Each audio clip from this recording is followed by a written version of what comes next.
近80亿人都被封神榜骗了。这其实是圣人针对人族的一场阴谋。大商纣王死后再无人皇，从此神权凌驾于皇权之上，人间自此受天庭管制。为了不让人族灭绝，我穿越成商朝地心，可没成想我身处的露台正燃烧着熊熊烈火。就在众人皆以为我会被活活烧死时，一道响彻天地的声音在朝歌城响起：乃人皇帝心，今日带领人族向诸神宣战。紧接着恐怖威压席卷天地，引得诸天仙神以及朝歌城外所有叛军的目光。就在所有人都疑惑时，我凝聚人道法相，屹立于天地之间。发天象地。随手在虚空中一握，一把抓住正在追杀三妖的杨戬，而杨戬的8九玄功瞬间也在此刻被压制，就连神通也在这一瞬间消失。此刻的他犹如普通人一般，一种强烈到窒息的感觉席卷他的全身，血液也从口鼻中溢出。再有下次，定斩不饶！寥寥几字，如同惊雷在杨戬耳边炸响，可怕的威压瞬间震得他大脑嗡嗡作响。紧接着，我像丢垃圾一样将杨戬扔向了30里开外，只听见砰的一声，激发的大意，一道100余丈的蘑菇云冲天而起。虽说我能轻易将杨戬抹杀，但却并不想这么做。毕竟在后世的神话故事中，杨戬一直全力在守护九州人族，所以我才决定放他一条生路。但刚刚追杀妲己他们的人可不止杨戬一人。紧接着，我凝聚的人道法相眼中闪过一丝寒芒，可下一秒瞬间怔住，因为此刻的雷震子早已抱着为火，逃到了周营之中。不愧是能拜入阐教的弟子，把教义掌握得炉火纯青。与此同时，另一处一直在关注封神之战，红军在内的所有圣人全都愣在原地，但唯有一人突然发出癫狂大笑：天下大乱将至！这地心居然破而后立，掌握人道之力，真正的天命之人已经出现，洪荒世界终将颠覆。贫道看你们能怎么办？尔等设计用天道功德使得三皇成圣，使其成为半人半天道的怪物，以此制约人道。如今历代人族王朝气运皆汇聚地心之身，这是你们亲自制造出来的怪物，贫道要亲眼看着你们自食恶果！闭嘴！千万年来都不曾发火的红军此刻震怒，可那道癫狂的声音非但没有收敛，反而更加幸灾乐祸。天道限制，圣人皆不能出手，贫道倒要看看如今的人皇谁人能挡？是平昊天那个废物，亦或者是激发那条天庭的狗？哈哈哈！无法再忍受的红军，一道法力直接封锁了通天的声音，可他的脸色却充满寒意，因为刚刚通天所言皆是事实。此时太上老子很是淡然开口：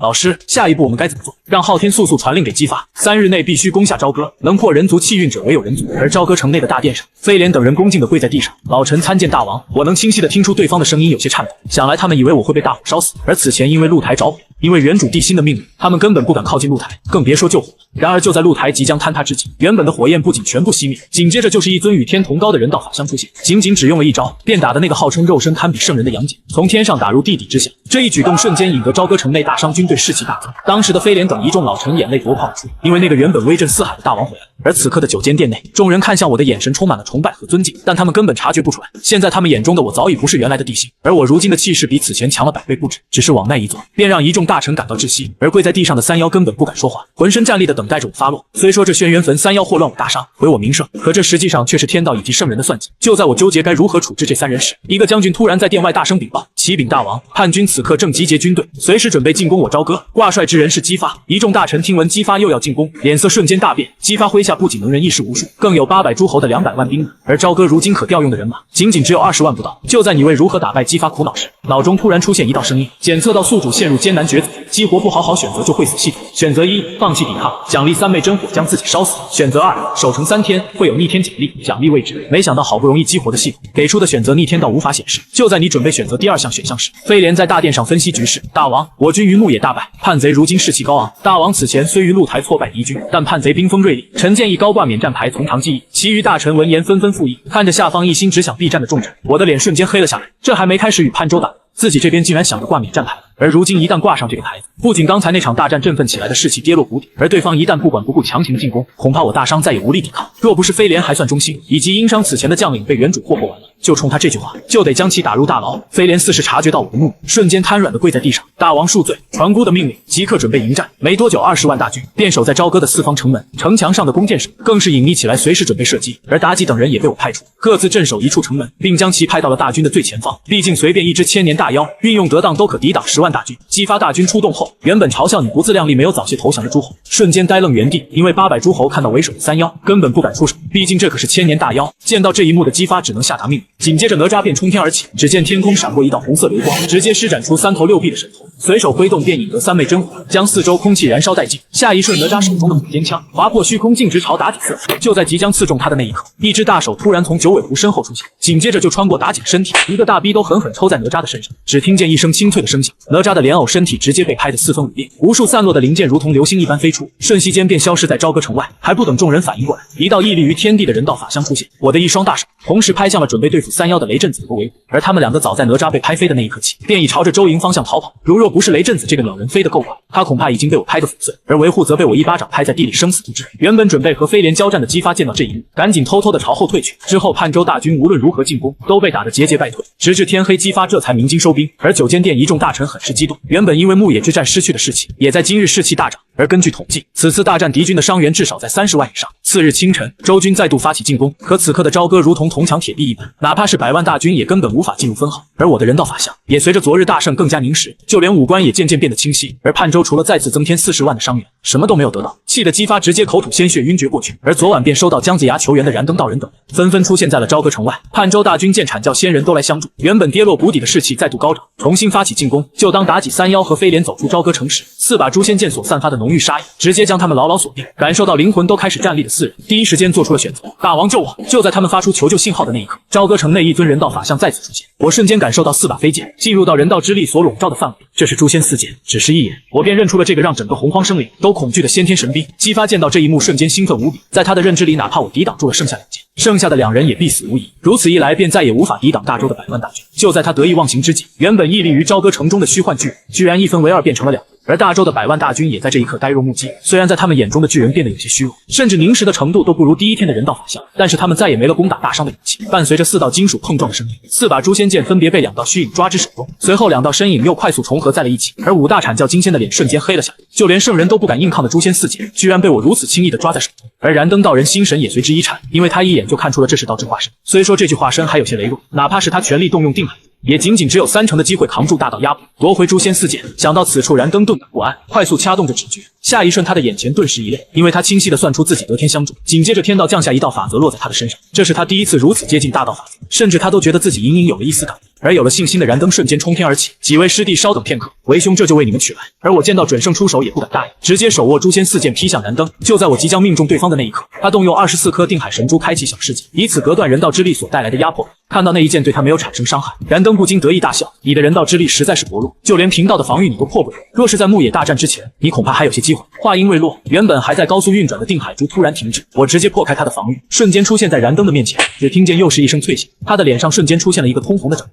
你刚刚说什么？姑没听清，劳烦再说一遍。燃灯此刻的大脑一片空白，他根本不敢相信你居然能突破他的防御，毕竟他是定海珠主人，如果没有经过他的同意，根本没人可以进入24颗定海神珠的内部空间。还不等懵逼的燃灯有所反应，我又是一巴掌扇向他，清脆的耳光再次响起，他的眼睛瞬间瞪大，写满了惊恐。眼见我又是将手举起，他当即催动定海神珠便要逃跑，可定海珠早已被我的人道法相牢牢握在手中。当他不停催动时，却发现这件至宝好似失去了他的控制一般，他当即将其舍弃，瞬间化为一道残影冲了出去。见此，我第一时间催动在朝歌城内的人道法相，准备以人道之力将其镇压。然而就在即将抓到燃灯的那一刻，他的身上闪过一丝金光，燃灯这才借此脱离了我的控制。临走还放下了一句狠话，然后他的身形像狗一样瞬息间逃出朝歌城50里开外。我看着燃灯就这样逃离并不意外，毕竟他是从开天时期便苟活至今的老不死。让我真正感到奇怪的却是我紧紧握在手中的这股金色力量，随着我的用力，这股金色力量瞬间化为粉末。紧接着我得到来自人道之力的反馈，我抬头看向天空，很是轻蔑的嘲讽道：天道，你已经忍不住亲自出手了。就在我准备继续嘲讽天道时，我的脑海中突然响起系统提示音：恭喜宿主守城3日，任务完成度完美，奖励人道封神榜。这本人道封神录瞬间出现在我的手中。当我看向介绍时，我瞬间惊到了，因为它不仅可以复活死去的人进入封神榜，同时还能获得对方上榜之前10%的修为，并且会对宿主100%的忠心。难怪此前系统会屏蔽奖励，而现在我可以将选择的人直接复活。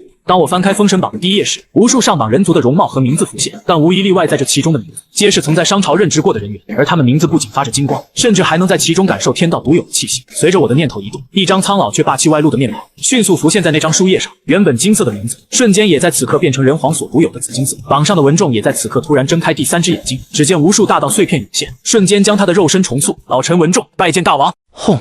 声音响起的刹那，天地色变，日月无光，朝歌方圆万里，刹那间被滚滚千云笼罩，毁灭的气息顷刻间传遍3界，道道雷霆撕裂虚空，发出震耳欲聋的炸响声，让朝歌内外的所有人都痛苦地捂住了自己的双耳。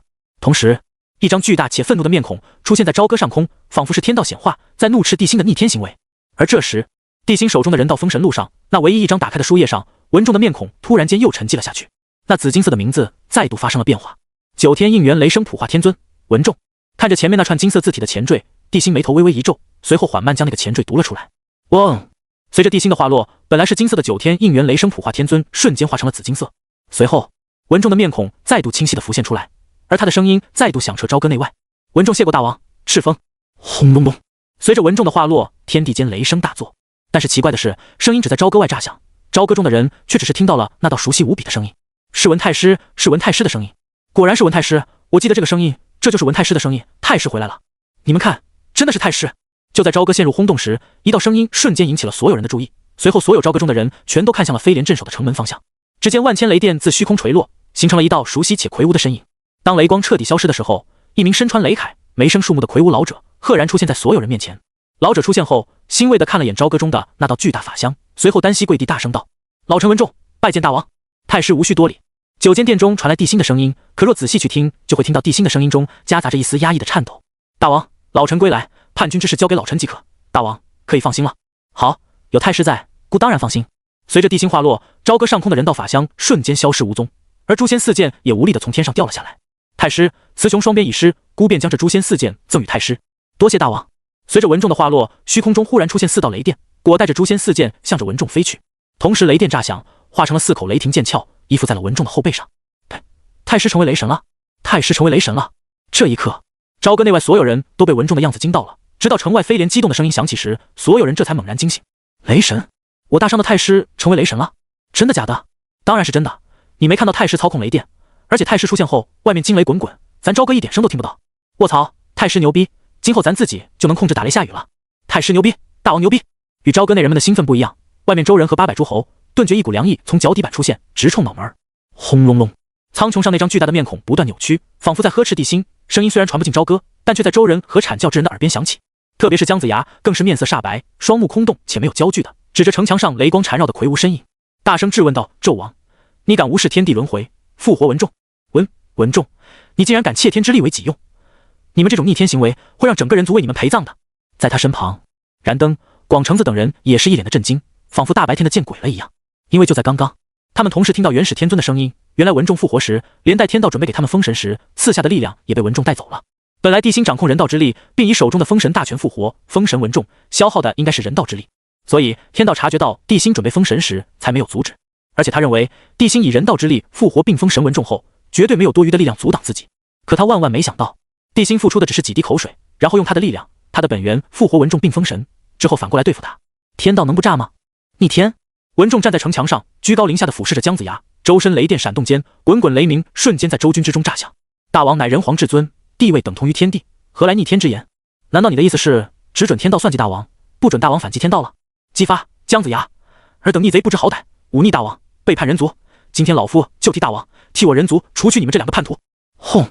雷声炸响，城墙上的文仲瞬间消失不见了。等他出现时，已经驾驭雷蛇出现在了周军面前。恐怖的雷蛇在文仲身边游走时噼啪作响，可怕的视觉冲击直接把周军吓破了胆，根本没人敢出面阻拦。文仲，你敢！姜子牙见状，直接掏出了打神鞭，刚要出手，一道成人腰粗的雷霆忽然从天而降，狠狠地向着姜子牙劈去。要是真的击中，姜子牙100%会被劈熟了。但就在雷蛇即将劈落时，姜子牙身上忽然出现一层土黄色的光芒，挡住了从天而降的雷蛇。杏黄旗！看到姜子牙有杏黄旗护身，文仲知道用雷劈死对方不太现实，转身直奔激发而去。可就在这时，一道剑光直奔文仲而来，文仲瞬间躲过后，就看到广成子、赤金子、玉鼎真人和道恒天尊出现在了激发面前。刚刚对他出手的正是玉鼎真人。收回斩仙剑，玉鼎真人笑呵呵地看着文仲道：“文仲道友，那诛仙4剑乃是贫道4人的法宝，还请道友归还。”文仲听闻，双目中雷光迸射，杀气腾腾道：“想要诛仙4剑，老夫倒要看看你们有没有这个本事。既然如此，道友请。”玉鼎真人指向半空，随后5道身影同时冲入滚滚千云中。而此时广成子等人却在密谋。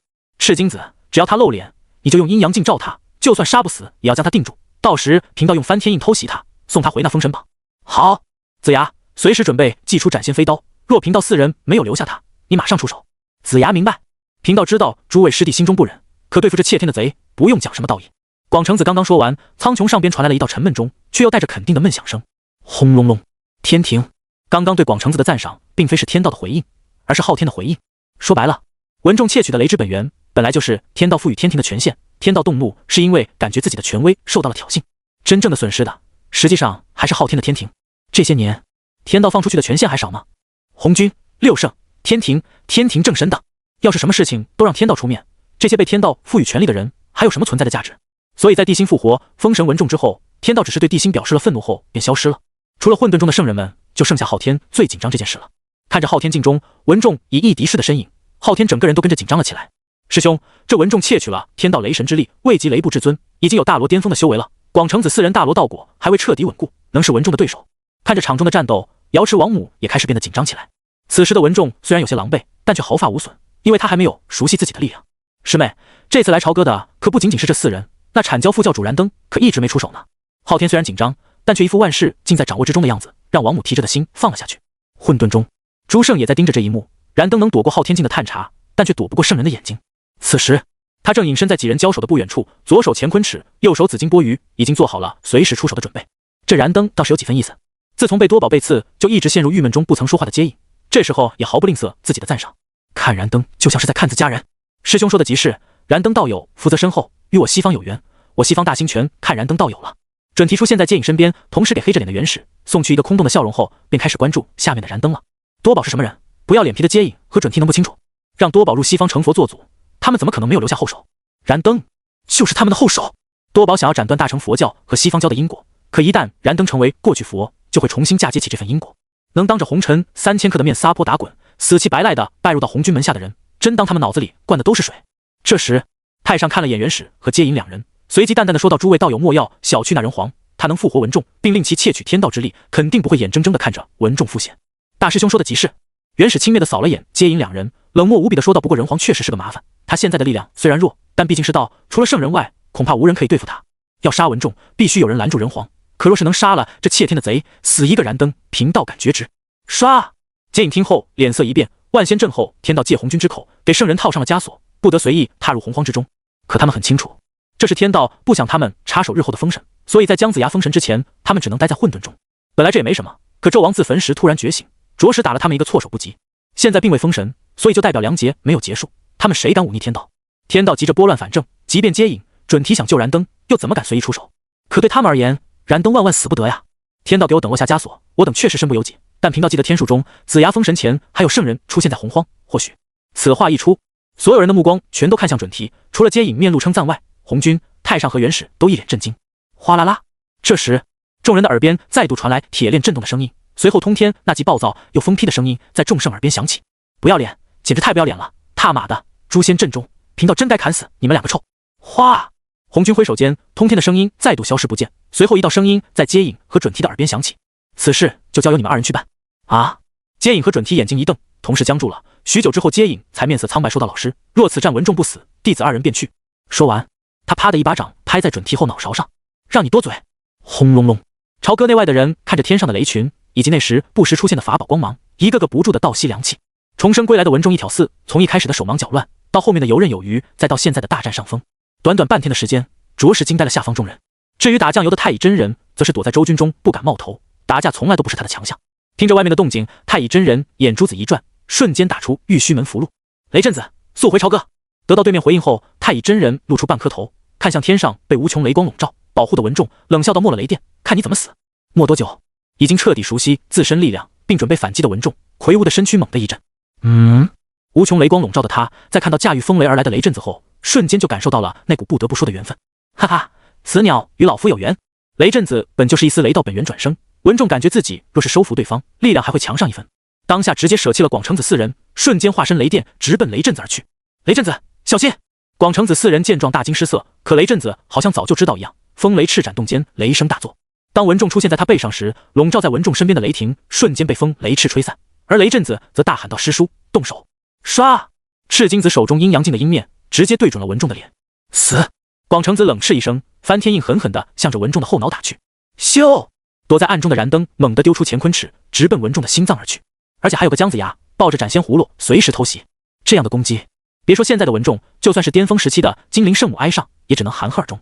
一瞬间，所有人的心全都提到了嗓子眼上。大王，文太师有难！九间殿中，有大臣惊慌失措地禀报道，想让帝辛出手救文仲，但帝辛却高坐王座之上，一脸的淡然，同时霸气地开口道：无妨，太师不会出事的。下一秒，就在燃灯和广成子的攻击即将落在文仲身上的刹那，文仲身后背负的诛仙4剑瞬间炸出一片雷光，雷光炸裂后直接化成4条雷臂，一把抓住了诛仙4剑。唰！诛仙剑在空中带起一道犀利剑芒，瞬间劈在了赤金子的阴阳镜上，当的一声将阴阳镜劈飞了出去。绝仙剑挥动时变化万千，刹那间有无数剑芒劈砍在了翻天印上，生生把翻天印给劈歪了一点。现仙剑红光暴涨，犹如一条血龙般，直接将燃灯的乾坤池挑飞。什么？怎么可能？被阴阳镜照到，即便不被摄魂，也会失神片刻。这怎么可能？广成子、燃灯和赤金子三人失声惊呼，但是在看到呼啸而来的诛仙四剑后，却又迅速向着远处逃去，根本就不敢应接。哼，你们还想跑？今天不送2个上封神榜，老夫怎对得起那些上榜的同门？文仲三目怒瞪，声音好似惊雷在天空中炸响，以一人之力压制了众人，气势惊天。同时，刺眼的雷光再度从他身上出现，而这次雷光不单单笼罩了他，甚至连他脚下的雷阵子都被笼罩在内了。啊！雷阵子七孔同时喷射血剑，仰天惨叫起来：“师叔救我！救我啊！孽畜，还敢反抗！”文仲身上雷光再度暴涨，再加上诛仙四剑在他身边缭绕间，雷光缭绕，剑气纵横间，根本没人敢靠近文仲。随着文仲的输出，一道雷光在雷阵子的眼中闪过后，他的瞳孔变成了雷电独有的紫色之后，便彻底失去了抵抗。孽畜！降服了雷阵子后，文仲四处一扫，这才发现广成子他们早跑没影了，顿时便气不打一处来。要不是这个孽畜反抗的话，他今天高低要宰2个阐教金仙。刚收回诛仙四剑，文仲忽然看到周营中鬼鬼祟祟的太乙真人，眼中陡然一亮，正准备出手时，不经意间扫到不远处的姜子牙，不怀好意的用一个葫芦对着自己。不好！宝，请转身！文仲脸色大变间，瞬间化身雷光，直奔朝歌而去。但姜子牙已经催动了斩仙葫芦，只见一道白光“biu”的一声，直奔雷阵子的后背而去，跑到半路又猛地拐了个弯，向着朝歌的方向冲去。姜子牙则阴阳怪气的笑道：“贫道就不信了，连斩仙飞刀都杀不了你！”看到姜子牙祭出了斩仙飞刀，隐藏在暗处的燃灯迅速催动紫金钵盂，做好文仲一死马上收取诛仙四剑的准备。雷电的速度很快，但斩仙飞刀的速度更快，即便他先行化雷，依旧被斩仙飞刀追了上来，甚至文仲再次感觉到了死亡的气息。太师莫慌！声音响起的瞬间，一直虚幻的大手出现在了文仲面前，穿过他的身躯后，直接迎向了他身后的白光。当清脆的金铁交鸣声响起时，虚幻手掌因为超出了距离，五指迅速消失，但那道白光也被手掌挡住了。众人清晰的看到，白光虽然将手心割开了一道口子，但也只能割开一道小小的口子。滋滋，随着一道刺耳的声音出现，就在手掌后移五指重新出现，并呈现合拢状态时，那道白光唰的一下返回了斩仙葫芦中。只是返回去的白光，光芒比出现时暗淡了一半不止。竟然连斩仙飞刀都破不开那只大手！斩仙飞刀连以肉身硬抗圣人一击而不死的袁弘都能杀，竟然破不开这法相大手，这到底是个什么鬼东西？难道是圣人级别的手段？面对阐教众人以及诸侯百万叛军的震惊，姜子牙则是感觉浑身发冷，毛骨悚然，脑子里猛然浮现出8个字：不可能，绝对不可能！与周军的反应不同，劫后余生的文仲顿时心头火气，刚要继续出手时，地心的声音再度响起：太师不愧是我大商鼎梁柱，依旧如此神勇，刚刚归来便壮我大商军威，孤心甚慰。随着这道声音的响起，文仲这才注意到，无论是20万商军，还是数百万的朝歌黎明，正无比崇拜地看着他。这一刻，他的心里好像被什么触动了一样，深深地吸了一口气后，赶忙冲着那道走来的身影行礼：大王，老臣继续请战，这次一定不会让大王失望。太师，当务之急并不是对付阐教的人，而是如何解决百万叛军围困朝歌这件事。地心声音虽然不大，但言语中的自信和霸气，却在无形间让文仲愤怒的情绪平静了下来，随即愧疚到大王说的极是，是老臣着急了。是啊，现在百万叛军围困朝歌，当务之急是让叛军退兵，解决朝歌困境，他怎么能成匹夫之勇？几百万人的朝歌城，一天吃喝要消耗多少？要是不想办法让叛军退兵的话，最多10天半月，即便有人到法乡和他在，朝歌也不攻自破了。就在这时，一道温和的声音忽然周军处响起：文仲道友，绝龙岭一别甚是想念，道友可否出城一叙？云中子听到这道声音，刚刚平静下来的文仲再度火气，杀气腾腾地看向城外。成，老夫肯定要出的，可老夫希望到时候你别像燃灯、广成子之流一样抱头鼠窜。说完，文仲便准备跟着地心返回九间殿，商量如何反击叛军的事情。这时，燃灯和南极仙翁同时出现在云中子身边。燃灯黑着脸说道：两位道友来迟一步，现在想让文仲出城，可不大容易了。本来云中子想激文仲出城，到时候3名准圣同时出手，即便有诛仙4剑，文仲也得凉透。可让他们没想到的是，文仲竟然能压下杀身之仇。就在他们想着对策的时候，一股恐怖绝伦、让人窒息的气息陡然间笼罩整方天地。随后，一道冷清至极且让人心生渺小、下意识就要跪拜的声音忽然间响起：地心，你可知罪？地心，你可知罪？随着这道声音的响起，一团柔和但却比太阳璀璨无数倍的光影忽然出现在朝歌之外。当看到那道身影时，城内城外所有人，包括燃灯，全都虎躯一震，随后同时行了一个大礼，异口同声道：拜见女娲圣人。至于三妖，此时更是瑟瑟发抖的匍匐在地，看都不敢看城外的那道身影。就在这时，丁检测到宿主陷入艰难抉择，宿主选择如下：选择一女娲前来兴师问罪，甚至还想以绝对的力量抹杀文仲；三妖断绝大商的自救之路，简直欺人太甚，想办法让女娲付出代价；选择奖励人道之力扩大1倍；选择2圣人得天相助前来问罪，怎么抵挡？赶紧给圣人认错并自焚，让一切都回到天道安排的轨道上去，别给人族惹麻烦。选择奖励天雷神火，孤选一。地心做出选择后，扫了一眼附近，若是人道之力忽然扩张1倍，说不定还能打阐教的人一个措手不及。想到这，地心背负双手，面无表情地看着女娲，没有丝毫敬畏地说道：“女娲，孤真的没想到会是你来。他确实想过，或许会有圣人来朝歌，可能是太上，也可能是元始，唯独没想过女娲会来。可女娲明显心情不好，毕竟谁也不想自己一而再的被别人当枪使。特别是在他看到地心对他毫无敬意的时候，心中的那团火瞬间炸了，大声质问道：地心，你逆天行，扰乱三界秩序，你可知罪？”话落的瞬间，女娲竟然直接闯进了朝歌方圆10里，好像要擒拿地心，拨乱反正一样。就在这时，嗡！一尊千丈虚影出现，恐怖的人道之力激荡时所形成的冲击波，竟然使得女娲生生止步于朝歌5里之外。别说敬意了，大有他敢再往前走一步，地心就会毫不犹豫地出手对付他。见状，女娲脸一黑，气急败坏地说道：“纣王，你不要叫我纣王，纣王是这些叛逆的周人为了掩盖自己的造反之举给鼓起的恶事。”地心平静但却异常的霸道地看着女娲，淡淡的说道：“你可以跟别人一样，称孤为地心，也可以称孤为人皇。”说着，他指向远处的姬发，轻蔑且不屑地说道：“你是圣人，千万不要学这些叛逆为孤强加恶事来掩盖自己的恶行。”卧槽！看到这一幕，有被内涵到的姬发瞬间感觉自己在圣人面前表现的机会到了，大声呵斥道：“纣地心，你还在狡辩？28年前你冒犯女娲娘娘，28年后你依旧不知悔改，你就不怕给人族惹来灾祸？”冒犯！地心听后，眼中的轻蔑变得更盛，霸气地说道：“孤乃人皇，代表人族的人界至尊，孤在地位上与天地平起平坐，这些依附天道的圣人、神奇，在地位上都要低于我人皇。你们说孤冒犯女娲？哈哈，冒犯！你用在下位者对上位者身上的孤贵为人皇，何谈冒犯之说？”说着，他剑指城外的女娲，似笑非笑道：“即便孤提示又如何？你们口中的圣人，只敢用一些肮脏的手段，弄了3个妖来祸乱我大商，败我国运。他不能也不敢对我人皇帝心动手。”地心一番慷慨激昂的话，瞬间震慑住了所有人。而更让姬发等人绝望的是，女娲圣人竟然没有反驳。他没有反驳。看到这一幕后，不少人的内心大受冲击，特别是800诸侯，不少诸侯直接变得面无人色。我人族的大王地位竟然比神奇还高，那自己跟着周人拜个屁的神奇？地心，你休要胡说！姜子牙对地心没什么好感，大声反驳道：“你说你的地位与天地同尊，为何28年前还去挖皇宫降香？”不用地心开口，一旁的文仲便大声呵斥道：“亏你还是阐教2代弟子，什么都不知道也敢口出狂言，真是丢人现眼！大王去降香是听了商容的谏言，对女娲娘娘造人功绩的肯定，也是大王代表我人族对女娲娘娘的答谢而已。”轰！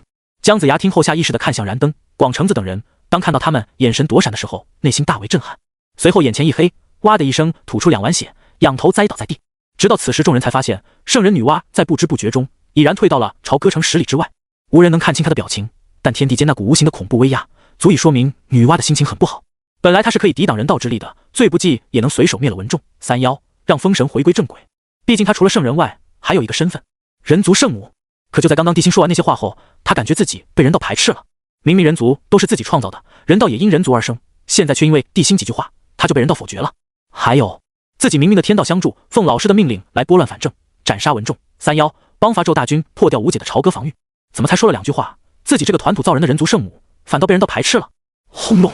就在女娲思考着要不要直接动手的时候，她的耳边忽然响起伏羲冷冰冰的声音：“你若还认我这个大兄，马上收手离开；若不认，为兄与你再无关系，并自允来偿还圣人的造人因果。从此人族与圣人无关，圣人也不再是人族圣母。”女娲听后，身躯猛地一僵，古井无波的心境波澜顿起，身上的万千圣光也变得极其不稳。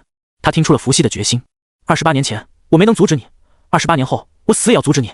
没有丝毫犹豫，女娲看了眼地心后瞬间消失，只留下一句话在天地间响起：“地心，你好自为之。”轰！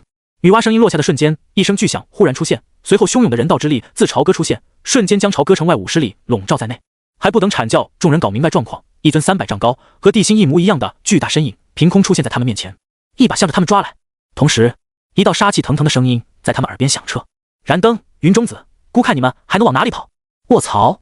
在感受到那股来自人道的压制以及暴躁的人道法香，阐教的人直接麻着了。但他们并不慌，特别是体验过人道压制的燃灯，还长长的松了口气。不要慌，暴涨的人道之力还没彻底稳定下来，压制力只有1/10不到。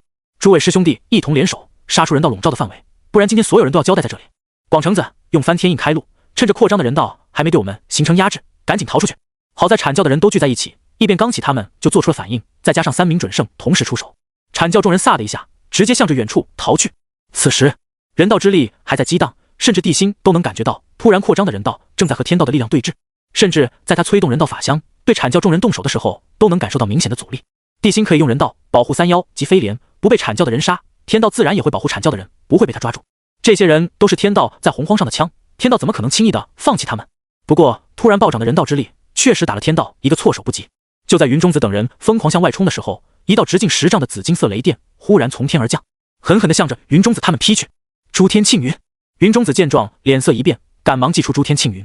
倒不是他怕了这10丈粗的雷蛇，而是因为文仲不讲武德，竟然把诛仙4剑藏在了雷蛇中。这一击多少有点私人恩怨在里面，而且地心操纵的人道法相施展的攻击也到了。轰隆！咔嚓！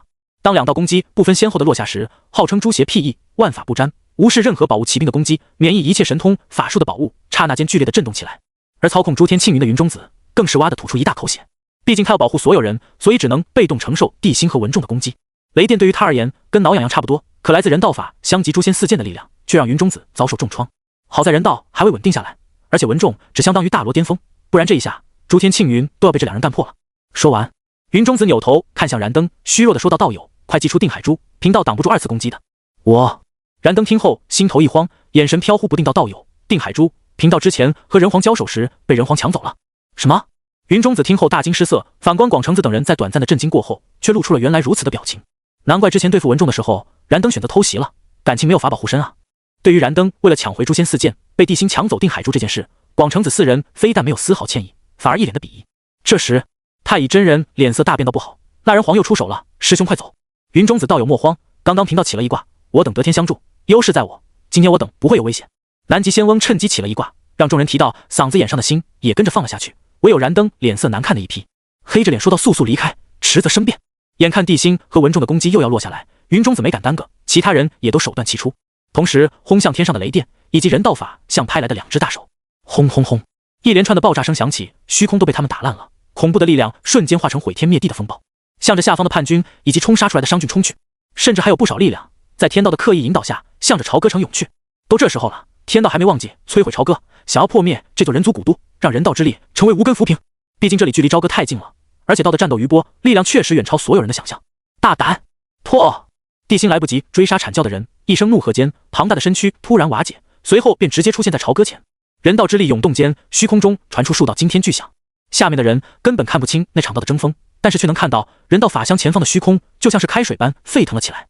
一炷香后，天地才彻底平静下来，300丈的人道法相瞬间消失，浩瀚的人道之力也稳定下来，并笼罩了朝歌方圆50里。下一秒，身上雷光闪动的文仲出现，板着脸气愤地说道：“大王，让阐教的那群人跑了。”地心淡淡地说道：“跑了正常，要是没点活命的本事，他们怎么可能活到现在？”阐教自诩玉虚精英，实际上却3界中最不要脸的，单挑打不过就喊人群殴，能扬灰的绝不留尸体，见势不妙马上跑路，实在躲不过就让徒弟替自己死。不像截教，从上到下都是讲规矩道义的老实人，导致一场封神大战下来，弱鸡的12金仙一个没死，万仙来朝的截教却，所以复活归来的文仲才会对阐教的人有这么大怨气，出手即全力。可就在他难受的时候，一道唯唯诺诺中却带着丝丝兴奋的声音在他耳边响起：“大王，您看小妖发现了什么？”朝歌50里外，燃灯、南极仙翁、云中子、广成子等人，李靖、金吒、木吒以及被天道卷出来的姬发和姜子牙，呆若木鸡的站在那。回想起刚刚那惊险的一幕，即便连云中子都不由自主的冒出一头冷汗。就在这时，太乙真人忽然从兜里掏出了一些零件，随意摆弄了几下后，满意的笑道：“还差1条腿，2条手臂，没啥大问题，稍后为师。”话刚说到一半，太乙真人忽然感觉气氛有些不对劲，扭头一看，发现是玉鼎真人、道行天尊和云中子3人正不善地盯着自己。太乙、杨戬呢？上午木吒带回了昏迷的维护，贫道因为要和文仲斗法，所以将维护交给了你。太乙，维护呢？太乙师弟，你能不能告诉贫道，是谁把雷震子召回来，让他对抗文仲的？咕咚！太乙真人看着3人，心里顿时生出一股不妙，下意识地吞了口百年老痰。杨戬、维护、雷震子，看着3人不善的眼神，太乙真人迅速将哪吒的灵剑收起来，唯唯诺诺道：“你们听我狡辩，我……”砰！气得上头的玉鼎 EGO 踹在了太乙的大腚上，直接把他踹飞出去几百米。枪啷一声抽出斩仙剑，杀气腾腾地向着太乙飞去，充满愤怒和杀意的声音忽然在众人耳边响起：“太乙，你竟然把贫道的徒弟弄丢了，贫道今天非宰了你不可！”玉鼎真人和太乙一样，修炼天赋都是12金仙中垫底的存在，都是师丈徒师的人。现在太乙真人把杨戬弄丢了，他不疯才怪。这时，道恒天尊和云中子也冲了上来，2人不由分说对着太乙就是一顿输出，打得太乙惨叫连连。至于不远处的姬发和姜子牙，此时却一脸后怕的坐在哪里。要不是得天相助，估计他们不是被3妖抓回去，就是死在文仲的天雷之下。片刻后，姬发忧心忡忡地问道：“相父，接下来我们该怎么办？”之前看到圣人出现，姬发本来以为自己的转折来了，结果没想到是纣王的转折来了。人道之力一下子扩张到了城外50里，直接将阐教仙人和他们逼退了50里。这还怎么玩？武王，凤鸣岐山，伤灭周氏乃是定数，况且我大周得天相助，即便是退后50里，又能如何？姜子牙看了眼朝歌的方向，一脸自信道：况且我大周还有800诸侯，纣王只有一个文仲和区区20万大军，绝不是我大周之敌。丞相说的极是。拖着宝塔的李靖也走上前来，不可一世的说到：此次纣王用3妖对付普通人，已经坏了规矩，但凡那20万大军赶出来，末将一人就可以对付。说着，李靖举起了手中的黄金玲珑宝塔，示意这宝贝可不是摆设。这姬发听后，感觉他们说的对，心中颓败一扫而空，刚要硬起来时，就见到一名小诸侯急匆匆的冲了上来。武王，大事不好，东伯侯姜文焕那个叛徒竟然归顺了纣王。什么？刚刚还淡定无比的姜子牙和李靖顿时大惊，同时开口问道：怎么回事？姜文焕看到帝辛复活了文仲，所以请求纣王复活老东伯侯姜桓楚以及其姐和2个外甥，之后便带领近100名对他忠心的诸侯去投降纣王了。听到这话，刚要硬起来的姬发瞬间便软了下去，精气神都陷入了低谷，满脸索然无味的颓败感。武王莫慌，就算姜文焕那个墙头草投降，我大周还有妻。闭嘴！姬发听后瞬间炸了，一声咆哮当场镇住了还在避避的姜子牙，随后黑着脸向着远处走去。李靖，你马上联系剩下的诸侯，速来本王帐中集合。是，武王。李靖说完，看了眼姜子牙，转身传令去了。可姜子牙却跟丢了魂似的，站在那里自言自语道：我们还有700多诸侯，怕什么？再说姜文焕怎么可能？姜子牙想不明白，因为在牧野大战的时候，就是姜文焕抽了帝辛一钢鞭，帝辛才落败溃逃。他想破脑袋都想不通，残暴又记仇的帝辛怎么可能不杀姜文焕？一点都不科学！混沌！女娲道友，老师要我等前来问你一句，这就是你做事的态度？老师对你很失望，也希望你能给老师一个合理的交代。刚刚回到混沌的女娲就被接引和准提给拦住了。此时两人一副小人得志的样子，咄咄逼人的要女娲给红军一个交代。倒不是他们胆子大了，而是之前他们奉命去请女娲出手的时候，女娲可没给他们好脸色，甚至还让他们丢了一个大脸。可是为了让女娲去洪荒对付人皇帝辛，即便丢脸他们也认了。然而万万没想到，女娲竟然把事情办砸了，这不是纯纯给他们报复的机会吗？接引准提，本宫现在心情很不好，你们最好马上离开，不然别怪本宫不客气。女娲冷冰冰的声音顿时让接引和准提感觉到了不妙，但是想起现在有红军给自己撑腰，他们瞬间变得无畏无惧。女娲道友，你若是给不出解释，那就别怪我兄弟2人不客气了。就在这时，一道满是玩味却充满冷意的声音忽然在他们身后响起。哦，那你们2个要怎么不客气？三皇。接引扭头看去，瞳孔猛地缩成一条竖线，随后警惕地说道：3位道友，这可不是我兄弟2人没事找事，贫道奉师命前来，若女娲道友不给个解释，老实动怒的。本宫被人道之力否决了，这个理由你们可满意？女娲看着神色大变的接引2人，冷冷开口道：你们2人回去告诉老师，有关人族的任何事情，本宫今后都不会再参与。接着女娲看了眼远处的火云洞，疲惫地说道：大兄，我累了，今天就不去给大兄赔罪了。说完，女娲的身影瞬间消失在混沌中，徒留尴尬的接引、准提以及远处的3皇愣在当场。许久之后，准提这才震惊地看向接引道：师兄，刚刚女娲道友说的可信吗？女娲道友不至于撒谎，可人族是他创造的，不管人族认不认，道友都是人族圣母，那人道怎么可能否决他？人族是人族，人道是人道，人族确实因女娲而出现，可人族崛起诞生的人道却与他无关。接引说着看了眼远处的3皇，这才笑着作揖道：3位道友，我等回去复命了。说完，接引和准提便消失不见了。直到这时，轩辕才看向伏羲问道：大哥，这帝辛能扭转乾坤吗？不知道。伏羲动都没动，张口就来，并一脸讥讽地说道：有些事情不能说也不能算，免得那些阴险狡诈居心叵测的狗东西再通过我3兄弟对我人族下黑手。混沌深处，感觉有被内涵到的红军脸瞬间变得铁青，吓得刚刚出现的接引和准提下意识地闭上了嘴。朝歌九间殿，文仲、飞廉等一众商臣表情严肃地并列大殿两旁，而满身鞭痕浑身淌血的姜文焕正凄惨地跪在帝辛面前。姜文焕，你这是什么意思啊？文仲看着血淋淋的姜文焕，不由得眉头紧皱到，若是被外人看到，传出去的话又成大王残暴了。之前臣被奸人蛊惑，起兵造反，甚至还在牧野打了大王一鞭子，所以罪臣特来请罪。姜文焕强忍着身上的伤势，虚弱地说道：罪臣知道罪无可恕，甘愿受罚，还请大王只降罪臣一人，饶过罪臣手下那些诸侯和兄弟。罪臣来之前已经跟下属诸侯们说明白了，今后由太师带领他们评判，罪臣只求能留一口气，再看一眼父亲，只要父亲归来，罪臣任凭大王处置，绝无怨言。姜文焕，帝辛听后转身看向了他，冷冷地说道：孤既然接受你的投诚，就没想过要跟你算旧账。你这么做实在是让孤难做。他严重怀疑姜文焕是个偏执狂，要不是这个时代的人族不像后世什么反间计无间道玩的贼溜，他真不敢接受对方投诚。这时候人没那么多肠子，毕竟愚昧的人族才更容易被诸神控制。罪臣，好了，你不用解释了，先下去休息吧，先养好伤势。你的人还是你自己带，至于能不能赎罪这件事，就看今后你们的表现了。帝辛大袖一挥，霸气地说道：你放心，孤向来疑人不用，用人不疑，且答应你的事情一定会做到。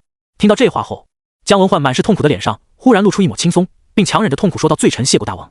很快，姜文焕被人带了下去，而轩辕焚3妖则被人带了上来。看到3妖，文仲的力量猛然变得不受控制，身上电光噼里啪啦直冒，吓得不少商臣全都退后了好几步。文仲虽然死得早，但是他在封神榜中却看得一清二楚，而且还遇到了杜元喜、姜王后和比干等人。即便这是复活后，上次失控还是上次。当时三妖压着昏迷的杨戬，半死的维护出现时，他就没控制住自己的力量，暴起的雷电直接把三妖崩飞了出去，甚至连昏迷的杨戬都被电醒了。反观维护，差点被他劈过去。到现在，三妖身上还有被劈的焦痕呢。而听到那熟悉的噼里啪啦声后，三妖更是吓成了一团，泪眼婆娑的看着上面的地心。哼，要不是看在你们守城有功的份上，之前在城外，老夫就要了你们的狗命了。文仲一如既往的脾气火爆，但听在三妖的耳中却异常的悦耳，提到嗓子眼上的心也被他们吞了下去，甚至他们都忘记了场合，直接冲着文仲行起了跪拜大礼。小妖谢过文太师不杀之恩。实际上，这时候的文仲早已经陷入了沉思。他被收入封神榜的这段时间，不单单遇到了大伤的人，还有截教的师叔们，而他们也借着封神榜知道了天道的布局，但那时候已经无力回天了。现在他意外脱离了封神榜的控制，自然要帮助地心完成这次人族的逆天改命。而他在封神榜中还意外得知，这轩辕坟三妖才是封神中的最大变数。就这次梁劫中，那个人不是榜上有名，偏偏这一手主导败坏殷商国运的三妖没有上榜。甚至更让人匪夷所思的是，当年怒极的女娲都没有进入朝歌，八九玄宫大成的杨戬刺杀地心都进不了他的身。即便牧野大战时，殷商国运几近崩溃，人皇气运衰败到了极点，也不见杨戬、维护、哪吒等人对他出手。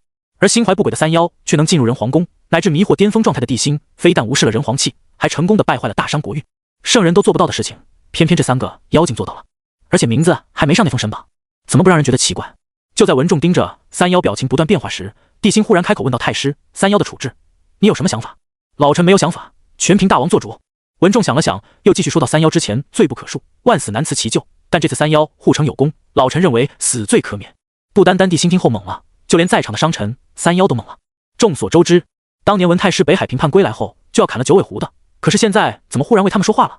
就在这时，丁检测到宿主陷入艰难抉择，宿主选择如下：选择一杀了三妖以平民愤，让人知道孤不是荒淫无度、嗜血残暴的纣王，而是大商明主、人道至尊；选择奖励斩妖刀；选择二三妖乃是女娲的棋子，三妖不死因果不断。万仙阵后，天道虽然禁止圣人随意踏入洪荒，但难保这个瘪犊子会掀桌子，留着三妖用以制衡女娲。选择奖励射凶棍，孤选二。射凶棍女娲手中极品后天灵宝之一，乃是凶兽亮劫前夕伏羲取一节剑木祭炼而成，用以保护女娲驱赶凶兽所用。后来交给女娲，又被其用息壤祭炼，是女娲最为珍惜的宝物。死，这就是一个被名字耽误的大宝贝啊！地心压下心中的震惊，看向三妖的眼神顿时变了。为什么自己可以通过三妖薅女娲的羊毛？难道这就是洪荒的因果定律？真香啊！咦，不对。想到这里，地心看了眼文仲，文仲被吸入了封神榜，自己也是通过系统把他复活，还成功薅了天道的羊毛，让他成为了雷神。死，这不是选择系统，这是真香定律的因果系统啊！地心迅速压下心中的激动，看向下方三妖，淡淡的说道：“太师言之有理，现在我大商正是用人之际，三妖实力不错，可为我大商效力。小妖谢过大王，小妖谢过大王。”听到地心的话，三妖顿时泪流满面，咣咣磕头，看得一众商臣直搓牙子。这时地心继续说道：“若无战事，你们三个暂时居住在费仲府上，无诏不得随意出行，更不得随意入宫。”小妖遵命。地心的安排自然没人敢怀疑，更何况旁边还有个太师，更没人敢为难三妖了。2天后，在地心和文仲以及一众大臣的努力下，朝歌的民心彻底的安稳了下来。傍晚，地心带着文仲、飞廉等人来到了大牢中，看着被捆绑起来的杨戬和维护，不由得陷入了沉思。杨戬虽然醒了，但伤势还是很重。至于维护，对于这个肉身成圣、未来的三教护法全真，地心还是很好奇的，不知道杀了他又会发生什么事情呢？大王，这维护的实力其实并不强，主要是他手中的降魔杵留着此人。轰！还不等文仲的话说完，地心大手一挥，一股绝强的力量重重的轰在了维护的身上。砰的一声，本就气若游丝的维护直接被地心一掌隔空拍死。对付阐教的人就不能心慈手软，孤可不想截教的悲剧再度上演。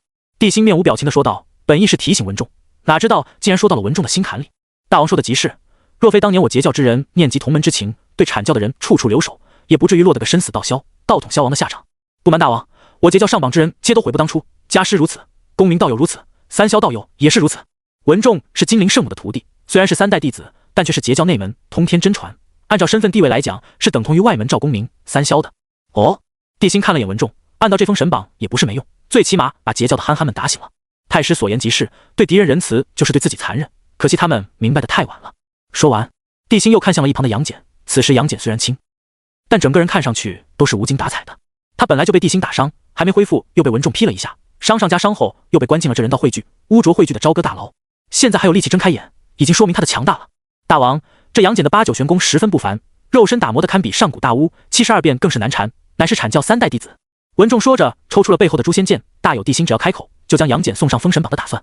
太师，姑可没说要杀杨戬。帝辛有些哭笑不得，杨戬战力无双，乃是封神之后唯一一个名满天下的3界战神。上次饶他，是因为他从小听的那些传说，对杨戬有一点好感。这次饶他，纯粹是他想收服他。袁弘被姜子牙砍了头，杨戬可是目前3界修炼8、9玄功的独苗了。看到帝辛面露沉思，文仲瞬间明白了，赶忙收起诛仙剑，低声问道：大王是想收服杨戬？做梦！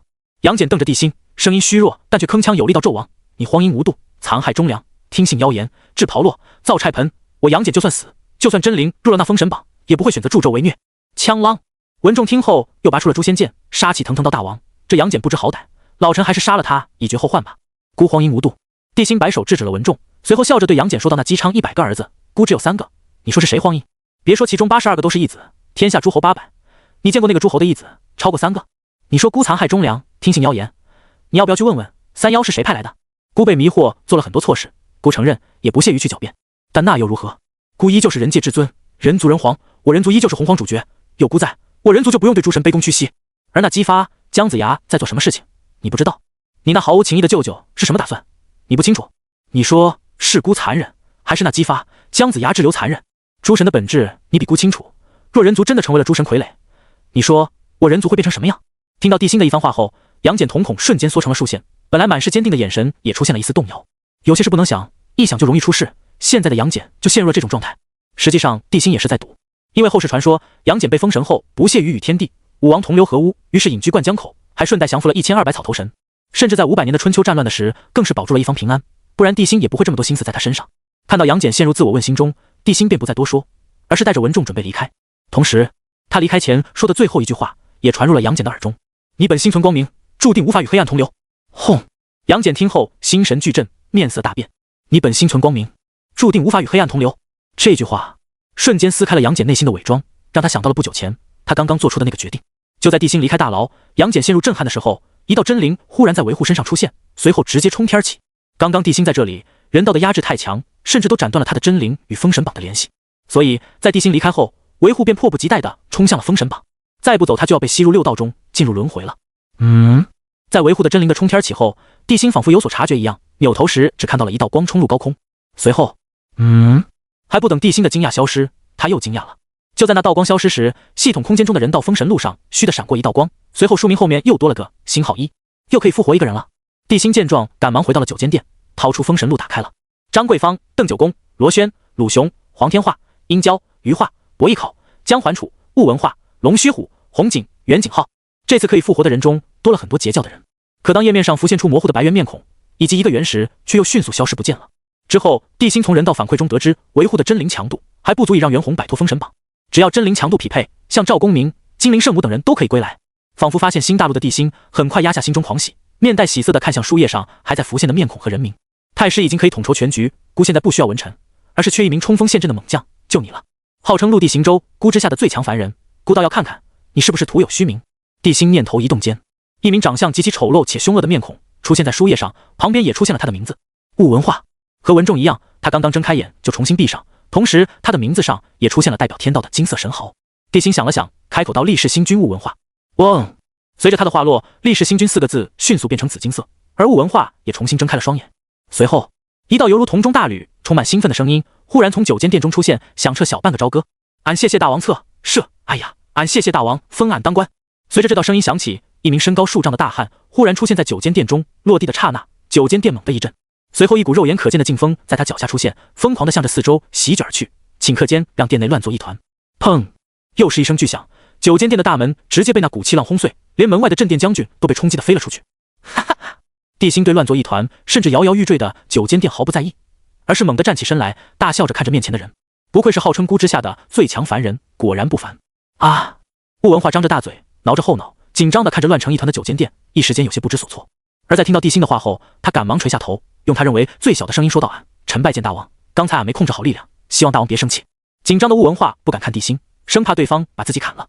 此时帝辛看着这个唯唯诺诺的汉子，不禁好奇道：你见到孤为何如此紧张？来的时候老大说了，让俺听大王的，听闻太师的，好好立功，要是不听话再乱跑的话，不但吃不饱，大王还会砍俺脑袋。雾文化低着头说道，也不知道是想起不久前死亡的痛苦，还是袁弘真把他吓到了。说话时数丈的汉子竟然恐惧地打了个哆嗦。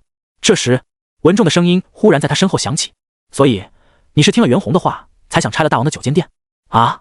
雾文化大脸一白，整个人都不好了。他虽然力量超群，但却没啥脑子，根本不知道该怎么解释，只是将那硕大的头摇成了波浪鼓，看得文仲都差点绷不住，赶紧开口说道：“好了，大王和老夫没有怪罪你的意思，你现在感觉如何？”感觉？俺感觉有点但是饿得不是很厉害。文仲听后顿时生出窒息感，恼怒地骂道：“真是个憨货！老夫终于知道为什么袁弘没事就会教训你了。”地心笑笑，又看向雾文化，除了吃，你还有什么问题？啊！雾文化挠着后脑勺，咧着大嘴说道：“大王，俺的排八木被烧了，还缺把武器。”武器？说到这个，别说雾文化自己，就算是文仲都犯愁了。之前雾文化用的排八木就重达5400多斤，现在受封力士星君，有天道神力的力量加持，他的力量更是暴增不知道多少倍。当今的朝歌哪有适合他的兵器？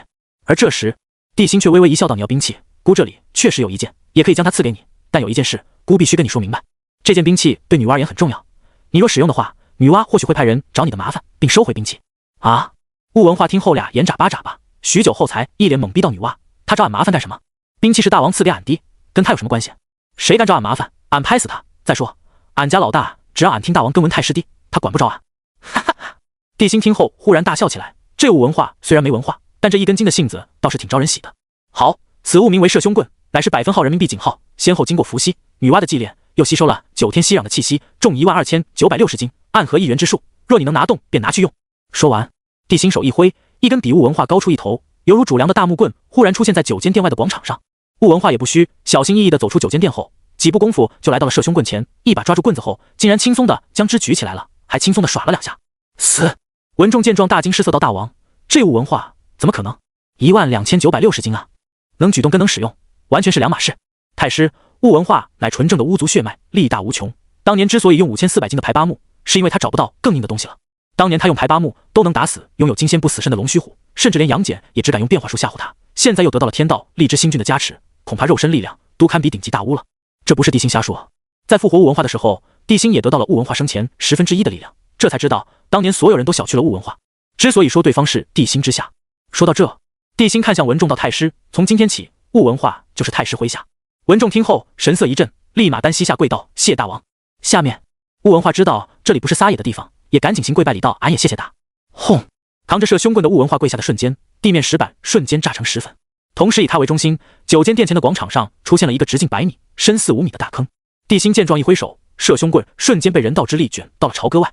太师，你带他去城外，教他如何控制自己的力量。老臣遵命。就在地心因为得到雾文化这员猛将高兴时，混沌、阐教、西方教中的所有强者全都沉默了，特别是混沌中，更是发生了让所有圣人都惊恐不已，甚至是天翻地覆大事。紫霄宫，哇！红军又双弱的吐出3碗血，看得太上等人汗毛倒竖，眼皮直跳。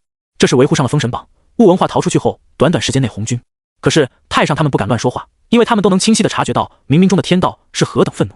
唯一一个和太上等人不同的，就是被铁链子锁在紫霄宫中的通天教主。此时他正坐在角落，咧着嘴幸灾乐祸地看着红军，可惜却没有任何声音传出来，因为红军早就用结界把通天教主给关起来了。许久之后，天道暴怒的气息逐渐消失不见，可紫霄宫内的气氛却变得更加压抑了。谁能告诉为师，这是怎么回事？当红军的声音响起后，太上等人更是大气都不敢喘一下，唯独角落中的通天嘴角都快咧到耳根上了。虽然听不到他的声音，但从通天的口型中不难看出来，他正在嘲讽红军和朱胜。既然你们给不了为师原因，那就给为师一个解决的方法。面色苍白的红军冷冷地说完后，面前朱胜同时松了一口气。老师，弟子觉得那人皇既然敢逆天而行，所依仗的无非是人道之力，只要阻止人道的扩张，封死朝歌，因伤必灭。元始天尊看了眼红军后，继续说道：现在我等圣人在梁劫结束前无法踏入洪荒，而周军又无人能挡住文仲、雾文化，所以必须寻求外援。红军听后眼皮一挑道：说下去。老师，弟子建议的派多宝去，多宝带走一半截教的人，在西方创立以大乘佛法为基础的释教，对比天庭，释教是此次梁劫中获利最大的，理应出点力。元始天尊说完，眼中闪过一抹寒光。维护死了，雷震子被降服了，杨戬下落不明。亮劫明明都要结束了，凭什么他们阐教还要付出这么大的代价？天庭就不说了，你们世门还想做壁上观，不付出任何代价就想摘桃子？做梦！这一次，元始下定决心，一定要将多宝的世门拖下水。而接引和准提听到后，先是沉默了3秒钟，之后对视一眼后，脸上同时露出菊般的笑容。老师，弟子觉得元始道友说的对，我西方教愿意出面拨乱反正，让该死的人死，该成神的人成神。师兄的意思也是弟子的意思，还请老师下令。闻言，红军身上那股破人的气息逐渐的消失了，取而代之的则是满脸的欣慰之色。既然你们这么有心，那就交给你们去办，毕竟你们2个才是西方教教主，为师不好插手。接引、准提听后脸上闪过一抹狂喜，赶紧行礼道多谢老师。太上，你去通知昊天，协助周军灭商。是，老师。元始，阐教的事情你自己处理。是，老师。安排好接下来的任务后，红军看着面前的四圣，极其严肃道：“你们记住，为师要的结果只有一个，拨乱反正，让所有事情都回归到原有的轨迹上去。为师要的只有这一个结果，可以不计代价。”四圣听后虎躯一震，同时行礼道：“弟子明白。”离开紫霄宫，接引和准提感激地看着元始，多谢元始道友。哼，元始天尊没给他们好脸色，而是阴阳怪气地嘲讽道：“两位道友，别再把到手的教主弄丢了。”不会，不会。接引和准提顿时笑开了，他们真没想到，因为人皇的忽然崛起，逆天而行，让多宝的一番算计彻底落空。红军一句：“毕竟你们才是西方教教主”，直接就把他们钉死在了西方教教主的位置上。无论多宝改什么名，都得背负起他们两人身上的因果。因为红军的话就是天道的意思，若是天道不承认，当时就会降下惩罚。很快，一道身影就出现在了世交道场中，瞬间引起了多宝等一众强者的注意。因为封神梁劫还没结束，多宝虽然成立了世教，却没有立佛，他要等梁劫结束时再立，只有那样，他才能斩断和西方教的一切联系。可现在，他看着那道身影，多宝心里没来由的一慌，因为这道身影正是接引的善师阿弥陀佛。自从他占据西方教，化西方教为世教之后，阿弥陀佛就一直待在后山，这次现身让他心里很是不安，但他依旧故作平静地说道：“道友不在后山好好修行，不知道来找本座有什么事？”多宝道友，贫道奉教主之命前来，是要通知道友尽快派人入洪荒，协助周军完成伐纣大业。哈哈！长耳定光仙仰天大笑道：“你家教主是接引，准提两位圣人是西方教的教主，你西方教的命令跟我世教有什么关系？”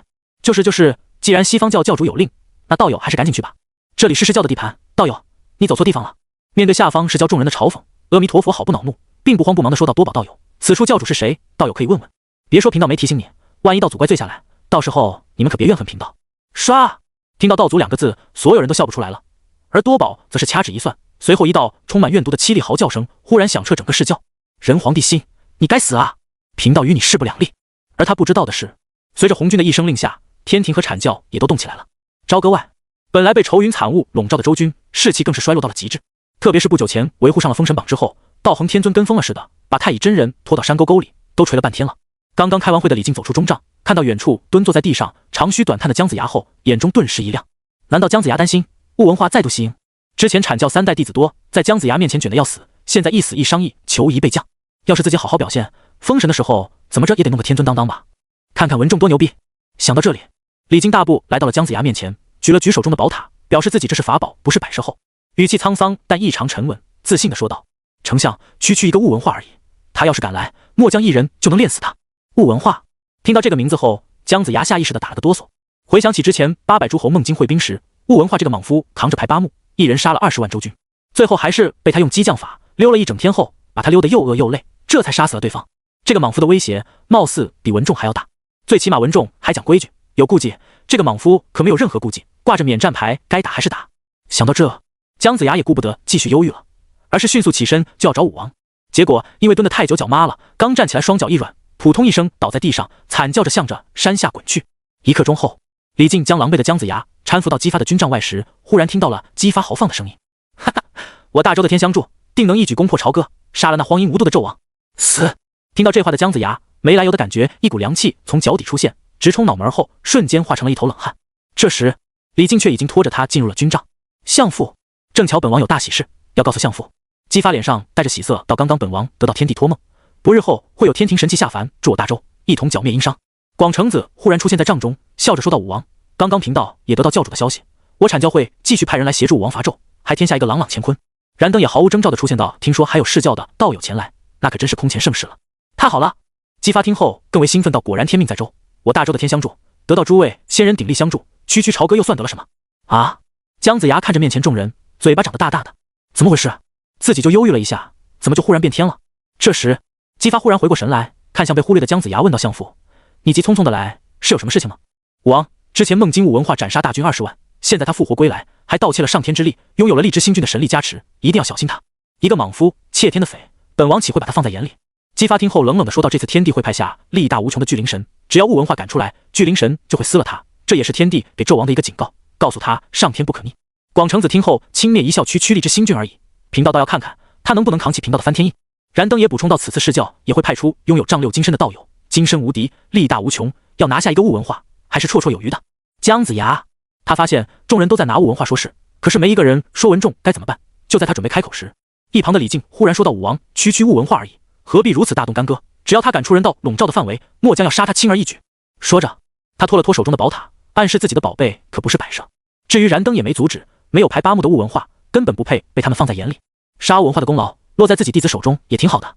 于是不等广成子等人开口，燃灯直接说道：“既然武王手下能搞定，那我等就不出手了。”说完，他就感受到了一道要刀人的目光。至于文仲，大家聪明的选择闭口不谈，不是文仲的雷难缠，而是诛仙4剑不好对付。朝哥，最近地心感觉自己的状态好得不了的，得到了文仲生前1/10的修为，又有物文化1/10的力量加身。他感觉自己要是再施展人道法相，对付上次有天道护身的燃灯，即便没法活捉对方，也能让对方吐几盆血。这时，文仲来到九间殿，抱拳说道：“大王，杨戬还是不想，依照老臣的意思，直接杀了吧，说不定还能让袁弘复活。”地心听后着实有些无语。复活归来的文仲哪里都好，就是对阐教的怨气太重，隔着老远都能清晰地感受到他想覆灭阐教的决心。太师，杨戬此人姑还不想杀，有些原因姑不方便说，姑再给他一点时间，如果他真的不识时务，姑也不会留他。既然大王决定了，老臣就不说了。文仲有些生闷气，阐教的人就在眼前，还不能杀，他一想起来就浑身难受啊。对了，太师，最近周军有什么动静？这几天地心都在感受自身的变化，所以没有关注50里外的周军，可没想到他只是随口一问，文仲又炸了。恐怖的杀意在他身上涌出，冲击的九间殿内的摆设光光作响时，一道道细如发丝的电光疯狂在文仲身上游走。回大王，2天前天庭派下5尊神起，阐教3大士下山入周营，西方释教派出9人，由长耳定光仙那个死兔子带领。滋吱吱，噼里啪啦。当文仲说出长耳定光仙这5个字的时候，双拳紧攥电光闪烁间，一滴滴猩红的鲜血从他的指缝中流出。要说对于阐教，文仲只想灭他们宗门的话，那对于释教，文仲不但要灭他宗门，还要把他们的灰烧了再烧，扬了再扬那种滔天仇恨。哪怕他对有着杀身之仇的云中子、杀师之仇的燃灯所怀的仇恨，都没有对释教的仇恨大。哦，连释教都出人了，看来自己复活文仲、物文化，确实让天道开始失去理智了。地心沉思了半晌，道：“太师，现在兵马整合的如何了？有没有信心跟他们一战？”回大王，兵马整合完毕，不过姜文焕带来的87名诸侯以及兵马，他还是交给了老臣。他说他愿意从马前卒做起，替过去的自己赎罪。既然他这么坚持，那就随他去吧。地心摆了摆手，表示懒得搭理这个确诊偏执狂的小舅子，而是继续说道：“现在天庭、阐教、释教都派人来了，对方强者如云，若不入朝歌50里，姑也帮不上什么忙。对上他们太师有几分信心？”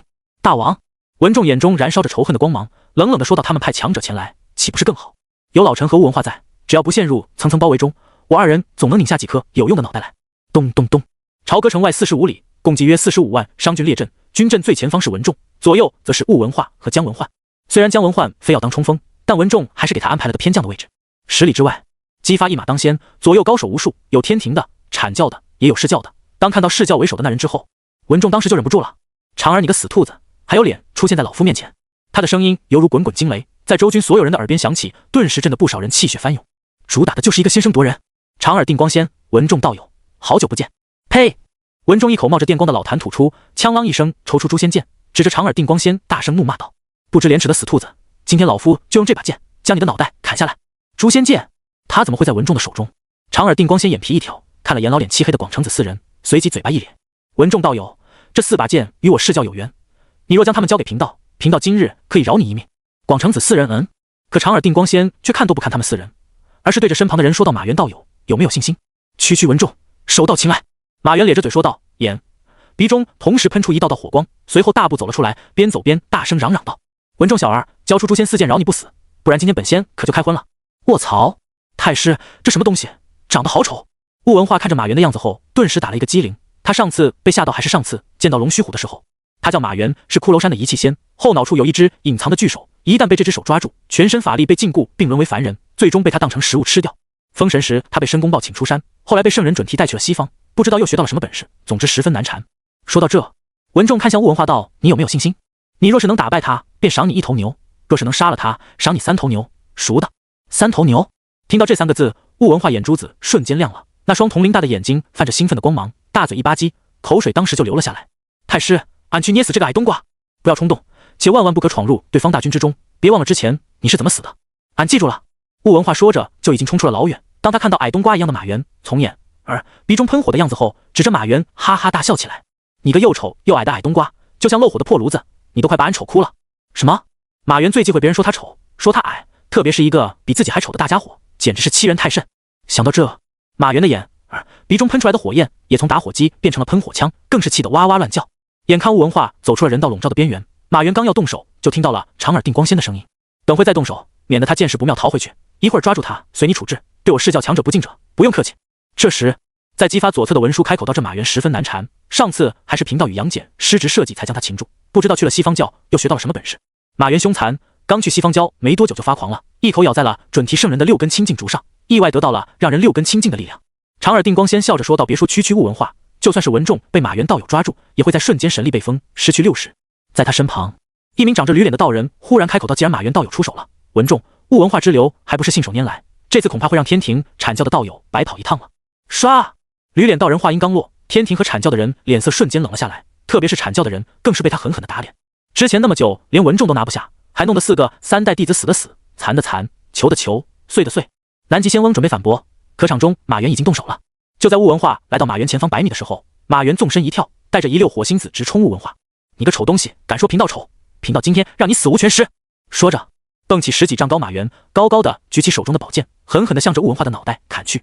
他想的很简单，无论物文化能不能挡住，只要近身，他就催动神手，然后把这个丑陋的傻大个控制住，一点点的撕碎。理想是美好的，现实是骨感的。就在他幻想着物文化的惨叫声时，一股摧枯拉朽的超强劲风瞬间将他吹醒。什么鬼东西？马原瞬间回神的刹那，就看到一根粗大的棍子狠狠地向着自己扫来。木棍所过之处，空气被挤压的扭曲、爆炸，发出雷鸣般的空爆声。卧槽！砰！马原刚刚说出2个字，木棍直接砸他肚子上了。那一瞬间，马原只感觉自己的5脏6腑都被震成了肉泥，哇的一声吐出半盆血泥后，身子如同炮弹般向着长耳定光仙倒飞而去。什么？这怎么可能？释教的人见状纷纷大惊失色，而阐教的人也被吓了一跳，根本顾不得嘲笑释教的人。哎呀，劲儿用大了，俺的3头牛，别跑！这时，一棍子砸飞马原的物文化，当时就急得直拍大腿。他本以为对方这么丑，之前又跳得这么欢，应该能有2下子的，哪知道连他7成力量都扛不住。就在他大步向着马原追去时，人群中的李靖看到了机会，大手一挥，黄金玲珑宝塔瞬间飞出，轰的一声，变大的黄金玲珑宝塔直接将物文化扣在了里面。哼，本将军的宝塔共7层，1层冰来1层火，物文化，上次你是被火烧死的，这次本将军就留你一具全尸。李靖嚣张的说完之后，挥手一招，玲珑宝塔瞬间冲天而起。塔来！李靖夸张的伸出一只手，脸上满是放荡不羁的张狂。区物文化，还不是手到擒来？笑，话刚刚说到一半的李靖忽然感觉到了不对劲，自己的宝塔怎么没飞回来？扭头一看，只见黄金玲珑宝塔下面喷着火，化成一道金光，嗖的一下飞上了云霄，眨眼间消失不见了。我操，我的法宝怎么跑了？砰！还不等懵逼的李靖回过神来，刚刚宝塔落下的地方轰的一声直接炸开，尘土飞扬间，一尊庞大的身影骂骂咧咧的从地下蹦了出来。那个王八蛋偷袭俺，那个破矿，俺那3头牛呢？说着，物文化那巨人般的身影便大步向着周军的方向走去，那双清澈中透彻愚蠢的大眼睛不断扫视着前方的人群，妄图找到并抓住马原换牛。这一幕更是让众仙倒吸一口凉气。死！这怎么可能？他怎么可能先飞黄金玲珑宝塔？不对，你们不应该注意他是怎么学会遁地术的吗？难道他盗窃了荔枝星君的神力？已经，只可惜修炼法术了。开智？你看他的样子像是开智了吗？难道是他手中的那根棍子？那好像是剑木。广成子、赤金子等人一眼认出了剑木，又看到物文化已经远离商军大营时，直接不讲武德的联合出手。虽然他们也不知道物文化哪里来的剑木，但目测肯定是个了不起的宝贝，抢就对了。这时，长耳定光仙也注意到射凶棍，眼看广成子4人出手了，竟然毫不犹豫地选择插手。阐教的道友，此物与我是教有缘，而且诸位也不是此人的对手，不如诸位给贫道一个面子，贫道定有重谢。听到这恬不知耻的话后，广成子刚刚掏出来的翻天印差点就砸向长耳定光仙，可他们的实力和境界毕竟都远不如对方，所以即便他们先出手，也是长耳定光仙先到的物文化面前。看着物文化，长耳定光仙脸上闪过一抹冰冷的笑容，却故作慈悲到孽畜，还不放下图，给俺滚一边去！物文化可不惯着对方，他只知道谁阻挡他找3头牛，谁就是他的敌人。话落的瞬间，物文化直接抡起射凶棍，狠狠地向着长耳定光仙砸去。长棍所过，空中再度响起雷鸣般的空爆声。察觉到这一击中的不凡，长耳异动到蛮力不错，是个看家护院的好苗子。物文化，你与我是教友，有你来的腿儿，滚！砰！伴随着物文化的怒骂，愤怒的长耳一掌击在射凶棍上，刹那间天崩地裂，坚硬的地面就像是被人敲破的蛋壳一样。以2人为中心，一道道漆黑的大裂缝如同蛛网般向着四周蔓延而去。下一秒，物文化一连暴退了3步，而长耳则退后了半步，但长耳的心里却掀起了滔天巨浪。他的特长虽然不是战斗，但好歹也是准胜。而物文化一个普通人，即便是得到荔枝星君神力加持，也不过相当于初入金仙中期而起，在他眼中依旧是个普通人。可长耳做梦都没想到，对方不但硬接自己一掌没事，甚至还能将他击退半步，简直是离了大谱了。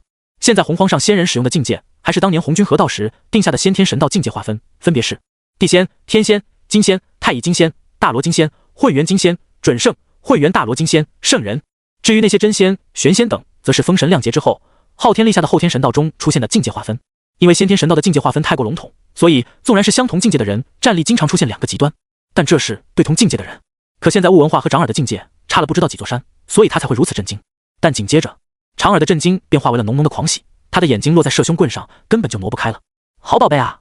就在刚刚交手的一瞬间，他竟然在剑幕上感受到了九天息壤的气息。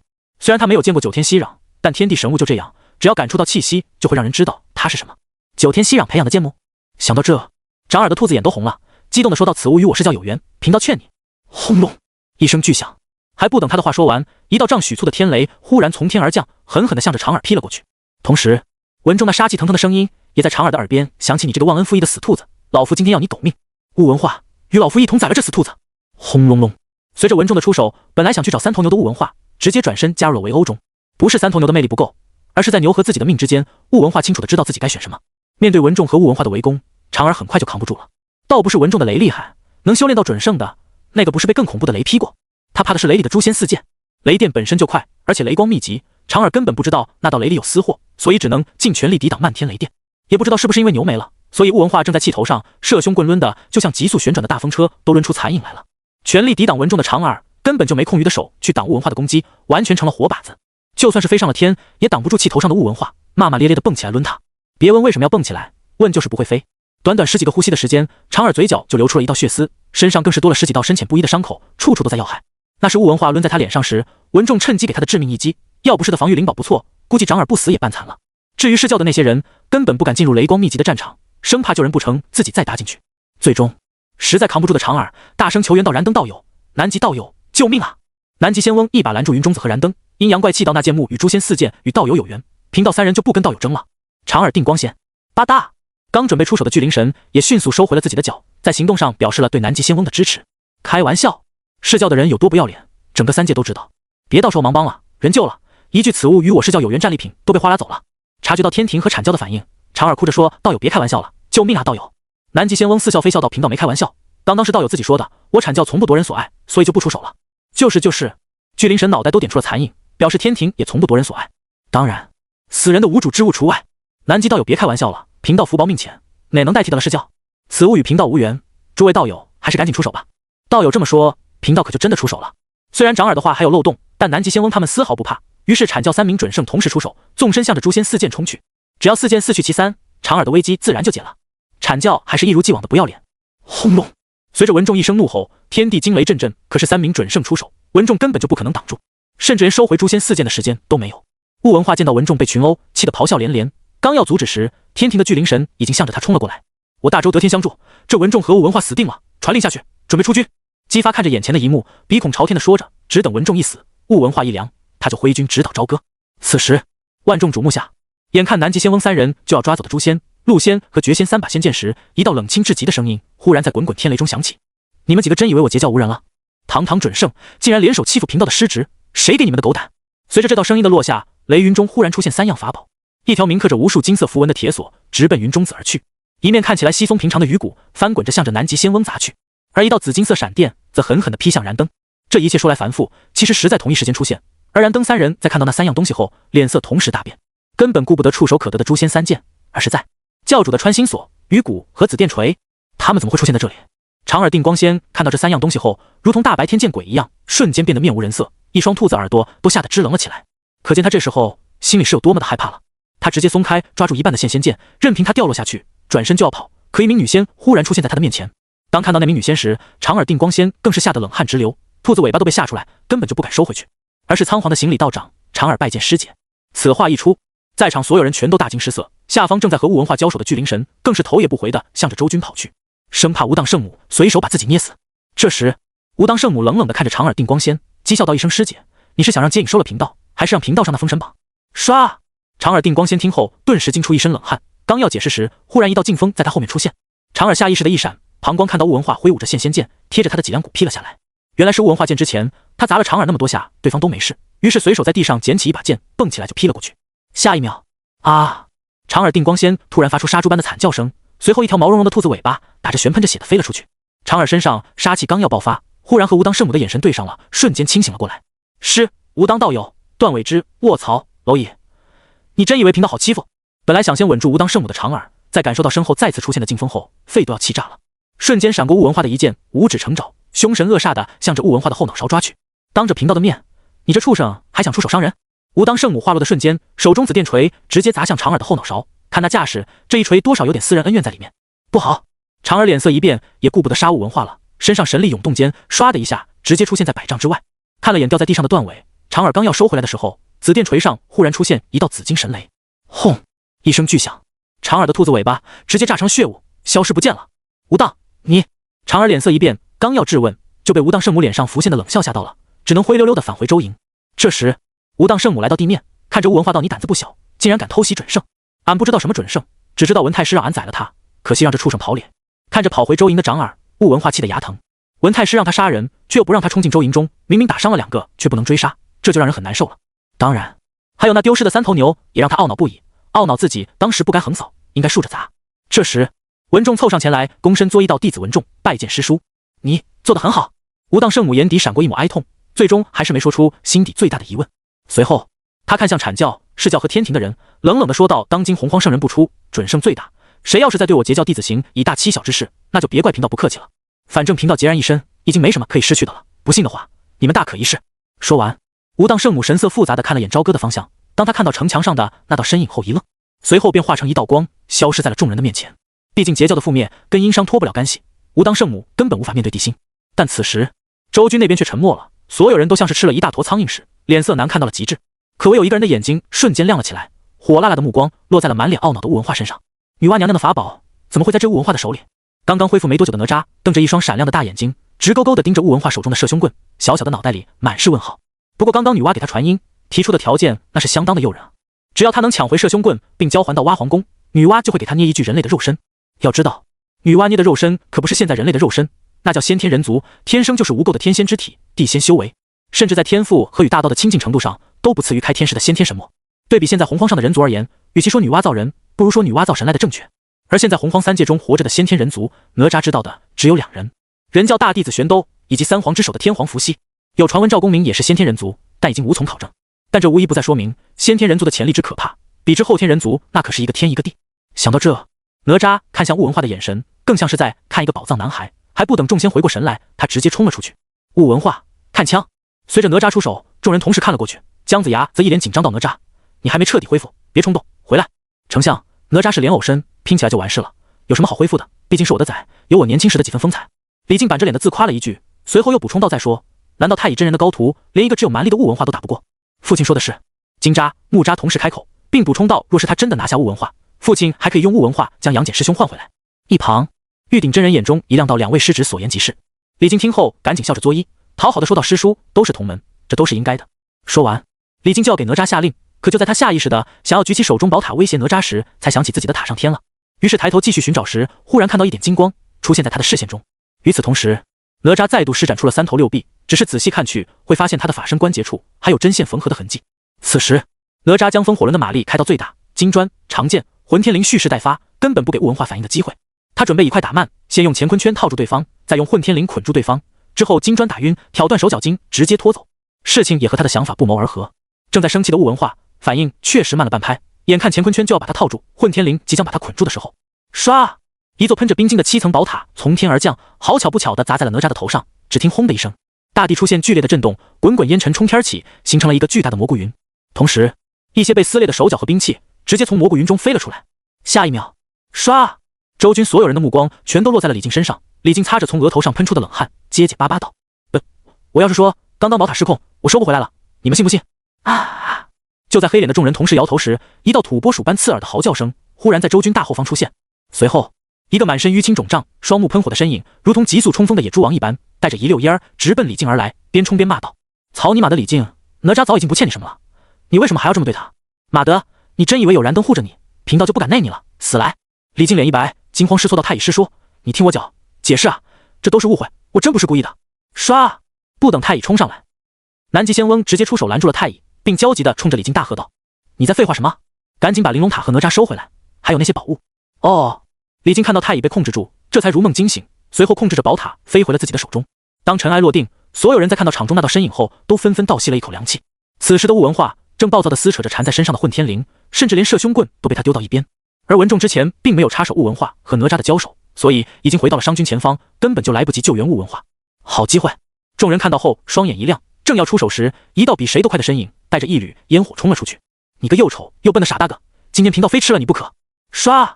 之前被雾文化一棍子扫飞的马原瞬间出现在雾文化面前，他也不用刀了，而是直接催动神手，一把抓住了雾文化。哈哈，又笨又丑的傻大个，死！眼看雾文化被他抓住，马原直接把他拖到自己面前，举起手中的刀，准备给他来个剖腹产。可就在长儿等人面露得意的冷笑时，被他抓住的雾文化看了眼马原，忽然变得怒火中烧：“你个丑东西，竟然偷袭俺！”紧接着，暴怒的雾文化一拳捶了过去，顿时把马原捶得眼冒金星，大脑一片空白。长儿脸色一变，神色惊恐道：“不可能！为什么被马原抓住雾文化还能反抗？这不可能！”可就在他准备救人，顺便拍死这个砍自己尾巴的憨憨时，文仲忽然出现，刹那间所有人都不敢动了。此时，雾文化压根不给马原反应的机会，砂锅大的拳头如同雨点般的砸在马原脸上，一连数十拳下去，打得马原脑瓜子嗡嗡作响，脖子都快断了。神手下意识一松，雾文化砰的一声掉在地上，好像生怕自己的三头牛二次跑路。落地的雾文化一把抓起射凶棍，用尽全身力气抡动，重重的砸向懵逼的马原。咔嚓！啊！在一阵凄厉的惨叫声中，马原的脑袋就像是被铁锤砸碎的西瓜一样，直接爆裂开来。就在死亡的瞬间，马原看到了缠在雾文化身上的混天绫，顿时明白了对方为什么能免疫神手的力量了。这狗约的混天绫！带着对哪吒和混天绫的恨意，马原咆哮的真灵刚刚出现，就在所有人震惊的目光中，彪的一下直奔朝歌而去。马原榜上无名，文仲道友还请将马原的真灵归还。看到马原真灵竟然向着朝歌冲去，长耳定光仙彻底绷不住了。他可以眼睁睁的看着马原死，但是绝对不能眼睁睁的看着马原的真灵被人收走。贫道不发威，你真当我是叫好欺负了？长耳定光身上弥漫着滔天杀气，缓缓的站了起来，看向文仲的眼神充满了不善。文仲道友，你要知道，现在殷商只有你一个能打的，虽然因为无当道友的关系，我等不会对你出手，但其他人却不一定了。说完，长耳的想刀人的目光便落在了雾文化和磨刀霍霍的姜文焕身上，毫不掩饰的威胁道：“是吗？你确定？”就在这时，一道充满霸道且目空一切的声音响起时，地心的身影出现在不远处，一把抓住了马原的真灵。看到地心，长耳的心猛地一抽，身上的强势瞬间消失，就连一旁差点内讧的惨叫人也都变得安静了起来。这时，地心双手负背，却用极其轻蔑且强势的语气问道：“长耳定光仙，孤在问你话。人皇，贫道只想要回马原的真灵，没有其他想法。马原的真灵，孤不会给你。既然人皇不给，那贫道就不要了。”长耳看着地心，一脸真诚道：“不过贫道有句话要提醒人皇，马原榜上无名，当负轮回，若是扰乱天地轮回，恐怕后土娘娘不会放过人皇。”本来还想鄙视长耳定光仙的阐教和天庭，瞬间对他刮目相看，感情这长耳要马原的真灵是给人皇挖坑的。要是人皇说送入轮回，那人皇在气势上就输了，甚至还会影响殷商国运、人道之力。要是人皇说坚决不给，那就得罪了生化六道的后土娘娘，毕竟他掌管轮回，人皇这么做就是在打他的脸。这长耳看着呆头呆脑的，没想到还是个阴人。是啊，是服软还是和后土娘娘硬刚，可都在人皇一念之间了。人皇已经没有选择了，毕竟不久前女娲娘娘质问地心时，他可是亲口说的，他与天地同尊。就是都与天地同尊了，而且亲口说了不会交出马原真灵。身为人界至尊的人皇，怎么可能妥协？在长耳用言语逼迫地心后，阐教、天庭、释教的人先后开口，想让地心和后土产生因果。当今洪荒圣人不得随意入内，是给天道圣人画的红线，跟地道后土可没关系。要是能让后土娘娘出手杀了地心，那岂不是皆大欢喜？察觉到队友给的助攻，长耳定光仙决定再加一把火，随即露出老歪逼的笑容，用极其夸张的语气说道：“破坏轮回之事，乃是真正的逆天而行。人皇身为人界至尊，肯定不会做出破坏三界平衡的事情来吧？”哈哈哈！看着他们自以为是的激将法，地心非但没有任何恼怒，反而大笑了起来。你说逆天？今天姑就让你们看看，什么才是真正的逆天。随着地心的话落，本来被他抓在手中的马原真灵，瞬间被他捏爆。当然没人看到，马原的真灵已经进入了人道封神路之中。下一秒，轰隆！就在阐教、天庭、释教不知道地心搞什么的时候，本来明媚的天空瞬间变得惊雷滚滚，一股毁灭的气息瞬间笼罩方圆百里。这一次，地心在将马原的真灵投入到人道封神路的时候，竟然发现打不开。也不是打不开，不是阻止人道封神路的开合，而是阻止马原的真灵上封神榜。三教共议封神榜，太上、元始能提得了名，孤送一道真灵都不行，真是放肆！地心化落的瞬间，天地刹那间变得伸手不见五指，霹雳如挂，狂风骤起。周军中的修士一个个面色大变，特别是姜子牙，一张老脸瞬间憋成了猪肝色，不好！武王快退！姬发根本不知道发生了什么，惊慌失措的喊道：“怎么回事？怎么这么大动静？人皇在挑衅天道，竟然要复活已经入了封神榜的人！武王快走，老臣要压不扑！”姜子牙的话还没说完，身躯猛地一震，哇的张嘴喷出3碗血，眼睛一翻，直接栽倒在了地上。紧接着，呼啦一声，封神榜瞬间出现在了半空中，直奔天庭的方向而去。太师，地心也没想到竟然还有意外之喜。话落的瞬间，文仲直接身化雷电出现在封神榜前，趁着封神榜不注意，抓着他拖进了人道笼罩的范围。这时候阐教的人想出手已经来不及了，只能眼睁睁地看着封神榜落入地心手中。地心一心二用，左手抓着封神榜，右手则是拿着别人看不到的人道封神录，身上气势陡然间暴涨。震！随着地心的话落，浩瀚的人道之力涌动，直接将封神榜给镇压住了。就在这时，地心感觉到那股阻挡的力量变弱了，但并未完全消失。就在他感觉奇怪的时候，突然想起了后世的一个传说：封神榜分右天榜和人榜，天榜提名3届大修士，如金陵圣母、赵公明、三萧等人；人榜提名商朝大将，如比干、江桓楚、黄天化、文仲等人。而通天真传的归灵圣母，因为嘲讽了接引，又没有提名封神榜，就被接引利用文道人把他弄得身死道消。连准圣级别的归灵圣母，因为没有提名，都进不去封神榜。现在地心硬往他体内赛马原，封神榜怎么可能答应？想通这点后，地心念头一动间，身上忽然涌出更为狂暴的人道之力。这里是人界，孤乃人界至尊，区封神榜也敢忤逆孤的意志。轰！随着地心的话落，被他封印的封神人榜忽然发出一声巨响，就像是二脚踢在塑料管里炸了一样。随后天清地明，刚刚的异象瞬间消失不见了。而地心则看着彻底打开的火灵圣母、殷红、黄天化、江桓楚、张山、秦完、土行孙、于元、龙吉公主、张奎、一气仙于元。当看到这个名字后，地心毫不犹豫地选择了的他。就在地心念头一起的时候，于元如同之前的文仲和雾文化一样，浮现的面孔再度沉寂下去，名字上面也出现出金色的大字水府星君。可是在看到这个神位后，地心却皱了下眉，随后开口道于元。他知道于元的底细，对比水府星君这个职位和实力，于元本身的实力要更强。金刚之躯刀枪不入，还免疫众人法宝的攻击，五行之术更是真智化境，身体甚至能在五行间随意转化。他最后只能将于元锁起来捆住，关在牢笼，沉入北海之中，并贴上符咒禁锢。而于元就是变成五行水身，直接逃了出去，被封水府星君也是因为这件事。后来他又被巨流孙用捆仙绳抓住，要不是陆压不讲武德，给姜子牙送来了斩仙飞刀的话，估计于元还活得好好的。轰隆！随着地心的话落，水府星君4个金色的大字直接消失，而后面如蓝电赤发獠牙的一气仙于元便出现在他的面前。贫道于元，多谢人皇。于元冲着地心做了一个起手，看得对面阐教、天庭和释教的人目瞪口呆。这时姜子牙震惊的眼珠子都快瞪出来了，指着于元瞠目结舌道：这于元，这怎么可能？这怎么可能？都已经上了封神榜的人，怎么可能复？原来人皇是这么复活别人的？不对，这不是复活，这是一个换一个。卧槽！马原明明榜上无名，怎么突然上了封神榜？这怎么可能？姜子牙，你干了什么？就在众人震惊于地心的手段时，长耳定光仙忽然蹦了起来，一把抓住姜子牙质问了起来。而姜子牙也不是好惹的，自己阐教3个一流准圣在这里，还能怕你这个3流准圣？于是本就红眼的姜子牙找到了愤怒的宣泄口，扯着嗓子喊道：我干什么？我特么能干什么？封神榜都落到了人皇手里，你说我还能干什么？你们委屈，你们都委屈，就我不委屈是不是？封神榜没了，他还怎么自封大帝？现在姜子牙最害怕的就是人皇打他那个自留地的主意。操！被喷了一脸口水的长耳定光仙一把将姜子牙扔到了一旁，抹了把脸上的口水后，这才恨恨地说道：连个榜都看不住，真是个棒槌。就在他们吵架的时候，于元遥遥冲着昆仑山的方向一抓，咻咻，2道光芒以不可思议的速度出现，随后稳稳地落在了于元的手里的正是金光错和如意乾坤袋。化血神刀他已经送给了自己的徒弟于化，穿心锁乃是通天教主的法宝，都跟他没关系了。而看到这一幕的周营人更是惊得呆立在当场，特别是广成子和姜子牙等人根本无法理解这种事情。金光错和如意乾坤袋不是在巨流孙手中，怎么突然出现在了这里？就在众人疑惑，甚至地心也疑惑的时候，于元再度打了个起手，面带笑意且恭敬地说道：人皇并未封贫道为神，所以贫道可以拥有生前属于自身的一切，更能收回自己的法宝。正所谓有所失便有所得，可惜贫道的金金五云驮回不来了。于元的话瞬间打消了所有人心中的疑惑，但是当地心看向周军的时候，周军所有人全都打了个哆嗦，即便是那些准圣也都察觉到了地心眼中的不怀好意。人皇，你想干什么？别以为多一个于元你就可以跟我们抗衡。姜子牙有些心虚地说道，至于姬发，眼中也闪动着浓浓的紧张和不安。之前文仲和雾文化大展神威，吾当圣母一人震慑4名准圣，雾文化砸死马原，地心复活于元。这一通操作下来，周军的士气已经跌落到了低谷。反观商军那边，一个个如同饿狼般双眼泛光，特别是姜文焕，就差把来几个诸侯让我砍死，我要复活父亲、姐姐、外甥这句话写在脸上了。特别是姬发，更是被他盯得浑身毛毛的。即便在红沙阵中待了100天，他已经身怀天子真龙气，可依旧有种恐惧的感觉。就在这时，姜子牙开口道：纣王复活已经死去的人，让不该上榜的人上榜，完全扰乱了天数，破坏了轮回。难道你就不怕给人族惹来灾难？你也有脸说轮回？地心神色轻蔑地看向姜子牙，开口讥讽道：你7死3灾，姬发被困红沙阵100日，死而复生时，你怎么不说扰乱天数，破坏轮回？你们做得了初一，不允许别人做15。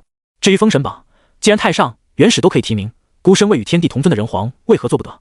有问题让红军下来与孤谈，你们都不够资格。说到这，地心的眼神陡然变得冰冷锐利，声音低沉霸道，一字一顿道：“还有，尔等魏孤施加恶事，行以下犯上作乱之举，该当何罪？”就在这时，文仲大步走出，身上雷光闪烁间，满是杀意的声音在近30万商郡耳边响起：“我大商的子民，你们告诉我，乱臣贼子当如何？杀！阐教、释教以及天庭入我洪荒，冒犯我人族至尊，乱我殷商社稷，欺我人族，又当如何？杀！我大商的子民们，请举起你手中的刀，杀光这些自以为是的诸神，让三界知道我人族才是洪荒的主人！杀！”说着，文仲身上惊雷万道，冲天而起的瞬间，直接踏在雷震子的背上，手中兵器遥遥指向对面的周军。杀！下一秒，27、8万商郡忽然爆发出了数百万大军的气势，随后一股不屈的铿锵意志冲天而起间，一道仿佛祖龙自太古发出的龙吟声，陡然间响彻洪荒，震动三界。杀！杀！杀！与此同时，在商郡展开冲锋的瞬间，于元手持文仲偷偷给他的诛仙剑，悄无声息地逼近了长耳定光仙。如果真是同级别的真灵，可以在封神榜上1换1，那他无论如何都要想办法宰了长耳，让师尊归来。有脏东西！就在于元准备对长耳动手的时候，长耳瞬间心跳加速，不安地看向周围。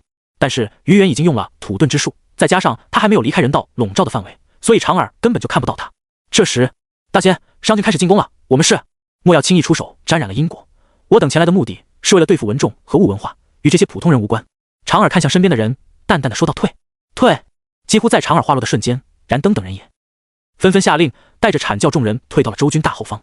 唯有天庭的巨灵神大步向着雾文化走去。天庭，王母好奇地问道：“师兄，阐教和释教的人都退了，为什么还要巨灵神上呢？巨灵神只是对付雾文化，又不对商军下手，怕什么？”昊天鼻孔朝天的说道：“再说，释教和阐教的人分不清形势，这时候往后退，简直是纯纯找死。师兄是什么意思？大老爷让他们去干什么？”昊天看着呆萌中夹杂着愚蠢的王母，面露不屑道：“商军出征，于元、文仲、雾文化、轩辕坟三妖都出动了，人皇只能在人道笼罩范围中凝聚人道法相，这不是对付殷商的最好时机。这群愚蠢的家伙竟然怕杀死普通人沾染因果，选择在这时候退后，你说大老爷会惯着他们？”说着，昊天伸手指向燃灯、长耳等人，轻蔑地说道：“他们划水，我天庭却激流勇进，到时无论结果如何，我天庭的功劳都是最大的。”说完，昊天又露出阴鸷的笑容：“你不死，他不死，都不死的话，本帝如何登临至高，三界封神？混沌，愚蠢，蠢货！”元始黑着脸看着躲在大后方的燃灯等人，肺都要气炸了。3个一流准圣，竟然被一个无当圣母吓到了。闹呢？本来封神前阐教就不如截教，无论是准圣的数量还是弟子的实力，截教都甩阐教几条街，唯有阐教弟子的出身是元始唯一能拿得出手的。但是现在3个囫囵个的准圣竟然被截教余孽的一句话吓得不敢对文仲出手了，简直把他的脸都给丢光了。至于接引和准提的脸色也不好看，但却没有元始那么愤怒，毕竟现在的释教明面上他们是教主，实际上却是多宝说了算。不过他们都能清晰地察觉到，在不远处的紫霄宫中有一股极其压抑但却随时都可能爆发的滔天怒火。就在气氛陷入僵持的时候，一道铁锁震动声忽然响起，随后通天挑火的声音在众人耳边响起：“废物，真是一群废物！哈哈，都看不起我截教，算计我截教，可是所有人都惧怕我截教，真是讽刺，讽刺啊！人皇欲逆天，诸圣干瞪眼，贫道吃过的苦，受过的委屈，用不了多久也会在你们身上一一重现。”哈哈哈！咣当，紫霄宫中传来一声巨响，随后通天的声音再度消失不见。可是宫外的圣人们却能清晰地感觉到，紫霄宫内那股压抑至极的怒火已经到了爆发的边缘。这时，元始天尊忽然掏出3宝玉如意丢向洪荒，同时面无表情地说道：“南极，速速出手，拨乱反正。”一旁的接引和准提看到之后，瞬间眼观鼻，鼻观心，一副爱咋咋地的样子。西方教是教，但是教却不是西方教。况且多宝那个不要脸的已经霸占了他们的9品功德金莲以及8宝功德池，他们2个被架空的教主绝不会用自己仅剩的法宝去强大与自己关系不大的释教。不过为了防止红军拿他们出气，接引还是传讯阿弥陀佛，给多宝下达了命令。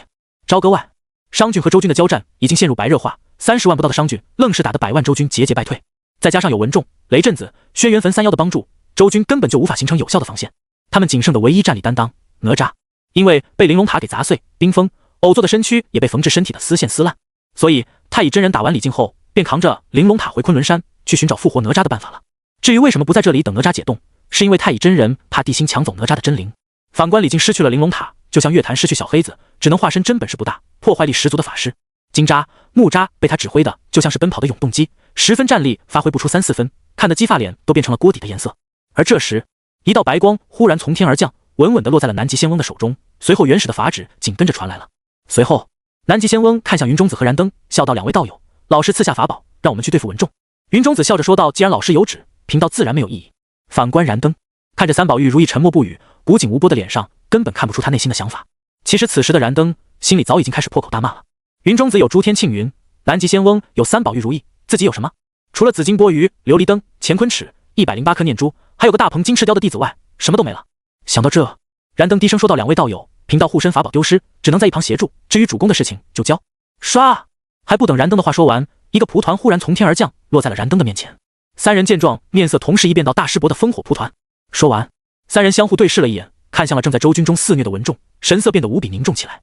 他们明白了天道和圣人们的意思：杀文仲，诛于元，斩物文化，断殷商之崛起，灭人族之希望。此时，燃灯神色凝重地接过烽火蒲团，面无表情道：“2位道友，出手吧。”就在燃灯接过烽火蒲团的刹那，混沌中，轰！紫霄宫内忽然出现一股狂暴至极的力量波动，随后太上和元始两人脸色大变，同时冲向了紫霄宫。通天，你想造反？三弟不要冲动，老师莫要动怒，有话好说啊！轰！一声巨响，刚刚来到紫霄宫外的太上和元始瞬间僵住了。此时，太上脸上再也没有了之前的淡然，万古岁月来都古井无波的心境，瞬间被无尽悲哀充斥。就连一向对通天有意见的元始天尊，此时也感觉心头猛地一痛，就像是一把锋利的匕首扎进他的心口中一样。三弟，三弟！伴随着2道死气沉沉的三弟出现，紫霄宫中忽然传出野兽般粗重的喘息声。别叫我三弟，贫道与你们的情谊在诛仙阵的时候就已经结束，贫道是生是死与你2人无关。轰隆隆！随着通天的话落，紫霄宫紧闭的大门缓缓打开。首先映入2人眼帘中的就是口吐鲜血、单膝跪地的通天，而在通天正前方正是面无表情盘的红军。不过让2人震惊的是，本来通天的4肢都被天道锁链锁住，捆在了紫霄宫的一角，可现在通天右臂上的锁链却被他硬生生的挣断了。最开始出现的那声巨响，就是通天崩断天道锁链时发出来的。2人心中虽然震惊，但是在看到通天无恙之后，那颗提到嗓子眼的心也被他们咽了下去。之后，2人同时冲着脸黑的红军打了个起手道弟子拜见老师。轰隆！一声闷响，紫霄宫的大门重重的闭合上了。徒留尴尬又懵逼的太上和元始站在宫外不知所措。大兄，我们真的做错了，天数已定，我们没有资格质疑忤逆天道的计划，即便明知有错，也只能一路错下去。太上看了眼紫霄宫后，淡淡的说道：“况且大道之争哪有对错？若是有，那便是胜者对，败者错。”他的话好像是对元始天尊说的，但又好像是对通天教主说的。反正说完之后，宫内宫外都没有任何声音出现。不用想，肯定是红军又把通天给镇压了。想到这，太上一脸淡然道：“回去吧，三弟还活着，这不比什么消息都好。”混沌中发生的事情，除了几个圣人之外，谁都没有发现，因为此时3界中的所有强者全都在盯着殷商和周军的交战，他们很清楚，这次交手的胜负大概率会影响后面3界的格局。在燃灯他们出手的时候，吾当圣母准备2次出山时，却被突然出现的多宝给拦住了。此时，商周大战的格局发生了轻微的变化，巨灵神已经和雾文化交上了手，因为雾文化听了文仲的命令，不和巨灵神正面交锋，而是以射凶棍为商郡开路，他的破坏力十分的惊人，沿途所过除了尸体就是被砸裂的大地，更是独自冲进数十万的周军中大杀特杀。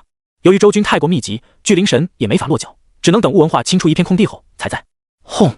一个比雾文化身体还要大的拳头从天而降，吓得雾文化一个驴打滚勉强躲了过去。此时他的脸上挂满了惊慌之色。太师，快来救俺啊！这个大家伙俺打不过。雾文化独特的嗓门响起时，便引起了文仲的注意。可此时他面对的是燃灯3人，根本无法抽身救援。要不是文仲可以以身化雷，还有雷震子不要命的攻击云中子，即便这里在混乱，天道人道的冲突再明显，他都不可能在3名准圣的手下撑这么长时间。当然了，这其中也有3名准圣忌惮现仙、绝仙、陆仙3把仙剑不敢逼太紧的原因。雾文化，他只是块头大，真正的力量远远不如你。太师，他块头太大了，俺真不是他的对手啊。雾文化扛着射凶棍上蹿下跳的，根本不敢和巨灵神交手，甚至每当他抽身想冲入海量周军的时候，金吒都会出手以火焰下退他。不是雾文化胆怯，而是在他的认知之中，块头比他大的就要比他强，不然当初在梦京时他就不会被变大的杨戬吓跑了。相信老夫，他根本不是你的对手，不信你跟他硬拼一下，若你不是他的对手，便直接退回去。啊，好，俺听太师的话。雾文化是一根筋，在听到文仲的话后，毫不怀疑的就抡起射凶棍砸向了巨灵神。此时的巨灵神也没想到雾文化竟然反击了，一个不慎被对方一棍子砸在了拳头上。砰的一声，巨灵神的整条右臂直接被雾文化一棍子震碎，震碎的血肉瞬间化为血雨从天而降。啊！巨灵神张嘴发出一声惨叫，可还没等他反应过来，就看到雾文化忽然蹦起，又是一棍子敲在他的脑门上。梆的一声，巨灵神的惨叫声戛然而止，他的脑袋就像是被铁锤砸烂的西瓜一样，砰的一下就爆开了。这时文仲的声音再度传来，雾文化继续冲击周军，打乱他们的队形。好嘞，太师！雾文化大嘴一咧，如同饿了2天半的狼看到了一群小羊，瞪着通红的眼珠子冲了上去。至于金吒，早就在巨灵神瓜破人王的时候提桶跑路了，让他对付这人形凶兽，开什么玩笑？广成子的翻天印也不适合在这里用，近战他们都打不过雾文化，神通法术下去，万一弄死海量周军，到时候被因果缠身了，又该怎么办？阐教的人根本不会做损己利人的事情，至于释教的人，正在联手对付三妖、飞廉、恶来等因伤最后的一人。唯一奇怪的是，长耳定光仙，他的目光不时在周围的人群中扫过，满是慈悲的脸上却透发着森森冷意。于元，贫道不知道谁给你的胆量，敢对贫道动手。之前是贫道大意被你偷袭伤到，可惜你再也没有机会了。长耳静静地站在那里，气息笼罩周围一方天地，但他下意识的右手却摸向了自己的心口位置，隐约间可以看到长耳的心口处有一点不太明显的血迹。刚刚他本来也想围堵文仲呢，结果于元忽然从地下钻了出来，一剑刺向他的心口。要不是他反应快，即便那一剑杀不死他，也得给他捅得透心凉。到时候文仲肯定会对他出手，一旦他受了濒死的重伤，阐教的人绝对不会施以援手，甚至还会暗中协助文仲杀了他。可惜于元的五行神通太厉害了，再加上这里天道人道相互冲击，道则混乱无比，他并没抓住于元，所以他现在时时防备于元的二次偷袭。而被巫文化砸死的巨灵神的真灵则直奔不远处的地心而去。阐教三大士虽然看到了，却没有阻止的迹象。阐教、释教的人都死过了，也该轮到天庭死个把人了吧？可能是天道已经习惯了，或者是封神榜已经习惯地心的硬塞了。这次巨灵神的真灵竟然丝滑无比地进入了封神榜中。随后，人道封神录，魔礼青、张桂芳、百里、比干、崇侯虎、赵江、殷红、火灵圣母、朱子珍、邓婵玉。朱子珍地心化落的瞬间，一张猪头浮现在了封神录上，紧接着在朱子珍的名字上出现了福断心3个字。朱子珍。地心再度开口后，书页上的猪头忽然睁开双眼，随后一道沉闷的声音在天地间响起：朱子珍，谢过人皇。轰！随着对方的话落，一道妖气冲天的肥胖身影忽然出现在了众人的面前，正是眉山七怪的朱子珍。刚刚出现，朱子珍便冲着地心打了个起手到人皇，俺已经知道事情始末，来石大哥也教俺破局之法，俺去也。话落的瞬间，朱子珍直接显化真身，变成了一尊40多丈长的黑棕野猪，身上倒立的鬃毛如同钢针般横七竖八的交叉着，看上去异常瘆人。下一秒，朱子珍体子一撩，如同一座异动的抢山般，直接冲进了附近的周军中。庞大的妖躯横冲直撞间，很多周军都不知道发生了什么事情，就被朱宗刺死。有了巫文化和朱子珍这两个巨型坦克在，周军军阵迅速大乱，变得跟无头苍蝇一样。三大士想要出手，却意外发现朱子珍真正的目标不是这些普通的周军，而是那些正在对付三妖的释教强者。妖孽，听闻你吹、拉、弹、唱样样精通，只要你肯投降，贫道今天就饶你这妖精一命。战场某处，三妖中实力最弱的玉石琵琶精被一名释教的金仙后期压着打。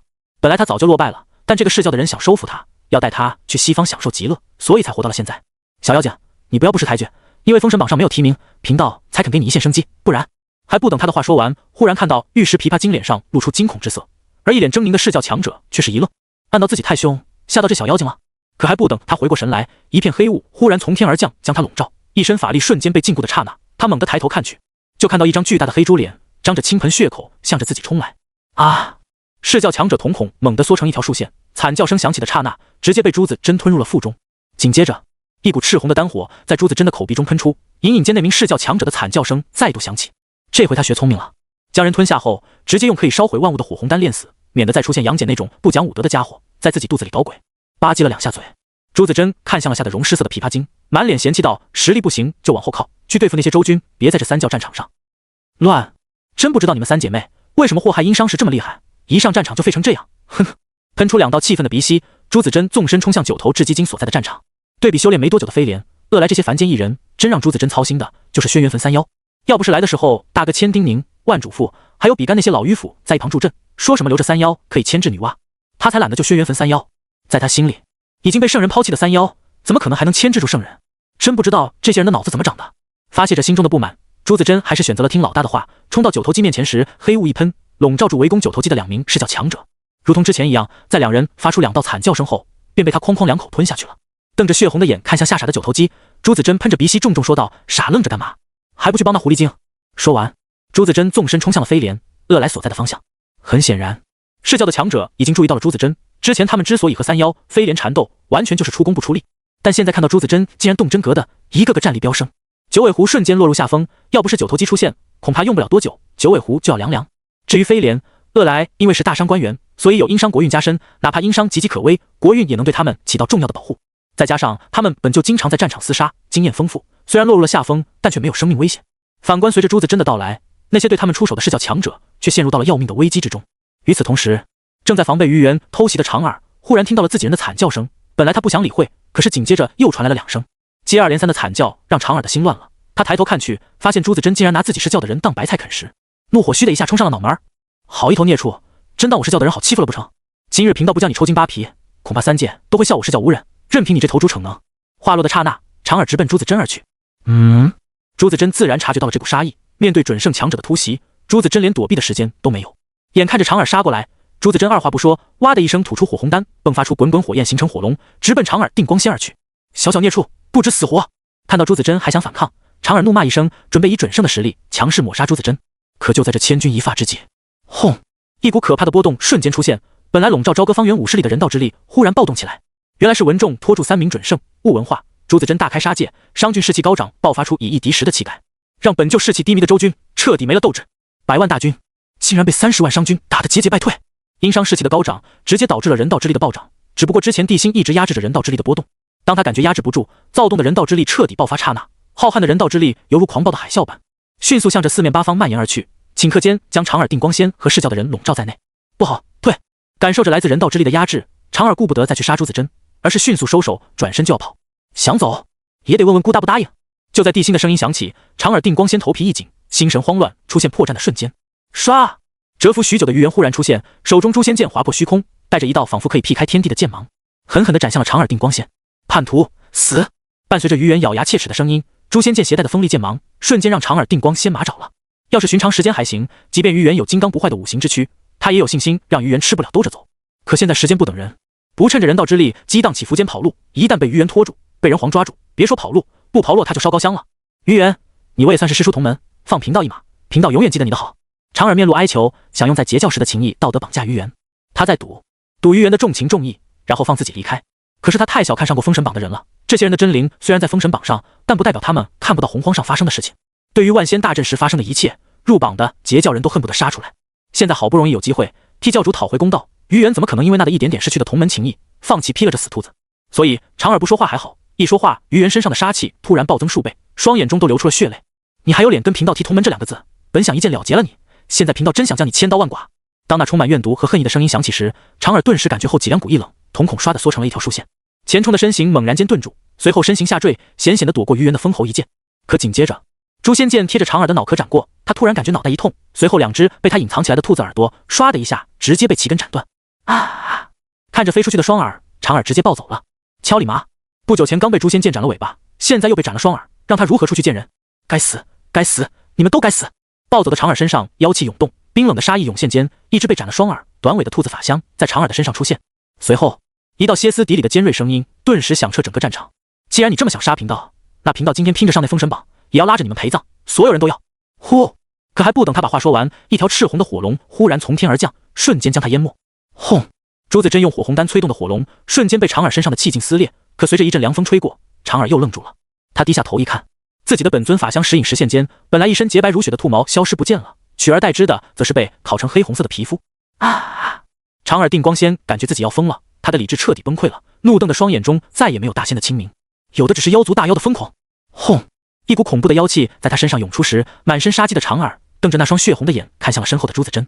鱼猿5行真身金刚不坏，即便他是准圣，在没有杀伐灵宝的前提下，要杀鱼猿也十分麻烦。所以他在愤怒之余，用最后的理智做了一个决定：先杀朱子珍，再灭物文化，后斩文仲，最后再用诛仙4剑将鱼猿剁成肉泥。死！砰！还不等暴怒的长耳话落，一只虚幻的大手忽然从天而降，一巴掌把长耳拍在地上。这时，地心的声音忽然在所有人的耳边响起：想动菇的人问过菇了吗？人皇！听到这道声音，暴怒的长耳瞬间清醒过来，心中涌出无尽恐惧的同时，唰的一下冒出一身冷汗，甚至连断耳、断尾、烧毛之痛都忘了，赤红的眸子中满是恐惧。人皇，饶命啊！轰！又是一声闷响，长耳只感觉一股无法抗衡的力量化成一条粗大的神龙，蛮横地钻进他的体内，不断地冲击着他脆弱且敏感的神经，直冲得他下意识地张开了嘴巴，哇地吐出一大口血后，大脑瞬间宕机，陷入了一片空白中。鱼猿，姑把他交给你了，别让他死得太快。用人道之力镇压住长耳定光仙后，地心大步向着文仲的方向走去。要杀长耳的话并不难，但地心不知道这时候死一个准圣会出现什么变数，而文仲那边快撑不住了，地心不允许出现任何变数。准圣毕竟是准圣，更何况这3个活了不知道多少年的老古董，无论是实力、眼界和还是经验，远远不是文仲能比的。要不是雷震子舍命拖住云中子，而且文仲一直在天道、人道相互冲击的混乱地带以身化雷躲避3人围堵的话，或许他们早就把文仲杀了。当地心驾驭着人道法香向着文仲走去时，文仲也尝试身化雷电突破3名准圣的包围。因为现在人道还在和天道交锋，所以人道激荡起伏的厉害，特别是燃灯他们所在的地方，人手一件圣人法器，人道笼罩的范围中就属他们那里的天道之力最为强盛，所以地心无法催动人道法香，快速出现在几人交战的地方。此时看到地心向着他们走来，云中子脸上闪过一抹决绝，频道挡住3把仙剑，2位道友一同绝杀文仲。说完，眼看云中子准备不惜一切代价，文仲顿时感觉到了压力，甚至有种自己今天要交代在这里的感觉。就在这时，雷震子身上雷光大盛，风雷双翼更是在瞬间变大3倍，随后如电般冲向了云中子。主人，走！当雷震子划落的瞬间，云中子脸色一变，刚要开口时，冲到他面前的雷震子轰的一声自爆了。看着自己的徒弟死在自己面前，云中子心神出现了刹那的波动，就是这一波动，让他和燃灯、南极仙翁的配合出现了纰漏。唰！一道雷光闪过，燃灯刚要阻拦，就看到陆仙剑向着自己砍来，下意识的把手一收。嘘！文仲直接冲出了3名准圣的包围圈。这一幕顿时让3界不少人大跌眼镜，没想到3名准圣手持圣人法器围攻文仲，还被他跑了。虽然说他们忌惮陆仙、绝仙和剑仙3把顶尖杀伐灵宝，但也不得不说，文仲的运气实在是太好了一点。如果云中子心硬一点，或者燃灯拼着丢条胳膊，哪怕用烽火蒲团挡一下，或许都能把文仲留下。可惜没有如果。同一时间，端坐在凌霄殿里的昊天看到这一幕后彻底炸了。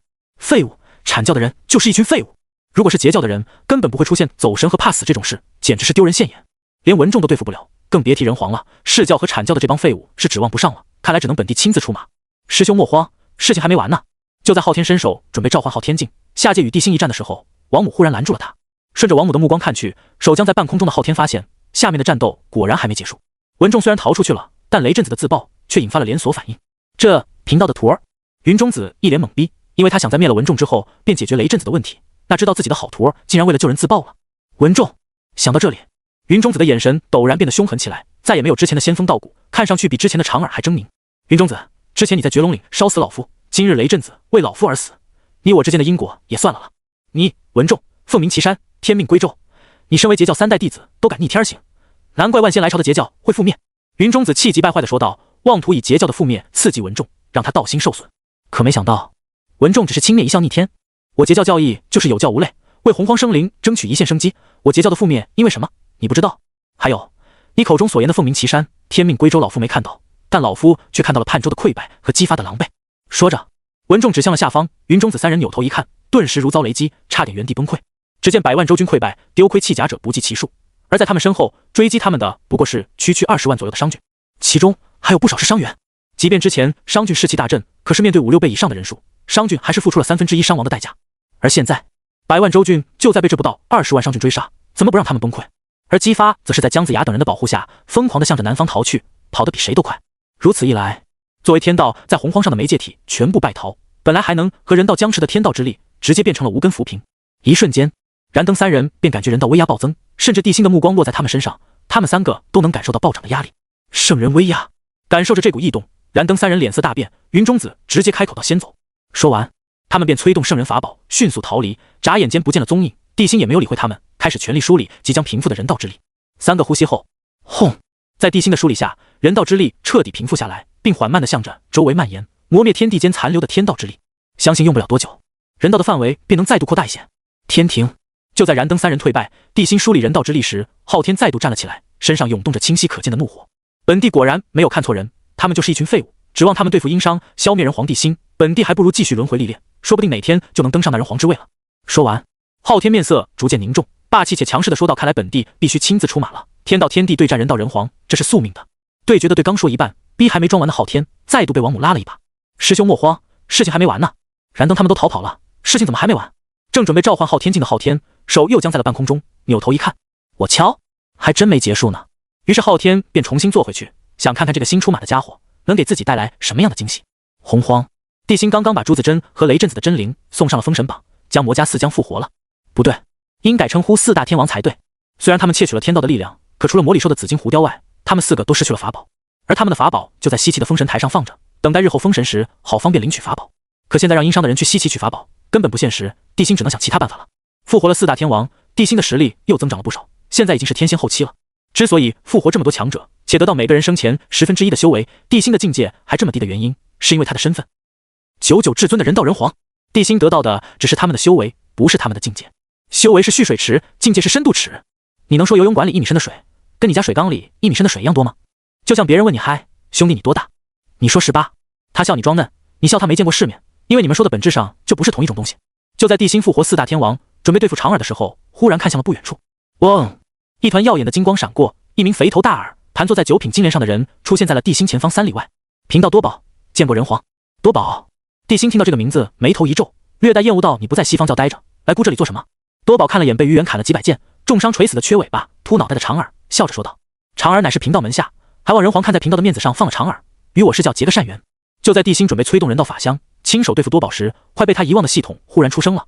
丁检测到宿主陷入艰难抉择，宿主选择如下：选择一，多宝驾驭9品功德金莲前来，防御无双，短时间内人道法相根本伤不到他，十分难缠。答应他的要求，不就一只兔子吗？给他。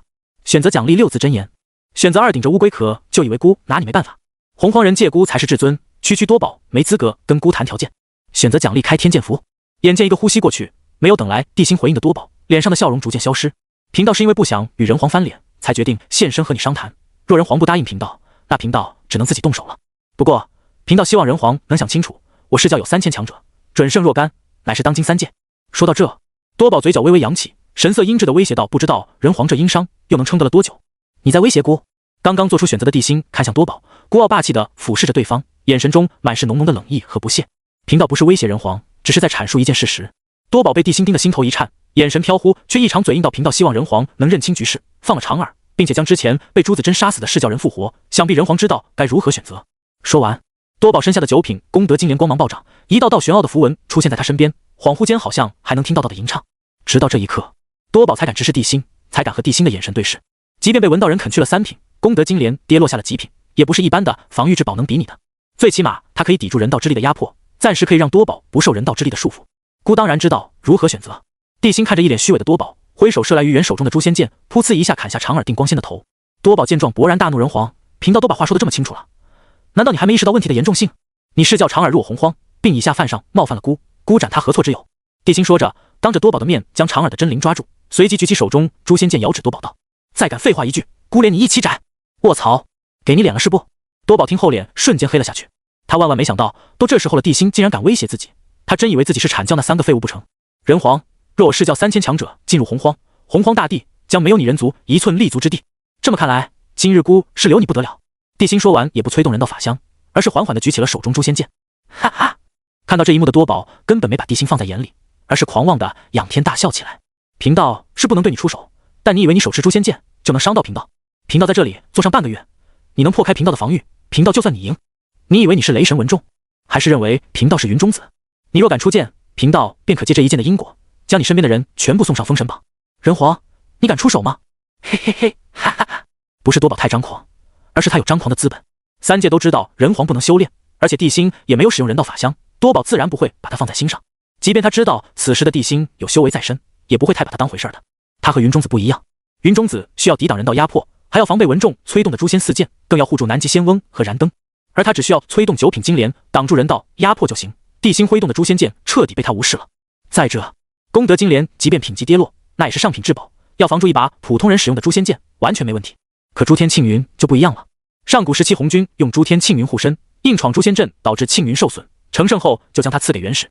元始不久前又闯了2次诛仙阵，导致庆云再度受损后，便赐给了云中子。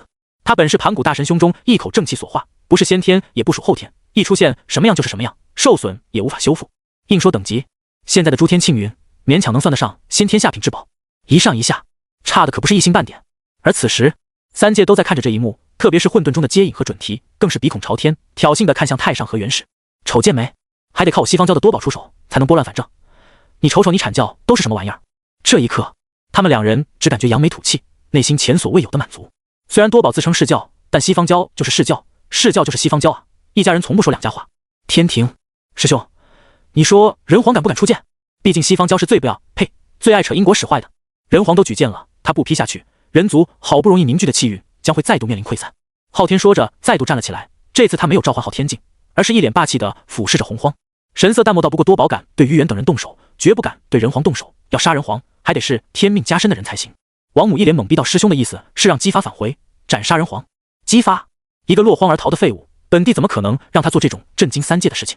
昊天整了整发型，压抑着心中的激动道：杀人皇的事情，自然要本帝亲自来。本帝是天庭之主，未来的3界至尊，理应亲自出手拨乱反正。天道天地对战人道人皇，这是宿命的对决，也是本帝让3界重归正轨的。说完，昊天昂首挺胸地走下台阶，大步向着凌霄殿外走去。本帝亲自出手，不但能令3界降服，还能顺便打压一下世教，一弹3鸟的机会可不是什么时候都有，而本地将会成为3界中最大的赢家。哈哈哈！看着昊天大步离开的背影，王母脸上充满了钦佩和爱慕，眼里的小星星都溢出来。师兄加油！师兄你是最棒的！开天！洪荒之上，地心化落的瞬间，多宝张狂的大笑声戛然而止，随后整个人都从功德金莲上蹦了起来，眼珠子都差点瞪出来。什么？不可能！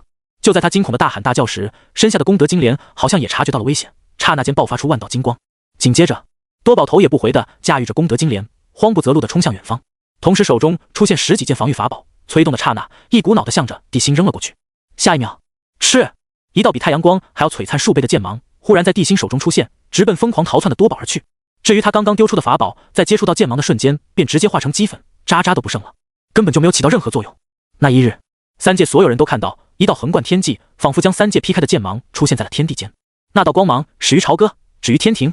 天庭看着从南天门一直蔓延到凌霄殿，甚至将天庭核心的凌霄殿殿门门槛都劈开一半的剑芒消散后，昊天即将迈出凌霄殿的那只 GO 彻底僵在了半空中，脸上的狂傲瞬间消失，取而代之的则是一张面无血色的脸庞以及惊恐到扭曲的表情。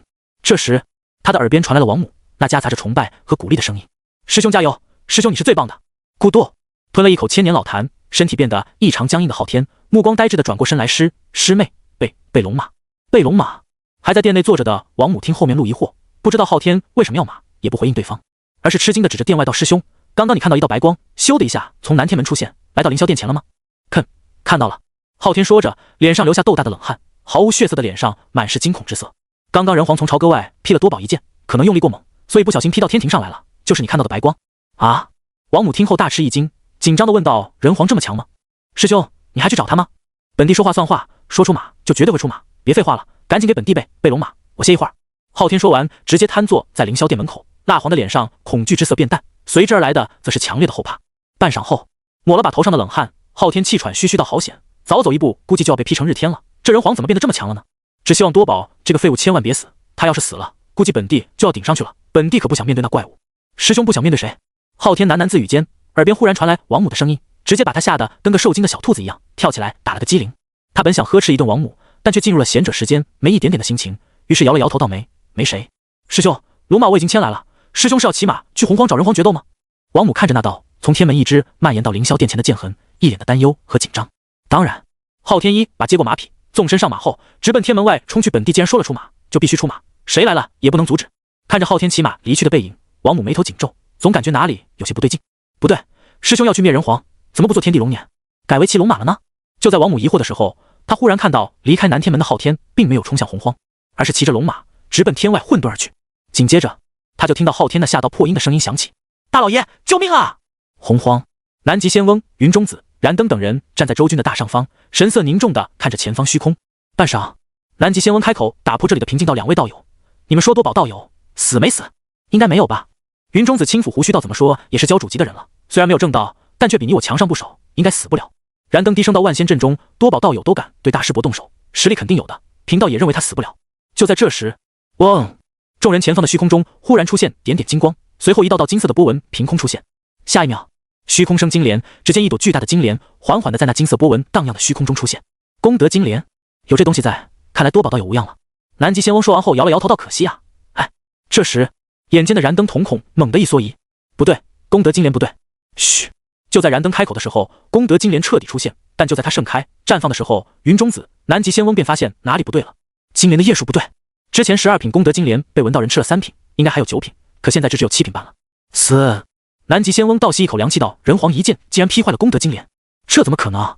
就在他们震惊的时候，金莲彻底绽放，盘坐在金莲中的多宝面无血色，身上虽然没外伤，但周身却被血雾笼罩，甚至连盛开的金莲内侧都被一层血迹给涂满了。这时云中子尝试着开口道：多宝道友。唰！莲台上的多宝猛地睁开双眼，只是他的双眼不再慈悲，也不再清明，反而因为充血导致肿胀，好像下一刻就会爆开一样。哇！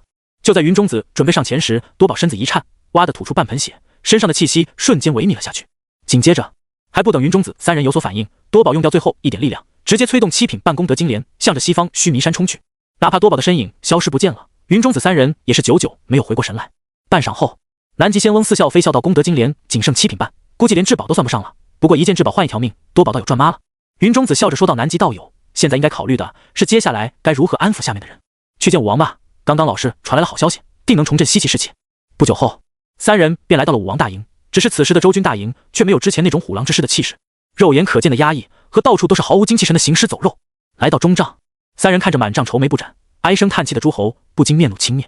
这就是天地主角，一点挫折都经受不住，也不知道怎么成为主角的，难道就是靠着那超凡的繁衍能力？南极仙翁暗中冷笑的同时，看着上座的姬发说道：“武王为何唉声叹气？”唉，姬发又叹了口气，无奈的摆了摆手道：“几位仙长就不要明知故问了，这仗没法打了。”为何？那纣王强势，文仲、物文化、于元等人个个拥有万夫不当之勇，我大周。姬发重重的吐出一口浊气，到几位仙长老说：“本王天命加身，天命加身，可为何本王还被纣王打得落荒而逃？”哼，冥冥中自有天数，况且武王天命加身，一次败北算得了什么？南极仙翁笑着指了指脚下道：“武王可知脚下这片土地是什么地方？这里不是牧野平原吗？”对，南极仙翁捋着胡子笑着说道：“这里是牧野平原，也是人皇的皇允之地，在这牧野之上，武王天克人皇。”当真？听到这话后的姬发瞬间来了精神，甚至连声音都有些颤抖。牧野平原，皇允之地，牧野之上，天克人皇。在听到这句话后，姬发就像是打了鸡血一样，之前的颓废彻底消失，取而代之的则是自信的模样。当然，南极仙翁说完，扫了眼周围那些半信半疑的诸侯，笑着说道：“此乃道祖亲口所言，岂能有假？若诸位不信，可以亲自去外面看看，也可以派人去看看，各位麾下人马受的伤是不是已经恢复了大半？”唰！听到这话，众诸侯眼中一亮，很多诸侯甚至都不再怀疑，因为他们之前也受伤了。被南极仙翁这么一说，他们仔细的感受了一下后，好，伤是真的恢复了大半，甚至有些诸侯都完全恢复了。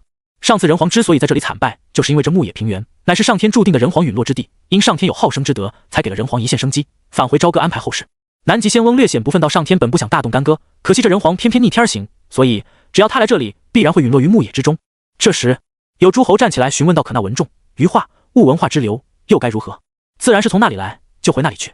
南极仙翁漠然的扫了一眼那名诸侯，冷冷说道：“他们自然有人对付，诸位现在需要做的就是安抚部下，提升士气。”说完，他又看向了姬发道：“对了，武王乃是天命加身之人，在这牧野受益最大的便是武王。武王若是不信，可以褪去铠甲看看。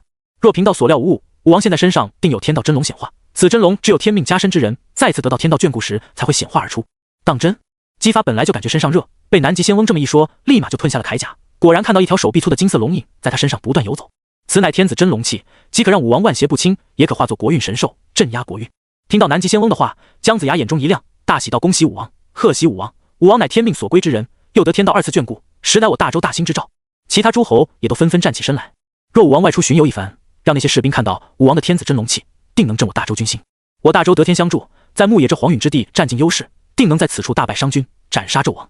武王只需要外出巡游一番，剩下的交给我们即可。区20多万的人马，定让他们有来无回。感受着一众诸侯们重新燃起的战意和信心，身上缭绕的天子真龙气的姬发豪迈顿起。好，不过稍后还请诸位做好万全准备，就让我们在牧野灭商郡，斩纣王，还天下一个朗朗乾坤。大王，多宝没死。朝歌外的战场中，文仲神色凝重的来到了帝辛身边。自从帝辛斩出那一剑后，他就一直在这里等。文仲当然知道他在等什么。本来文仲也充满了希望，因为如果多宝真凉了，那自己的师父精灵圣母绝对能挣脱封神榜归来。可惜多宝的命太硬了。姑看到了。帝辛淡淡的说道：“敢向太上挥剑，算计西方2圣的人，岂能这么容易死？不过好在死了一个长耳，也算姑替截教，出了一口恶气了。”文仲听后不言不语，而是重重的给帝辛行了一个大礼。罢了，姑看看这次该复活谁。此时帝辛早已将长耳定光仙的真灵投入到了封神榜中，所以在打开人道封神录最新一页的瞬间，上面就开始显化出一张张面孔：王魔、黄飞虎、杨森、土行孙、袁弘、金光圣母、蚯蚓、卞吉、火灵圣母、殷红、罗轩、元角。看着上面一个个闪过的面孔和人名，帝辛的表情逐渐变得凝重，因为这里没有帝辛期待的那个人。大王，长耳定光仙羽伽师根本不是一个层次的存在，之前他也不过是大罗金仙，乃是得到西方教七云灌顶才借势突破的准圣，老臣早就有了心理准备。一旁大致猜出来的文仲平静地说道，但是帝辛还是听出了他语气中隐藏的失落和无奈。一个长耳都这么难杀，甚至之前帝辛那一剑连多宝半条命都没有取走，想要拯救道德以全顶级准圣的精灵圣母，可想得有多难。太师，姑既然可以救下你们，自然可以救出精灵圣母，只是现在时间未到，放心，姑一定可以找到办法的。听到这话，文仲突然跪在地上，老泪纵横道：“老臣多谢大王。”太师请起。帝辛赶紧将文仲搀起，没有太师就没有现在的姑，太师只需像以前一样即可，因为那样的话，姑不会感觉到孤单。大王英明神武，老臣现在钦佩不已，岂敢再指责大王？文仲老怀欣慰地说道，随即话锋一转到大王，长耳定光仙的真灵，大王换谁？袁弘。随着帝辛的话落，人道封神录上迅速浮现出一张白猿的脸，金色的袁弘2个字也变成了紫金色。随后他的名字上则出现了4废星3个字，但随着帝辛在一句袁弘后，书页上的白猿脸突然睁开双眼，眉山元红，多谢人皇。就在他话落的瞬间，一只数丈高的白猿凭空出现，随后他身上妖气涌动间，便变成一名身材魁梧、面容刚毅的男子。大哥！这时，远处的朱子真冲了上来，两个真正历经过生死的兄弟紧紧地抱在了一起。片刻后，等袁弘再度谢过地心之后，文仲忽然开口问道：“袁弘，你八九玄功可还在？”道友，人皇未曾封贫道为神，贫道的八九玄功当然在了，道友有什么问题？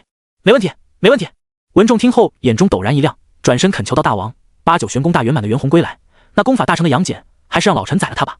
太师，孤想再给他一点时间。”地心说完，眉头忽然皱了起来，因为他突然感觉到自己体内涌出了一股巨大且异常躁动的力量，这股力量之恐怖，甚至都超过了于元、朱子真等人的总和。袁弘，地心自然知道这尊大妖的恐怖，还是因为女娲出手，西岐才降服的他。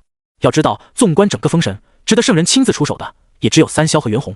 深吸几口气，地心压下那股躁动的力量，大步向着朝歌走去。太师，你带领魔家四将与飞廉等人，妥善安排战后事宜。袁弘、朱子真、于元等随姑来。说完，地心的身上人道法相一闪，便直接消失在了所有人的面前。袁弘等人拜别文仲后，便迅速向着朝歌赶去。九间殿，看着下方的大妖，地心身上的力量再度躁动起来。一念镇压后，地心这才开口问道：“诸位都是洪荒大能、圣人教统之中的人，想必对修炼界的事情很清楚，能否为姑解答一下仙的境界区分？”不是地心不清楚，而是因为三皇之后，人皇便不能修炼，所以对修炼境界的事情，人皇根本不上心。反正圣人来了也伤不到人皇，与其浪费时间研究境界，还不如研究中午吃什么的好。这时，一旁的于元走了出来，毕竟对于修炼境界上古秘辛，这个正宗的截教三代弟子才是在场人中最清楚的。人皇、洪荒目前的境界划分，用的还是当初道祖所创的先天神道，分为地仙、天仙、金仙。地仙就不说了，在修仙者中，这些基本上都是门童杂役的地位。天仙修成无垢仙体，稍微有一点地位，也是数量最多的，可以腾云驾雾。说到这，于元便举例到人皇生前的文仲道友便是天仙巅峰，西岐姜子牙则是后期，金仙则是仙道。金仙者，凝练不朽金身，初期练筋骨，中期断血肉，后期练魂，巅峰魂与身合，凝练一口先天气。根据个人体质、天赋等不同，同级别的金仙极其出现极强、极弱两个极端。之前西岐的龙须虎便是天生的不朽金身，身体受伤后伤口会瞬间愈合，若非物文化一力降十会，估计常人很难杀死他。太乙金仙，一口先天气凝练五脏，让五脏化为先天五行形成循环，一念间法力便是无数周天，理论上太乙的法力无穷无尽。人皇贫道就是意外打破先天五行气的极限，使得身体化为了五行之体，凡是五行之物都杀不死贫道。大罗金仙乃是凝顶上三，一一境界，三巨线形成三才循环，就是大罗巅峰。人皇如那广成子、赤金子、阐教三大士等都已经形成了三才循环。三圆满后，若是感悟到法则之力，便预示着踏入了准圣境。人皇那长耳入了释教后，得到西方教气运加持后，感悟到法则，便是这个境界。之后便是一道小分水岭，考量的完全是天赋和机缘，与自身实力无关。法则融于三运神化过去，现在未来三师又称一师准圣，二师准圣，三师就成圣了。说到这，于元的脸色变得凝重起来。大罗准圣境界的实力不详，跟每个人凝练的法则、自身底蕴、法宝品级等因素有天大的关系。比如同为二师准圣，失去定海珠的赵公明就死在了陆压手中，可手持至宝的三霄却能逼得圣人出手，这是当今修仙界笼统的划分，当然也有变数。比如袁弘和杨戬所修的八九玄功，杨戬贫道不清楚，就以袁弘道友为例，道友虽然不具武器名三，但他境界却相当于大罗巅峰，可单纯的战力。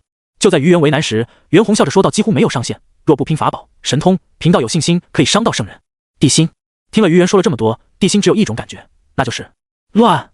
现在的境界太乱了，境界的区分有跟没有几乎没什么区别。难怪封神之后，昊天便迫不及待地立下了后天神道，同时对天地间各种宝物施加天道禁制，更是以天道抹除了三界中所有有关八九玄功功法的信息，让杨戬成为八九绝唱。在这个境界不等于实力，全靠法宝，这个挂逼的时代真不能以貌取人。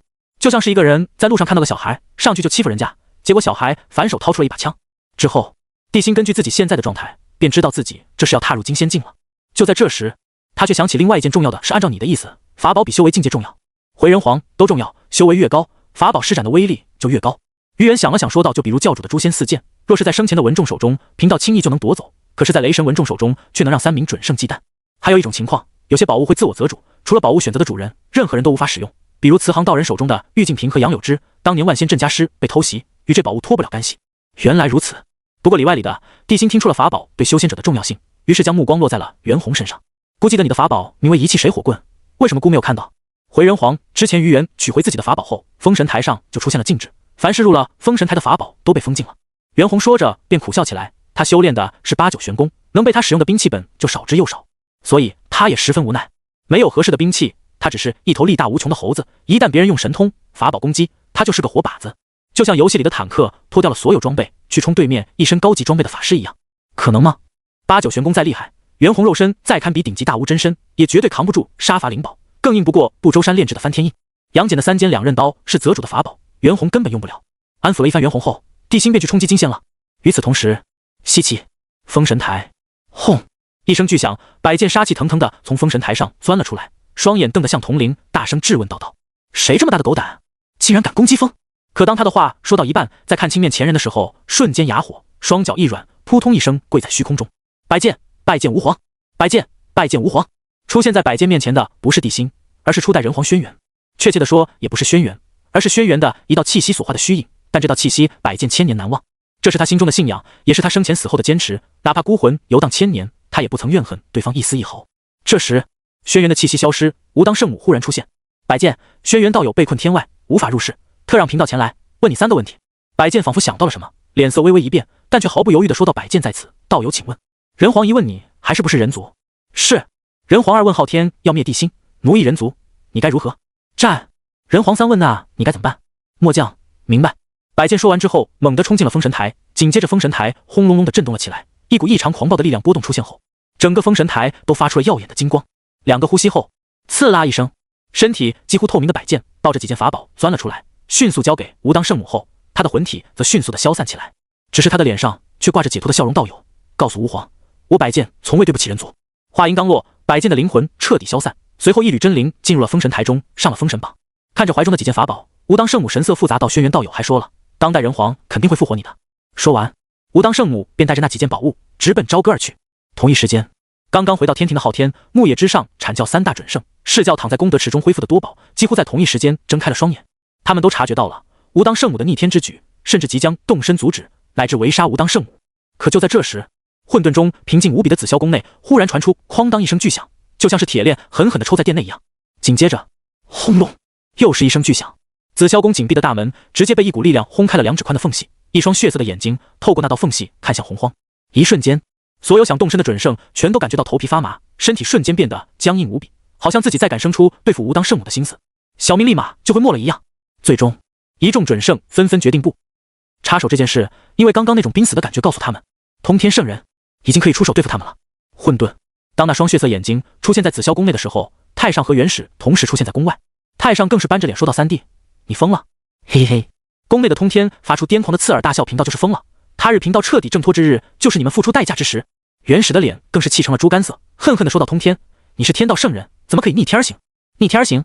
大道50，天眼40有9，遁去其一视为变数，也是3界万物的一线生机。我截教，截的就是那一线生机。三弟，截教已经没了，没了。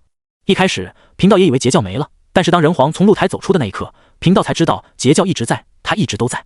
嘿嘿。”与二人一门之隔的通天说完，扭头看向宫内，看向那道盘坐在蒲团上一动不动，也不出手阻止自己的人，言语没有丝毫敬畏地说道：“红军，你不是一直想知道贫道是怎么挣脱天道锁链的吗？现在你知道了。”闻言，太上和元始同时大怒道：“三弟，你怎么能这么跟老师说话？快给老师道歉啊！”咣当！就在二人的话刚说完，紫霄宫的大门忽然紧闭，随后一股如同山崩地裂般可怕气势忽然在宫内出现。不好！太上脸色一变，大声说道：“老师不要冲动，三弟他只是受了刺激，不是故意冒犯老师的。”而这时，通天的狞笑声再度响起：“嘿嘿嘿，贫道不会跟你动手的，贫道要留着力气对付那些不守规矩的圣人。之前你们不守自己定下的规矩，用天数来绑架贫道，贫道愚蠢，信了你们的鬼。现在谁要是不守规矩，那贫道就用这天道锁链灭他教统，让他也来紫霄宫内陪贫道。红军，是你出手封印了封神台，才让我得到了这个机会，我得好好谢谢你。”嘿嘿嘿，哈哈哈！听着通天那疯批般的狂笑，所有圣人都沉默了。能挣断天道锁链的通天，他们能不能惹得起？他们自己也不是很清楚。但是敢在红军面前发疯的通天，他们深知自己的惹不起。3天后，朝歌9间殿内，刚刚突破金仙的地心正在和文仲等大臣商讨进攻牧野的事情时，无当圣母来了。人皇，这是贫道在封神台替人皇取回来的法宝。当无当圣母将魔家四将的法宝和一气水火棍拿出来时，地心都愣住了。他本来还在为魔家四将和袁弘的法宝犯愁，没想到无当圣母竟然替他解决了这个麻烦。片刻后，地心才知道为了取这些法宝付出了何等代价。通天暴露了底牌，三皇被天道红军盯上，百剑魂飞魄散真灵上了封神榜，而无当圣母更是险些被阐教，是教的准圣为杀。得知这一切后，地心万分感激到孤仙在这里谢过无当道友2次出手之恩。无当圣母说完，神色凝重道：“不过贫道来此还有一件要事，老师意外窥得一道天机，让贫道转告人皇千万不能进入牧野，那里乃是天定黄允之地。天定黄允之地帝辛面露轻蔑和不屑，但言语间却霸道异常的说道：“在人间界，孤便是绝对的至尊，天道来了也要退避三舍。孤的地盘，什么时候轮到这些外来的东西作威作福了？还敢不知死活的决定孤的命运？牧野，孤去定了。大王三思啊，牧野让老臣去即可，老臣定能平叛归来。”在听到帝辛要亲自前往牧野，文仲当时就急眼了，就连袁弘、于远等人也是如此。他们都进过封神榜，更是近距离的接触过天道，所以他们深知牧野就是天道对帝辛的一次绝杀。人皇，牧野对于殷商而言绝非善地，我等在封神榜中看得清楚，牧野之后，殷商国运溃败，玄鸟崩溃，甚至牧野之后，人皇身上的护身人皇气也仅剩下1成。于元知道的多，所以看得清楚，于是继续说道：“此次就让贫道等人前去，人皇坐镇朝歌即可。”袁弘也跟着说道：“贫道也是这个想法，人皇还是不去为妙。”有了一气水火棍后，他的底气增加了不少。只要这次女娲不出手，且没有像山河设计图那样的至宝偷袭，他有90%信心能抓个野生的准圣回来。连他们都不想让帝辛去，更别说飞廉等一众商臣了。殷商好不容易有了崛起的希望，他们可不想帝辛再被坑死。就在这时，丁检测到宿主陷入艰难抉择，宿主选择如下：选择一牧野乃是天定皇允之地，天克人皇，坚决不能去，还是让文仲等人带兵前去，等打下牧野后再去解除诅咒。选择奖励3光神水，选择2天命。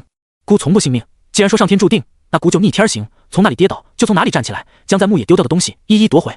选择奖励人道人皇剑，选择3天定皇允之地。上次孤就是在牧野大败，已经形成了心理阴影，还是不打了吧，干脆降了上天，或许上天还能饶孤一命。选择奖励祭天台。重要提示：牧野对于天道、殷商有着特殊的意义，若宿主成功拿下牧野，便会触发神秘奖励，投降除外。孤选2。刷！做出选择后，帝辛的系统空间中多了一把虚幻的剑，人道人皇剑，人道法则演化而成，只有得到人道认可的人族领袖才可以驾驭的宝物，威力非凡，可配合人道法相使用。友情提示：此人皇剑没有实体，可与宿主手中人皇剑相融，化为人道至宝。帝辛看到后，眼中闪过一抹金光，原来如此，他手中确实有一把人皇剑，但那把剑只是一把普通的剑，象征的是人皇的无上权力，而这人道人皇剑就相当于附灵，让他手中普通的剑变成至宝，果然是好东西。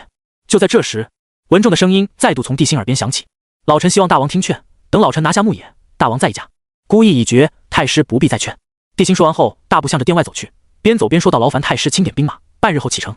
看着帝辛那挺拔的背影以及铿锵有力的声音，文仲只好行礼道：老臣遵命。之后，帝辛带着袁弘去了一趟朝歌大牢。当杨戬看到袁弘后，表情变得十分震惊，但他的嘴还是很硬，宁死也不降，说自己不会做欺师叛祖、助纣为虐的事。牧野沉闷压抑且让人感觉窒息气息，笼罩整个牧野，也笼罩了100万周军和20多万商军。而帝辛身边的文仲、于远等人，那颗心瞬间沉到了谷底。之前他并没有前来牧野，所以不清楚这里的情况，可现在一看，他们的心都凉了大半截。上次战胜周军，本来笼罩朝歌城外50里的人道之力，东西北3个方向都又蔓延出了70里，可为牧野所在的南面，人道之力只蔓延出了20里。偌大的牧野如同一柄扎向朝歌的刀，生生将人道之力撕开一个巨大的豁口。同时他们也看到，牧野中的周军更是被天道赐福，甚至他们都能看到姬发身上游走的那条天道金龙虚影。这时姬发看着商军前方，那神态傲然，仿佛不将任何人放在眼里的身影，顿时杀心骤起。纣王，你竟敢主动出击，踏足这专克你的绝地，洪荒之上，孤哪里去不得？帝辛的声音响起，他背负双手站在人皇辇上，漠然地看着对面的姬发以及他身边的那些仙人。才几天时间，姬发身边的仙人又多了，除了太乙和哪吒外，阐教几乎倾巢而出，视教也来了5人，而且还多了4名黑衣蒙面的强者。帝辛从气息上感应到，这4名黑衣人之中，起码有1名是准圣，仿佛被帝辛那看死人般的眼神气到了。姬发一步踏出，身上天子真龙气游走间，顿时迸发出万道金光。这一瞬间，姬发变得光芒万丈，万众瞩目。纣王，你敢来牧野，着实出乎本王的预料，但今日既然你来了，那本王就不会让你活着离开这里。说着，他指向距离帝辛不远一个新挖的坑，略带狰狞地说道：纣王，本王已经给你挖好了坟墓，你让你的人小心点，别毁了哪里，免得到时候你死无葬身之地。听到这话后，一旁的姜子牙却担忧地看了眼姬发。自从那日帝辛从露台中走出，并坚守朝歌3天，复活文仲之后，他就发现姬发变了。之前那个礼贤下士、仁义无双的武王，变得易躁易怒，甚至根本不把人命当回事。别人不知道，他可清楚得很。这次为了请动西昆仑那4名黑袍人出马，姬发可是把1名战死诸侯领地内的人全部送给对方当了祭品。姜子牙本来想阻止的，但是一想到属于自己的自留地，还是决定助纣为虐。此刻看到姬发那略显狰狞的样子后，帝辛脸上的不屑变得更浓了，更是漫不经心地说道：姬发，现在的你才是真正的你吧？没想到之前你戴着假仁假义的面具，连孤都骗过了，更没想到孤与天斗与神斗都不曾败，却险些败在你这个向神屈服的走狗身上。就在这时，一道金光万丈的身影忽然出现在牧野上空，亿万道金光垂落，竟然将100万周军全都笼罩在内。随后一道强势霸道的声音更是整个3界：人皇都死到临头了，还在这里逞口舌之力，我等拜见天地。当看到天上那道身影的时候，下方无论是阐教的准圣还是释教的强者，齐齐打了个旗手。姬发叩见天帝。之后，前一刻还敢跟地心硬刚的姬发迅速跪在了昊天面前。之后，一众诸侯也都跟着效仿，高呼：“我等叩见天帝！”此时，牧野之上110余万人，除了阐教、释教和西昆仑的那5人，所有人都跪了下去。而昊天则坐在天帝龙辇上，居高临下的俯视着地心，淡淡的说道：“人皇，只要你肯降，本帝可以做主饶你一命，也会留你因伤众人一命。”你好大的威风！地心虽然在地面上，但气势丝毫不输昊天。他漫不经心地问道：“你不好好的待在你的天庭，来孤岛洪荒做什么？”当然是为你而来。昊天皮笑肉不笑地说道：“趁着你还是人皇，本帝来看看人皇的风采，因为今日过后，你就是本帝的臣子了。”昊天，你这么确定？天命在周，伤亡必灭。此处又是你地心的皇允之地，本帝身为天帝，来送送人间最后一位人皇，很合理。昊天说完，身上散发出极其强势的气息，并用满是敌意的目光看着地心，却对姬发及一众准圣说道：“稍后你们放心大胆的出手，若人皇出剑的话，本帝自会出手对付。多谢天帝。”燃灯等人听后纷纷做了个起手，同时也暗中松了口气。哦，本来还疑惑昊天怎么会亲自前来的地心，一下子就明白了，感情昊天是担心自己出手，想必之前他砍多宝的那一剑，一定给昊天留下了不小的心理阴影。实际上地心想得很对，之间地心那一剑确实给昊天留下了不小的心理阴影，这次他来也是被胁迫的。毕竟人道之力暴涨太快，洪荒又是人族的地盘，即便在牧野这片特殊的地方，天道的力量也如同无根浮萍。一旦人皇亲临，天道的力量也会被四面八方的人道挤压，根本撑不了多久，所以只能昊天来了。毕竟他是天道指定的天庭之主，未来唯一的3界之尊。虽然现在在地位上比人皇矮上半头，但也算是天道钦点的钦差，代表着天道。什么？让圣人来？天道自己定下的规矩，万仙阵后圣人不得随意出入洪荒，现在派圣人来，那不是自我冲突？因为天道、人道、地道并不是完全的意识体，他们更像是一种固定运行的规则。一旦起了自我冲突，他们自己的规则就会出现混乱，乃至崩溃。就在昊天对地心散发出敌意的时候，人道忽然震动起来，随后无数道充满了岁月沧桑的愤怒出现在地心识海中，那是历代人皇的愤怒。只一瞬间，让他彻底明白了天、人3道的渊源。盘古开天，天、人3道陷入沉睡，洪荒被大道掌控。凶兽亮劫之后，天道苏醒，使得大道隐退。后来红军正道，趁着天道不完全以身合道，让自己成为天道运行规则的一部分。所以有了红军是天道，但天道并不是红军这句话。之后天道就有了自我意识，但红军只能在规则的允许下给自己谋划利益。巫妖亮劫前夕，沉睡的地道忽然苏醒，天道红军无法对抗地道，只能谋划巫族，逼得后土祖巫以身躯融合地道，化地为牢，以6道轮回为囚笼，将地道永远的困在洪荒之下。至于人道，人族成为天地主角，气运暴涨之际，天皇伏羲和帝皇神农正道时都曾想唤醒人道，哪知道天道不讲武德，抢先降下天道功德，涌入二皇体内，压下了苏醒的人道。后来轩辕战胜了蚩尤，察觉到天道算计后，并未着急正道，而是以人族气运凝练出崆峒印，防备天道偷袭，做好万全准备后，便想正道人道圣人。却不成想，先是被太上以人教教主之名，又借帝师广成子和他的因果抢走了崆峒印，后又被天道以9天玄女、应龙相助的因果，强行将天道功德灌入轩辕体内。纵然如此，轩辕人皇还是成功唤醒了人道。可天道红军却不干了，妄图借3皇吞噬人道。哪知道轩辕人皇也是狠人，培养出接班人，传下人道之力后，直接撂挑子不干了，自己骑龙去了火云洞，断了红军的算计。红军当时就气炸了，贫道都受天道规则的钳制，凭什么你这羸弱的人族却能掌握人道之力？于是他借3皇半人道半天道的身体，给后世人皇下了诅咒，防止人皇做大做强，再慢慢的谋划人道之力。颛顼氏虽然察觉到了，却对红军无可奈何，毕竟对方太强了，只能3天2头攻打天庭，教训昊天来发泄心中怒火。随着颛顼氏的年迈，他知道总有一天诅咒会爆发，一旦人皇不能修炼，人族绝对会受制于这些神。于是他一不做二不休，直接绝地天通，创造出了一个无法让神生存的洪荒。而天道红军的诅咒也在这时候开始爆发，后世5帝的枷锁一代胜过一代，直到后来禹黄将家天下变成司天下，失了人皇大义，引得诅咒彻底爆发。从夏王朝的人皇起开始，后世人皇便不能修炼了。但是历代人皇的愤怒与不甘却铭刻在了人道之中，特别是5帝和夏王朝知晓真相的14代人皇，甚至地心都感觉到自己好像听到了他们的咆哮。就在这时，姬发声音忽然传来：“纣王，敢不敢跟本帝赌一把？”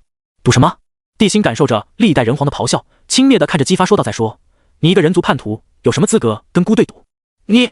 姬发脸上的得意瞬间消失，取而代之的则是无尽恼怒。刚要破口大骂时，昊天的声音忽然在地心耳边响起：“人皇，周武王仁慈，感觉战争太过残忍，所以提出将对将的5局比试，胜者生，败。”昊天，姑允许你说话了。我人族的事情，什么时候轮到你指手画脚了？见自己的话被人打断，昊天正准备发怒时，忽然与地心那冷漠的眼神对上了。那一瞬间，昊天下意识地打了个哆嗦，好像在瞬间回到了被颛顼氏支配的黑暗时代。这时，地心则看向姬发，轻蔑地笑道：“你这个提议倒是不错，不过最后一场，你敢不敢和孤来场生死斗？”唰！听到这话，姬发的脸瞬间白了。我特么要当天子的人了，而且手下强者如云，异人无数，更有三教仙人协助，大好明天在等着本王，本王岂能以身涉险？武王，好事啊！姬发刚要拒绝帝辛的邀战，就听到姜子牙兴奋的声音：昊天天地挟天道意志降临此处，武王又有天子真龙气护体，得天相助，而且还身在天克纣王的牧野。姜子牙兴奋地凑上前来，声音很低，但却掷地有声道：天时、地利、人和的优势我们都占了，只要武王出手，纣王必死。相父，你想害我？那纣王力大无穷，之前牧野800诸侯围攻都没杀了他，现在让我跟他单挑，此一时彼一时。姜子牙继续分析到，之前我们大败，武王情绪失控，下面诸侯已经有怨言了，很多人都说武王是假仁假义的人。现在武王提出姜对姜的打法，仁义之名再度传开，只要打败纣王，武王必能登上天子宝座。天子，听到这两个字，姬发的呼吸都变得粗重起来。他这段时间之所以脾气暴躁，就是因为这魂牵梦绕的天子之位都成了他的心魔了。为了这个位置，他可是处心积虑的将心善纯孝的亲哥逼去了朝歌，那可是他亲哥挚爱亲朋，要不是为了当上天子，他说什么都做不出这么丧心病狂的事情。这时姬发神色坚定道：相父，你说的对，我大周占据天时地利人和，要是本王连一个垂死挣扎的纣王都杀不死，还有什么资格统领人族？武王所言极是。姜子牙反手一个马屁拍了过去，并决定等姬发杀了纣王之后，自留地的事情可不能被其他人知道。这时万众瞩目的姬发走了出来，他看着帝辛大声喊道：好，本王答应你，你我各自选出4人，不过本王也不会占你便宜，准胜、大罗金仙、太乙金仙、金仙境的人各出1人，生死勿论。最后本王再与你决一死战，无论谁生谁死，剩下的那个人都不得兴兵天下，如何？听到对方的话，帝辛看了眼袁弘、于元、朱子珍、雾文化4人，最终目光落到了文仲的身上。很明显，这姬发是有备而来的，若不是因为刚刚帝辛改了规矩，或许就是刚刚他看到的5人上场了。想到这，帝辛看向昊天，一脸玩味道：你想到的办法，不是周武王想到的，本帝还不至于为了你们这群蝼蚁般的人浪费自己的精力。昊天嘴硬的解释道，但这个方法确实是他想出来的，最主要的原因就是他想以最小的代价打败帝辛，自己这边高手众多，只要能让人皇亲口认输，不用红军出手，昊天都可以借助天道之威，给人道之力予以重击，即便到时候人皇不死，人道之力也会不受控制的溃散，而之前天道红军诅咒人皇的力量也会彻底爆发，最多3个月，人皇必然暴毙。不过这时候他自然不会承认的，而是将所有功劳都送给了姬发，毕竟姬发是他今后控制洪荒的傀儡。好，姑答应你们。帝辛看向对面100万周军，淡淡的说道：姑答应，不是姑怕了，而是不想让我人族因为神族的阴谋而白白流血。今日姑给你们一次机会，希望你们能够想明白，你们是要为我人族的荣耀与自由而战，还是愿意为了诸神的阴谋去赴死？说着，帝辛的眼神逐渐变得锐利起来，他的目光扫过100万大军，好像与每一个人都对视上了一样，甚至连大军前方的仙人们也都感受到了巨大的压力，甚至生出一股强烈的心悸。这时，帝辛大手一挥，袁弘、于元、朱子珍、雾文化出战。当4人出列之后，周军那边的人愣住了，本来他们以为大罗境的会是文仲，可没想到竟然是于元。这时，雾文化看到来人之后，周军那边一阵沉默，金仙境的人谁是雾文化的对手？就在这时，站在姬发不远处，一名身材魁梧的黑衣人走了出来，此人身体异常高大，但是比雾文化还是矮了一头，手持一柄巨大的狼牙棒，前行的时候，狼牙棒在地面上离出一个半米的深坑。雾文化见状也不怂，扛着射凶棍便向着对方冲去。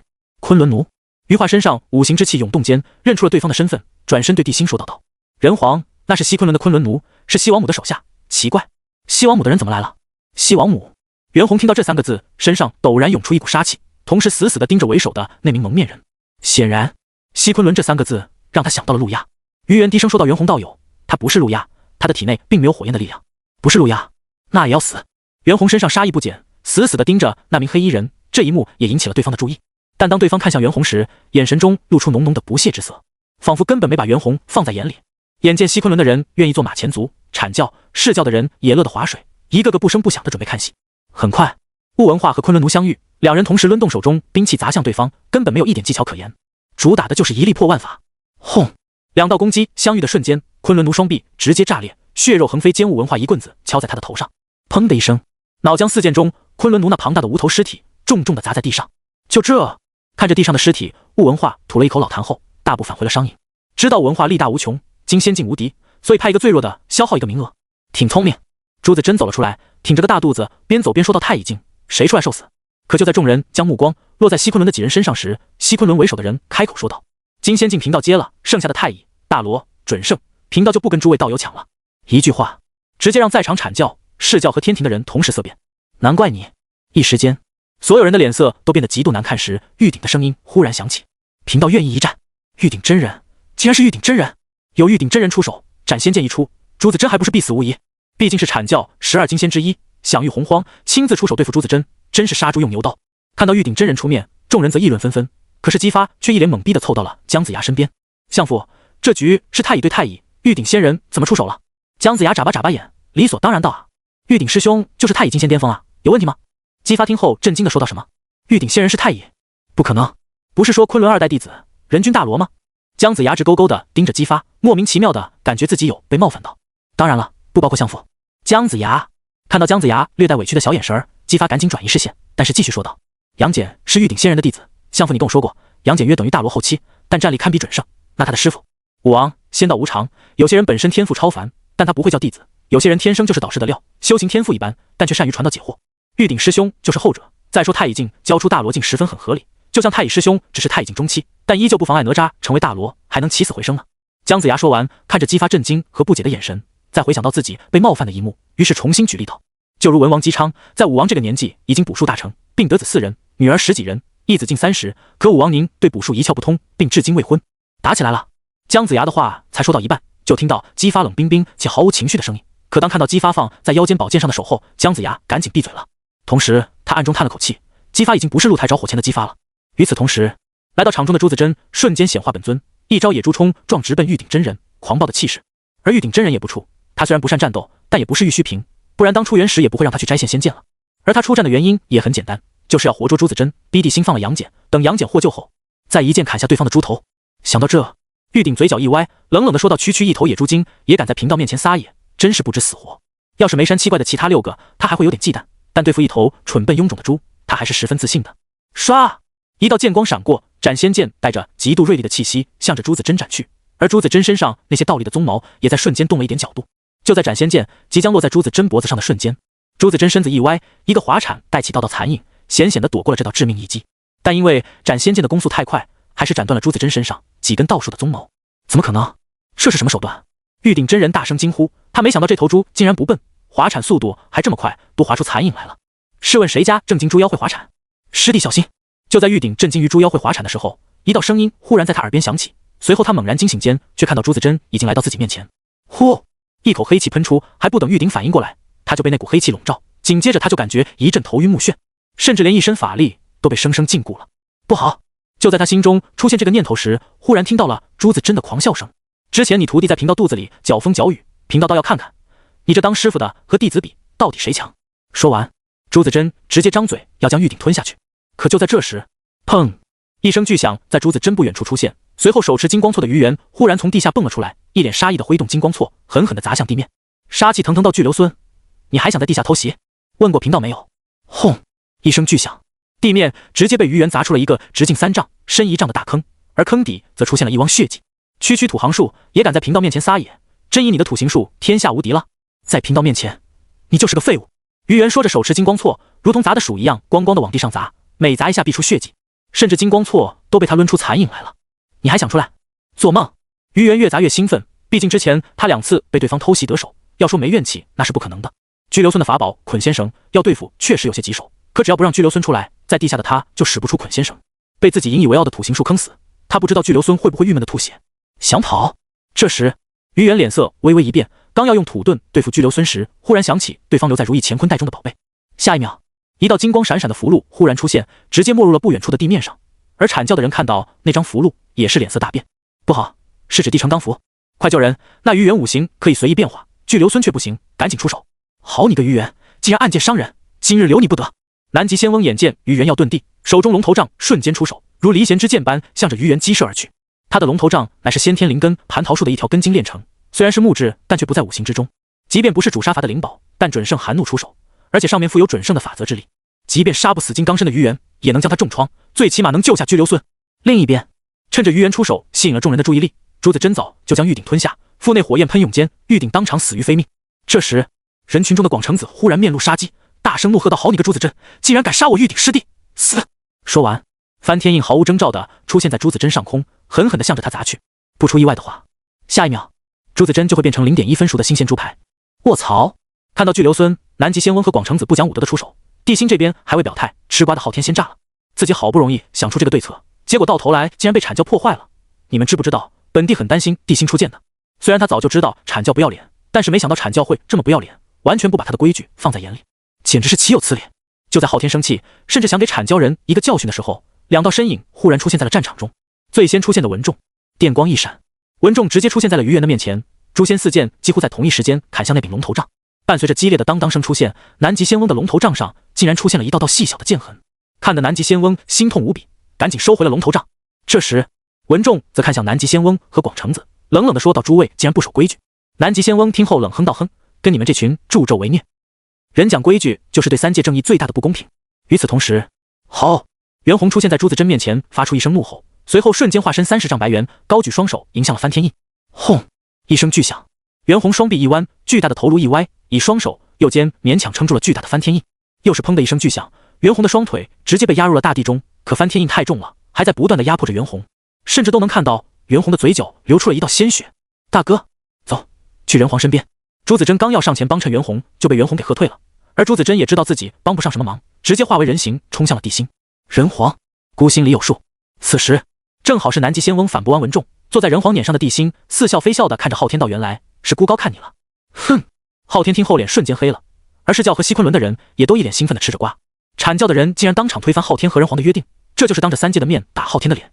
于是昊天没好气的说道：“广成子，收回你的翻天印，我阐教的事情还轮不到天地操心，不过要贫道收回翻天印也行，让人皇放了巨留孙和杨戬，并且杀了朱子珍复活玉鼎，不然……”放肆！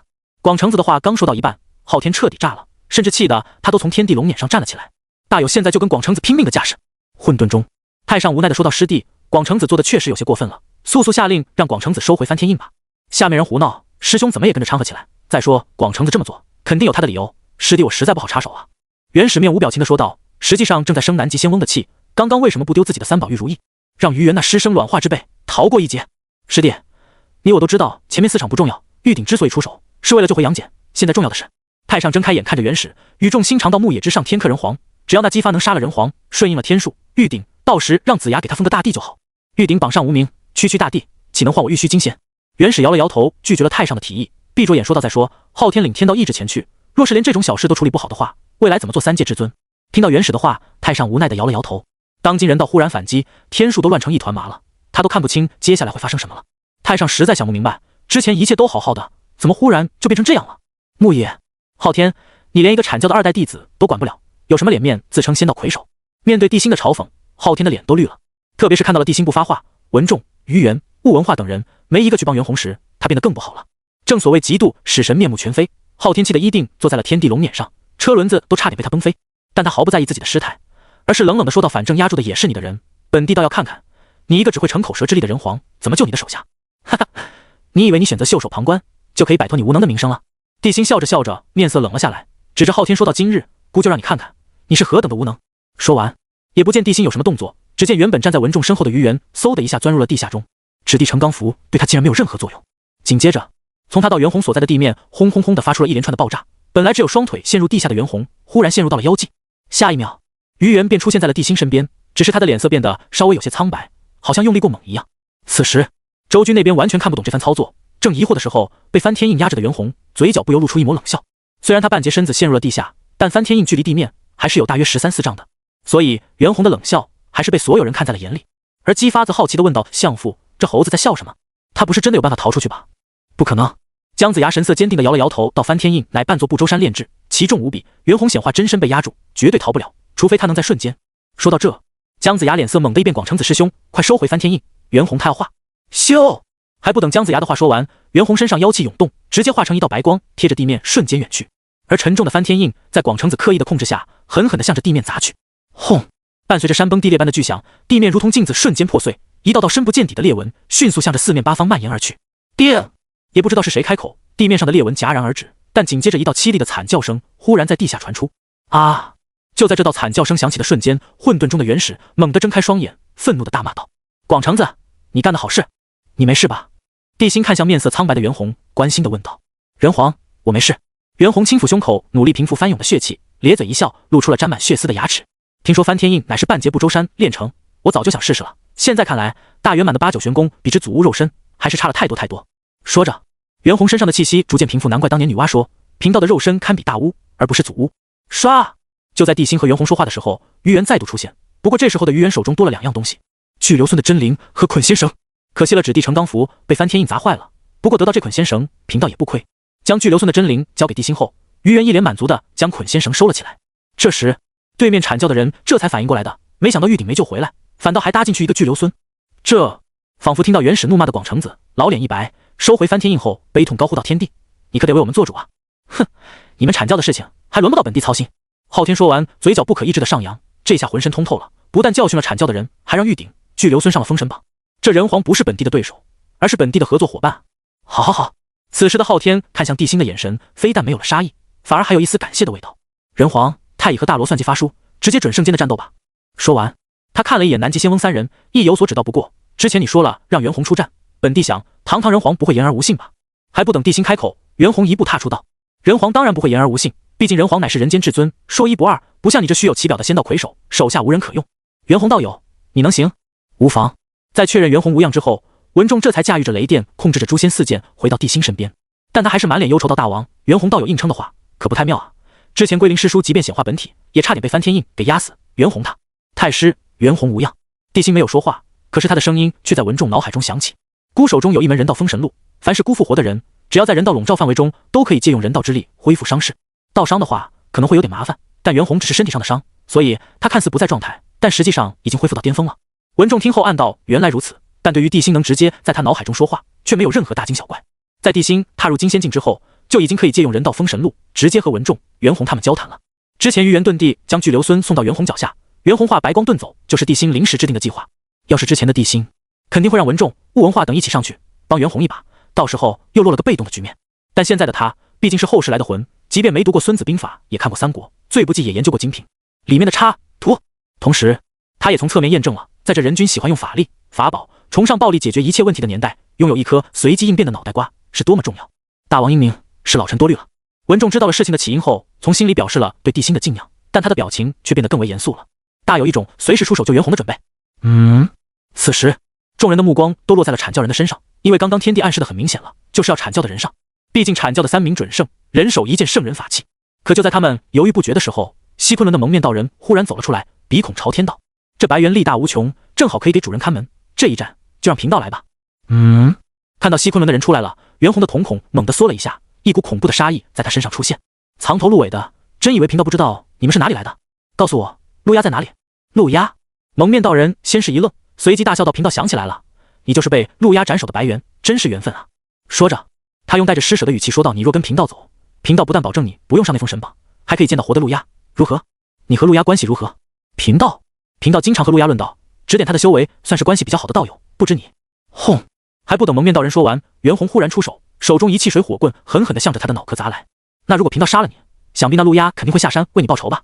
看到这一幕，蒙面道人依旧不慌，而是笑着说道：“好一头畜生，贫道就喜欢你的桀骜不驯。”说完，他竟然伸手抓向了袁弘的一汽水火棍。就在众人惊讶万分的时候，蒙面道人的手直接变成了鸟爪，露出手臂上还有生有羽毛，同时一股恐怖的妖气在他身上爆发而出。察觉到这股恐怖的妖气以及蒙面道人露出的部分，燃灯等人同时面露震惊之色。计蒙，竟然是计蒙一脉！上古妖庭一战，有妖圣后人跟随陆压进入西昆仑，想必这肯定是妖圣计蒙的后人，难怪信心十足。好恐怖的气息，竟然还是一时准圣！这下袁弘恐怕真的要死定了吧？面对妖圣后人，在场众人更是惊讶不已，即便是燃灯等人也都紧张地盯着交手的两人，生怕错过一点点的画面。姬发不知道什么计蒙不计蒙，就知道对方吃了一个小诸侯领地内的人才答应前来的，所以应该十分厉害。唯有昊天眼神怪异地看着计蒙，他自然认出了对方的来历，同时不否认对方祖先的强大。那个时代巫妖的肉身强的雅痞，根本不屑于使用普通的至宝和灵宝，因为他们的肉身就强如灵宝、至宝。但是妖庭和巫族的时代都过去了，当今的洪荒根本没有巫妖时期那种供人横练肉身的环境和宝物了。没看到连自己的外甥阐教真传的杨戬也只能将8、9玄功练到大成，迟迟不能大圆满。所以当他看到计蒙用爪子去抓袁弘的兵器时，才会露出这种表情，甚至怀疑对方是不是，或者是陆压本就想借人皇的手杀了对方。再说他总是陆压的说话，显然是个从未把陆压放在眼里的货色。果不其然，砰一声闷响，鲜血横飞间，计蒙的爪子直接被震碎，染血的羽毛崩得到处都是。刹那间，无论是周军还是其他仙门，所有人都变得鸦雀无声。哎呀，不可能，这是怎么回事？不可能，陆压说过我的肉身不次于先祖，怎么会被一只猴子打爆？这绝对不可能，一定是你，这该死的猴子搞的鬼！被一棍子抡爆手臂的计蒙当场陷入了暴走中，双目充血间瞬间显化30丈真身，杀气腾腾地冲向了袁弘。来得好！袁弘见状也是战意惊天，收起的法宝的瞬间，同样显化30丈真身，狠狠地向着对方冲去。唰！季蒙先出手，仅剩的左爪在袁弘的胸膛划过，想象中抓破对方胸膛，掏出对方五脏的一幕并没有出现。季蒙这一击却是连袁弘的皮都没抓破，只是扯下了一把染血的白毛。看着手中的白毛，季蒙彻底懵逼了，充血的眼中满是破灭的信仰和难以置信。妖圣季蒙最杰出的后人，本应手撕灵宝，肉身硬抗至宝轰击，怎么可能连一个白猿的防御都破不了？不可能！陆压都说了，他已经超越妖圣季蒙年轻的时候了。陆压身为妖庭太子，绝对不会骗人的。可就在季蒙陷入癫狂的时候，袁弘看着自己被扯掉的胸毛，瞬间炸了。当着3界强者的面，你在侮辱谁呢？想到这，满腔怒火的袁弘眼睛一瞪，右手高高扬起肩，狠狠地向着季蒙的脑袋抽去。巨掌破空间，空爆声更是连成一片，宛若霹雳炸响，瞬间将懵逼的季蒙惊醒。可紧接着季蒙瞳孔一缩，啪！袁弘寒怒一掌，直抽的季蒙龙头发懵，眼前金星直冒，七孔中更是喷出了一道道猩红的血箭。随后季蒙30丈的身躯轰然倒地，溅起烟尘无数。紧接着袁弘一个暴力起跳，将季蒙压在身下后，直径6、7米的大家伙如同打桩机般向着季蒙疯狂输出。轰轰轰！在一连串的巨响中，尘土飞扬间，地面很快就湿了一大片，那是被鲜血染红的大地。至于季蒙的气息也随着轰鸣声的消失而消失。当烟尘散去后，袁弘拖着季蒙那庞大的身躯出现在地心的面前，还不忘吐了口痰道：“呸，真弱。”说实话，他就没见过这么弱的准圣。可唯一让他奇怪的是，他明明杀了季蒙，却没有发现季蒙的真灵，所以才把季蒙拖回来让地心看看。文仲只是看了一眼，便开口道：“魂魄不在，看来被人截胡了。”这时地心看向对面，西昆仑仅剩的2人仿佛被地心看得心虚，其中一人迅速将手中的瓶子收了起来。养魂瓶。燃灯看着那个瓶子，开口说道：“看来陆压早就知道这季蒙绝对不可能活着回去，所以让手下带来了养魂瓶。”这时收起养魂瓶的人看着地心恭敬说道：“人皇，贫道无心插手人族内部的争斗，稍后贫道自会给人皇一个交代。”说完他便举步向着姜子牙走去，并要过他手中的斩仙葫芦，随后打开和手中的养魂瓶嘴对嘴。随着一道符箓的出现，众人隐约间看到一道白光闪过，随后黑衣人手中的玉瓶啪的一声直接破碎，紧接着一道真灵凭空出现，骂骂咧咧地向着地心飞去。期间有人想阻止，但是黑衣人却将斩仙葫芦对准了对方，吓得周军那些人根本不敢出手抢夺真灵。西昆仑的魂就让他们自己处理吧。昊天看到后也不敢阻止，毕竟他对斩仙飞刀也是十分的忌惮。人皇此次前来实非我等之愿，而是这季蒙，我家主人说了，季蒙之真灵交给人皇，就当我等的赔罪，我家主人无意与人皇为敌。当地心将季蒙的真灵抓住后，对面的黑衣蒙面人就开口了。只是地心随手把玩着季蒙的真灵，却用看白痴的眼神打量着对方。姑不管你家主人是谁，想道歉就要有诚意，将本来就属于姑的东西还给姑，这是赔礼道歉的态度。想要化解恩怨，就带着诚意亲自来朝歌找姑，一边用姑的东西恢复对手手中的斩仙飞刀，一边说化解恩怨。你真当姑这么好糊弄？黑衣人听后语气不悦道：“人皇，我家主人可不是。将话带回去，你家主人怎么选是你家主人的事情，你这种跑腿的奴才就不要替你家主人做决定了。”地心说着站了起来，大步向着牧野走去，并冷冰冰地看着对面的姬发道：“姬发小儿，你不是一直想杀姑吗？姑给你机会，你可千万别不中用啊！”随着地心的前行，身后的余化迅速催动五行之术，在一阵轰隆隆的声音中，之前被翻天印砸坏的地面以肉眼可见的速度合拢起来，仅仅几个呼吸的时间就彻底恢复如初了。可不等姬发开口，之前被地心无视忽略的那名黑衣人却不知好歹的飞身挡在了地心面前。人皇，你以为你是上古人皇？我家主人！啪！还不等黑衣人的话说完，地心反手一巴掌抽在他的脸上，随后恐怖的人道之力爆发。即便在天道笼罩的牧野之上，那股可怕的力量也压得对方生出窒息感。地心俯视着对方说道：“既然知道姑是人皇，看到姑在面前，为何不跪？放肆！我乃上古！”啪！姑只问你为何不跪？接连2个大逼兜抽的这名黑衣人脑瓜子嗡嗡作响，随后一股怒火瞬间从他心中燃起。自己的主人可是陆压，曾经的妖庭太子，即便现在也背负妖庭半数气运，甚至连圣人见了都要平辈论交。可是现在一个小小的人皇竟然当众让自己给他跪下，这不是故意让自己难堪，故意挑衅主人陆压？想到这，黑衣蒙面道人忘记了地心99至尊的身份，身上陡然涌出滔天杀意。可紧接着地心身上护体人皇气显化，迸发出万道紫金光芒时，蒙面道人感觉自己好像被大巫一拳捶了在心口，双脚一软，扑通一声跪在了地心面前，随后喉咙一甜，哇的一声喷出半盆血。紧接着地心那冰冷至极如同丧钟般的声音忽然在他耳边响起：“在姑的面前敢对姑动杀心，不知死活！”铮！就在地心化落的瞬间，一道清脆的剑鸣声响起，随后人皇剑直接贯穿那名蒙面道人的脑袋，将他钉死在了地心的脚下。之后地心脚踩着蒙面道人的尸体，看着前方的姬发及各路诸侯，不屑地说道：“这就是你们心中无所不能的神，在姑的面前神也要跪，不跪着死！”声音不大，但却振聋发聩，响彻3界。武王！就在姜子牙准备让武王上的时候，喊了数声都没有听到姬发的回应。扭头一看，姬发竟然吓得两眼翻白，甚至给人一种随时都会凉的感觉。武王，武王！姜子牙赶忙冲上前去，低声说道：“武王，该您上场了。这个世界上能杀死纣王的，只有武王你了。你是想害死本王，然后趁机自己登基是不是？”姬发翻着白眼看着姜子牙，一脸惊恐道：“那西昆仑的上仙都被纣王一剑打了，本王上去岂不是自寻死路？武王，那是人皇的人皇气，和武王你的天子真龙气有异曲同工之妙，只对修炼者有压制作用。”姜子牙恨铁不成钢地说道。对于姬发说的趁机登基，更是嗤之以鼻。是阐教二代弟子的身份不高，还是自留地不香？脑袋秀逗了，才会去涂抹你这个注定傀儡命的天子。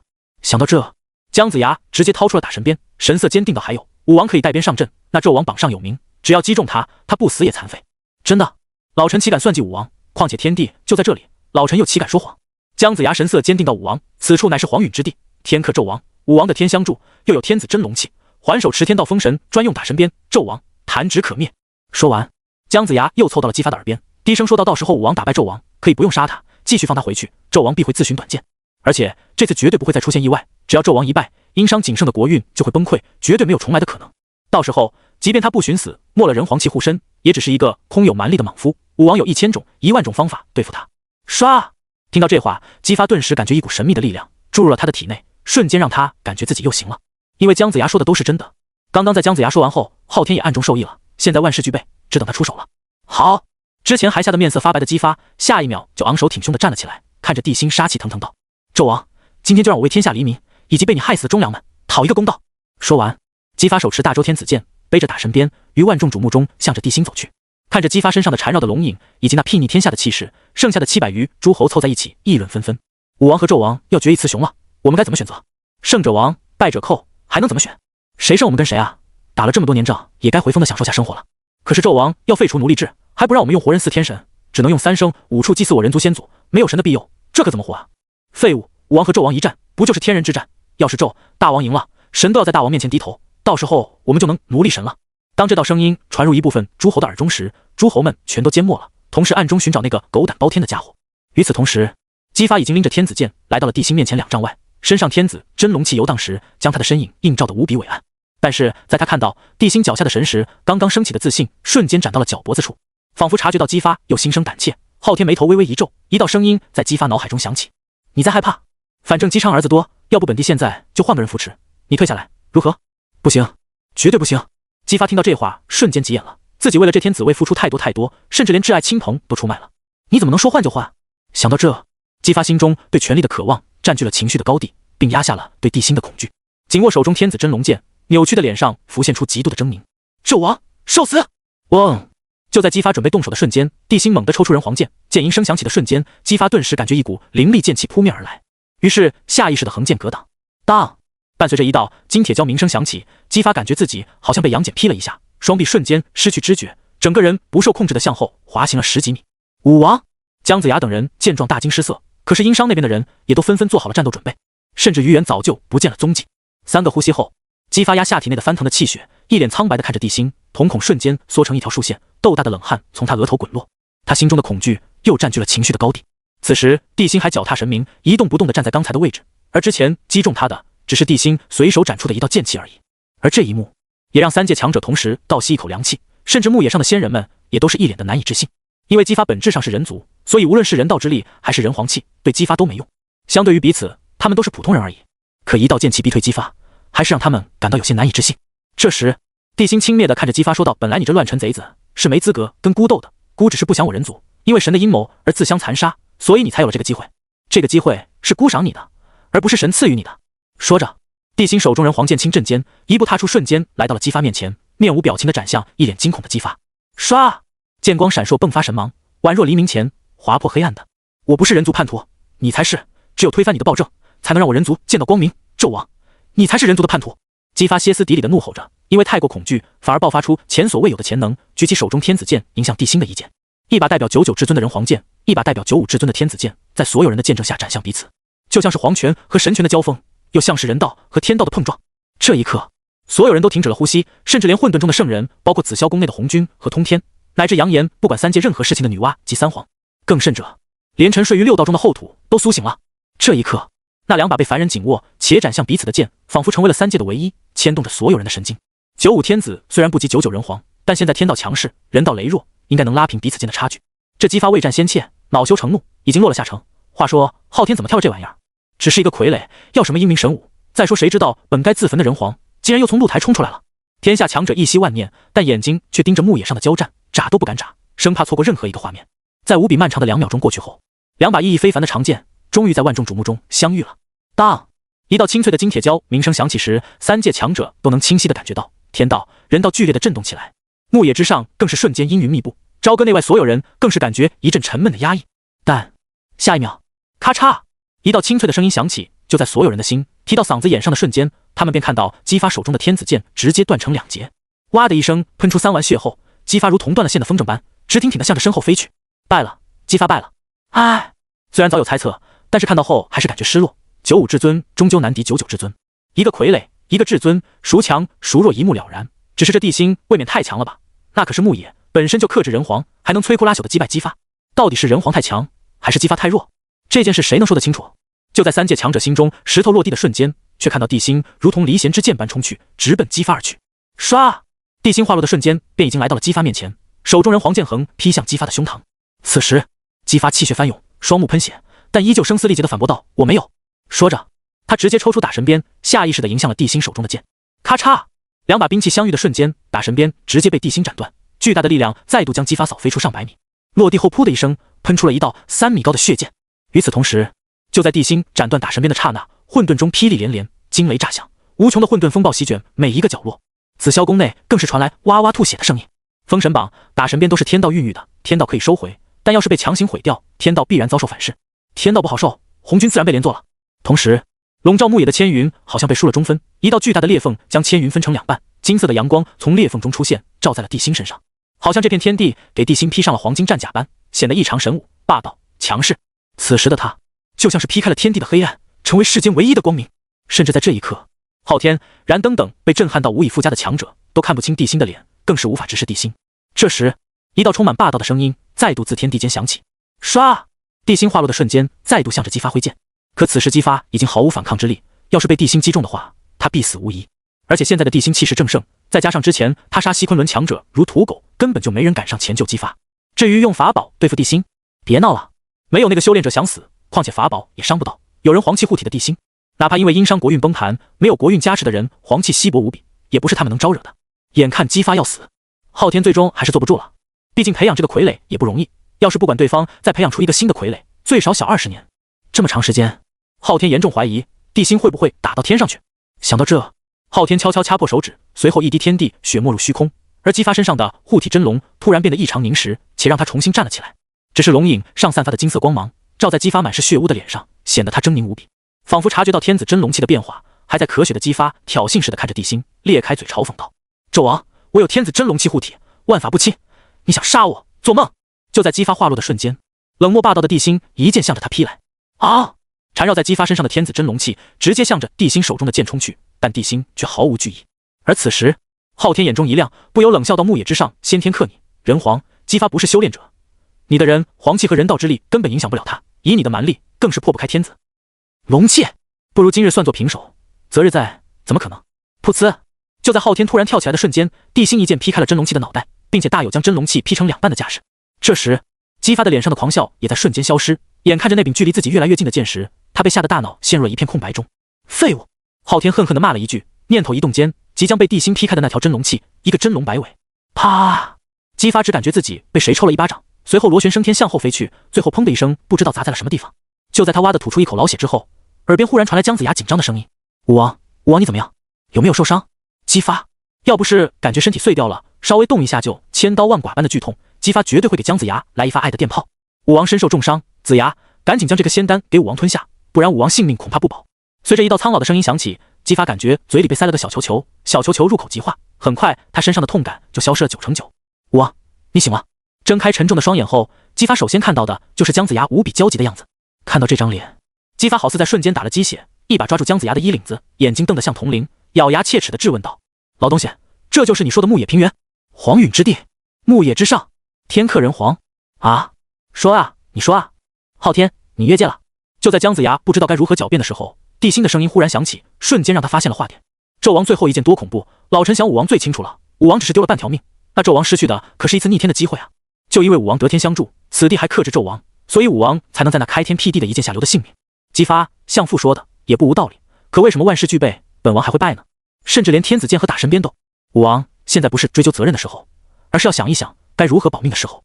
姜子牙说着，侧了侧身，让姬发看到了场中的地心，低声说道：“按照天帝定下的规矩，纣王应该杀了你，可咱不能死，不如趁着没人注意，赶紧走。”说着，姜子牙凑上前来，低声说道：“武王，老臣背你走。”多谢相父。就在姜子牙背起姬发的时候，地心正巧看到，随即他又看向天上沉默的昊天，说道：“不知道该怎么解释了。”解释？本帝为什么要向你这个人间蝼蚁解释？昊天坐在九龙辇车上，居高临下的看着地心，你连跟本帝平视的资格都没有，也配让本帝给你解释？人皇地心，别以为你借着手中至宝，侥幸赢了姬发，你就胜利了。凤鸣岐山，伤灭周时，乃是上天早已注定的。说着，他伸手指向了下方的土地，冷冷说到：“这里，牧野注定将成为你的葬身之地。”哈哈，好一个天地，好一个昊天！孤想知道这是你的意思，还是红军的意思，亦或者是天道的意思？无论是谁的意思，你一个只能在洪荒上蹦跶的蝼蚁，没资格知道。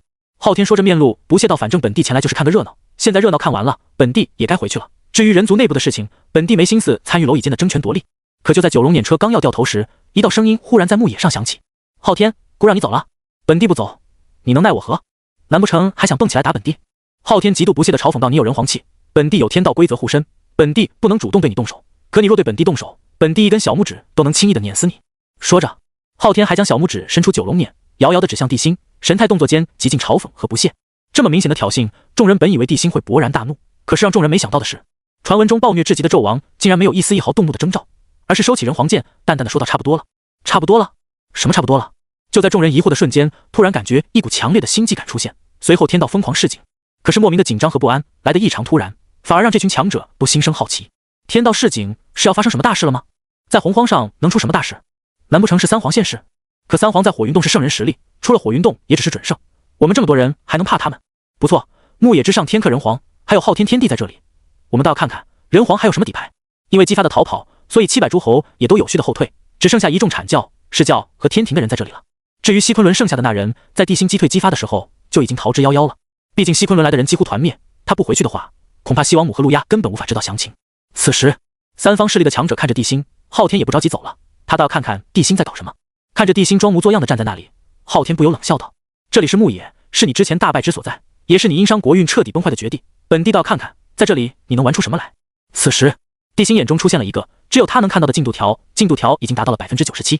就在片刻前，地心劈开天子真龙气，姬发螺旋升天的时候，他的脑海中就出现了系统的声音：“丁公喜宿主击败天命之子，夺回牧野，特殊奖励国运玄鸟，降而生商开始发放。”之后，他眼中就出现了一个进度条，这也是他为什么不继续追杀姬发，甚至拖住昊天不让他离开的真正的原因。玄鸟降世，殷商国运将会重聚，到时候就算是红军亲临，都改变不了什么。人道之力就像是房子的地基，而国运玄鸟就是殷商时代为人族遮风挡雨的殿堂。人皇气只能庇护地心一人，但是一旦国运重聚，玄鸟归来，像文仲等人都会有殷商国运护体。或许国运没什么杀伤力，也不像人道之力可以镇压诸神，人皇气可以让地心万邪不侵，但是国运却能为他们增加自身好运，甚至可以保护普通人，让那些修仙者不敢对他们乱用神通，除非愿意和殷商这个庞然大物扯上滔天因果。就像女娲不敢对地心下手，西岐造反时，一众仙人也不敢随意的对殷商不曾修炼的普通大将下手一样。玄鸟降世将重新凝聚殷商国运，之后和人道之力相辅相成时，他才是真正的人界至尊，99人皇。上次经历牧野大败，三妖偷袭周营，地心露台纵火后，殷商国运已经彻底崩盘了，鸟都玩没了，所以他的人皇气变得十分稀薄，才会被西昆仑的修士近身。现在进度条终于达到了 100%。 就在三方势力万分好奇间，地心身上的人皇气忽然变得异常浓郁，紫金色的力量仿佛形成了一个结界，将地心笼罩在内。什么？人皇气竟然恢复了？这怎么可能？殷商国运都崩溃了，人皇气怎么可能？就在昊天发出震惊的惊吼声时，一股极其强烈且沧桑久远的力量忽然在朝歌上空出现。下一秒，一只展翅可以笼罩住整个朝歌，浑身羽翼呈现金色，每一寸皮肤，每一根羽翅上都浮现出神秘符文的玄鸟出现。紧接着，玄鸟展翅，浩荡国运席卷八方，一道极其嘹亮的声音陡然间响彻三界。哟，不好，快走！在听到玄鸟嘹亮的声音后，燃灯等一众准圣瞬间面色大变，随后慌不择路地向着远处冲去。快走！玄鸟将士国运昌隆，殷商国运要是恢复，人道之力必会暴涨，不想死的快走！殷商国运不是彻底崩坏了吗？怎么玄鸟又出来了？看样子比之前殷商巅峰时还恐怖。天命中自焚在露台的人皇都出来了，死去的文仲和袁弘都挣脱出封神榜复活了，殷商的国运玄鸟出现不是很正常。卧槽，你是教的人还是人皇派来的奸细？怎么能说出这种丧心病狂的话来？玄鸟一出，人道暴涨，逃不出去的都得死。伴随着一道道惊呼声响起，牧野之上的修仙强者几乎在同一时间催动遁术、腾云之术，向着牧野外冲去。因为他们很清楚，一旦被人道之力笼罩，对他们而言就是九死一生。而文仲见状，则是冲天起，周身雷光闪烁间，手中的诛仙剑遥指那些正在撤退的周兵。降者不杀，所有人跟随本太师杀！紧接着，20余万商军齐声呐喊，再度以摧枯拉朽的姿态杀向了溃败的100万周军。为首的袁弘、余化、朱子珍、雾文化等更是追向了阐教、释教和天庭的高手。而降者不杀这4个字更是响彻整个牧野。与此同时，商郡的无畏冲锋更是使得大商国运迅速凝聚，人道之力也随之沸腾起来。玄鸟振翅，国运昌隆。有了国运加持的人道之力，就像有了灵魂。本来牧野对于人道之力而言，就相当于一个缺口，所以人道之力，轰隆，轰隆，轰隆，一连3声巨响，牧野东北西3面静止不动的人道之力，瞬间化为失控的海啸，疯狂地向着这里冲击而来。可牧野之上，天道之力浓郁异常，又有昊天这个天地在这里，所以任凭人道之力激荡，可蔓延的速度却是那么的不尽人意。玄鸟将士也不过尔，人皇，你想凭借一只鸟就夺回牧野？做梦！在人道激荡之中，昊天本来也想跑路的，可是天道忽然降下了意志，或者说是红军下了命令，说牧野是人皇帝心，唯一有过败绩的地方，无论如何都要让他守住。若是丢失牧野，人皇帝心将没有任何弱点，到时候再对付殷商，那将会难上加难。他想当3界至尊，纯属做梦。所以，在经过0.01秒的深思熟虑后，昊天决定为3界至尊猛拼一把，绝不能让帝心夺走牧野，拔掉这把致命的匕首。说完，昊天身上金光万道，代表他功德圆满、万劫不加身的9道元光也在他身后出现。这一刻，昊天身上的气息变得极其神秘、伟岸，甚至在他出手的瞬间，牧野东西北3面的人道之力竟然真的有平复下去的意思。可因为商郡的无畏冲锋、无心恋战的周军彻底溃败，昊天勉强压下去的人道波动突然反弹，迅速涌入了牧野平原中。卧槽，本帝这是倒了几辈子霉，竟然遇到这么一群废物，该死啊！眼看周围人道之力疯狂涌来，昊天狰狞的脸上浮现出一抹决绝之色。现在阐教、释教的人都跑了，没有一个帮他抵御人道之力的，就算是牧野失手，恐怕也怨不到他自己的头上了吧。况且玉鼎和巨留孙都上了封神榜，自己这次也不算白跑一趟。3界至尊梦，活着才能做梦不是吗？想到这，昊天身后元光光芒在涨，好似在疯狂的海啸中撑起了一片希望的天空，甚至金光照耀处，人道之力的涌动都变得缓慢了许多。就在这时，朝歌之上新生的玄鸟忽然看向昊天，昊天瞳孔猛地一缩，下意识的就感觉一股不妙将他笼罩。而后，玄鸟随后双翅一展，身上玄奥的道之符文闪动间，仰天发出一道嘹亮的鸣叫声。哟，轰隆隆！本来还算平静的人道之力，忽然间再度沸腾起来。朝歌方圆120里内，虚空中赫然出现了一片片如梦似幻的紫金色的氤氲。不好，玄鸟归来，人道之力相当于有了智慧，他要镇压我们，快走，不要留手了，趁着昊天还能撑住，人道上有缺口，冲出去，我来开路，你们速度跟上。阐教3大准圣和释教的准圣同时开口，随后顶着人道的压力，直接撕开一道冲向外面的路。紧接着，咻咻咻！当4名准圣出在安全地带后，牧野中的阐教金仙、释教弟子当场愣住了，自己这是被当成弃子了。唯有阐教3大士并没有相信准圣们的鬼话，仗着慈航空星杨柳枝和3光神水的神意，依旧全力的向外冲去。就在这时，一股让众神心生绝望的力量忽然在身后出现，众人扭头看去，同时倒吸了一口凉气。只见昊天所在的地方已经彻底被人道之力笼罩，如无根浮萍的天道之力也好像被彻底的压制住了，甚至昊天身后的元光都变得暗淡无光。紧接着，原本处于朝歌上空的玄鸟瞬间出现在昊天的天地龙辇上方，玄奥的符文闪动间，宛若一把利剑，直接斩断了昊天和天庭的联系。同时，一尊1000丈高的法相出现在昊天面前，挥动着硕大无比的拳头，狠狠地向着昊天轰去。轰！一声巨响，昊天的天地龙辇瞬间崩碎，狼狈的昊天怒吼连连，身上神光绽放，才堪堪将那硕大的拳头挡在半丈之外。看似很轻松，实际上昊天的气血早就疯狂地翻涌了起来。而拉碾的九龙仰天咆哮，正准备冲向那尊巨大的人道法相时，直接被地心一把抓住，然后狠狠地甩向脚下的大地。轰轰轰轰！一连串的巨响出现，九龙全被嵌入到了大地中，大口大口地吐着龙血。昊天，凭你也想得到姑的平视？你只配得到姑的俯视。当地心满是嘲讽的声音响起时，巨大的人道法相再度挥拳，狠狠地向着昊天砸去。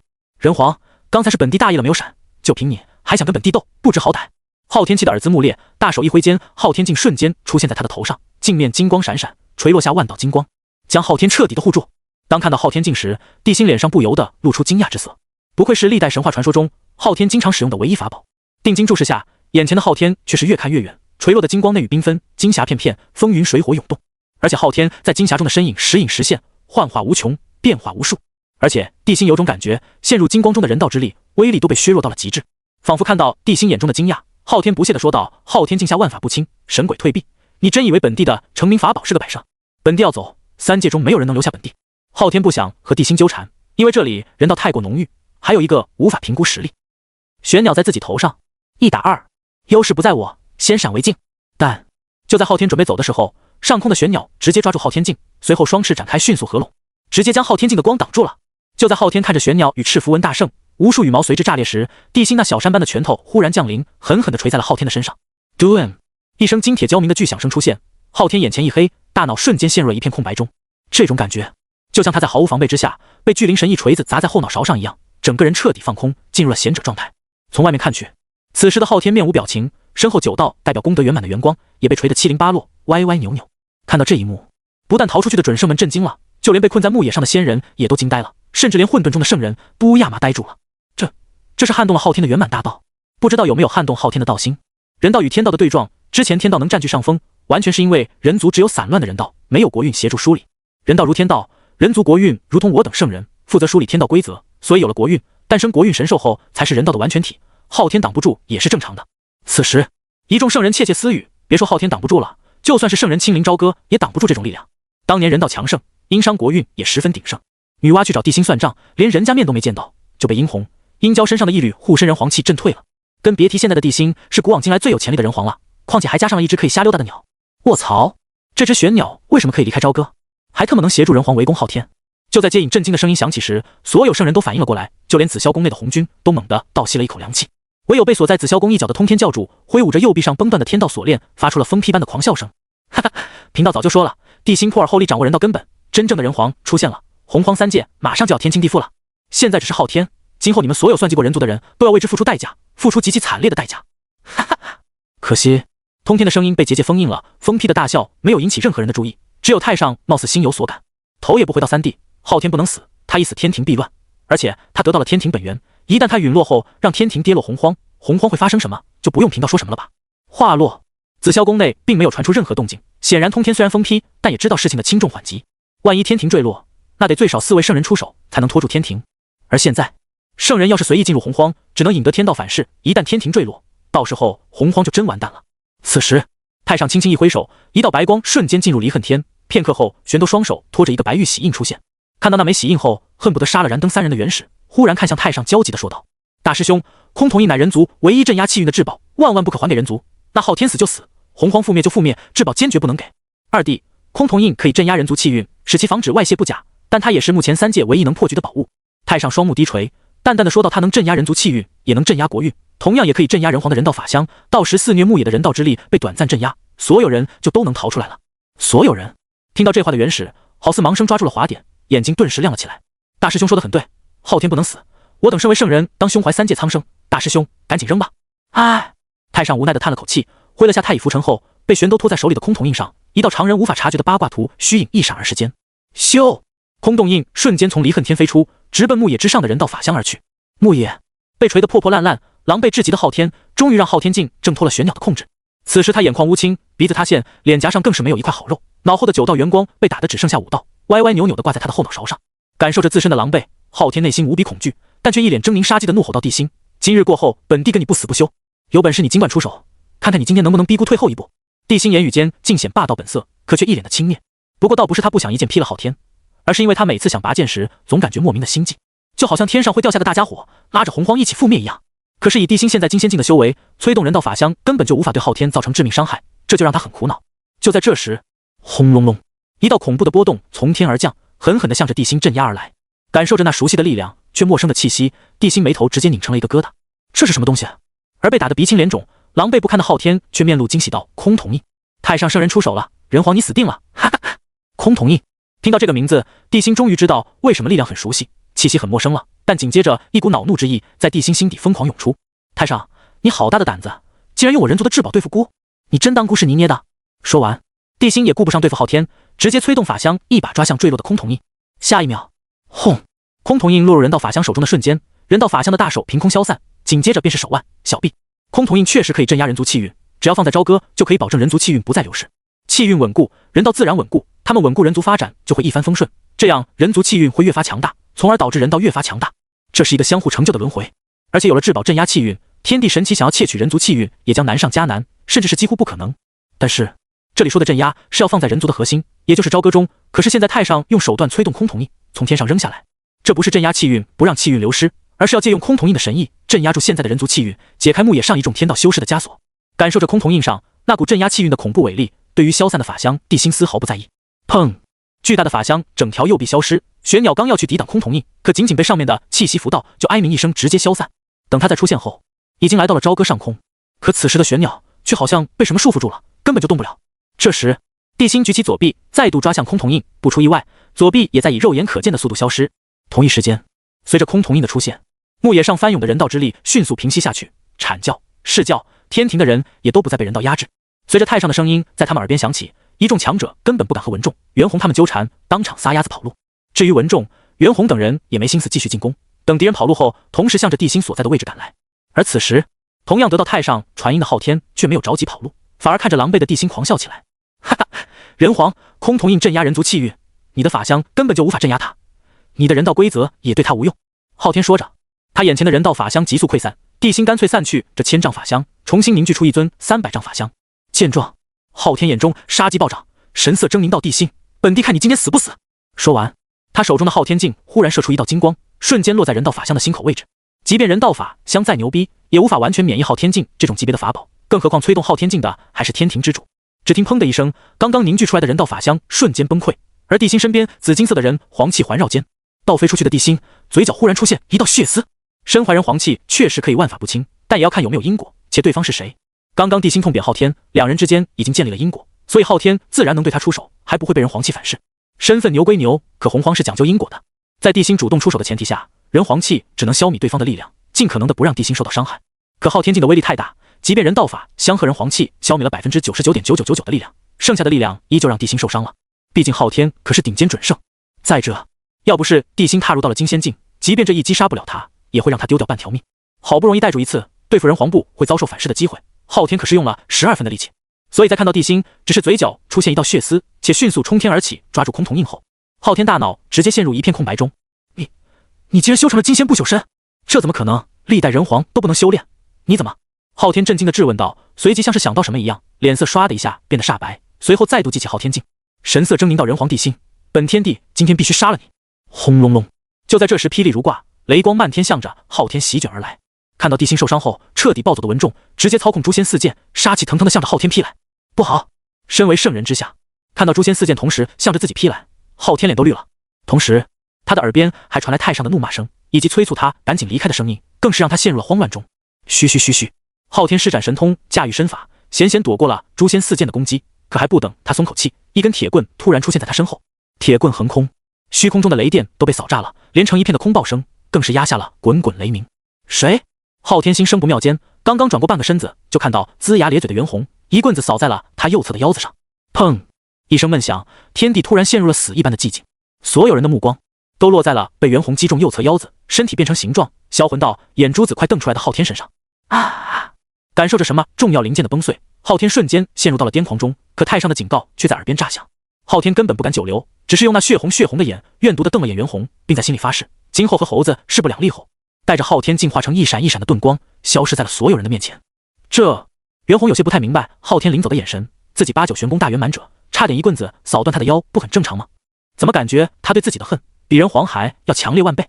其实刚刚袁弘是奔着他的后脑勺去的，可昊天为了躲避诛仙四剑，瞬间上移了半个身位，袁弘这才没有击中他的致命要害。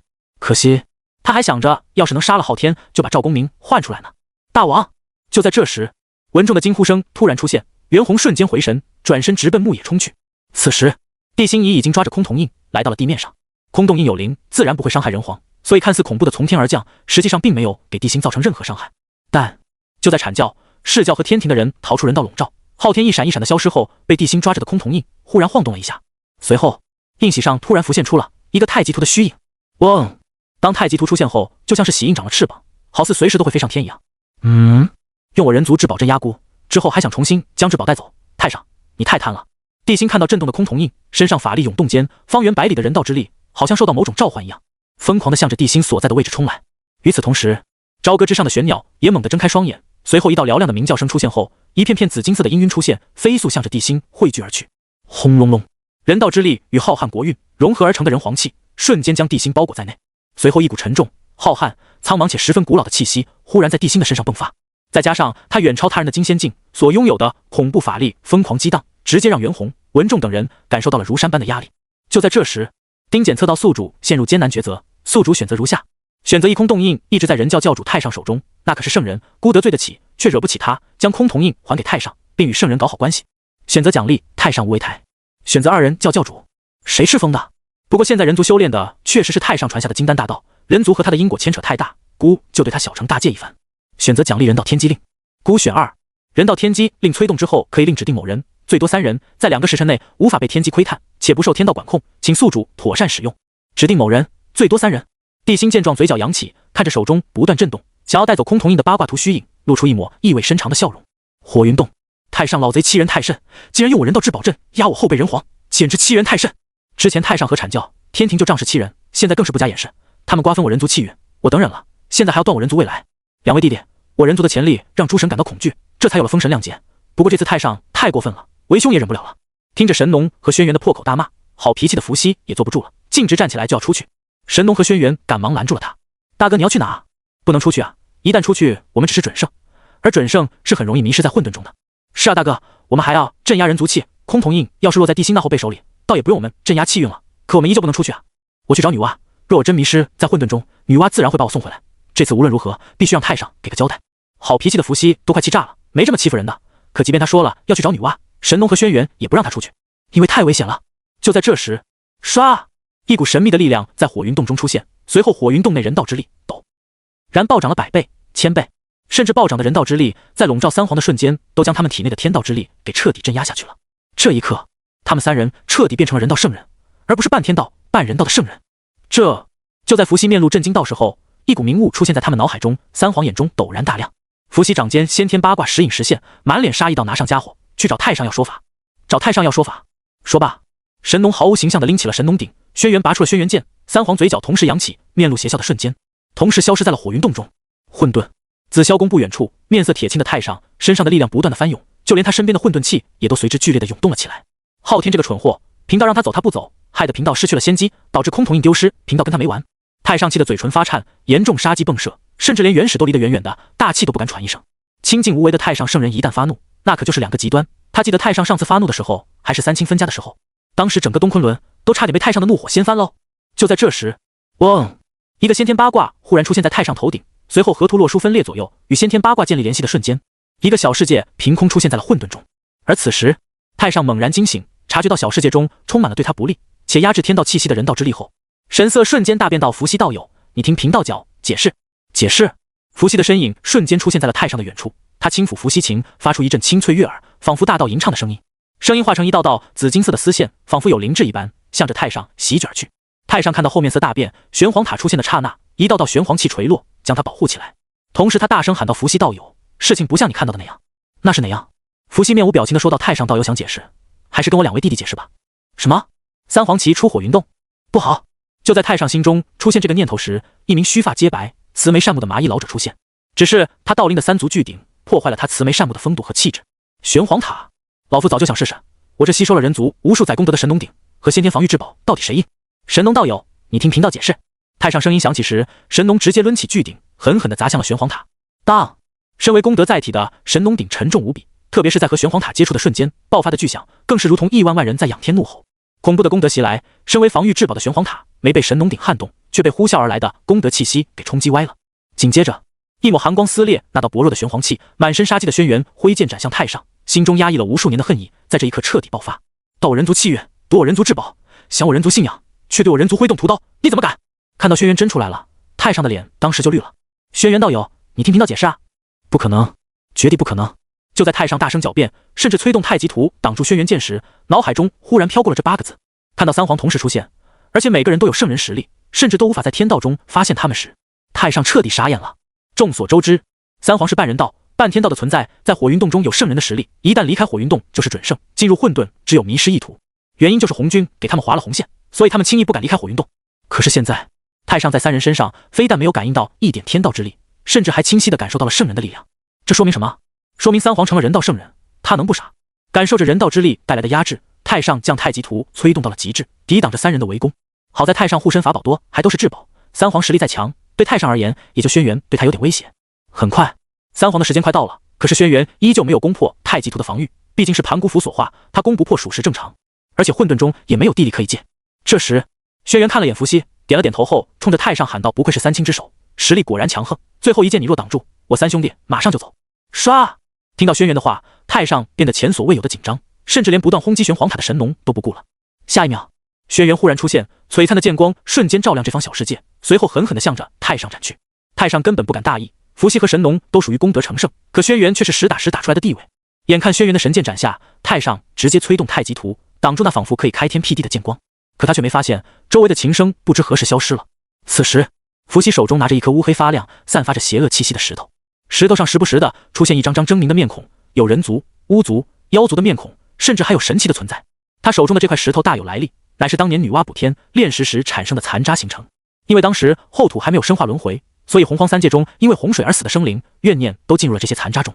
之后，女娲砍了神鳌4只当天柱，神鳌因为无辜枉死也心怀怨恨，怨念也进入了补天时的残渣中，便形成了这块黑石。后来，女娲将里面的魂魄送入了轮回后，将蕴含无穷怨念的黑石炼成了法宝，并偷偷送给了转世的伏羲护身。因为里面怨念太重，一旦击中敌人，无论实力如何，都非死即疯，所以伏羲很少使用。之前他就称呼这东西为黑石。现在，伏羲决定给他起个新的名字——打神石。就在太上全力防备轩辕的时候，伏羲直接记起打神石，打向了太上。咻！太上听到身后传来的破空声，并没有当回事。可就在他刚刚挡住轩辕一击时，心里忽然升起强烈的不安和惊悚。他下意识地侧身一闪，邦！他只看到一块黑漆漆的石头砸在了他左肩上，可紧接着一股无法形容的寒意和剧痛瞬间席卷全身。那一刻，他感觉好像被跳起来的太古神鳌旋转360度后一脚踹在肩膀上一样。哪怕他是圣人，也有种骨头碎掉的感觉。但太上毕竟是圣人，在察觉到不对后，玄黄塔再度垂落玄黄气护住自身，太极图沉浮间便摆脱了轩辕的追杀。之后，太上黑着脸说道：“贫道不想跟三位道友动手，所以一直在被动防御。若三位道友还咄咄逼人，那就别怪贫道不念及往日情面了。”闻言，伏羲笑着说道：“太上道友不愧是号称最接近天道的人，我三兄弟佩服。”神农则捋着胡须道：“太上道友的玄黄塔不愧是顶级防御至宝，老夫佩服。”轩辕则没好气地说道：“当年你抢我空瞳印的事情，今日也算了结了。”太上的嘴角抽了抽，强忍着左肩传来的撕裂感，面无表情道：“贫道只希望三位道友不要再纠缠贫道了。”好说好说。伏羲笑着说话的同时，先天八卦瞬间在指尖浮现，随后河图洛书在两侧浮现间。伏羲皮笑肉不笑地说道：“若道友有空，可来我火云洞做客。”见太上不说话，伏羲直接用先天八卦裹住他们三人，化为一道金光消失不见了。当三皇离开后，太上看向了不远处的原始，却发现一角杀衣消失在混沌中，马上明白为何刚才没见原始了。此时，原始看着太上脸色不好，赶忙上来询问道：“师兄，你没事吧？”太上不动声色挥了下太乙拂尘，淡淡的说道：“没事，反而来了一些因果，也不知是福还是祸。”说完，太上又补充到：“空瞳印落到人皇手中，人族气运必然稳如泰山，即发想要撼动殷商也难上加难。”师兄的意思是？太上面无表情的看向原始，到时候昊天肯定会来混沌中求援，他若来，你通知一下贫道。好。原始默默的点了点头。空瞳印的丢失跟昊天不听太上劝阻，想杀帝辛有很大的关系，所以太上要教训他，原始十分理解，并且他也做好了帮助大兄的计划。毕竟三清本一家，大兄出手了，他这做二弟的不出手会被人误会三清不团结。再说玉鼎和巨留孙的死，原始认为也跟昊天脱不了干系。与此同时，朝歌在太上被伏羲卷入小世界的时候，空瞳印上的小太极图就消失了，帝辛自然而然的将空瞳印带回了九间殿。此时他正听着文仲给自己汇报牧野一战的结局，殷商虽然大胜，但周军却也没有一个人选择投降，除了那些因为重伤无法逃跑的人除外。大王，不是他们不降，而是昊天在出现时投下的亿万金光影响了这些人的心神，所以老臣想问问大王，今后对战西岐叛军该当如何？就在文仲说完，帝辛还未开口之际，于元那兴奋的声音便传入了九间殿中：“人皇，您看贫道抓住了谁？”哈哈哈！求首先，当于元牵着青毛狮子走进九间殿的时候，文仲先是一愣，随后脸上浮现出浓浓的悲哀。求首先，通天教主虽是七仙之一，就相当于通天教主的生活秘书，地位尊崇无比，约等同于通天教主的4大真传弟子，甚至连赵公明这种存在，见到他们都得恭恭敬敬地喊一声道友，文仲更是得喊上一声师叔，以示尊敬。可现在，堂堂通天圣人的随侍妖仙，竟然成了阐教2代弟子的坐骑，这不纯纯侮辱通天圣人吗？仿佛被文仲那句求首先给惊醒，青毛狮子抬起头看向文仲，空洞无神的眼中忽然闪过一抹亮光，但紧接着又被悲哀和痛苦掩盖。吼！青毛狮子发出一声麻木空洞的低吼声，颓废的仿佛一只即将老死的猫一样。可这时，于元脸上的笑容瞬间消失不见，随即冷冷说道：“师弟，这可不是裘守仙，你认错了。这畜生乃是文殊广法天尊的坐骑，而且要不是因为这畜生，贫道可就要抓住那文殊了。”原来在空瞳印镇压人道之力后，三大士就以更快的速度逃跑，但他们再快也快不过于元。就在他们即将逃出牧野，稍微放松警惕的时候，于元便对文殊出手了。之所以不对其他金仙出手，就是在万仙阵中，因为三大士围攻金陵圣母，才让燃灯那老壁灯带住机会偷袭成功。对付燃灯，于元知道自己还没那个实力，只能对稍弱的三大士下手了。结果就在他甩出捆仙绳时，文殊情急之下，直接把青毛狮子扔过来，自己逃出去了。而且外面还有燃灯三名准圣，于元也不敢恋战，拽着青毛狮子回来了。师兄教训的是，对于于元这个师兄，文仲还是很尊敬的，毕竟他修行之初，于元可没少传授经验。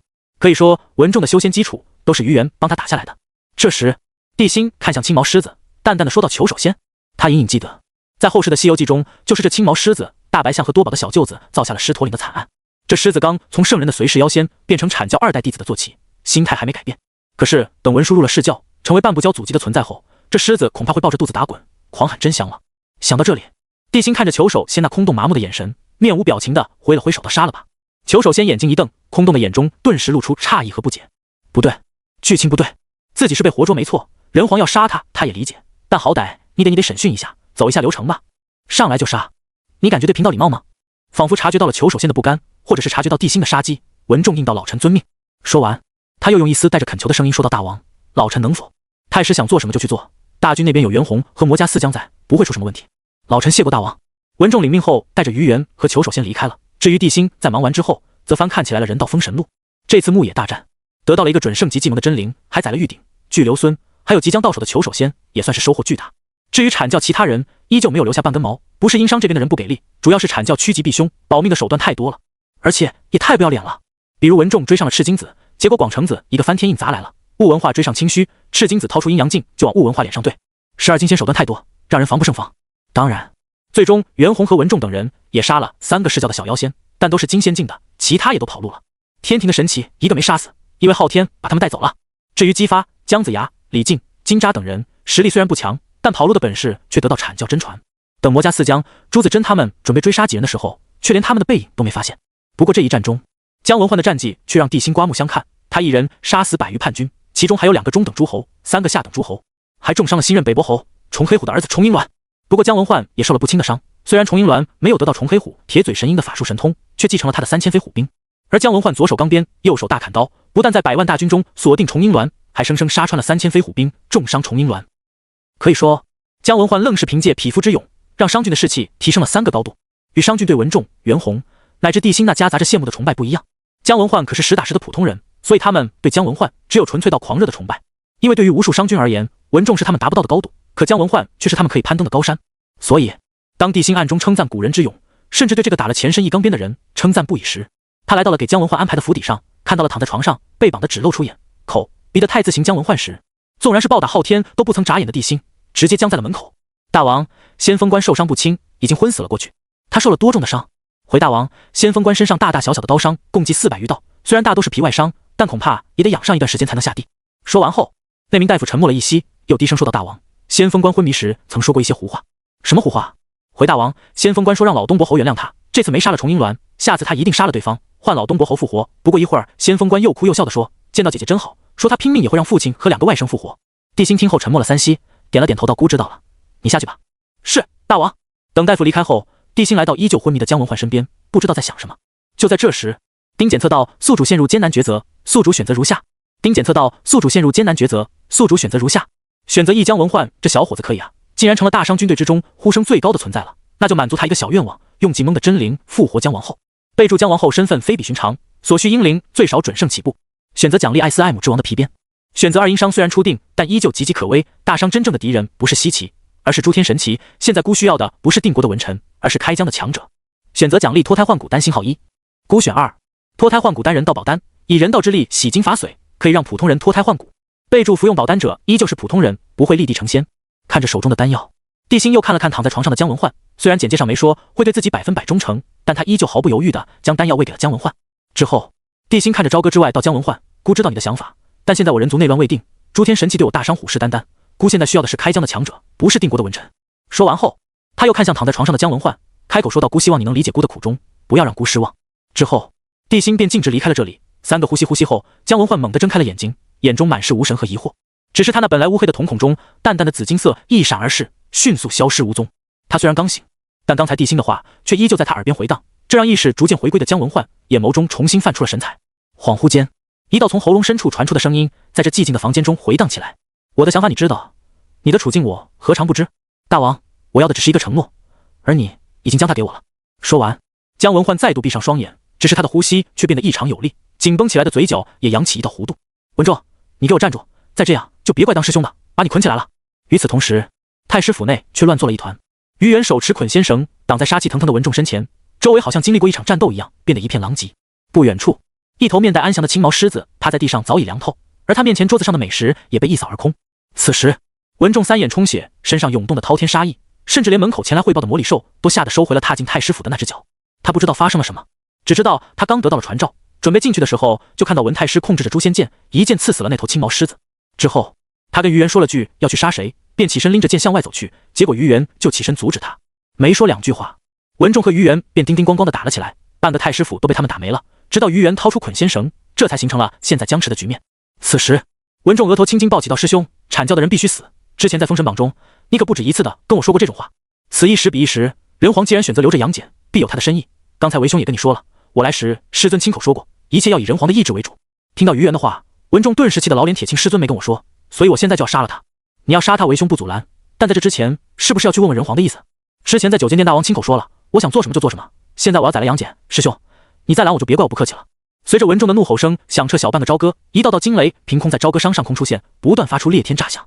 从这里可以看出，此时的文仲已经动了绝对的杀心，甚至情绪都开始出现失控的迹象。来到门口的地心正巧听到文仲的这句话，脚步微微一顿间，窝在太师府门口往里瞅的魔礼兽好似察觉到了什么，扭头的瞬间，双眼大亮，魔礼兽拜见大王。他的声音很大，大到文仲和于元不用耳朵都能听到的地步。两人赶紧收起手中兵器，向着太师府外赶来。老臣拜见大王。贫道见过人皇。文仲和于元行完礼之后，地心这才看着二人问道：“太师，这是怎么回事？”文仲有些犹豫，但还是将刚刚的话一五一十的说了出来。说完后，还小心翼翼的看了眼地心，发现地心没有明显的动怒后，这才说道：“大王，老臣始终感觉让那杨戬在朝歌十分的不妥，阐教的人都是阴险狡诈之人，不如将他杀了，以绝后患。”于元见状，赶忙补充道：“文仲师弟脾气暴躁，还请人皇见谅。如何处置杨戬，还是要看人皇的安排。孤这次来就是为了这件事的。”地心明白前因后果后，淡淡的说道：“太师，因为孤先给了杨戬机会，所以才能给姜文焕机会，以后也能给别人机会。”文仲听后恍然大悟道：“大王英明，是老臣太过执拗了。孤知道截教和阐教恩怨，所以不会怪太师，你们两个跟孤来。”地心说着，转身向着监牢的方向走去，而文仲则暗示魔礼兽将自己的府邸收拾一下后，便急匆匆地跟上了地心。当他们来到监牢后，杨戬忽然变得暴躁了起来，凶神恶煞地盯着地心怒吼道：“人皇，你杀了我师尊！”枪啷！文仲一把抽出诛仙剑，三眼怒瞪到杨戬：“你再敢用这种眼神看大王，信不信老夫现在就砍了你？”有了文仲的表态，杨戬的表情不再那么凶神恶煞，因为他知道文仲对杀自己有着莫名其妙的执着。这时，地心来到杨戬面前，看着他的眼睛说道：“孤不杀你，是因为知道你不像其他神器，将人族视作蝼蚁玩物。孤这次来见你，是想问你，你就真的愿意做昊天手中的凶兵，不分善恶的斩向一切敢挑衅天庭的存在？”我……杨戬听后狰狞的脸上闪过一抹动容，其实他知道玉鼎真人选择死战的意思，师尊以死明志，自己绝对不能愧对师尊对自己的期望和厚爱。想到这，杨戬3只眼同时充血，额头青筋暴起，喘着粗气看着地心，好似下了某种决心一样，一字一顿，掷地有声道：“我不会做任何人的凶兵，我可以帮你，但我不会对阐教的人下手。”好，地心看向杨戬笑道：“看来你也知道玉鼎真人的选择，他一死，你与阐教的直接因果就断了。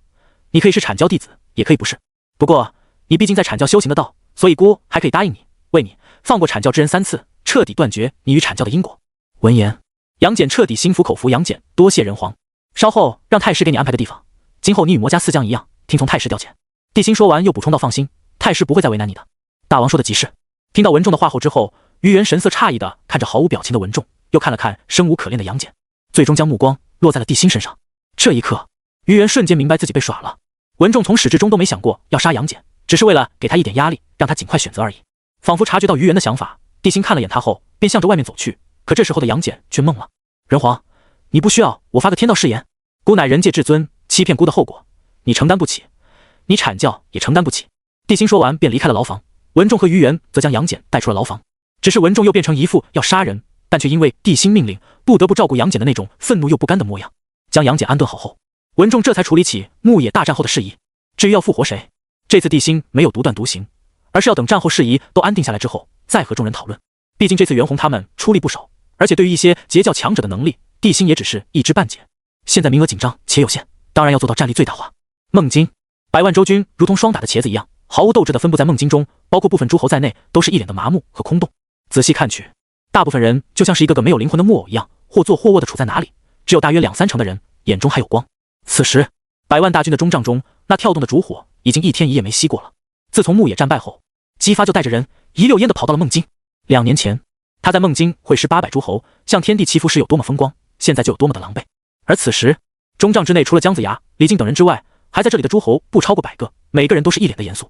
剩下的几百诸侯都是因为在牧野时想投降，被昊天控制了思想，此时跟游魂似的在外面巡逻呢。用昊天的话说，天帝不需要不忠诚的人，如果不忠诚，那就是忤逆上天，必须给予惩罚。这一幕也给那些不想投降的诸侯们好好的上了一课，但所有人不但没有感觉到不对，反而对昊天的信仰更为纯粹狂热。此时中帐中除了姜子牙、李靖这些有修为傍身的人之外，那些普通的诸侯都是昊天的狂热信徒。可狂热归狂热，依旧改变不了牧野一战中周军大败的事实。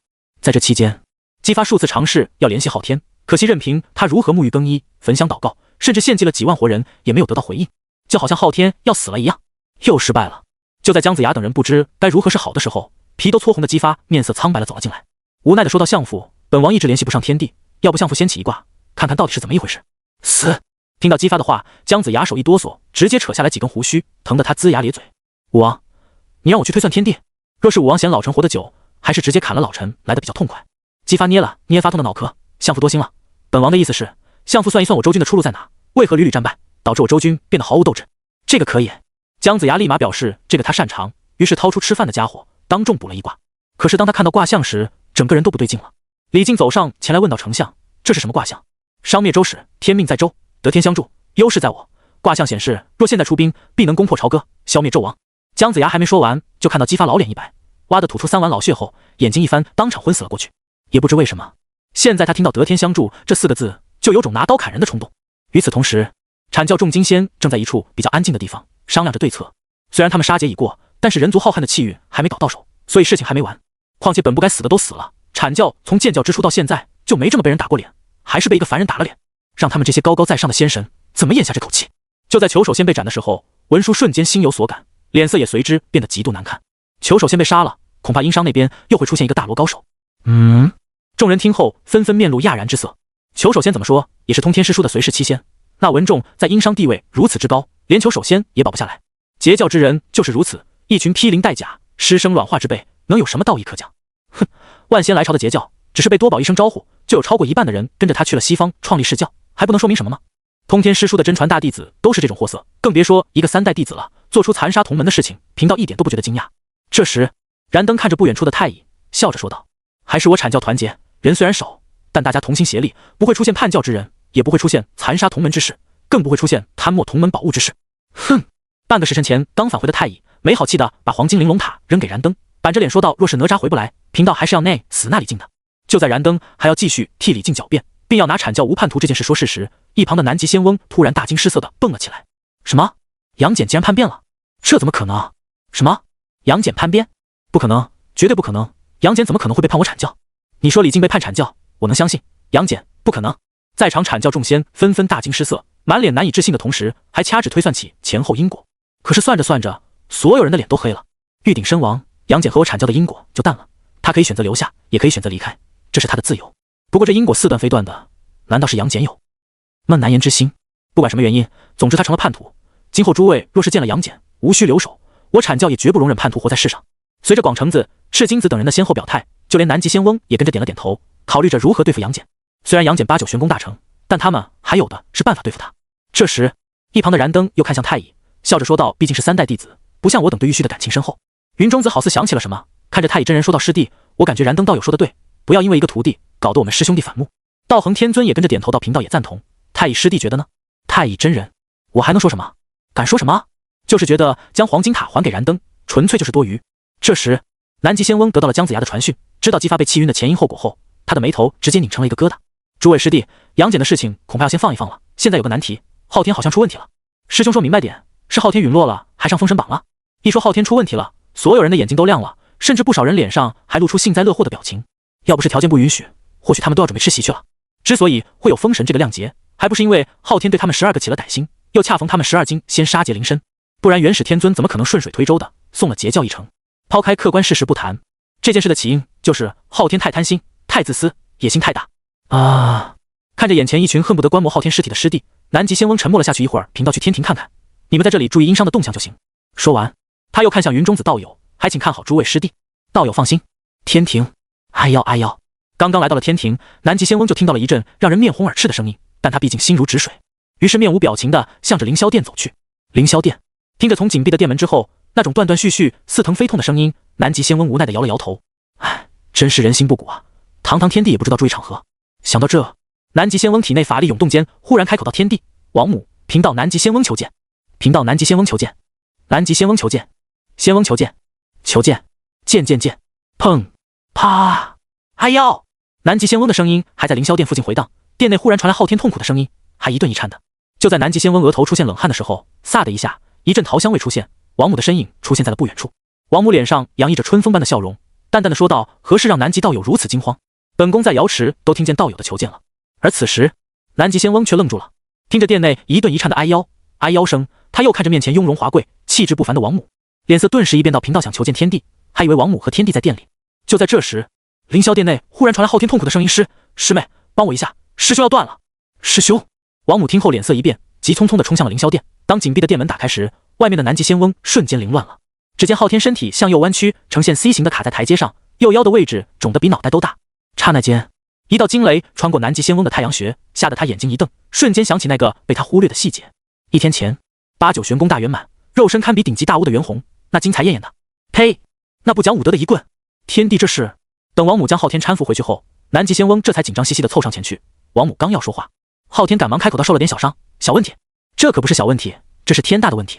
王母气愤地说道：“南极道友，天帝好面子，不让本宫去离恨天求药，正巧道友来了，本宫想请道友去趟离恨天，找玄都求一颗生生造化丹，算本宫欠道友一个人情。”生生造化丹乃是太上取天地造化之气炼制的丹药，可以恢复准圣肉身的所有伤势，哪怕只剩下一颗脑袋，只要还没死，都能生死人而肉白骨。因为准圣接触到了法则，所以肉身蕴含法则之力，一旦出现了明显的重伤，很难恢复。这也导致生生造化丹的珍贵程度不在9转金丹之下。南极仙翁看了眼腰肿的老大的昊天，点了点头道：“贫道可以跑一趟，毕竟3届大局还得天地主持。”昊天本想拒绝，毕竟那个男人都不想被人知道自己的腰子不好，这是男人的尊严，也是男人最不能触碰的底线。可是听南极仙翁后面那句，昊天当场就把尊严扔在了地上。对，3届还需要本地主持大局，不过本地也希望道友不要说出本地的名字。贫道明白，天帝放心，贫道去就来，但贫道不敢保证一定能求来仙丹。离恨天，南极见过玄都大师兄，玄都是太上唯一的真传弟子，也是最早入三清门下的人。当时的三清还没分家，所以玄都也是三清门下所有人的大师兄。此时，玄都看着南极仙翁问道：“师弟前来所谓何事？但说无妨。”啊！南极仙翁想了想，组织了一下语言说道：“大师兄，师弟有个朋友的腰不好，想求一枚生生造化丹。”你朋友？玄都震惊地看着南极仙翁师弟：“你什么时候跟昊天天帝成朋友了？”南极仙翁一脸尴尬道：“大师兄也知道，袁弘铁棍横空，扫中天地昊天，3届中但凡实力达到大罗的，应该都看到了吧？”玄都似笑非笑道：“那袁弘8九玄功大圆满，肉身强悍，3届中无出其右，就算是圣人不经意的挨上一棍，也得肉痛好久，甚至骨裂受伤。昊天求药，早在为兄预料之中，肉身无双。”南极仙翁听到这话就有些不高兴了，当时就反驳道：“我叫杨戬也修炼8九玄功，大师兄怎么能说袁弘的肉身3届中无出其右呢？8九玄功只有能修和不能修，只有大圆满和半路夭折身陨，没有止步小成、大成之说。”玄都说着，将一个玉瓶交给南极仙翁：“这是天帝要的丹药，师弟带回去吧。”南极仙翁接过丹药，神色严肃道：“大师兄刚才的话是什么意思？难道杨戬修炼的8九玄功还能有问题不成？这件事师弟得去问你那个朋友，为兄不能多说，去吧。”大师兄不想说，师弟也不问了，但还有一个问题，希望大师兄解惑。说，之前杨戬和袁弘交手，两人明明旗鼓相当，为何听大师兄的意思，那袁弘远强于杨戬？师弟啊，你真是当局者迷，远不如玉鼎聪明。玄都微微一笑，云淡风轻地说到：“3届之中，只有他们2人可以修炼8九玄功，所以他们是同类，袁弘不忍下手。杨戬倾尽全力都战胜不了袁弘，甚至难伤他分毫，还不足以说明问题吗？再者，若非女娲圣人出手，试问谁能擒得住他？捆仙绳和翻天印能不能追得上他的遁术，师弟心里还不清楚。以上这些，杨戬能做到？”死！南极仙翁脸色变得无比凝重，继续追问到：“大师兄的意思，杨戬修炼的8九玄功有问题？”玄都见状，却笑着说道：“天机不可泄露，师弟还是去问你那个朋友吧。多谢大师兄。”南极仙翁神色匆匆地离开离恨天，而玄都则意味深长地看着他的背影。玉鼎将杨戬视作骨肉亲生，可杨戬却被多方算计。若封神按照圣人的计划结束，玉鼎即便知道真相，也只能认命。杨戬想活，也只能依附于天庭。然而现在有了逆天改命的机会，玉鼎能做出这种选择不奇怪。现在杨戬笑命人皇，就看你们能不能让他回心转意，隐退三界了。说完，玄都缓缓地闭上双眼，淡淡的说道：“哎，成也玄功，败也玄功。”天庭凌霄殿，气氛紧张又压抑。南极仙翁的脸色阴沉到可以滴出水来，他冷冰冰地盯着昊天质问道：“昊天，到现在你还不肯说实话？杨戬的八九玄功到底怎么回事？什么怎么回事？你阐教人修炼的功法，问本帝做什么？”昊天眼神有些躲闪，略带心虚道：“功法是原始交给玉鼎，玉鼎传给杨戬的，有问题你去问玉鼎，实在不行去问你家教主，跟本帝有什么关系？”你南极仙翁可没那么好糊弄，因为三教弟子都清楚，玄都轻易不开口，但凡开口说的话，比圣人的都靠谱。他既然指明杨戬的玄功有问题，那就必然有问题。昊天，贫道劝你最好跟我说实话，现在杨戬已经归顺人皇，你若还藏着掖着的话，恐怕就真没有挽回的余地了。什么？杨戬归顺了人皇？听到这话，昊天一脸惊讶，但随即长长的松了口气。杨戬不足为虑，回去你将他逐出阐教，不出3、5个月，他自己就会死掉。什么？南极仙翁听后顿时大惊，同时难以置信地看着昊天，大声质问道：“真是你动的手脚？他可是你外甥，你怎么忍心？”外甥？昊天听到这里，老脸一沉，神色狰狞到留着他的命就是本帝对他最大的宽容。难道你要本帝天天看着他的那张脸，然后告诉自己这就是自己的妹妹和蝼蚁一样的人族野男人生下的孽种，然后让三界的所有人都来看本帝的笑话？那本帝的威严何在？南极仙翁气抖冷，声音发颤道：“所以你就对他修炼的八九玄功动手脚？不然呢？”昊天一脸无所谓的说道：“本帝留着他的命，还让他修炼八九玄功，对他而言就已经是天大的恩赐了。而且今后三界大定，他将成为本帝手中镇压三界的凶兵，本帝身为执刀人，自然得有控制这把刀的能力，不然那天凶兵弑主，本帝该怎么办？再者，他不愿意见本帝，本帝也不愿意看到他，所以本帝会给他听诏不听宣的权利。但是本帝让他去对付谁，他这把刀必须乖乖的去。可现在这把刀要反，那本帝还管他做什么？让他自生自灭吧，给他一线生机已经是天大的恩赐了，他自己不珍惜，怨不得别人。好好好！”南极仙翁已经气到无语了，他随手将生生造化丹丢给王母，冷冷说道：“不愧是能挑起封神良劫的人，贫道佩服。”说完，南极仙翁压下心中滔天怒火，大步流星地向着外面走。可这时候的昊天却不干了，挑起封神良劫的不是本帝，是你家教主。为了给12金仙渡杀劫，他不惜覆灭整个阐教及洪荒人界。要说狠，本帝可远远不如你家教主狠。面对昊天的这番说辞，南极仙翁却没有任何反驳的借口，因为昊天说的也是一部分实情。只是令他没想到的是，自家教主竟然会算计杨戬。很明显，一开始玉鼎并不知道这些事情的，或许是2年前800诸侯梦经会兵，袁弘大展神威时被玉鼎注意到并查明了真相。不久前，他看到人皇逆天崛起，且迟迟不杀杨戬之，才做出舍生取义，给杨戬求一线生机的决定。想通这些事情的南极仙翁站在天庭天南门外，却不知道该如何面对阐教的师兄弟们，因为他知道阐教人的自私，一旦这件事捅出来，谁也不敢保证教主有没有算计自己，到时候人心一散，就真的麻烦了。想到这，南极仙翁抬头看向混沌，面露悲哀道：“老师，弟子到底该怎么办？”与此同时，朝歌南门之外的荒野，一道身影忽然从天而降，如同流星般向地上砸去。轰！一声巨响，大地被砸出一个人形深坑，随后滚滚烟尘中传来一阵剧烈的咳嗽声。这时，袁弘扛着棍子从天而降，盯着面前的烟尘疑惑道：“杨戬，你修炼的真是八九玄功？嗨嗨，货真价实。”在一阵烟尘缭绕中，杨戬拎着3尖2刃刀走了出来，只是仔细看去，就会发现他拎刀的手竟然在轻轻的颤抖。看着杨戬的样子，袁弘眉头再度皱成了一个疙瘩。不对，我能察觉到，你现在的实力对比2年之前没有丝毫变化，不对劲。嗨嗨！杨戬重重的咳嗽了几声后，这才开口道：“毕竟八九玄功不是什么人都能修炼的，止步于一个境界，不是很正常吗？”止步。袁弘听后终于知道问题出现在哪里了，声音异常尖锐刺耳道：“八九玄功根本没有止步一说，要么修成大圆满，要么因为承受不了玄功之力，肉身爆裂而亡。即便贫道玄功大圆满，依旧没有止步一说，只是刻意修炼时提升的力量微乎其微。”说着，袁弘用审视的目光看着杨戬，除非你修炼的不是八九玄功，或者你的功法被人动了手脚。不可能，绝对不可能！杨戬听后顿时变得激动起来，脑袋摇成了波浪鼓，道：“功法是圣人赐下，师尊传授的，绝对不可能假。”嘿嘿嘿，假不假？贫道将功法说出来，对比一下不就知道了。袁弘感觉挺有意思，之后不等杨戬拒绝，就将八九玄功的总诀说了出来。可是刚说完，杨戬就愣住了，后面怎么多了2句？而且还有，奠基的时候不是要强大的气运协助？你总诀里为何是妖血炼体？听到杨戬的话，袁弘便明白问题出现在哪了。杨戬的功法确实被人动了手脚，气若狂龙，直达4级，指的是呼吸间力如泉涌，力量不会枯竭。什么是压四海？八九玄功是炼体功法，讲究的一力破万法。你气势再强有什么用？还有，你竟然是用气运奠基。八九玄功是从巫族的炼体术中演化出来的，肉身潜力是一切的基础，何须气运断体？说到这里，袁弘看向杨戬的眼神也变得更为怪异了，难怪这么弱，竟然借助气运电击。你的。就在这时，余化突然出现，好奇地问道：谁用气运电击？没有，只是刚刚贫道与杨戬探讨功法，他说有人用气运电击打造修炼基础。袁弘打了个马虎眼，随后问道：不知道有钱来，有何要事？哦，人皇传你去九间殿，可能跟复活榜中人有关系。于元说着看了眼目光动的杨戬，淡淡的说道：气运电击不可取，那是没有天赋的人无奈下才会选择的路，而且后患无穷。气运电击虽然可以快速打牢根基，但那个人今后只能依附于大势力中，以气运养气运，一旦断了气运来源，不出2-3个月就会道基崩塌，死于气运反噬。看了眼杨戬，袁弘又好奇地问道：道友怎么知道的这么清楚？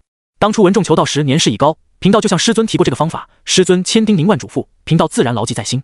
余化看了眼杨戬，又自顾自地说道：而且气运之重要，道友应该明白，当年结交万仙来朝，却无一人敢用气运筑基，毕竟修仙求的是自由自在，谁也不想被人用枷锁捆住。道友说的极是。对于这点，袁弘最有发言权，被关在封神榜中的日子可真不好过呀。这时知道自己说的差不多的于元话锋一转，打了个起手道：道友回朝歌吧，人皇还在等着。袁弘也打了个起手回道：道友请。走到半路，杨戬这才回过神来，但是他对于元的话还是将信将疑，毕竟他从小接受的思想就是截教没好人。玄功这件事他必须要找时间问清楚才行。九间殿经过众人一番商议，最终决定用计蒙真灵换眉山七怪的金大生。虽然金大生是女娲降服袁弘时顺带收服的，但也说明了金大生的恐怖。至于玉鼎、巨留孙、西昆仑的蒙面道人以及裘守仙，则是复活了九龙岛四圣。万仙阵前，裘守仙的实力在大罗巅峰，可万仙阵中先是被盘古幡打回原形，后被南极仙翁武力降服，实力已经跌落至大罗初期。虽然太乙巅峰的王魔不是最好的选择，但却是最合适的选择，九龙岛四圣就该整整齐齐的。而且这也是最先帮助殷商死于战场的截教人，意义重大。当然还有一点，就是九龙岛四圣乃是文仲的至交好友，而文仲对他们的愧疚也是最深的。当王魔、杨森、高有钱、李兴霸四人出现后，同时对地心打了个起手，贫道等谢过人皇。至于释教的3个金仙境的人，则复活了张奎夫妇和张桂芳。而九龙岛四圣和张奎夫妇并没有被封神，张桂芳则得到了丧门星的神位。地心也不想封张桂芳为丧门星，但奈何他在封神榜上就是这个职位，人到封神路没法修改。至于周军死掉的普通人，目前还没有出现真灵可以上封神榜的存在，或许要身居高位，如重阴鸾那样的才行。当一切安排妥当之后，地心看向九间殿中唯二的普通人张奎和高阴鸾。张奎听令，末将在，孤命你跟随于元暗中前往西岐封神台，尽可能的将截教之人的法宝带回来。张奎单膝跪地，大声应道：末将遵命。红军封住的封神台，仙人无法靠近，那普通人呢？张奎虽然会左术，但却是货真价实的普通人，毕竟在这个年代，谁还没点左术傍身？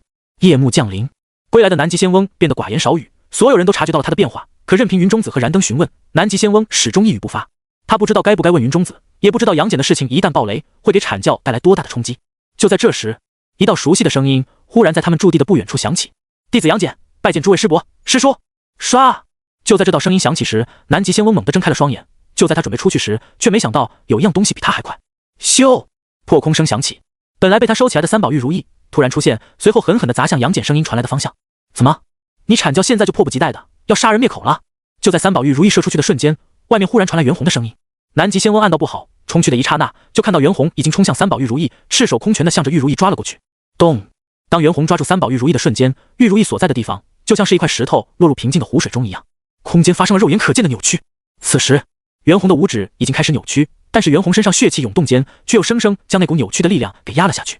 感受着玉如意上传来恐怖的力量，袁弘咧嘴一笑，圣人法宝果然不凡。话落的瞬间，袁弘身上妖气涌动，一头白猿虚影在他身后出现，猛地一用力，咔嚓，虚空炸响，玉如意瞬间倒飞而回，重新落入了南极仙翁的手中。之后袁弘来到了杨戬身边，低声说道：看到没有，即便是圣人灵宝，不是圣人亲自催动，贫道也不怕。杨戬听后却沉默了下来，刚刚这一幕他看得清楚，同时也感受得清楚，刚才三宝玉如意上的力量波动根本不是南极仙翁的力量，而是那位。很明显，元始是想隔空抹杀杨戬，毕竟是一教之主，杀一个后辈叛徒，谁也说不出什么来。或许是元始心乱了，才没有注意到用变化术跟在他身边的大妖袁弘，所以只用了可以抹杀自己的力量。这时燃灯及剩余金仙则震惊地看着袁弘，刚刚他们没有来得及感受玉如意上的力量，但却看到袁弘竟然用肉身挡住了这件先天功德灵宝。8、9玄功大圆满的妖孽竟然恐怖如斯，而燃灯则沉默了。此时的袁弘已经远超一般的大巫了，即便是放在当年的巫族，也是大巫中颇有名气的存在。可惜啊，这门功法对修炼者的要求太苛刻，立志大道不是什么人都有资格修炼的，不然他都忍不住要试一试了。这时本来想动手的广成子在看到袁弘以及远处黑暗中若隐若现的阴影后，终究还是没扔出手中的翻天印，而是冷冷地看着杨戬。杨戬，既然你已经归顺了人皇，就与我等没有任何关系了，这声师伯师叔贫道可担待不起。杨戬，你就是这么回报玉鼎的？你可知当初玉鼎为了救你，就是死在你身边那妖孽的手中？既然你今天喊了这声师伯，贫道也不是冷血之辈，你走吧，今后战场相见，贫道不会留手。至于结果，生死由天。诸位师伯师叔，弟子今天来只想问清楚一个问题。看到众人的反应，杨戬心中五味杂陈，但他还是问出了心中的疑问。问题？什么问题？能解答你修行问题的玉鼎已经被你效忠的人皇送上了封神榜，你的问题我们可解决不了。广成子鼻孔朝天道，声音中多有不屑和讥讽之意，可是他却没看到一旁南极仙翁的脸变得无比难看，就连赤金子、道行天尊等也对杨戬指指点点，暗戳戳地说玉鼎不会教徒弟。就在这时，杨戬的话如同炸雷般在他们耳边响起：诸位师伯师叔，弟子想问一下，弟子修炼的八九玄功是不是被人动过手脚？听到杨戬的话，燃灯当即震惊地看向杨戬，脸上更是露出活见鬼的表情。你要不要听听你自己在说什么？给八九玄功动手脚？那可是巫族灭亡，得到巫族功法的人族成为天地主角后汇聚的浩大气运，意外融合了巫族的功法，才诞生出适合人族修炼的八九玄功。也就是说，八九玄功并不是后天人为创造的，而且也是目前洪荒三界唯一的立志大道修炼之法。什么人敢动手脚？又有什么人能动手脚？想到这，燃灯不禁面露嗤笑。事关大道法则，还是当年盘古修炼的立志法则传承，是谁想动就能动的？不要命了！可在他无意间看向南极仙翁的时候，却看到对方那吃屎般的表情，瞬间惊雷贯脑。卧槽！他要是没记错，功法应该是元始给玉鼎，玉鼎交给杨戬的。如果这么说的话，想到这里，燃灯不敢再想下去了，而是眼观鼻，鼻观心的化成木墩子，淡化起自己的存在。元始能不能做到他不知道，但他知道，除去道祖之外，其他圣人所修都是法则之力，即便是境界最高的太上，也不过是接近到的存在，而不是接触理解到的存在。不敢想，不敢说，不能说。燃灯聪明的选择了淡化自己，可是广成子等人却不高兴了。杨戬，你什么意思？八九玄功是老师交给玉鼎的，你的意思是老师算计你？你也配？真想不到，玉鼎竟然把你培养成了这般狼心狗肺的样子，贫道真替玉鼎师弟感到不值。没想到你背叛阐教的。一众阐教金仙纷纷呵斥杨戬，要不是不知道暗中有多少伏兵，他们说什么都要拿下这个叛徒，以正教规。这时，福德真仙云中子走了出来，淡淡的说道：杨戬，八九玄功乃世间唯一立志大道修炼之法，乃是道的载体，甚至都在我等修炼的天道法则之上，谁能动手脚？南极道友，你说是不是？云中子一询问，南极仙翁心里就咯噔一下，但他不敢说，也不能说。可当云中子看到南极仙翁吃屎的表情后，他和一众金仙的表情顿时变得古怪起来。这时，杨戬深吸一口气，无比失落的打了个起手道：多谢诸位师伯师叔，弟子已经知道答案了。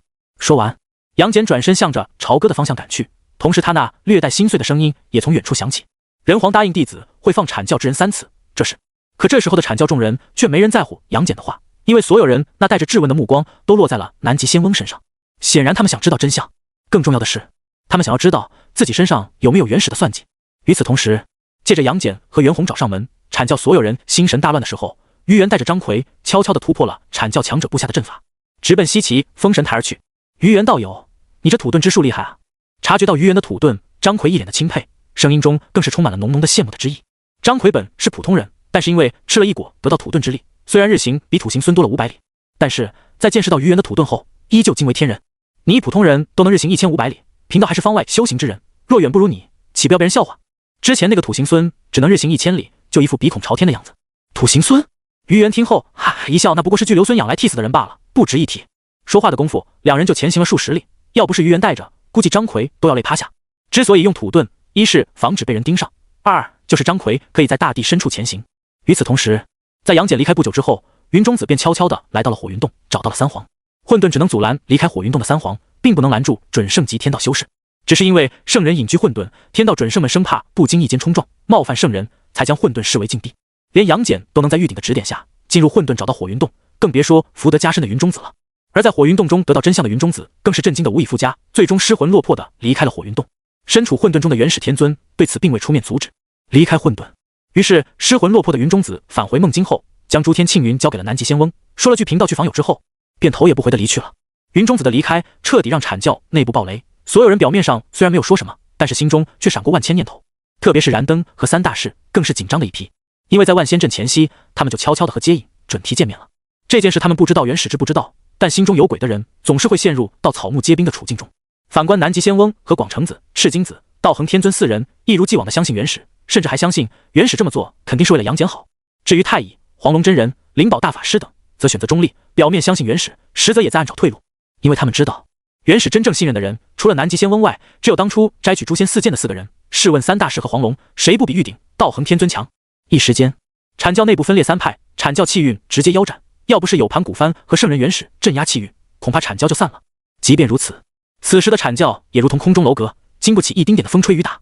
天庭，咦，阐教气运竟然腰斩，竟然是因为杨戬才腰斩的。早知道这样，封神之初本地就放出风去，直接收了12金仙，哪还用得着这么麻烦？昊天在察觉到阐教气运腰斩时，非但没有露出丝毫悲伤，反而一脸的兴奋，甚至吩咐自己的贴身神卫卷帘大将下界去勾搭太乙、灵宝、黄龙等人。等卷帘离开之后，王母好奇地询问道：“师兄，让卷帘这闷葫芦去行吗？”“怎么不行？”昊天用膀胱扫了眼王母道：“闷葫芦，师妹，你要是这么看他，你的处境就会很危险了。他若不聪明，太上会派他来本地的身边，时刻盯着本地。”王母恍然大悟道：“难怪当初师兄给他安排卷帘大将的时候，太上并没有反对，原来是这样。”闻言，昊天嘴角微扬，淡淡的说道：“卷帘是太上的记名弟子，和阐教之人也算是师兄弟的关系，是办此事最好的人选了。太上肯定也知道本地的打算，而且现在阐教岌岌可危，让一些摇摆不定的人加入天庭，还能助阐教增加气运，度过这一劫。看着吧，用不了多久，他们就会来天庭报道了。”看着昊天极度自信的样子，一旁的王母顿时佩服得无以复加。有这样走一步看10步的师兄，何愁天庭不兴？一旦昊天成为3界至尊，那自己将彻底成为天下女仙之首。到时候无论是西王母还是西河，见了自己都得行礼。想想就刺激。是叫哗啦啦，从八宝宫德池里泡澡的多宝钻了出来，疑惑地看着昆仑的方向。怎么回事？阐教气运怎么忽然就崩了？这时阿弥陀佛忽然出现，笑眯眯地说道：“圣人和天帝做局，对杨戬修炼的8、9玄功动了些手脚。此事在阐教传开，云中子离教，阐教内部分崩离析。分崩离析？那燃灯和慈航等人没有离教吧？”多宝有些紧张。现在阐教气运腰斩，即便明面上是副教主的燃灯叛教，加入他们释教，恐怕也带不来多少气运，反倒还有可能让他们释教的气运反哺燃灯4人。吃亏的事情释教怎么能干？仿佛知道多宝的想法，阿弥陀佛笑着说道：“没有，燃灯是个聪明人，自然知道什么时候做什么选择。现在阐教气运腰斩，他们只能孤注一掷地帮助姬发打败殷商，除此之外，阐教已经无路可走了。”说到这，阿弥陀佛好像想到什么一样。对了，天帝派出卷帘进入梦境，准备拉拢太乙、黄龙真人、灵宝大法师等人上天效力，我释教是不是也该争取一番？本教主正在恢复伤势的关键时期，此事你去安排便好。好，对了，现在阐教内部分崩离析，姬发孤立无援，天庭必定会派大军全力支持姬发，以方便推翻殷商后独占人族气运。我释教该作何选择？全力支持。多宝的身影逐渐沉入八宝宫德池，但他的声音却异常坚决。现在阐教即将退场，人族气运这么大块肥肉，贫道怎么可能让天庭独占？昊天派卷帘下界，只是明面上用来吸引人注意的，他绝对在暗中调兵帮助姬发，道友多注意一下。阿弥陀佛开心笑着说道：“道友放心，阐教人心散了，内部分崩离析，只要帮助姬发推翻殷商，他们就能得到本应属于阐教的那部分气运，那可是整整800年的人族气运啊！谁不眼馋？”想到原始给昊天准备的刀，原始圣人真是好人呐！朝哥，这是怎么回事啊？地心看着面色惨白、气息忽上忽下的杨戬，眉头不由得皱成了疙瘩。怎么杨戬回去问个事儿，回来就变成这样了？阐教的那群老壁灯就这么不要脸吗？大王，今日一早吾当师叔传讯，问老臣这里发生了什么事情，使得阐教气运腰斩。文仲走上前来，低声说道：“当时老臣就将事情跟师叔说了一番，并询问了关于杨戬的事情。师叔说，极有可能是玉虚园使圣人亲自出手了。”说完，文仲看了眼面色煞白且昏迷不醒的杨戬，脸上闪过一抹难以置信之色。圣人亲自出手，从根本上斩去杨戬的气运依托，确实可以做到这点，但是这未免也太狠了吧！好歹是圣人，怎么一点脸都不要了？太师，你问问吴当道友，有没有什么办法可以让杨戬恢复？地心眉头紧皱道，心情很是差劲。自己好不容易将杨戬收服，原始就给自己来个釜底抽薪，真是不讲武德。大王，老臣之前询问过吴当师叔，吴姐。文仲低声说道：“现在杨戬只有2条路能走，一是返回阐教，2就是根基破碎，肉身承受不住玄功之力而彻底崩碎。师叔说，杨戬用气运奠基，就已经和阐教绑在了一起，只有阐教抛弃他，他永远无法背叛阐教，除非原始圣人亲自出手，以其他气运代替阐教气运，否则即便道祖亲临也没办法。”这时，躺在床上的杨戬猛地睁开双眼，虚弱地说道：“我不回阐教。人皇，我的根基虽然在破碎，但足以支撑我出手3次。我向你保证，必斩3尊弑教大罗，只求今后在条件允许的情况下，让我师尊玉鼎归来。”这时，地心看着杨戬，面无表情道：“你好好休息，故一定会找到办法的。”之后，地心便带着文仲他们离开了，只留下了一些下人照顾杨戬。因为刚刚历经朝歌守卫战、牧野大战，殷商有太多的事情需要处理，商郡也需要时间来休整一番，所以近几天内恐怕不会再起战争了。可惜对于杨戬的事，地心也没有任何头绪，系统也没反应，就让他很纠结。把杨戬杀了送上封神榜之后，再用人道封神路把他复活，也不失为一种好办法。但是之前地心复活九龙岛4圣的时候，无论是金仙、太乙还是大罗金仙境，都没有看到维护玉鼎他们的出现，所以地心也不敢保证把杨戬送上去之后还能把人给捞出来。许久之后，地心看向昆仑山的方向，孤就不信了，还斗不过你一个原始。2天半后，西岐唰！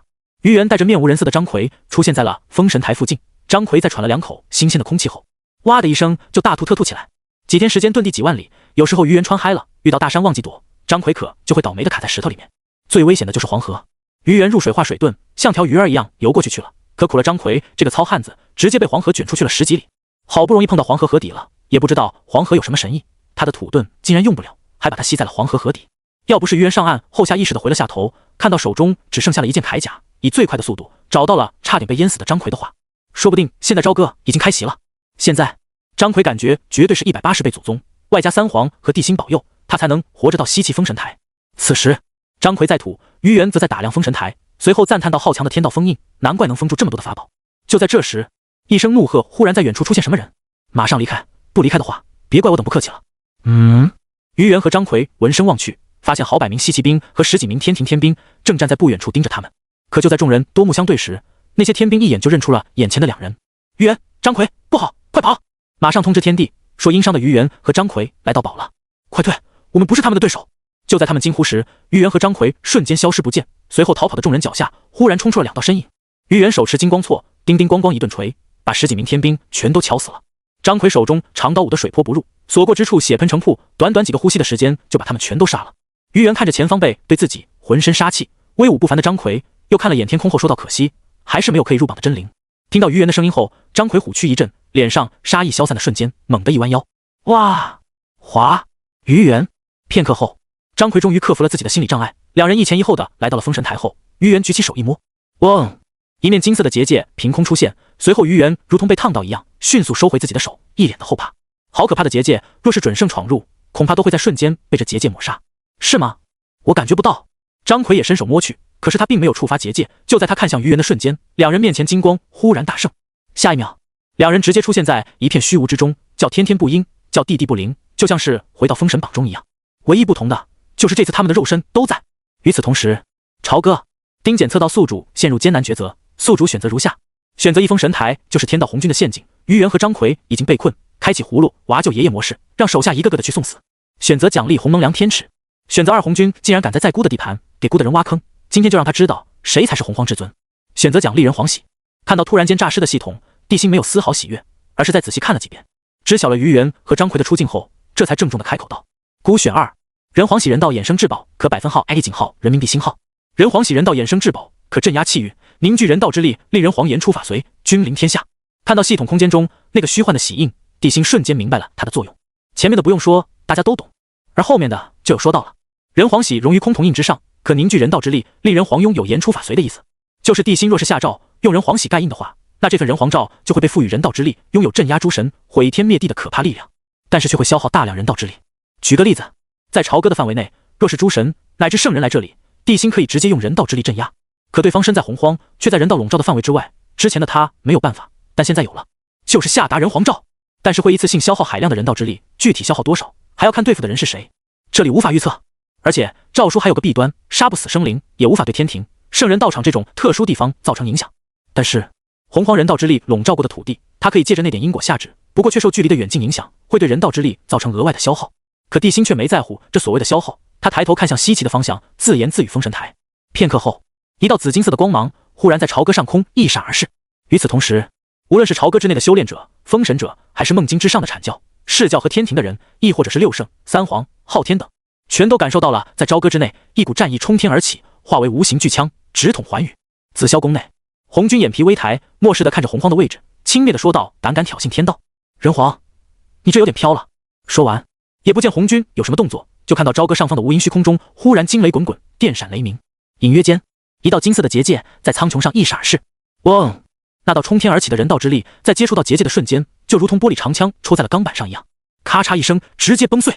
不过，这只是地心借助人皇诏的力量，融合自己战意而成的挑衅举动，力量几乎为零，但是挑衅值却拉满了，就像是当初地心复活文仲、天道红军在朝歌之上显化虚影，表示自己的愤怒和不满一样。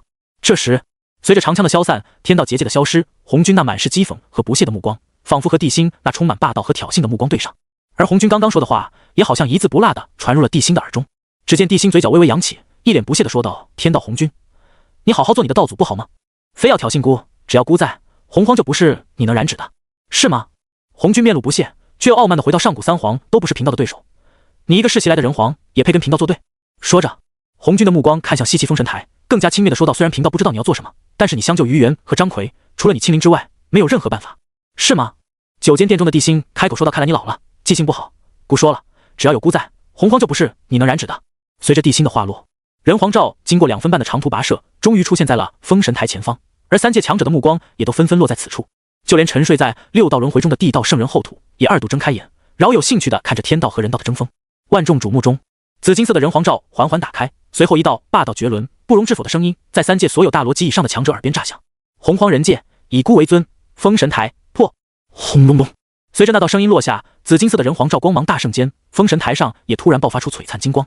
2种截然不同的力量在虚空中交汇，相互磨灭，顿时使得3界动荡，无数强者神色大变。天庭，昊天猛地蹦了起来，大声惊呼道：“这是什么？人皇怎么可能有这种力量？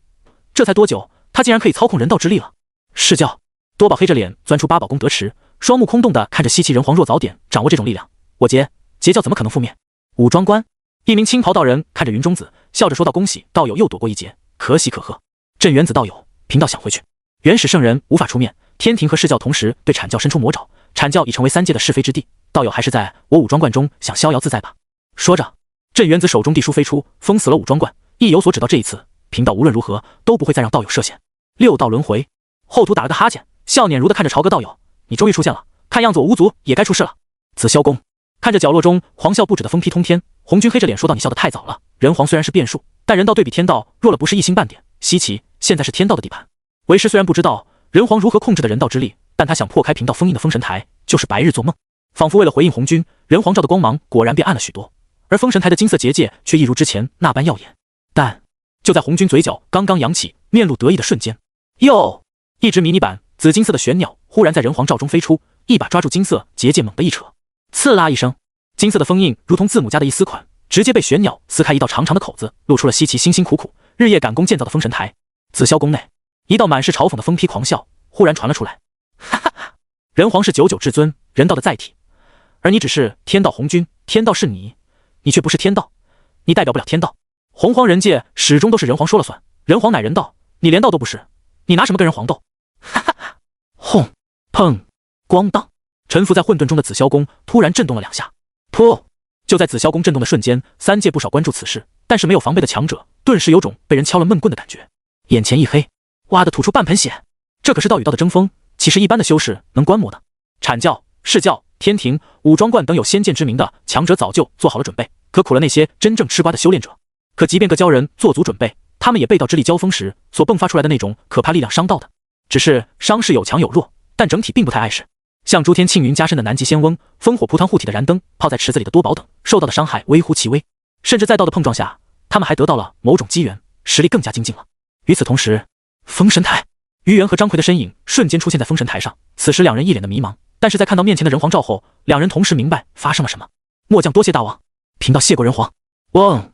随着2人的话落，他们面前的人皇罩瞬间崩碎，化点点紫金色的光点逐渐组成了一个圆形的门洞。这时门洞内传出帝辛的声音：“进！”刷刷，2人没有丝毫犹豫，纵身冲入了门洞中。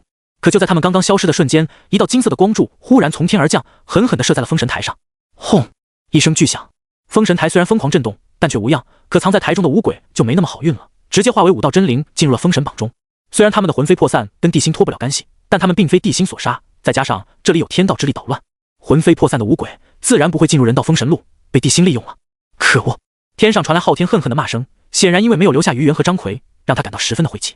以他的境界加上昊天境，要抹杀于元这个阐教3代弟子还是很轻松的，可惜就差了一步。朝歌，刷！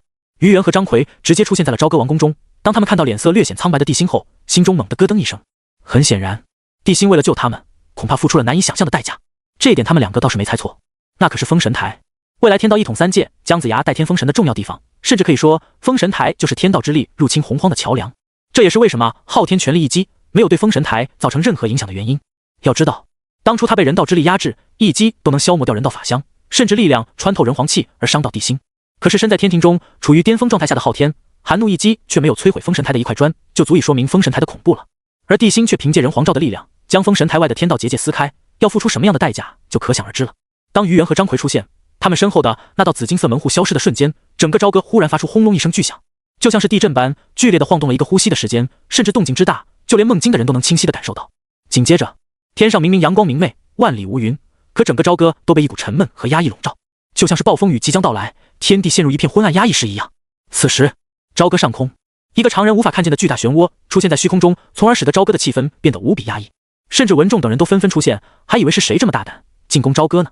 而那常人见不到的漩涡疯狂旋转，笼罩朝歌及朝歌外120里的人道之力，就像是被某种力量搅动了一样，瞬间陷入了狂暴中。就在此时，殷商的国运玄鸟忽然出现，发出一道嘹亮的鸣叫声后，一股恐怖的力量瞬间冲天而起，直奔虚空中的漩涡而去。同时，玄鸟身上无数符文闪动，化作一道道恐怖的力量，向着四面八方蔓延而去，企图镇压暴乱的人道之力。2个半呼吸后，砰砰，玄鸟的那双利爪忽然炸裂，化作点点金光消失不见，而狂暴的人道之力也之后恢复了平静。但是明眼人都能看出来，此时的人道之力比之前稀薄了最少1/3，不是人道之力太弱，而是因为封神台这个特殊的存在，底蕴太可怕了。同一时间，本来因为道之力交锋而受到些许伤害的一众修炼者纷纷看向了朝歌的方向。众多强者虽然看不穿人道之力，更不知道朝歌中发生什么，但是却能看到人道之力陷入了狂暴，而且狂暴的人道之力所散发出来的力量却在以肉眼可见的速度减弱。人皇以人道之力冲击封神台，这不是鸡蛋碰石头吗？现在反噬来了，道友说人道之力会不会崩溃？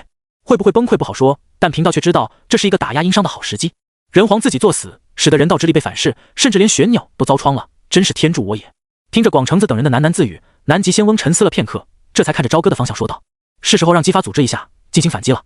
要是这次还无法攻下朝歌，我阐教就没机会了。广成子听后黑着脸说道：师兄，他们要是敢叛教，我就砸死他们。南极仙翁没有说话，而是通过玉虚传讯之术将消息传给了姜子牙。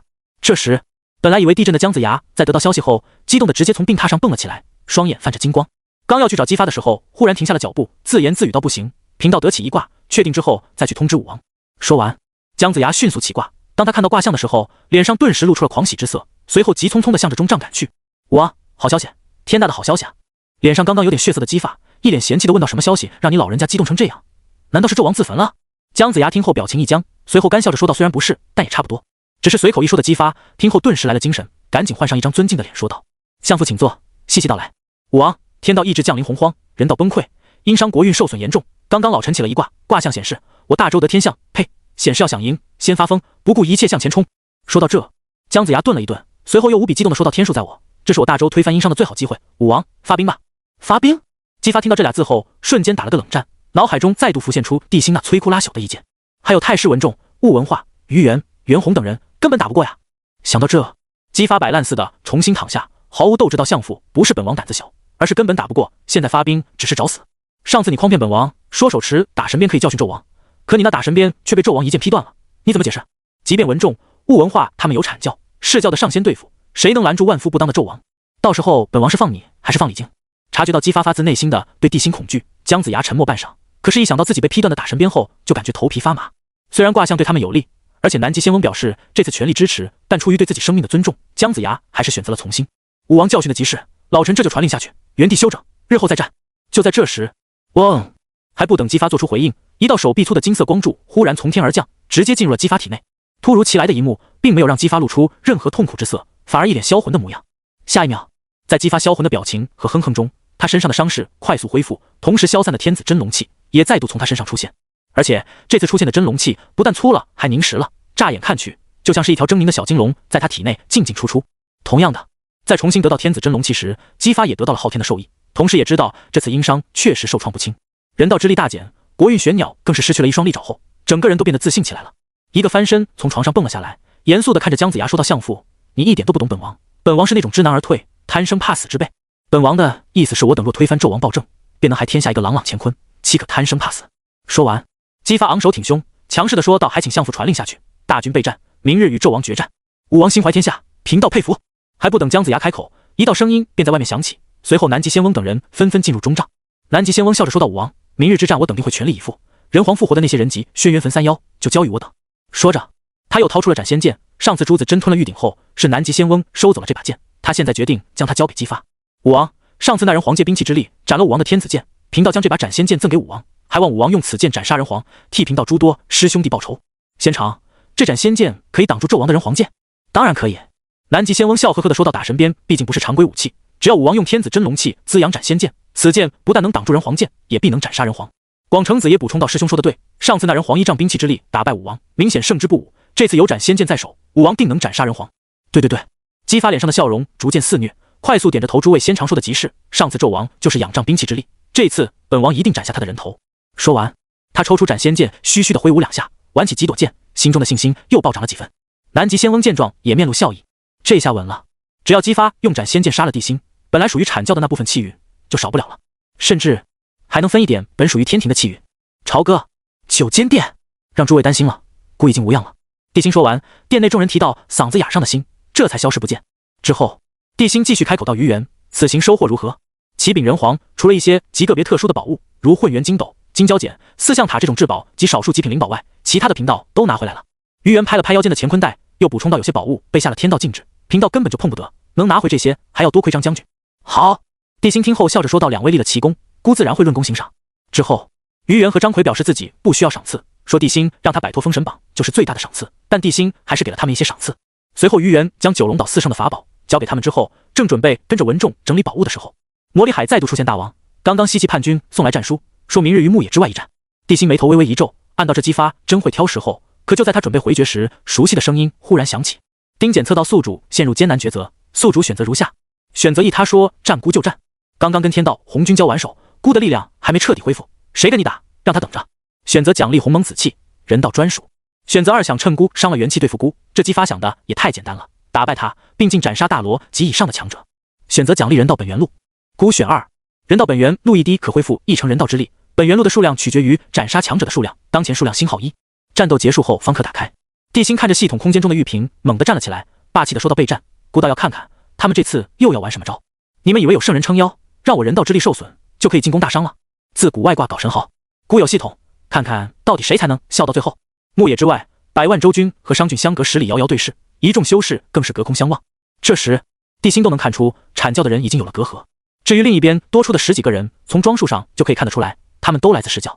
帝辛看着他们，自信且轻蔑地说道：“看来释教的人是铁了心汤这趟浑水了。”这时，文仲走了上来，低声说道：“大王，还是让老臣打头阵，先挫挫他们的锐气。”可文仲的话的刚说完，杨戬的声音忽然在众人耳边响起：“人皇，杨戬申请出战，还望人皇应允。”杨戬。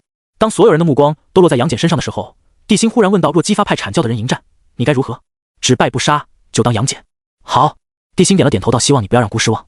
人皇放心，此战必胜。”杨戬说完，便大步流星地向着外面走去。当看到就连混沌中的原石也炸了，杨戬这个叛徒竟然真的开始为人皇卖命了，真是浪费本座一番好心。从那晚杨戬造访的阐教时，原始就一直忍着，甚至明知天庭和释教要对阐教动手时，依旧没有出面。但在看到杨戬竟然给帝辛打头阵的时候，原始终究破防了。他双目喷火地看着洪荒，冷冷地说道：“当年若非本座出手，他早就死在昊天手中了。虽然修炼8、9玄功让他失去了自由，但起码他能活着。若非这个原因，他真以为他和杨禅能活到现在？本座辛辛苦苦地培养他，到头来竟然被叛本座。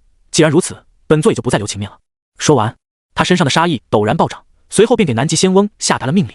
牧野外，就在周围众人窃窃私语，甚至明里暗里贬低阐教的时候，南极仙翁神色忽然一变，原本纠结的他身上杀气陡然浮现，随后下令到：“广成子，老师有令，让你亲自去杀了杨戬这个叛徒。”在场的阐教金仙中，也就广成子的翻天印能轻松的镇杀杨戬了，毕竟他只是玄功大成，又不是袁弘的大圆满，而且杨戬也没有袁弘化白光的手段，只要被翻天印压住，那就只有死路一条。杀杨戬！燃灯等人听到这话后，心中咯噔一声，但是他们并没有表现出来，毕竟自己现在还没叛教。可就在这时，释教那边传来数道阴阳怪气的声音：“你们去杀杨戬，不会是故意做给武王看的吧？谁不知道杨戬是你阐教最杰出的3代弟子？道友这话说的，现在阐教3代弟子除了杨戬和哪吒外，还有什么人？”感觉有被冒犯到的李靖眼睛一瞪，掂了掂手中失而复得的黄金玲珑宝塔，不善地看向了释教的方向，用抗议的眼神盯着他们，示意对方不要目中无人，毕竟自己也是阐教杰出的3代弟子。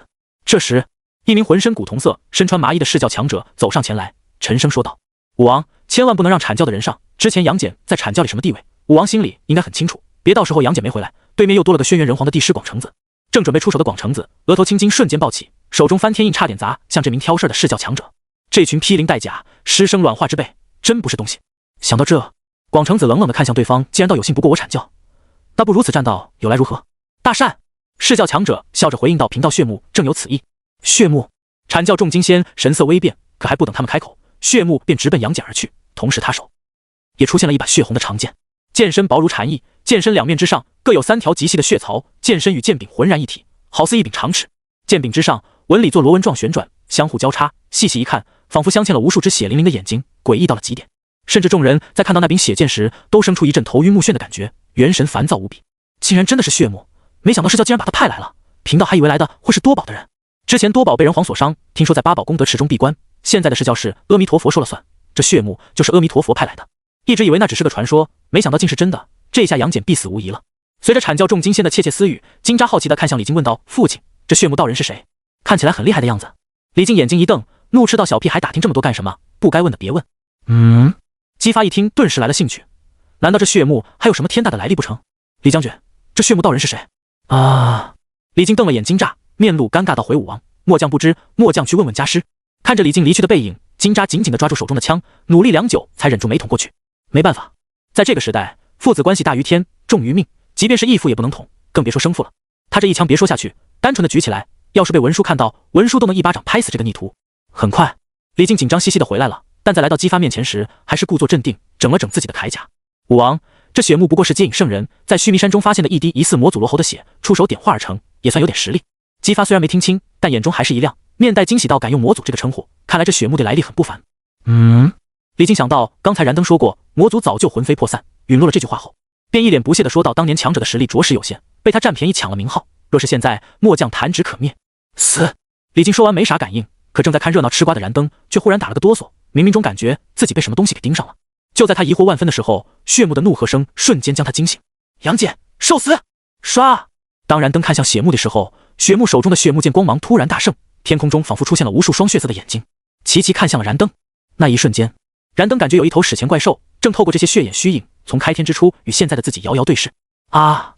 仿佛看到了什么恐怖的东西，燃灯脸色一白，双脚一软，差点瘫倒在地。但此时没人关心他，所有人的注意力都落在了血目的和杨戬的身上。特别是当三界强者们看到血目挥剑时，虚空中出现的那些眼睛，更是齐齐倒吸一口凉气。在这一刻，他们仿佛感受到了那股冰冷、压抑、荒凉的气息，那是上古大开荒时的气息，而仅仅一眼都能让众人陷入幻境，从而忘记抵抗。难怪敢面对8-9玄功大成的杨戬。罗侯之血，恐怖如斯。杨戬，今日就是你的死期！血目身上杀气缭绕，一道道血色丝线在他手中的血目剑上出现，向着虚空中蔓延而去，就像是在虚空中形成了一张血色大网。同时，血目也察觉到手中血目剑上散发的那股前所未有的凶性，就好像这把剑突然发怒了，让他都有种挥剑劈圣人的勇气。这种感觉太酷了！血目脸上散发着浓浓的兴奋，仿佛一头嗅到血腥味的饿狼，纵身一跃，向着杨戬冲去。与此同时，杨戬在看到血目冲来时，就在他身上感受到了恐怖的危机，特别是在对方挥动血目剑，虚空中出现一只只闭着的眼睛时，他更是生出毛骨悚然、脊背发凉的恐惧，就像是被上古凶兽给盯上了一样。但是，就在那些眼睛睁开的瞬间，那种感觉瞬间消失了。不过他却有种自己被那柄剑无视、懒得搭理的感觉。看着血目呜呜杂杂，毫无防备地向着自己冲来时，杨戬竟然有种前所未有的轻松感。只是一挥手中3尖2刃刀，唰！一道半月斩在空中出现，漫天血目瞬间消失，天地间那种冰冷、压抑、荒凉的感觉刹那间消失不见了。随后，一道真灵出现，带着懵逼和不甘的怒吼，直奔远处的地心而去。而三界中的不少强者，这时才发觉自己不知何时竟然惊出了一身冷汗。但下一秒，他们刚擦完的冷汗，嘘的一下再度冒了出来。什么？血目竟然被杨戬绞手了？不可能，他可是大罗金仙，怎么可能这么脆弱？杨戬只出了一招，血目就被斩首了，这太魔幻了吧！而且这样的人都被阐教清扫出门了，他们是怎么想的？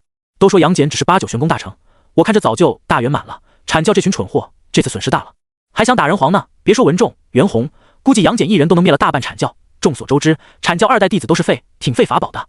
听着周围天庭释教人的窃窃私语，阐教众人的脸都黑了。不知是杨戬太强，还是血目太弱，但今天的阐教是妥妥的被人当众打脸，甚至打到他们头皮发麻，恨得牙根痒痒都无法反驳。特别是从截教投奔到释教的人，被阐教的人说了无数年披鳞戴甲、师生软化之辈，现在终于能出口恶气了。那刺耳的话的说的简直没下限。不过阐教中有一个人没在意，那就是燃灯。此时的燃灯老脸煞白，心脏都提到了嗓子眼上，因为就在血目被斩首的瞬间，他好像听到了来自上古时期的神语。敢侮辱贫道，你好大的胆子，贫道还会来找你的，下一次就是你的死期。唰！开天之后，诸神的语言重新在燃灯的耳边响起，燃灯非但没有丝毫喜悦，反而又双倍惊出了一身冷汗，因为在神语响起的瞬间，他的脑海中就自动浮现出声音的主人魔祖罗侯。此时此刻，燃灯心里出现一个大大的卧槽，不知道自己怎么得罪魔祖他老人家，甚至还扯上因果，而被他盯上了。想到罗侯的诅咒，燃灯又双弱的冒出了一身冷汗。可貌似自己没做过得罪他的事情，而且作为一个从开天之初活到现在的老六，他的宗旨就是不得罪任何一个上古大能，哪怕扯上一点因果的事情，他都不会做。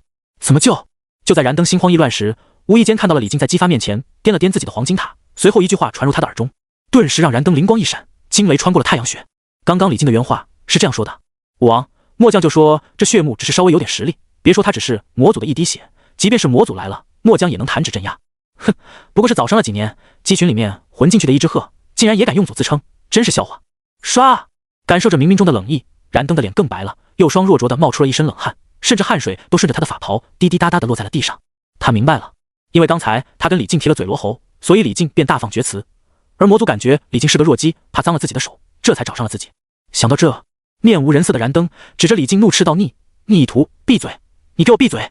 说完，燃灯也不顾在场这么多人，神色狰狞的抓起李靖，飒的一下直接消失在了所有人的眼中。与此同时，杨戬看着面前逐渐化成血水渗入地下的血木和血木剑，心中闪过一抹疑惑。不知为何，他感觉自己和阐教的因果又变淡了，就好像又饶了他们一命一样。其实杨戬的感觉没错，要是刚刚他拖延上3个呼吸，燃灯就不是被吓出4身汗这么简单了，就算不会因为心魔滋生而陨落，最起码也得道心崩溃。同样，南极仙翁也察觉到了这一幕，再加上燃灯的突然离去，很明显是两人间产生了什么因果。这时，听着耳边传来的嘲讽，南极仙翁变得异常暴躁，他愤怒地看向弑教的人，怒声呵斥道：杨戬，乃我阐教3代弟子，杀你西方教2代弟子如砍瓜切菜，你们有什么好得意的？一句话直接把原西方教的人说得哑口无言，但多宝派来的弑教人却一脸的不在乎。他骂西方教跟我弑教有什么关系？不过弑教的人也不是没脑子，反正骂也骂了，气也出了，是时候给阐教的人下套了。想到这，一名弑教的大罗看向南极仙翁，笑着说道：既然是阐教的叛徒，那我弑教就不多管闲事了，还请阐教的道友出手解决杨戬。对，阐教的人还得交给阐教解决，不过广成子道友跟初代人皇有千丝万缕的关系，此人绝对不能出手。西方教的人也开始和稀泥，圣人亲手点化的血木都凉了，你们阐教不凉上几个人，好意思吗？此时姬发也赞同似的点了点头，本王记得广成子仙长很是在意杨戬，南极仙长还是换个人吧。唰，姬发一开口，阐教所有人的脸都变了，除了广成子的翻天印，试问还有谁能轻松的战胜杨戬？其他人上，即便杨戬不杀他们，那也是纯给阐教丢脸。一时间，阐教众仙面面相觑，谁也不想做这个出头鸟。一群胆小鬼，那就让我去。这时，一道魁梧的身影从人群中出现，当看到对方的时候，阐教的人脸色变得更难看了，因为来人是天庭的人，根本不是他们阐教的人。刚刚弑教的人打了他们的脸，现在天庭也想来补一巴掌，这是看到他们阐教陷入信任危机，要联手打压阐教，让阐教尽快的分崩离析，真把他们阐教当成人人可欺的软柿子不成？不行，这是阐教最关键的一次翻身仗了，这次若是阐教带领的西岐再败，恐怕只能被动的等待天庭弑教的蚕食了。想到这，人群中的赤精子走了出来，冷冷的说道：我阐教的事情还轮不到你天庭插手，杨戬自有频道前去降服。说完，赤精子不顾众人阻拦，纵身冲了出去。当看到赤精子的时候，杨戬的眉心不着痕迹的皱了一下，随即开口道：师伯，弟子，你不要叫我师伯，我没有你这样的世职。赤精子板着脸看着杨戬，左手阴阳镜，右手水火夺，身上八卦紫兽仙衣散发着淡淡的道纹，给人一种十分强烈的压迫。呵斥住杨戬，看到杨戬面露纠结之后，赤精子不由冷冷一笑，杀气腾腾道：杨戬，念在你是后辈的份上，贫道让你先出手，免得被外人说我阐教2代弟子还不如3代弟子。杨戬听后神色惊慌道：杨戬有错在先，岂敢对师伯出手？哼，既然你不敢，那就别怪贫道不客气了。赤精子说完也不管什么以大欺小了，直接举起手中的水火夺，轻轻一晃间，呼，一股水火出现，直奔杨戬而去。可是面对赤精子的攻击，杨戬并没有进行反击，而是纵身一跃躲过了对方的攻击。这时赤精子面露狞笑，手中阴阳镜冲着杨戬一晃，嗡！深知阴阳镜有多恐怖的杨戬，直接将3尖2刃刀挡在自己面前，落地的瞬间轰的一声，黄土冲天而起间，彻底挡住了阴阳镜。当黄土哗啦啦的落地后，之前还洋洋得意的赤精子此时已经笑不出来了，因为杨戬出现在他的身后，手中3尖2刃刀已经架在了他的脖子处，距离赤精子仅有1指。此时杨戬的声音传来：师伯，弟子说过不会对你出手，此举只是为了让师伯知难而退。赤精子黑着脸说道：杨戬，你个叛徒，有种你就杀了贫道，到时候进了封神榜，贫道正好找玉鼎问个清楚。师伯，你就别逼我了。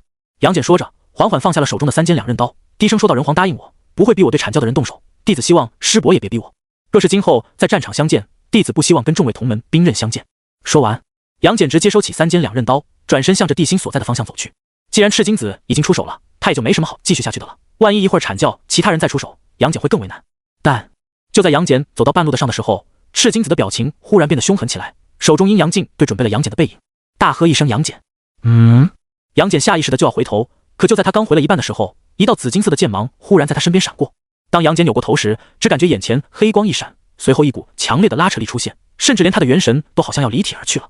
就在这时，人皇剑带着一道紫金色剑芒狠狠劈在阴阳镜上，只听当啷一声，阴阳镜的阴面直接被劈出了一道口子。杨戬瞬间清醒过来，难以置信地看着不远处的赤金子师伯：“你，哼！”看着被劈出一道剑痕的阴阳镜，赤金子勃然大怒，双目喷火般看向地心，大声怒斥道：“人皇，你敢毁贫道法宝？毁你法宝！”地心面色阴沉地召回了人皇剑，漠然地扫了赤金子，说道：“若不是孤和杨戬有过约定，刚才孤的剑劈的就不是阴阳镜，而是你了。”说完，地心冲着杨戬说道：“你欠阐教的都还清了，今后的你只能为自己而活。当然，孤虽然不会强迫你，但你答应孤的事情一定要做到。”杨戬看了眼身后的赤金子，想到对方毫不犹豫地对自己下黑手，他深深地吸一口气后，扭头看向地心，说道：“人皇，贫道明白。杨戬，你真的要背叛我阐教？”愤怒的赤金子在身后大喊大叫的，可是这次杨戬的脚步却变得异常坚定，根本就没有丝毫的犹豫。杨戬，赤金子好像忘了刚刚偷袭杨戬的事情，暴怒的吼道：“你要是不回头，你就永远回不了头了。”但杨戬依旧头也不回地向着地心走去，压根就不搭理赤金子。刚刚对方偷袭他的一幕，已经让杨戬彻底对阐教死心了。你个叛！轰！还不等赤金子的话说完，一道身影忽然从天而降，恐怖的气势贴着赤金子的鼻子扫过，直接把他卷飞了出去。随后，妖气冲天的袁弘手持一汽水火棍，遥遥指着鼻子都被吹歪的赤金子，杀气腾腾到现在，杨戬已经不欠你们什么了，再敢废话一个字儿，信不信贫道宰了你？此话一出，赤金子的脸直接绿了。要说袁弘的可怕，没人比阐教的人更清楚，阴阳镜受损的他可没跟袁弘叫板的资格。怎么，你还不服？察觉到赤金子的不服气，袁弘手中的一气水火棍轻颤间，一股凌厉且强势的气息再度将赤金子给震得后退了数步。此时，场中的气氛十分诡异，所有人都看着陷入僵持的两人，以及坚定不移向着地心走去的杨戬。压抑的气氛让人感到深深的不适。这时，姬发忽然看向姜子牙相父：“你不是说殷商国运受损，正是我们的大好时机吗？怎么本王看到了现在，发现依旧是我大周连连吃扁？”嫩哥，姜子牙眼神飘忽，左看右看，始终不敢正面面对姬发。直到看到姬发要青筋暴起的手落在了天子剑上后，这才一脸心虚的说道：“武王，殷商国运受损，不代表殷商人实力受损；国运受损，不代表实力受损。”乍听这话没毛病，仔细一听也没毛病，可是，一旦和进攻殷商联系起来，貌似就有了很大的毛病。这时，被气到青筋暴起的姬发凑到姜子牙耳边低声说道：“你个老东西，跟本王说清楚点，再敢打马虎眼，信不信此战结束，本王就砍了你的脑袋？”武王，我……姜子牙眼珠子滴溜溜的转了几圈后，这才说道：“武王，人道受损，殷商国运受损。这些仙人就不怕纣王的人道威压了？”说完，他看了眼不远处的南极仙翁道：“只要我军突进，贫道的诸位师兄必能协助武王攻破朝歌。”当真？姬发听后又信了，倒不是他对姜子牙有多信任，而是在他体内进进出出的天子真龙气传来了肯定的意志。天数在我，必破朝歌，肯定是真的。而且现在这里有我阐教的人、天庭的人、释教的人，还有100万被天地控影响、不畏生死的勇士。此时，姜子牙越说越激动，最后双目放光，声音颤抖道：“武王别忘了，要想赢，先发疯。现我大周不正在发疯吗？优势逐渐向我大周倾斜，武王还没有信心吗？”没有。面对姜子牙的扑啊，姬发彻底展示了什么叫人间清醒。他坚定摇了摇头道：“说这多吗？那纣王还不是要本王去面对？”卧槽，你这是有多怕纣王？姜子牙不敢多说，生怕姬发来一句你行你上，到时候他肯定会被地心一剑劈喽。可就在他思考的间隙，轰的一声巨响，直接把他惊醒。二人扭头看去时，就看到赤金子哇的吐着血，身子如同炮弹般向着阐教的驻地倒飞而去。而场中，半身湿漉漉、半身黑乎乎的袁弘，身上的妖气疯狂的涌动，即便相隔数里地，众人也能感受到他身上那恐怖的杀意。此时，广成子一把抱住了赤金子，赶紧往他嘴里塞了一颗丹药，稳住他的伤势后，这才恨恨地看向地心身边，看向那名面色苍白、一脸不忍的杨戬，咬牙切齿地质问道：“杨戬，阐教培养你这么多年，你就是这么报答阐教的？”广成子，所有人都知道，杨戬跟你们阐教没关系了，别在这里瞎攀关系。袁弘身上妖气涌动，身上的水和烧焦的毛发瞬间消失，随后遥指赤金子：“若非我杨戬兄弟开口，就凭刚刚这道人偷袭贫道，贫道非要宰了他不可。”随着袁弘的话落，众人看向赤金子等人的眼神充满了鄙夷和嘲讽。之前偷袭杨戬，之后偷袭袁弘，谁也想不到，堂堂阐教12金仙排名，还是3巨顶的大罗金仙呢，简直丢3清道统的脸。可是阐教的人非但没有丝毫的廉耻，反而还因为赤金子的受伤而动怒了。这时，头顶诸天庆云，手持3宝玉如意的南极仙翁突然间一步踏出，身上那恐怖的气势激荡间，就连袁弘都感受到了前所未为的压力。主要是3宝玉如意这件圣人法宝给他的压力实在是太大了，甚至他在上面都感受到了一丝圣威。上次他跟杨戬去找阐教众人的时候，玉如意上还没有圣威，这次他竟然感受到了圣威。圣威，圣人威压，即便是极其微弱的一丝，也都能给人带来沉重如山的压力。面对压力，袁弘倒是不怕，但是他却在这3宝玉如意上感受到了极其隐晦的杀意。袁始要杀自己，好！不知道袁始为什么要出手对付自己的袁弘，在察觉到那股杀意后，毫不犹豫地显化出自己的最强真身，一尊99丈9的巨大白猿忽然出现在了众人面前，恐怖的妖气如同海啸般向着四面八方席卷而去。轰！气浪翻涌间，一道巨大的蘑菇云冲天而起，而袁弘周围的大地瞬间开裂，实质般的妖气更是在他身边形成了一道道绿色的氤氲。好！袁弘仰天冲着南极仙翁发出怒吼，声浪如潮，甚至形成了肉眼可见的冲击波，直奔南极仙翁而去。雕虫小技也敢班门弄斧？南极仙翁冷漠地俯视着下方的袁弘，任凭对方的吼声袭来，压根就不躲。而诸天庆云垂落的点点金光，只是微微一荡，就挡住了袁弘的攻击。之后，他看着冲来的袁弘，手中三宝玉如意随手丢了出去。唰！众人只看到一道白光闪过，并没有察觉到上面的圣人气息，但是袁弘却神色大变。在他的眼中，飞来的玉如意并不是玉如意，而是一只虚幻的大手，冥冥中的圣人威压疯狂袭来，更是让袁弘感受到巨大压力。别人没察觉到玉如意的异常，地心却清晰地察觉到了，毕竟这是在人道的眼皮子底下。即便原始是天道圣人，可是法则的异常波动还是被地心轻易地感知到了。就在地心准备祭出24颗定海珠保护袁弘的时候，袁弘忽然发出一声怒吼：“我自己来！”说完，8、9玄功运转到极致的袁弘身上战意冲天，直接以双手挡向了玉如意。轰！伴随着一声巨响，虚空炸裂间，袁弘的双手和小臂上的血肉瞬间被玉如意上强横的力量撕裂，血雾激荡间，袁弘如同炮弹般重重地砸在了地上，随即一朵巨大的蘑菇云再度冲天而起。大哥！金大生和朱子珍两人面色同时大变，刚要冲出去时，地心却伸手拦住了他们。袁弘没事，你们不用担心。就在地心化落的瞬间，逐渐消散的烟尘中，一道身影缓缓站起，随之而来的则是一阵轻蔑的狂笑。嗨嗨，圣人也不过如此，想杀我，仅凭你的一道力量还远远不够。随着袁弘化落，飞扬的尘土迅速被风吹散。可是当所有人看到袁弘后，纷纷倒吸了一口凉气。此时他正高举血淋淋的右手，挑衅地指着天外的方向，大声喊道：“元始，想杀贫道，除非你亲临，不然从今往后，你阐教的这群废物，贫道见一个杀一个！大胆孽畜，竟然敢对贫道老师不敬，受死！”就在这时，人群中的清虚道德真君忽然开口，随后一道金光自掌心射出，直奔袁弘的眉心而去。传心钉，袁弘小心！当看到那道金光的时候，魔家四将的同时发出惊呼，毕竟他们之前就是死在传心钉之下的。而此时，袁弘刚刚挡住三宝玉如意，根本就无法躲避这传心钉，至于其他人也来不及救援。文仲虽然可以挡住，但是他完全没料到12金仙还会再度偷袭，这简直颠覆了他对阐教的认知。但就在魔家四将的声音还在回荡，金大生纵身冲出，文仲身上雷光闪动，地心身上杀意涌现的瞬间，丢！一道比雷电还快的光束忽然在地心身边出现，直接射在了传心钉之上。只听叮的一声，7寸5分长的传心钉直接被那道光击落在袁弘面前的1丈处。下一秒，噼里啪啦，文仲身化雷电，瞬间出现在了袁弘的面前。轰！金大生和朱子珍先后从天而降，站在了袁弘的身侧。人道法相在地心身后浮现，若隐若现中的面孔上散发着浓浓的杀意和愤怒，死死地盯着玉虚道的真君。可紧接着，所有人的目光全都落在了地心身旁面色略显苍白的杨戬的身上。只见他眉心的天眼上还散发着强烈的力量波动。地心身后人道法相瞬间消失，随后笑着说道：“做得不错。”袁弘则盯着他说道：“我欠你一条命。”看了眼怒火中烧的清虚道的真君，杨戬略显颓废到片刻前：“你也就过我，就当我们扯平了。杨戬，你今日助纣为虐，与我阐教为敌，好得很啊！”清虚道德真君咬牙切齿地说道：“本来还想给你一次回头的机会，现在看来，你比贫道想象中要冷血得多。”可他的话刚刚说完，一道震耳欲聋的兽吼声就在他的耳边炸响：“清虚老贼受死！”伴随着金大生的话落，他只身冲向阐教人所在的地方，而身后的朱子珍也显化真身，紧随其后。文仲驾驭雷电，于元则拎着化血神刀，与九龙岛四圣跟着两人向着阐教众仙冲过去。至于魔家四将苏妲己、飞廉、鄂来等，则是和杨戬向着释教、天庭的人冲去。姜文焕、张奎夫妇统领全军，带领雾文化、玉石琵琶精和九头鸡，直奔百万州军而去，并缠住金吒、木吒等人。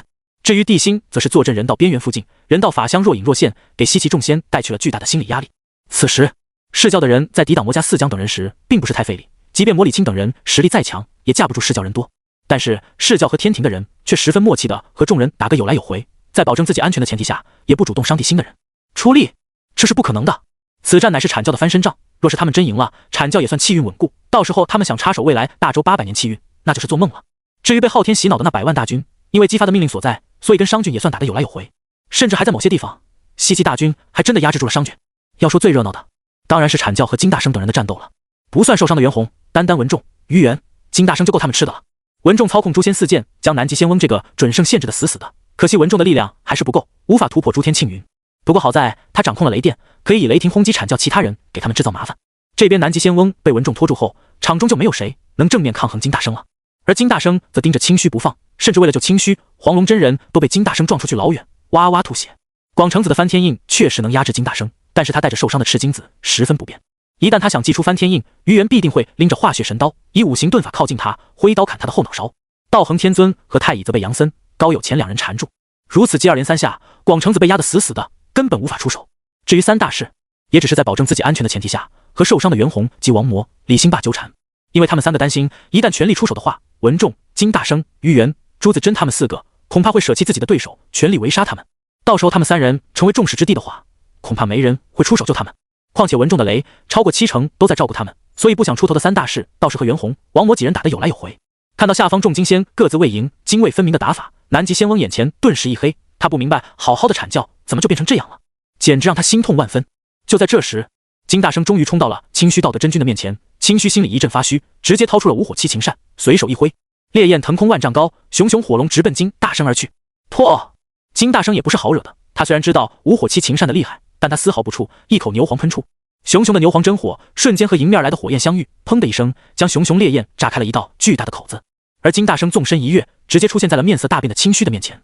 不等他扇，你敢毁贫道法宝？清虚见状勃然大怒，震动之宝莫邪宝剑出鞘的瞬间，唰的一下向着金大生击射而去。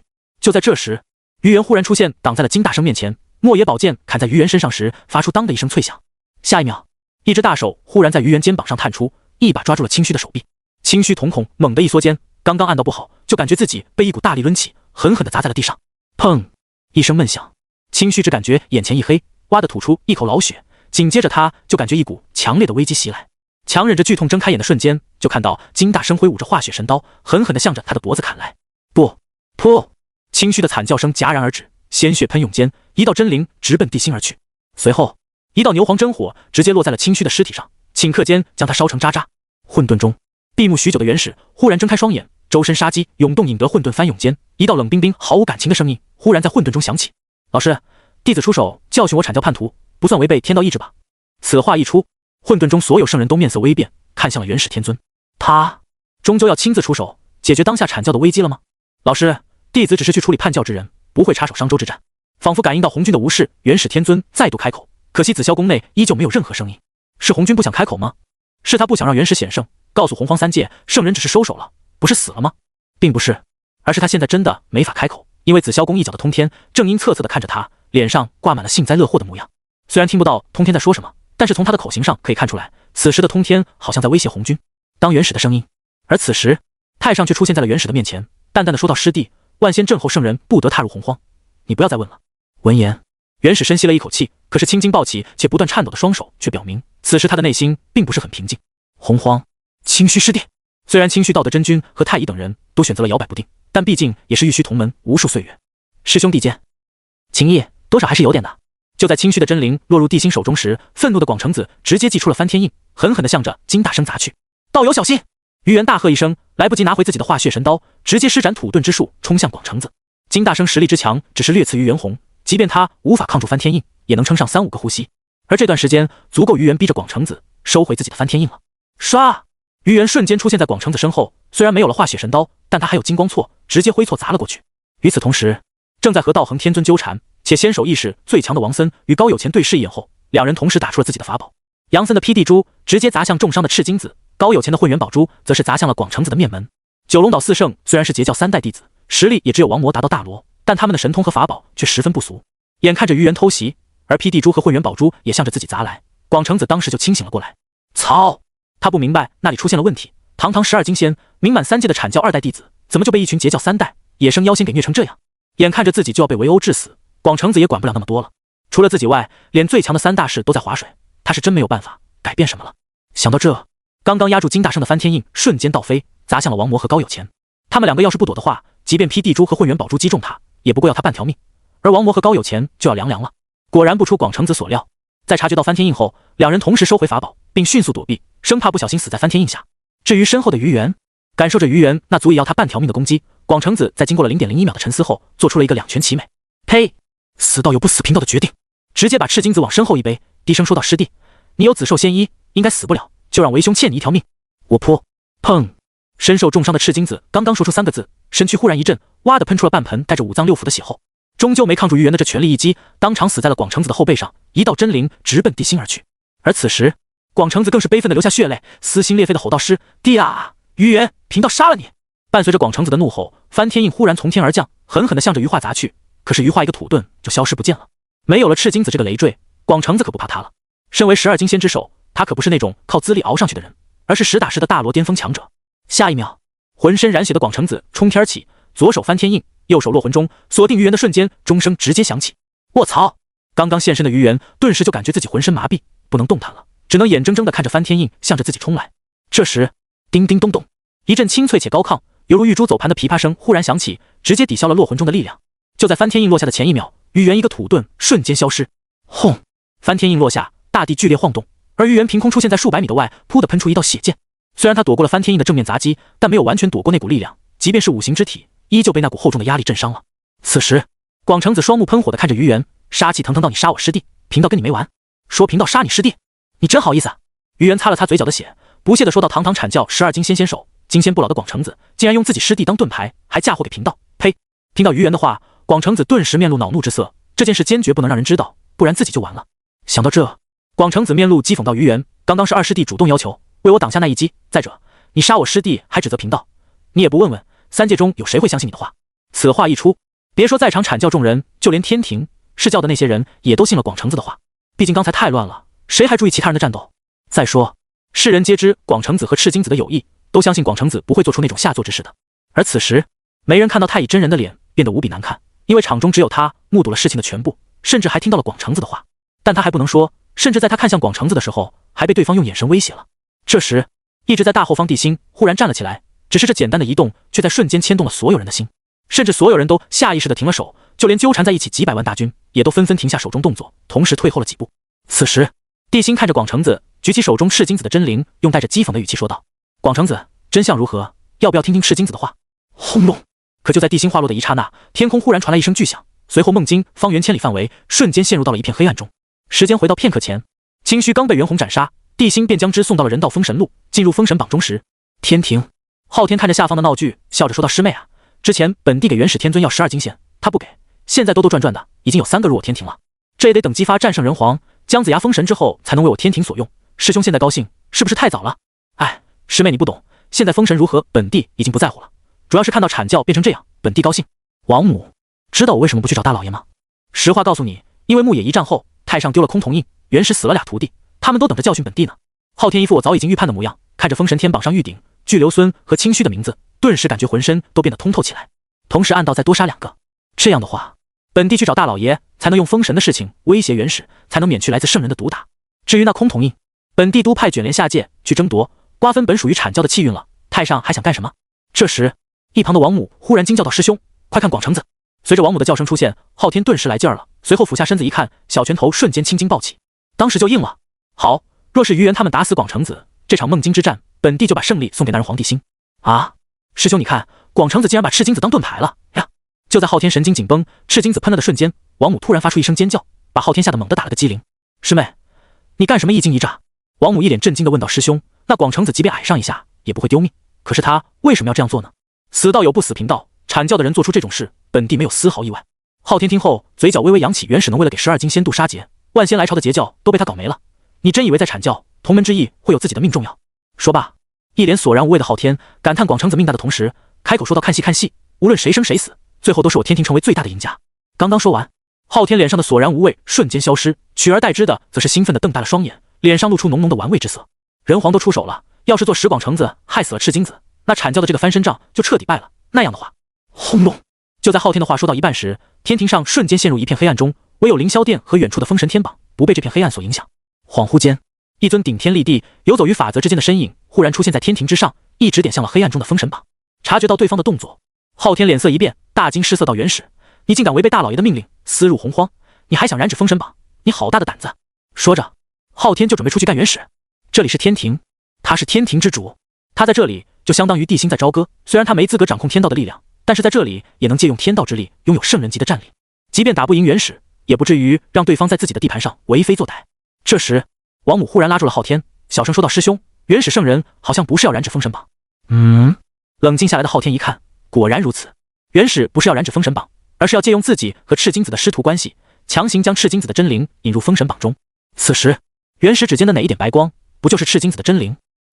他这是要掩盖广成子害死赤金子的真相。昊天如何不明白？可他依旧感觉到了震惊，甚至有种头皮发麻的惊悚感。要说狠人，还得是元始，从不废话半句，上来就给你致命一击，让你死得不明不白，还不知道是谁杀的你。不像通天教主一样，万仙阵后嚷嚷着要打碎洪荒，重开天地，搞得三界人尽皆知。结果被红军老祖现身镇压，吃下轰圣丹不说，还被4条天道锁链绑在了紫霄宫内。而此时，封神天榜上则出现了赤金子3个大字。很显然，赤金子已经上榜了，所以他的死，只要广成子自己不说，那就是永久的谜团了。这时，滚滚黑暗中，那尊庞大的身影忽然转身，警告看向了凌霄殿中的昊天和王母，随后才消失不见。而笼罩天庭的黑暗也在眨眼间消失了。师兄，刚刚圣人那一眼是什么意思啊？警告我们不要乱说。昊天面露玩味之色，看着洪荒自言自语道：“不愧是元始圣人，竟然敢私自现身，不知道大老爷会怎么罚他。”想到这，昊天感觉自己有必要去紫霄宫走一趟，将自己的计划说给大老爷听了。当然，只是为了推行新州灭商的封神大计，绝对不是为了去天外混沌看热闹。洪荒就在天地变得昏暗时，地心顿时感受到了来自人道的预警，心中咯噔一声间，他直接通过人道封神路，向着复活的众人下达了命令：速速返回，疑似有圣人出现。此时，文仲等人虽然满心疑惑，但是却没有质疑地心的话。几乎在天地刚刚变暗的瞬间，众人便飞也似的向着地心所在的方向冲去。这时，地心隐隐感觉到有圣人要对文仲等人动手，但对方也在争夺赤金子的真灵，于是直接用人道之力封住了赤金子的真灵，但是却并没有斩断他与外界的联系。果然，地心感觉到对方要出手的征兆消失不见，而是全力争夺起赤金子的真灵，这也给文仲他们争取了安全返回到地心身边的时间。原始就在赤金子真灵彻底消失的时候，地心忽然感觉到对方是谁，抬头看去的瞬间，被黑暗笼罩的苍穹忽然撕裂开一道巨大的口子，同时一只遮天蔽日、被法则之力笼罩的大手出现，径直向着地心他们所在的位置抓来。同时，一道毫无感情的声音忽然响彻天地：“逆天而行者，死！逆天而行者，死！”伴随着这道冷冰冰且毫无感情的声音响起，那只大手迅速向着地心他们所在的方向抓了过来，就好像要抹除掉地心及他身边那群死而复活、不遵天命的家伙一样。此时，看着那只从天而降的大手，地心非但没有丝毫惊慌，反而一脸的不屑。原始说完，地心身后人道法相瞬间出现，随后迎着从天而降的大手一拳捶了过去。同时，朝歌之上断足玄鸟再现，一声嘹亮的鸣叫之后，所有阴伤的人身上都浮现出一层淡淡的光芒，那是气运的力量。人道有限制，玄鸟有限制，但是人族的气运、阴伤的国运却没有限制。玄鸟可以控制气运、阴伤国运，保护阴伤的每一个人。同时，那只已经来到人道之力边缘的大手上也出现了一道力量，护住了下方100万州军以及各方修炼者。下一秒，砰一声闷响，仿佛一座从天而降的大山重重地砸在地上一样。即便有各方的保护，可是突然出现的声音依旧震得众人血液沸腾，头昏脑胀。哟！一声嘹亮的鸣叫，阴伤众人纷纷恢复，而西岐众人所在的地方则是天乱坠，他们也都纷纷恢复过来。可是恢复的众人看向空中那场较量的时候，却忍不住同时倒吸一口凉气。死！人皇竟然挡住了，那可是圣人的攻击，他竟然真的挡住了，这怎么可能？他的力量难道可以抗衡圣人？人皇的力量当然无法抗衡圣人，但这不是力量的交锋，而是道的交锋。人皇用人道挡住了圣人的法则之力，实际上是人皇输了。道的力量在法则之上，这么算确实是人皇输了。那是圣人啊，人皇只是金仙境的凡人啊。此话一出，刚刚还窃窃私语的人纷纷闭上了嘴巴，同时震惊地看着前方的人道法相。反观地心身边的文仲等人却同时松了口气，甚至脸上还浮现出极度兴奋的神色。鉴于之前地心破开封神台，人道之力和玄鸟损失巨大，他们很担心这次直面面对圣人，地心会挡不住。现在看来是他们想多了，道的力量始终凌驾于法则之上，而且一个仅仅笼罩朝歌方圆120里新生的人道之力都可以和圣人扳下手腕，对他们阴伤而言是一个天大的喜讯。这时，从天而降的大手瞬间收回，那道冷漠且没有丝毫感情的声音则再度响起：“人皇，你为何要阻本座斩杀门下叛徒？你真当本座怕你不成？”说完，大手凭空一抓，南极仙翁手中的3宝玉如意瞬间冲天起，瞬间化为一个比山岳还大的玉如意。随后那比山岳还大的玉如意再度向着文仲，不是向着杨戬砸来。不出意外的话，若是杨戬真的被玉如意砸死，那文仲、于元、袁弘等人都将死于这场意外。你这是要杀杨戬，还是要团灭孤麾下的强者？枪啷！地心反手拔出人皇剑，巨大的人道法相手中也出现了一柄锐气万重、通体紫金色的大号人皇剑。只是这人皇剑也略显虚幻而已。至宝，你从哪里得来的至宝？原始的声音再度响起，但是他手中的动作却没有停下，话落。玉如意再度撕开了那层人道之力，狠狠地向下打去。这时，地心猛地挥剑迎上，宛若一片拔地而起的紫金色光幕出现，瞬间吸引了所有人的注意。下一秒，当一声脆响，原始本来以为毫无悬念的一击再度被地心挡住，甚至他还感受到了一点压力。这么难缠？天上的原始眉头一皱，还想继续出手时，突然察觉到了天道的怒火。他知道自己的时间不多了，决定不跟地心浪费时间了。但杨戬必须死。原始已经知道阐教分裂的事情已经无法阻止了，但是杨戬这个叛徒，他必须处理，而且还要亲自抹除他的一切痕迹，只留下一道纯粹如白纸的真灵，送他上封神榜。杨戬榜上有名，天道规则下，杨戬真灵无法磨灭，元始也不行，所以他只能抹除杨戬的所有记忆。这时，元始直接出现在两军交战的中央，此时他盘坐在祥云之上，周身天乱坠，地涌金莲，那副圣洁不可冒犯的样子，很难跟刚刚对地心出手时那两道戾气极重的大手扯上关系。此时，西岐那边的人看到这一幕后，顿时大惊失色。南极仙翁等人赶忙现身，齐齐打了个击手，恭敬地说道：“我等拜见老师。”紧接着，天庭、释教、姬发、西岐等一众高层纷纷行礼道：“我等拜见圣人。”当周围的声音全部消失后，元始这才看向于元、文仲、杨戬等人，似笑非笑道：“怎么，现在连本座也不想认了？回圣人，我等都是死过一次的人，生前身后因果已了，岂敢乱与圣人攀关系？”听到文仲的回答，元始脸上的笑容瞬间消失，于元等人也都纷纷说道：“见过圣人。”根本不提截教和阐教的关系。这时，杨戬硬着头皮走出2步，打了个起手道：“弟子杨戬拜见祖师。”元始微微一笑，面无表情道：“原来你还认本座？本座问你，你为何要叛我阐教？”此时，一旁的地心并没有说话，因为他也想看看杨戬的选择。这时，杨戬只是微微沉默，就开口说道：“回圣人，杨戬与阐教已经断绝因果，还望圣人成全。”成全？元始的脸当时就黑了下来，他冷冷地看着杨戬说道：“你之所以还活着，是因为我阐教气运导致。既然你与我阐教再无因果，那本座就收回你身上的阐教气运。是生是死，都是你的自己选择，与我阐教无关。”此话一出，所有人的脸色瞬间大变。元始这是要毁杨戬根基，要他的命啊！一旦杨戬根基被毁，他的肉身绝对承受不住8九玄功蕴含的力量，甚至当场炸成血泥都有可能。就在这时，一道熟悉的声音忽然在地心脑海中响起：“丁检测到宿主陷入艰难抉择，宿主选择如下：选择一授业之恩大于天。元始对杨戬有授业之恩，元始要杀他天经地义，孤管不着也管不了，只能等杨戬进入封神榜后想办法救活他。选择奖励真8九玄功，选择2救下杨戬，并教训元始，让他知道洪荒上到底是谁说了算，同时也警告3界，孤的人不是谁想杀就杀的。选择奖励涅槃真火。”看到这2个选择后，地心表情微动，随后通过人道封神录和袁弘交流了起来。顾记得你之前说过，你将你修炼的8九玄功传给杨戬了。回人皇，正是，也是因为这样，杨戬才发现了那惊天大骗局，才会彻底对阐教死心。好，地心点了点头，随后选择了2。从人道封神录中复活的人会对他100%忠心，所以地心不会怀疑袁弘的话。涅槃真火，凤凰浴火，涅槃重生，可以让人涅槃的火焰亦可重铸根基，且不会有任何后遗症。看着系统空间中的那簇金色火焰，地心看向元始的眼神充满玩味和讥讽。而此时，随着元始收回杨戬身上的阐教气运，杨戬的身体如同受到外力的瓷器，出现了一道道血淋淋的裂痕，根基被撼动。以杨戬现在的基础，根本就无法承受8九玄功的力量，他的身体已经出现崩溃的先兆了。大王，人皇。此时，文仲和金大生等人纷纷开口，可是却又不知道该如何说才好。这个世界，父亲之命大于天，就像是哪吒在叛逆，却因为李靖的责怪选择割肉剔骨，而不是跑路。即便是太乙真人守着，也没有资格阻止。而除却生父外，就是师父的名分最大了。一生师父建立因果后，徒弟死就能消了师父的杀劫。就像是殷红、殷郊、黄天化等人，都是被阐教算计替师而死的悲剧人物。而现在杨戬面前，生父不在，师父不存，那就是元始最大了。他可以忤逆南极仙翁、广成子等人，却不敢，也不能违背师祖元始的意志，甚至连人道之力都无法影响他们之间授业的巨大因果。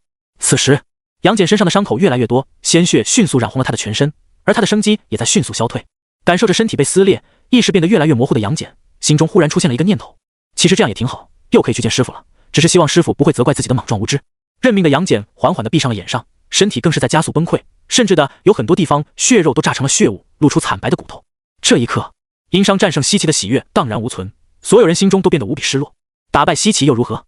打败阐教、释教、天庭的强者又如何？只要圣人出面，无人可以挡住对方的意志，哪怕是他们的王都一样。这一刻，商俊的气势陡然暴跌，之前以一挑10的勇气瞬间消失不见，就好像直接从壮年变成了老年，变得暮气沉沉。这时，姜子牙戳了戳鸡发，兴奋地说道：“武王您看，商俊气势暴跌，完全没有了斗志。”果然如此，相父的卜卦之术真是天下无双，全都被相父算中了。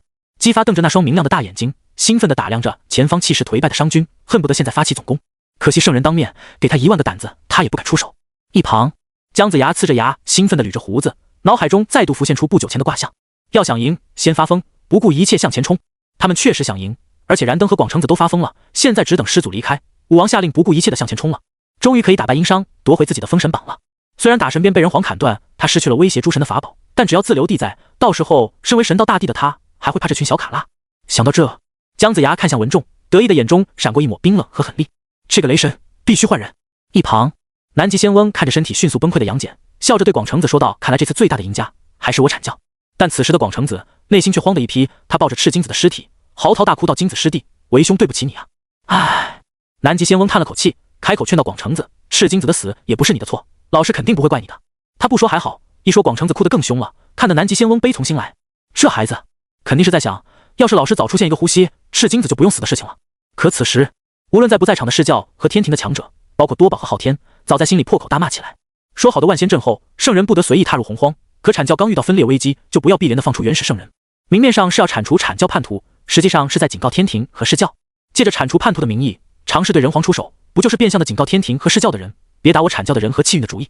我现在有理由当众打人皇，到时候就有理由打你们的老巢。什么？反抗？贫道出手抹杀我阐教叛徒，意外打死你们的人，毁你们的道场，也不是有心的。可你们还手，咱就得掰扯了，跟圣人扯上因果，就看你有没有用那个本事承受圣人的怒火了。感受到来自天庭和释教那不满且崩溃的目光，元始满意的笑了。他看了眼即将死掉的杨戬，那略带嘲讽和不屑的目光落在地心身上。人皇，人界至尊。呵，你不是说人间界你说了算，谁也无法违背你的意志。现在本座当着你面杀你的人，你却一点办法都没有，你算什么至尊？听到这话，地心诧异的看向了元始，随即面露玩味道：“虽然姑不持阐教，但念在你三亲的身份上，才决定给你留点脸面。没想到你连这最后的一点脸面也不要了。既然如此，姑就成全你。”说着，地心的嘴角逐渐扬起，露出了让元始极度心慌和不安的笑容。装神弄鬼，本座现在就杀了他，看你有什么办法。看到地心的笑容，元始强忍住撕烂他嘴的冲动，念头一动间，一道有形的气运之力忽然在杨戬身上出现。啊！本来已经裂开的杨戬突然发出一声惨叫，随后哇的吐出一大口老血后，眉心处的天眼突然炸裂，鲜血喷出的瞬间，一道小拇指的粗的裂纹忽然在杨戬的眉心处浮现而出。这时，地心看着元始，淡淡的说道：“从现在开始，杨戬与你与阐教再无关系。”看着浑身刺血的杨戬，元始天尊极其冷漠的说道：“本座还要收回我阐教教他的东西，等本座取回那些修炼之法后，他才与我阐教无关。”此话一出，无论是三大士还是太乙真人等，脸色同时一变，甚至连天庭、释教乃至姬发都感觉元始未免太狠了。可质疑归质疑，他们敢想却不敢说。即便是在凌霄殿的昊天，泡在八宝功德池中的多宝，此时都是一脸的愁容。这元始已经表明了的态度，一入阐教便身不由己，生是阐教的人，死是阐教的鬼。如果天庭、释教还想瓜分阐教气运，收买阐教的人，也得看阐教的人敢不敢叛，他们敢不敢收了。阐教有了分裂的征兆，眼看无法占据周朝800年气运，元始圣人这是准备掀桌子，宁可亲手杀死阐教的人，也不允许叛变，更不能带走阐教气运。元始实在太狠了。就在昊天和多宝先后开口，感觉自己已经陷入死路的时候，他们眼中不过尔的人皇帝心忽然开口了：“元始，刚才姑说了，现在的杨戬与你与阐教没有一点关系，他的命你拿不走，他的过去你也拿不走。”元始一脸轻蔑道：“就凭你，就凭姑！”地心说着，手心忽然出现一团赤红的火焰，随后屈指一弹，火焰瞬间落在了杨戬身上。本来正在裂开且到处喷血还惨叫的杨戬，声音戛然而止，身体瞬间燃起熊熊烈火，就连喷血的地方都开始往外喷火了。而看到那赤红的火焰，感受着其中无穷的生机，元始先是露出疑惑之色，紧接着大惊失色地指着那团火焰：“元凤的涅槃真火，你是在哪里得到的这东西？”“什么？元凤的涅槃真火？”听到元始的话，一些修炼到大罗真仙且对上古有所耳闻的强者纷纷看向燃烧的杨戬，感受着其中的涅槃重生之意，不少人都面露贪婪之色。与其说凤凰涅槃，不如说是开天辟地之后，天地人三道沉睡，大道衍生的最初轮回之法，还是那种记忆不会丢失，理论上越轮越强的轮回，跟后面的混元金斗6道轮回的轮回完全不一样的东西，后面两者根本没有可比性。在看到涅槃真火后，三界强者有人欢喜，有人愁。释教，哈哈，杨戬浴火重生，与阐教再无关系，而且他肯定在袁弘那里得到了真正的8、9玄功，说不定重生归来后直接玄功大圆满。若是如此的话，人皇手下虽然多了一个强者，但阐教却分裂定了，圣人也拦不住。元始圣人这是搬起石头砸自己的脚，也真如那人皇所言，他给元始圣人留了一点颜面，是圣人自己将颜面扫地的。坐在八宝宫得池的阿弥陀佛和池子里的多宝无障碍交流，两人脸上都露出了狼子野心的笑容。天庭，昊天眉头紧皱，有点担心今后的杨戬会找自己的麻烦，毕竟那8、9玄功的事情跟他也脱不了干系。地府，后土双目放光的盯着那涅槃真火，时而眉头紧蹙，时而面露恍然，最后整个6道猛然一震。原来如此，大道降下的轮回还真是玄妙，难怪凤凰一族都死光了，现在只剩下一些无法涅槃的杂血后裔。如此神妙的轮回之术，天道怎么可能允许你们存在？说完，后土身上忽然出现一团土黄色的火焰，随后6道震动间，那团燃烧的火焰迅速在后土身上剥离。眨眼间，火焰消退，一名皮肤呈现古铜色、充满古人野性美的果体女子凭空出现在后土的面前。唰！果体女子猛地睁开双眼，看向后土时，俏皮地说道：“武林见过本尊。”见状，后土微微一笑，满心愉悦道：“果然成了，可惜不是祖屋之躯，只是大巫之躯。难道还有什么是本宫没想明白的？”武林抿嘴一笑道：“本尊这香了，祖屋之躯的根本乃是父神的心头血，不过如果能找到盘古殿，或许我就可以成为祖屋了。”倒也是，后土淡淡的说道：“随后笑容一脸道：“你是本宫的过去涅槃而生，也算是巫族老祖，今后巫族就仰仗道友了。今日过后，本宫估计要长眠一段时间了。”武林听后淡淡一笑道：“好，我先找个机会接触下人皇，天道强势，单人道或地道根本无法抗衡。有劳道友了。”说完，后土的身影就消失不见了，而六道也迅速恢复了平静。洪荒，轰隆隆！就在元始认出涅槃真火，后土沉睡的瞬间，震耳欲聋的轰鸣声响彻洪荒。特别是梦境元始所在的地方，那道声音更是震得他头晕脑胀，眼前发黑，就像是天道不知道什么原因发怒，在他耳边怒吼一样。与此同时，梦境的四面八方凭空出现血云，血云压顶，一道道血色的惊雷划过天空时，就像是苍穹破碎，渗出了粘稠的血液一样。苍穹气血，天道神罚。元始感受着自己被天道锁定的气息，脸都白了。他想不明白，自己就处罚个叛徒，为什么会引起这么大的动静呢？到底是哪里出了问题？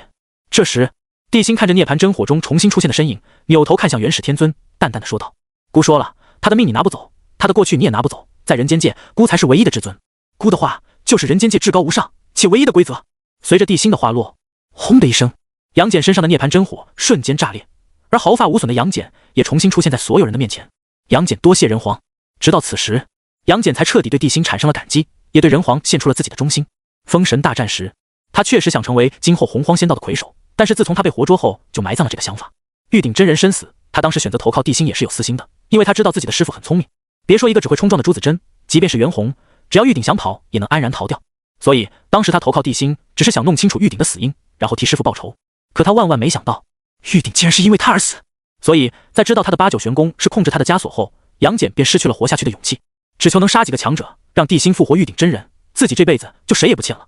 可更让他意外的是，地心竟然用涅槃真火复活了他，还让他趁机修炼袁弘传给他的八九玄功，然后他就真复活了，根基重铸，玄功大圆满，并且彻底斩断了与阐教的因果。看着重新复活的杨戬，地心又看着那团还在燃烧的涅槃真火，眉头一皱道：“怎么还有？回人皇，我是重生之后的杨戬，那些是我过去的肉身啊。”杨戬看着身后的火焰，忽然语出惊人道：“多谢人皇，让我斩掉过去身，现在我属于一时准圣了。”说完，杨戬忽然手掐法诀，念念有词间，一指那些还在燃烧的肉身哮天犬，去！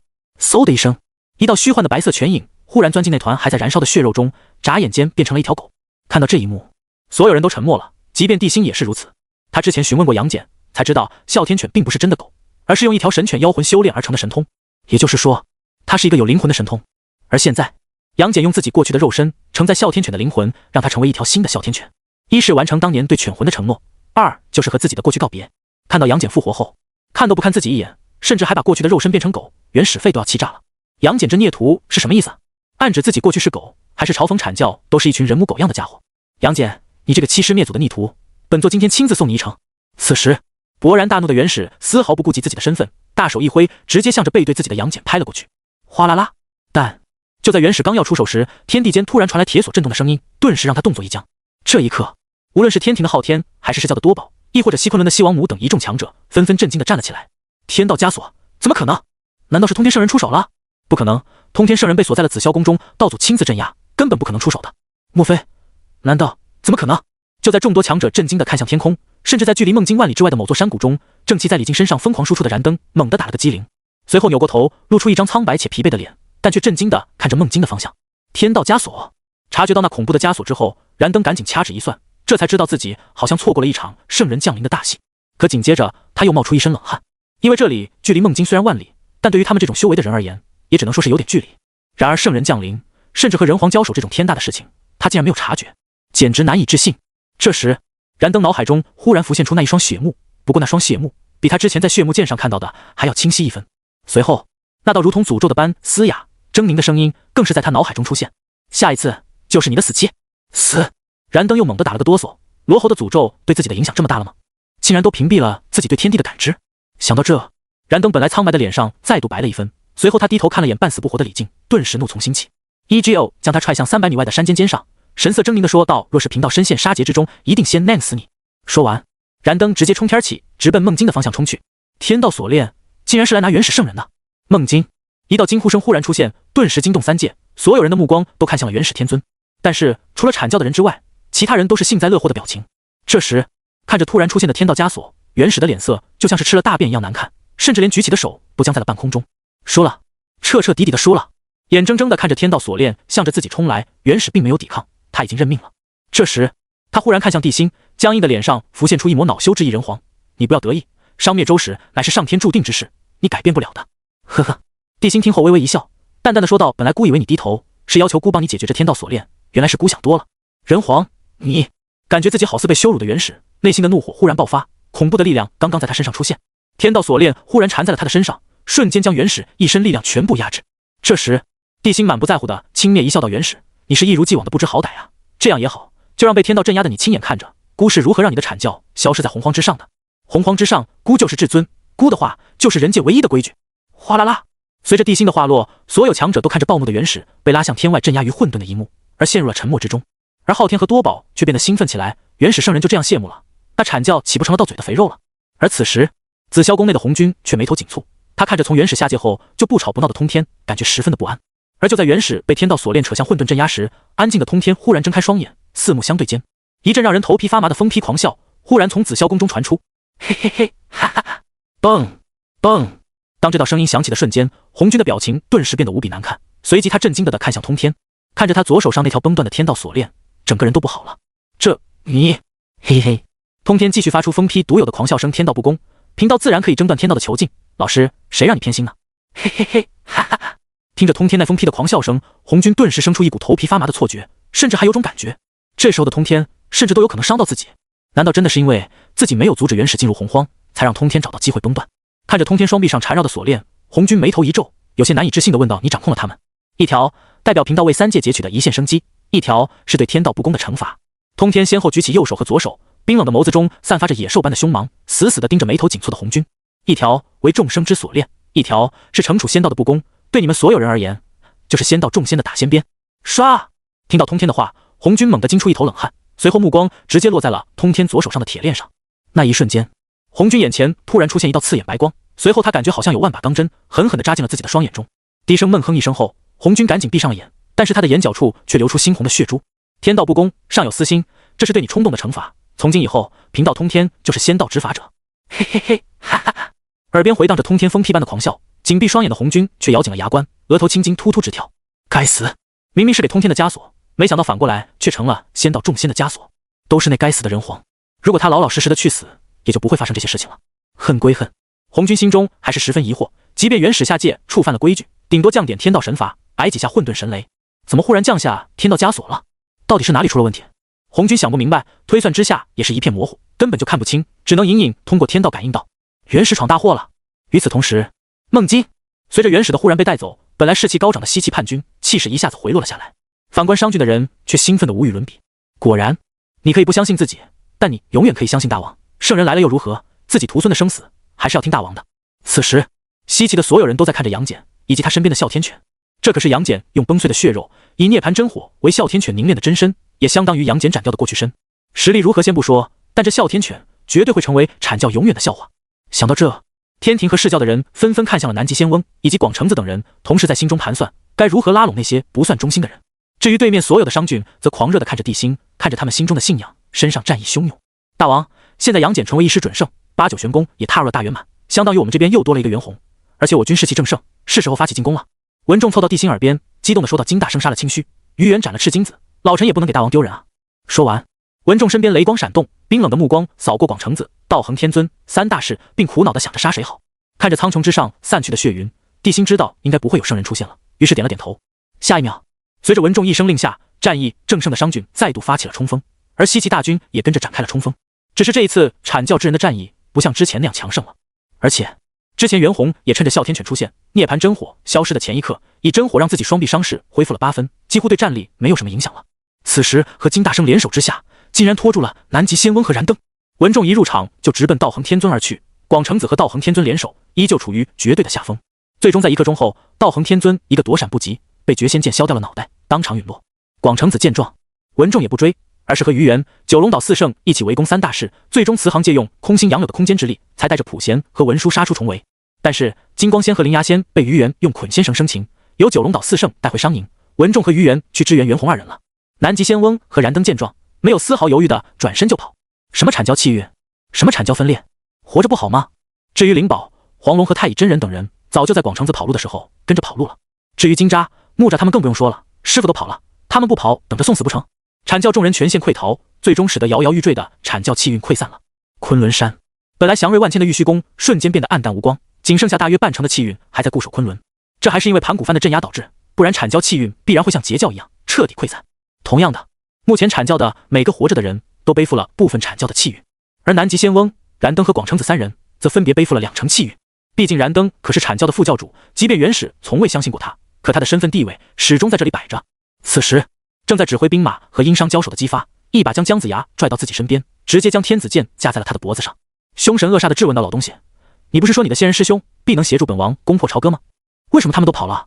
这嫩个姜子牙眼珠子滴溜溜地转，忽然话锋一转到武王，这不是还有天庭和释教的人吗？此举正好可以试探他们对武王的忠心。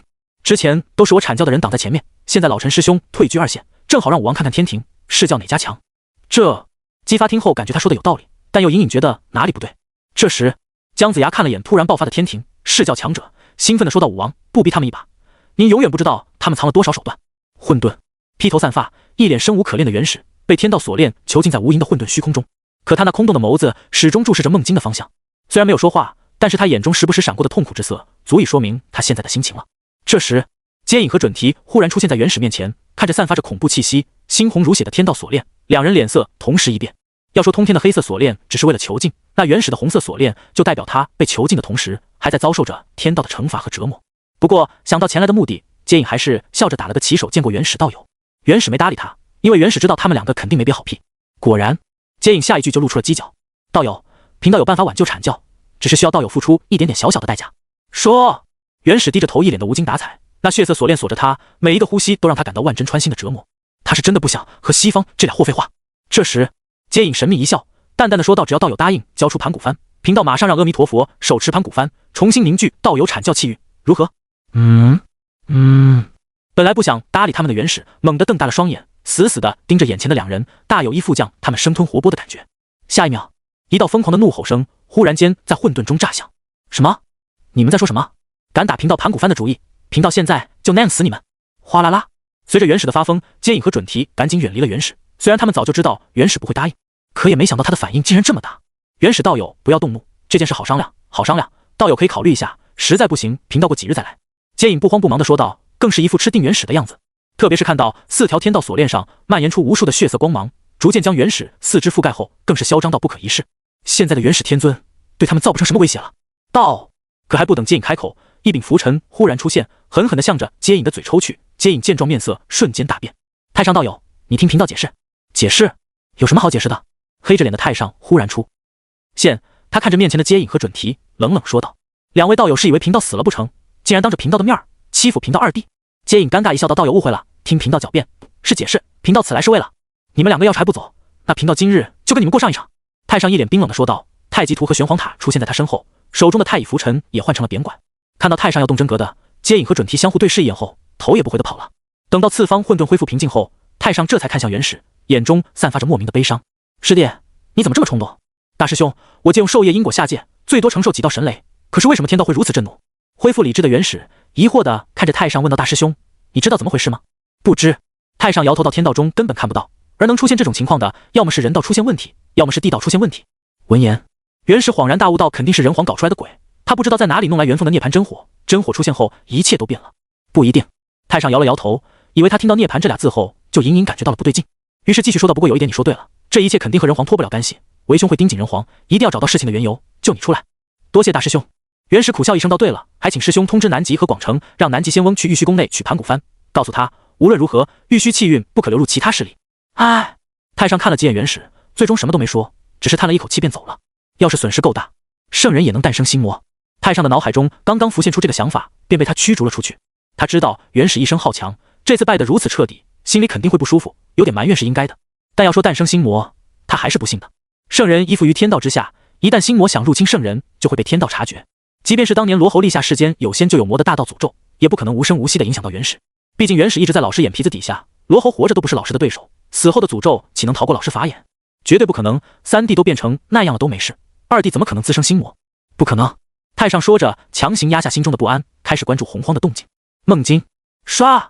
杨戬一刀斩下一名是叫大罗的头，随后直奔对方的准圣而去。玄功大圆满的他，此时的破坏力比袁弘都要强上几分。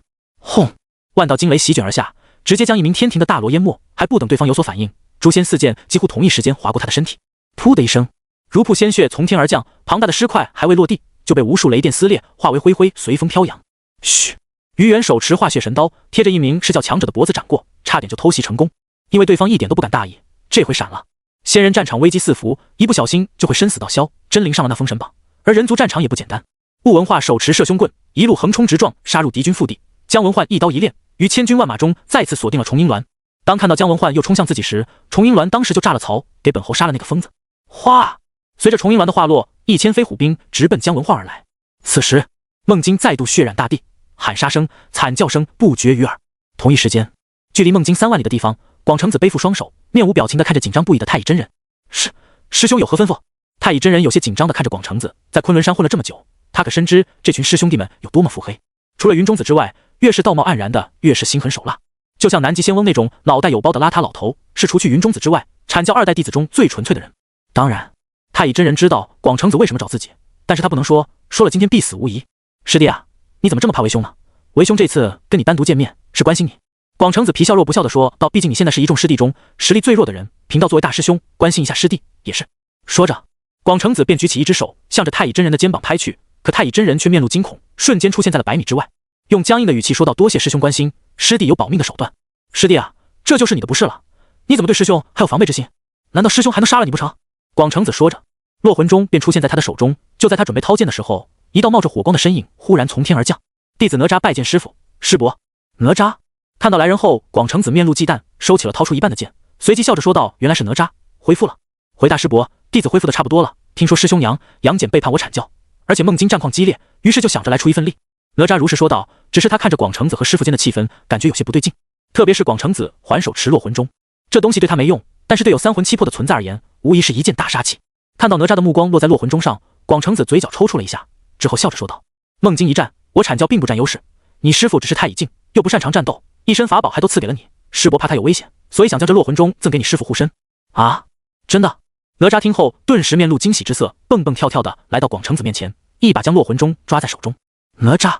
太乙见状大惊失色，正要阻止时，就看到哪吒已经将法宝拿在了手中后，提着的心这才放了下去。随后故作不悦道，别胡闹，落魂钟是你师伯的法宝，岂可说要就要？哈哈，太乙师弟啊，你刚刚的模样就好像贫道要用落魂钟对付小哪吒似的。广成子笑了笑，故作大度的对哪吒说道，对了，还有这件八卦紫兽仙衣也一并给你师父护身吧。这……哪吒看着仙衣及上面的血，小脸一白，颤声道，师伯，这……哎。广成子摸了摸哪吒的头，叹息道，你赤金子师伯、清虚师伯、玉鼎师伯、巨留孙师伯都死在了那纣王的手中。哪吒啊，师伯我真不想再让哪个师弟离我而去了，告诉你师父，一定要保护好自己。还有，你千万不能饶过殷商的那些人，因为他们都是害死你师伯的凶手。看着广成子不断摸哪吒的头，远处的太乙心脏都提到了嗓子眼上，好在广成子并没有动手，而是再说了几句话后，用略带警告的眼神看了眼太乙真人后，便转身离开。师父，弟子怎么感觉师伯怪怪的？就在太乙真人刚刚将心放下去时，耳边便传来了哪吒疑惑的声音，顿时将太乙惊醒。看着一脸呆萌的哪吒，太乙长长的叹了口气，也轻轻地摸着他的头，看着广成子离开的方向，意味深长道，可能是你几位师伯的离开让他心中难过吧，其实为师心里也很难过。这时哪吒忽然间问道，对了师父，你们怎么没在孟津，而是在这里？这个啊，说来话长。太乙找了个地方，将这些日子发生的事情一五一十的告诉给了哪吒，特别是杨戬玄功的事情。此时的他像极了一个放心不下孩子的老父亲，哪吒也听得似懂非懂，因为他总感觉今天师父怪怪的。夕阳西下，当太乙讲完这一切后，这才笑着问道，哪吒，你可知道你母亲的身份？啊？哪吒摇了摇头，我母亲不就是陈塘关的李夫人，难不成还有什么更大的来历？哈哈哈！太乙真人说完，挥手放出一个结界，脸上的表情也变得前所未有的凝重。你母亲叫殷十娘，乃是殷商王室一脉，所以你与人皇也有千丝万缕的关系。哪吒，为师接下来说的话，你一定要记清楚，也不要插话。看到太乙真人的样子，哪吒顿时有些小紧张，但是太乙真人却看着他的眼睛，一字一顿道，你记住，在你割肉剔骨之后，你与那李靖就没有任何关系了，他不是你父亲，你也不是他儿子，你只是殷十娘的儿子，只是我太乙的徒弟。若那天为师出现意外，你不要悲伤，也不要难过，更不要尝试寻找真相，也不要听信你那些师伯的话。等到两军对垒之时，你去约战杨戬或者文仲，等他们来到你的面前后，你将这东西取出来捏碎。太乙真人说着，将一颗珠子塞到了哪吒手中，神色凝重道，到时候你只需要跟着里面的话做就行，懂吗？师父，我……哪吒不知道太乙为什么要说这些，但他总感觉太乙像在交代遗言，可他还是重重的点了点头。弟子明白，你明白就好。还有，今天的话不要传出去，这是你我师徒间的秘密。太乙说着，便穿上了赤金子的八卦紫兽仙衣，解除了结界后，向着外面走去。师父，落魂钟给你了，为是要这东西也没用。太乙真人心中的石头放下，脚步都变得轻松了许多。他看着天空，脑海中出现了一个念头：你玉鼎能做的，贫道也能做。与此同时，梦境，姜子牙，本王是猪油蒙了心，接二连三的信了你的鬼话。今天本王非砍了你不可，谁来了也救不了你。锵啷一声，怒不可遏的姬发抽出天子剑，直接向着姜子牙砍去。也不知道是不是他太过愤怒，还是打了半天仗太虚了，天子剑竟然脱手而出，biu的一下向着姜子牙飞去。武王饶命啊！姜子牙看到姬发竟然动真格的，当下一个灵活的闪躲，躲过了姬发的飞剑。天子剑在空中带起一道寒光，biu的一下飞出了中丈，紧接着外面传来一道凄厉的惨叫声。听声音，众人感觉有些熟悉，可现在没人关注是那个倒霉鬼了。因为就在这时，姬发反手抽出了一名诸侯的大砍刀，继续向着姜子牙砍去。武王息怒，丞相杀不得，杀不得。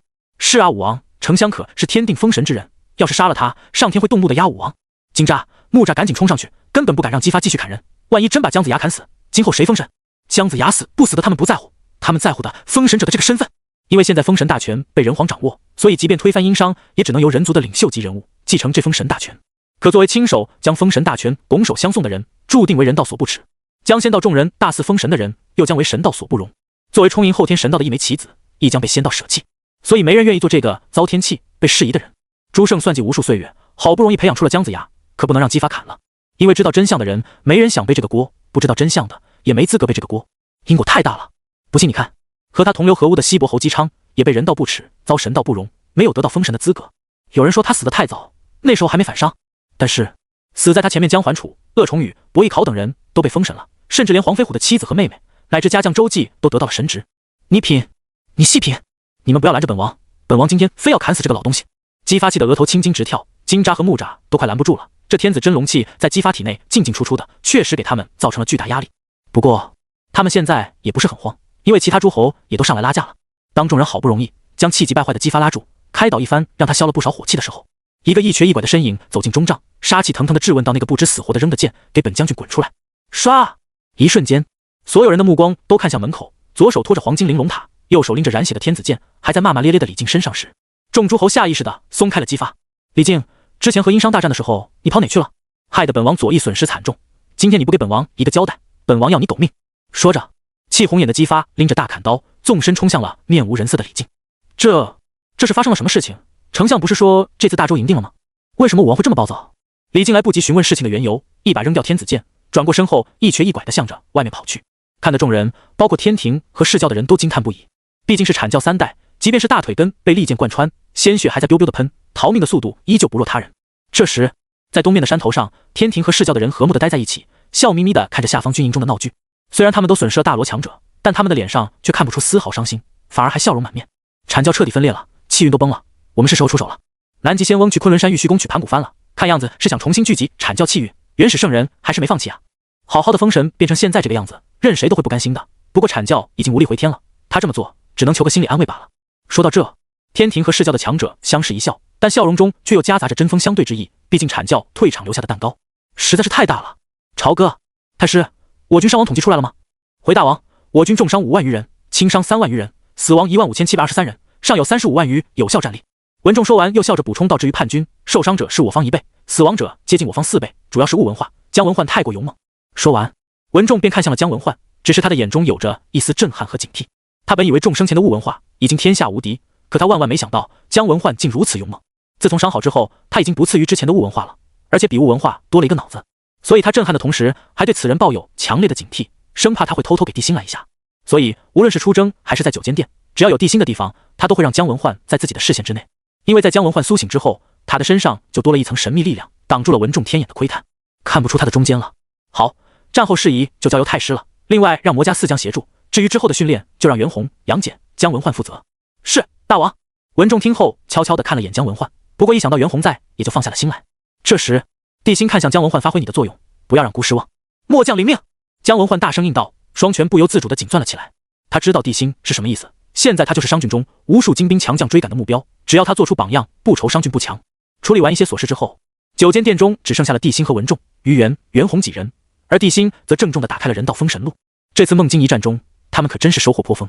清虚道德真君、赤精子、道恒天尊、天庭大罗、释教大罗、金光仙、灵牙仙，以及若干太乙和金仙。虽然没有杀死准圣级强者，可大罗进的还真不少，特别是大罗巅峰的赤精子更是意外惊喜。正所谓战力不够，数量来凑，等到出现足数量的大罗强者，再配合上各种宝物，完全可以斩杀准圣级存在。当然，地心想的准圣级不是长耳那种，而是燃灯、南极仙翁这种。他现在当务之急，还是先利用那些人复活上榜之人。想到这，地心缓缓打开手中的人道封神录。火灵圣母、红锦、秦丸、赵江、韩毒龙、元角、黄飞虎、贾氏、方碧、张桂芳、石矶娘娘。石矶娘娘就是那个被太乙真人哪吒坑死的倒霉鬼。本来地心想复活火灵圣母、秦丸等人，可是在看到石矶娘娘的时候却犹豫了。他看向面前的众人，问道：诸位可听说过石矶？人皇贫道在门内道友口中听说过石矶道友的事情。于远走出来，躬声说道：道友乃是教主的外门弟子，生于天地玄黄之外，经过地水火风炼成精灵，得到艰难，一心求道，且不与人争，却被太乙活活坑死。之后地心经过一番了解之后，还是选择了复活石矶，并且并未给他封神。不是他刻意针对火灵圣母，而是火灵圣母乃是多宝的弟子，他不知道一旦复活火灵圣母，对方会怎么选择。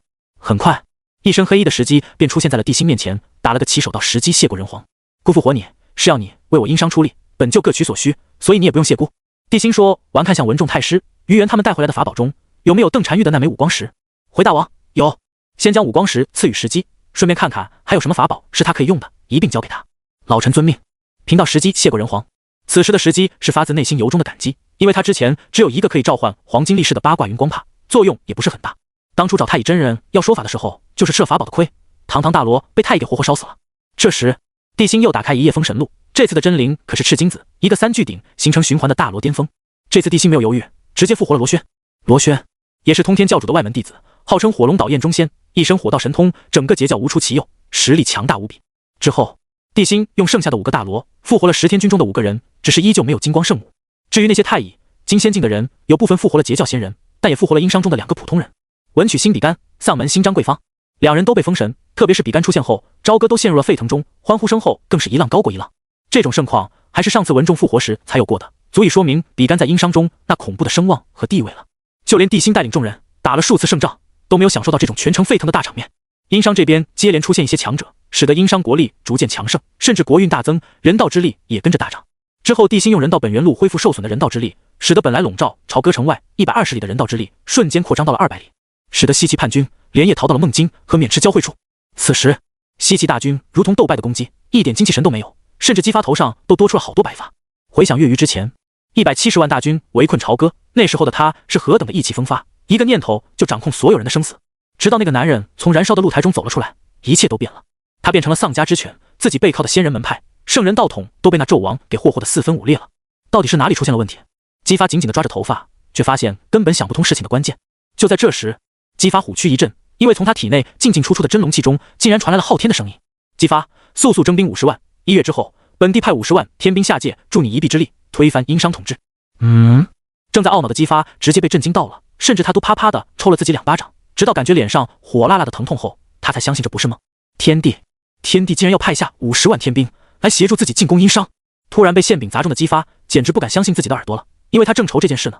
之前围困朝歌的170万兵马将文焕带走了30万，之后朝歌一战伤亡20多万，牧野一战伤亡15万，孟津一战伤亡10几万，看似每一战的损失都在减少，实则是他们被打得落流水。朝歌一战打了3天，牧野打了2天，孟津就打了大半天。现在自己只有不到100万大军，可是殷商尚有35万多的有效战力，100万对35，他是真没信心啊。而现在天帝竟然要给自己派遣50万天兵，即便按照一个天兵约等于10个普通人来算，那就是500万天兵，600万对35万，那还不是摧枯拉朽式的碾压。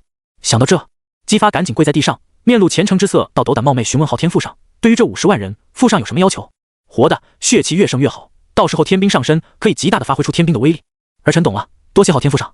姬发跪在那里叩首，动都不敢动，生怕冒犯了昊天。直到感觉进进出出的天子真龙恢复了之前活动速度后，这才长长的松了口气，随后仰天狂笑起来，哈哈哈，吼吼吼！可就在姬发兴奋无比的时候，一道声音忽然在他耳边响起：武王何故这么高兴啊？说出来也让贫道高兴高兴。正要呵斥对方不懂事的姬发，扭头一看，来人竟然是弑教的强者耶甲，也就是这次弑教的领头者后，这才咽下即将脱口而出的呵斥：原来是你啊！大半夜的不好好休息，偷偷摸摸的来本王的军帐中做什么？对于耶甲，姬发没有什么尊敬之意，毕竟他又不是什么大人物，连个副教主都算不上，姬发自然不会把他放在眼里。武王，刚刚贫道得到教主的传讯，教主决定派遣50万士兵协助武王完成伐纣大业。士兵乃是我西方交接引准提2位教主开辟的3000世国中培养出来的精英，虽然也都是些普通人，但都有一个打10个的本事。砰！听到这话后，姬发猛地站了起来，震惊地看着耶加。什么？50万士兵？如果也是一个打10个的强者，那岂不是又相当于500万兵马？想到这，姬发震惊地瞪大眼睛，猛地倒吸一口凉气间，脑海中忽然浮现出一句话：100万仙神为兵，诸天准圣为将。我大周的天香柱拥有这种恐怖的阵容，要是还打不过区区殷商，岂不是太没天理了？那不知耶加仙长，这50万士兵什么时候能到呢？看着姬发脸上挤出来的褶子，耶加顿时感觉到了此人的不要脸，恐怕还在多宝之上。有事叫耶加，没事你我他。不过耶加毕竟是西方教的人，也是跟着接引，准提混了好些年的人，自然不会因为这点小事就生气。他笑眯眯地说到，这件事也是临时定下的，所以需要一点时间筹备，毕竟是派来帮武王完成伐纣大业的，自然要挑选精英中的精英。姬发听到这里就感觉很舒服，这种被大仙重视的感觉是他在阐教人身上感受不到的。所以耶加仙长需要多久呢？耶加笑着回到，大概1个月左右的时间，只要武王撑过这个时间，到时候50万士兵一到，便能横推殷商大军了。又是1个月。姬发有些狐疑地看着耶加，按道天庭和释教都要1个月，这明显是商量好了呀。不过他也不能急，因为他还要征兵50万。说实话，1个月的时间征兵50万确实有点急，那些士兵1个月后来也正合他的心意，最起码不用在士兵身上浪费心神。最后姬发亲自将耶加送出中帐，之后便让金吒喊姜子牙过来，说是有要事相商。自从孟津大败那晚上，他准备砍了姜子牙后，姜子牙就一直躲着他，甚至连他的面都不敢见了。1刻钟后，风尘仆仆的姜子牙出现了姬发的军帐中，脸上带着难掩的紧张和期望。这次他来之前补了一卦，卦象显示凤凰涅槃，浴火重生，大周的天香柱1月后进攻必能攻克朝歌的卦象。当然后面2句话被他无视了，但是前面那句凤凰涅槃，浴火重生却让姜子牙看到了生机，所以才敢来见姬发的。透过中帐的缝隙看了看，发现姬发并没有拔剑后，姜子牙这才开口道：“老臣姜子牙拜见武王。”相父，你可来了，快进来，本王有要事找相父商讨。听到姬发说的是相父而不是老东西后，姜子牙提着的心这才放了下去。之后他整理了一下妆容，这才捋着胡子笑呵呵地走进去。什么大喜事让武王如此兴奋？相父，我跟你说叽里咕噜，事情就是这样的，本王想让相父返回西岐，顺便沿路征调50万的青壮年。姜子牙听后猛地倒吸一口凉气，这什么情况？天庭和释教怎么忽然决定下场了？这封神不是我阐教。刚想到这，姜子牙像是想明白了什么一样，但是他现在已经顾不得阐教不阐教了，当务之急是推翻殷商，抢回封神榜，然后去西岐封神。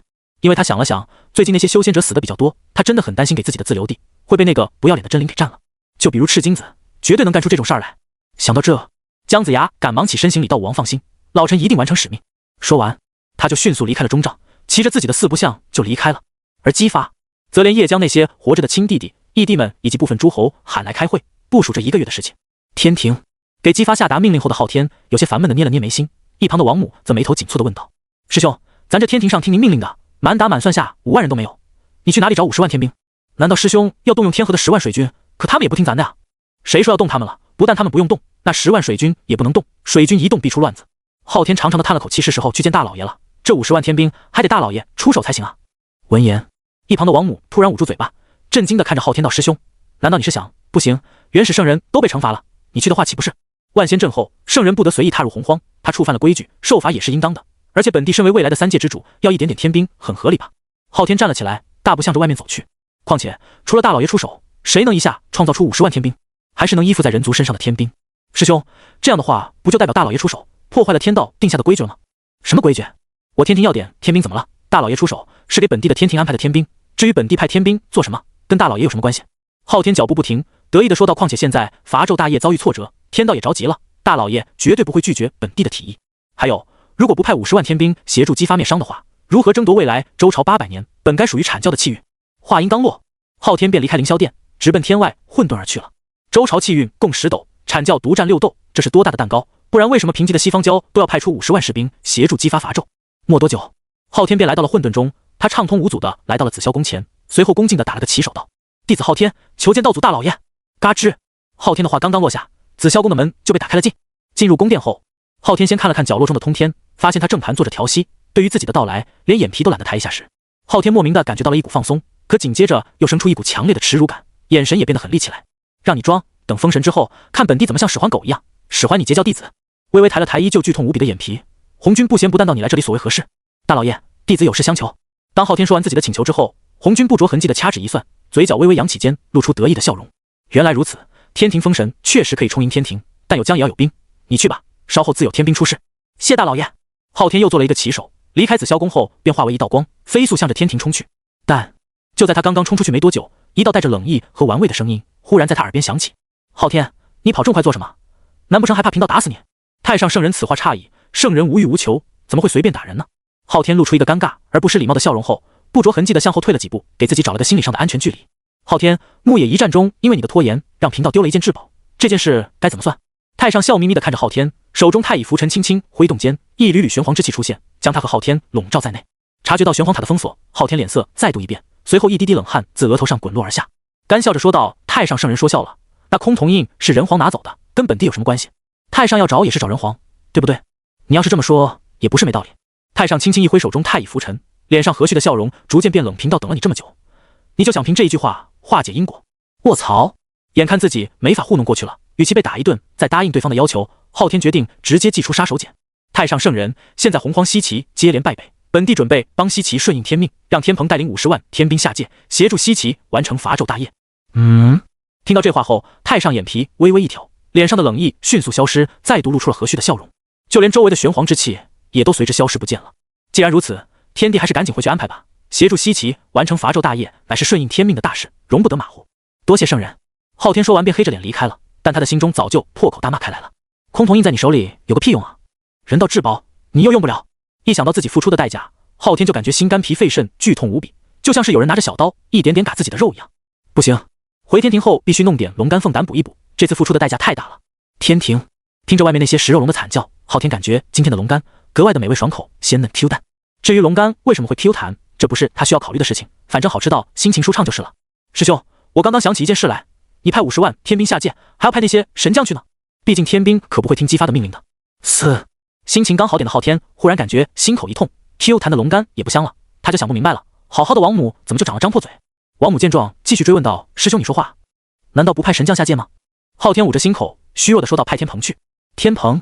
王母有些不明所以，天蓬可是太上的记名弟子，你让天蓬去当统帅，如果那天西岐打败殷商，得到的气运岂不是又要被太上分走一部分？不然呢？昊天瞪了一眼王母，狠狠地说道：“本地去见大老爷，这么短的时间打了个来回，你以为因为神太上将崆峒印丢失的因果强加在本地身上，你让本地怎么办啊？”王母一脸震惊道：“虽然崆峒印的丢失跟师兄的拖延有很大的关系，可咱抛开事实不谈，难道太上他自己就没错吗？”昊天震惊地看着王母，半天后才目瞪口呆地说道：“有道理，抛开事实不谈，太上还不是为了镇压人皇才丢失的崆峒印，凭什么让自己来背锅，还要拱手让出自己应得的气运？”想到这，昊天犹如盲生发现了滑点，简单的吃了2口龙肝后，再度向着天外冲去。洪荒，姜子牙骑着4部象从孟津一路赶往西岐，沿途让各地征兵，引得不少地方民怨沸腾。毕竟之前800诸侯造反就已经扩充了好几次兵马，现在很多地方的村子都没有几个精壮的小伙了，再把这些年轻人带走，村里的活咋整？而且因为这次征兵属于临时起义，所以打了众人一个措手不及，一时间不少人都开始怀疑武王是否仁德了。朝歌，帝辛自然听说了西岐的事情，不过对于对方征兵50万的命令，他也没有任何办法。即便是用人皇诏下令，可又有多少人知道他帝辛才是洪荒的王？在这种通讯不发达、人均文盲的地方，说各地百姓坐井观天确实不为过。他们可能听说过朝歌，但他们耳濡目染，日常接触的身份最高者就是当地诸侯。就像是当年帝辛派崇侯虎率大军去围攻冀州，即便说是大王的命令，冀州百姓还是登上城头，准备跟他们决一死战。因为在他们心中，冀州侯苏护就是他们天。至于什么朝歌大王，如果站在他们的面前，只要苏护下令，他们都会毫不犹豫地捅过去。就像你可能不知道 S 长是谁，但你绝对知道村长是谁。还有，最让帝辛头疼的是，在这人均文盲的地方，众人都很执拗，认死理，掌权者说什么，他们就信什么。这样可不行，如果继续让人族蒙昧下去的话，即便孤现在镇压了西岐，今后还会东岐、南岐，必须要想办法解决这件事才行。从西岐突然征兵这件事上，帝辛察觉到了危机。虽然现在阐教退场了，但天庭和释教的人却插手了，再加上阐教剩下的几个，这仗恐怕不是短时间内可以结束的。如果按照姬发他们现在的做法，隔3差5的征兵，即便他今后覆灭了西岐，那洪荒还能剩下多少人？所以，他即便无法阻止，也要想办法从根本上杜绝这件事，让各地知道西岐此举是造反、背叛人族的事情，让所有人都从心理上抗拒西岐，才是解决这件事情的根本。就在这时，丁检测到宿主陷入艰难抉择，宿主选择如下：选择一文取心下凡，当教化世人，传递人道之根本；以文曲渡人，打开人族的文明之路，成为引领人族文明的先驱。选择奖励人道圣贤阁。选择2以5犯禁，以文乱法。现在西岐就是仗着兵力强盛，行以下犯上的叛乱之事，要是再教化世人，文道盛行，我殷商还有活路吗？选择奖励6道轮回因，一个是开智，一个是继续让人族当渔民。怎么选？若是正常的帝王，恐怕会毫不犹豫地选择让人当渔民，因为只有渔民才是最好控制的。当帝王的，只要控制住那些分邦诸侯，天下就不会大乱。可一旦文道昌盛，别的不说，春秋快速演变为战国，绝对与文道盛行的诸子百家有关。武夫的刀充其量杀个把人，文人的笔杆却能乱了整个天下。况且现在的殷商并不像大秦之后的封建王朝是天下大一统的局面，而是分邦诸侯各自为政，一盘散沙的局面。在各自诸侯的领地上，诸侯的地位要比地心高得高。想到这，地心只是犹豫了短短2分半，便做出了一个重大的决定，让比干来见姑。很快，比干来到了9间殿，比干拜见大王。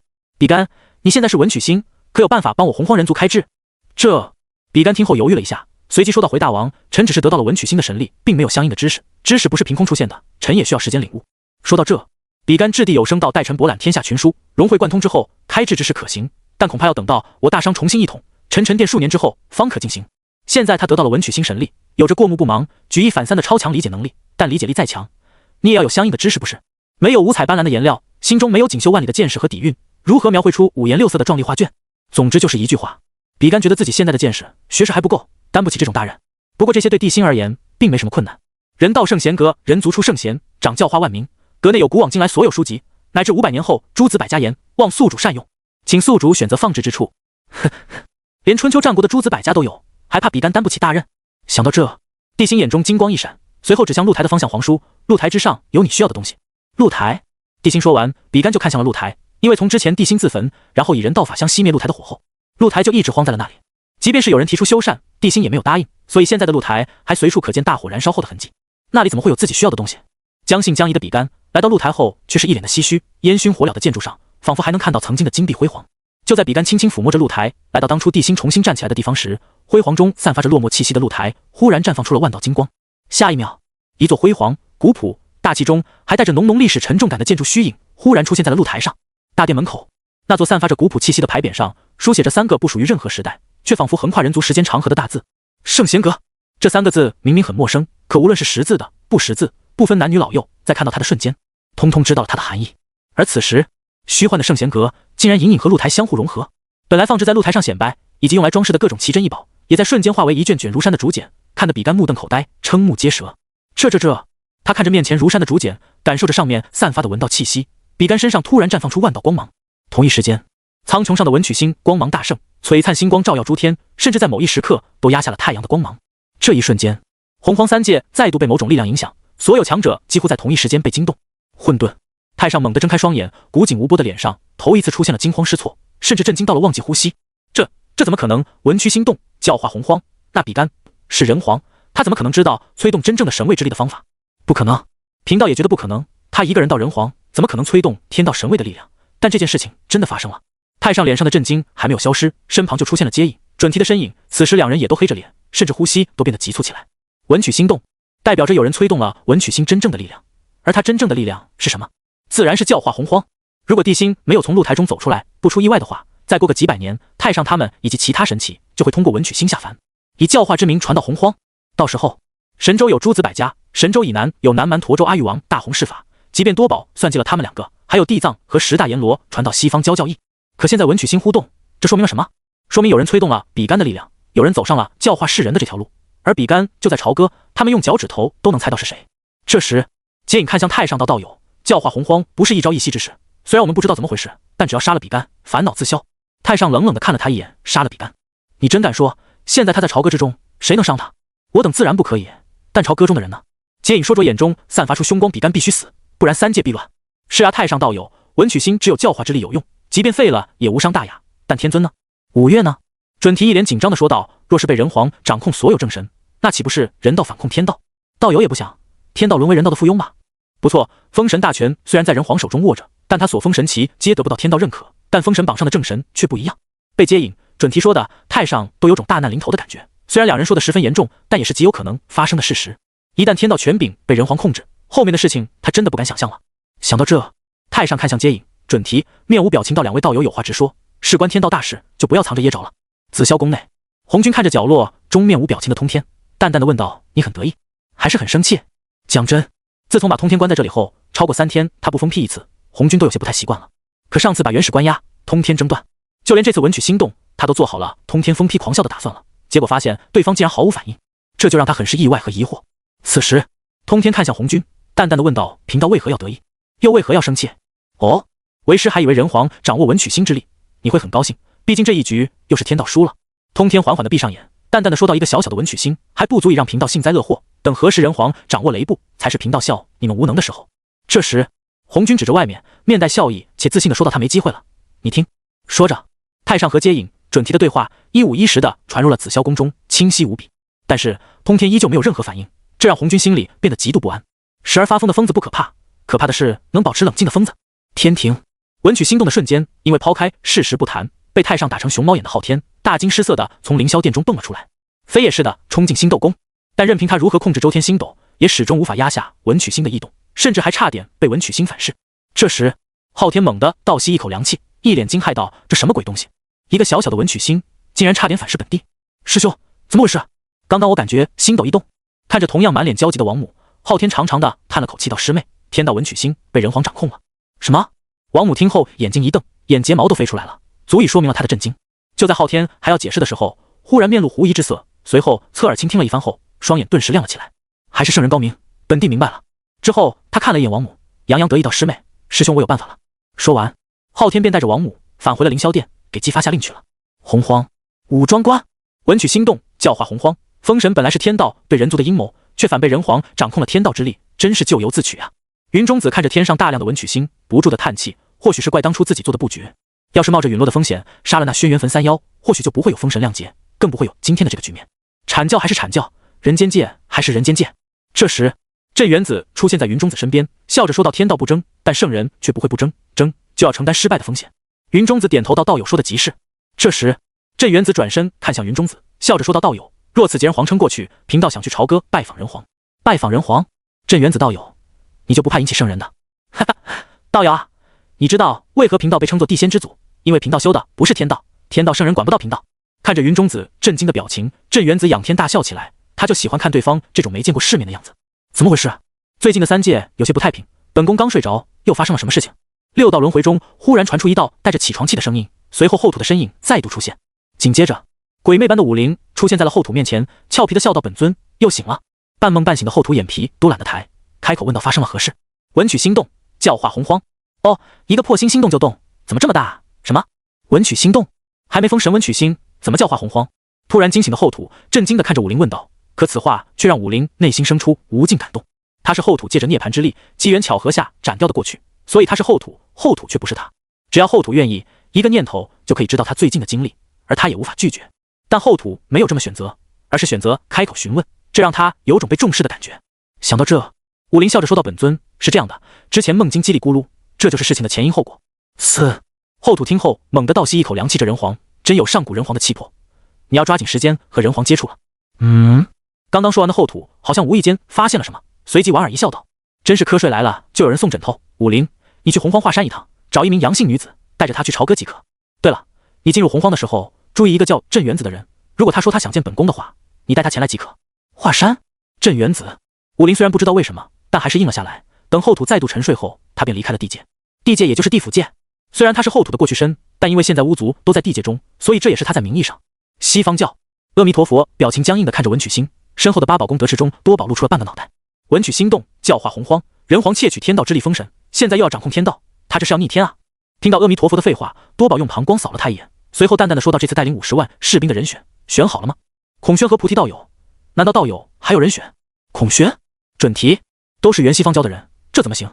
多宝想都没想，开口道：“带上毗卢仙，他知道于元、王魔等人的弱点。”大善，梦境，朝歌突然出现的异象也引起了梦境众人的慌乱。但慌乱还没彻底形成，姬发就得到了昊天的指示。当他将所有人，包括各蛟仙人召集在一起的时候，伸出了2根手指头。诸位仙长，刚刚天地传讯，文曲心动代表什么？本王就不多说了，重点讲破局的2个方法。其一就是去华山抓住杨禅，以杨禅的性命威胁杨戬，让他斩杀比干，文曲星自然恢复。其二就是派人去抓姜文焕的妻儿。看着姬发竖起2根手指头，众人同时愣了一下，包括那些仙人们也都是眉头紧锁。去抓杨禅，去抓姜文焕的妻儿。诸位，本王知道诸位的心思，这样做虽然很不道义，但是现在纣王不死，洪荒不宁，而且仙长们恐怕也……姬发看了眼一众仙人们，说道：“我们这么做是为了还三界一个朗朗乾坤，只是用些小手段就能轻松完成伐纣大业，还什么好犹豫的？我支持武王的想法。”李靖，好家伙，好不容易趁着姜子牙不在，还不得好好表现一番？表现越好，将来神位越高啊！看着周围众人的样子，李靖满意的点了点头。为了成仙成神，他都加破尔王了，还用得着在乎用什么手段？此时众人也在考虑，如果真的抓住这些人用来威胁杨戬和姜文焕，貌似真的可行。毕竟杨戬是阐教的叛徒，姜文焕是西岐的叛徒，确实不用跟他们讲什么道义。但是那杨禅可是天帝的外甥女，要是抓她去威胁杨戬，万一天帝怪罪下来，有人说出了自己的担忧，毕竟今后3界昊天说了算，万一得罪昊天，岂不麻烦？这时姬发鼻孔朝天的说道：“诸位仙长，还请放心，若是今后天帝怪罪下来，本王一力承担。”你承担？众人听后纷纷鄙视的看向姬发，不过心中的那点紧张也随之消散一空。姬发既然敢这么说，那就是得到了天帝的应允，说不定这2个办法还是天帝教的。不是众人看不起姬发，主要是他这个脑子。既然如此，那杨禅就让我阐教的人去吧，毕竟杨戬是我阐教的叛徒，理应由我阐教出面解决。就在众人思索的时候，一道声音忽然在外面响起，随后风尘仆仆的南极仙翁出现在了众人的面前，仿佛生怕天庭人抢功，释教的耶驾赶忙开口道：“既然如此，那姜文焕的妻儿就交给我施教了。”众人分配完毕后，南极仙翁便带着阐教众人离开，去商量捉拿杨禅的事情了。要抓杨禅并不难，难就难在这件事让谁去。南极仙翁本意是让广成子去，但是3大师表示他们想去，甚至连一向都不怎么好争的太乙都蹦出来表示要独自前去。这时正在吃瓜打酱油的燃灯没来由的感觉一阵心悸，好像有什么大恐怖即将降临一样，暗中掐指一算，燃灯顿时大惊失色。近半个月内他要是留在梦境，竟然会有血光之灾。察觉到这一幕，燃灯忽然站了起来，义正言辞道：“诸位师弟莫要再争了，华山一行还是让贫道走一趟吧。”当看到燃灯出面后，众人纷纷用怪异的眼神看着他，但既然副教主都开口了，他们也就不好再争了。最终还是燃灯拿下了前去华山的差事。离开梦境之后，燃灯心中的不安逐渐消失，但他还是隐隐感觉哪里不对劲。无意间他来到了当初痛扁李靖的山谷，看着熟悉又陌生的山谷，燃灯猛地惊出一身冷汗。卧槽，又是心魔！燃灯爆出了一声粗口，整个人如同心里受到严重打击的人一样，双目瞬间变得空洞无比。许久之后，面色略显苍白的燃灯站起身来，擦了擦脑瓜子上的冷汗后，下意识地看向了灵鹫山的方向。1天后，燃灯骑着羽翼仙直奔华山而去，可是他心中的不安还是十分强烈，只有在看到羽翼仙后，他才觉得心安了一丢丢。同一时间，耶加也带着几名释教的强者绕过朝歌，前往了东伯侯的领地，准备捉拿姜文焕的妻儿。又1天后，朝歌在圣贤阁中待了2-3天的比干，目光呆滞地出现在了帝辛面前，脸上的震撼之色早已变得僵硬无比。接连震撼了好几天，他都懒得换表情了。看到他的表情，帝辛笑着说道：“皇叔如何？”启禀大王，震撼，太过震撼了。比干眼中逐渐恢复一点神采，大为震撼地说道：“臣从未见过如此多的书籍，更加从未见过如此恐怖的学识。短短2-3天，臣脑海中已经有了教化人族的雏形。若是这样下去，1年半载后，臣必定能推出教化真言。皇叔有此信心最好。”帝辛放下手中奏章，笑着问道：“对了，皇叔来找姑是有什么事情吗？”回大王，臣只是大致看了一些，发现阁中有数百家真言，所以臣想挑选100人先行入阁，作为今后教化洪荒的开荒者。这3个字都冒出来了，足以说明比干看了多少书了。但帝辛并没有答应他，而是放下手中奏章，笑着说道：“姑刚想起一些事情，开荒不急，哪怕迟上3-5年也无妨。在开荒之前，还有件大事需要皇叔去做。”比干听后神色凝重道：“大王请讲。皇叔口中所说的100家言，文字是不是各有不同？”正是，臣发现那些文字都不相同，不相通，一个文字少则7-8种写法，多则20-30种写法。比干深吸一口气道：“不过大王放心，在圣贤阁内，无论是何种文字，都能被人理解，这不算什么大事。阁内如此，阁外呢？”帝辛脸上的笑容逐渐消失。若真的有100人掌握100家真言，开启100家争鸣，真言如何先不说，这些流传的书籍，不同的文字将会成为教化的最大阻碍。唰！比干听后顿时冒出一身冷汗，赶紧躬身道：“还请大王明示。”书同文。帝辛看着比干，神色坚定，语气铿锵道：“只有书同文，才能做到真正的文字大一统，开启全民教化之路。”下方，比干已经震惊得浑身颤抖了。圣贤阁中书籍无数，若真的实行书同文，确实是一个巨大的工程，但也是一个福泽后人开启人类文明史的最大转折点。书同文，书同文！想到这里，激动的比干直接跪在地上，颤声说道：“大王放心，臣纵然舍弃生命，也会完成这一壮举。”此时，比干心中忽然出现了8个字：生命可弃，薪火长存。轰隆隆！就在比干心中浮现出这8个大字的时候，苍穹上本来已经晦暗的文曲星，刹那间爆发出了比之前璀璨数倍的光芒。洪荒3界再度剧烈的震动起来。而在3界又双发生大地震的时候，一道蕴含着怒火的声音忽然间响起：“人皇，你没完了是不是？还让不让人睡觉了？”地界再度被惊醒的后土清晰地表达了自己的愤怒，吓得地界中无数魂魄巫族都瑟瑟发抖的不敢开口。至于远处的幽冥血海，此时更是变得平静无比。别说血海上漂浮的那些惨叫的冤魂，连一个血都不曾出现。冥河敢在天帝的注视下抢夺那些进入地界的魂魄，甚至敢在后土清醒的时候进攻地界中的巫族，但他唯独不敢招惹犯了起床气的后土。他记得上次后土发飙还是3皇尚未正道前接引来血海界12品业火红莲的时候，当时他和接引打起来了，因为打不过，他就钻进了血海中，接引就在上面轰击血海。因为声音太大，把刚刚睡了几百年的后土吵醒了，结果他直接发飙了，一把抓住了接引，啪的一下塞到了血海中，让冥河砍了998万1000剑后，又用业火红莲烧了7749天，最后准备把半死不活的接引扔进6道轮回的时候，道祖红军来了。道祖以为自己很牛逼，毕竟是天道代言人，在交涉2具无果后，便直接在后土手中抢走了接引。结果后土祖屋的真身背负着6道轮回站了起来，催动地道之力，一拳把红军和接引锤出了地界，然后地界就成了天道圣人们的禁区。现在后土的起床气又犯了，冥河才不想自己被后土抓住暴锤一顿。就在这时，一只大手忽然从血海上空出现，径直抓向海底的冥河。我 C 后土道友，贫道可没招惹你。你道友，你也配称呼本宫为道友？不知好歹的蝼蚁！砰的一声闷响，血海沸腾，无数道惨叫声在血海的各个角落中出现，不知道多少血神子背后土一巴掌震死。同时，无数被困幽冥血海的冤魂瞬间冲出了血海，向着地府轮回的方向冲去。混沌！轰！本来平静无比的紫霄宫，在文曲星大亮的瞬间忽然震动了一下，就连里面盘膝而坐的红军都一个趔趄，险些倒地。怎么回事？红军猛地睁开双眼，当他看到那刺眼的文曲星后，啊的惨叫了一声，一头闷倒在地。上次被通天闪了一下的眼睛，在被文曲星闪了一下后，眼角再度流出了血珠。但红军却顾不得自己流血的双眼，而是捂着心口，一脸痛苦且难以置信到不可能，绝对不可能。角落中，通天看着红军震惊到失态的样子，又看了看光芒大盛的文曲星，并察觉到咆哮的天道之后，本来古井无波的脸上瞬间浮现出风批独有的笑容。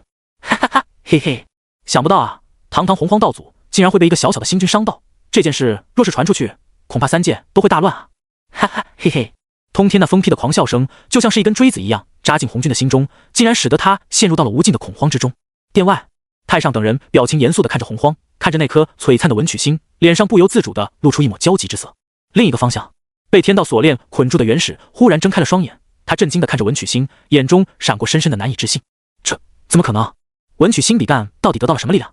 这是属于我阐教的机缘，怎么可以现在就出现？此时，元始显得有些癫狂。周朝气运共10斗，阐教独占6斗，除了800年统治的气运之外，还有就是诸子百家教化洪荒时得到的教化之功。说句实话，天庭释教瓜分了自己应得的800年气运，元始还能接受，但是要是有人抢走他应得的教化之功，他就真要急眼了。气运只是气运而已，顶多让他门下弟子修行的快一点，可教化之功却是功德呀。天知道现在要在洪荒上获取一点点功德有多难，所以在看到文曲星接连震动行教化之事的时候，元始才剧烈的挣扎了起来。可是任凭他如何挣扎，也挣脱不了天道枷锁，于是冲着太上所在的方向大喊道：“大师兄，动手，快动手啊！”火云洞，咦，这后辈有点意思，封神之后竟然解锁了正神的正确使用方法，实际那丫头也复活了。伏羲面露喜色，脑海中不禁浮现出当初他创造先天八卦时曾经和石矶在一起论道的场景。石矶修为不高，但因为经历的太多，所以对道的领悟很深，当时给了伏羲很大帮助。后来伏羲创造出先天八卦，石矶还派人前来道贺，可惜他与石矶的因果一直没消，一想起石矶的陨落，特别是与自家妹子也有因果后，让他心里变得更难受了。但这次伏羲却借着地心反控天道，文曲星超级异动的机会，看到了一角未来，一角可以偿还因果，甚至帮后辈一把的未来。天庭，昊天已经麻木了，可就在他想摆烂的时候，忽然听到了太上的命令，于是赶忙给姬发下达了命令，而姬发也赶紧让南极仙翁、释教强者给燃灯、耶家传去消息，让他们加快抓人进程。朝哥，比干并不知道自己只是有所感悟，就引起了3界震动，因为文曲星的光芒是没有照进人道笼罩的范围之中的。此时的他正毕恭毕敬地跪在地心面前，聆听着地心的教诲。一刻钟后，比干雄心万丈地离开了九间殿，一头扎进了圣贤阁中。从这之后，偶尔经过露台附近的人们经常性地听到阁内传来比干兴奋的大笑声。九间殿中，等比干离开之后，地心眉头紧皱，仔细回想着刚刚的一幕。之前说完书同文，且在比干跪下之后，地心好像听到有人在质问自己，那声音像极了一个宅女在家发狂的样子。已经经仙境的他根本不相信自己会出现幻听，到底是谁呢？就在他心生疑惑是谁敢质问自己的时候，于元忽然来到九间殿中，神色焦急道：“人皇，大事不好了！人皇，大事不好了！刚刚师叔突然传讯，说看到释教的耶家带着人南下去抓姜文焕的妻儿。”什么？听到于元的话后，地心瞬间站了起来，身上杀意涌动，甚至吓得于元都不敢说话了。这时，地心则冷冷地问道：“无当道友可说，他们为什么要对姜文焕的妻儿动手吗？”师叔也不清楚，但听他们说话，疑似跟文曲心动有关系。文曲心动？虽然不知道于元说的是什么，但地心却知道这几天比干确实变得不一样了。想到这，地心淡淡的说道：“你马上带上杨戬、袁弘，一同前往南地拦截那释教强者。若是能斩杀的话，就最好不过了。人皇放心，若是贫道3人一同出手，那耶家跑不了的。”于元神色坚定的说道：“上次他偷袭失败之后，就一直对会闪的耶家念念不忘，这次绝对不能让他活着离开。”但还不等于元离开，时机忽然来到九间殿中。人皇，贫道感应到在南方有机缘出世，所以想离开一段时间。又是南方？地心想不明白时机口中的机缘是什么，于是多嘴问了一句，结果他也不知道。修仙之路就是这样，冥冥中的机缘，在没有见到之前，连自己都不知道是什么。可一旁的于元随口说了一句，却惊讶地发现时机和他们的方向相同。于是不久后，于元、杨戬、袁弘和石矶便悄悄地离开了朝歌，直奔南方而去。而文仲则面带忧愁地目送着几人离开。本来赶路这件事，文仲是目前最快的，可他的动静也是最大的，这让文仲自己也感觉十分的苦恼。不行，比干比老夫晚复活这么久，都彻底掌控了文曲星君之力，老夫也不能落后。暗下决心的文仲决定无论如何都要成为真正的洪荒雷神，到时候也让三界震一震。不过现在当务之急还是去监军。袁弘走了，他怕姜文焕那个小子暗中搞鬼。修炼不存在的，即便他们有了肉身，但因为被封神的缘故，所以他们的力量值是固定的，修炼都没用，只能像比干那样加深领悟掌控的力度，想办法让一分力爆发出2分功，或者是吸收众生信仰，这才是他们提升实力的方式。正所谓有的必有失，他们凭空得到这么强大的力量，自然要付出一些别的东西。这件事地心也知道，他也一直在想办法，但众人始终没有头绪。好在复活的那些人目前都很满意自己所拥有的力量。张奎夫妇虽然没有被封神，但两人也乐得能白头偕老，甚至最近一直在研究造小孩，这是地心特别允许的，也是张奎的老母亲生前最大的愿望。南地，距离姜文焕的领地上有2个小诸侯领地的地方，耶加和2名大罗正在和吴当圣母对峙。贫道应该没有招惹道友吧？道友何必咄咄逼人，跟贫道过不去呢？耶加十分无奈地说道。要是别人他早就动手了，可是眼前的人他实在没信心。作为通天教主真传弟子，即便远不如精灵圣母，也不是他能对付得了的。吴当圣母笑着说道，道友当然没有招惹贫道，但贫道就看你西方教的人不顺眼，你有什么问题？我耶加听后满脸懵逼，这也算理由？可是一想到西方教和截教间的恩怨，他就说不出话来了。换位思考的话，要是自己有吴当圣母的实力，恐怕做得比他还要激烈，但现在没法换位啊。吴当圣母当在这里，自己如何去抓姜文焕的妻儿？耽误事儿啊。想到这，耶加已经不想和吴当圣母交涉了，只是暗道支援怎么还不来。1天后，师姐进来可好？不知道为何阻挡耶加道友的路。当这道声音响起后，吴当圣母脸色微微一变，随即看向了左边的山林。这时，一名戴着午夜冠的人走了出来，看着吴当圣母，笑着说道：“毗卢拜见师姐。”哼，本宫跟你们这群叛徒可没有半分关系。吴当圣母冷哼一声，目光扫向身后两侧道：“还有谁？不用藏着掖着了，一起出来吧。贫道阿弥陀佛见过道友，道友与我西方有缘，当入我师门，教化世人。贫道菩提见过吴当道友。”看着阿弥陀佛和菩提后，吴当圣母顿时感觉到了压力。传闻中，他们可是圣人的善恶师。虽然他现在还没见过谁的善恶师能自我修行的，但从传言中不难看出这两人的实力之可怕。哼，贫道跟你们西方教没什么好说的。吴当圣母知道两人难对付，正准备走的时候，一脸狞笑的菩提忽然挡在了他的面前。此时，吴当圣母左手紫电锤，右手穿心锁，冷冷看着菩提道：“道友什么意思？”站在他身后的阿弥陀佛则笑着说道：“没什么意思，道友阻挡耶家的路，贫道想请道友去我西方一叙，了结这番因果。”这时，眼看三人就要打起来了，毗卢仙瞪了一眼耶家，还不去做你们的事情，愣在这里干什么？啊！耶家几人瞬间清醒过来，随后头也不回地向着姜文焕妻儿所在的方向冲去。而此时，吴当圣母已经催动法宝，狠狠地砸向了面前菩提，而菩提也不慌，一杆降魔杵出现在手中，直接迎了上去。至于阿弥陀佛也催动丈六金身，与菩提一同围攻吴当圣母。毗卢仙实力若无法插手，但他手中却攥着一件宝物，随时都能偷袭吴当圣母。当杨戬他们来到这里后，吴当圣母已经处于了下风，甚至还被菩提一降魔杵砸在了左肩上，点点猩红染红了他的仙衣，看起来异常的狼狈和无助。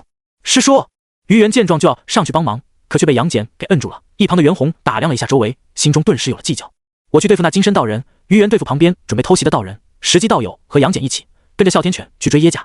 好，袁弘本就有大将之风，如此分配也是合情合理。可当于元顺着袁弘指去的方向，看到准备出手偷袭的毗卢仙时，眼珠子瞬间红了，枪啷一声抽出了化血神刀。狗约的叛徒，狗约的叛徒！在看到毗卢仙的时候，于化直接陷入了暴走模式，还不等袁弘出手，就一个土遁术冲了过去。看到这一幕，袁弘掏出水火一气棍，纵身冲了出去，贫道先去了。话落的瞬间，袁弘已经来到了战场中。别看他出手慢，可速度比于元的土遁还要快上一分。现身的刹那，交手的三人同时一愣，在看清来人是袁弘之后，吴当圣母顿时面露喜色。下一秒，袁弘手中一气水火棍狠狠地砸向阿弥陀佛。那里来的野道人竟然敢对贫道出手？因为袁弘并没有显化本尊，所以阿弥陀佛并没有认出来眼前的人就是和元始搬了下手腕的大妖袁弘，所以直接一掌迎向袁弘的水火棍。Doom！ 伴随着一道震耳欲聋的金铁蛟鸣声响起，阿弥陀佛只感觉整条手臂都在瞬间失去了知觉，手掌更是像要裂开一样，甚至他都感觉自身力量在运转间都出现了一瞬间的晦涩，心中顿时生出浓浓的惊讶。而他看到袁弘再度抡起长棍砸向自己的时候，直接吓得老脸一白，瞬间闪到了一边。袁弘并未追击，而是拎着水火棍站在不远处，讥讽地看着阿弥陀佛。2个呼吸后，阿弥陀佛那条麻木的手臂才恢复正常，而他则神色凝重地掏出了加持神杵以及一串石珠，眼底闪动着寒芒，冷冷地说道：“道友，贫道要认真了。”来，袁弘战一大掌，好不容易遇到一个硬邦邦的家伙，他必须要跟对方好好玩玩。一旁没有了阿弥陀佛的牵制，菩提根本就不是无当圣母的对手，特别是无当圣母还手持2件圣人法宝，即便左肩受了伤，依旧压着菩提打。而在另一边，片刻前毗卢仙准备偷袭无当圣母时，忽然感觉一股危险袭来，手中动作一顿间，下意识的就跳到了一边。随后一把血色宝刀砍在他刚刚站立的地方，毗卢仙脸色猛然一变，化血神刀鱼猿。就在他话落的瞬间，鱼猿直接冲着毗卢仙杀了过去。即便毗卢仙和长耳一样，在得到截教西方教气运灌顶之后，成功感悟到法则，如愿踏入了准圣境，但是鱼猿依旧不把他放在眼里，化血神刀急速挥舞，在空中带起片片血幕，逼得毗卢仙不住后退，根本不敢和他硬碰硬。一时间，这里的战斗打得有来有回，但短时间内恐怕任何一组都无法分出胜负。与此同时，数千里外疆文幻的领地之中，杨戬一人一狗挡在了叶家3人面前，至于石基则藏了起来，防备叶家跑路。只是他意外发觉自己的机缘就在叶家身上，可石基却十分疑惑，一个西方教的人身上能有什么宝贝？这时，杨戬一挥手中3尖2刃刀，遥遥指向叶家，倒想对姜文焕的妻女出手，威胁姜文焕：“你们这种卑劣的行为，真是让我大开眼界啊！道友误会贫道了，贫道不是为了姜文焕的妻女来的。”叶家不知道是谁走漏了风声，但他反应很快，迅速的狡辩起来：“哼，你编的借口，你自己信不信？”杨戬身上杀机涌动，冷冷说道：“人皇有令，诛杀叶家，今天我是不会让你活着离开的。”说完，杨戬直接挥刀冲了上去，而哮天犬也纵身扑向叶家身后的一尊大罗。哮天犬本身就是神犬魂魄，再加上杨戬之前玄功大成的肉身，对付一般的大罗简直不要太容易。仅仅3个呼吸，叶家带来的那名大罗就直接饮恨，可惜不知道为什么这名大罗的真灵并没有出现。随后，哮天犬便冲向了另一名释教大罗，而对上杨戬的叶家此时也彻底落了下风。此时此刻，不但天庭的昊天在看这场战斗，就连混沌中的圣人也是如此，同样也包括火云洞内的三皇。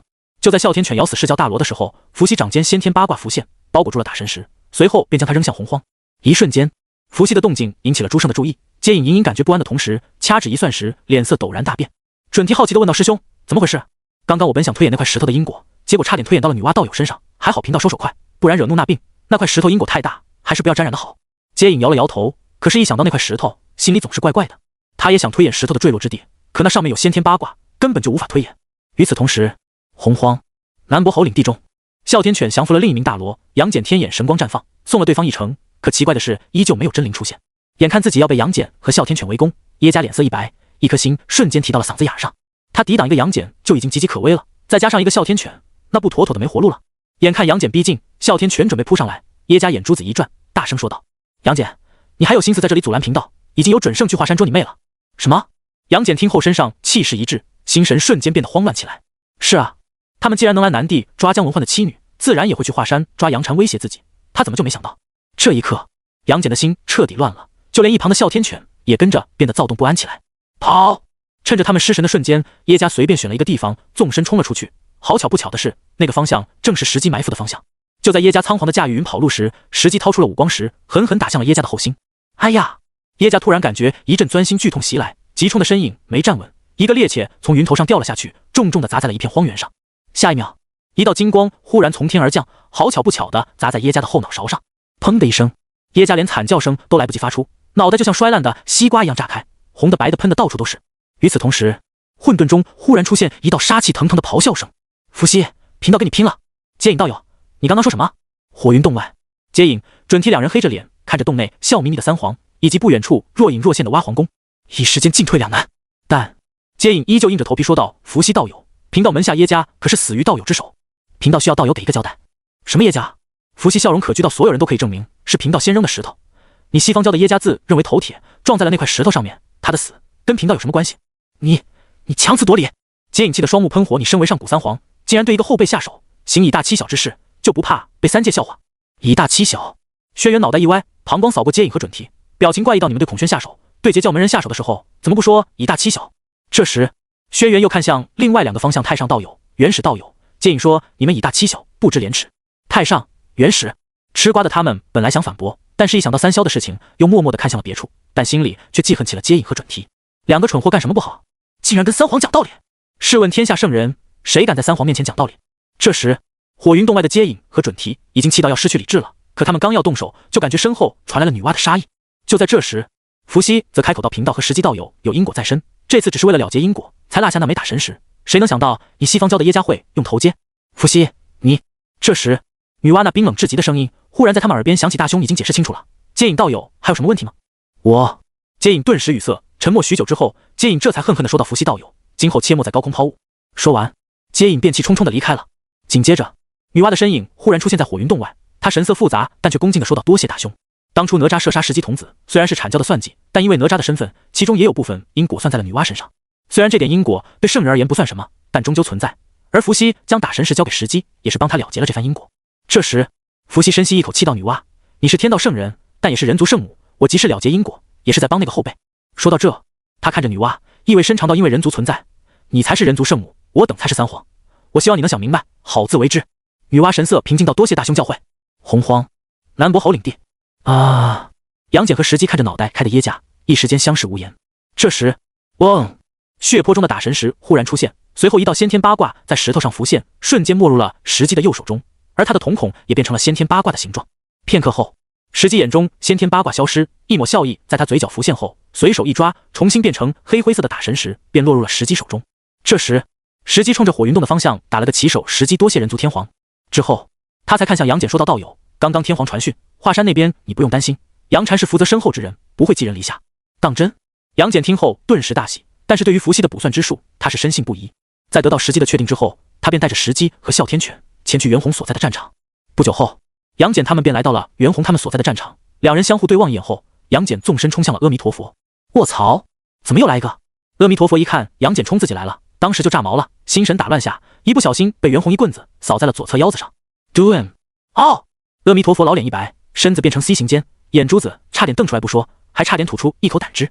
而正在天庭上看戏的昊天猛地打了个哆嗦，手中的瓜子哗啦一声掉了一地，但紧接着他的脸上却露出了耐人寻味的笑容。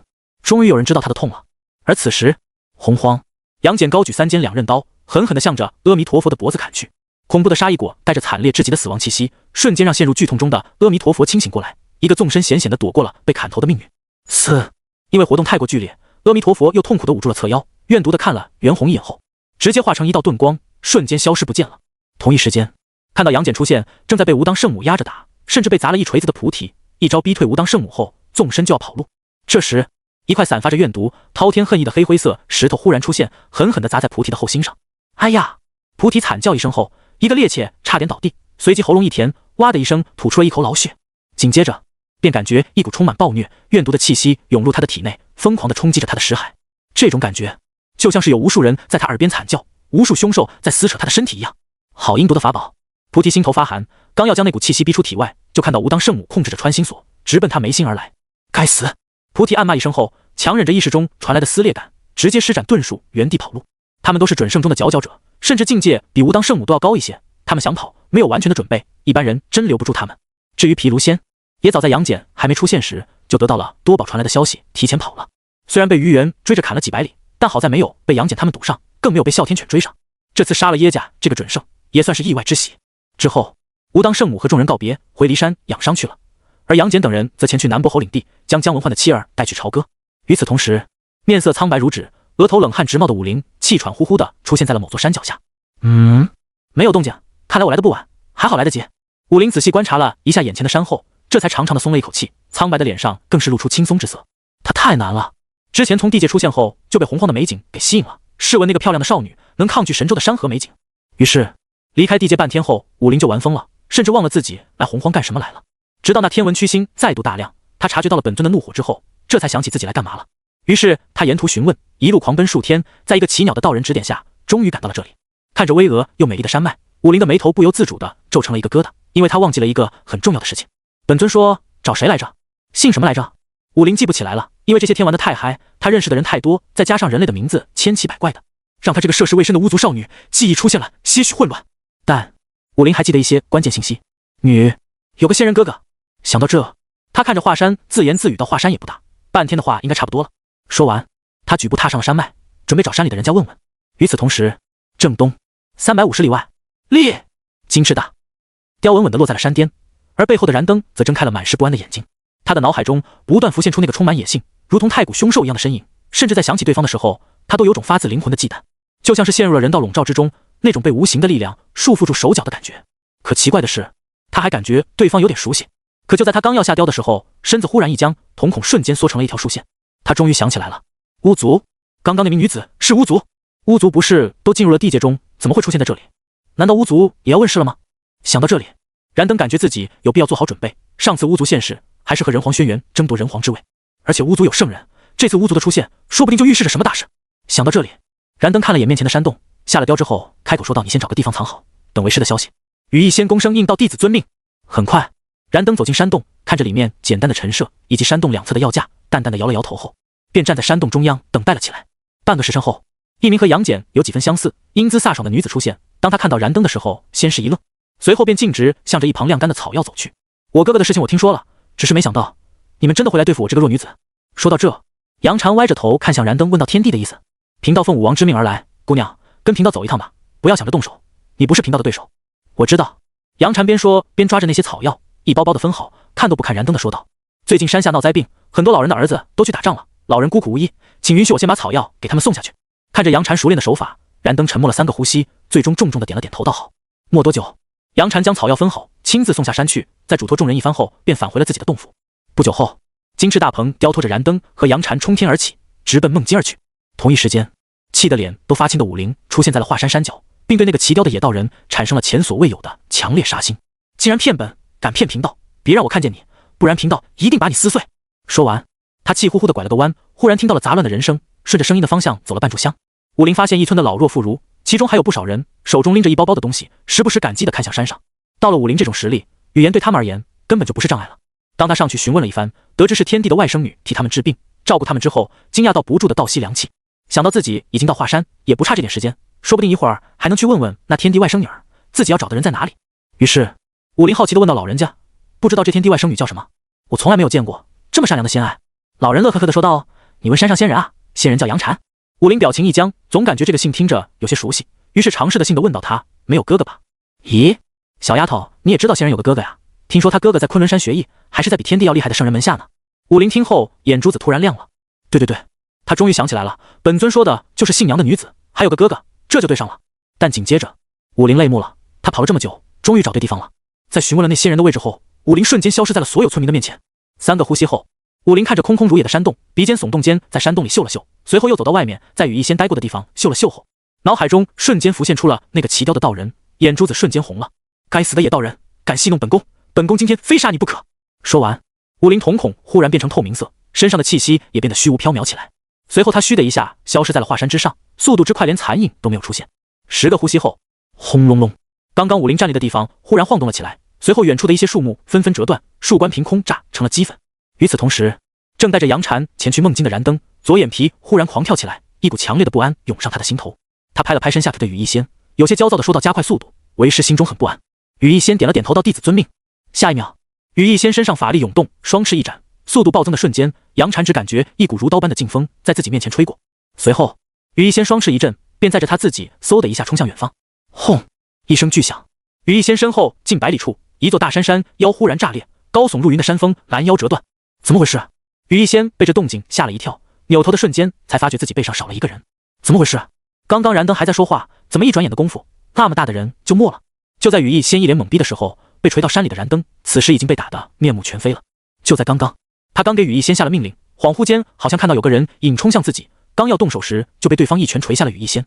之后从羽翼仙到这座大山短短1000余米的距离，燃灯感觉自己最少挨了上万拳，即便他有灵宝法衣护体，依旧被打得眼前发黑，到处都是星星。可他连一点力气都用不上，甚至都看不清对方的拳影，速度实在是太快了。可恶！他知道再这样下去，恐怕今天要丢半条命在这里。于是燃灯顶着对方的铁拳，直接祭出了琉璃灯。下一秒，一道炙热无比、如同大火球般的力量瞬间将燃灯所在的地方笼罩，紧接着一道痛呼声响起，燃灯只感觉双臂一轻，终于摆脱了对方的禁锢。是你！当燃灯趁着这点机会压下体内躁动的力量，看清面前人的样子后，神色猛然一僵。这个人不是别人，正是武灵，也就是不久前他故意给对方指错路的那个巫族。武灵搓了搓被烫红的手臂，不善地盯着燃灯说道：“好你个野道人，身上的法宝倒是不凡，道友这是何意？为何要偷袭贫道？”知道对方是巫族之后，燃灯就不想跟对方动手了。巫族重新出世，乃是能影响3界格局的大事，况且他现在确实招惹不起巫族。同时从刚刚的那一幕看，他严重怀疑对方是帝江之后掌握着空间和速度的本事，和这种大巫战斗若是不能在。不过让他稍微放松的是，眼前的人应该刚踏入大巫境，肉身连之前玄功大成的杨戬都不如，不然他就不是眼前发黑，双眼金星直冒，而是直接被锤扁了。这时，武林活动了一下身子，身上血气爆发间，他被琉璃灯灼红的皮肤迅速恢复如初。他神色冰冷地看着燃灯，为什么打你？之前贫道问陆华山，你指的是呢？之前贫道还奇怪，贫道与你这个野道人无冤无仇，你为何要骗我？原来你也是为了杨禅来的。说着，他那虚无透明的瞳孔颜色再度加深，紧接着砰的一声，武林的身躯瞬间变为6丈大小，双臂变得比之前他的腰都粗。那一条条绷起的青筋，再配合上那一块块刀削斧凿般的肌肉，顿时让燃灯吞了口千年老痰。糟了，怎么把巫族大巫可以隐藏大巫真身这件事忘了？此刻，燃灯竟然感受到了死亡的气息，而且之前消失的那双血眼竟然再度从他的意识中出现。同时，上古的神语再度从他意识中响起：敢侮辱贫道，今天就是你的死期！就在这时，一道恐怖的法力波动忽然出现，同时一道凌厉无比、浩瀚如海的气息瞬间从天而降，向着武林镇压而去。师傅快走！伴随着羽翼仙的出手，武林顿时感受到了巨大的压力。毕竟羽翼仙也是洪荒顶级妖仙，法力之浩瀚更是号称仅凭双翅都可以扇干四海之水，甚至能和圣人之下。因为环境因素，他现在不能煽动狂风，所以他想用纯粹的法力封锁一方虚空，对武林进行压制。而看到羽翼仙出现后，燃灯也顾不得其他的了，强行无视脑海中的声音，纵身向着梦境的方向冲去。想跑？即便武林被羽翼仙压制，他也不想放过燃灯。然而就在他准备追上去的时候，羽翼仙忽然从天而降，锋利的双爪直接抓在了武林的双肩上，但预想中的鲜血狂喷并没有出现，反而崩出了一连串的火星子。什么？这么硬？感受着爪子上传来的麻痛感，羽翼仙的瞳孔瞬间缩成一条细线，刚要跑时却被武林一把抓住了他的鸟腿。低头看去，他看到的却是一双没有瞳孔但却散发着空间波动的眼睛，刹那间一股寒意在羽翼仙心底涌出。该死的妖族竟然敢当本宫的路！话落的瞬间，羽翼仙惊恐地发现自己体内的那浩瀚如海的法力竟然迅速沉寂了下去，就像是被什么给囚禁了一样。要知道，武林可是后土借着大道的轮回之法斩掉的过去身，他不但承载了后土的过去，还拥有了无限接近祖屋的大巫之躯，甚至还被后土融入另外10位祖屋的法则之力。以内当年祖屋陨落后，后土在，所以除了时间的力量外，现在的武林已经拥有了其他11祖屋的能力。可又因为他大巫之躯的限制，所以无法融合这些力量，一次只能展现一种祖屋的能力。而他这次用追击燃灯，用的就是地江的空间速度之力。但是又因为现在后土承载了地道，所以武林一旦施展出大巫真身，就会激活自身的地道之力。不过这股力量他无法控制，只能被动触发，而且必须接触到对方才能用到的力量对其进行压制。毕竟武林是后土，后土不是武林。而现在封神中强大无比的羽翼仙在武林的手中就变成了一只没有任何修为的鸟。看着武林那双没有任何情绪波动的眼睛，羽翼仙猛地打了个激灵。下一秒，武林抓着羽翼仙的鸟腿原地抡动360度后，狠狠地向着地面砸去。砰一声闷响，羽翼仙大半个身躯都被砸进了地面中，惨叫声响起的瞬间，他张嘴喷出半盆血。感受着身下大鸟疼得不断抽搐，武林脸上露出嗜血的狞笑。巫族和妖族那可是世仇啊！想到这，武林抓住羽翼仙的2个翅膀狠狠地一折，咔嚓咔嚓，羽翼仙眼睛猛地一瞪，双腿一蹬，鸟头迅速抬起间，发出了一道闻者伤心见者落泪的凄厉惨叫声。就凭你也敢拦本贫道的路！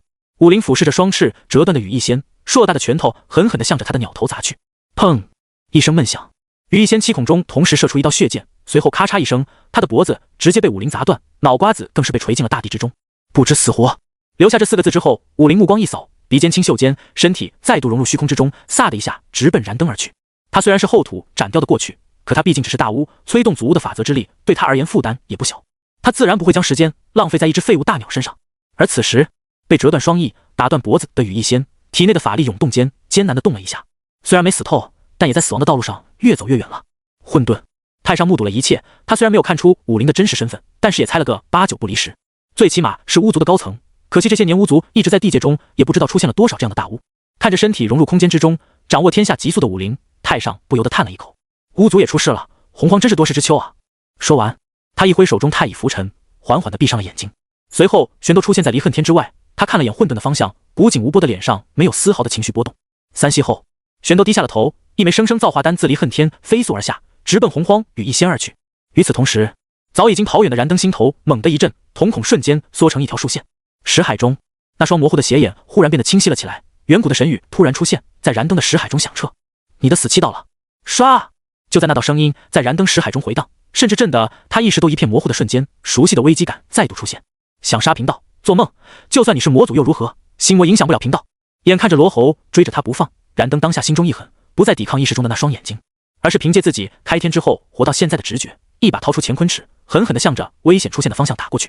啪的一声，武林的一拳直接被挡住。但是在看到武林的拳头只是被打得有些红肿，而不是皮开肉绽后，燃灯还是震惊地倒吸了一口凉气。随即他大声质问道：“你贫道已经放弃杨禅了，道友为何还要咄咄逼人，不死不休？”贫道入洪荒遇到的。武林身上血气涌动间，红肿的拳头迅速恢复正常，随即双目中空间的虚幻感再度加深后，嘘的一下再度消失，犹如闪现般出现在了燃灯身后，一拳向着他的后脑勺捶去。地晦气！燃灯在心中暗骂一声后，察觉到脑后生风，当下也顾不得自己的身份了。烽火蒲团瞬间挡在他的脑后，燃灯心里也苦啊，要是24颗定海珠还在的话，他岂会用太上坐在定下面的蒲团保护自己？下一秒，砰一声闷响，武林一拳捶在了烽火蒲团上，即便蒲团的挡住了大部分的力量，燃灯依旧被震了一个趔趄。此时蒲团上忽然喷出一股烽火之力，如同两条交织在一起的风龙、火龙，咆哮着向着武林冲来。太上的蒲团，想不到你还有他的宝物。武林冷冷地说道，面对烽火二龙丝毫不慌，不过他也没有头铁到应接圣人法宝被动的反击。一个闪现再度出现在燃灯面前，一把抓向燃灯命运的脖颈时，一个紫金色的钵盂忽然出现在燃灯手中，随后狠狠地向着武林扣来。巫族不好好待在地界，来洪荒追杀贫道，真以为贫道是泥捏的不成？说这话的时候，燃灯略显苍白的脸上闪动着一抹惊慌，仔细看去就会发现他的瞳孔中竟然出现了一双血色的瞳孔。心魔在不断扰乱着他的心境，可是燃灯愣是凭借超凡的意志，在抗衡心魔的同时，一次又一次地挡住武林的攻击。此时紫金钵盂光芒爆发的瞬间，直接将武林收到了里面。这紫金钵盂也是一件十分厉害的法宝，当初云中子和文仲斗法时，通天神火柱都伤不得文仲丝毫。就在文仲要走的时候，就是这紫金钵盂冲掉了文仲的九云烈焰关，压制了文仲身上背负的阴伤国运，使得文仲被烧死在了绝龙岭。同样的，这件紫金钵盂也是后世西游的真假美猴王中扣住孙悟空的钵盂。有人说当时死的是真悟空，因为从这一劫开始他就没喊过八戒呆子，唐三藏也没有念过紧箍咒。无论真假，足以说明这件紫金钵盂的可怕了。可是今天这件钵盂在扣住武林的之后，竟然剧烈的震动了起来，叮叮咣咣的将下面的巨山都给震得四分五裂。不好！眼看自己的法宝竟然压不住这个巫族，燃灯脸色一变，虽然心痛法宝，但却深知狗命重要，当下就准备舍弃这紫金钵盂，先行逃命。但就在他转身准备逃的瞬间，他瞳孔中的那双血眼忽然光芒大盛，一道红光在他眼中一闪而逝，同时上古的南语夹杂着罗喉的大道诅咒瞬间在他体内爆发，各种杂乱的声音和奇异的力量交织间，更是让燃灯体内的法力运转都出现了短暂的错乱。杂乱无比的神语和男的声在他意识中回荡的时候，他意识中的那双血眼好似要彻底显化出来一样。恍惚间，燃灯看到一个浑身笼罩在黑暗中，从无尽的诅咒中显化的身影，要从他的意识深处走出。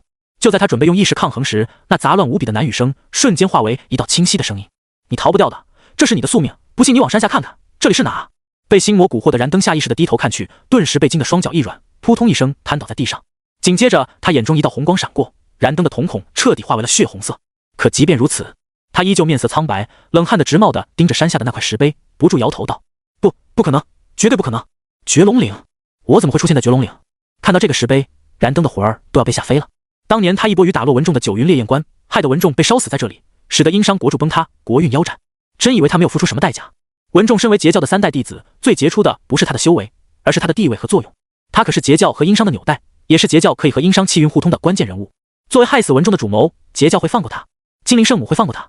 当年文仲一死，金陵圣母就差人给他送来了一块命牌，正面画着一盏长明灯，背后则写着逢绝必死。就在命牌接触到燃灯的气息之后，瞬间炸裂，化为诅咒进入他的身体之中。这也是当初他在万仙阵中不顾一切偷袭金陵圣母的真正原因。他想着只要下诅咒的人一死，诅咒自然会解。可他今天才知道，那个诅咒压根就没消失，因为金陵圣母给他下的是死咒。这一刻，燃灯那坚若磐石的心境彻底破碎，无尽因果出现，瞬间让燃灯因果缠身。不，燃灯彻底陷入了心魔带来的恐惧中，越恐惧因果越强，因果越强就越恐惧。就在燃灯即将陷入心魔中不可自拔时，轰！一声巨响忽然出现，巨大的声响和恐怖的力量波动让燃灯瞬间清醒过来，并猛地打了个激灵。严重的红芒迅速消退，身上黑色的因果之力也在以肉眼可见的速度减弱。这时蓦然惊醒的燃灯身上冒出一层冷汗，而他更是在意识中疯狂呐喊：“罗侯，你休想控制贫道！”嘿嘿。燃灯的意识之内，那道即将从黑暗和诅咒中走出的身影发出一阵让人毛骨悚然的冷笑后，又缓缓地沉入了的那片黑暗中。同时他那独有的声音最后一次在燃灯的意识中响起：“贫道说了，今天就是你的死期，天道降临也没用。”说完，黑色的身影快速消失不见，可是一股浓浓的死亡气息却在瞬间笼罩燃灯。竟然用这个破盖子扣我，找死！还不等燃灯回过神来，武林就抓着裂开一道缝的紫金钵盂狠狠地呼在了他的脸上。Doom！ 燃灯只感觉脸上一热，随即眼前一黑，整个人的意识都陷入了一片空白中。任谁在没有任何防备下被后天灵宝砸脸，都会变成他这样的。下一秒，武林一把抓住了燃灯，就像是一个200斤的成年人抓住了一个20斤的小孩子一样，两方完全不成比例。不过燃灯毕竟是阐教副教主，还是顶级准圣，即便是被武林的地道之力镇压着，体内的法力依旧蠢蠢欲动，甚至还催动自身的法衣，形成了一个金色的结界，将燃灯保护了起来。可武林却不惯他毛病，抓着那口完全不成比例的钵盂，狠狠地向着燃灯的脑袋砸去。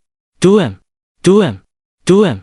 一时间，绝龙岭中响声不绝，燃灯身下的巨石迅速开裂，一道道的粗大的沟壑在他身下出现，向着四面八方蔓延而去，甚至还震得绝龙岭两侧的山崖都开始剧烈的晃动起来。至于燃灯，在没有心魔影响的前提下，肉眼都无法跟上武林的速度，现在被压制，贴脸输出，更是连反抗的机会都没有。而武林也将目前他能发挥的地将速度发挥到了极致，远远看去，肉眼根本就无法看到武林在出手，画面就像是静止一样。而因为超快的速度与空气的摩擦，武林手中落在外面的紫金钵盂上都崩出了一道道的火星子，远远看去，就像他拿着喷火的紫金钵盂在疯狂的烧着燃灯的脸一样。与此同时，混沌中的所有圣人都坐不住了，这是哪里来的个憨憨？还有这个巫族是怎么回事？准提看着逐渐裂开的绝龙岭，震惊地说道：“师兄，这是怎么回事？我怎么知道？师兄，不行，赶紧让阿弥陀佛或者孔宣去救他吧，此人不能死啊！”接引好像想到什么一样，面露恐惧的同时又打了个冷战，随后狠狠地瞪了一眼准提：“师弟，他现在还是阐教副教主，生与死是原始道友该操心的事情，懂？”看了眼反应巨大的接引，准提瞬间明白了，赶紧行礼道：“多谢师兄教诲。”而在另一边，面对被压制暴打，甚至有性命之忧的燃灯，原始非但没有丝毫紧张，反而平静的好像一个路人。但是他还是想办法给南极仙翁传去了消息，如果现在有圣人出手干预，绝对能够救下燃灯，但是却没有一个人出手。梦境刚要起身的南极仙翁忽然得到了原始的传讯，脸上出现了一瞬间的不忍和悲痛，但最终他还是独自离开，来到一个没人的山头上，将盘古幡插在山头山之后，手中掐动法诀。而这时三大士无声无息地出现在了南极仙翁身后，慈航面无表情道：“师兄，燃灯师兄他回不来了吗？”南极仙翁面无表情道：“出了一些变数，遭遇了死劫，大概率回不来了。师兄手握盘古幡，不能去救人吗？这是他的死劫，谁去也没用，而且还容易把自己卷进去，陷入某种危险。”南极仙翁说完头也不回到频道：“知道你们的意思，念在同门一场的份上，频道可以明确的告诉你们，现在除了圣人出手之外，没人可以救他。”身后三大士集体沉默，最终还是文殊开口问道：“这么强吗？”强的不是他，而是他背后的存在。背后是谁？巫族掌控6道轮回的地道圣人后土娘娘。少顷，一阵风吹过，三大士的身影同时不见了。绝龙岭在武林不知道砸了多少次，甚至那紫金钵盂上都出现了，终于破开了燃灯的防御。随后紫金钵盂携带着无穷力量，狠狠地砸在他的脸上。3个呼吸后，轰！一声巨响忽然在武林身下出现，武林脸色一变间，一个闪现瞬间出现在了绝龙岭之外。紧接着，滚滚火焰在岭中冲天起。可奇怪的是，火焰非但没有散发出任何热量，反而洋溢着一股冰冷的死气。眨眼间，绝龙岭方圆50里生机断绝，彻底化成了死域。他到底是什么东西？怎么这么难对付？绝龙岭外50里，武林看到自己被死气侵蚀，呈现乌黑干瘪的左臂以及小半截身子和部分内脏传来的剧痛后，不由得倒吸了一口凉气。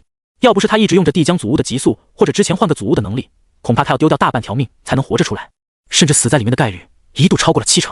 轰隆隆，武林体内血气涌动，可是被死气侵蚀的地方依旧没有任何反应，甚至滚滚血气涌入那片区域，都会被残存的死气给侵蚀掉。这时，武林体内的地道之力被动触发，缓缓流转间，那些死气虽然受到了遏制，可是依旧没有消失。察觉到这一幕之后，武林瞳孔猛地一缩间，再度倒吸一口凉气，连地道之力都无法压制的死气，这燃灯最后释放出来的到底是什么玩意儿？一炷香后，直到地道之力在武林体内缓缓地运转了10个周天后，那股死气才被消磨干净，可他的血肉受损极其严重，恐怕短时间内都无法恢复到巅峰了。察觉到这一幕后，武林不再催动地将的力量，因为催动祖物之力消耗的也是他的气血。当法子的力量消失，收起祖物真身后，武林只感觉一股强烈的虚弱感袭来，同时也感觉自己干瘪的左臂以及之前被死气侵蚀的血肉，内脏中好像有数以万计的蚂蚁在攀爬撕咬他一样。不过好在之前被地道的力量清除了那些死气，他现在只是处于虚弱中，但也不是没有一战之力，最起码还能发挥4、5成的战力。半天后，笼罩绝龙岭的死气消失无踪，可是一旦进入绝龙岭50里范围内，依旧会感觉到刺痛灵魂的寒意。不过好在巫族没有魂魄，所以武林并不受这些力量影响。很快，他来到之前爆锤燃灯的地方，碎裂的大地上零散地躺着一些法宝，裂开2条缝且凹陷一点的紫金钵盂、乾坤尺、琉璃灯，这3样法宝武林都很熟悉，毕竟一个求过他，一个打过他，一个烧过他。可是最后一盏燃烧着的油灯就让他很是疑惑了。嗅了嗅，他竟然在油灯上嗅到了燃灯的味道。武林瞳孔猛地一缩，震惊地说道：“这就是刚才那一道人。”他万万没想到，自己追了这么久，打了这么久的东西，竟然是一盏长明灯。最后，武林还是将这些东西收了起来，只是在收取长明灯的时候，他发现灯火根本就吹不灭，而且周围也没有温度。至于说碰触火焰，武林还没有那么蠢，到现在他受伤的地方都犹如蚂蚁攀爬，啃食一样，他怎么敢继续碰触火焰？将这盏长明灯小心翼翼地扔进了裂开的紫金钵盂中后，武林便原路返回了。大半天后，武林便出现在之前暴打羽翼仙的地方。可是当他来了之后，发现这里除了一个大坑之外，之前被他折翼断头的大鸟竟然消失了不见了。没死。武林看着面前轻轻一嗅，随后脸上的表情便放松了下来，并扭头看向一旁。你也是来找我的？杨禅从不远处走了出来，平静地看着武林说道：谁派你来的？吸气机法，天庭天地，西方释教还是谁？武林看着面前的少女，疑惑地问道：你的仇人很多吗？杨禅依旧面无表情地说道：我没有仇人。难道你来抓我，不是用我来威胁我哥哥杨戬？可能你真的误会了。武林略显苍白的脸上露出了一抹轻笑道：我来这里是想带你去朝歌。朝歌？杨禅双眼一亮，随即开口问道：是人皇派你来的？不，人皇还没资格指使我。武林有些不知道该怎么解释自己的来历，于是干脆说道：不过确实要找人皇，不知道你能不能带我去朝歌？杨禅满脸疑惑道：你是要带我去朝歌，还让我带你去朝歌？啊！武林微微低头，面露羞涩，一脸不好意思地说道：这洪荒太大了，我老迷路。杨禅。不久后，杨禅给武林指了方向，武林便带着杨禅向着朝歌赶去。通过之后的交谈，杨禅才知道，原来武林之所以能快速找到燃灯他们，是因为他可以轻松地分辨出任何气味，只要被他记住气味的人，他在1天内都可以轻松找到对方。但是他却是个妥妥的路痴，如果去某个地方，估计拐个弯的功夫，他就能把自己走丢了。之所以告诉杨禅这些秘密，是因为武林知道眼前的这个人对自己造不成丝毫威胁，甚至当下的洪荒能对他造成威胁的人都少之又少。杨禅也没有算计武林的打算，一个打得羽翼仙都没有还手机会，疑似燃灯都被他单杀的存在，根本不是他能算计的。于是在杨禅的指点下，武林飞速向着朝歌的方向逼近。武庄关。在燃灯身陨的瞬间，镇元子好似心有所感一样，猛地看向了绝龙岭的方向，而云中子也在。你不能走，对方能杀燃灯，自然也能杀你，而且这个人貌似不是仙道修士。镇元子说完，看了眼云中子，焦急地说道：道友，贫道感觉贫道的机缘来了，道友现在武庄观中休息。说完后，镇元子便直接离开了武庄观，但是他依旧用地书封住了武庄观，因为他怕云中子受不了内心的煎熬，背着他偷偷的去梦京，重新卷入封神大劫之中。他可不想自己的好友再死一次了。1天后，在距离朝歌万里外的一处山脉中，正和杨禅有说有笑的武林忽然停下了脚步，抬头看去时，武林脸上突然涌现出一股杀意。又是个青山道人，因为被燃灯骗了一次，所以现在的武林对穿青山的道人是一点好感都没有，甚至是先入为主的认为青山道人没一个好人。道友，滚！好狗不挡道！镇元子刚要自报家门，武林那没好气的声音突然响起，顿时让镇元子的笑容一僵。此时，武林强忍着心中怒气，带着杨禅就从镇元子的身边冲了过去，根本不给他开口的机会。而杨禅可能听说过地仙之祖镇元子的大名，可却从来没有见过，自然认不出对方。毕竟地仙之祖也是准圣境，并不能像圣人一样，一出现就会让人知道眼前的人是谁。此时，镇元子看着跟小野豹一样的武林，眉头紧蹙地捋着胡须，不知道自己什么时候得罪了对方。不过在看到对方的，想到这，镇元子大手一挥，腾云驾雾间再度出现在武林两人的面前，依旧如同之前般打了个旗手。道友，平，都让你滚了！你这野道人还敢拦路，找死！看到对方竟然如此不知好歹，本就看对方不顺眼的武林俏脸一寒，直接放开了杨禅，纵身来到镇元子面前，一拳捶向对方的面门。道友，贫道并无恶意，道友何必上来就动手？有什么事情说明白不好吗？镇元子强行压下心中怒火，他堂堂地仙之祖，什么时候被人这么对待过？但眼前的人不一样。于是镇元子强忍出手教训他的冲动，一挥手中浮尘禅向对方的手臂，想化解他的攻击。跟你这种恶道人有什么好说的？可武林却不给他解释的机会，怒斥一声后，本着先入为主的想法，把镇元子也当成了骗子。身上血气涌动间，那些缠向他手臂的浮尘直接被他震开。看到眼前的人难缠，镇元子大袖一挥，武林只感觉一片青天向着自己席卷而来。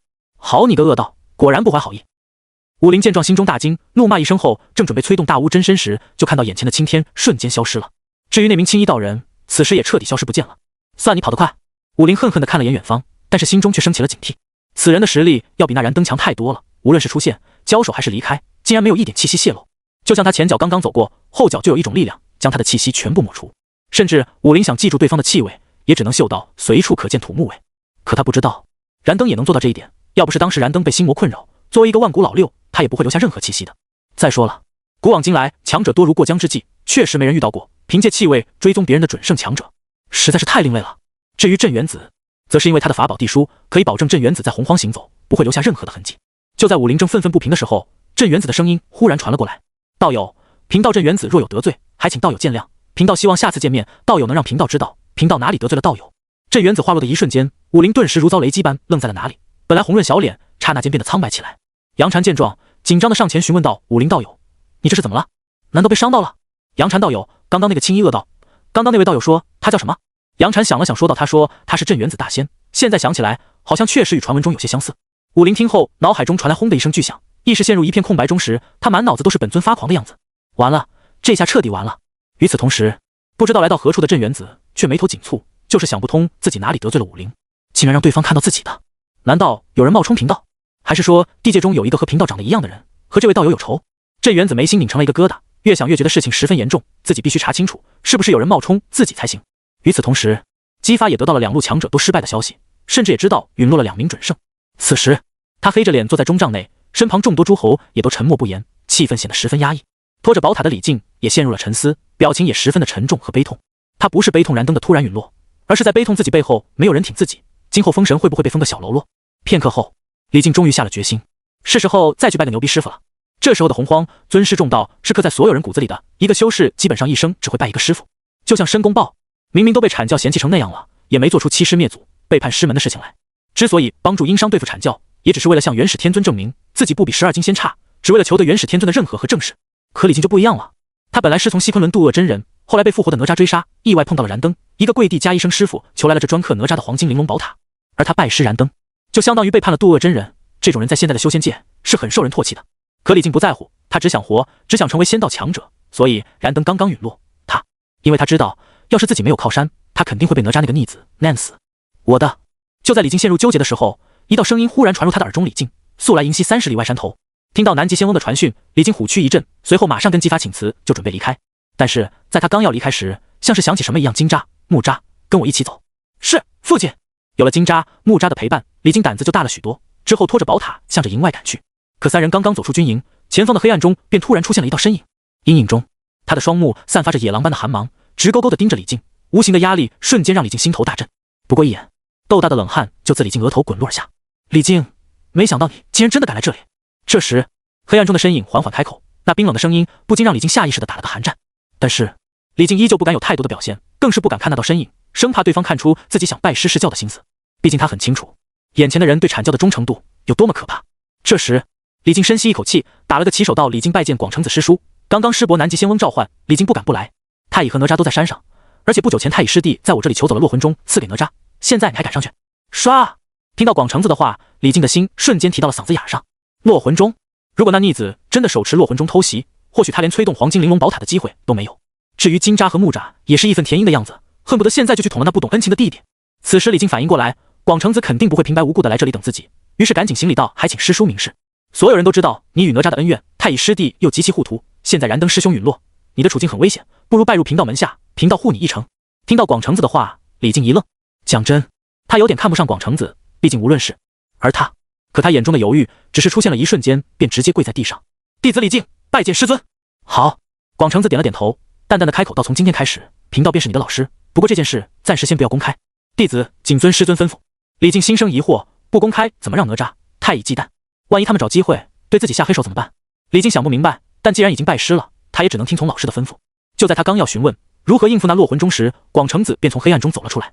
冷冷的月光照在广成子面无表情的脸上，散发着让人不安的阴沉和冷意。此时他看着李靖说道：“当年殷郊叛变后，为师针对落魂钟做了一些手脚，你且记住这句口诀，若哪吒用落魂钟对付你，你可以强行收回落魂钟。”说着，广成子将口诀传给李靖，并在他的眉心画了一道符箓，这道定魂符可以让你抵挡一次落魂钟的攻击，你大可放心。弟子多谢师尊。李靖听后，提着的心顿时放了下来，只要能挡住一次，他就有信心用黄金塔收了那逆子。至于金吒和木吒2人，也对这个弟弟没有丝毫感情，自然不会将这件事说出去。为师先走，你们父子3人后上山，记住此事不可跟任何人提及。是，师尊。是，师伯。X2。等广成子走后，李靖又嘱咐起了2个儿子，等了好一会儿，他们才继续赶路。30里外无名山。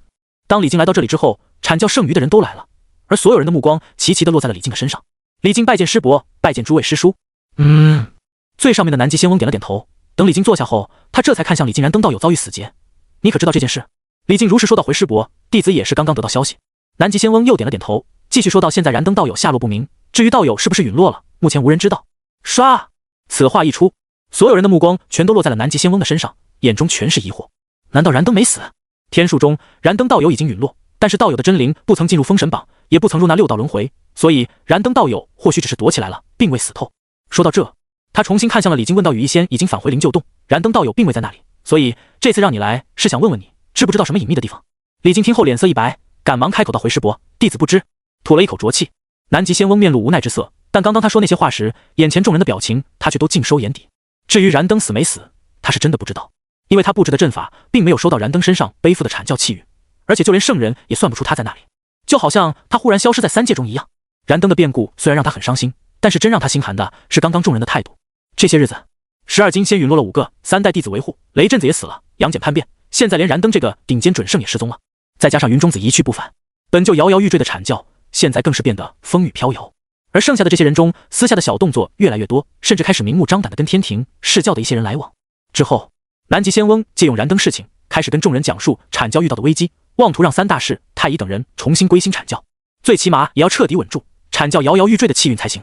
朝歌，九间殿，帝辛高坐人皇宝座，俯视着下方极具野性美且让人充满征服欲的女人，淡淡的问道：“是你救了杨禅？”有问题？武林可不惯帝辛的毛病，毫不客气的反驳道：“人皇虽然是人道载体，但自己的本尊还是地道载体呢，在这搞什么谁比谁高贵？再说，因为镇元子的事情，他到现在心情都差得要死，不知道回去该怎么跟本尊交代。”看着一脸不忿模样的武林，面对魅惑力十足的九尾狐都丝毫无感的帝辛，淡淡一笑道：“孤听说去抓杨禅的人是阐教的燃灯道人，难道你没遇到他？”燃灯？你说的是那个奇雕的青衣恶道？他被我打死了。武林说完，并没有注意到周围文众、袁弘等人脸上的震惊，自顾自地从乾坤袋中掏出那破碎的紫金钵盂，然后当着所有人的面将那盏长明灯取了出来。刹那间，9间殿内变得寂静无比，落针可闻，甚至文众等人都震惊到了窒息的程度。而帝辛眼皮不由一跳，人道之力震动间，确定了那盏长明灯就是燃灯的本体。而当他再度看向武林的时候，脑海中忽然出现一个汹涌澎湃、无法抑制的冲动，以及一个大胆的想法：这该死的征服欲！而就在帝辛陷入纠结时，熟悉的声音忽然响起：“丁检测到宿主陷入。”丁检测到宿主陷入艰难抉择，宿主选择如下：选择一燃灯啊！上古时期的恐怖存在，即便遭遇罗侯的心魔诅咒，武林强势镇杀，依旧保持最后一点神魂不灭，隐藏于长明灯中，想办法让它恢复，为我所用。选择奖励天道神通，死亡射线。选择2抽取燃灯神魂，将其送上封神榜，复活截教强者，坚决不给燃灯活下去的机会。选择奖励人道人皇甲。当看到忽然出现的选择后，帝辛先是一愣，随后眼神变得怪异起来。心魔诅咒，罗侯就是那个逼得红军不得不跟别人联手，死前还立下世间有仙就有魔，到消魔长的大道级诅咒的那个狠人老祖。这狗东西回来了。帝辛陷入了沉思之中，可他的沉思落在武林眼中，却完全不是那么一回事。喂，人皇，你在看什么？什么在看什么？帝辛被武林的声音惊醒，知道是眼前的女子误会什么了，但他又不屑于跟对方解释，于是微微一笑道：“姑在想，你可否将这盏长明灯交给姑看看？”武林看到帝辛的反应，如同发怒的小母豹一样，咬牙说道：“你想要，我就必须给。”这时，看到这不知好歹的女人竟然在这里接连顶撞帝辛，文仲3眼一瞪道：“你这道人真是好大的胆子，竟然敢对大王无礼！”太师，无妨。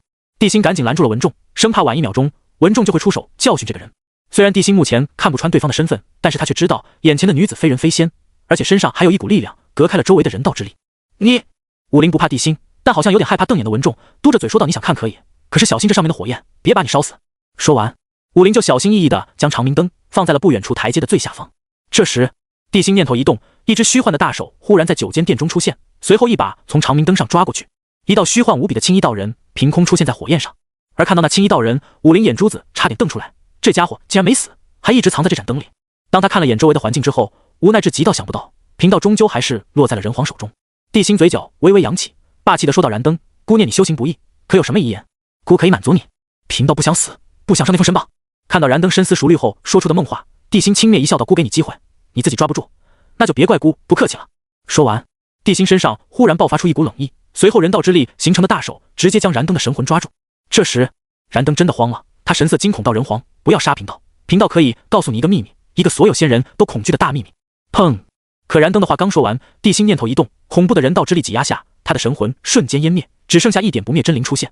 而那点不灭真灵正要跑路时，人道封神路上忽然出现一股吸力，燃灯的真灵不受控制的向着人道封神路冲去。人皇，你不听贫道的秘密，不放过贫道，总有一天你会后悔的。他会重生，他会给3界带来巨大恐慌。就在燃灯还在大声威胁的时候，耳边忽然传来帝辛满是不屑的声音：“罗侯吗？你猜姑在这里，他敢不敢来？”帝辛话落的一瞬间，燃灯直接放弃了挣扎，他仔细地感受着周围，可并没有感受到熟悉的气息，当即心态就崩了。为什么？为什么人皇如此的出言挑衅，你都不出来？而贫道一直小心翼翼，还是那逆徒说了2句挑衅的话，你就缠上贫道，害死贫道？难道堂堂魔祖也是欺软怕硬之徒？李靖你个逆！在进入人道封神榜的前一刻，燃灯心态再度崩了，因为他刚想诅咒李靖这个逆徒的时候，竟然发现这个逆徒又叛师了。啊呀！咻！燃灯怀揣的无尽的愤怒和崩溃的情绪被吸入了人道封神录中，后进入了封神人榜中，再然后真灵直达天庭间。轰！一声巨响响彻三界，霎时间天惊地动，日月无光。无论是阐教、释教还是灵鹫山所在的地方，瞬间被一片阴暗笼罩。莫名的悲哀出现在这3个地方。梦境。南极仙翁看向朝歌的方向，一侧眼角忽然滑落一滴清泪，随即他自言自语道：“燃灯道友终究没能逃过人皇毒手，还是陨落了。”释教。阿弥陀佛的心凉了半截，因为燃灯是关教主的算计，之前燃灯消失在3界中，他心里还有点希望和期待，现在全没了。唯有功德池中的多宝心里乐开了，他绝对不会让释教为接引准提偿还48大宏愿的。天庭。卧槽！正在吃瓜的昊天猛地蹦了起来，嘴里的龙肝喷出了10几米远。他看着封神天榜上浮现而出的燃灯道人，整个人都麻了。许久之后，王母来到他的身边，昊天神情间满是难掩的落寞哀。开天时期的老古董又少了一个。王母见状心痛道：“师兄不要难过，燃灯上了封神榜，为我天庭所用，不是很好吗？”难过？师妹那只眼睛看到我难过了。昊天猛地抬起头，嘴角逐渐扬起肆虐至极的笑容。回想当年的红尘3000客，除了圣人活到现在外，还有谁能说上名来的？也就只有鲲鹏、镇元子和燃灯了吧。得燃灯一人，胜过截教4准圣啊！哈哈。封神天榜下，一道仿佛随时都会融入天地的身影，眼中带着点点悲伤，静静地看着封神榜上的那4个字。许久之后才开口说道：“燃灯师弟，贫道前来送你一程。”可怜燃灯名震洪荒，登上封神榜时，却只有玄斗一人真心为他感到悲伤。就在这时，轰！燃灯身上那2成阐教气运忽然在朝歌上空出现，瞬间引来了无数贪婪的目光。阐教的2成气运。凌霄殿中，昊天突然收起笑容，瞬间站了起来，激动地说道：“马上通知灵宝大法师、黄龙、太乙等人，只要他们现在加入天庭，本帝就帮他们夺取这道气运。”释教。多宝哗啦一下从功德池中钻了出来，掷地有声道：“此气运与我释教有缘，道友，贫道马上询问慈航、文殊、普贤3人，愿不愿意现在就入我西方师门。”看了一眼阿弥陀佛，多宝最终还是点了点头，道：“有劳道友了。”现在已经确定燃灯陨落了，要是自己还打压原西方教人马，恐怕这群西方教的人都要撂挑子了。可惜乌云仙不愿意入师门，龟灵圣母被白莲童子那煞逼给害死了，长儿已死，现在他手下只剩下毗卢仙能使唤了，而自己还被人皇伤成这样，早知道当时就不冒险了。想到这，多宝心里就倍感无奈，又缓缓地沉入到了8宝功德池中，并想着能不能在原西方教中挖几个人过来。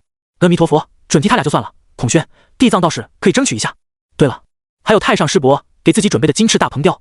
就在多宝思考着如何强大自己释教的强者时，梦境的阐教所在处却炸锅了。随着燃灯2成的阐教气运出现，各处眼红的人纷纷蹦了出来，想独吞这2成气运。但南极仙翁怎么可能让他们如愿？就在燃灯陨落之后，那2成气运显化而出时，南极仙翁便直接催动了盘古幡，同时给太乙等人及3大士传音：“我会催动盘古幡收回气运，你们注意周围的动静。”说完，嗡的一声，一个10余丈大小的盘古幡虚影便出现在了阐教所有人的视线中，而太乙等人也默默地收起了和天庭、释教之间的联系。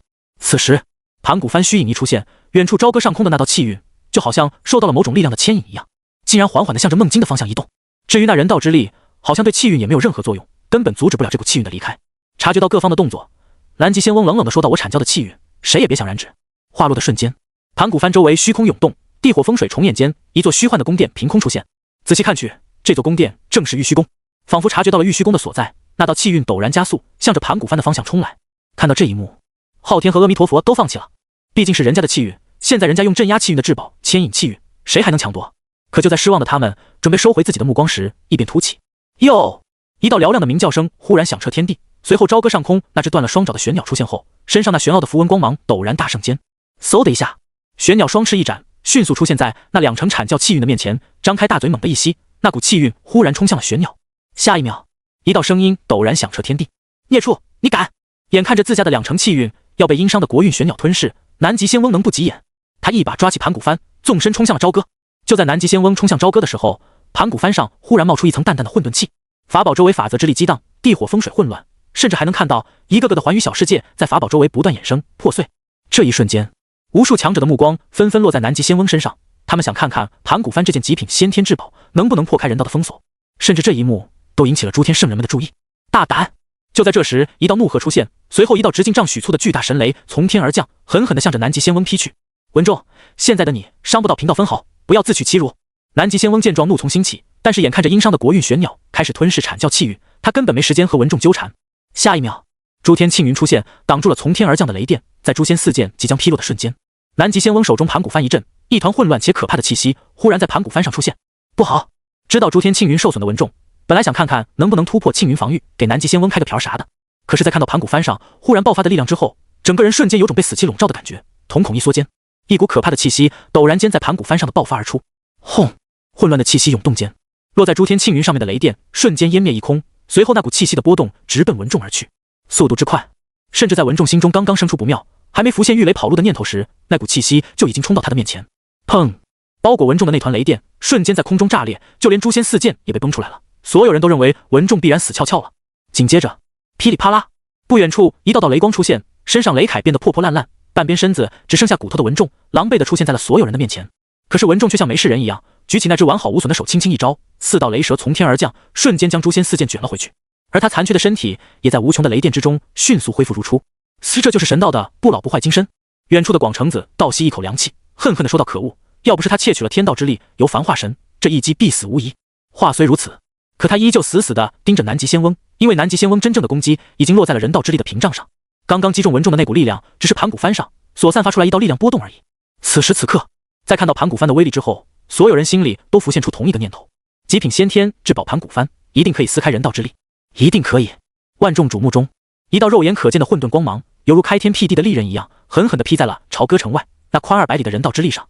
砰！咔嚓！砰！咔嚓！当！而当，所有人心头那股沉闷压抑好似被某种力量劈开，心头上那股沉闷与压抑感也在瞬间消散一空。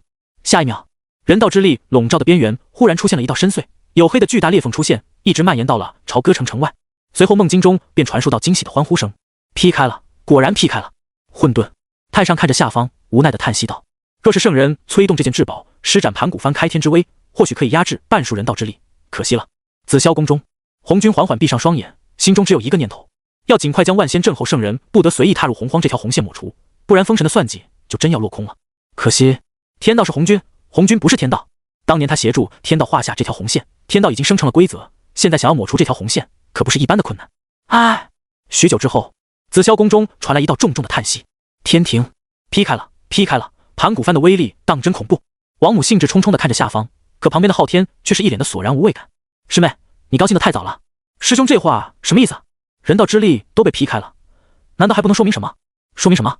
昊天有些诧异地看着王母，淡淡地问道：难道有人打到我凌霄殿门口，就证明我天庭败了？这一局南极仙翁败得彻底啊！说完，昊天又摇了摇头，因为3界中没有人能比他了解现在地心的状态。看似南极仙翁占了上风，劈开了没人劈开过的人道之力，但实际上已经败得一塌涂地，连朝歌城墙上的一块砖都没毁掉，根本就没有伤及人道根本，怎么可能圣人皇地心？想到这，昊天看了眼凌霄殿门框上被地心劈出来的那道剑痕，心中再度涌出浓浓的忌惮之意。是教阿弥陀佛看了眼露出半个头的多宝，淡淡的说道：道友，贫道看这盘古，哦不是南极道友与我西方释教有缘，要不要？要不起！多宝狠狠地瞪了眼阿弥陀佛道友，有些话可不兴说，一旦因果纠缠，那就是灭门之祸呀。朝歌在南极仙翁借着破开人道的间隙，仗着诸天庆云护身，冲进朝歌外100里范围时，嗡！一尊100丈高、朦胧如同雾气般的身影忽然出现在了南极仙翁的面前。至于那道劈开的裂缝，根本无法影响这尊100丈高的人道法相。虽然人道之力被劈开了，但顶多是压制仙道之人的力量降到了最低，人道之力并没消失。而在看到这尊法相的瞬间，所有人都倒吸一口凉气，心里同时出现一个念头：人皇又变强了。下一秒，地心挥起如山的手掌，由上而下，如同拍苍蝇般向着南极仙翁拍去。来姑的地盘撒野，谁给你的胆子？盘古帆可是个好东西，地心想以人道镇压南极仙翁，将他身上的盘古帆、诸天庆云、3宝玉如意等都抢过来。可南极仙翁怎么会如了他的愿？人皇，今天贫道就算拼着被人道反噬，也要让你知道我阐教的厉害，我阐教的气运不是你能觊觎的。随着南极仙翁的话落，他的脸色突然变得苍白，随即盘古帆上再度涌出一股混沌之力。那股混沌之力激荡间，冲天而起的那股力量再度笼罩了诸天庆云，而南极仙翁则挥动着盘古帆，狠狠地打向了面前法相的心口位置。很显然，南极仙翁准备硬抗地心一掌，然后借着这点因果重创地心本尊，之后再趁机收回阐教气运。可惜地心根本不给他机会，巨掌从天而降，重重地拍在了诸天庆云之上。笼罩诸天庆云的混沌气炸裂的瞬间，诸天庆云内散落的金光忽然一滞，光芒瞬间变得晦暗无比。但让地心意外的是，诸天庆云竟然真的挡住了他这一掌。而此时应接了地心一掌，南极仙翁心中狂喜，借着那极其微弱的因果之力，挥动手中盘古帆，狠狠地打向了法相心口的位置。南极仙翁记得上次地心跟昊天动手时，他的本尊就在这里。但下一秒，嗡！一件散发着浓浓人道之气的紫金色铠甲忽然出现在人道法相之上，变故就像龙卷风，来得那么突然。随后，当！一声巨响，南极仙翁的攻击落在人皇甲上时，人皇甲上只是出现了一道道激荡的波纹，就化解了这道攻击。这一幕顿时惊呆了三界所有强者。而此时，南极仙翁却露出了活见鬼的表情，震惊的摇头道：“这不可能！难道这件铠甲也是一件极品先天至宝？”差不多。就在这时，地心的声音忽然响起，但是他的声音中却带着浓浓的不屑：“你可以瞑目了。”轰隆！就在地心化落的瞬间，一把向着南极仙翁抓来，巨大的危机感袭来时，南极仙翁整个人都麻了。这时候，他也顾不得什么阐教气运了，在朝歌附近，连盘古幡都伤不到地心，还怎么拼？他连拼命的资格都没有。想到这，南极仙翁再度催动盘古幡，本来苍白的脸瞬间变得面无血。就在盘古幡上再度出现一层混沌之气后，他直接冲出了人道法相的攻击范围，驾驭着盘古幡迅速离开了人道笼罩范围。同时，一道充满怨毒和恨意的声音赫然间整个朝歌上空响起：“人皇，你不要得意，贫道一定会让你付出代价的。”狠话撂完之后，南极仙翁便消失在众人的视野中。虽然这一次他败了，但听他的口气，好像也没有完全失败。这时，玄鸟也将阐教的气运彻底吞噬掉。哟！伴随着一道嘹亮的鸣叫声响起，他那断掉的双脚重新长出，身上的气息也突然暴涨了一大截。同一时间，那巨大的人道法相也在瞬间消失，随后地心便重新出现在了9间殿中，顺手打开了手中人道封神录的最新一页，一张面孔迅速浮现而出：“赵公明。”随着一张脸和这3个字的出现，地心心中忽然涌现出一股激动，终于要复活一名实力强大的准圣了。这个犹如小野豹的武灵，真是给自己送来一份天大的礼物啊！地心看着书页上复现的面孔，而9间殿中文众等人也紧张地看着地心。实际上，在燃灯进入封神录之后，地心就想复活一名准圣强者，还询问了下方众人哪一位上榜的准圣比较强。要不是南极仙翁突然出手偷袭，或许现在都复活完了。可此时，地心看着封神录上复现的面孔，顿时愣住了，因为上面只出现了赵公明一个人。至于金灵圣母、3、萧等人却一个都没有出现，甚至连平常那些跑龙套的都没出现。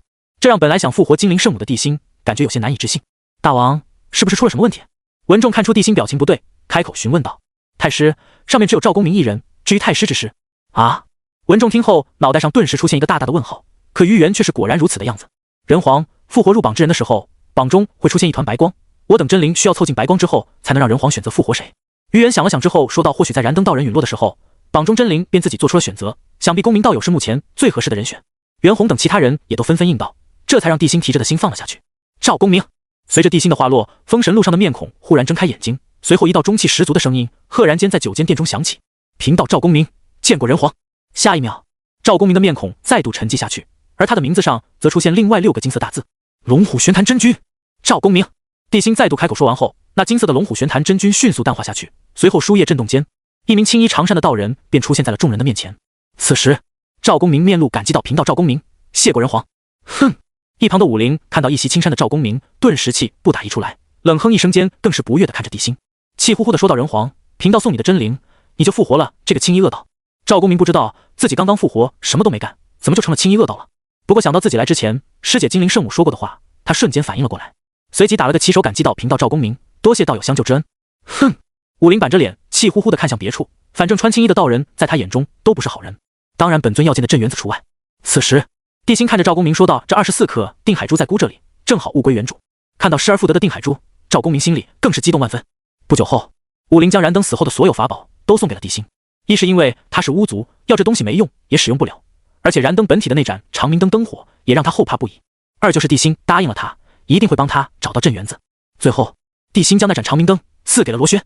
片刻后，众人散去，文仲和于元则拉着赵公明去了太师府，说什么都要替他道贺。最后连袁弘、金大生等人也都前来凑齐了热闹。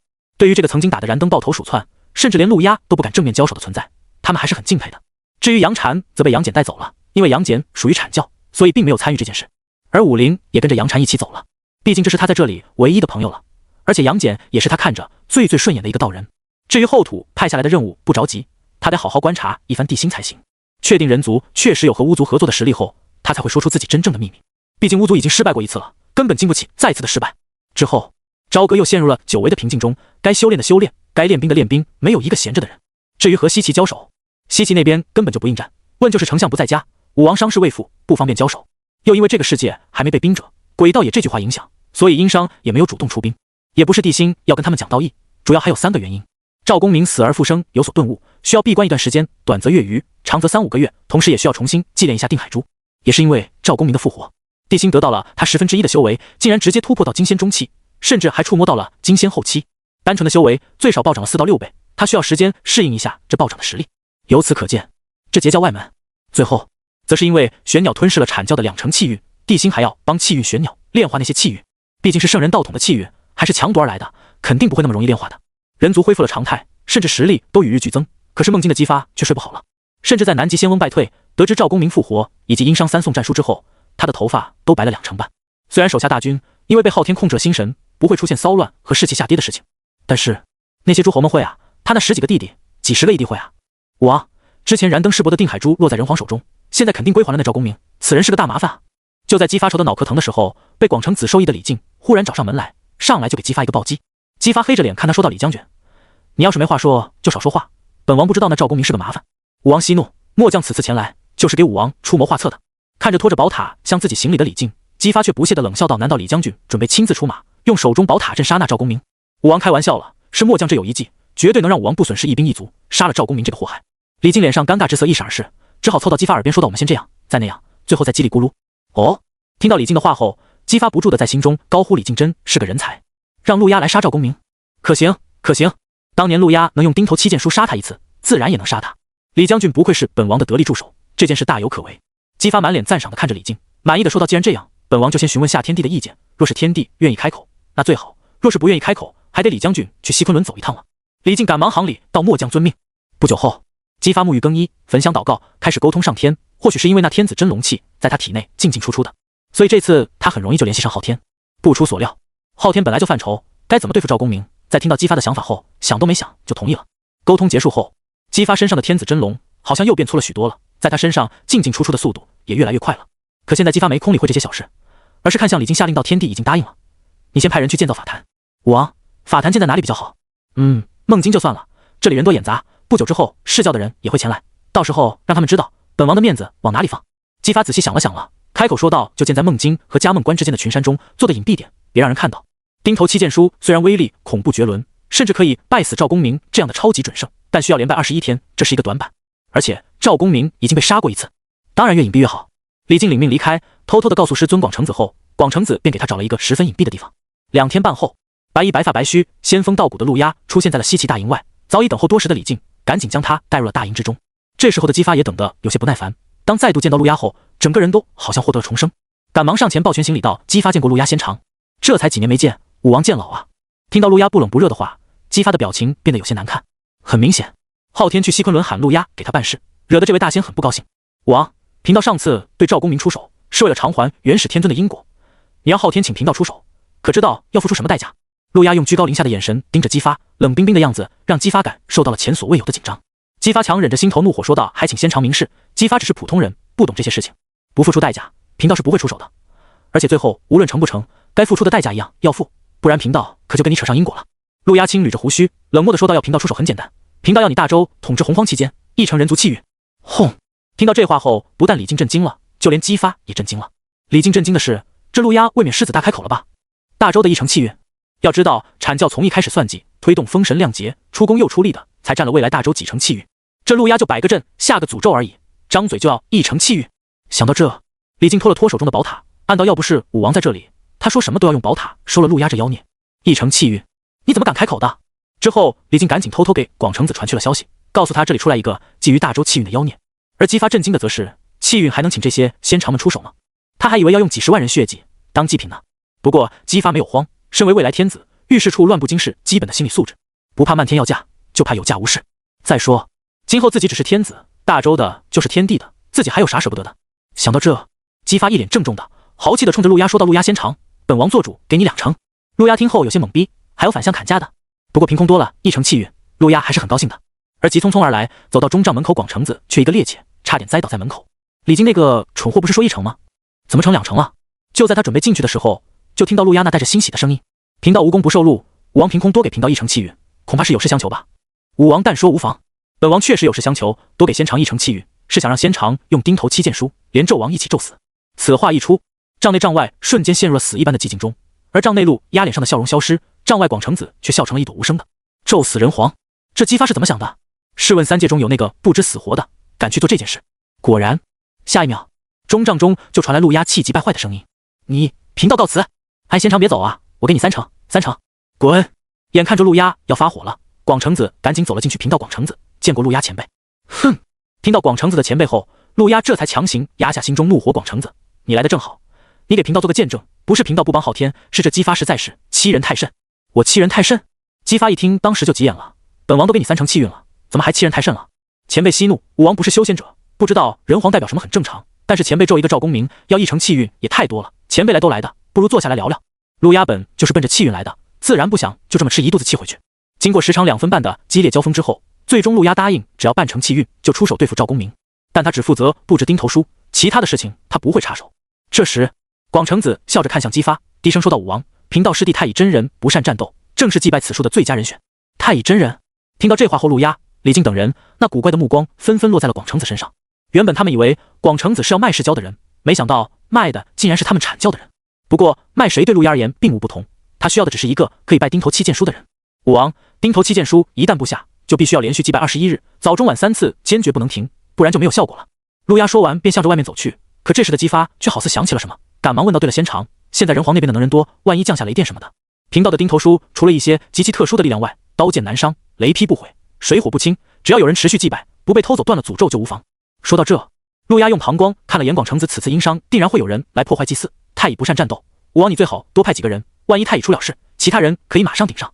说完，他就看到广成子的脸色变得有些难看，但陆压毕竟是西昆仑的人，对于阐教内部的事情也不方便插手，于是便让李靖带着他去他们找的隐秘的地方去布置诅咒去了。祭坛诅咒摆好之后，当姬发找到阐教众人商量让太乙真人去祭拜时，太乙的脸色直接变了。上次钉头书是姜子牙拜的，虽然打了对方一个措手不及，但姜子牙也差点凉了。现在因伤之中强者济济，让太乙去祭拜钉头书，这不纯纯让他去送死吗？这时哪吒忽然走了出来，手中火尖枪遥指李靖，杀气腾腾道：“李靖，这不是你的主意？我要是没记错的话，用钉头书对付赵公明的办法就是你提出来的。混账，你怎么跟为父说话的？”李靖黑着脸呵斥了哪吒一声，随后举了举手中宝塔道：“再有下一次，别怪为父心狠手辣，先关你个1年半载。”哪吒，你身为李家三子，竟然这么跟父亲说话，你眼里还有父亲吗？不管怎么说，父亲都是父亲，下次你再这样对父亲，当哥哥的我只好先抽为敬了。面对金吒、木吒的呵斥，阐教众人也不好插嘴，毕竟这是人家李家的事情。可哪吒就受不了这鸟气，眼珠子一红，风火轮出现的瞬间就想给这仨姓李的来个先捅为敬。这时太乙真人出现了，他压下暴躁的哪吒，皮笑肉不笑道：“李哪吒已经死了，死在当年的陈塘关，死在了你李靖的面前。年幼的他割肉剔骨还了你的恩情，你们父子间因果已经断了。现在的哪吒是贫道太乙的弟子，是那殷十娘的孩子，与你李家毫无关系。李靖，若是你再用父子恩情威胁我这徒儿，就别怪师叔我心狠手辣了。”太乙真人如此强势的话一出口，在场众人纷纷色变，而金吒和木吒也看向自己的师傅，想让自家师傅出面。可文殊和普贤同时摇了摇头，表示自己实在不好开口。至于广成子更不会开口了，不激化哪吒和李靖间的因果，哪吒怎么会对李靖下手？他不下手，自己怎么出手对付哪吒，然后拉太乙下水？这时姬发终于看出气氛不对了，他赶忙出面打了个圆场道：“太乙先尝过鸡了，殷十娘是李将军的夫人，这哪吒自然是李将军的儿子，人家父子间的关系。武王这么说，那贫道只能让哪吒无父无母了。”还不等姬发说完，太乙身上杀意浮现，话落的功夫就要对李靖出手。他知道这次祭拜钉头书是广成子的阴谋，不出意外的话，他这次100%要凉，所以他干脆豁出去了。就算是凉，也要彻底断了哪吒和李靖间的父子关系，不然今后自己不在，哪吒肯定会被李靖拿捏，甚至成为他手中的一把刀。胡闹！太乙真人刚要出手，一直没说话的南极仙翁忽然开口了，现场顿时陷入一片寂静中。这时南极仙翁看了眼太乙、李靖，最后又冷冷地扫了眼广成子，这才铁青着脸说道：“李靖之子李哪吒割肉剔骨，早已死去，与李靖父子因果已了。现在的哪吒只是太乙之徒，我阐教3代弟子。”太乙听后深吸一口气道：“太乙多谢师兄障言。”但是南极仙翁冷冷地看了眼太乙和哪吒，恶狠狠地说道：“李靖也是我阐教3代弟子，贵为哪吒师兄，哪有师弟威胁师兄的？太乙，你这徒弟该好好的管管了。”太乙真人无比恭敬道：“谨遵师兄教诲。”说完，他赶紧让哪吒收起兵器，看得广成子不住暗道可惜。这时一旁看热闹的陆压忽然开口道：“诸位商量好了，谁去拜？贫道去吧。”太乙真人走了出来，面无表情道：“正如武王所言，贫道不善战斗，但是保命的手段一流，这件事就交给贫道吧。”一旁的南极仙翁忽然站了起来，说道：“正巧最近贫道需要调息一番，贫道就陪着太乙师弟吧。”太乙真人听后想了想，随即说道：“多谢师兄。”一旁的广成子虽然没有开口，但是他的脸色却变得十分难看，可是他隐藏得很深。有手握3件圣人法宝的南极仙翁在，恐怕一般人想杀太乙真人是没机会的。可若是败死赵公明，对他们而言也是一件天大的好事。很快，南极仙翁和太乙真人便去了祭坛的地方，哪吒不放心，也跟着去了。3天后，正在感悟生死、沉浸到修炼中的赵公明，忽然被冥冥中的一股不安笼罩，就连体内的力量也变得混乱起来。这种熟悉的感觉让他很熟悉，随后脑海中便浮现出了"钉头七剑书"这几个字。好你个陆压，贫道还没去找你，你竟然又来算计贫道！既然如此，等贫道忙完这段时间后，一定要好好跟你算算因果。说完，就在赵公明准备先行出关，解决"钉头七剑书"的问题时，一股莫名伟力忽然出现在他闭关之地。赵公明脸色一变，只感觉一股无形的恐怖威压扑面而来，顿时让他体内激荡，错乱的力量都为之医治。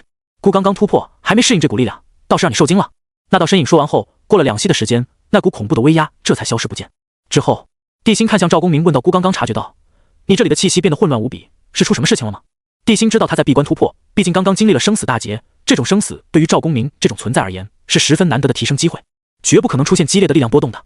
可就在刚刚，地心却感受到了那股波动，甚至还察觉到了赵公明的怒火，于是刚刚突破的他便急匆匆地赶来了。赵公明如实说道：“人皇，贫道刚刚察觉到有人用钉头七剑书诅咒贫道。”钉头七剑书，原来如此。地心点了点头道：“你好好修炼，姑也想看看20准圣的巅峰，若是有所感悟，再突破的话会是什么境界。至于钉头七剑书的事情，姑自会派人解决这件事。”闻言，赵公明赶忙应声道：“多谢人皇。况且你之前死于钉头七剑书，现在再次被诅咒，如果一直笼罩在死亡的阴影和恐惧下，或许对你的突破会更有利。”正准备离开的地心脚步一顿，忽然开口道：“正所谓不破不立，破而后立。赵公明，不要辜负姑对你的期望。”说完，地心的身影便消失在赵公明闭关的地方，而赵公明脑海中灵光一闪，如同惊雷贯脑般愣在哪里。不破不立，破而后立，不破不立，破而后立。一炷香后，赵公明宛若醍醐灌顶般忽然惊醒，双目中金光一闪，便冲着9间殿的方向行了一个大礼。贫道赵公明，多谢人皇指点。与此同时，9间殿感应到赵公明的反应后，地心嘴角微微扬起，随后看向下方的文仲。太师，西岐那边又请来了陆压，给赵公明下了咒，你派人去打探一番，看看是何人在主持，又是在什么地方咒赵公明。老臣遵命。听到西岐那边又给赵公明下咒，文仲都急眼了，他可不想刚刚就回来的赵公明又被对方咒死。就在他离开前，地心还告诉他找到之后不要破坏法坛，那诅咒对赵公明有用的话。之后数天，任凭文仲用尽办法，哪怕把西岐大军所占据的半个梦境都翻过来，也没找到诅咒的法坛，这让他十分的懊恼。之后袁弘等人出马也没用，即便是九尾狐偷偷抓了西岐一名诸侯，用魅惑之术魅惑了对方，也没问出在哪里。不过却得到了阐教人应该知道，也得知了那天哪吒和李靖差点起冲突的事，以及之后哪吒就消失在西岐大营中不知去向的消息。9间殿中，地心看着下方的九尾狐，眉头紧蹙道：“哪吒，是的，大王。”九尾狐盯着地心那强壮到让自己感觉压抑的气息，馋的口水都快流出来了。这才几天没见，自家大王竟然肉眼可见的强大起来了。不知道想到什么的九尾狐紧紧地夹了夹双腿，一抹羞涩在脸上浮现时，赶忙低下头说道：“大王，小妖猜测阐教剩下的金仙应该知道，甚至那李靖、金吒和木吒也都知道，可小妖不敢轻举妄动。你做得很对，这件事姑……”就在地心的话刚说到一半时，武林的身影忽然出现在店门口，随即捂住鼻子骂了起来：“呸！这什么味儿啊？那个狐狸精在这里发麻早了，熏死贫道了！”九尾狐。当所有人的目光全都落在九尾狐身上的时候，更是羞得他无地自容，恨不得在地上找个缝儿钻进去。这时，地心看着九尾狐说道：“九尾，若是你们3个待得心烦，可以出来走走，但不能随意离开朝歌，更不能伤人。小妖多谢大王开恩，小妖一定约束2位妹妹，还请大王放心。”九尾狐听到这话如蒙大赦，赶紧叩首谢恩。之后，他便激动地离开了9间殿，只是在离开之前，不经意地扫了眼武灵，顿时在他身上感受到了强烈的威胁，好像这个女人会抢走自己的大王似的。对，即便轩辕坟3妖被打入冷宫，他们3个也认为地心是他们的，毕竟不久前地心宁愿自焚，也要给他们争取一条生路的事情，让他们至今难忘。所以，他看向武灵的眼神中多了一丝敌意。武灵虽然是路痴，但他不是真的痴。当看到一个小小的千年狐妖也敢瞪自己的时候，小暴脾气当时就被引燃了，眼睛一瞪，恶狠狠地怒斥道：“看什么看？但凡换个地方，贫道一巴掌拍死你这只马枣狐狸！”九尾狐没受他影响，而是面无表情地从他身边离开，因为他现在不敢在地心面前放肆。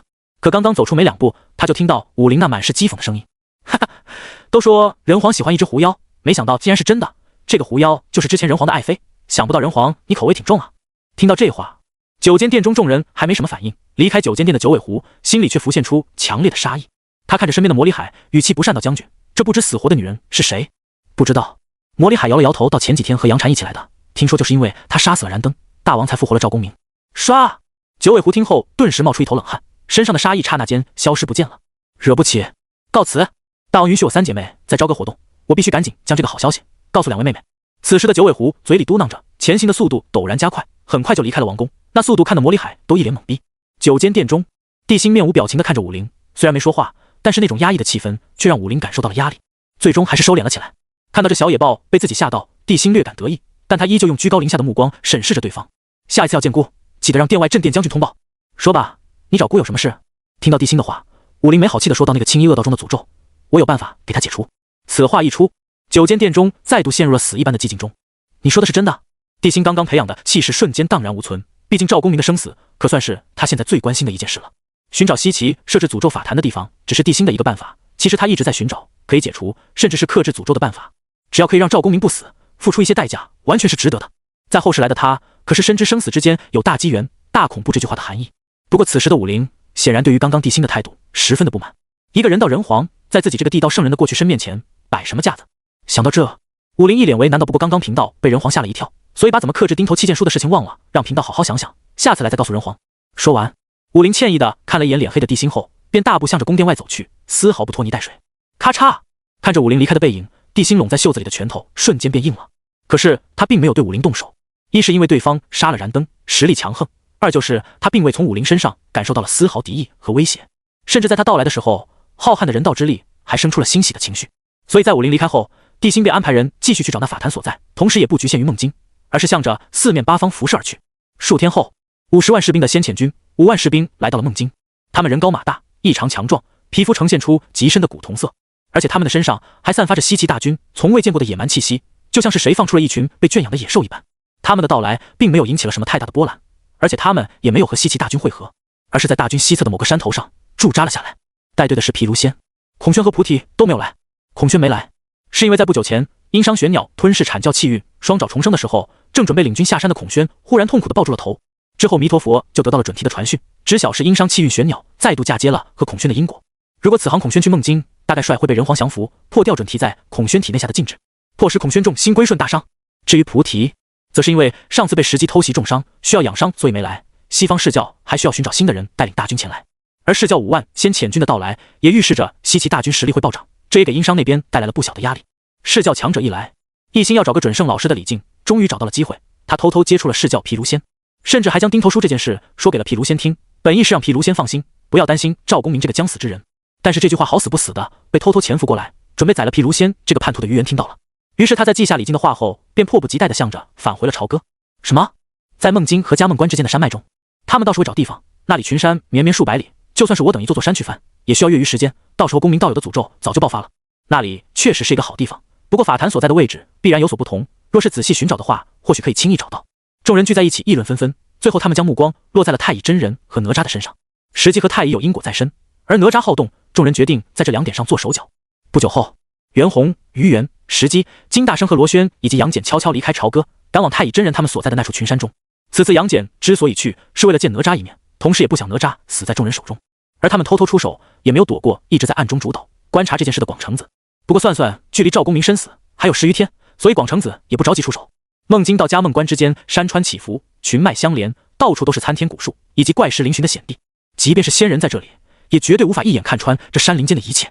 看着面前层层叠叠的群山，众人顿时感觉头痛无比。他们真会找地方啊，要在这里找人简直是大海捞针。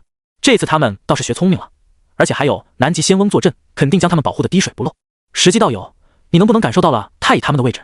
众人的目光纷纷落在了石矶身上，而石矶在感应了一番后，并没有发现什么，这让他很是疑惑。奇怪，虽说生死之后因果全消，但是贫道之前的时候都能隐隐感受到和太乙的因果所在，可现在怎么什么都察觉不到了？石矶眉头紧蹙道，根本就想不透其中的关键。之前他还以为是因为人道之力暴涨影响了他，所以他之前并没有说，可现在看来根本不是这么回事。诸位不用猜测了，那盘古幡的原因，那可是圣人法宝，也是先天极品至宝，只要稍微催动盘古幡，什么因果都可以镇压。罗轩走了出来，他打量了一眼周围，淡淡的说道：慢慢找吧，那个武林有办法压制公明道友诅咒，如果真到了最后一刻，他肯定会出手的。之后数天分头行事的众人不知道找了多少山，始终没有找到他们的踪迹，特别是那些险峰险地，越危险的地方众人越没有放过，但依旧一无所获。这一天，靠近官道的杨戬然察觉到不远处的官道附近出现了一道熟悉的力量波动，脑海中瞬间出现一张面孔，李靖。与此同时，早就知道袁弘等人到来，甚至距离他们越来越近的哪吒终于坐不住了，因为就在袁弘他们逐渐靠近时，李靖竟然用10万火急的借口闯进了他们所在的地方，来找南极仙翁拿主意。这不纯纯告诉袁弘等人，太乙就在这里，钉头七剑书就在这里。越想越气的哪吒最终无法克制内心的杀意，偷偷溜了出去，准备在半路宰了李靖这个心黑手辣的家伙。很快，李靖的身影出现在哪吒视线中，看着他越走越近，哪吒缓缓地掏出了落魂钟，猛地摇晃间，当当当当。当哪吒摇动落魂钟的时候，李靖的身躯忽然僵在了那里，双目也在瞬间失去了焦距。唰！哪吒从藏身地中出现，时不时地摇动手中落魂钟，一脸杀气向着李靖走去，边走边用恨到发颤的声音质问道：“李靖，当年你为了平息龙王怒火，不分缘由的逼我割肉剔骨，我不怨你，谁让你是我的父亲？你是赐我生命，但是你后来竟然为了成仙得道，舍弃母亲，更是高举反旗，让母亲与娘家决裂，害得母亲独自一人在陈塘关中郁郁而终。你枉为人父，枉为人夫！师父一直劝我放下仇恨，可你又接二连三地对我师父下毒手，你非要害死所有对我好的人，非要逼我对你动手吗？”哪吒手持火尖枪，恨恨地来到了李靖的面前。他虽然高举手中的火尖枪，可始终刺不下去。而这时，哪吒手中的落魂钟忽然自己震动了一下，当的一声后，竟然直接脱手而出，随后落到了一脸狞笑的李靖手中。你还不等哪吒做出任何反应，李靖手中的黄金玲珑宝塔便唰的一下飞到了哪吒的头上，金光迸射间，不但将哪吒定住，还有一道极寒之力从黄金塔中出现，将哪吒锁定。但凡他有一点异动，李靖都会毫不犹豫地将他冰封碾碎。这时，李靖看着双目喷火、气得咬牙切齿的哪吒，脸上露出了渗人的狞笑和恨意。我逼你割肉剔骨，你知不知道，你娘怀你3年0.6个月才生下的你，试问洪荒人族，那个人怀胎会怀3年半？要不是他姓殷，又有生下良子，早在怀胎1年的时候，我就把他进猪笼了，不然也不会生出你这么个妖孽。当年我虽然踏上仙途，但依旧是个凡人，金吒、木吒都是正常人，怎么到了你就生下来一个蛋，且天生力大无穷，落地吐炎，还灵珠子转世，我看你就是个妖孽。说到这里，李靖的双眼已然充血，他怨毒地看着哪吒，咬牙切齿道：要不是因为你，我会被整个陈塘关的人笑话。当年看你割头剔骨，你不知道我心里多开心，可那个该死的太乙竟然多管闲事，若非当年实力低微，我当时就宰了他了。此时哪吒已经气得说不出话来了，正准备动手时，李靖却瞬间退后了数步，但是他并没有对哪吒下手，而是冷笑道：不过你的名分毕竟是我给的，我的好儿子，你放心，为父不会杀你，等你师父死后，我会慢慢的让你知道什么叫做绝望。他想把哪吒冻在这里，然后让他亲眼看着自己的师父被杀。可就在他准备动手的时候，一道身影忽然出现，然后一道银光闪过，重重的击黄金玲珑塔上。当一声巨响，黄金玲珑宝塔金光大盛，虽然无恙，但却被杨戬一刀劈歪，而哪吒则趁机冲了出来。现身后的哪吒身上杀机涌动，风火轮出现的瞬间，一枪向着李靖捅去。受死！你这个孽子！李靖看到半路杀出个杨戬，根本不敢再和哪吒纠缠，眼看哪吒杀来，直接召唤黄金宝塔护身，之后施展遁术，向着梦境的方向冲去。黄金宝塔天克哪吒，哪吒根本不敢出手，当时就急得大喊道：杨大哥，替我拦住他！当就在杨戬准备出手时，一道钟声出现，杨戬顿时呆愣了一下。就这一下，李靖已经驾驭着黄金塔跑远了。可恶！对于天克自己的黄金塔，哪吒也是极度无奈。等李靖跑远了之后，他这才看向杨戬，声音极度复杂道：杨大哥，你……轰！就在哪吒的话刚刚说到一半，远处忽然传来一声巨响。察觉到那股力量波动之后，哪吒脸色一变，刚要转身离开时，杨戬就挡在了他的面前。哪吒，你不能去，他们只是为了抢夺钉头七剑书，你去了必死。杨大、杨戬，你给我让开！我不能让，也不会让。杨戬手持3尖2刃刀拦住哪吒，斩钉截铁道：你不去，太乙师，你师父还能跑？你若去，你们师徒必死！唰！哪吒听后，直接施展出3头6臂的神通，叮叮咣咣的和杨戬干起来了。与此同时，在山间关道不远处的某个茅草屋，早已经变成了废墟，而南极仙翁和太乙真人正在面对袁弘和金大生2人。察觉到2人的难缠，南极仙翁低声说道：你先带东西走，祭拜不能停，我拖住他们。师兄小心！太乙真人不善战斗，留在这里也是累赘，于是毫不犹豫的就跑了，那速度都吓了袁弘一大跳。阐教的人都这么能跑吗？金大生想追有心无力，袁弘想追却被南极仙翁给拦住了，他们只能看着太乙真人消失在茫茫山林中。眼看太乙跑路，南极仙翁正准备抽身后退时，一抹血红色刀芒瞬间出现，封住了南极仙翁的退路。于元，南极仙翁眼皮一跳，一颗心瞬间沉入了谷底。3人都是近身战斗的好手，攻击密集如暴雨倾盆，他连催动盘古幡的机会都没有。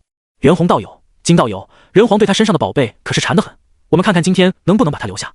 好！就在南极仙翁陷入苦战中的时候，太乙真人已经给所有同门都发去了求救的消息。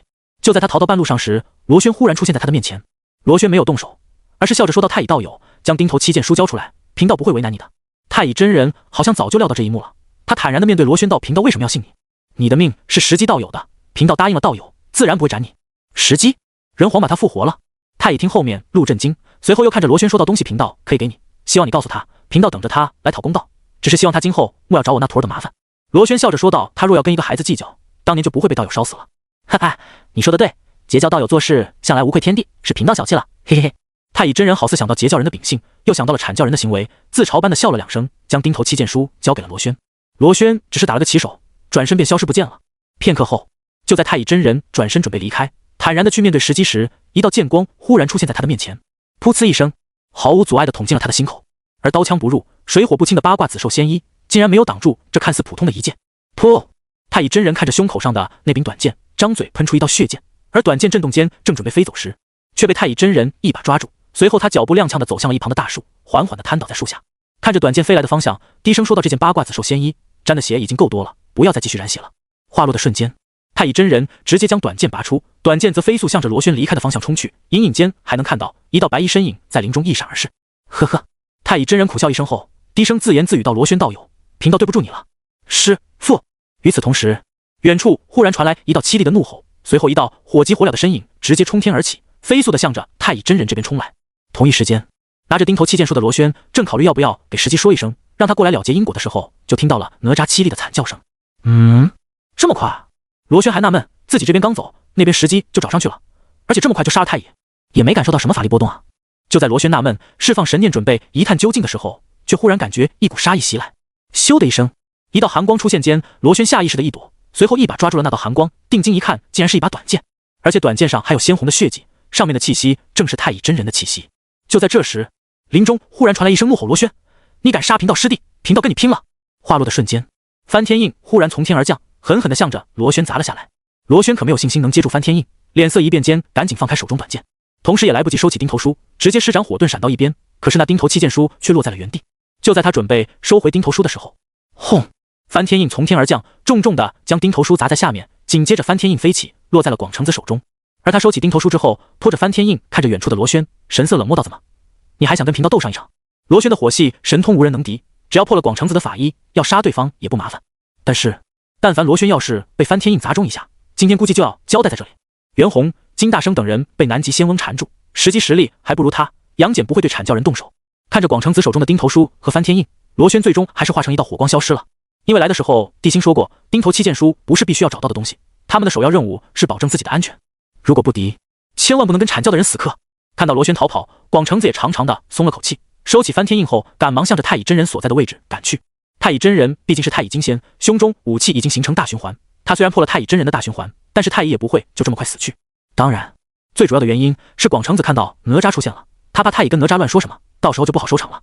很快，他重新回到了太乙面前，察觉到哪吒即将到来，于是悲愤地说道：“师弟，是师兄没用，让罗轩跑了。”呵呵。太乙听后面露讥笑，但更多的还是悲哀。这个大师兄为达目的不择手段，实在是太狠了。好在他为哪吒安排好了后路，不然那可怜的徒儿今后不得被这群人玩死。想哪吒，哪吒道。随着唰的一声，哪吒出现在了太乙真人的面前。看到气若游丝的太乙真人之后，哪吒的泪当时就绷不住了。师父，傻孩子，别哭。太乙真人强撑着最后一口气，忍着五脏撕裂的巨大痛楚，将胸中武器再度运转了一个周天后，顷刻间变得容光焕发了起来。见此情景，一旁的广成子眼神瞬间变得阴鸷，催动翻天印的法诀已经掐起，随时都可以出手。但太乙真人并没有看他一眼，而是不舍得看着哪吒，笑着说道：“又不听为师的话，对那李靖出手了是不是？师父，他今天故意，事情都发生了，就不要再说谁对谁错了。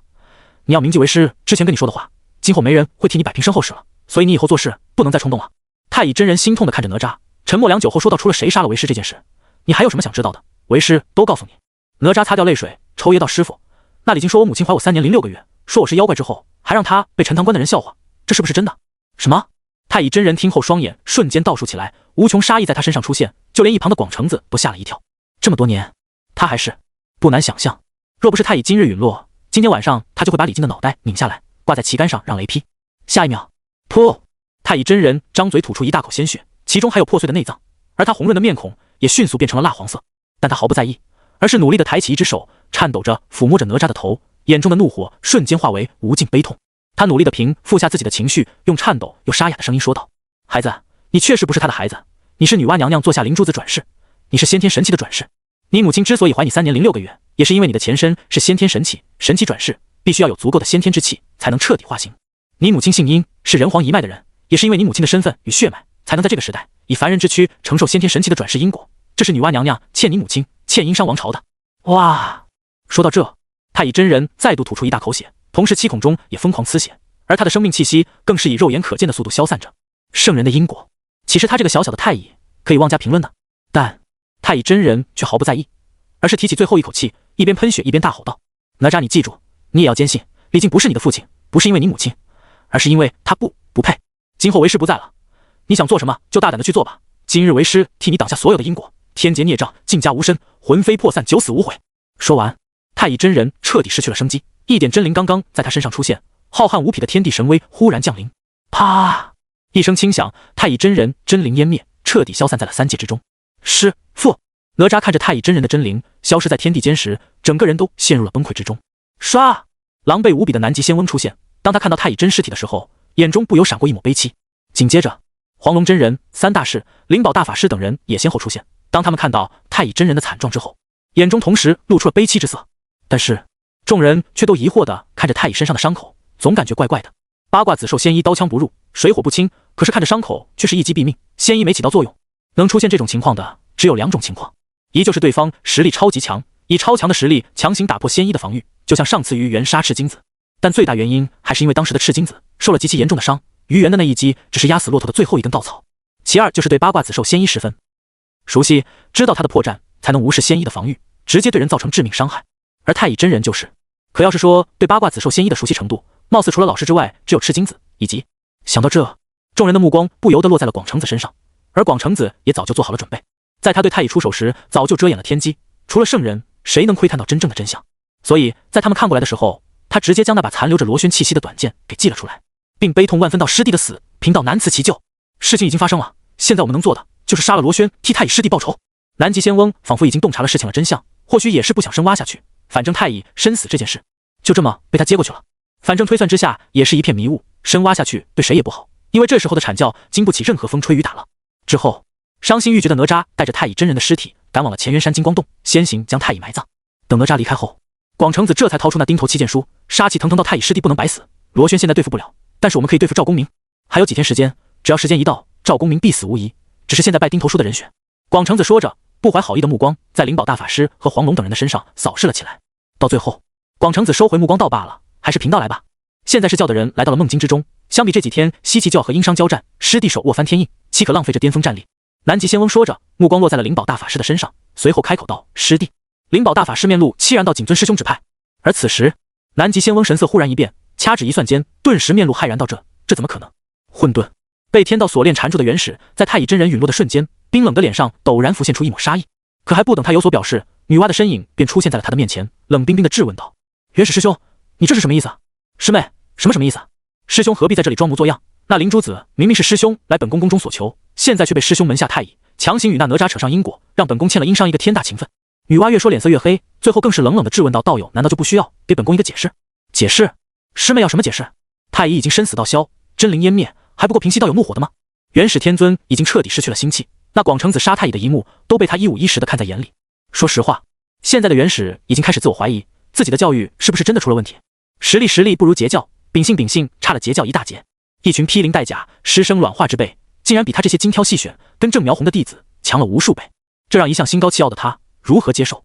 本来元始以为只要自己耍赖，女娲也没办法的时候，对方一句话直接让他一惊。太乙乃是阐教之人，既然他强行嫁接圣人因果，那理应由你阐教来了结这个因果。师妹什么意思？将广成子所作所为公布于天下，他可以蒙蔽所有人的眼睛，但是却无法蒙蔽圣人的眼睛。女娲边说边看着要急眼的元始道：“只要道友的阐教消失，太乙强行嫁接的因果自然也就消失了。你敢？”元始听后勃然大怒，但同时心里也是拔凉的，甚至都看到了阐教的灭亡。因为女娲才是天道六圣中最心狠手辣的存在。巫妖时期，身为妖圣的女娲可以眼睁睁地看着洪荒妖族覆灭，甚至亲眼看着伏羲陨落。三皇时期，她更是可以面无表情地看着伏羲被红军算计变成半人道半天道的圣人。28年前，她明明知道是天道红军的算计，是昊天的算计，是准提的算计，才让人皇写下了那首诗，可她依旧选择亲手推动封神，将人族送入永不见天日的万丈深渊。细数过去，那个圣人能做到这般地步，所以在女娲说出只要阐教消失这句话后，元始才会出现这种感觉，甚至浑身发冷。可就在元始刚要开口时，太上的身影忽然出现在女娲面前。师妹莫要生气，这件事也超乎了二师弟的预料。师妹放心，为兄肯定给你一个满意的答复。满意的答复？太上师兄是要让那太乙真人的真灵回归？女娲本就对元始有意见，此时更是面露讥笑道：“如果太乙真人的真灵回归，本宫就不对阐教其他人下手了。”太上听后不由得面露为难，随即说道：“若是贫道杀了轩辕坟三妖，不知可以让师妹放过阐教？”听到太上的话，女娲的脸色瞬间变了，随即她一脸凝重道：“若师兄可以杀了轩辕坟三……”轰隆！还不等女娲说完，一声巨响忽然响彻整个混沌，刹那间，所有圣人全都一脸懵逼地看向洪荒，特别是女娲，更是目瞪口呆地看着天庭的方向，震惊的眼珠子都快瞪出来了。这是怎么回事？这怎么可能？天庭正在疑惑太乙真人怎么会真灵湮灭，惋惜自己痛失一员大将的昊天，忽然在天地宝座上蹦了起来。轰隆！伴随着一声惊天动地的巨响，本来阳光明媚的天庭瞬间陷入了伸手不见五指的黑暗中。错乱的力量与法则在天庭上肆虐，一阵阵诡异的嘻嘻嘿嘿的尖笑声在那片黑暗中响起，传遍了天庭的每一个角落。乍眼看去，被黑暗笼罩的天庭中人影绰绰，就像是无数魔头在黑暗中狂欢一样。什么人竟然敢来本地的天庭撒野，找死！伴随着昊天的一声怒吼，整个凌霄殿忽然剧烈的震动了起来，随即恐怖的气息涌动间，他的身上散发着万道金光，瞬间冲出了凌霄殿，如同开天利刃般撕裂无尽黑云，瞬间来到了那片笼罩天庭的黑暗之上。天庭之上，昊天有着圣人级的战力，所以他现在谁都不怕。此时他手中的昊天镜光芒暴涨间，一道巨大的昊天镜虚影瞬间出现在天庭之上。大胆妖孽，看我昊天镜！嗡！昊天镜瞬间绽放亿万道神光，而天道法则在昊天镜的催动下，如同倾泻的天河水一般，瞬间将笼罩天庭的黑暗笼罩在内。但是让昊天震惊的是，这些黑雾就像是虚影一般，根本不受昊天镜的影响，甚至一丢丢消散的征兆都没有。没想到连本地的昊天镜都找不到你的本尊，是个强敌。昊天眼神逐渐变得冰冷，手中昊天镜的光芒再度大盛间，一道声音陡然响彻整个天庭：师妹助我！哗啦啦，瑶池中的蟠桃树瞬间震动起来，随后无尽之夜绽放天地神光，一道道法则脉络在蟠桃树的底部出现，以瑶池为中心，疯狂地向着四面八方辐射而去，所过之处，无论是建筑还是虚空，全都被一道金色的大网笼罩。师兄，找不到啊！蟠桃树中传来王母的声音，可是昊天却不服输，手中昊天镜光芒微长间，他的双目中变成了昊天镜的模样，藏得挺深，本帝就不信。找到了！当昊天看向某处的时候，眼中瞬间迸射出钛合金的光芒，但紧着他突然长大了嘴巴，身上那恐怖的气息刹那间消散，手中的昊天镜咣当一声掉了下去，不知道砸在那座仙殿上了。师兄，你找到了？他在哪？师兄，师兄！面对王母的疯狂呼唤，昊天阿巴阿巴的指向了下面，面带惊恐的失声暴吼道：卧槽！顺着他指着的地方看去，刚刚出现在他身边的王母啪的捂住了自己的樱桃小嘴。这怎么可能？他不是生死道消，真灵湮灭了吗？此时昊天指向的地方正是那张封神天榜，可是现在封神榜上却出现了一个本不该出现的名字——太乙真人。时间回到哪吒带着太乙真人去乾元山金光洞的时候，朝歌九间殿贫道本来已经得到了那钉头7剑书，可惜又被广成子偷袭给抢走了，还请人皇降罪。罗轩站在九间殿的中央，神情落寞地说道。可是地心却没有丝毫要怪罪他的意思，而是先关心他们有没有受伤，之后便问起了一些细节。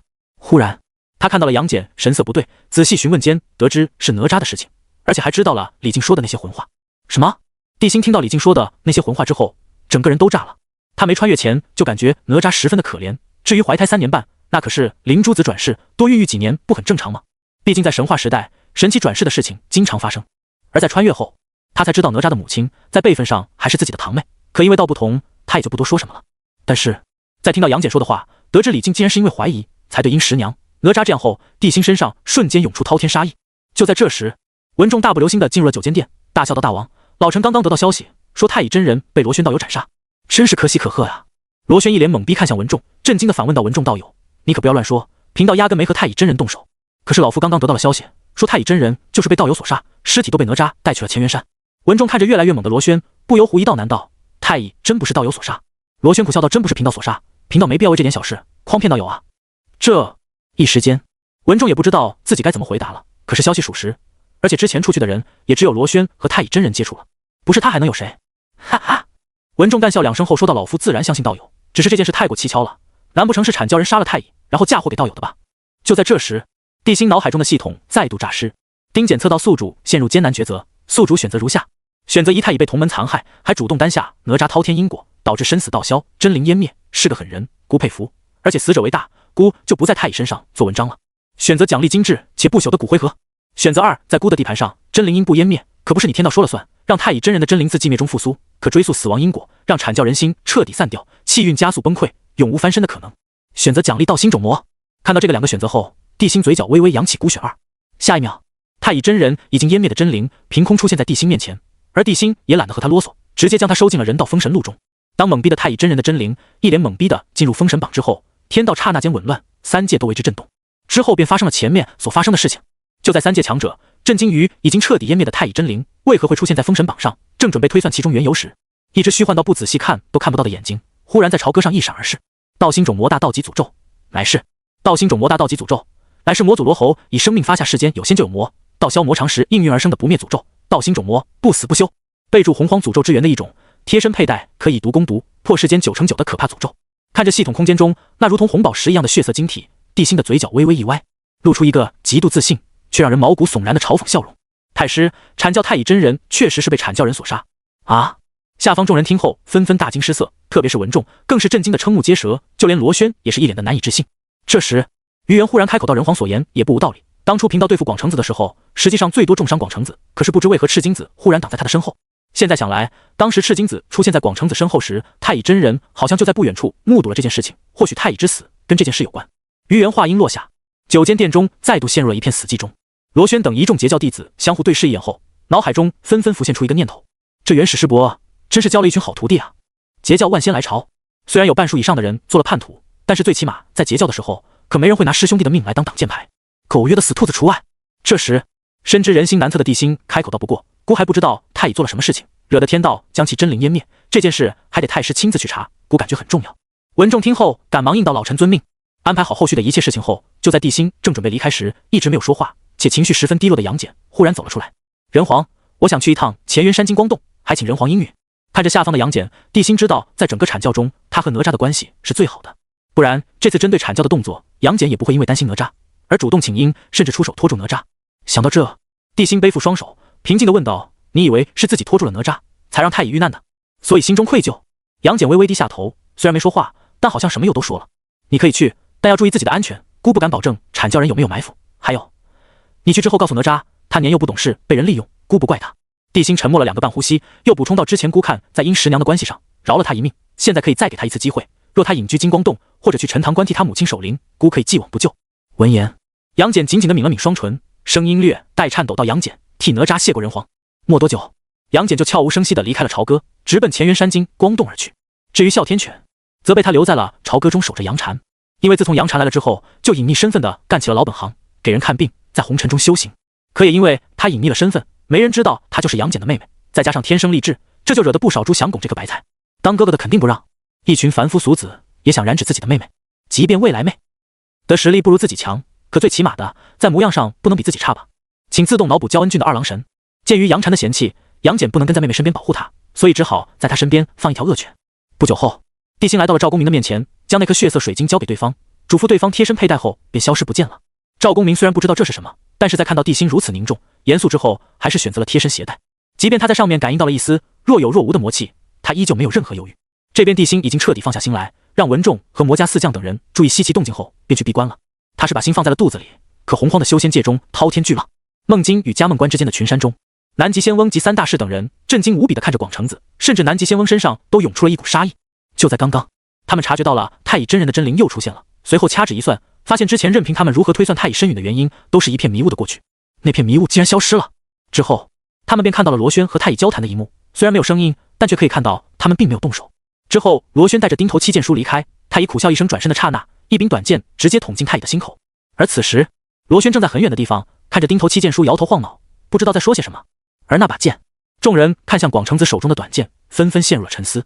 这时，南极仙翁恨恨地看着广成子，咬牙切齿道：“既然如此，那拜钉头七剑书的事情就交给你了，你可千万别让贫道失望。”同样察觉到自己露出犄角的广成子，赶紧低下头保证道：“师兄尽管放心，师弟一定让赵公明死无全尸。”混沌！女娲指着天庭的方向，脸上的震惊逐渐化为讥笑。有点意思，被天道湮灭的真灵竟然又出现了，而且还将真相公之于众。元始师兄真是带了一手好徒弟。元始听后恨得咬牙切齿，五官扭曲道：“女娲，你在嘲笑贫道？师兄说什么就是什么吧。不过太乙真人真灵回归，本宫就不跟你阐教算账了。反正你阐教气运溃散已成定局，也撑不了多久了。”说完，女娲直接返回了蛙皇宫中，想着该怎么斩断与哪吒的因果与殷商的因果。本来因为三妖没死，殷商未灭，他就欠了殷商的因果，现在又出来一个哪吒，而他现在也不能入洪荒，更不能亲自出手。不难想象，若是殷商重新崛起，当人道成长到可以正面抗衡天道时，地心完全可以借着三妖哪吒的因果反过来威胁他。一想到这里，女娲就感觉脑壳像是被先天至宝砸了一样，剧痛无比。片刻后，头痛的女娲将伏羲的警告抛之脑后，而是冷冷地看向洪荒。不行，轩辕坟三妖必须死，灵珠子必须斩断洪荒一切因果。天庭，昊天目瞪口呆地坐在凌霄殿中，一旁的王母也是震惊到了，说不出话来。师兄，天机只出现了一点点，根本看不到是谁杀的太乙，难道真的是广成子不成？八九不离十。昊天深思熟虑地点了点头，道：“知道八卦子受仙医破绽，能一击毙命的人本就不多，而且那把剑，人们只知道广成子的翻天印厉害，可谁还记得他也是一名剑仙？对了，师兄，太乙真人的真灵，肯定是人皇搞的鬼，在洪荒上能抗衡天道意志的，除了人皇还能有谁？”昊天说着，深吸一口气道：“可这人皇也不是什么好东西，关键的部分只露出一点来，全靠个人去猜。不过这样一来，阐教人心彻底要散了。师兄，那我们该怎么办？赶紧拉拢黄龙、灵宝等人，别等他们都被活活死了，到时候就麻烦了。可是师兄，他们死了也上封神榜，不一样是被我们控制。师妹啊，死了的人怎么能跟活着的人比？他们的生死不重要，重要的是身上背负的阐教气运。”昊天说完，又补充道：“得想办法让黄龙、灵宝等人赶紧上天才行。”是教。阿弥陀佛笑着说道：“道友，这广成子是个狠人啊，对自己师弟下手都毫不留情。阐教现在十分危险，我是教是时候出手了。”多宝飘在八宝功德池上，淡淡的说到：“广成子这一下，使得阐教现在人人自危，气运散而不聚，还是让那些人赶紧来我是教吧。贫道怕他们也被广成子害死。”道友的想法与贫道一般无二。就在阐教陷入人人自危，彼此怀疑，天庭和释教同时对他们下手时，两方势力还分别派兵去了西岐。大约1个月前，红军答应昊天会给他天兵，之后天庭就出现了天兵殿，然后一个个虚幻如同魂体般的天兵就从殿内走出，经过天庭的仙灵之气滋润，现在50万天兵已经差不多有了自己的仙灵之躯，已经可以去参战了。姜子牙征兵50万也在紧锣密鼓中结束，此时已经开始分批渡黄河前往梦京而来。只要他们一进入梦京范围，就会有天兵虚影从天而降，进入他们体内操控他们。而这带领这50万天兵的天将，正是太上的记名弟子，手持上宝庆金耙的天蓬。至于释教，45万士兵也先后抵达，带队的人则是西方教的白莲童子。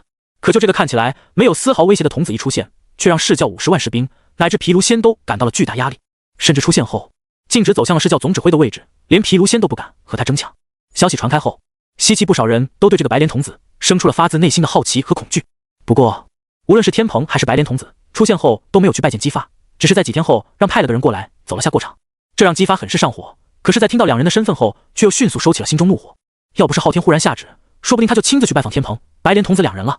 很快，数天时间一晃而过，这一日，南极仙翁出面，天蓬、白莲童子终于出现在了西岐大军的中帐之中。两人进来后，恭敬地跟南极仙翁打招呼。至于姬发，则只是用膀胱扫了一下而已。仙人高高在上的轻蔑和傲慢，被两人展现得淋漓尽致。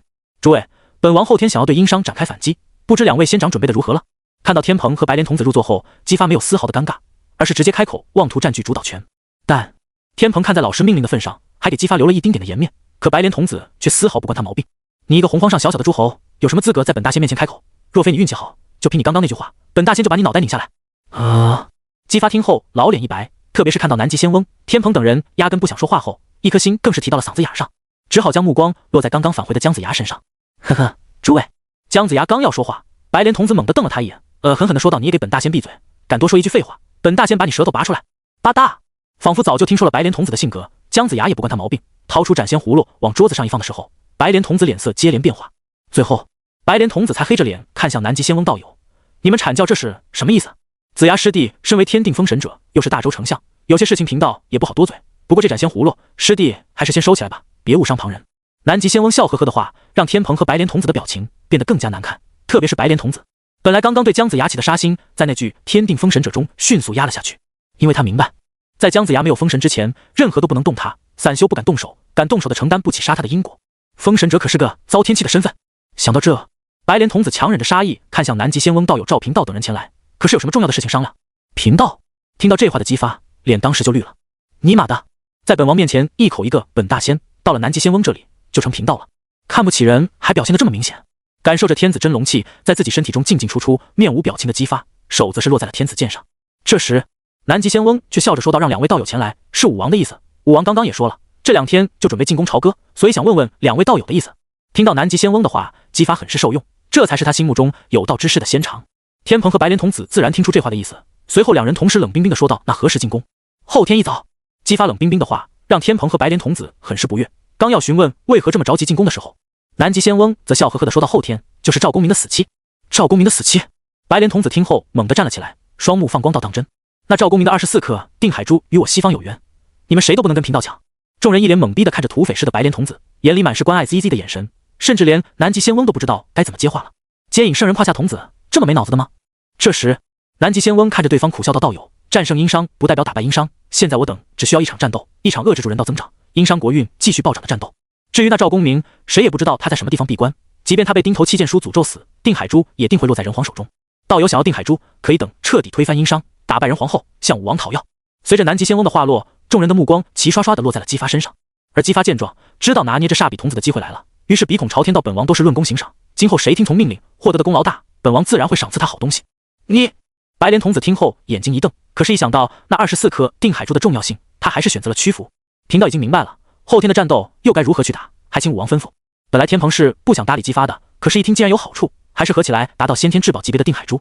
无主之物自然是有缘者得知，贫道乃是统领天河的天蓬元帅，正好需要这宝物镇压天河，造福洪荒。说完，天蓬无视白莲童子愤怒的目光，笑着说道：武王尽管吩咐，贫道定会配合武王。无论是白莲童子还是天蓬，对陆压的钉头七剑书有着绝对的信心，毕竟这可是损耗自身功德才能施展出来的诅咒，寻常人哪有这么多功德？所以在他们心中，赵公明的死已经是板上钉钉了。此时看到桀骜不驯的天蓬和白莲童子，姬发兴奋地站了起来，大声说道：好，有2位仙长相助，我西岐此战必胜。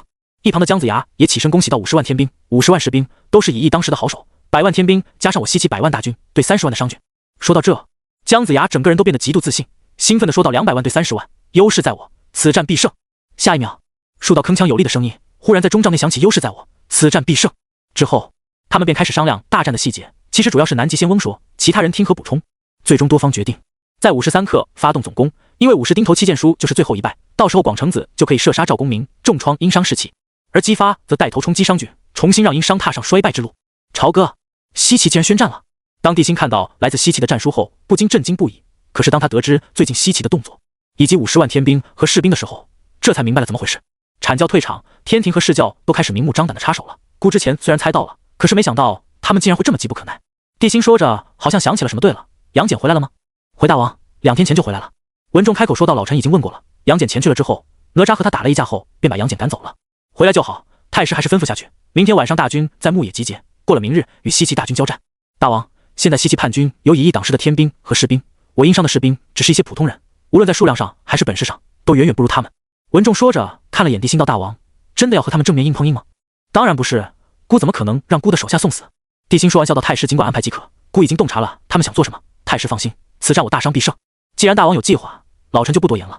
说完，文仲便急匆匆地离开传令去了。值得一提的是，武林在不久后找上了帝辛，不过并不是在9间殿中。之后在经过一番交谈后，帝辛带着武林去了赵公明闭关的地方，而且武林还答应，如果那个道心种魔解决不了赵公明死结的话，他会在关键时刻出手救下赵公明。1天多的时间很快就过去了。当帝辛带着众人赶往孟津，与西岐大军遥遥相望的时候，就能感受到那些天兵士兵的不凡。天兵还强点，都是依附在普通人身上，看山去只是精气神，和寻常西岐兵不一样。可是教的士兵就不一样了，身上都缠绕着一块黄布，也不知道是干什么的，看上去十分的另类。不过让帝辛诧异的是，他竟然在西岐大军中看到了哪吒，于是便看向同样懵逼的杨戬。我已经将人皇的话一五一十的告诉给了哪吒，看来他已经做出了选择。帝辛点了点头，既然哪吒选择继续为西岐卖命，那他也就不用再留守了。即便现在的哪吒是莲藕身，他的潜力帝辛也很清楚。可两军阵型还没摆完，哪吒便冲了出来，大声怒吼道：杨戬，出来一战！人皇，我去就来。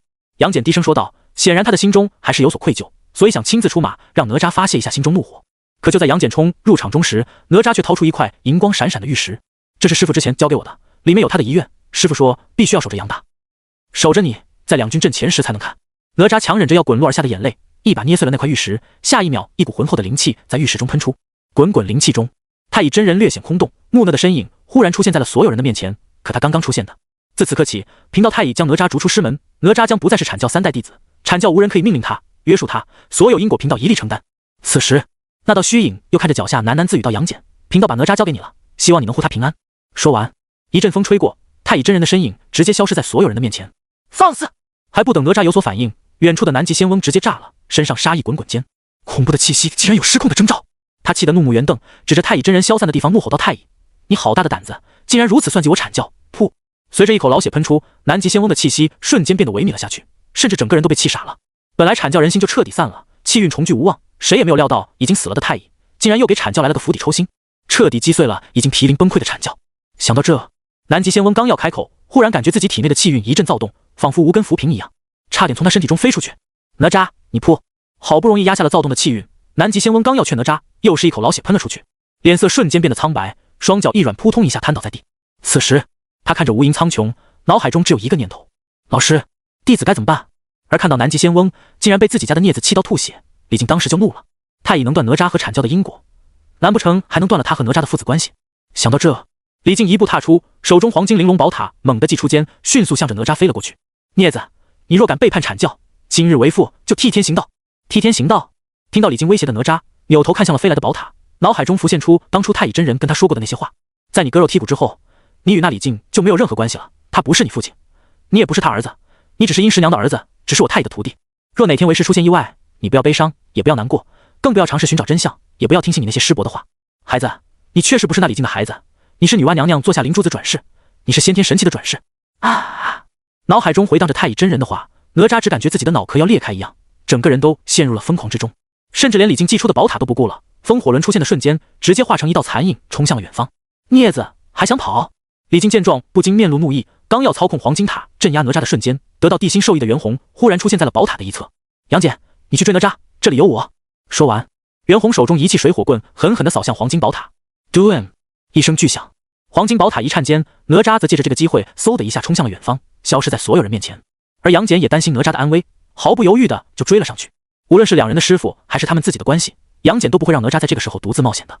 这时李靖一把召回自己的宝塔，恨恨地说道：袁弘，我父子间的事情也是你能插手的。袁弘抱着一气水火棍，面露讥笑道：贫道插手又如何？你有问题的话可以出来跟贫道打上一场，只要你赢了，贫道亲手把哪吒给你抓回来。你简直不可理喻！李靖气得脸疼，但他还是强忍住送死的冲动，没有贸然上去和袁弘交手。这时袁弘扛着棍子，挑衅的目光一一扫过前方所有强者，可稀奇却没有一名强者出面。即便是眼高于顶，除了圣人外不将任何人放在眼里的白莲童子，此时也安静得像一个路人。这就是天庭和释教仙长的态度。姬发看到眼前这一幕，感到无比的心痛。之前在自己的面前一个个的鼻孔朝天，现在面对袁弘，一个个就吓得不敢出手了。而最听话的南极仙翁却被气得吐了2口血，显然不方便出手，这就让他很上火了。这时白莲童子忽然像是想起什么一样，指着袁弘说道：这就是之前劳烦女娲娘娘亲自出手对付的那只大妖白猿。不错，毗卢仙面无表情到8、9玄功大圆满，堪比上古一流大巫的肉身，近乎举世无敌。即便孔宣来了，不依仗5色神光，恐怕在战力上也要弱上2分。有点意思。白莲童子面露轻蔑，露出一个圣人之下皆蝼蚁的表情。这白猿不错，正好我须弥山缺一只镇山神兽，贫道现在就把它抓回去。道友，你要不要听听你在说什么？毗卢仙用满是质疑的眼神打量着白莲童子，这可是袁弘，非圣人出手不能降服的大妖，而且跟有5色神光的孔宣不一样，他可是实打实的肉身无双。哼，不值得圣人出手的蝼蚁，也不值得让贫道出手。高傲的白莲童子说着冲向了袁弘，开口冷笑道：袁弘，你与我西方有缘，跟贫道走吧。说完，白莲童子竟然当着所有人的面一把向着袁弘抓去。袁弘也不跟他废话，手中一气棍直接砸向对方。仿佛察觉到了袁弘的不凡，白莲童子眼中闪过一抹诧异后，一面青色宝旗忽然出现在他头上。刹那间，青色宝旗中涌出悬空白气，万道金光垂落，将白莲童子护在当中。青莲宝色旗，有人认出了这面宝旗。声音响起的瞬间，袁弘一棍子打在青莲毫光上，惊讶地发现竟然没有破开宝旗防御。贫道的青莲宝色旗乃是极品先天灵宝，就凭你这只有蛮力的小妖，也想破开灵宝防御？白莲童子说着，手中出现了一个金色的圆环，随手扔向袁弘，鼻孔朝天道：袁弘，带上他，从此皈依我西方教，成为须弥山护山神兽，否则贫道出手，你千年修行毁于一旦不说，万一魂飞魄散，恐怕连上封神榜的机会都没有。当袁弘一棍子将金环打飞，正准备继续进攻的时候，耳边忽然响起金大生焦急的声音：大哥，小心身后。袁弘下意识地回头一看，竟然看到刚刚被自己打飞的金环正散发着淡淡金光向着自己飞来，破空无声，甚至没有丝毫法力波动。要不是金大生开口，估计他就中了对方的算计了。好阴险的童子！袁弘反应迅速，但也没有将白莲童子放在眼里，反手又是一棍扫了过去。当的一声，再次被击中的金环突然一分为2，变成2个金环向着袁弘飞来。这是什么东西？袁弘看着忽然飞来的2个金环，脸上闪过一抹诧异，但依旧没有将他们放在眼里，反手一棍子扫了过去。当当，伴随着2道声音的响起，2个金环再度变成4个。袁弘心里生出一丢丢不安后，继续挥棍打了过去。几个呼吸后，袁弘就被上百个金环追得到处逃窜，而他但凡出手击中金环，被击中的金环就会一分为2，周而复始，越来越多。此时，秉性本就暴躁无比的袁弘彻底炸了，身上妖气涌动间，大声怒吼道：这什么东西，怎么这么难缠？哼，我西方教的无定神环，专门对付你们这些心性不定的孽畜。袁弘，你不要想着逃，你越逃，他就越多。哈哈哈！看到袁弘被金环追得仓皇逃窜，白莲童子不禁得意的仰天大笑起来，声音中充满了得意。该死！袁弘也察觉到了这无定神环的可怕，但是他不敢停，因为他从这神环上感受到了强烈的危机，甚至他的直觉告诉他，如果他被这东西套住，他就不是他了。纵观封神，凡是被西方教带走的人，无论是马原还是孔宣，哪一个还保持本我？连神通无双的孔宣都遭不住，他袁弘更是没信心能抗住西方教这群老歪逼炼制的法宝了。白莲童子，贫道记住你了。逃窜的袁弘并没有愤怒影响理智，他怒吼一声后，直接化成一道白光，嗖的一下冲向了商营的位置，而空中已经化为数百个的金环，更是飞速的冲向袁弘，想要将他禁锢住。可就在金色圆环追到一半的时候，地心只是淡淡的看了一眼，金色圆环瞬间一震，顿时停在空中，震动不已。嘘嘘嘘，同时，上百道金色圆环纷纷汇聚，最终变成了一个金色圆环，化作一道金光冲回到了白莲童子手中。这是贫道与猿红的战斗，人皇你出手，多少有点不讲规矩吧？眼看着到手的镇山神兽逃跑，白莲童子的脸色极度难看，甚至当众质问起了地心。但地心却看都不看他一眼，轻蔑地说道：“在姑的地盘上，你跟姑讲规矩？哼，区区人皇还真把自己当回事了。你如此不敬上仙，难怪会给人族惹来灭族之祸。”白莲童子神色冰冷地呵斥道，但是地心依旧没有看他一眼，而是漫不经心地伸出一根手指，指向白莲童子：“敢对姑不敬，你已经给西方教惹来灭教之祸。”此时，罗轩忽然开口道：“人皇，就让贫道出手，教训一下这个不知死活的童子。”地心点了点头道：“小心。”唰！随着地心的话落，罗轩直接带起一片火光冲了出去，不知死活的黄口小，贫道罗轩来降你。你就是罗轩？显然白莲童子知道罗轩，但他依旧没将对方放在眼里。青莲宝色旗万法不侵，罗轩的火系神通再厉害，压根都伤不到他一根汗毛。不过罗轩是燕中仙，本身没有实体，所以他的无定神环对罗轩没用。想到这，白莲童子收起神环后，掏出了一条青色皮鞭。当这条皮鞭出现后，白莲童子身后瞬间出现了一头魁牛虚影，同时明媚的天空瞬间变得昏暗起来，隐隐间还有风雨的气息出现。轰！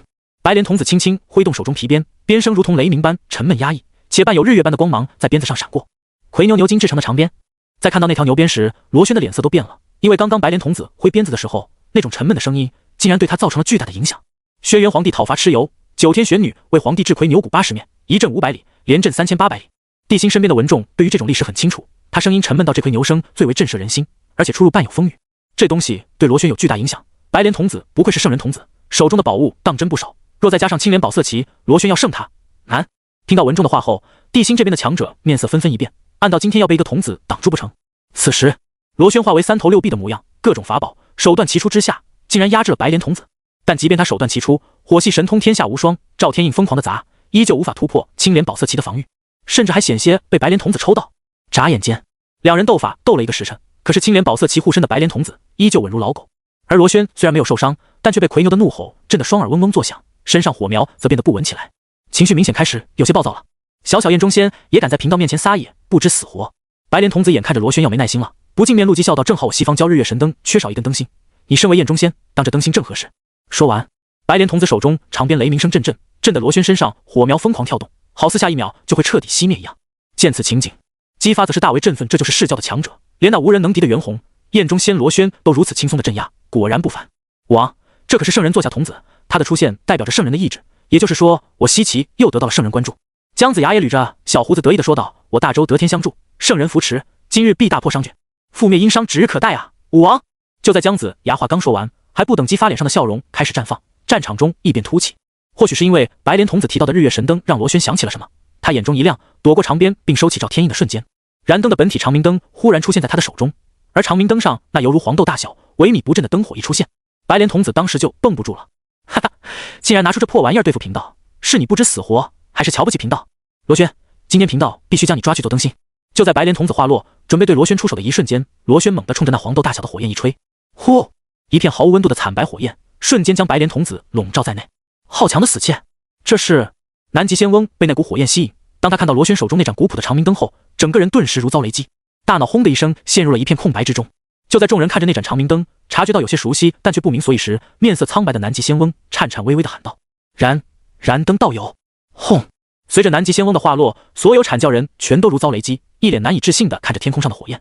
慈航震惊地问道：“师兄，那盏长明灯是师兄燃灯？”“没错，燃灯道友乃是先天。”南极仙翁面露苦涩道：“没想到道友陨落，本体却被人炼化成了法宝，可悲可叹啊！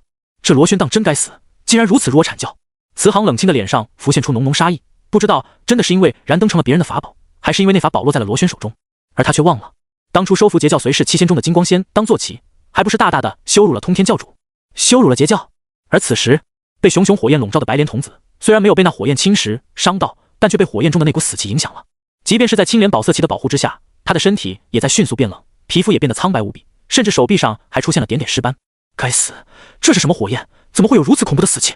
白莲童子察觉到自己身的变化后，不禁破口大骂起来，疯狂催动青莲宝色旗。青莲宝色旗虽然万法不侵，但生死轮回乃是天定。宝色旗可以抵挡火焰，但却挡不住其中的死气。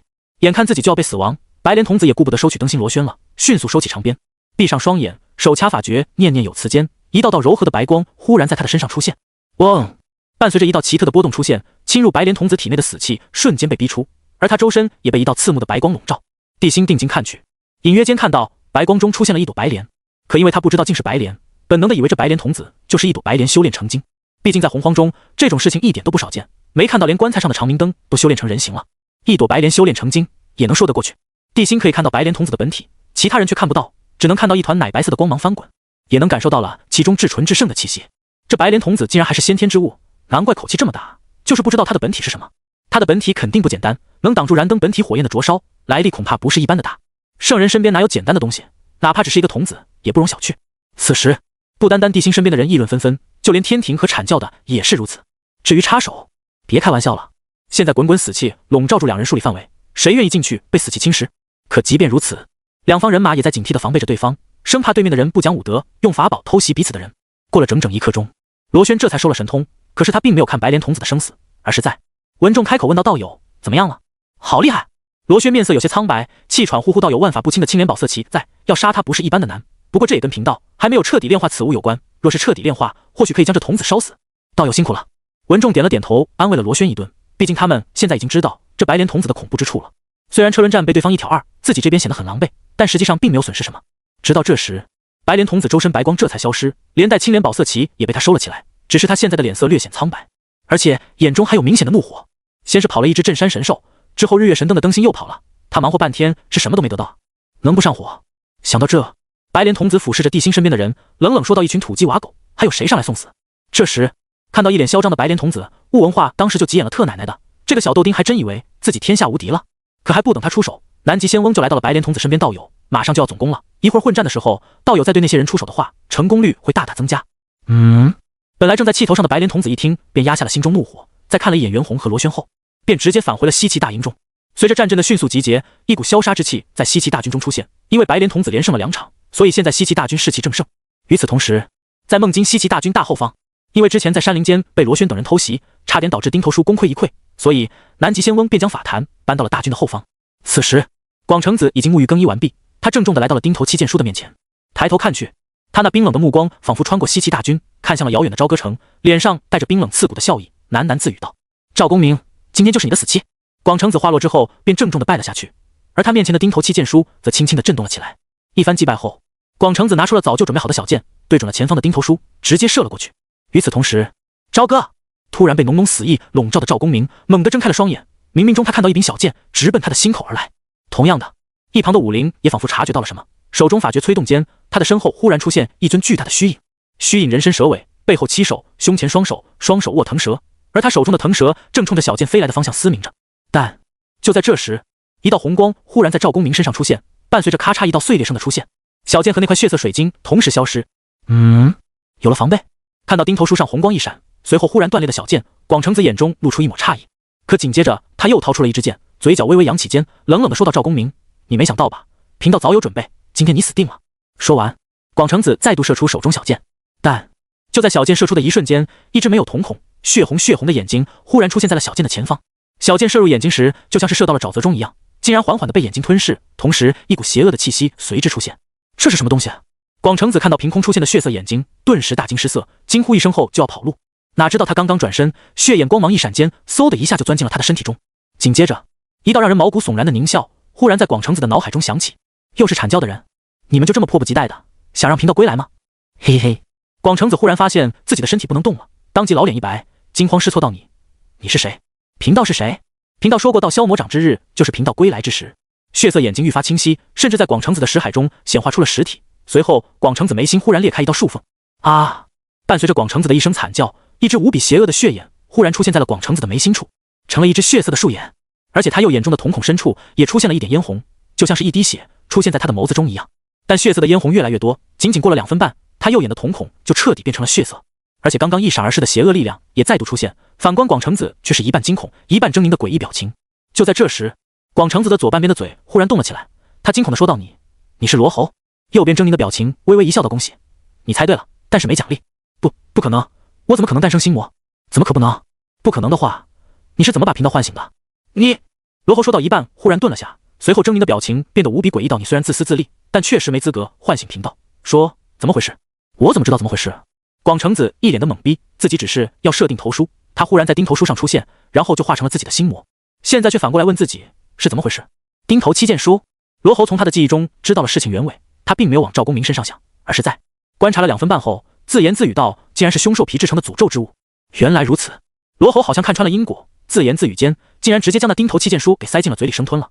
广成子一脸的不乐意，但他的反抗非但没有起到作用，反而让罗侯变得愈加兴奋。竟然是妖庭太子，有点意思啊。紧接着，他忽然抬头看向了天空，右边邪魅的脸上再度露出狞笑。哎呀，这么快就被发现了，红军，现在还不是跟你算账的时候。说完，罗侯驾驭着广成子的肉身，忽然冲天而起，而张广成子左边的脸上却露出快要哭出来的表情，同时倾尽全力的嘶吼道：老师救我，救我呀！与此同时，在看到广成子冲天而起时，姬发一挥手中天子剑，当场下令道杀。说完，他一马当先的冲向了对面的商营，200万大军也随之而动。混沌，哗啦啦！就在广成子出现不对劲的时候，元始就已经察觉到了。此时他正疯狂地挣扎着，想挣断天道锁链，出手营救广成子。可是任凭他如何用力，天道锁链始终没有任何的变化，反而在元始的不断挣扎中越来越紧，甚至连血都出来了。天道锁链依旧没有要断的征兆，而且血红色的天道锁链光芒大盛，不断冲击着元始的意识，让他承受着来自灵魂、肉身的双重折磨。就在这时，太上瞬间出现在他元始面前，紧张地说道：师弟，你冷静点，师弟。但此时的元始天尊已经被接连死去的弟子刺激的心神大乱，面对太上的安抚，他如同得了失心疯一样怒吼道：为什么连通天可以挣断，而本座却不行？我元始一生不弱于人，通天可以，本座也可以啊！就在元始话落的瞬间，4条血色天道锁链瞬间绷得笔直，锁链上符文疯狂闪动间，引得混沌风起云涌，甚至连太上的衣袍和须发都胡乱摆动起来。但下一秒，轰隆，一道粗大的混沌神雷夹杂着天道的怒火从天而降，其中有多少天道法则太上不清楚，反正劈在元始身上的瞬间，元始直接晕了过去。此时太上看着昏迷的元始，无奈地说道：师弟，何苦呢？只要你在，阐教就在，至于这些弟子，哎。紫霄宫盘坐在蒲团上的红军忽然站了起来，正准备往外的走的时候，被锁在大殿一角的通天忽然睁开了双眼。看到红军起身后，他的脸上露出了疯批的笑容，阴阳怪气地问道：你要去哪？罗侯的气息出现了，你说贫道去哪里？红军没好气地看着通天：怎么，为师去做什么，还需要告诉你这孽徒？难道你还想干涉为师的决定？嘿嘿嘿。通天露出一个不怀好意的笑容，举起了缠绕在左臂上的锁链道：罗侯立下大道诅咒，世间有仙就有魔，他被罗侯之力影响入魔，也是天道运转中的一环。如果你出手的话，那就是天道不公，贫道可就有出手的机会了。当然，你是天道红军，洪荒道祖，即便贫道手握惩戒不公的利器，也伤不到你，但是你的不公却能帮贫道挣断。到时，除非道祖你全力镇压贫道，不然即使贫道无法挣断最后一条锁链，离开紫霄宫，却也有随意出手的能力了。说着，通天右腿上的天道锁链突然哗啦啦的震动了起来，冥冥中的示警让红军脸色一变。这时，通天一脸癫狂的看着红军道：道祖，你说你走后，贫道是挣断？嘿嘿嘿，哈哈哈！通天，你这孽徒！听到通天的话后，红军的脸都青了，肺都要气炸了。他做梦也没有想到，自己竟然会被通天给威胁。不过看着他的脚下的那条天道锁链，红军暗中推算间知道自己确实不能出手。一旦自己出手，通天真的能挣断锁链，到时候倒霉的就是他们了。孽徒！红军恨恨地看着通天，最终无奈之下重新回到了蒲团之上，不再理会洪荒上的事情。而在外面，同样察觉到了罗侯的气息，以为红军会出手的太上，等来的却是平静如水的紫霄宫。看到连自己的老师都不出手，太上只好无奈地摇了摇头，收回了出手的打算。与此同时，洪荒被罗侯控制的广成子已经在梦境杀疯了，杀得殷商众人震惊不已，杀得西岐头皮发麻。谁也没想到，就在西岐展开冲锋，殷商正准备迎战的时候，广成子忽然一个变大的翻天印，狠狠地砸向了西岐大军。死了多少了不知道，反正军阵出现了巨大空缺。然后众人就看到广成子跟疯了一样，哐哐乱砸，就像是压翻茄汁一样，所过之处满地鲜红。这让正准备出手的殷商强者们纷纷惊掉了下巴，而西岐的一众强者则纷纷陷入懵逼中。直到广成子对释教那50万士兵动手时，才引起了白莲童子的暴怒。好你个广成子，竟然敢对贫道的人出手！说完，他直接催动青莲宝色旗，暂时抵住翻天印的攻击，而后无定神环直奔广成子而去。此时，右眼冷厉，左眼惊恐，眉心3眼散发着嗜血狰狞之色的广成子，浑身染血地站在虚空中，周身仙气魔气交织涌动间，再配合上他那染血的仙衣，散发出一种极度让人恶心邪恶气息。哈哈哈，嘿嘿嘿，结，现在的仙道真是弱呀！红军，这就是你培养的仙道，这就是你掌握的洪荒。这些蝼蚁在那个时代只配当食物。道祖饶命，道祖救命，这不是弟子的想法，这件事跟弟子无关。老师救我呀！广成子右边的脸发出刺耳狞笑，而他左边的脸却极度恐惧的求饶，显得十分诡异。可是面对白莲童子的攻击，广成子却没有丝毫放在心上。就在无定神环飞来之后，他一把抓住了神环，看去的瞬间，眉心竖眼仿佛要滴出血来一样，整个人的邪恶气息也变得更为强盛。垃圾！许久之后，广成子一脸嫌弃地将无定神环扔掉后，看向白莲童子头顶的青莲宝色旗，这才露出一丢丢异动。这旗子不错，本座先拿来用用。说完，他随手收回翻天印，一把向着青莲宝色旗抓去。白莲童子见状，顿时一脸凶狠，杀气腾腾到妖孽，敢对贫道出手，不知死活。说完，白莲童子手中出现一杆金色的降魔杵，狠狠地打向了广成子。广成子也懒得防备，一把抓向了白莲童子的手腕。但就在浑身冒着邪气的广成子抓住白莲童子的瞬间，只听呲的一道声音忽然响起，就像是一把抓在了烧红的铁棍上，一股白烟忽然在他的手掌上喷涌而出。紧接着，广成子的右脸上惊讶之色一闪间，迅速松开了白莲童子，并抽身后退。此时，白莲童子身上无恙，可是广成子的手却变得鲜血淋漓，而且任凭仙灵之气、邪恶之气在他手掌上涌动，他那被灼伤的手掌依旧没有丝毫恢复的征兆。这是怎么回事啊？广成子一脸的震惊和不解，随即眉心数眼血光迸射间，他一眼就看出了对方的本体，竟然是……原来如此！净世白莲可以净化世间一切邪恶之气，与灭世黑莲属性相反，也正好克制罗喉的魔气。所以，仅凭一缕心魔诅咒之力，罗喉根本无法对白莲童子造成任何伤害。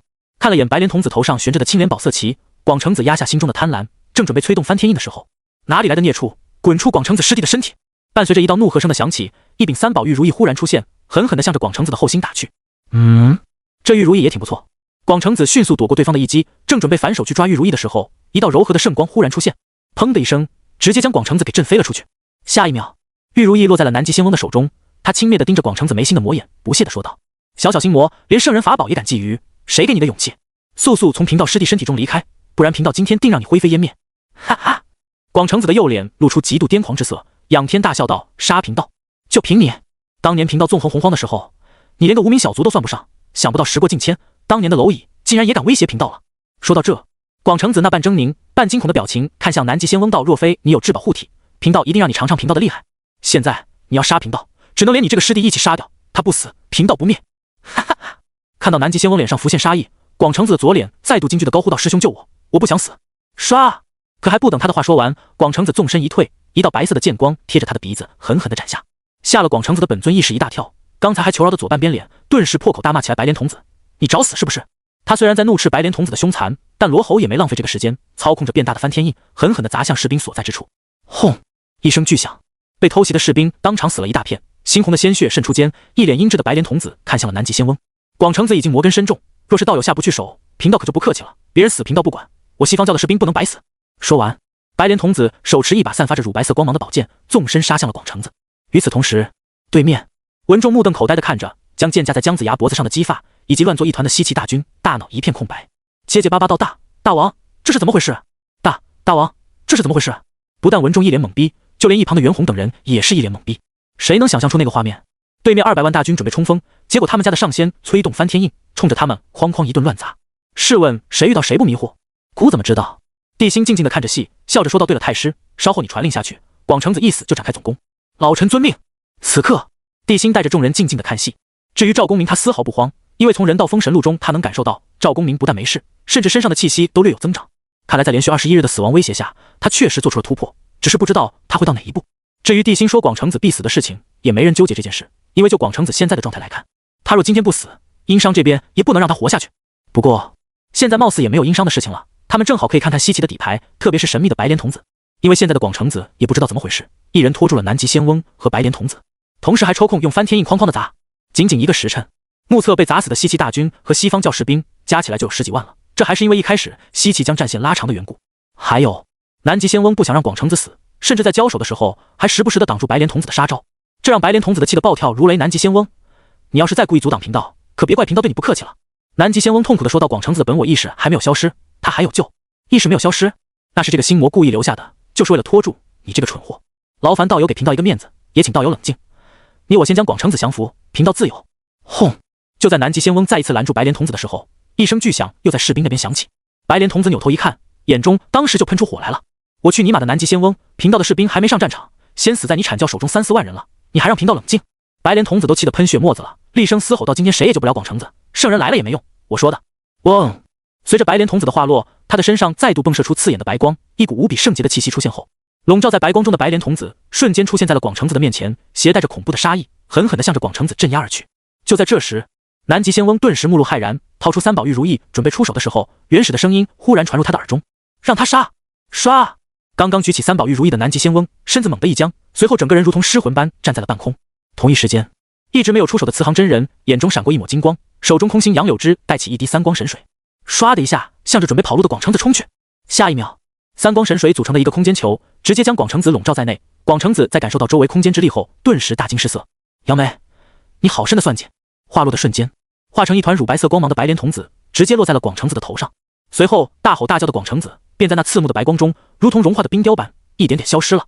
至于地心看到的，则是一朵圣洁无比、时隐时现的白莲虚影落在了广成子的头上。随着那莲虚影的旋转，广成子的不老神仙体就这样被对方一点点的磨灭。混沌！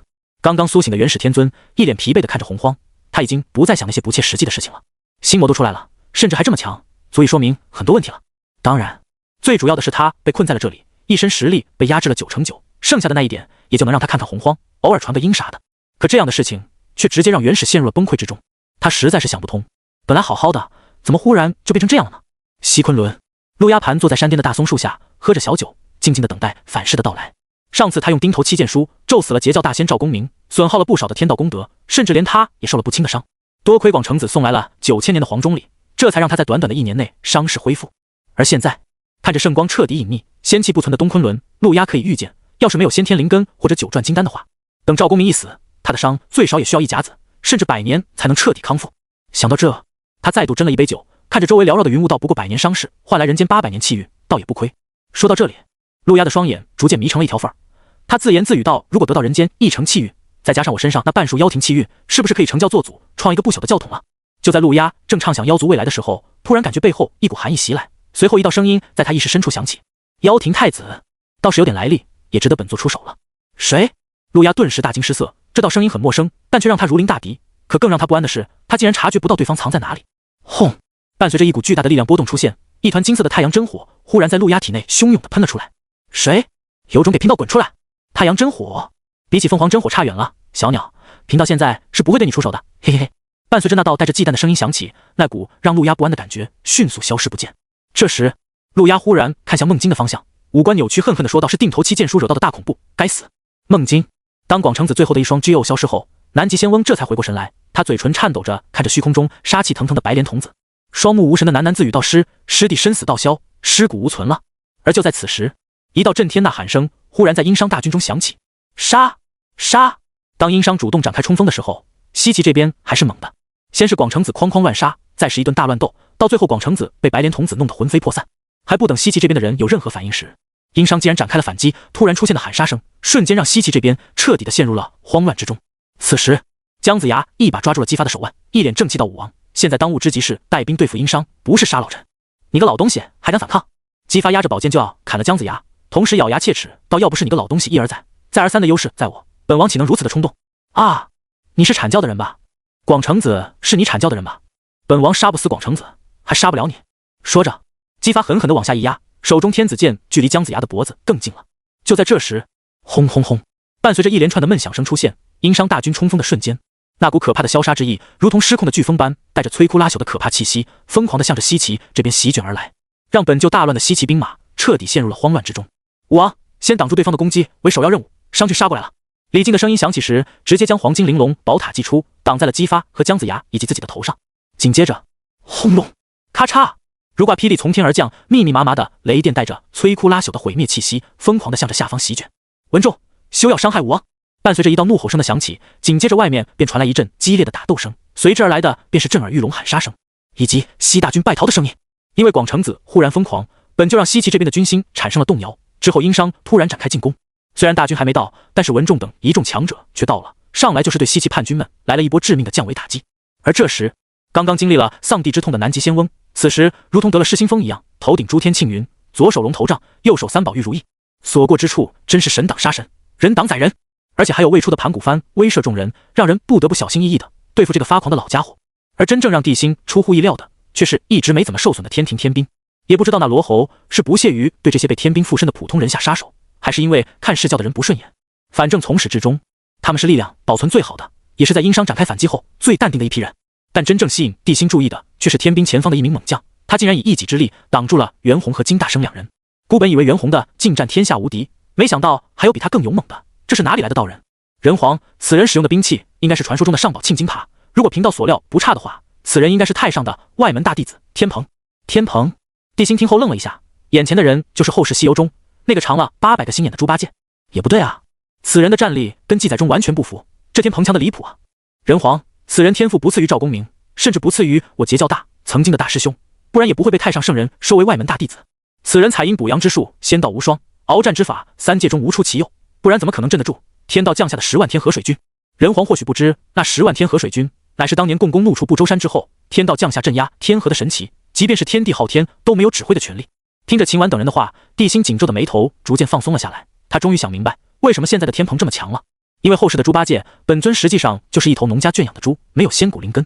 即便这样，在他修炼有成后，天庭诸神该给面子的都要给面子，可见他的影响力之强。就在这时，一名白衣道人忽然出现在帝辛身边，笑着说道：人皇不知此人也正常，三界皆知太上圣人只有1名真传弟子，2名记名弟子，可是却还有人见过他们出手。赵公明。帝辛看着一身白衣的赵公明，诧异地问道：你知道这天蓬的来历？知道一点，除了采阴补阳和鏖战之术外，他还精通天罡36神通中半数以上的大神通，属实是三教中顶尖的修炼妖孽。说到这里，赵公明又补充道：不过他能拖住袁弘与金大生，也是因为天罡36神通中的移星换斗、五行大遁，由此神通傍身，几乎立于先天不败之地。可袁弘道友奈何不了他，他也奈何不了袁弘道友。原来如此，帝辛看着他，笑着问道：这次修炼如何？感觉怎么样？赵公明微微一笑道：玄之又玄，众妙之门，贫道隐隐间已经触及20圣人和圣人之间那个神秘境界的门槛，贫道能有今日，还要多谢人皇鼎力相助。秦完听后不顾场合的震惊道：公明道友，20圣人之上不是斩3尸成圣吗？怎么还有另一个境界？斩3尸却是可以成圣，但不成圣又如何沟通未来的自己？所以这是一件几乎不可能完成的事情。赵公明微微一笑道：天道之下已经没有成圣的可能了，但是我等可以追寻另一种正道之路。说到这里，赵公明看了眼前方的战斗，笑着说道：等此件事了，场上诸位道友齐聚之后，贫道再和诸位道友好好论道一番。好。秦完兴奋地点了点头后，指向场中压着罗轩、于元、石基等数人输出的白莲童子。道友，这白莲童子头顶青莲宝色旗，先天立于不败之地，十分难对付，恐怕还要道友出手才能将之降服。白莲童子。赵公明看向对方，观察了许久之后，这才自信地开口道：有青莲宝色旗护身，贫道恐怕也无法伤他分毫，不过贫道知道有一人可以破宝旗。哦，有人可破这青莲宝色旗？帝辛听后诧异地看向赵公明，暗道连他都没办法的宝物，竟然有人可以轻易破掉。此人正是人皇手下张奎、飞廉二人，两人都懂左术，但又不是仙道之人，而且还可以获得殷商国运加身。赵公明说着，看向帝辛道：若是人皇以国运玄鸟加持他们只要靠近白莲童子，趁对方不注意时撼动那面青莲宝色旗即可。只要他的防御出现破绽，贫道对付他还是很轻松的。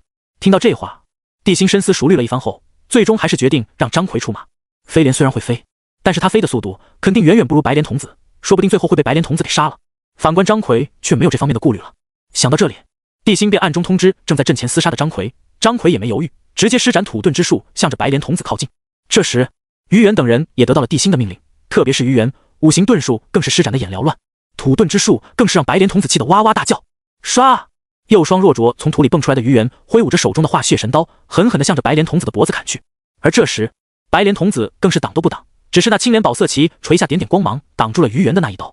可就在这时，张奎的身影忽然从于元身后出现，速度之快，即便是白莲童子都没有料到这里竟然还有一个人。心中大惊间，纵身而起的张奎没给白莲童子反应的机会，一把抓向了青莲宝色旗。想抢贫道的宝旗，你真是不……白莲童子充满怒意和嘲讽的声音响起时，忽然看到一只散发着淡淡金光，被笼罩在虚幻鸟爪之中的手，竟然无视了他的法力结界，一把抓向了青莲宝色旗。殷商大将！白莲童子脸色猛地一变，刚要阻止时已经来不及了，那只大手一把抓住了青莲宝色旗，随后狠狠的一扯，咔嚓！笼罩在白莲童子身上的光芒瞬间消失不见，白莲童子身上杀意瞬间爆发。小小殷商武将也敢对贫道出手，找死！说完，白莲童子直接挥动手中乳白色的宝剑，狠狠地向着张奎斩去。但是张奎丝毫不慌，就在那柄乳白色的长剑即将落下的瞬间，张奎的手臂上忽然出现了一只缩小般的玄鸟。哟！伴随着一道嘹亮的鸣叫声响起，一只巴掌大的玄鸟忽然在张奎手臂上出现，狠狠地撞向了白莲童子手中的宝剑上。砰！一声闷响，白剑被挡住的瞬间，一股巨大的力量忽然爆发，而张奎也被一股巨力击中，哇地吐出一大口老血后，整个人如同断了线的风筝般向着远处倒飞而去。要不是于元反应快，出手化解了大部分的力量，估计张奎会被白莲童子当场抹杀。此时，白莲童子看着这个敢偷袭自己、依仗殷商国运玄鸟撼动自己宝旗的蝼蚁，心中充满了熊熊杀意。小小殷商武将，死来！就在他准备对张奎动手的瞬间，一枚五色石忽然出现，重重地打在了他的右肩上。哎呀！白莲童子惨叫一声，刚要催动青莲宝色旗时，一道白衣身影瞬间出现在他的面前。随后24颗定海珠同时出现，演化一方世界的同时，赵公明面无表情地看着白莲童子，冷冷说道：“道友，当年你害死贫道师姐的事情，是时候算一算了吧。”说罢，赵公明周身24颗定海珠光芒大盛，随后光芒绽放到极致的瞬间，他和白莲童子同时消失在了众人的面前。这时，于元看了看战场上的战斗，直接施展土遁，带着受伤的张奎来到地心面前。人皇，张奎受伤了，贫道先将他送回来。有劳了。地心看了眼张奎，察觉他的气息没什么大碍后，便吩咐人将他带到一边休息去了。至于于元，则拎着化血神刀，纵身冲向袁弘他们的战场。因为他已经看出天蓬的五行大盾修炼的已经不次于自己，唯一跟他不同的是，对方没有变成五行之躯，所以他想和天蓬比一比，到底谁的五行遁术更胜一筹。此时，西岐那边虽然乱作一团，但是殷商这边也没怎么占到好处，毕竟两方的兵力差的可不是一星半点。之前殷商这边还能依仗文仲、雾文化等人的战力对西岐进行降维打击，但现在有了天兵和士兵后，他们的优势几乎荡然无存了。就连最强的雾文化、姜文焕和张桂芳等人也都被天兵、士兵中的强者拖住了。特别是雾文化，竟然被18个士兵组成的18罗罗阵给拖住了。此时正气急败坏的左冲右撞，但是却没有任何办法。可即便这样，因为之前广成子的事情，李靖将姬发带走的事情，导致现在西岐大军军心大乱，群龙无首。他们虽然可以挡住殷商大军，但是却没有办法组织起有效的反击。就在两方僵持中，杨戬忽然归来，打破了两方仙道强者脆弱的平衡，先是救出雾文化，之后和袁弘联手对付天蓬。天蓬眼看西岐毫无士气，于是让天兵且战且退，保存战力，从而彻底掀开了西岐败亡的序幕。半个时辰后，赵公明则是带着青莲宝色旗出现在了地心身边。虽然他没有杀掉白莲童子，但却抢来了这一面宝旗。这下西岐彻底没了反抗之心。所以直到黄昏降临，殷商众人在文仲、魔家四将、雾文化等一众强者的帮助下，甚至到最后才勉强将西岐大军给逼出梦境。这一次西岐虽然败了，但殷商也只能说是惨胜，毕竟这次对面可是有50万天兵和士兵，而且这次西岐的伤亡十分的弱，甚至还不如广成子给西岐造成的伤亡。虽然后来殷商这边杀了几个金仙、太乙，但不知为何，除了广成子外，却没有其他真灵被地心收取。就在殷商众人将西岐大军赶出梦境区域的瞬间，朝歌之上的国玉玄鸟忽然发出震耳长鸣。下一秒，砰！本来只是笼罩小半梦境的人道之力急速扩张起来，西至嘉梦关，南至黄河。与此同时，混沌哇皇宫，女娲猛地睁开双眼，她终于在混乱且驳杂的天机中找到了彻底斩断和殷商所有因果的办法。好一个地心，想留着三妖与本宫扯上因果，今后威胁本宫，现在又想吸纳哪吒，真以为本宫好欺负了不成？女娲冷冰冰地盯着洪荒，并不断地掐算着什么，直到再三确认之后，这才淡淡地说道：“灵珠子，你被人当成棋子一样利用来，利用去，本宫今日就帮你解脱。”半日后，一只妖族出现在西昆仑之外。洪荒经历了梦境惨胜之后的大王，这次对战西岐，我军虽然获胜，但几乎没有占到太大的优势，所以老臣建议征兵。我等虽然成神且实力大有提升，但这始终不是一个人、两个人的胜利可以左右的事情。那50万天兵和士兵，个个都是以一当十的好手，这次若非他们主动败逃，必然是一场惨烈至极恶战。大王，现在西岐大军败退，嘉梦关和黄河之后，这两个地方都是易守难攻的天险之地，还请大王做好准备。听着下方众臣以及那些本就有统领之能的人所说的话，地心一脸的平静。嘉梦关本来是殷商的一道防线，之前也挡住了西岐大军很长时间，但是现在却挡住了他们的脚步。因为现在西岐那边大能无数，不少人都有移山填海、改天换地本事，要改变嘉梦关的攻守，对他们而言不过2、3天的事情。至于黄河，更是一道天险之地，而且因为人道之力已经毗邻黄河，地心能清晰地感受到黄河中有一种极其可怕的力量。在联想之前于元和张奎渡河，张奎差点被淹死在黄河河底的事情，也让地心回想起一些古老传言。黄河是祖龙陨落之后肉身所化，所以地心必须要小心对待。嘉梦关此时的西岐大军已经陷入了内讧中，但其中最大的原因是天庭和释教起了冲突。其原因是因为姬发带着众人商量对策时，不知道谁踩石兵捧天兵，导致本就丢了灵宝，还战败的白莲童子大发雷霆，当场就将矛头对准了天蓬，然后两人直接来到嘉梦关外干起来了。因为这一次的交战，天兵的损失几乎可以忽略不计，反观士兵却损失惨重。无论是因为先前广成子那翻天印的招呼，还是因为后面姜文焕、雾文化、朱子珍等人的横冲直撞，都给士兵带来了巨大伤亡。他们本就憋着一口气，要不是因为天蓬看到西岐这边士气低落，让天兵保存战力且战且退的话，他们也不至于失败，更不会被人赶出梦境。这时脑壳剧痛的南极仙翁来到交手的两人身边，苦口婆心地劝他们要以大局为重，现在还不是内讧的时候时。本来脾气暴躁的白莲童子忽然破口大骂道：“要不是你们阐教的广成子，怎么会变成现在的局面？这件事你们阐教要负全责。”卧槽！南极仙翁不知道为什么自己只是来这里拉个架，怎么又把自己扯上了？可是对方提到广成子的死，确实刺痛了南极仙翁的心。这时不将圣人之下任何存在放在眼里的白莲童子再度看向南极仙翁，怒吼道：“还有贫道的青莲宝色旗被抢走，你们也必须负责，不将姜子牙身上的杏黄旗交给贫道，贫道跟你阐教没完。”你还没完？南极仙翁听后，胡子都支棱起来了，举起手中龙头杖，狠狠地打向白莲童子后心，毫无形象的破口大骂到贫道的处处忍让，却让你变得得寸进尺。白莲童子，今天贫道就跟你西方交算算，暗中蛊惑我阐教之人的事。好家伙，本来一个天蓬就让白莲童子难以招教了，再加上一个南极仙翁，丢了青莲宝色旗的他，压根就挡不住两人的联手。不过2刻钟的时间，白莲童子就被两人压在身下，轮番疯狂输出，不一会就大汗淋淋的趴在地上，抽搐着口吐白沫。真是不知死活，在贫道面前吆五喝六的，你算个什么东西？天蓬说完，一脚将用完的白莲童子踹出上百米，之后便和南极仙翁潇洒离去。而白莲童子在休息一番，恢复了几分力气之后，怨毒的看了眼家梦关的方向后，头也不回的向着释教的方向赶去。同一时间，就在3名准圣大乱斗的时候，本就受够了的姬发也将怒火发泄在姜子牙身上。就在众人散去看准圣内斗时，姬发直接抽出了天子剑，杀气腾腾的冲向了姜子牙。李靖眼看姬发要动真格的，一想到自己天王神位还没敕封，他怎么能死？于是让金吒、木吒拦住姬发之后，便带着姜子牙向着嘉梦关西方冲去，想着等姬发消气之后，再将姜子牙接回去。可就在李靖安顿好姜子牙，返回大营的半路上，忽然感觉一阵头皮发麻，好像在附近的黑暗中藏着一头随时都会偷袭他的大妖般，让他心神不宁。谁敢在这里偷袭本将军？滚出来！李靖察觉到不安，手中宝塔散发灿灿金光间，逐渐将他的身躯笼罩。就在这时，一块金砖忽然从侧面袭来，狠狠地向着李靖的后脑勺砸去。李靖身为武将本，就反应迅速，手中泛光宝塔直接挡向身后。当，金砖打在黄金宝塔上，宝塔巍然不动。而李靖在看到飞走的金砖后，那双眼珠子都竖起来了，杀气腾腾的怒吼道：“哪吒，你这个孽子，竟然敢弑父！”说完，李靖刚要祭出手中宝塔，向着金砖飞来的方向冲去时，乾坤圈忽然在另一个方向飞了出来，狠狠地打向李靖。孽子！李靖反应迅速，宝塔瞬间回防时，堪堪挡住了乾坤圈的偷袭。察觉到忽然晃动了一下的黄金塔，李靖的脸瞬间白了。他知道哪吒真的对自己动了杀心了。没了燃灯的震慑，太乙的牵制，已经没人能阻止哪吒报复他了。如果他们面对面的话，他确实不怕的哪吒。可要是哪吒玩暗中偷袭，哪怕失败100次、1000次，只要有一次成功，他就得凉凉。想到这，感觉风险巨大的李靖决定暂避哪吒的锋芒。他恨恨地看着周边黑暗说道：“孽子，别让我抓住你，不然我非要把你煮了熬汤。”说完，李靖直接施展遁术，慌不择路地向着远处冲去。他不敢回西岐大营，因为哪里人实在太多了，反而对哪吒更有利。这时，一道仿佛融入到黑暗中的身影，悄无声息地向着李靖消失的方向追去。这孽子竟然真的要弑父，简直岂有此理！千万别落在我手里，不然我非要把你炖成一锅汤。察觉到身后那若有若无的气息，以及那股始终让他提心吊胆的杀意，李靖的心瞬间提到了嗓子眼上，同时不着痕迹的又提升了几分速度。3天之后，孽子，你若想为你那不要脸的母亲报仇，就尽管出来，与我斗个你死我活。或许是因为李靖嘲讽殷十娘，导致暗中的哪吒大怒，又加上这是白天，从而让哪吒露出了破绽。乾坤圈出手的瞬间，李靖瞬间锁定了他的位置。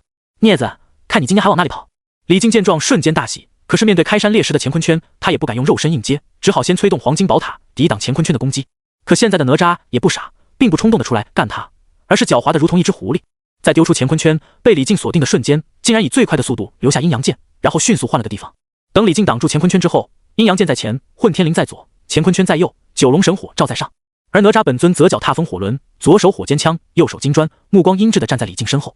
只要李靖敢催动黄金塔对付他，或者收取自己法宝，其他法宝都会在同一时间杀向李靖。这是之前杨戬教给他的办法，用法宝困住李靖，千万不要跟他正面硬碰硬。今天哪吒一事还真好使。同样看到周围的法宝布局，李靖脸色陡然一变到：“孽子，你一定要跟为父不死不休吗？”从最近阐教众人生死，真灵先入地心之手的情况上看，他不认为自己要是死了还能上那封神榜，因为他负了殷十娘，同时也负了地心对他的信任。不难想象，他的真灵要是落入地心手中，最后肯定会落得个灰飞烟灭。所以他不敢对哪吒动手，只能用黄金宝塔护住自己，防止今天真的死在这里。而此时，哪吒冰冷的目光落在李靖身上，冷冷地说道：“我没有父亲，你也不配当我父亲。李靖，当年你为了追求仙道，害得我母亲郁郁而终，今天我一定要跟你把这笔算清楚。”说着，哪吒举起火尖枪遥指李靖，那冰冷的眼神和无形的杀意，即便是在黄金宝塔的保护下，李靖也感受到了阵阵寒意。可就在李靖进退两难的时候，一道青衣身影忽然从天而降，背对李靖站在了哪吒的不远处。哪吒，即便你不想承认，李靖也是你的父亲，你怎么可以忤逆天数，弑父行凶呢？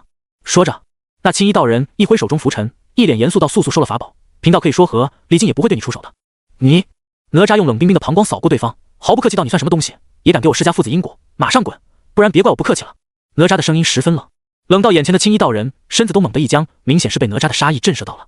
因为哪吒还记得杨戬另外一番话，杨戬说太乙用命断了他和李靖的父子因果，所以即便他杀了李靖，也不会遭受天谴惩罚。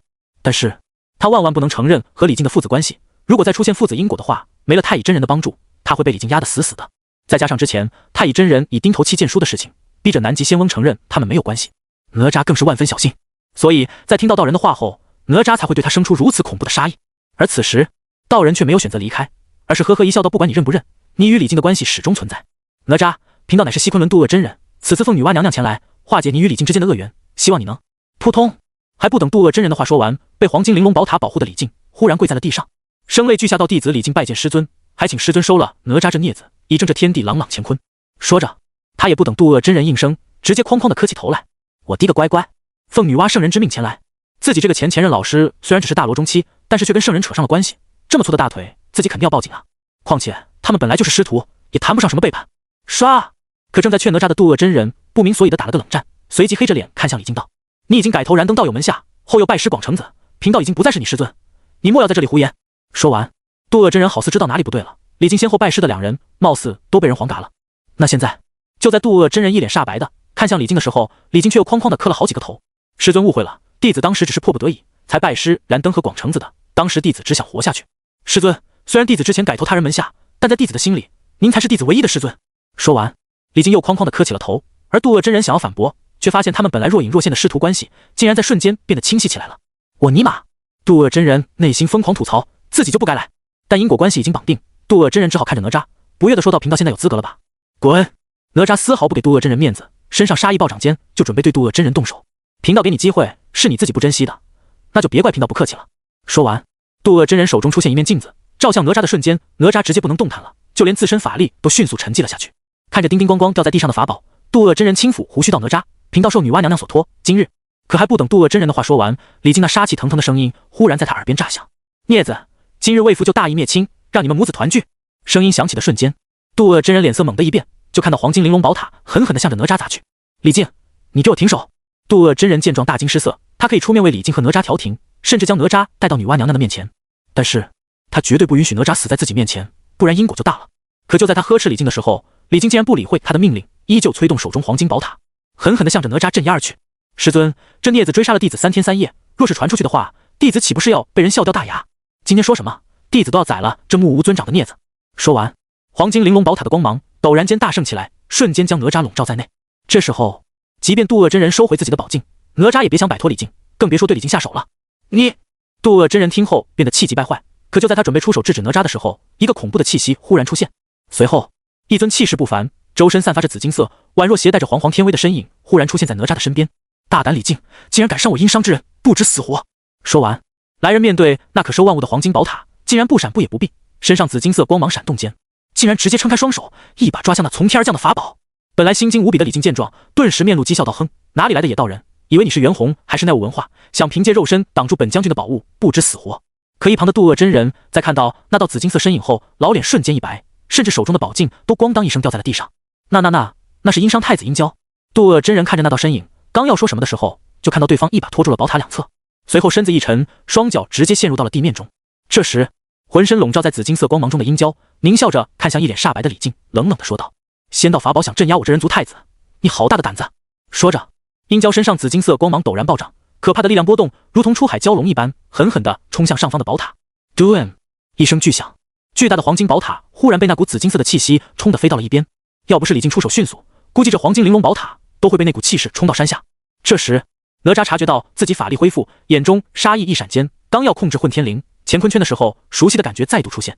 只见渡恶真人再度用手中宝镜定住了哪吒，随后愤怒地冲着李靖大喊道：“还不速回西岐，为师稍后去追你！”“是，师尊。”李靖准备催动宝塔，先收了哪吒的法宝，可在被殷郊狠狠地瞪了一眼后，便仓皇地施展遁术逃跑了。之后，渡恶真人也迅速逃离此地，眨眼间两人就消失不见了。这时，殷郊看向哪吒说道：“跟我回朝歌，我要去杀李靖。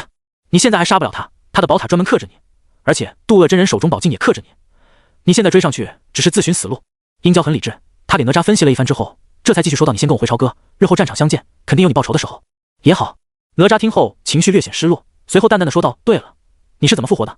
什么时候复活的？”“3天前。”殷郊看着远方淡淡的说道：“父亲手中有一件宝物，将我的真灵从封神榜中救出，然后我就复活了。”哪吒听后眼中金光闪动到人皇，那人皇能不能复活我师父？太乙真人。殷郊说着微微一笑道：“封神之战不结束，太乙和玉鼎都不会复活的，不是我父亲做不到，这是他们自己做出的选择。为什么？要是他们复活了又该怎么办？效忠我殷商，还是继续帮助阐教支持西岐造反？你说的也对，你的意思是，只要这场战斗结束，我师父……等等，我师父已经魂飞魄散了，怎么可能复活？在洪荒上，无论是人还是仙，是否魂飞魄散，是我父亲说了算，不是他天道说了算。你师父真灵已经入了封神榜了，这么说，我师父也能像你一样复活归来了？看在你母亲的面子上，只要你求我父亲，或者之后你加入我殷商，跟杨戬一样在战场上立功，你师父肯定能回来。这样啊。夕阳下，哪吒的声音忽然有了前所未有的松松，随后两道身影越走越远，隐隐间还传来两人家常事的对话。你被封神了，还是没被封神？没有，我身为殷商太子，有殷商国运和人皇气加身，仙道算得了什么？难怪刚才你的气势压得我有些喘不上来气。不过你现在的样子可比之前三头六臂的样子好看多了，你也能控制那门神通了。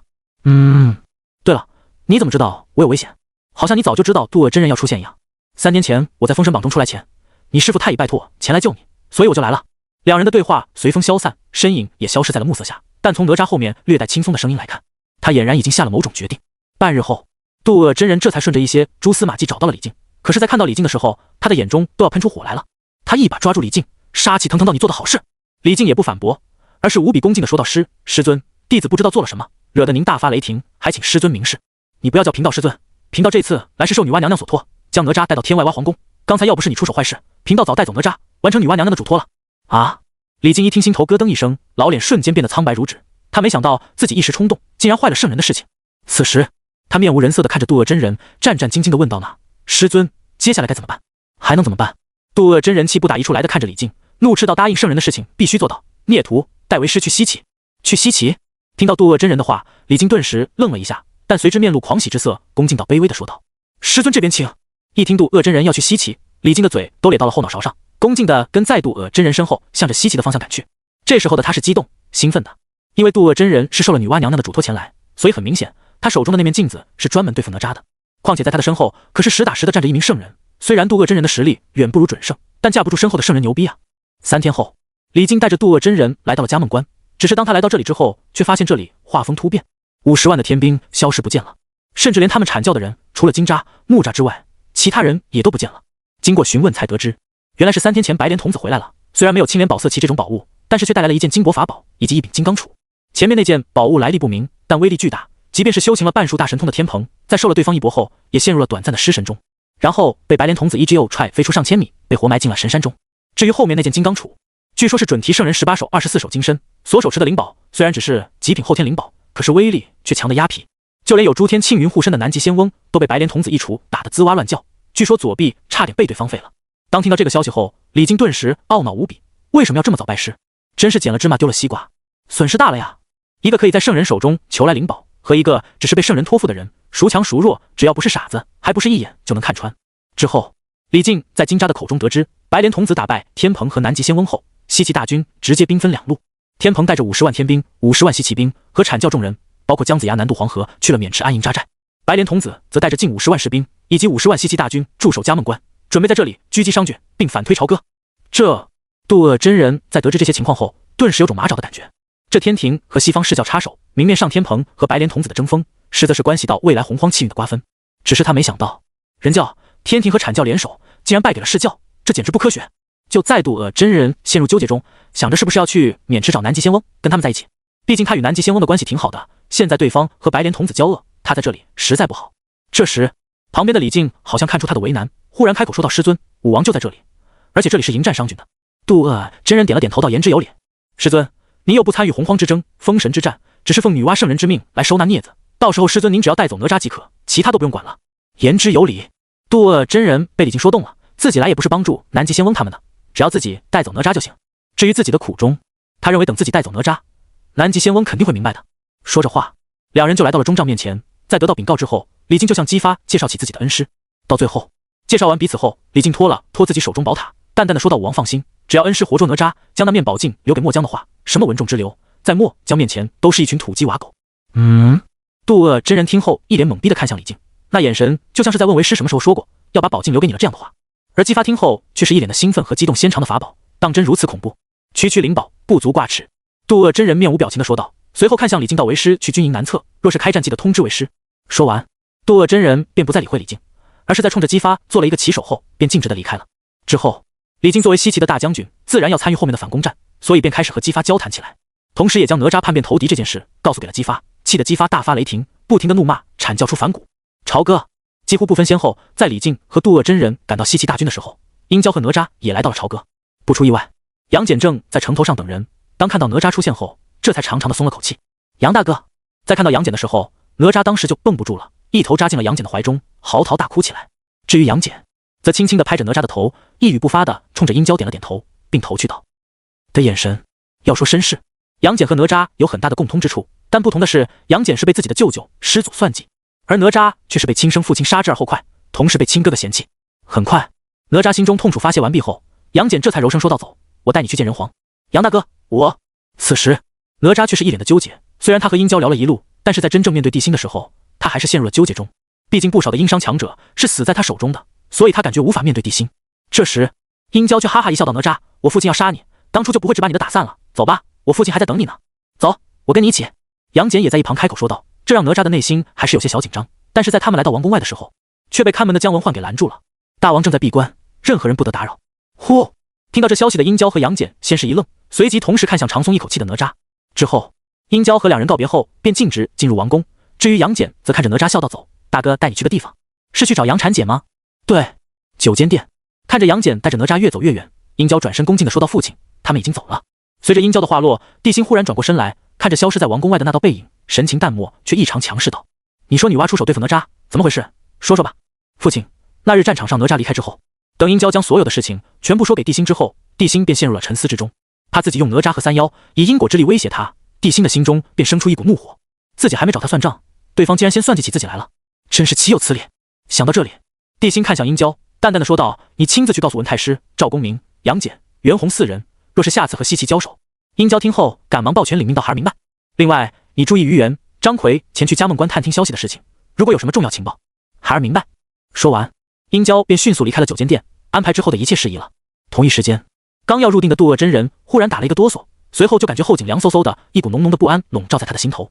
可是他掐算了许久，也没有找到那让他不安的源头，最终他还是摇了摇头，没将这件事放在心上。天庭在朝歌紧锣密鼓的准备对嘉梦关展开进攻的时候，天庭也十分的不平静。师兄，现在洪荒诡谲多变，那白莲童子已经占据了上风，天蓬和卷帘他们两个也不行啊，我们该怎么办？怎么办？昊天面无表情的看着洪荒，淡淡的说道：“一切都在本地掌握之中，看似是叫占据了上风，实则是本地故意将嘉梦关让给他们的。”啊！王母感觉脑袋有些不够用了，他疑惑的看着昊天，紧张的问道：“师兄，你是不是得了失心疯了？为什么要这么做？除了培育一些草草，你还懂什么？”昊天没好气的说道：“本地问你，那黄河是怎么形成的？祖龙陨落之后，尸体所化地脉大江啊。那就对了，现在黄河在前，若是本地让龙族前去协助天蓬，又会如何呢？”看着一脸震惊的王母，昊天得意的说道：“龙族归顺了我天庭，那就是我天庭的兵，一旦将商军阻在黄河，由龙族带头取得胜利，到时候人族气运还是得80%归我天庭。”说到这，昊天猛然站了起来，霸气的说道：“先让西方是叫打头阵，到时候他们必然会全力以赴，让他们先消耗一下殷商的实力，再让龙族协助天蓬，让天蓬吸引殷商强者的火力，到时候50万天兵和被本地受益的龙族再趁机打一个漂亮的反击，一旦打败殷商，阐教名存实亡，是叫实力受损，人教。”此时，昊天忽然看向王母，眼中充满了野心的怒火。他一字一顿道：“若天蓬和卷帘都上了那封神榜，到时候圣人不得入洪荒，三界还有谁敢忤逆本地的命令？”死！听到这话，即便是反应异常迟钝的王母都明白了昊天的布局，眼中顿时迸射出崇拜之色。师兄走一步看三步，以退为进间就将人教、阐教、释教，甚至那人皇玩弄于股掌之间，师兄的大智慧，三界中仅次于大老爷啊！哈哈哈哈！昊天听到王母的称赞后，顿时激动的仰天大笑起来，瞬间就迷失在了王母的吹捧中。自己的大智慧已经仅次于大老爷了吗？好像，应该，差不多，就这样吧。哈哈哈！师妹别夸了，再夸的话，为兄就上天了。为兄这就给龙族下密诏，让他们好好经营一下渑池附近的黄河。哈哈哈！昊天边说边笑，边大笑边走了。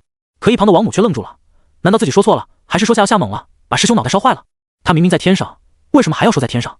一天后，龙族得到昊天密诏，派出了9条真龙子嗣前去渑池，准备借用黄河中的祖龙之威，给商郡来一次重大打击。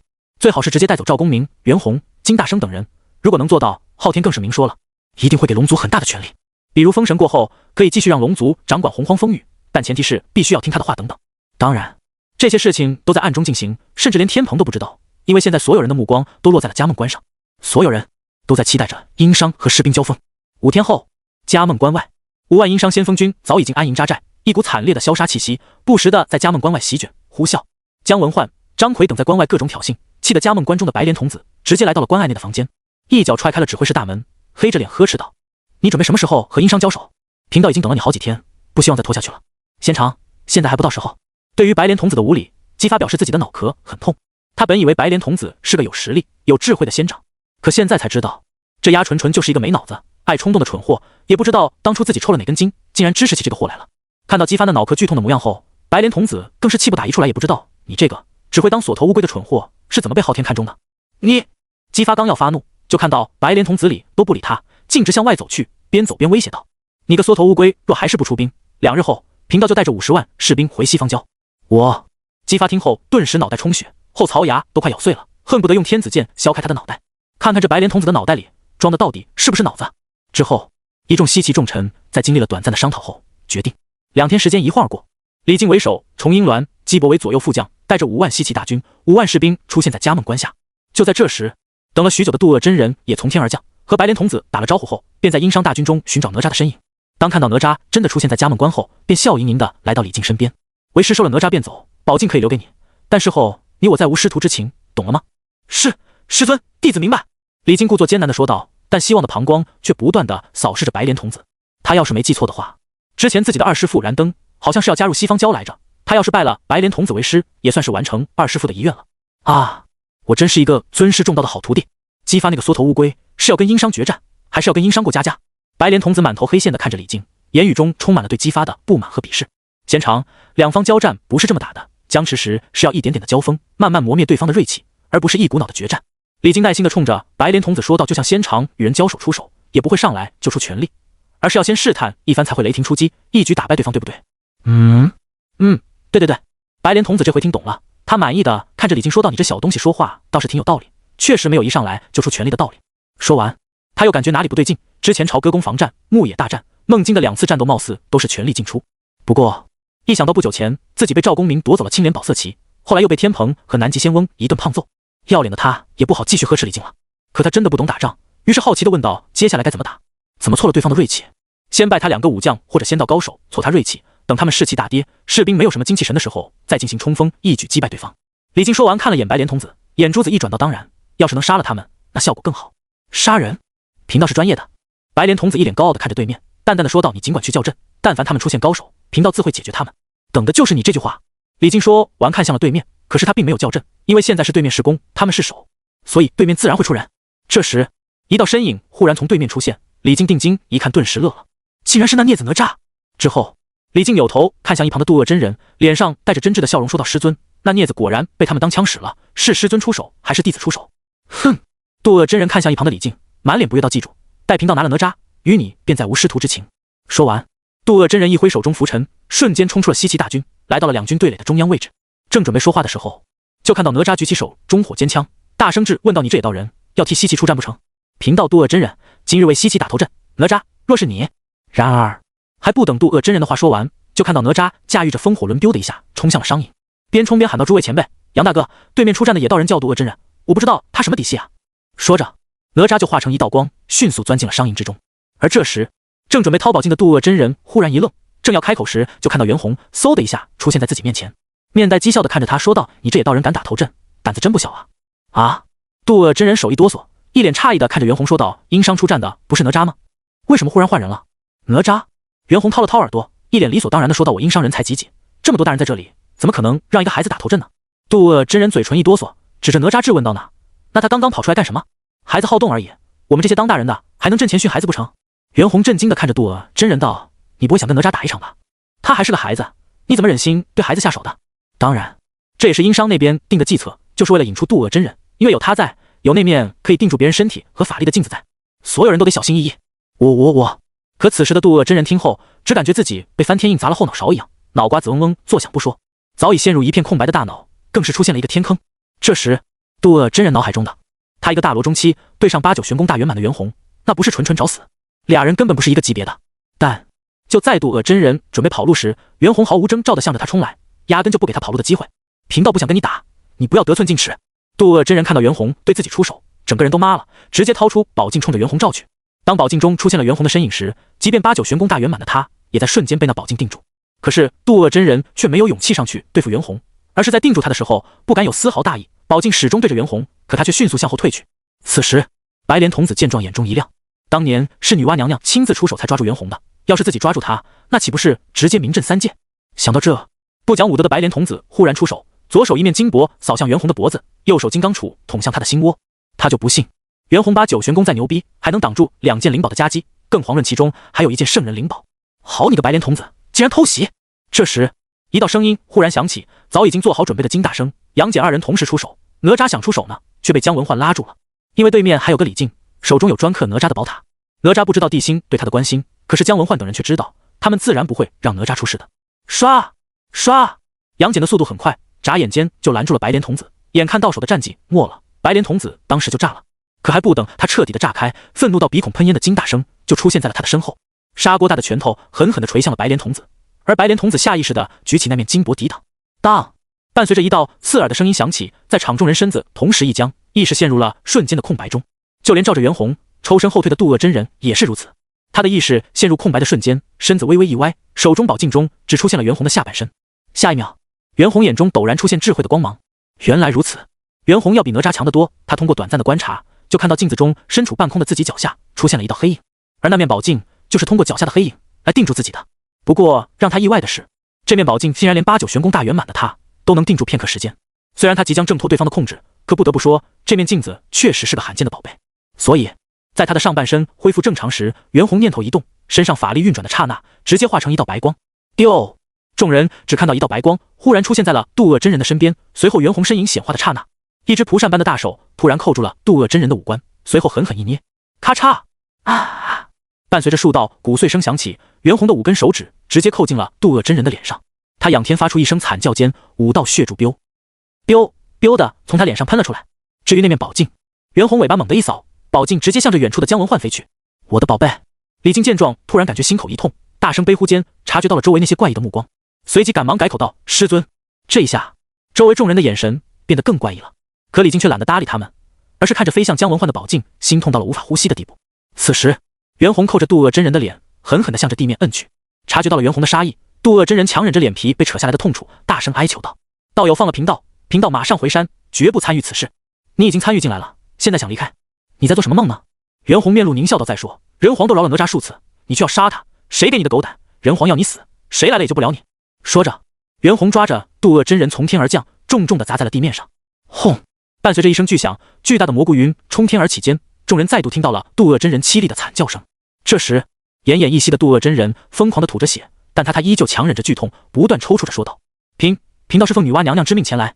道，你说奉谁之命？”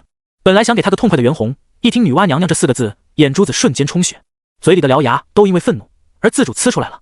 可惜这时候的渡厄真人意识模糊，并没有察觉到袁弘的暴走，而是用尽最后一丝力气说道：“女娲娘娘。”轰！一股恐怖的妖气忽然在袁弘身上迸发，冲天蘑菇云更是被那股妖气吹散。紧接着目露凶光，身上妖气喷涌的袁弘瞬间出现在所有人的面前。他只知道渡厄真人手中有一件宝物，可以轻易定住哪吒，而且也是为了哪吒而来。但是他却不知道渡厄真人是奉了女娲的命令前来的。怎么回事？袁弘怎么暴走了？不知道这渡厄真人做了什么，竟然将这个大妖惹怒了。完了！袁弘身上妖气涌动，近乎暴走，今日渡厄道友死定了。无论是西岐还是殷商，除了天上在交手的3人外，所有人的目光全都落在了袁弘身上。而此时，袁弘再度举起砂锅大的拳头，狠狠地捶向了地面上的渡厄真人。咔嚓！啊！骨裂声伴随着血泥喷溅，渡厄真人的左肩及手臂瞬间被捶成了渣渣。随后，袁弘就像疯了一样，拳印如狂风骤雨般往渡厄真人身上招呼，眨眼间就把他打成了一堆肉泥。一缕真灵出现，飞速冲向了朝歌。下一秒，袁弘身上妖气再度暴涨，无数白毛在他身上长出，战甲崩裂间，一尊数10丈的白猿忽然出现在所有人的面前。白猿举着染血的双拳，怒视苍天间，仿佛倾尽了全身的怒火和恨意，仰天发出震耳欲聋的咆哮。女娲！那一瞬间，袁弘身上妖气喷薄，恨意惊天，杀意更是直冲云霄，震散万里白云。他不怨恨自己命运封神，也不怨恨女娲亲自出手将自己降服，他怨恨的是女娲身为妖圣，竟然将自己交给姜子牙处置。虽然他不说，但是袁弘一直没有忘记，甚至一直在压着心中的恨意。而此时，西岐那边所有人看到这一幕后，全都傻眼了。随后，所有人倒吸一口凉气，脸色瞬间变得煞白。而西岐那边的士气更是在瞬间跌落一大截。反观殷商这边，哪吒躲在人群中瑟瑟发抖，不明所以的他不知道袁弘为什么会忽然发狂，而且看他现在的样子，是想干死一切跟女娲有关的存在。可是，一想到自己的身份，哪吒更慌了。姜文焕仿佛察觉到了哪吒的想法，淡淡的说道：“无妨，袁弘很理智的，不会对自己人动手。你看轩辕坟三妖就在朝歌活得好好的。”听到这话，哪吒更慌了。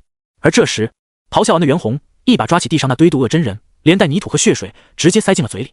伴随着阵阵清脆的咀嚼声，鲜红的血水从怒视苍天的袁弘嘴角流下，那癫狂狰狞的模样更是吓傻了一群西岐人。西岐大军的战意更是在袁弘那狰狞嗜血的模样下彻底崩溃，并降到了冰点。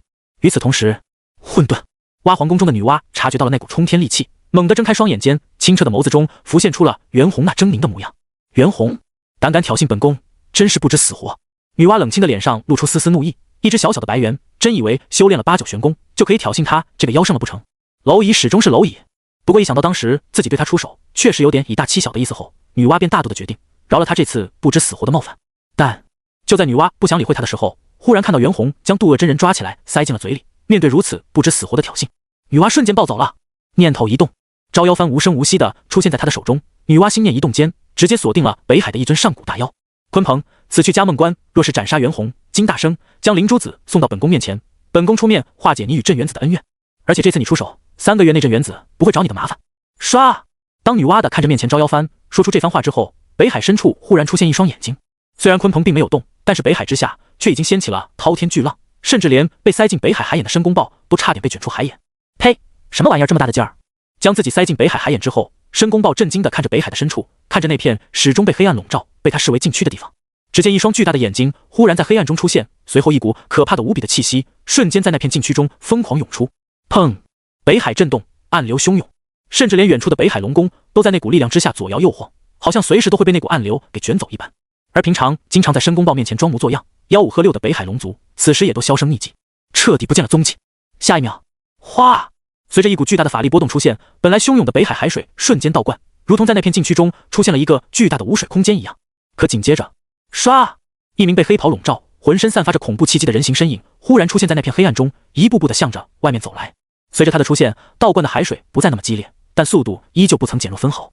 同时，来人无视了申公豹，而是用毫无感情的声音说道：“难道圣人以为贫道怕那镇元子？若是没有地书，贫道早将那镇元子杀了几十次了。贫道无需圣人出面，只要帮圣人完成这些事，圣人归还本该属于贫道的河图、洛书，并将山河设计图借与贫道一用即可。只要贫道杀了那镇元子，自然归还圣人至宝。”说着，黑衣道人来到了申公豹面前，脚步一顿，眉头紧蹙间，一股不悦的气息在他身上爆发。什么？河图、洛书不能归还？设计图也只肯借给贫道50年？那可是地仙之祖，要对付他必须经过缜密的算计才行，100年。眉头紧蹙的黑衣道人话刚说完，就好像被女娲呵斥了一样，最终才不情不愿地说道：“好，贫道就答应圣人斩杀袁弘、金大生，将灵珠子转世的哪吒打回原形，送到混沌之中。但在这期间，圣人可要挡住那镇元子。”又过了半晌，黑衣道人这才长长的松了口气，但身上的冷意却不见分毫。当他看到蹲在海眼中的申公豹时，眼中再度迸射出浓浓的冷意和愤恨之情。小豹竟然敢偷听贫道说话，简直不知死活！说着，黑衣道人一把抓住申公豹，啵的一声将他从海眼里拔了出来，正要出手教训申公豹，发泄心中的不满时，突然离开海眼，被天道之力反噬的申公豹哇的喷出一大口血，直接喷在了黑衣道人的身上。这一刻，黑衣道人仿佛看到了什么，一脸嫌弃地将申公豹重新扔回了海眼中，之后法力一阵间落在他身上的血全都被他震飞了出去。晦气！黑衣道人没有继续理会申公豹，随即一脸缅怀地大步向着北海之外走去。自从妖庭覆灭之后，他都没有亲眼看到洪荒，也不知道现在的洪荒变成什么样了。这时，重新被塞回海眼的申公豹忽然看向那名黑衣道人，强忍着身体的不适，大声喊道：“道友请留步。”黑衣道人听后脚步下意识一顿，随后看向申公豹，冷冷地问道：“你还有什么事？”道友，贫道想知道洪荒上发生了什么，因为之前贫道听北海龙族说过，眉山7怪都死了，袁弘更是被姜子牙斩首了。看到申公豹那满是求知欲的眼神，黑衣道人本不想不回答，可却鬼使神差的耐心说道：“他们确实死了，但是那人黄布知道得到了什么宝物，又将他们复活了。现在阐教近乎覆灭，有天庭和释教帮衬西岐大军，也被打得连连败退，现在已经退到了嘉梦关。”说完，黑衣道人眉头忽然一皱，暗道自己怎么会停下来，并回答这个小东西的问题。随即他的语气再度变得凶狠起来：“你若再敢喊贫道，即便有元始圣人下的禁止，贫道也要把你的脑袋拧下来。”威胁完申公豹后，黑衣道人几步间的功夫就消失在了北海最深处，出现在了海面之上。看着这熟悉又陌生的洪荒，身上毫无法力波动的黑衣道人脸上则露出了一抹激动之色。洪荒，贫道鲲鹏回来了！说完，他的身影直接消失在了北海之上，飞速向着洪荒嘉梦关的方向冲去。北海海底，愣了半晌的申公豹脸上忽然的露出激动之色，随后他恭敬地冲着朝歌的方向拜了一拜。臣知道，大王身为洪荒久久至尊，人界人皇，肯定不会失败。臣申公豹在这里恭贺大王。说着，申公豹的眼中流下了2行热泪，但脸上却挂满了虔诚。嘉梦关，在袁弘发疯之后，别说西岐的10万人马，就算是白莲童子也被这孽畜吓了一跳。挑衅圣人，这袁弘怎么敢的？就在他处于震惊的时候，金大生一拳捶向了他的后腰。白莲童子察觉到背后凉意，心脏猛地提到了嗓子眼上，下意识地将金帛挡在身后。只听当的一声，一股巨力袭来间，白莲童子哎呀惨叫一声，险之又险地躲过了杨戬的一刀后，庞光看到袁弘也向着他杀来时，再也不敢继续战斗，迅速化成一道白光冲向了李靖那边，并且神色惊恐地怒吼道：“群殴算什么本事？有种单挑啊！”袁弘听后则桀桀怪笑道：“丧家之犬，有什么资格跟贫道讨价还价？”马德，白莲童子听后气的肺都要炸了，因为一开始他想杀袁弘，所以只拿了一面金帛，哪知道杨戬、金大生进攻太迅猛，他连掏另一面金帛的时间都没有。现在借着逃跑的时间，他赶紧收起金刚杵，掏出另一面金帛的瞬间，转身的同时猛地敲响金帛。当声音响起的瞬间，他也看到袁弘拿着渡恶真人的宝镜照向了自己，甚至他都看到了镜面中自己那张惊慌失措中还带着惊愕的表情。操！袁弘你个不讲武德的孽畜！当金帛声响起的瞬间，袁弘手中的那面宝镜也映射出了白莲童子的身影，这一幕顿时将白莲童子惊出了一头冷汗。但就在袁弘等人被金帛声影响，甚至将在那里的瞬间，白莲童子却不受宝镜影响，嗖的一下直接冲向了西岐大军所在的方向。怎么回事？这面镜子坏了不成？怎么定不住这白莲童子？当袁弘等人恢复意识的时候，顿时愣住了。别说他们一脸懵，就连远处的哪吒也是一脸懵逼。这东西照自己时，那可是一照一个准，别说动了，就算是自身的法力都会被这宝镜给定住。可是现在这面镜子竟然定不住一个来自西方教的白莲童子，这简直让他难以置信。而此时，随着渡恶真人和白莲童子的接连败退，西岐那边的士气不由得降到了冰点，甚至就连李靖看向殷商兵马这边的眼神都充满了紧张和不安，更是没有一丢丢的战意。这时，就在众人愣神的瞬间，姜文焕猛地挥动手中兵器，遥遥指向西岐大军这边，身上杀意涌动间，一道炸雷般的声音突然在众人的耳边响起：“杀！”随着姜文焕的开口，张奎、雾文化等人几乎在同一时间举起自己的兵器，高声喊道：“杀！”轰隆隆，趁着自己这边士气高涨，商俊如同脱缰的野马一样，杀气腾腾地冲向了西岐大军。而愣神了片刻的袁弘等人也回过神来，纵身向着西岐大军中的修士们冲去。一时间，嘉梦关外战火连，喊杀声惊天动地，更是引来了嘉梦关中无数人的关注，甚至连退到了渑池的阐教、天庭的人也都被这里的喊杀声吸引了。至于白莲童子，因为担心自己被袁弘、杨戬、金大生3人围殴，所以手中金帛敲得咣咣直响。这一幕不但让杨戬等人疲于应付，就连西岐、殷商的士兵都被白莲童子敲得阵阵发懵。能影响仙道强者的，自然能影响普通人，甚至对普通人的影响远大于对仙道强者的影响。很快，两方20万人马在经历了短短小半天的激战，就结束了这场短兵相接的战斗。虽然各有伤亡，但总体上伤亡并不大。最主要的原因就是因为白莲童子手持金帛边跑边敲，导致不少人在结束战斗回到自己的营地时，还是一副面无表情、双目空洞的呆滞样子。而此时，白莲童子却气呼呼地回到释教的地盘。当他看到正老神在在地坐在那里，一副潇洒模样的毗卢仙后，压抑许久的怒火瞬间被引燃了，双目瞬间充血，一把冲上去抓住了毗卢仙的衣领，咬牙切齿地问道：“毗卢仙，之前看到贫道被人群殴，你为什么不出手？就这样看着我西方教在3界面前丢人现眼吗？”道友此话差矣。毗卢仙不慌不忙地开口道：“道友以一己之力拖住了袁弘、杨戬、金大生，虽败犹荣啊。”你这话什么意思？那袁弘、杨戬是什么人物？那都是8、9玄功大圆满，肉身堪比上古大巫的可怕存在，即便是那金大生也是力大无穷，手撕大罗的恐怖大妖。毗卢仙说着，轻轻地扳弯了白莲童，笑着说道：“试问当今仙道强者中，谁能以一己之力战平袁弘、杨戬2人？”白莲童子思你不说还好，仔细一想，确实是这么一回事。况且道友战平的不单单是这2人，还有个金大生，所以说道友虽败犹荣啊。毗卢仙继续说着，看着白莲童子脸上的露出的笑意，他知道这个只会喊打喊杀的蠢货，还是被自己给带弯了。想到这里，毗卢仙笑着说道：“这次西岐大败与道友无关，主要是那西昆仑的废物渡恶真人的死，以及袁弘的忽然发狂有关。道友若是不信的话，可以去关内看看道友是何等的受人敬仰，是吗？”白莲童子听后眼皮猛地一挑，笑容逐渐肆虐到：“那贫道去看看，打扰道友修炼，实在不好意思，还请道友见谅。”被吹捧了一顿之后，白莲童子变得出奇的客气，随后咧着大嘴向着外面走去。哪知道他刚刚走出释教所在的区域，就看到一道身影从天而降，双脚一软，扑通一下跪在地上。随即对方高声喊道：“师尊在上，请受弟子一拜。”看到来人，白莲童子脸上肆虐的表情也变得更为夸张了。自己的名气已经这么大了吗？连他都迫不及待的前来，要拜自己为师了。但是白莲童子却在瞬间收敛笑容，极其严肃地看着面前的人，高冷地说道：“李靖，你连小小的殷商将军都打不赢，是没有资格拜入贫道门下的，滚！”啊！李靖没想到凭借自己的多次拜师经验，竟然被一个小小的童子给当场拒绝了，这让他很是无奈，也很气愤。不过一想到对方独自迎战袁弘、杨戬和金大生却毫发未损，抛开法宝优势这个事实不谈，这白莲童子的身份和实力也不是一般人可以比拟的，所以这个师他已经败定了，谁来了也拦不住。此时看到李靖还不走，白莲童子也想到了他的身份，随即淡淡的说道：不过念在你心诚的份上，贫道可以给你个机会，先观察你一段时间，若是你与我西方教有缘，贫道自会收了你。啊！李靖听后顿时来了精神，随后起身恭敬的打了个旗手，李靖多谢仙长。哈哈！白莲童子仰天大笑着，向着嘉梦关关隘走去。一天之后，朝歌九间殿，贫道有一件事十分疑惑，当时用这面宝镜照那白莲童子的时候，镜中反射出了一团白光，根本就照不出他的样子。袁弘眉头紧蹙道：贫道可以肯定，那白莲童子没动用法宝，现在看来，他的来历恐怕十分的不简单。就在这时，一道陌生的声音忽然在九间殿外响起。道友说的可是西方教接引圣人的童子白莲，他确实有着不凡的来历。听到这个陌生的声音，袁弘等人纷纷扭头看去，只见一身白衣的赵公明出现在殿外，而在他的身边则是一名陌生的青衣道人。在看到青衣道人的时候，袁弘顿时感觉一股巨大的压迫感，好像在自己面前的道人不是一个人，而是一座浩瀚无边的神州大陆。这时青衣道人走上前来，冲着地心打了个旗手，道：镇元子见过人皇。镇元子，你是镇元子？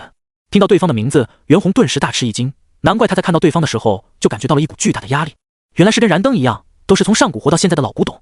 贫道镇元子见过诸位道友。镇元子又冲着九间殿内的众人打了个旗手，脸上始终带着让人亲近的笑容，但无论是袁弘还是文仲，都能感受到对方体内那股恐怖又可怕的力量。这时地心也在打量着传闻中的地仙之祖镇元子，隐隐间在他身上感受到了和武灵相似的气息，念头一动，就知道武灵为什么要找他了。想到这，地心则看向镇元子说道：刚刚孤听你所言，你好像知道那白莲童子的来历。回人皇，贫道确实知道。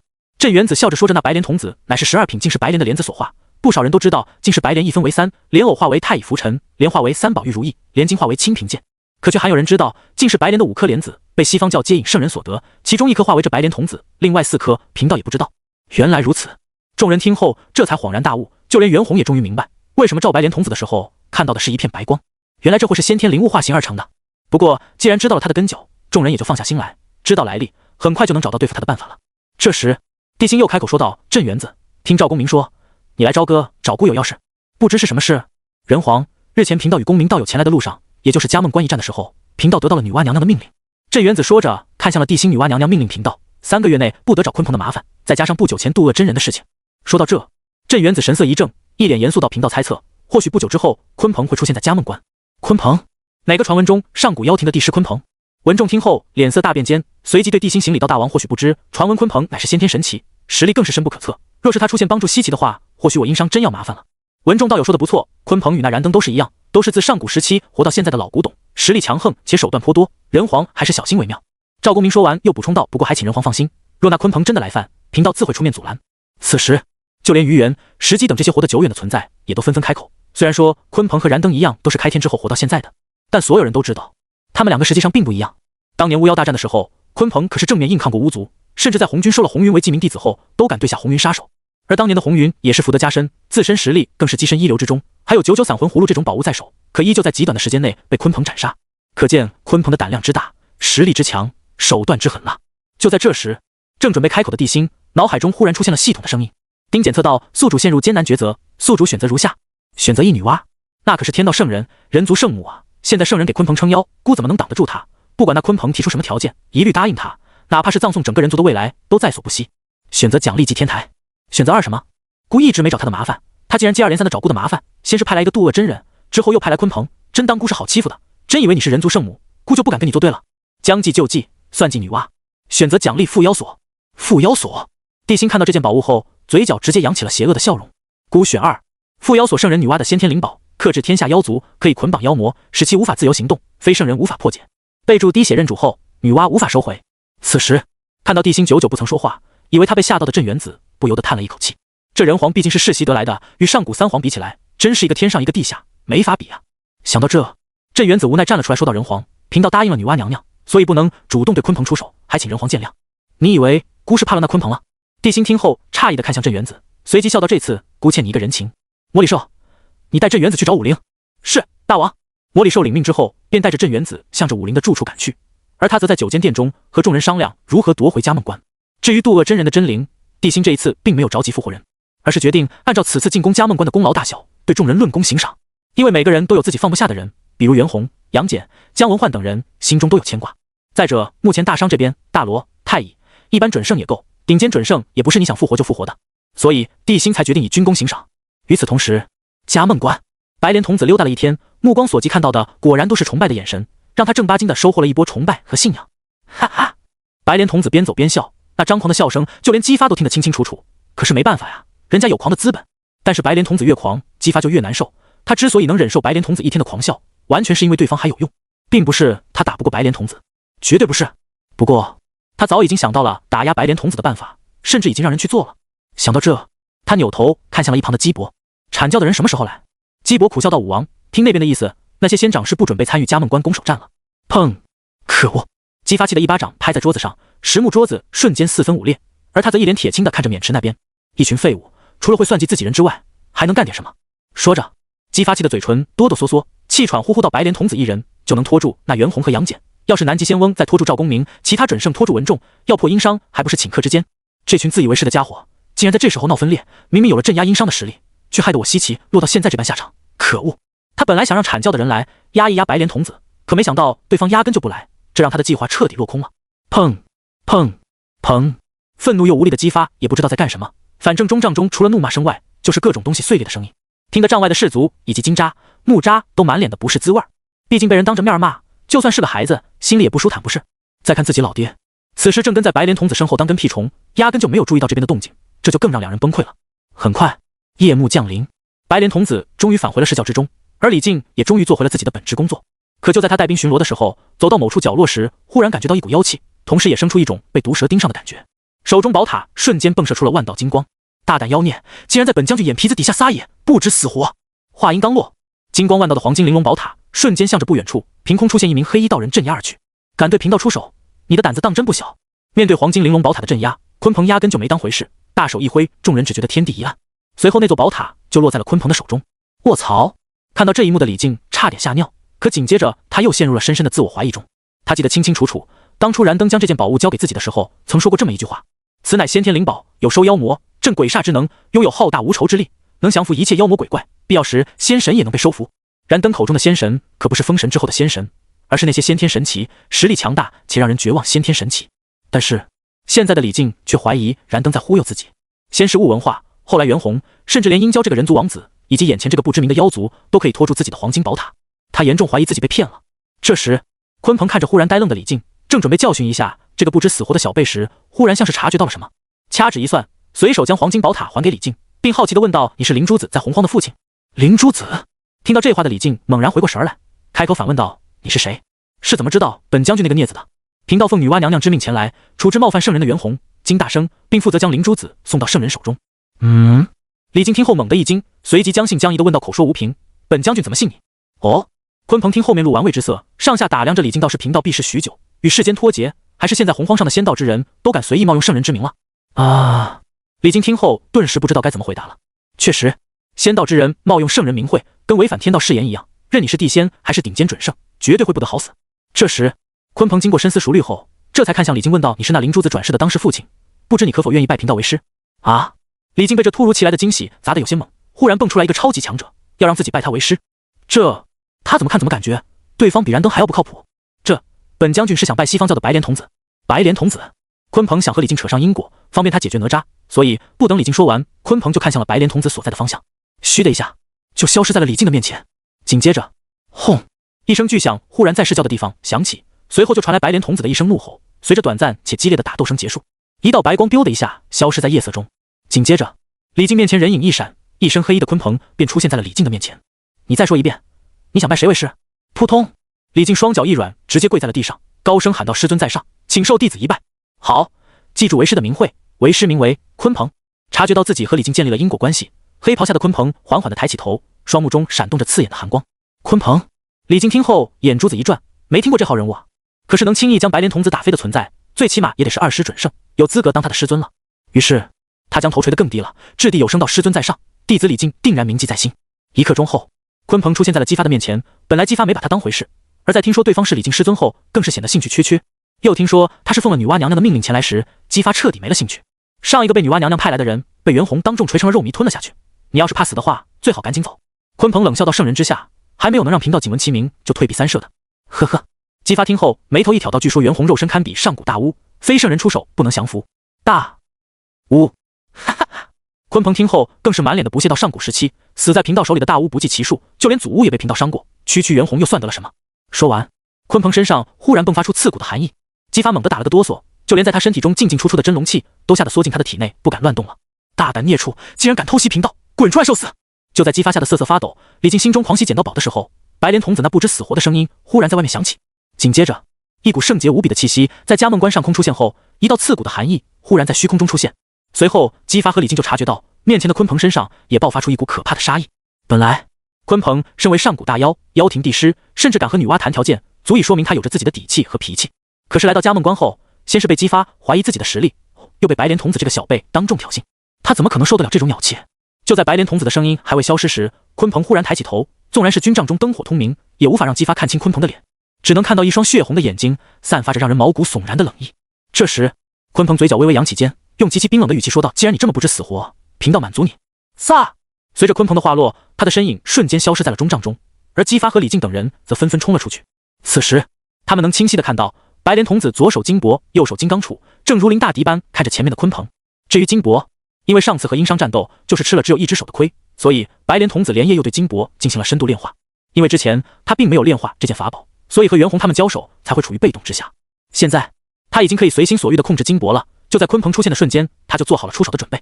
这时鲲鹏只是看了眼如临大敌的白莲童子，便冷笑道：“小童子也敢在贫道面前吆五喝六，今天贫道就让你知道什么叫做天外有天。”说完，鲲鹏便冲向了白莲童子。紧接着当的一道金铁交鸣声响起时，一道肉眼可见的声波瞬间向着鲲鹏袭击去。但面对白莲童子的袭击，不知是鲲鹏无法躲避，还是他压根就不想躲避，竟然顶着那道攻击直奔白莲童子而去。此时姬发等人看得一清二楚，就在那道声波落在鲲鹏身上的瞬间，鲲鹏好似没有受到任何影响一般，竟然无视了那道声波的攻击，速度不减的来到了白莲童子面前，反手一巴掌抽向了对方。啪！伴随着一道清脆的耳光声响起，白莲童子哇的吐出一大口血后，如同被人丢弃的垃圾一般，惨叫声向着远处倒飞而去。随着一道闷响声的出现，白莲童子那满是怨毒的声音再度响起：“好你个不知死活的野道人，竟然敢对贫道下黑手，死！”说着，一道金光忽然划破虚空，直奔鲲鹏而去。众人看得清楚，这就是当初破开南极仙翁朱天庆云的防御，险些废了对方一条手臂的宝物。就连毗卢仙看到这一幕后，都猛地倒吸一口凉气。此道人是谁？竟然能逼得白莲道友祭出了这件法宝？说完，毗卢仙便缓缓地闭上了眼，因为在他心中，无论眼前这个黑衣道人是什么来历，在白莲童子祭出金刚杵的那一刻，就已经注定了他的失败。而且这次跟南极仙翁还不一样，上次白莲童子还知道对方惹不起，留了点力气，而现在他明显是要弄死这黑衣道人的。而这时面对金刚杵这件圣人法宝，鲲鹏依旧不慌不忙，只是缓缓地抬起一只手，猛地一压间，一股浑厚的妖气形成的大手忽然出现，狠狠地拍在了金刚杵上。当伴随着一道金铁交鸣声的响起时，被白莲童子寄予厚望的金刚杵竟然被鲲鹏一巴掌打飞了。之后鲲鹏一步踏出，瞬间来到了白莲童子的面前，看着面色苍白且惊恐的对方，黑袍下再度浮现出一双血色眼睛。若非贫道不想沾染太多的因果，就凭你刚才的话，即便你是圣人童子，贫道也不会留你性命。今日小成，就当贫道让你长个记性。说完，也不见鲲鹏有什么动作，只见一道黑影忽然在他身前出现，随后白莲童子哇的吐出一大片血雾后，如同被金大生狠狠地撞在身上一样，五官扭曲间弓着身子倒飞上千米，双脚则在地上离出了2道长长的沟壑。死！姬发见状，猛地倒吸一口凉气，面带震惊道：“李将军，此人是谁？竟然有如此可怕的实力！”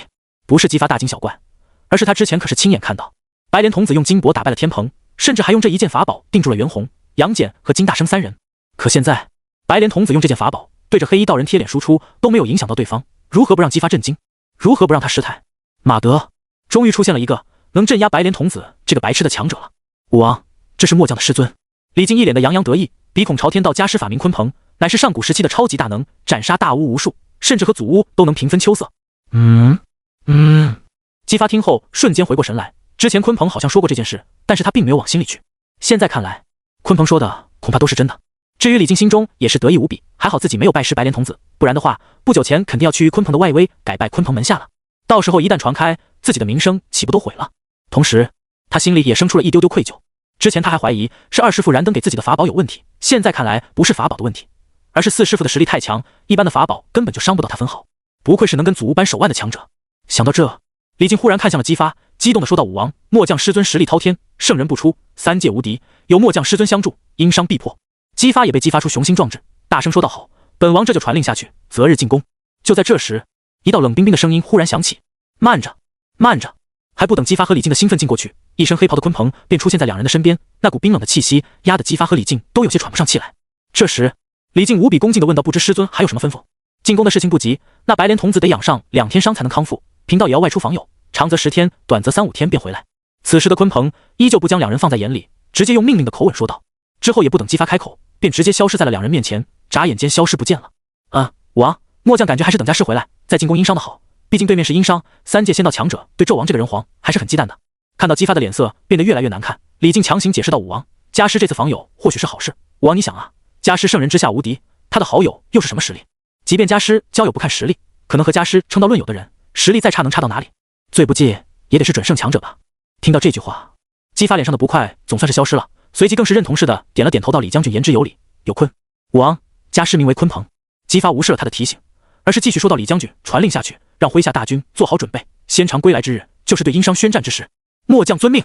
李靖赶忙应道，随后又小心翼翼地问道：“武王，若是在这期间殷商对我们宣战呢？”“不用理会，战不战不是殷商说。”还不等姬发把话说完，一道杀气腾腾的身影忽然从远处出现，轰的一声在姬发不远处砸了一个大坑。“若是殷商开战，贫道自会带头应战。”说完，白莲童子扭头看向了李靖，目光如刀，身上散发着浓浓的杀意道：“那个黑衣道人是你带来的？他是什么来历？”看着白莲童子嘴角的血丝以及他狼狈无比、杀气腾腾的样子，李靖咕嘟一声吞了一大口老痰，小心翼翼道：“回禀上仙，那名黑衣道人是本将军在巡逻的时候发现的。他说他叫鲲鹏。”鲲鹏听到这个名字后，白莲童子瞳孔唰的一下缩成一条竖线，随即脸上的怒火瞬间变成了惊恐和后怕，一滴豆大的冷汗在他鬓角滑落间，他身上的杀意也在顷刻间消失无踪。原来是鲲鹏那厮。说着，白莲童子努力将提到嗓子眼的心吞下去，转过身去的刹那，头也不回地向着释教所驻扎的方向飞去。同时，他的声音也在姬发和李靖的耳边响起：“在那只鲲回来之前，若是殷商下战书，不惜一切代价应战，贫道去找2个帮手再开战，西岐必胜。”随着他的声音消失，白莲童子的身影彻底消失在了两人面前。但是在听到这句话之后，姬发的嘴却咧到了后耳根上。没想到这鲲鹏先尝实力，名声竟然如此之强，仅露个面就逼得释教使出了全力。可惜啊，天庭和阐教的人不在这，少了他们，终究是少了一点什么。李将军，你继续巡逻，本王去休息一下。说着，姬发便背负双手，悠哉悠哉地向着中帐旁的帐篷走去，因为他要和麾下幕僚一起商量如何激发各大势力间的矛盾，好让他们西岐获利。因为这段时间的接连失利，他已经将西岐的镇山之宝，自从姬昌死后，曾经的西岐，现在战斗连连失利，阐教也变得分崩离析，所以姬发不得不动用散一生来给自己出谋划策了。至于丞相姜子牙，无论是姬昌还是姬发心里都清楚，他是阐教的人，心向阐教，如果让他激发各大势力矛盾，虽然他对西岐也算忠心，但他肯定不会对阐教下手，甚至还会将阐教摘出来，到时候就会引起各大势力的察觉。也是因为他对西岐的忠心，之前李靖被追杀的时候，天庭、阐教和释教发生矛盾，他才大度的让南极仙翁将姜子牙找回来，跟着他们去黄河对面的渑池，帮他看着那50万大军。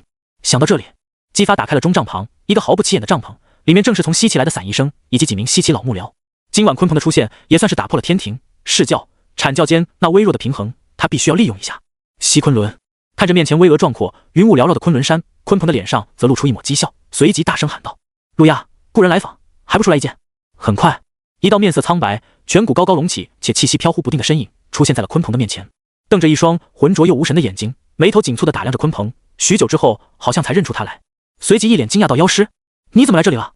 妖庭已经覆灭了，贫道已经不再是妖庭妖师，还请道友注意言辞，贫道可不想再跟妖庭扯上什么关系。”说到这，鲲鹏则好奇地看着陆压，继续问道：“不过你身为妖庭太子，背负妖庭半数气运，按理说纵然洪荒覆灭你也不会遭劫，可你怎么会变成这个样子？”别提了，都是贪心惹的祸。之前受邀出山对付那赵公明，结果赵公明没杀掉，却惹上了一个无比难缠的家伙，亏大了。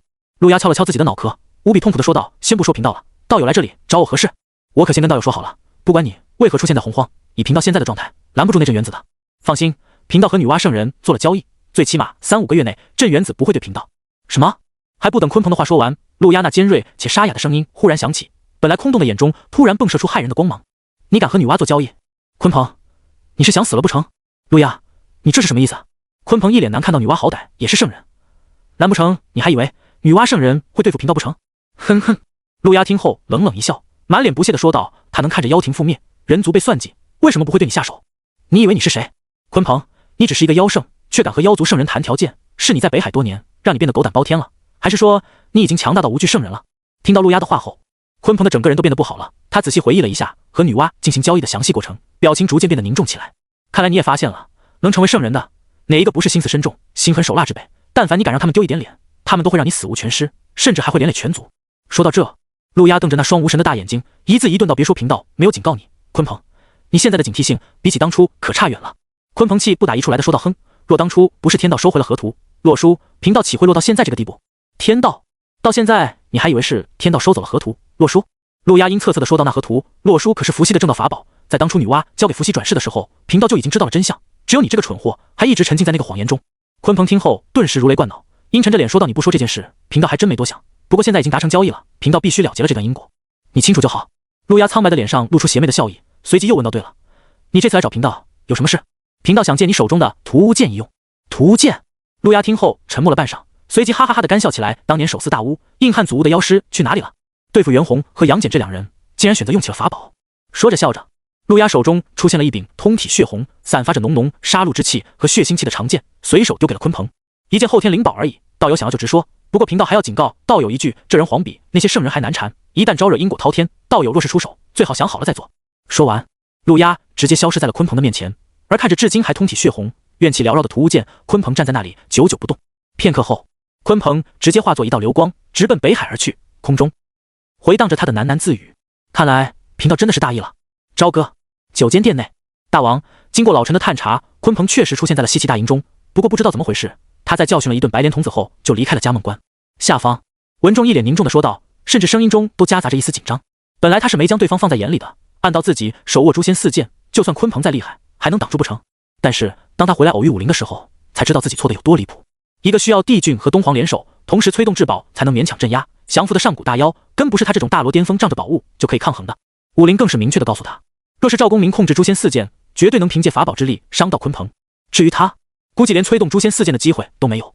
当文仲将这些话一同转告给帝辛的时候，帝辛眉头微微一皱。上古大妖妖庭帝师鲲鹏估已经知道了，这段时间太师记得派人盯紧西岐。是，大王。文仲得令之后便向着外面走去，而独坐在九间殿中的帝辛却从系统空间中拿出了那件专克妖族的法宝缚妖锁。如果真的如太师所言，那鲲鹏实力如此恐怖的话，也不知道这副妖锁能不能活捉鲲鹏。鲲鹏，一个历经巫妖大战深陷亮劫漩涡最中央都没死的大妖，足以说明他的实力以及保命能力的可怕之处了。就在这时，魔力海的声音忽然在殿外响起：“大王，杨戬，哪吒求见。”很快，杨戬带着紧张兮兮的哪吒出现在了帝辛的面前，看着低着头半截身子都躲在杨戬身后的小家伙，帝辛微微一笑，想明白了，人大。哪吒想了半天也不知道该叫什么，毕竟在此时，哪吒挠着头，紧张的小脸通红，最终还是杨戬走了出来，说道：“人皇见谅，哪吒他还小，所以姑若是跟哪吒计较，又怎么会让他活到现在？”帝辛淡淡一笑道，看着下面的两人，顿时生出老怀欣慰的感觉。看来当初朝歌保卫战的时候，他没杀这两人是很正确的选择。人皇说的极是。杨戬说着，将身后的哪吒拽了出来。这时的哪吒好像认命般，紧张地打了一个旗手。哪吒拜见人皇。此时，缚妖锁如同有生命般在帝辛的手臂上指缝间游走，看上去就像是一条蛇一样。可就在哪吒打了个旗手行礼时，帝辛忽然看向了手中的缚妖锁。因为是系统奖励，所以帝辛能轻易地察觉出来，在缚妖锁上传来的那股躁动。随即他的目光落在了哪吒身上。哪吒，你在姑的面前不用这么拘谨，再朝歌也不用拘谨，过去的事情都过去了，浪子回头最为难得。说着，帝辛周身人道之力涌动，一缕紫金色的力量没入缚妖锁中，化成了一道紫金色的道纹后，他屈指一弹，缚妖锁迅速飞向哪吒。这是姑偶然得到的捆缚类法宝，正好与你有缘，姑就送给你了，滴血认住即可。啊！懵逼的哪吒下意识地接过法宝，顿时一股福灵心智的感觉出现，就好像他跟这根绳子认识了好多年一样。只是当听到滴血认主时，哪吒的意识瞬间陷入到了空白之中，半天没回归神而来。与此同时，刚刚来到北海的鲲鹏突然感觉一股寒意将他笼罩，瞬间让他身躯一僵。片刻后，一道冰冷无比的声音在黑袍下传出：“女娲，女娲。”当鲲鹏开口的时候，他的身上突然爆发出一道刺骨的寒意，甚至连他脚下的大地都出现了一层黑色的冰晶，那是他的杀意所化，异常的可怕。这时，鲲鹏不着痕迹地看了眼天空，随后淡淡的说道：“多亏贫道当初在妖庭的时候悉心研究过河图，洛书懂得如何遮掩天机，不然这一次贫道还真要被你给算计了。女娲，圣人就可以随便算计别人了吗？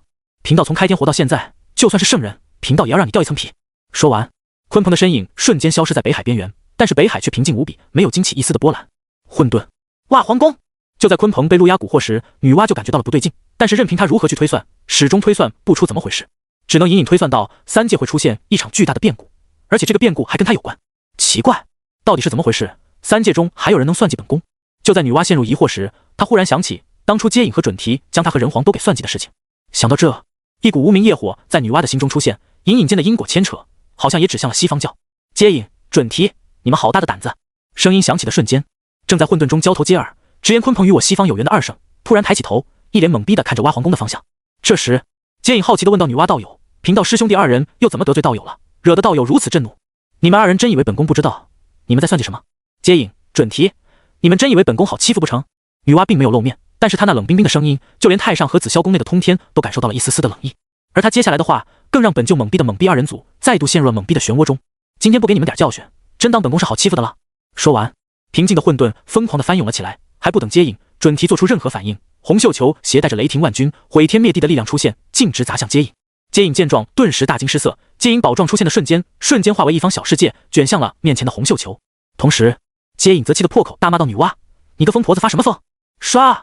随着他的话落，一条堪比祖龙的庞大身躯忽然从天而降，巨尾摆动间，狠狠地抽向了旁边准备出手的准提。天蛇杖，师兄，女娲真的疯了！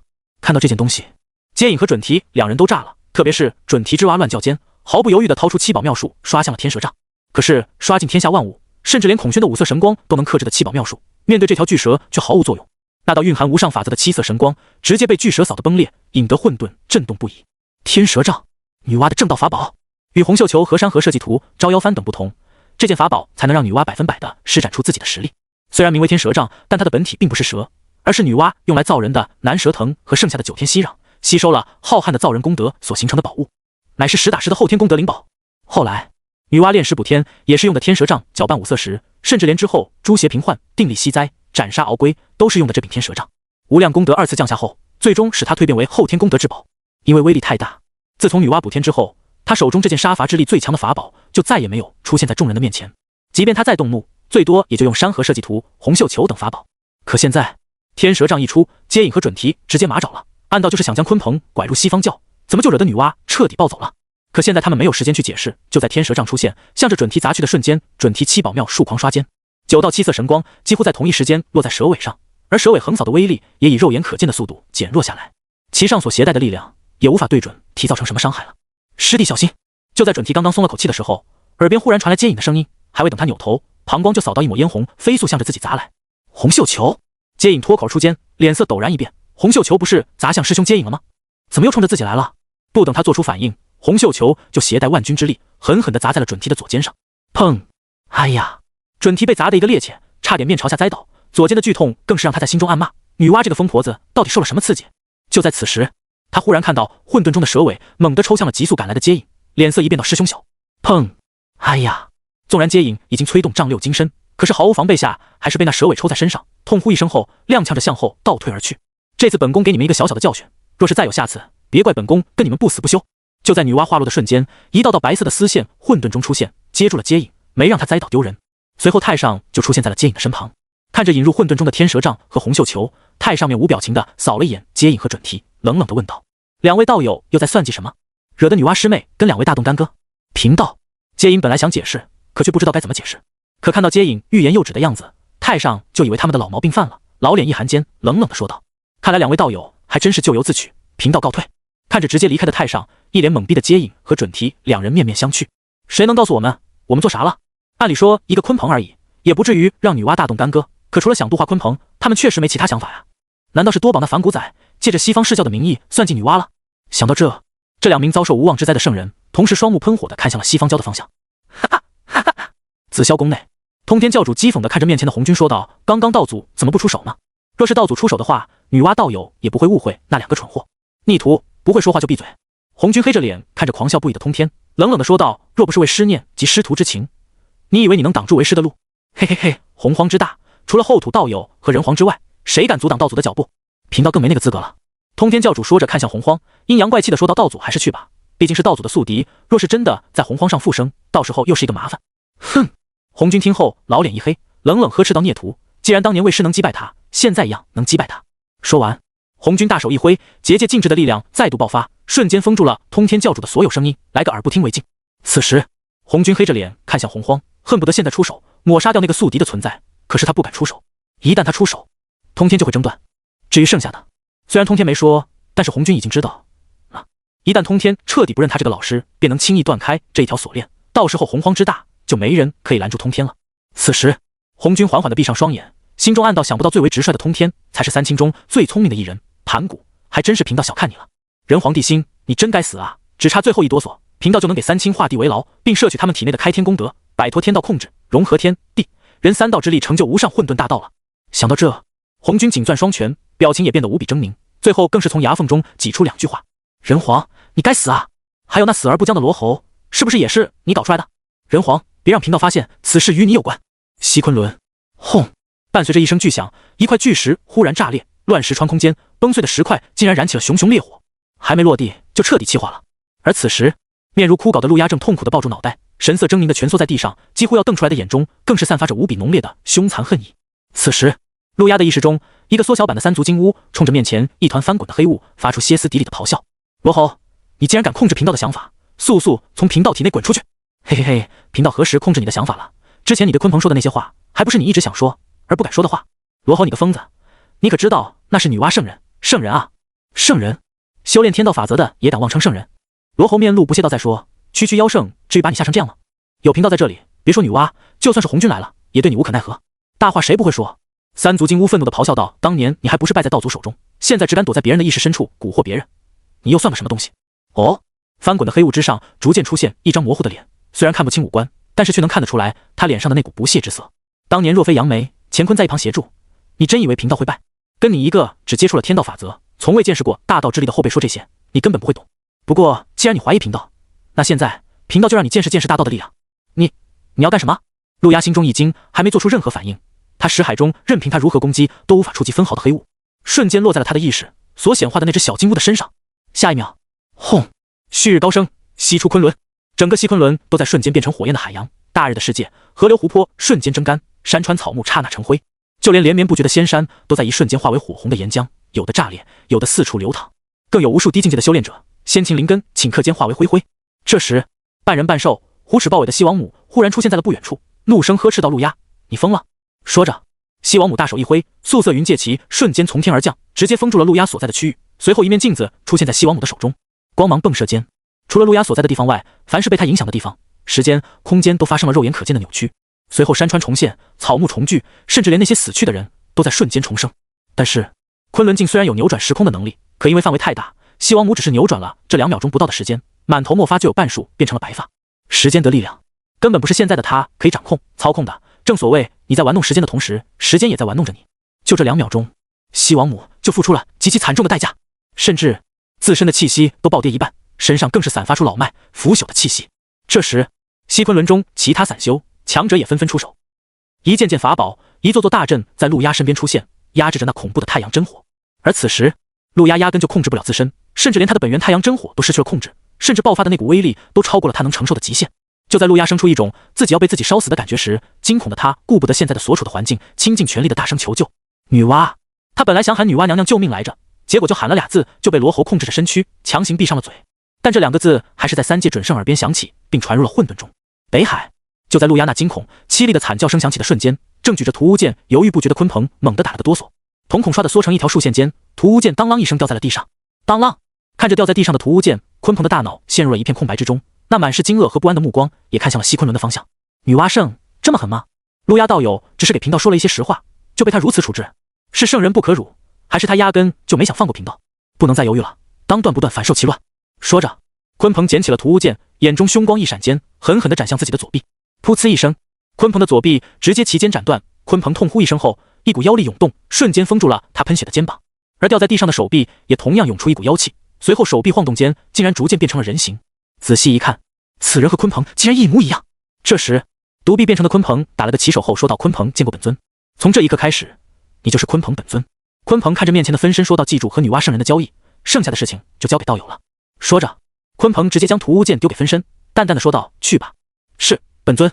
分身接过屠乌剑后，直接消失在了鲲鹏本尊的面前。而此时，鲲鹏本尊则看向了洪荒，喃喃自语道：女娲，贫道以本尊血肉精血炼制分身，嫁接因果，贫道倒要看看你诓骗贫道出北海到底有什么算计。若你真的要算计贫道，即便你是圣人，贫道也要让你脱层皮。说完，鲲鹏便消失在了北海深处，不知道去了哪里。而他的气息和所有因果也都落在了那尊正赶往嘉梦关的身影之上。与此同时，西昆仑，陆压准备向女娲求救，可是一声夹杂着惊恐和凄厉的女娲出现后，所有人都懵逼了。而他们推算之下，却隐隐察觉陆压好像说了女娲的坏话。面对众多强者们的猜忌，蛙皇宫内的女娲一脸委屈，甚至多次想出手将陆压抓到面前，问问他在发什么疯。可惜天道红线在这里，女娲也不能随意在洪荒出手，即便陆压所在的地方属于仙域西昆仑也是如此。就在他准备传音西王母，让他将陆压送到混沌，询问对方怎么回事的时候，一团金光忽然出现在西昆仑之上。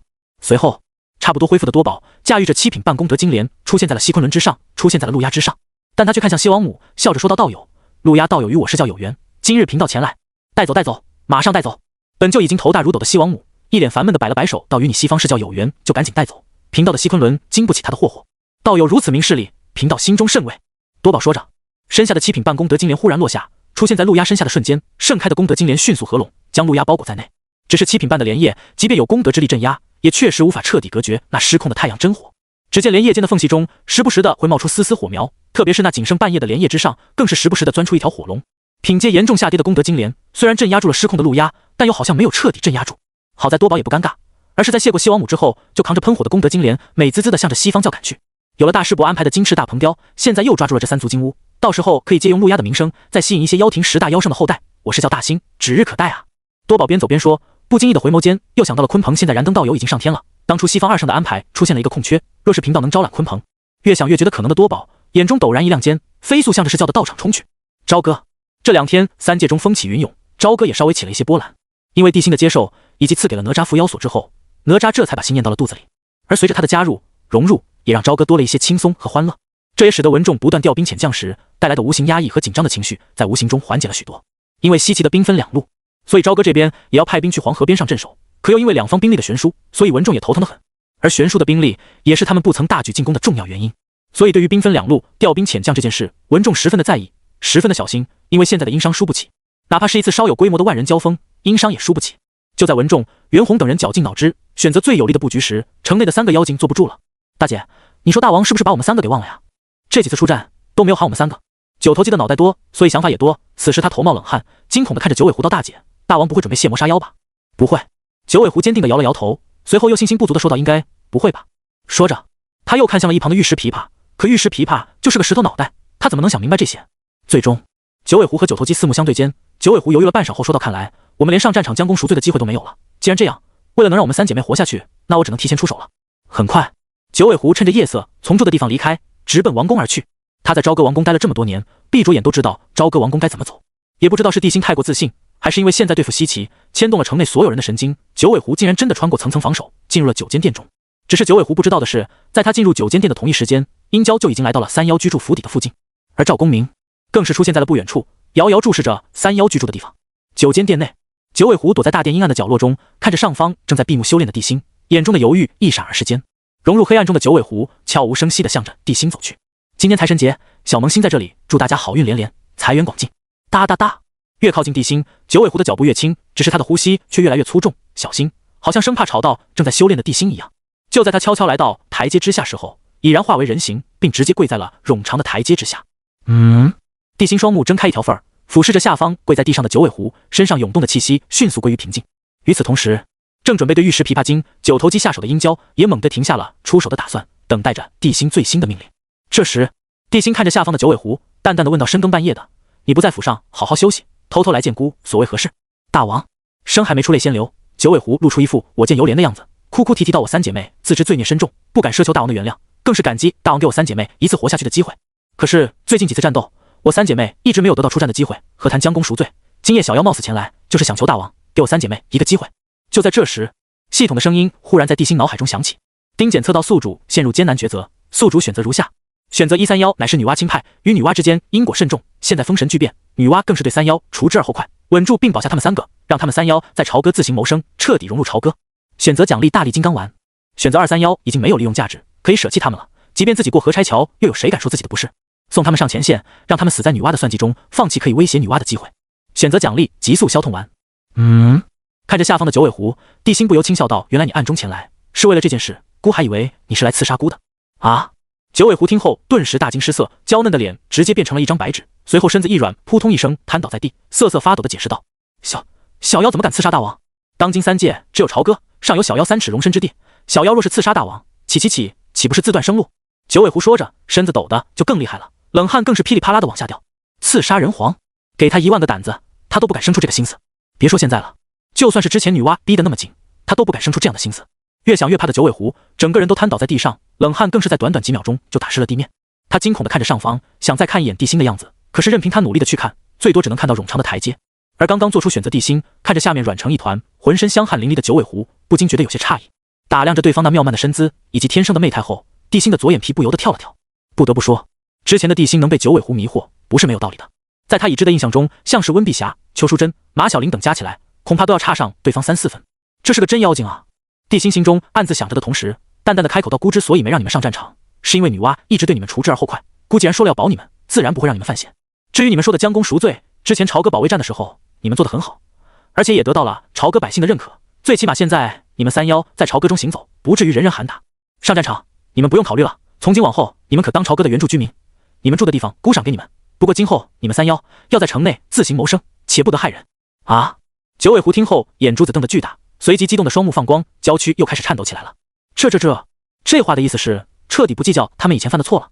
想到之前他害死了那么多忠臣，九尾狐顿时心生懊恼，随即重重的冲着地心叩首道：“小妖多谢大王。”地心缓缓闭上了双眼，点了点头道：“下去吧。”突遭大赦的九尾狐仰视着台阶尽头那个霸道又强势的男人，双目中突然浮现出了一片湿润。察觉到他的异常，地心又看向他，疑惑地问道：“还有事？”嫩哥。九尾狐苍白的脸上浮现一抹羞红，壮着狐狸胆子羞涩地说道：“大王之恩，小妖无以为报，要不今晚小妖好好伺候一下大王。”轰！九尾狐刚刚说完，地心眼中凶光一闪，一股恐怖的力量忽然在他身上爆发间，九尾狐只感觉到自己变成了巨浪中的一叶扁舟，巨力加深时，他的身子不受控制地飞了起来。下一秒，九尾狐就被那股力量卷出9间殿，重重地砸在地上的瞬间，哇的一声吐出一口老血。这时，灯火昏暗的9间殿中，这才传来地心冷冰冰的声音：“再有下一次，孤定斩不饶。”九尾狐立马翻身下跪，惊慌失措地叩首道：“小妖知错，小妖多谢大王饶命。”轰隆！随着九尾狐的话落，9间殿的殿门轰然闭合。等九尾狐战战兢兢地抬起头时，看到的则是魔里海那张满是讥讽的脸。“回去吧，以后没事不要再偷偷潜入王宫。这次是大王故意放你进来的，若是再有下次，在你靠近王宫的那一刻，你的脑袋就丢了。”顺着魔里海的目光看去时，九尾狐顿时惊出了一身冷汗，因为他看到神色冰冷的于元扛着化血神刀，静静地站在他进入王宫的路线上，如同一个没得感情的杀手一样，冷冰冰地盯着他。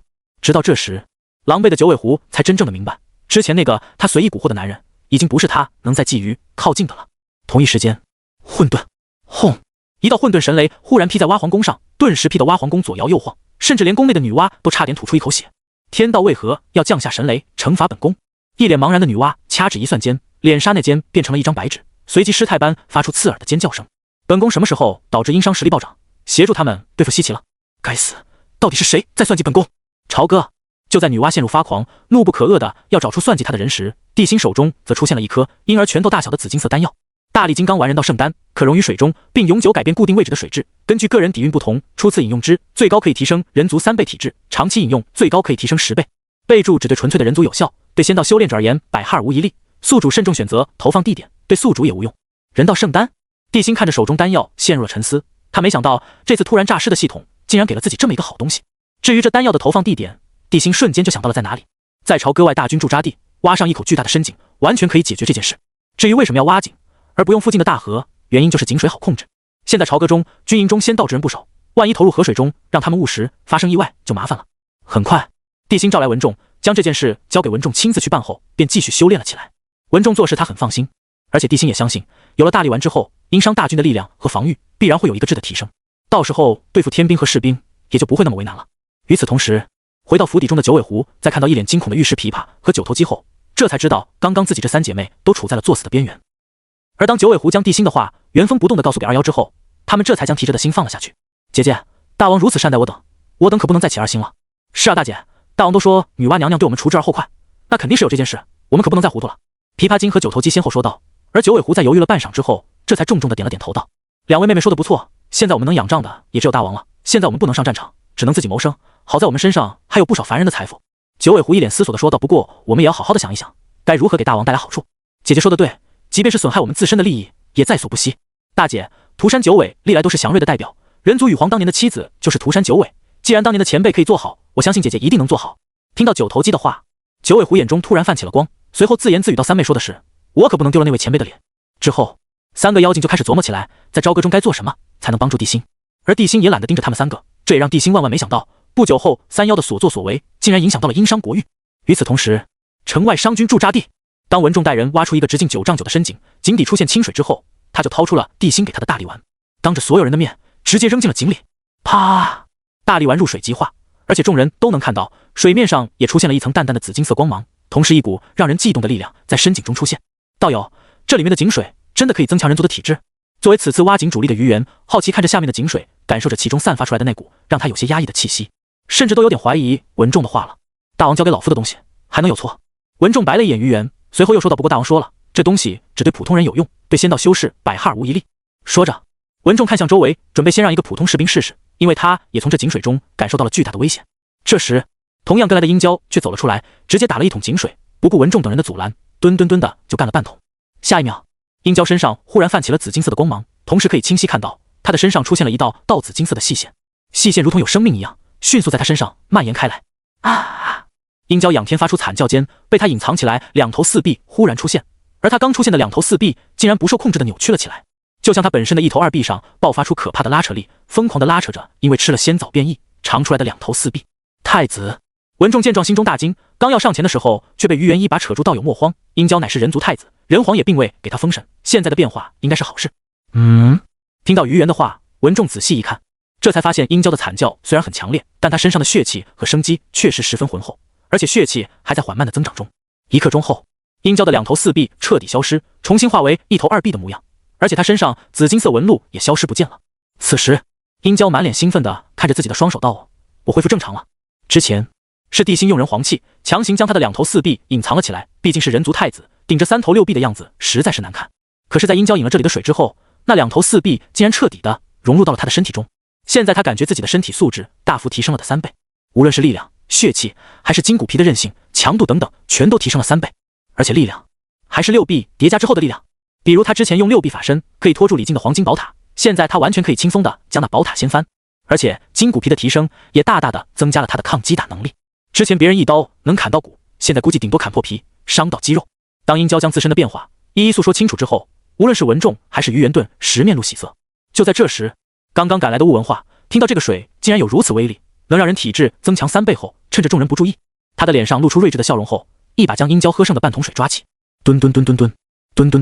哥！当文仲发现雾文化这个憨货竟然偷喝水的时候，整个人都炸了，身上雷光一闪间，如同闪现般出现在了雾文化的身边，一拳狠狠地捶在了他的肚子上。嗷的一声，雾文化庞大的身躯直接被文仲一拳捶飞数百米，倒飞时更是在地上画出2道深深的沟渠。等雾文化站稳后，哇的吐出了一大口血，可是刚刚喝下去的井水却是一点都没吐出来。这时，雾文化还委屈地看着文仲，咧着大嘴哀嚎道：太师，你干嘛打俺？你个憨货，谁让你喝这水的？文仲气得双目喷火，都不知道该说他什么好了，因为他牢记地心的话，仙道修士不能喝。他们虽然都复活了，但是因为窃天道之力被封神，所以体内的力量也都是天道力量，他们也算是仙道修士，而非真灵被困在封神榜中的神道修士。等他将地心的警告告诉给雾文化的时候，哪知道雾文化竟然一脸的毫不在意，并看着殷郊问道：太子也上昆仑山修炼过，为什么太子没事？你这个憨货也敢跟太子比？太子身负人皇气，背负殷商国运，从复活的那一刻开始，太子就不再是仙道之人了。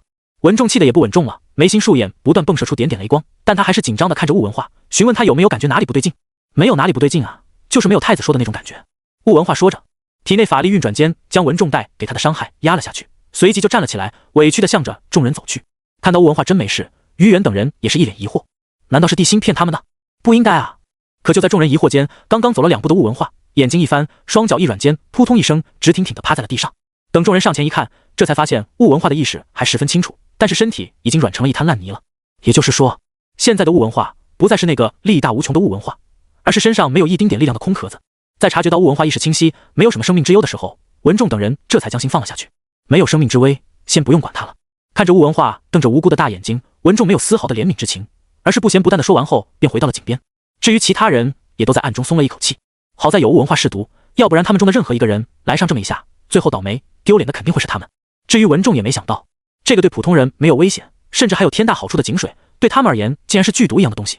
想起地心的警告，文仲也不由得冒出一头冷汗，暗道好在刚刚殷郊没出问题，不然他真的不知道该怎么见地心了。之后，一众被封神之人截教仙道强者，看着如同烂泥般瘫在地上的雾文化，没人再敢去喝井水，反而是姜文焕、张奎等人喝得不亦乐乎，自身实力也得到了明显提升。至于附近的殷商的大军，更是得到不小的提升，一时间导致殷商国运凝聚，气运也明显增长了不少。太师，有了这口井，相信用不了多久，我殷商的大军就会发生天翻地覆的变化，到时候完全可以对付那些以一挡十的天兵和士兵。袁弘、张桂芳等人十分兴奋地说道。之前在孟津，他们明明战景先机，士气高涨，可是对付西岐大军的时候，依旧是仗着这些复活的人才获得了胜利。对西岐大军、天兵和士兵造成的伤害，甚至可以说是微乎其微。其原因就是因为那些天兵和士兵根本不是伤兵可以独自对抗的，死的那些天兵和士兵也都是被他们伤到，然后被伤兵群殴打死的。可惜这东西对身体的改造是徐徐而进的，一开始太子体质提升了3成，姜文焕提升了2成半，张奎只提升了2成，估计我大伤的那些士兵也就在1成左右。文仲语气沉重到甚至能提升1成的，估计都占不到1成。太师，这样岂不是更好？袁弘听后眼中一亮，随即说到：这样不就可以分辨出那些士兵的强弱，强者进行资源加倍的培养，至于弱者，正常流程来培养。倒有好想法。文仲听后眼中一亮，到井水有限，几十万大军肯定不能无限制的取水，着重培养天赋斐然者，说不定里面还能出一些好苗子呢。文仲倒有所言极是，只是这井是不是有点小了呢？于元说着身上法力涌动间，直接向着脚下的地面涌去，想靠着他强大的5行神通将井口再扩大1倍。但随着于元的法力涌入，众人惊骇地发现井口竟然纹丝未动，就连于元也震惊地说不出话来。最后众人还是得出了一个结论，投入丹药的时候，这口井有多大，它就只能有多大了。这让文仲不住的叹息，早知道这水如此神奇，就挖个湖了。之后文仲就开始安排商俊喝水蜕变的事情了。嘉梦关，最近殷商那边一直没有挑衅，甚至连小战役都没有爆发。刚刚来到西岐驻扎地的鲲鹏，在听到李靖的禀报之后，顿时露出了诧异的表情。从他去西昆仑返回北海到重回嘉梦关，前前后后也是5-6天的时间，殷商竟然没有继续挑衅，这怎么看怎么有点古怪啊。回禀师尊，昨晚上殷商的太师文仲不知道为何在朝歌外挖了一口深井，现在所有商郡都在那里排队喝水，而且喝完水好像还变强了不少。排队喝水，喝水变强？鲲鹏听后猛地看向一旁的李靖，声音冰冷道：你看为师像傻子吗？还是说你把为师当成白莲童子那个白痴糊弄啊？好你个鲲鹏，抢贫道弟子不说，竟然还在背后说贫道坏话，看来你是真的活腻歪了。随着这道声音响起，一股恐怖的力量忽然出现，瞬间将鲲鹏所在的军帐掀翻，随后一点金芒破空而至，狠狠地打向了鲲鹏。雕虫小技，也敢昆门弄斧？鲲鹏冷着脸说道，随后大手一挥，一把抓向了飞来的那道金光。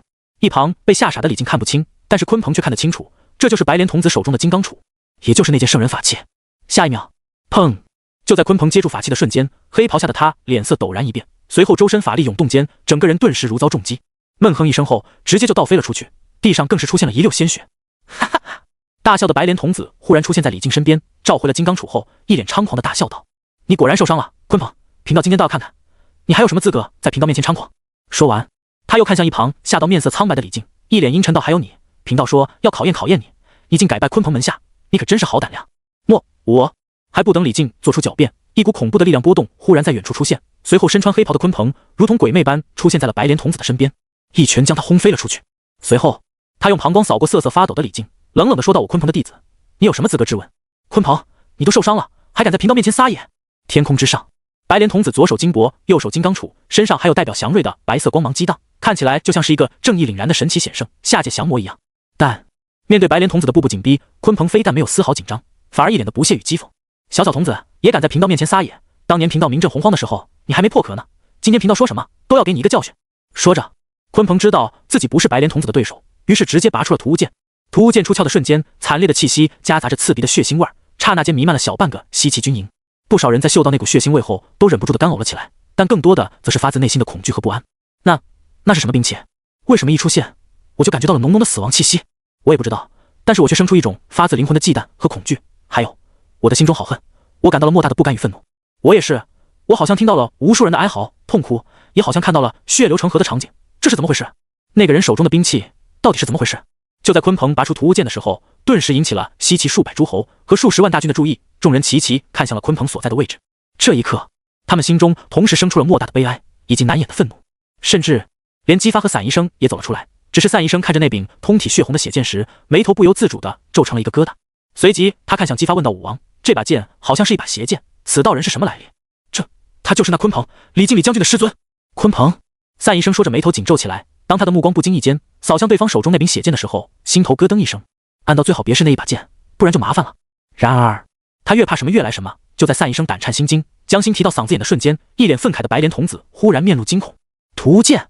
白莲童子自言自语间，他仿佛看到了什么大恐怖的景象，随即恼怒地看着鲲鹏，气不打一处来的破口大骂道：他妈的，你在这里拿出这把剑，你是疯了不成？别人可能不知道屠无剑的来历，可是白莲童子却知道得一清二楚。一把屠无剑那可是要用100万人族才能炼成。而当年妖族为了对付巫族炼制的屠巫剑何止100万把，要不是当年巫族庇护了一部分人族，估计人族在巫妖大战前就被妖族给灭族了。虽然当年几乎所有的屠巫剑都在那一场旷世之战中损毁，依旧有一些遗落在洪荒之上，可是，在人族成为天地主角，人族气运笼罩洪荒之后，都消失在了3界之中，成为了部分人族口口相传、血染的历史。可是白莲童子做梦都想不到，鲲鹏竟然掏出了一把完整的屠巫剑，还特么的是在人族的地盘，在无数人族的面前掏出来的。他是生怕人族忘记那段历史，还是担心不能引起人族的众怒，还是说因为封神亮节的因果太轻，他准备给亮节加点料？就在白莲童子化落的瞬间，本来明媚的天空刹那间变得阴云密布，滚滚千云风翻涌间，道道血雷宛若剑芒般划过苍穹。千云翻涌，血雷滚滚间，一股惨烈的冷意和无穷因果瞬间自家梦关，向着整个3界弥漫而去。察觉到周围的异动，本来准备出手的鲲鹏一脸茫然道：“这是怎么回事？”他能感觉到天地异变的核心就是他手中的屠巫剑。而这时，白莲童子的瞳孔瞬间化为12品白莲，随即一股圣洁的力量在他体内爆发而出。当白莲缓慢转动间，白莲童子仿佛在冥冥中看到了什么，竟然露出了当众拉在了裤兜子里的表情，毫无形象的破口大骂道：“草！现在人族是天地主角，你竟然在人界掏出屠巫剑，这可是最少100万的人族先祖冤魂啊！”他们的不甘和怨恨引起了人道的暴怒，巫妖亮节的因果重现和封神亮节的节气纠缠在了一起。要是龙族在背，鲲鹏，我草泥马！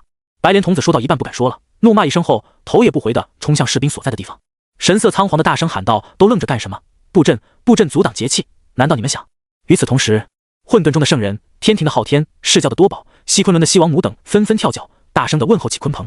但他们跳脚归跳脚，但却在同一时间内，不少圣人、强者纷纷给昊天传音。现在良节发生变故，节气弥漫3界，圣人都算不轻下一刻的事情了。你一定看好龙族，千万不能让他们进入洪荒，更不能让他们陷入良节之中。若是因为你看管不力，导致龙族进入洪荒，深陷亮节，导致开天之后天地人3大亮节合一的话，贫道把你脑袋拧下来。昊天，万万不可让龙族进入洪荒，不然3界倾覆，天庭或许都将不复存在。听到众圣的声音，特别是最后还传来红军的声音后，昊天整个人都麻了。别让龙族参与良节！昊天老脸煞白，嘴唇的说道，同时心中生出一个大胆又豪放的念头。东海龙王向来喜欢拖延，他应该还没派龙去黄河吧？就在昊天脑海中出现这个念头，并准备给东海龙王传令的时候，一股令人头皮发麻的气息忽然从四海之中出现。片刻前，就在鲲鹏掏出屠巫剑，唤醒了数之不尽的枉死在妖庭手中人族的怨念，使得巫妖大战时的亮节因果降临，惹得当事人道暴怒的瞬间，东海正在聚餐的四海龙王一脸骇然地看着洪荒石，而在东海的最深处却传出了一道宛若梦中呓语的声音：“咦，竟然是巫妖良节的气息，有点意思。巫妖亮节竟然和封神良节融合了，曾经的因果重新降临，现在妖族已经是一盘散沙，那么巫族就可以出世了。”就在四海龙王震惊骇然的时候，一道仿佛在他们血脉深处响起的声音忽然出现，随后一双巨大到犹如太阳，仿佛存在于过去、现在、未来的大眼珠子忽然在四海龙王的身后出现。紧接着，一道宛若炸雷般的巨大声音忽然在四海龙王的心底出现：“龙汉良节，巫妖亮节，封神良节，3节合一化为混沌浩劫，如若重开天地，现在两节融合，只差我龙族携带无尽因果降临了。无知龙族后辈，速派龙前去洪荒家梦关，牵引良节之气，令3节合一。这样不但可以让我龙族背负的因果尽数消失，还能让我龙族再创辉煌。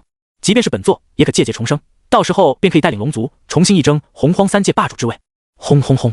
那双大眼珠子的声音炸得四海龙王头昏眼，但是当声音响起的时候，四海龙王的心中却同时出现了一个明慧：祖龙。这时，看着那双满是激动的大眼珠子，南、西、北3海龙王同时躬身打了个起手，我等谨遵祖龙之令。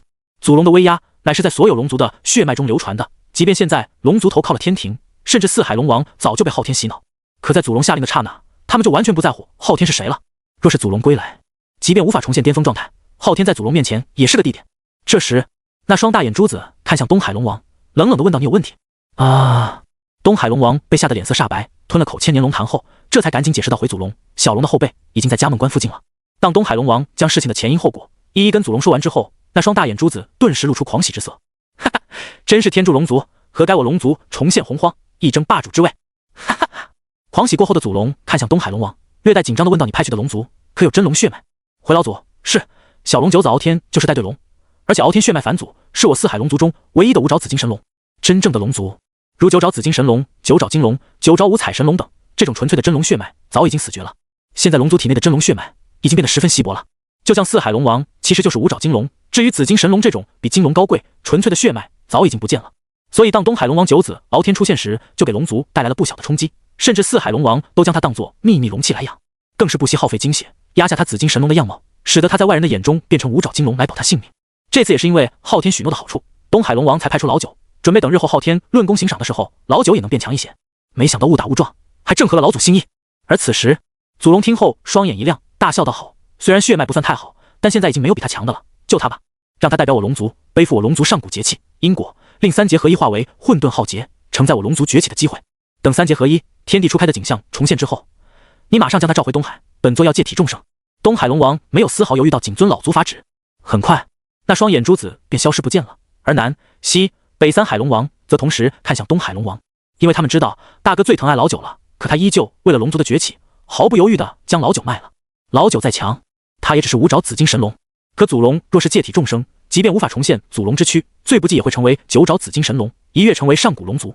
而且作为差点以力正道的祖龙，更是精通无数上古秘术，掌握着远超天道法则的大道之力。闭着眼，东海龙王都知道怎么选。可就在他准备给老九下令的时候，一道金光忽然从天而降，昊天法旨瞬间出现在了东海龙王的面前，即刻召回家梦关附近龙族，从今日起不得踏入洪荒半步，不然……轰！不等昊天的声音结束，东海龙王反手一巴掌拍碎了那道法旨，随后冷冷地说道：“这时候还敢威胁贫道？等我龙族重新崛起，你在我龙族身上做的那些事，贫道定要一一讨回来。”说完，东海龙王便直接给家梦关附近的敖天传去了消息。当然，他隐瞒了祖龙要借体众生的事情，毕竟任谁知道自己要被夺舍，都不会安然的前来赴死。而此时，昊天却一脸懵逼的看着昊天镜，刚刚因为他着急，所以没有你法旨，只是用神通下达法旨，毕竟这样快不是？可没想到东海龙王竟然抗旨了！我尼玛！就在昊天准备动怒的瞬间，整个天庭忽然一震，随即家梦关附近突然传出一道龙吟。啊！随着这道龙吟声响起，无量因果浩瀚节气自四海升腾，连带天庭之中也迸发出一股恐怖的节气。这一刻，三界强者纷纷倒吸凉气，就连红军也忍不住的开始跳脚骂娘起来。昊天，你的速速滚到紫霄宫来！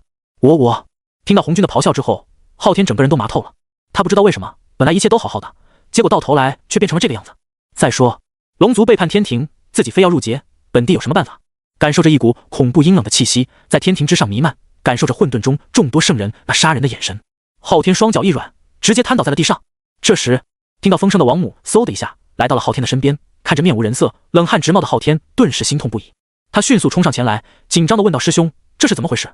为什么会发生这种事情？都怪我位居天地，树大招风。”昊天双目空洞地看着面前，喃喃自语道：“明明不全是本地的错，为什么都冲着本地发火？”说到这，明显不想背锅的昊天忽然冲出了凌霄殿，癫狂地冲着混沌大喊道：“要不是女娲圣人让鲲鹏出山，他怎么可能会去取屠物剑？要是女娲圣人及时阻止鲲鹏，阻止屠物剑进入洪荒之中，怎么可能出现这种事？龙族进入洪荒，处于渑池附近，那天彭乃是太上弟子，岂能没有发现？要是他早一点出面阻止那孽龙，又怎么会变成这样？南极仙翁就在渑池，手持数件圣人级法宝，还有盘古幡，难道就无法镇压一条小小的孽龙，阻止三劫合一？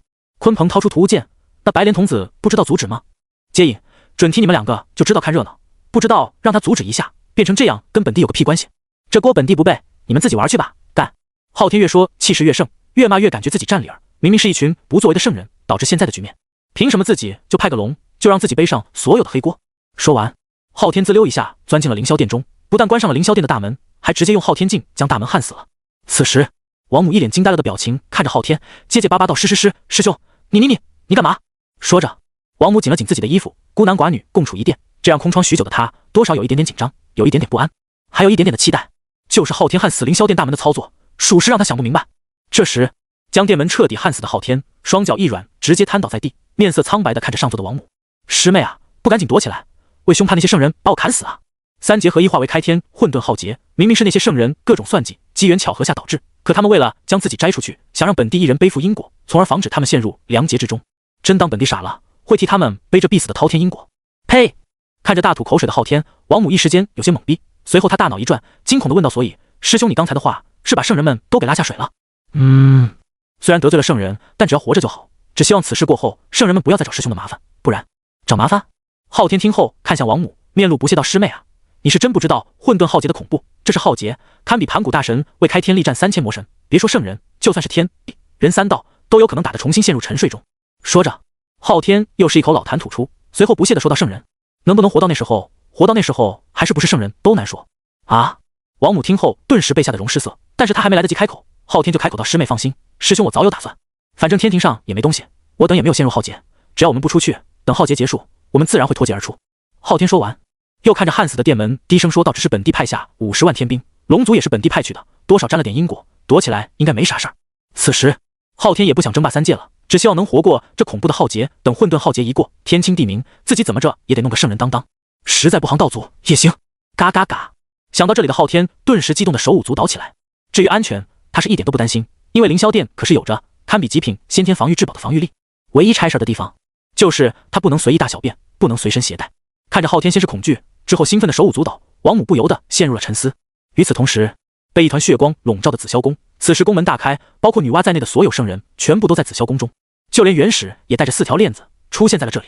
他们看着忽然紧闭的凌霄殿，以及敖天代表的龙凤亮劫因果，屠无剑代表的巫妖亮劫因果，和本就笼罩洪荒的封神亮劫因果纠缠融合，随后诞生出了一种类似于混沌气的劫气，逐渐弥漫向三界的时候，所有圣人的脸都黑了。没想到在最后时刻，他们被昊天这个瘪犊子算计了。这时，元始忽然问道：“老师，若现在斩杀那龙族孽龙，摧毁屠无剑，能否结束三劫融合？”不可能，浩劫已经开始融合了。难道你没看到人皇、鲲鹏和那孽无爪紫金神龙？红军看着在劫气的冲刷下逐渐显露真身的紫金神龙，瞳孔猛地一缩，随即一抹不安在他脸上浮现。难怪龙族如此急不可耐，原来是出现了一条紫金神龙。看样子祖龙的确未死，他要回来了。祖龙，众圣闻言相互看了彼此一眼，可他们并没有将这件事放在心上。祖龙回归又如何？他的真身已经彻底和洪荒融为一体了，没有那近乎要以力证道的恐怖肉身。祖龙在他们这些圣人面前，不过是一条稍微有力的长虫。这时，元始又问道：“老师，祖龙的事情先放在一旁，现在的当务之急是如何结束这极有可能出现混沌浩劫。”闻言，红军淡淡的开口道：“龙汉、巫妖、封神三劫合一，只能算为混沌浩劫。天道苏醒于龙汉亮劫之前，自然可以压制一段时间，目前确实还有回旋的余地。”唰！众人听后纷纷看向红军，想知道有什么办法可以结束这圣人都会陨落的滔天亮劫。真有办法？听到这话的通天都不由自主的扭过头来，好奇的看着红军。他想知道，现在三界都变成这样了，还有什么办法可以阻止这场浩劫？对，现在的这一幕对他们而言就是浩劫。但就在红军准备开口时，太上忽然睁开双眼，随即问道：“老师说龙汉、巫妖、封神三劫合一后，只是为混沌浩劫，难道老师的意思是神逆？神逆？开天之后的凶兽兽皇、洪荒。罗侯的半生至宝是12品灭世黑莲和噬神枪，灭世大漠是神逆死后落在了罗侯手中的。而这个名字和罗侯一样，都是开天之后的禁忌。但是今天太上一说，众圣顿如梦初醒，更是在瞬间洞察了所有因果。只有他们知道，开天之后的，而是神逆掀起的凶兽大劫。之前红军说为混沌浩劫的时候，众圣面前仿佛出现了一层迷雾，同时一股力量出现，让他们在无意间忘记了什么。但是随着太上的开口，众圣眼前的迷雾消失，在无尽的时间长河中窥见了真相。随后，包括红军在内的众圣纷纷目露震惊地看向太上。而接引看到陆不月之色的红军后，笑着对太上说道：“都说道友是最接近天道的存在，今日一见果然如此，贫道佩服。道友若是将算计别人的时间用在修炼上的话，就不至于是我等之中垫底的存在了。”太上毫不客气地反击道，之后又冷冷地质问道：“当年神逆里道场于西方须弥山，现在那里没有神逆的东西了吧？”“当然没有。”接引一脸自信地说：“到须弥山上的一根草，贫道都一清二楚，就不劳道友操心了。凶兽大劫的因果是不会降临的。”一旁准提也点头道：“贫道已经传讯阿弥陀佛、菩提、孔宣等人镇压须弥山，我西方教绝对不会出事。”好。红军听后目露赞赏地看向两人道：“当今劫气弥漫，圣人无法窥探天机，但是在劫气之初，本座算到了结束这场浩劫的生机。”说到这，众圣再度被红军吸引，随后红军一字一顿道：“杀了人皇！只要斩杀人皇，终结人族天地主角的身份，以封神亮劫为中心，三劫合一的浩劫自然会如那无根浮萍般自行结束。”一听到斩杀人皇，众圣纷纷沉默了。要是能杀他们，早就动手了，何必等到现在？就在这时，笼罩紫霄宫的红光忽然大盛，察觉到天道示警的红军内心没来由的一紧，隐隐间察觉到莫大的危机袭来。这种感觉像极了当年他独自面对巅峰时期神逆的感觉。神逆？红军神色微微一变，凝重地看向接引和准提：“你们两个确定西方不会出现任何变故？”“绝对不会出现。”接引一脸严肃地说道：“贫道保证，我西方教绝对不会出现问题，若有问题，贫道愿。”就在这时，轰！一声巨响惊天动地，众人只看到一轮大日忽然在须弥山上出现，恐怖的波动更是席卷三界。只是当众人看向那轮大日的时候，纷纷倒吸了一口凉气，即便是紫霄宫内的红军也是如此。大日绵绵照耀西方，本来没什么引人瞩目的，但是那轮大日的边缘却不是火红的烈焰，而是漆黑如墨的火焰，并且散发出了一种冰冷、嗜血、残暴的恐怖气息，并且滚滚烈阳之内，除了一只三足金乌之外，他的背上还有一道浑身漆黑，仿佛代表世间极致黑暗的身影，正瞪着那双嗜血的眼，俯视着茫茫洪荒。这一刻，紫霄宫内众圣面色大变，红军更是震惊地站了起来，大声惊呼道：“罗侯，你要干什么？”嘿嘿，须弥山上站在路崖背上的黑影发出阴冷的笑声，随即说道：“如此盛世，不让神逆道友也参与下，你对得起这位开天之后的？你敢？”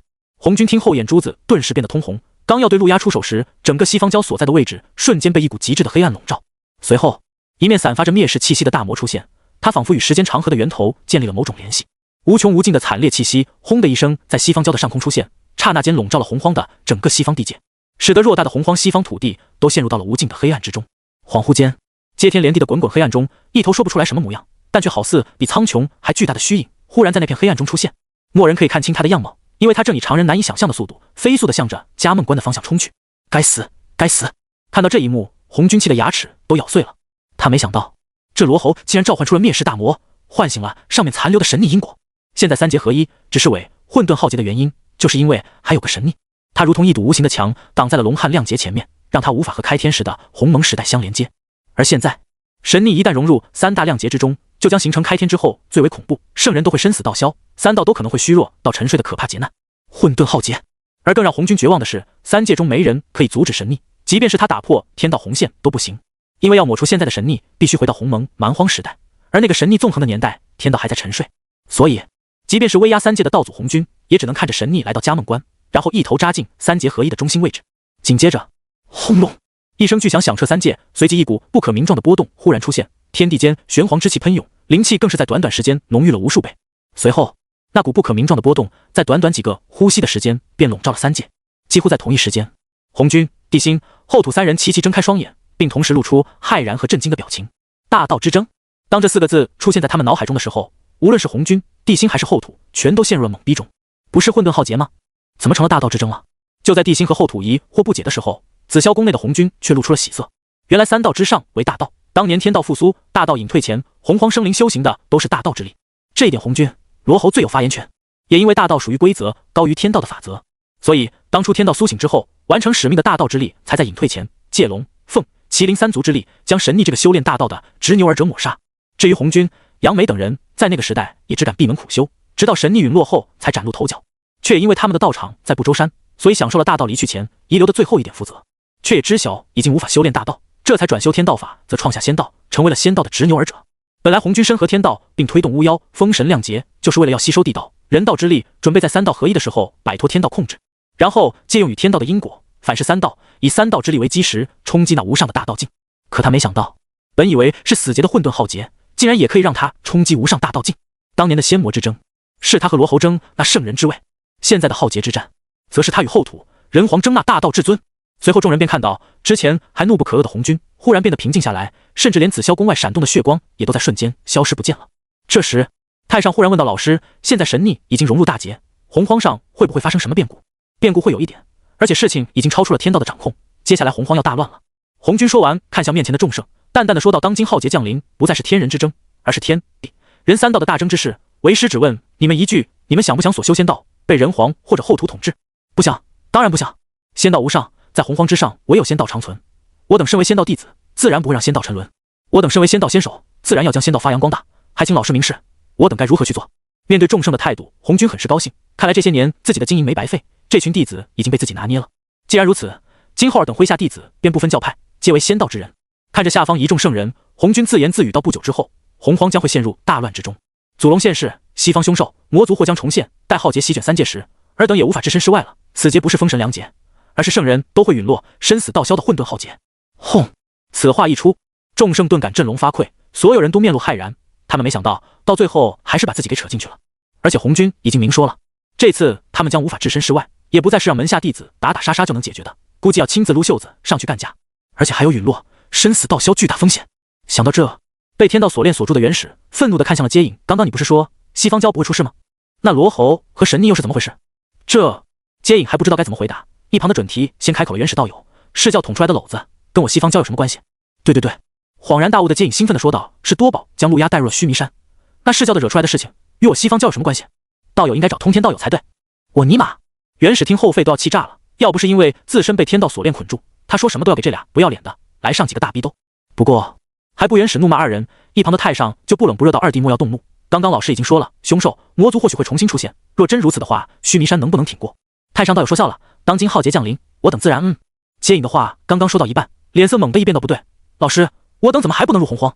直到这时，众人这才惊觉，那道天道红线竟然还在，他们这些圣人根本不能踏入洪荒。这时，红军仔细感知了一下，眉头忽然一皱，道自然是时机未到。祖龙复生，凶兽或者魔族再现，还有伤灭周史的问题还没有解决，总要等洪荒打个你死我活，真正的洪荒霸主之后，才有资格与我先到一争。虽然昊天躲在了凌霄殿中，但人界姬发该支持的还要支持。若是他能打败殷商，取人皇而代之，我仙道将不战而胜。说完，红军又补充到：这段时间浩劫降临，灵气凸显，天人三道也将展开争锋，开天之初的景象要出现了。尔等皆是机缘深厚之人，或许还能趁机领悟大道规则。众圣听后眼中一亮，同时打了个起手恭敬的说道：多谢老师指点，弟子明白了。虽然浩劫降临，但对他们而言何尝不是一个机会呢？大道规则可不是天道法则能比的。像是上古时期的杨梅老祖，在大道隐退后，依旧苦修大道规则，最终协助红军战胜罗侯后，进入混沌，修成了混元无极大罗金仙，成为了比红军还厉害的存在。传闻已经自己开辟小世界了。圣人只是混元大罗金仙，混元无极大罗金仙就类似于大道圣人，远不是他们能想象的。从红军透露的蛛丝马迹中，他们就已经猜到了什么，之后便各怀心思离开了紫霄宫，静等洪荒霸主的出现。与此同时，朝歌经历半天的三劫大融合，再加上神秘的乱入，最终酿成的混沌浩劫形成的瞬间，地心也得到了来自人道的反馈，知道了这次隐藏在浩劫之下的机缘。大道圣人，即便他之前不知道，现在也已经知道了。就在他刚刚下令宣文仲、袁弘等人前来九间殿的时候，一道急匆匆的身影不等通报，就迅速冲进了九间殿中。人皇，大事不好了！人皇，大事不好了！赵公明一脸焦急地看着地心道：刚刚老师传讯，开天之后最大的浩劫要来了。祖龙未死，上古凶兽和魔族或许会出现在西方郊的地方，到时候一旦他们站稳脚跟，人皇必将成为他们的。就在赵公明话落的瞬间，一道熟悉的声音忽然在地心脑海中响起：丁检测到浩劫降临，宿主陷入艰难抉择，宿主选择如下：选择一浩劫算个什么？孤手下精兵强将无数，还怕谁？谁敢不服就是杀！正所谓非我族类，其心必异，灭红军，斩后土，镇压一切反抗孤的声音，杀到三界无人敢不服，让三界只有孤这一道声音。选择奖励是神枪，选择二，你说浩劫就是浩劫，孤才是人间至尊，在孤的地盘上，就算是浩劫也得按照孤的想法来，先稳住人界，派人将龙子敖天抓回来，逼着龙族与我人族结盟，并归于人道之下。选择奖励斩仙诸神宝刀。看到这个两个选择后，地心稍微沉思了那么一小会儿。灭红军、斩后土这两件事，对现在的他而言，是不是有点太惊悚了？即便他身为人道人皇，也知道现在的自己绝对无法和这两人正面对抗1秒钟。区一个龙子就能逼得龙族和自己结盟，并归于人道之下，他怎么看怎么感觉有些扯。这时，赵公明好似想起了什么，忽然开口说道：对了，人皇，嘉梦关附近的龙族不简单，好像是传闻中的紫金神龙。当赵公明将紫金神龙血脉的事情一五一十的说出来之后，地心脑海中灵光一闪，好像抓住了什么，疑惑地问到赵公明：你说那龙是什么龙？回人皇，那条龙是紫金神龙，虽然是5爪不是9爪，但在上古龙族之中也是血脉极其高贵、地位尊崇的真龙。原来如此。地心沉思了2秒半后说道：若是孤让你将那条龙抓回来，你有几成把握？啊！赵公明瞪着大眼震惊地看着地心，将信将疑道：人皇在开玩笑吗？那紫金神龙不过刚刚踏入太乙境，贫道抓他如同探囊取物一般，而且贫道还有宝物缚龙锁，专门克制龙族和部分妖族。用缚龙锁？地心眼中寒光闪动间，掷地有声道：那紫金神龙携带因果令3劫合一，本身就已经是某种变数，所以你对付他的时候定要出其不意。看到地心的样子后，赵公明心里咯噔一声，隐隐间好像猜到了什么一样，重重的点了点头。贫道明白，请人皇放心。说完，赵公明便急匆匆的离开，去追那紫金神龙去了。不久后，文仲和等人来到九间殿，刚刚天地发生巨变时，他们也没有闲着，而是在，甚至那些复活的截教人、被封神的人，包括飞廉等人，也都被文仲派出去打探各方消息了。城内只剩下他和袁弘、赵公明、三妖、哪吒了，城外大军则是交由雾文化和高英兰镇守。此时，文仲和袁弘进入九间殿的时候，脸上的表情是极其严肃凝重的。大王，半日前嘉梦关忽然出现异象，据说是鲲鹏不知道在哪里找到一柄屠乌剑，导致天地出现异象，现在整个洪荒都发生了巨变。老臣已经派出麾下所有强者以及截教的一众道友潜入洪荒各地，探查各地变故，也传音师叔无当圣母进行询问，想必用不了多久就能得知变故发生的原委，还请大王放心。文仲说完，一旁的袁弘则走上前来，掷地有声道：人皇，当今洪荒之上灵气暴涨，天道法则前所未有的清晰，修炼起来更是事半功倍。只是贫道有一点不明白，贫道既然察觉到2种陌生的力量与天道法则相互交织，不分彼此，且力量不次于天道，如此明显吗？地心没想到袁弘这个修炼8、9玄功的直觉竟然如此敏锐，在看到两人疑惑的表情后，他淡淡的说道：这2种力量是人道之力和地道之力，此次变故乃是开天之后最大的浩劫，也是当时最大的机缘。此次浩劫之中，即便是圣人，包括红军都有陨落的可能，但是人道和地道也将与天道一样，将会诞生各自圣人果位。不过我殷商的当务之急，还是要先击败西岐，等故一统洪荒之后，人道才能和天道势力抗衡，否则我殷商一败，一切都将化为空谈。说到这，地心看向他2个，笑着说道：此事孤还需要诸位的鼎力相助，至于圣人之位的机缘，孤不会插手，可若谁得到机会，孤定会帮他一把。老臣明白。贫道明白。文仲和袁弘明白帝辛的意思，他们两个可是目前殷商单体实力最强、能文能武的帅才，所以帝辛才将丑话说在前头。至于能不能成胜，说实话，他们真没想过。文仲现在属于仙道中人，可身心都在殷商，所以他也懒得想。袁弘更明白自己的极限在哪里，别说成胜了，如果将8、9玄功练到极致，拥有祖屋那般恐怖绝伦的肉身，他做梦都能笑醒了。之后，两人便在9间殿中等待各方传来的消息，然后和帝辛一同研究应付的办法。特别是西方教的方向，帝辛更是将那里视为重中之重。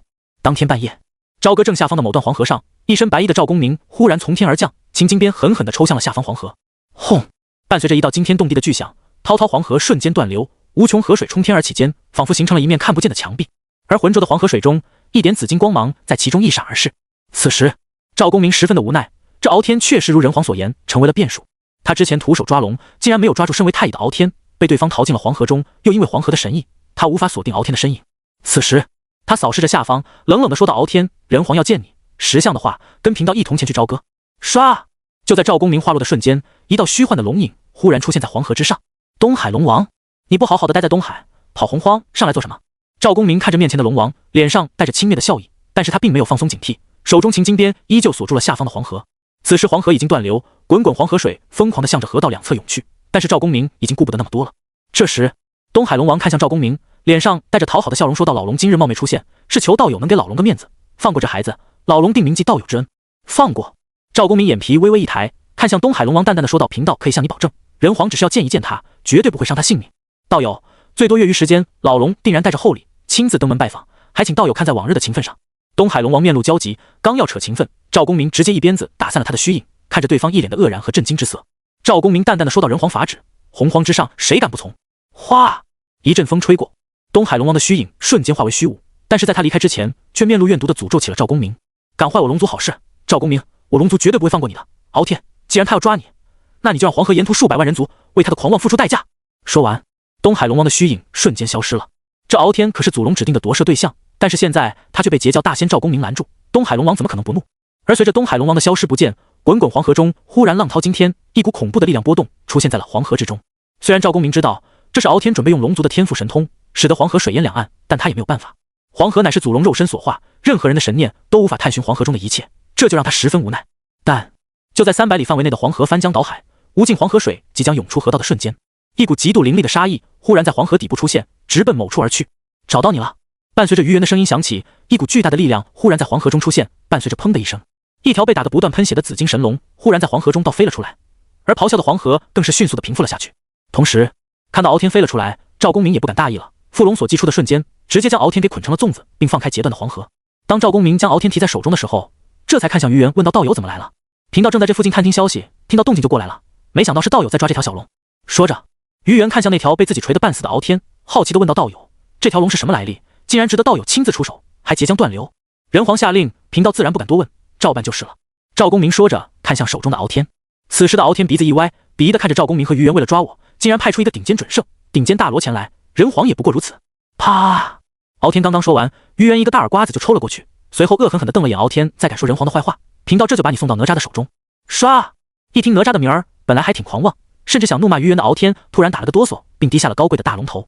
既然是人皇要的龙，那道友还是赶紧送回去吧，贫道还要去附近打探一下消息。当今洪荒忽然发生巨变，人皇需要尽早的了解洪荒各地的变故。既然如此，道友注意安全，贫道就先回朝歌了。于元和赵公明分别之后，便带着紫金神龙向着朝歌的方向赶去。同一时间，嘉梦关，哇！回到自己临时到场的鲲鹏，张嘴吐出了一口黑血，同时身上也冒出了滚滚黑气。仔细看去，就能看到鲲鹏的双眼中已经没有了一丁点的眼白。就在大约1天前，鲲鹏本来想用屠巫剑砍白莲童子这个白莲呢，结果没想到竟然牵引来了当初巫妖亮劫的因果。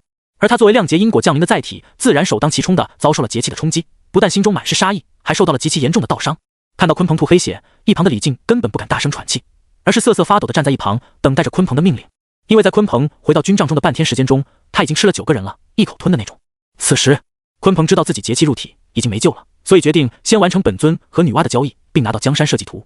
即便女娲只肯借出100年时间，本尊在日后的混沌浩劫中也会增加几分保命的手段。而且他也不担心自己杀了袁弘、金大生和哪吒之后，女娲不会履行自己的承诺，除非女娲想在日后的浩劫中多一份滔天因果缠身。同时，鲲鹏看了眼手中的屠巫剑，现在他对屠巫剑是又爱又恨。唉，是因为他被劫气灌体，竟然在无意间将这把剑炼化了。要知道，这不是普通的屠巫剑，而是当年帝俊用来对付祖屋的那把屠巫剑，是用了3000万人族血迹炼成的王者屠巫剑。哼，就是他每日子时过半都要承受3000万冤魂冲击神魂，持续1刻钟时间，那可真是求生不得，求死不能，酸爽的一塌糊涂。有了这把剑后，杀袁弘、斩金大生还不是手到擒来。自言自语间，鲲鹏看向了李靖，冷冷问道：“让你查的事情怎么样了？”师尊，确实有消息传来，袁弘镇守朝歌不曾外出，金大生往朝歌北的去了，哪吒也在朝歌之中不曾离开。鲲鹏听后，眼中闪过一抹冰冷的杀意，阴恻恻地说道：“金大生北上了，具体是哪个方向？本座现在就……师尊，弟子建议先不要动袁弘和金大生，师尊应该先杀哪吒。”哦，鲲鹏听后，用膀胱扫过李靖，冷冷说道：“听闻那哪吒一直想杀你，而你也想将他除之而后快，你们真是父慈子孝啊！为什么要先杀哪吒？给为师一个理由。”师尊，弟子绝对没有夹带私人情绪，也没有私心，这件事完全是为师尊考虑。李靖被鲲鹏的小眼神看得有些发冷，表示了一下自己的忠心后，这才开始给鲲鹏分析起来。师尊，从以往的战斗来看，袁弘、金大生两人逢战必出，只要稍有规模的交锋，几乎他们2个都会参与。反观哪吒就不一样了，弟子听闻那纣王将哪吒当成了小孩，再联想现在的轩辕坟3妖，所以弟子斗胆猜测，哪吒出战的机会应该不多。况且弟子还听说，现在的纣王已经得到了消息，所以弟子斗胆猜测，哪吒出朝歌的机会恐怕不会太多。反观那袁弘和金大生2人，鲲鹏听后明白了过来，看着李靖说道：“他们2人逢战必出，有的是机会杀他们。你是这个意思？”他是上古妖庭妖师，即便现在的他是一条臂膀所化，又被节气影响，可脑子还是有几分的，所以他直接猜出了李靖的想法，而且这个想法还得到了他的认可。师尊英明！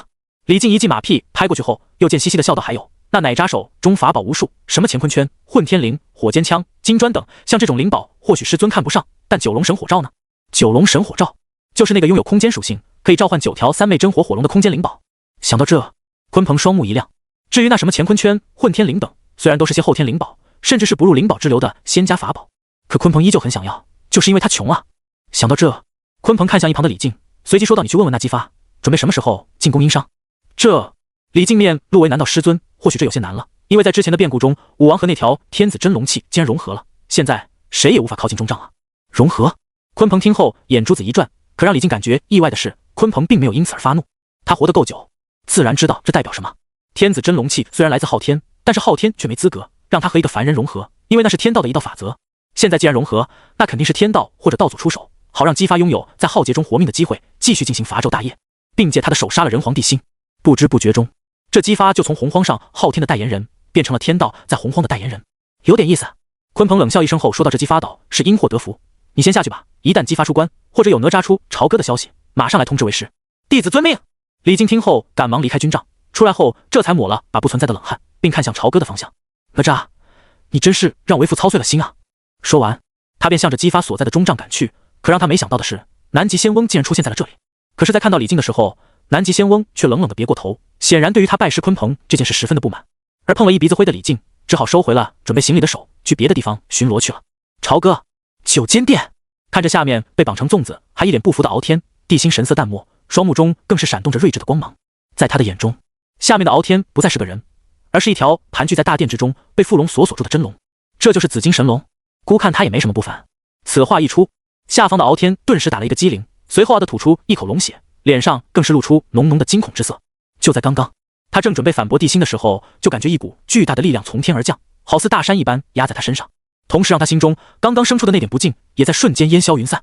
就在赵公明询问该如何处置敖天的时候，帝辛看到急匆匆出现的文仲后，便命人将敖天关进朝歌大牢，严加看管。之后，文仲才走了出来，将一个册子递给帝辛，说道：“大王，洪荒惊变四起，有很多小的变故，老臣已经整理了一个册子。”小的变故？帝辛看都没看册子，而是先扔到了一边，反问到：“洪荒还有的什么大变故不成？”有，且还有不少。文仲表情极其严肃且沉重地说道：“大王，老臣刚刚得到消息，之前昊天降下天子真龙气协助保护姬发，可是在大王出关后，那姬发竟然和天子真龙气融合了。现在的姬发或许已经是天道在洪荒上的代言人，或者是被道天道红军选中用来对付大王的兵器。”其二，北上的金大生传来消息，北地诸多妖族实力大涨，且昨日被那些妖族视为圣山的雪峰中忽然迸发出万道金光，据说有妖圣看到东皇太一的虚影进入了雪峰中。现在北地妖族都在盛传，东皇太一的东皇钟就藏于雪峰之中，谁能得到东皇钟，谁就是新的妖皇。其三，天庭天帝昊天自封凌霄殿中，众仙群龙无首，天庭陷入一片混乱之内，更有妖庭余孽进入洪荒北地，欲争妖皇之位。据说是三劫合一，混沌浩劫降下时，众圣准备让昊天背负因果，结果昊天反咬天道众圣，怕被圣人抹杀，所以自封凌霄殿中躲祸。其四浩劫出现之后，四海龙族的态度有些不对劲，他们具体在谋划什么，老臣还未打探到，但还请大王小心龙族，老臣总感觉他们不怀好意。大王，老臣在金鳌岛上修炼时与东海龙王私交甚好，所以在这里替老龙王转达一句话。老龙王让老臣询问大王可否放过他的九子傲天，还说龙族已经叛出天庭，不会再和天庭同流合污，与我大商为敌。还不等帝辛开口，文仲便赶忙说道话已带到，老臣与东海龙王再无恩情。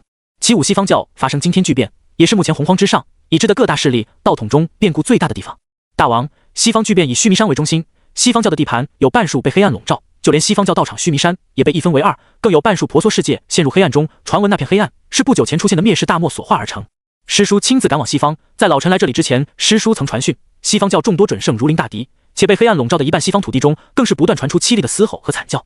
说到这里，文仲的脸一下子变得难看起来。随后他说到，师叔说那极有可能是上古凶兽和上古魔族，具体消息师叔会亲自前来跟大王诉说。随着文仲的话落，九间殿中直接陷入了死一般的寂静中，就连随后赶来的袁弘、殷商朝臣们也都大气不敢喘一声。许久之后，帝辛这才长长的吐出一口浊气道，当今洪荒风波四起，祸乱将至，诸位有什么看法，或者对当下局势有什么想法的，大可说出来。大王，微臣觉得应该结束我人族内斗，现在乱象四起，我人族应该拧成一股绳，共同对付极有可能到来的危机。妖魔恐怖，非常人能敌，那姬发手下也有不少左道之人，确实应该先放下我人族内部的恩怨。有后来只听到3、4、5条的商臣开口，表示人族应该暂停内斗，齐心合力对抗各方妖魔鬼怪。那姬发狼子野心根本没有大局观，末将建议先灭西岐，平定我殷商内乱之后，再着手对付那些妖魔鬼怪。不错，西岐那帮人为了保住贵族利益，能成为天庭走狗，自然也能成为妖族走狗、西方走狗。对于这种势力小人，臣建议先行抹杀，以绝后患。有激进派且看出激发狼子野心的商臣开口，提议大举兴兵，表示得先让人族内部安稳下来，才能凝聚所有力量，对妖族和西方魔族重拳出击。众人吵闹半天之后，所有人的目光全都落在了文仲身上。这时，听到众人各抒己见，经过深思熟虑的文仲，这才开口道：“大王，老臣觉得应该先灭姬发，再对付那些妖族和西方魔族。首先，姬发和天子真龙气融合，肯定想取大王代之，狼子野心者不得不除。其次，无论是北地妖族还是西方乱象，估计2、3年内是不会结束。我人族的时间虽然不多，但应该也够了。太师所言极是。”帝辛点了点头，淡淡的说道：“姬发已经背叛人族，而且他势力心极重，若是不除，确实是一个天大祸害。至于北地妖族和西方教乱象，等金大生与无当圣母归来之后，再做最后的打算。不过在对付姬发的时候，龙族的态度也很重要。若龙族来人，还是先劳烦太师接触一下。”说到这，帝辛的眉头微不可察的皱了一下。现在貌似殷商的武将够了，文臣智囊好像差了一些。本来以为有个比干就够了，可现在比干还没有出关，是时候考虑一下其他人了。下方，文仲掷地有声道：“大王放心，龙族若来，老臣知晓该怎么办。”等商量好了一切后续之后，帝辛则通过人到封神路询问金大生洪荒北地的事情，而他得到的消息只有一个字，那就是乱。雪峰周围大妖无数，甚至很多当年妖庭的余孽出现。虽然现在没有任何妖族可以靠近雪峰，但这些妖族却谁也不服谁，更是扬言即便无法诞生妖皇，也得争出个妖王来。听到金大生的话，帝辛则长长的松了口气，这样最好，也只有这样才能确保妖族在3、2年的时间内无暇顾及九州大地上的生灵。之前他在9间殿的时候也没时间问，就是担心出现什么不可控制的局面，引起朝堂混乱。嘉梦关，砰！被金光笼罩的钟帐忽然炸裂，整整消失2天半的姬发忽然出现在众人的身边。此时的姬发周身散发着灿灿金光，一道道祥瑞之气在他身边缭绕，看上去就像是真神下凡一样，给人一种不可近观、不可亵渎的感觉。这时，姬发更是感觉自己拥有了脱梁换主、倒拽9牛的神力，这让他异常兴奋。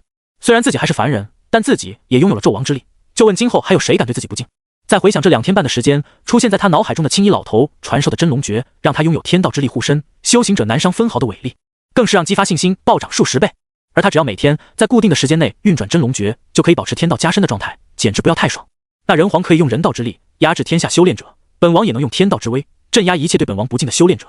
看着面前的南极仙翁和李靖，姬发瞬间爆发出自身的天道之威，恐怖的力量涌动间，南极仙翁脸色一变，当时就不能动了。至于李靖，则在那股威压临身之时，双脚一软，扑通一声就跪在了地上，随即战战兢兢地请安道：“末将李靖拜见武王。”姬发对眼前的这一幕很满意，果然如那青衣道人所言，这股威压对三清门下、西方释教门下特别有用，就连南极仙翁这个实力超绝的老头都受不了自己的威压，这就让姬发开始膨胀了。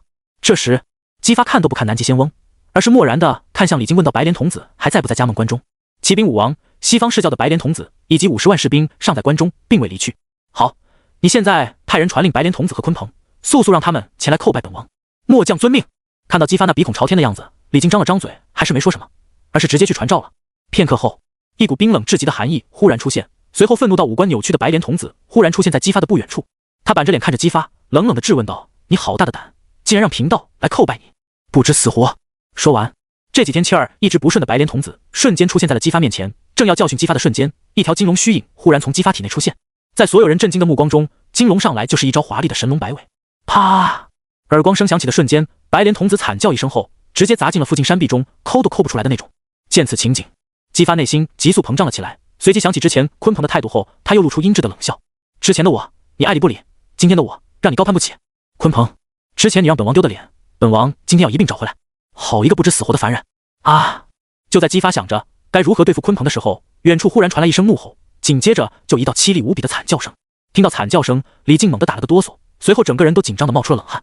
很明显，前去鲲鹏那里传令的人又被鲲鹏当成了食物给吞了。下一秒，唰！众人还没察觉到发生了什么事情，鲲鹏的身影便直接出现在了姬发的面前。当看到那张冷冰冰的脸之后，姬发没来由地打了个冷战。面露恭敬的姬发刚要开口，忽然想起了自己身怀天道威压，脸上的恐惧消失的瞬间，一股上位者的威压忽然在他身上爆发而出，天道威压更是犹如失控的狂涛一样，疯狂地向着鲲鹏席卷，镇压而去。随后，姬发那冷冰冰却又强势张狂的声音陡然间在众人的耳边响起：“鲲鹏，你好大的胆子，看到本王还不行礼叩拜！”啪！姬发的话刚刚说完，鲲鹏瞬间出现在他面前，反手一巴掌把他抽飞了10几米，吧唧一下趴在地上后，身子猛地一哆嗦，接连喷出了2大口血。与此同时，天道金龙才从姬发的体内钻出来，咆哮着冲向鲲鹏。但鲲鹏并没有将之放在眼里，就在金龙出现的一瞬间，他的左手直接变成鹏爪，一把抓住了天道金龙。哼，如果这就是你敢在贫道面前张狂的资本，那贫道劝你今后还是低调点的好。昊天都不敢在贫道面前这么猖狂，你又算个什么？再有下次，别怪贫道对你不客气。说着，鲲鹏猛地一用力，手中金龙昂地发出一声惨叫后，瞬直接被鲲鹏捏得4分5裂。而刚要起身的姬发再度发出一声惨叫，哇的一声吐出半丈血溅之后，两眼一翻，当场疼晕了过去。下一秒，鲲鹏鄙夷地扫了眼南极仙翁以及挣扎着从崖壁上钻出来的白莲童子，轻蔑一笑间，大手一挥，姬发身边的2名亲信侍卫直接被鲲鹏抓在手中，当着数百诸侯的面塞进嘴里生嚼了起来。伴随着2人戛然而止的惨叫声，鲲鹏擦了擦嘴角流出来的血，漠然地扫过周围一众诸侯和不远处满脸苍白的几万西岐大军，冷冷地说道：“等这个废物醒来，告诉他，现在殷商中截教，左道之人全都进入洪荒，正是对付殷商的好时候，让他即刻给殷商下战书，决一死战。”说完，他看向了李靖，冷冷地下令道：“等定下计划，你来通知一下为师，听到没有？”弟子遵命。在李靖恭敬无比的声音中，鲲鹏犹如鬼魅般消失在了众人面前。直到这时，一众诸侯这才议论纷纷了起来，无非是鲲鹏太狂妄，不把他们西岐放在眼里云云。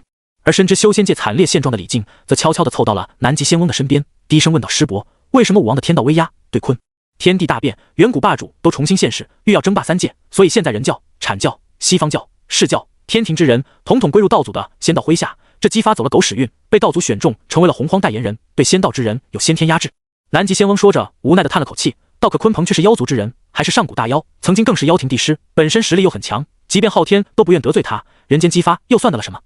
你……”说着，南极仙翁下意识看向了身侧，可是当他看到李靖那张脸的时候，脸上的笑容瞬间就消失不见了，双目倒竖间，毫无形象的破口大骂道：“你给贫道滚一边去！贫道福伯不敢当你师伯。”或许是担心李靖滚得慢，南极仙翁还送了他一只鼬。这一只鼬看到旁边的金吒和木吒，念头瞬间通达，整个人都感觉舒服了很多。但是作为洪荒大孝子，他们还是在惊慌的大呼小叫中冲上前去，将李靖搀扶起来。而此时，李靖却毫不在乎自己的失态，眼珠子滴溜溜的转动时，心中早已经闪过万千念头。道祖统合了人教、阐教、西方教、释教和天庭，死！那仙道同盟岂不是3界中最为强大的存在了？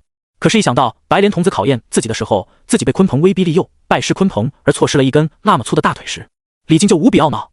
自己最大的心愿是什么？不就是成仙问道？可现在竟然连道祖的仙道同盟都进不去，那自己修的是哪一门子仙？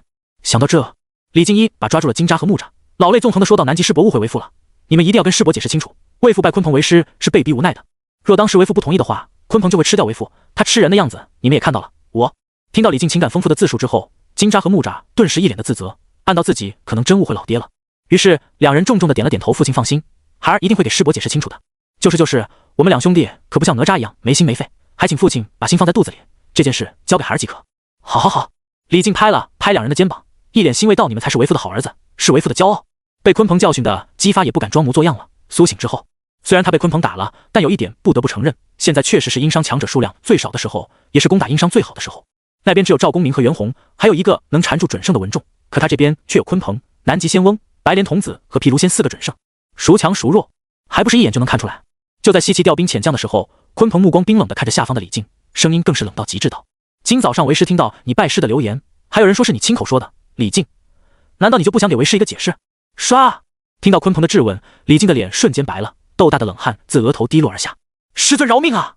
看到鲲鹏那冷冰冰的样子，李靖的腿都软了，直接跪在地上撅起腚，动都不敢动的狡辩道：师尊，是那南极仙翁先威胁弟子的，他说自己拜了师尊为师，给阐教众人丢脸了，不但教训了弟子一通，还用弟子的2个孩子威胁弟子。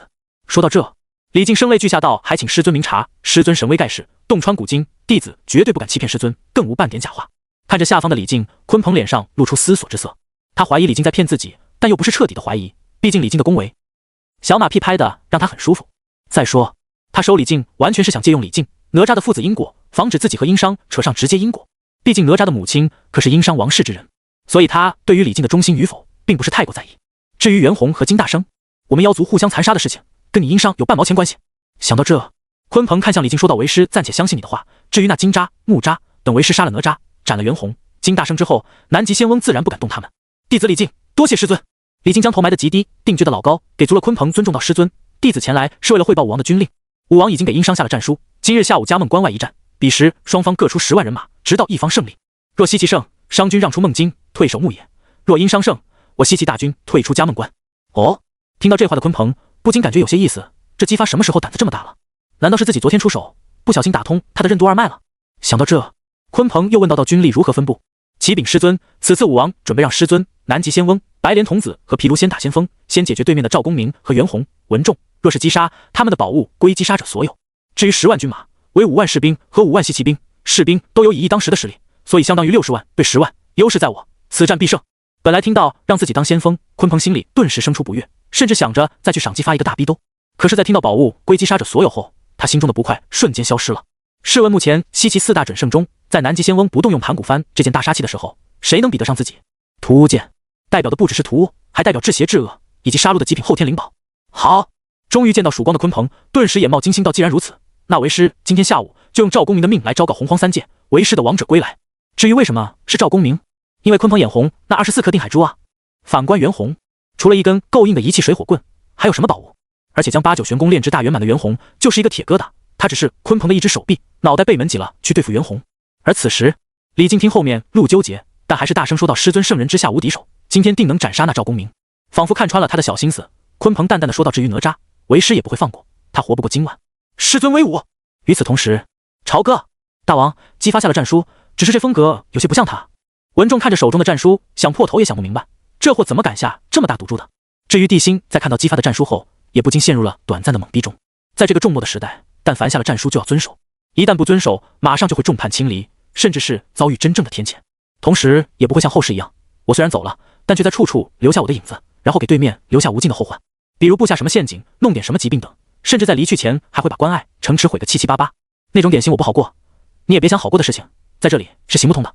姑虽然想到他苏醒后肯定会搞事情，但是没想到他竟然会做出这种选择。帝辛随手将战书扔到一边，淡淡的说道：既然他想战，那就跟他一战，正好也检测一下我伤兵的提升。这时文仲眉头紧皱道：大王，老臣打探到消息，说西岐鲲鹏、南极仙翁、白莲童子和毗卢仙全部都会出战，我方只有公明道友和袁弘道友，老臣最多能拖住南极仙翁或者白莲童子，数量上我方不占优势，要不然把杨戬召。不用。帝辛摆了摆手道：太师放心，姑自有安排。是大王。文仲说完便带着心中疑惑向着城外赶去，他这次要挑选精兵强将出战，毕竟对面可是有5万士兵的。正午，加孟关外，帝辛带领着文仲、赵公明等人出现在这里，对面5里开外则是姬发带领的一众强者和众多西岐大将。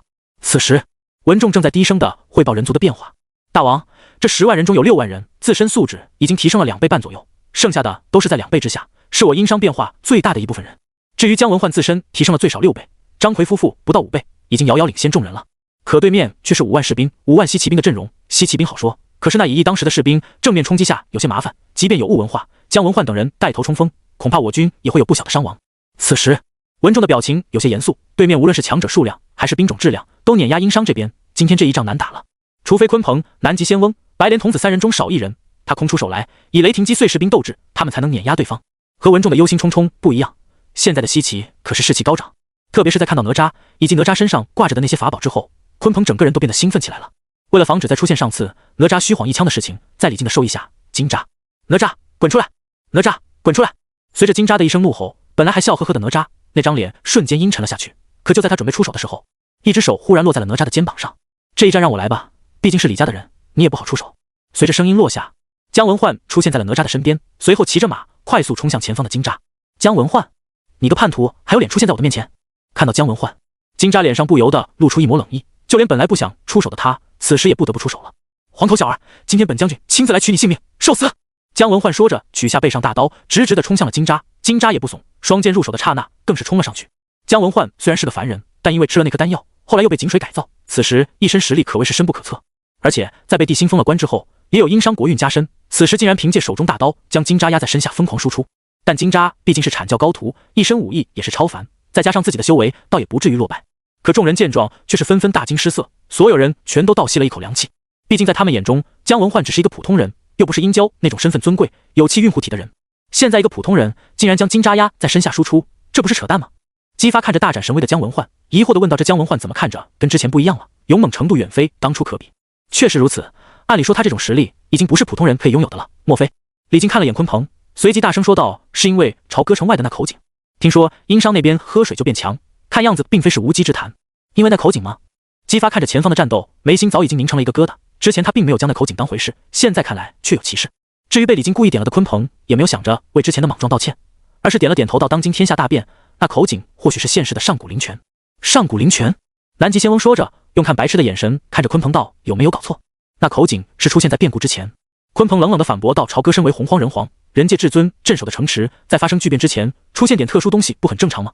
这道友若是这么说的话，倒也说得过去。”南极仙翁将信将疑到自古大变之前，天地确实都会出现特殊征兆，变故始于洪荒，或许那口井真的是上古灵泉。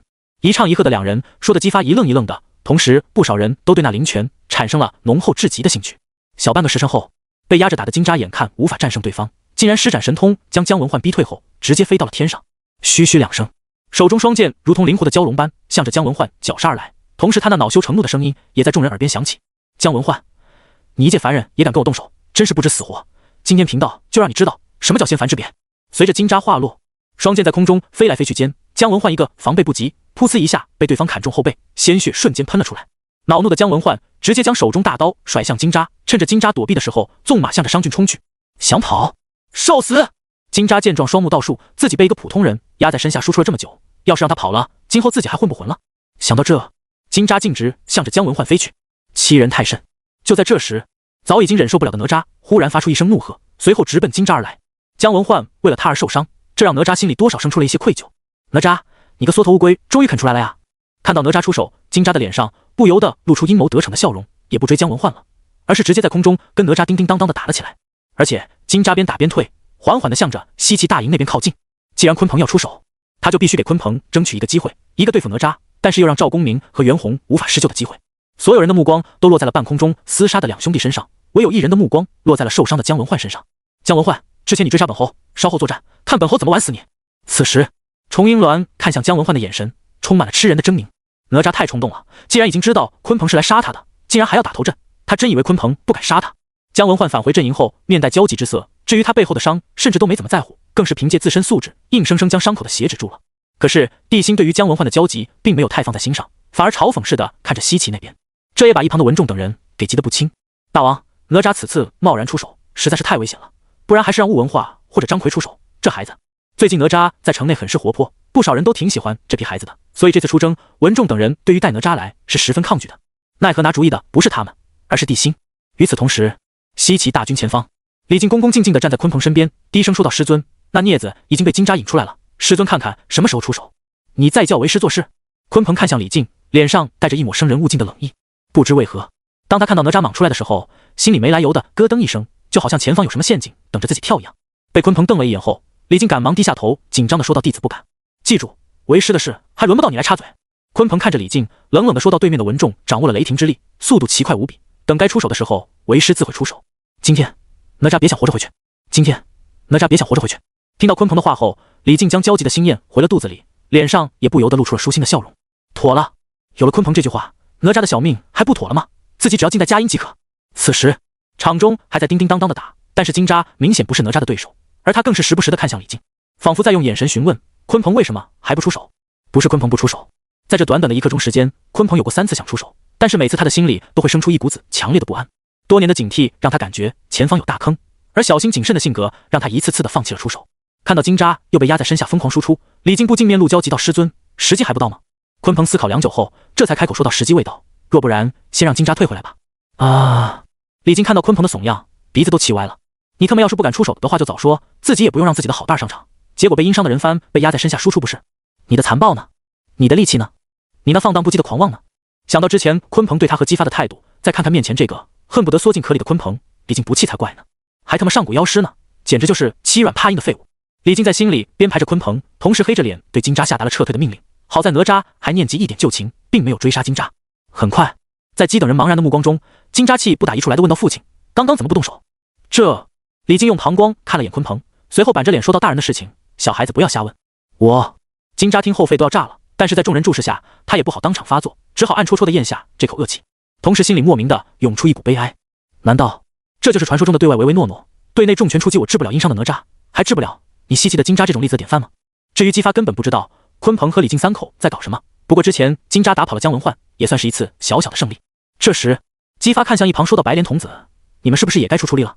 自从知道自己的天道威压对白莲童子有先天压制之后，姬发就不用先长来称呼他了，说话更是犹如下令，变得毫不客气，甚至一点面子都不给白莲童子留。哼，再打下去天都黑了，贫道等人无妨。难道你还想跟那人黄挑灯夜战不成？白莲童子也没给姬发好脸色，冷冷说道的同时，纵身而起，冲向了天空，居高临下的俯视着殷商那边的人。赵公明，上次一战贫道不小心被你抢走了青莲宝四旗，现在可敢出来一战？既然道友有此雅兴，那贫道自然奉陪。赵公明说着便走了出来，离去前还看了眼哪吒，不放心的说道：“你自己要小心点，特别一定要注意那鲲鹏，若是出手的话，万万不可远离人皇。”哪吒点了点头后，乖巧的应道：“呢。”还不等赵公明冲天而起，南极仙翁也冲天而起。他笑眯眯的看着文仲道：“文仲可敢一战？今日贫道定要收回我阐教的诛仙4剑。”文仲三目怒视南极仙翁，大声呵斥道：“老东西，若非没有诸天庆云，老夫不知道斩你多少次了。”说完，他也看向哪吒，紧张的嘱托道：“你要听话，不然等老夫回来，就把你挂在房梁上3天。”哪吒刚要乖巧的点头，随即脸色一白，赶忙应道：“文伯伯放心，哪吒绝对不乱跑。”好孩子。文仲听后，嘴角轻轻一歪，也冲天而起。倒不是他做作，而是因为殷十娘也是他从小看到大的，当年还跟微子启、地心等人一起听他授课，爱屋及乌之下，在不牵扯到殷商大局的前提下，自然对哪吒另眼相看。至于为何哪吒害怕文仲，是因为上次哪吒的皮劲上来，跑到了文仲的府上胡闹，结果被文仲抓住，挂在梁上1天1夜，谁去说好话都没用，让哪吒幼小的心灵蒙尘，对文仲生出了巨大的恐惧心理。赵公明和文仲先后被人选走，鲲鹏的脸自然黑得可怕，但是他也没有太过表现出来。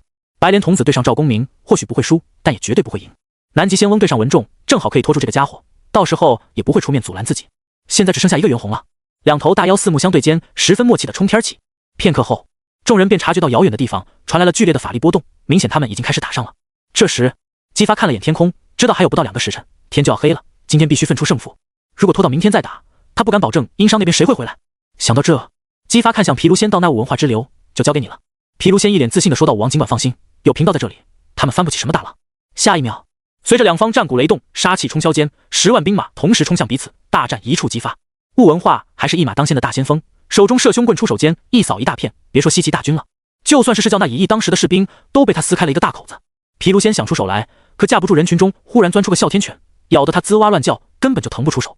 李靖想对哪吒出手，但是哪吒太灵活了，而且还老往西岐重要人物身边钻，或者直接圈住几百士兵当挡箭牌，压根就不给李靖偷袭他的机会。半个时辰后，哪吒越战越勇，逐渐的深入敌后，距离地心越来越远时，远方的天空上忽然出现一股剧烈的法力波动。紧接着，袁弘那紧张的声音忽然响彻战场：“哪吒，小心！”下一秒，一道黑影忽然出现在哪吒身边，一把抓住了他的后颈，随即冷笑道：“抓住你了。”但就在鲲鹏准备出手把哪吒磨成藕粉的时候，一颗新的脑袋忽然出现在鲲鹏面前，嘴角一歪，看着面前的鲲鹏笑着说道：“我怎么感觉是我抓住你了呢？”哪吒刚说完，鲲鹏还没反应过来，忽然感觉身上一紧，随后一身滔天法力顿时沉寂了下去。而他低头看去时，瞳孔猛地一缩间，无穷恨意瞬间在他心中爆发。随后，一道充满怨毒的声音忽然响彻三界：“缚妖索！女娲，你果然在算计贫道，贫道跟你不死不休！女娲，贫道跟你不死不休！”当鲲鹏看到身上缚妖索的一瞬间，直接就脑补出了所有事情的前因后果，肯定是女娲之前着手对付殷商，所以和人族结下了滔天因果。之后殷商死灰复燃，他感受到了殷商的恐怖，更是察觉到了来自人皇的威胁，所以决定把自己卖给殷商，然后和殷商化解因果。想到这，鲲鹏全都明白了，为什么本该身死的三妖并没有身死，依旧活跃在殷商？为什么那射凶棍会出现在雾文化的手中？为什么杨戬、哪吒会背叛阐教，投奔殷商，为殷商效命？这一切都是女娲的算计。想到这，鲲鹏的双眼瞬间充血，一股无法形容的愤怒和恨意忽然在他心中涌出，直接将他的理智淹没。作为巫妖亮劫因果的首当其冲者，当鲲鹏陷入暴走的瞬间，那股因果竟然再度被引动。紧接着，一道血红色的光柱忽然在他身上出现，连缚妖锁都压制不住的那种。卧槽，这是什么东西啊？哪吒察觉到这一幕之后，顿时大惊失色，直接将手中的鲲鹏一扔，嗖的一下冲向了远方。紧接着，鲲鹏身上涌动的那道红芒忽然爆发起来，甚至使得附近的人都看不到红芒里面的鲲鹏了。同一时间，洪荒北地的圣山雪峰附近，无数妖族大圣强者还在厮杀，可突然间，雪峰之上爆发出万道金光，一股仿佛存在于无数妖族血脉中的威压，陡然间弥漫天地。下一秒，一道无比伟岸、目光深邃，仿佛洞穿过去未来的身影忽然出现在雪峰之上。当那道身影出现的瞬间，周围的妖族大圣、妖族强者纷纷匍匐在地，甚至连远处的金大生都不受控制的匍匐在地。随后，一道惊动三界的声音赫然在洪荒北地出现：“吾等拜见妖皇！”咚！就在众妖开口的瞬间，一道钟声忽然响彻雪峰附近，而钟声所波及的区域，天地间的时空瞬间陷入了静止之中。半晌后，西方较被黑暗笼罩的地方也传出了一道钟声，紧接着就是一连串的爆炸声。而当北地大妖先后苏醒时，却看到身形若隐若现的东皇太一，颓废的将一团光影扔进了雪峰中，随后便消失在了洪荒北地。这一切说来繁复，其实只过了3个呼吸而已。迦梦关被红光笼罩的鲲鹏，身形逐渐在红光中显化而出，但此时的鲲鹏显得十分怪异。明明是鲲鹏的脸，可是众人看去的时候，却仿佛看到了另外一个人，就好像有一个人的影子依附在了他的身上一样。这时，一直坐在殷商大后方的地心，仿佛得到了人道反馈，猛地站了起来，看向场中的鲲鹏，一脸的难以置信。东皇太一，鲲鹏看了眼地心，眼中陡然爆发出一股霸道的战意，但是那股战意却在瞬间消散不见。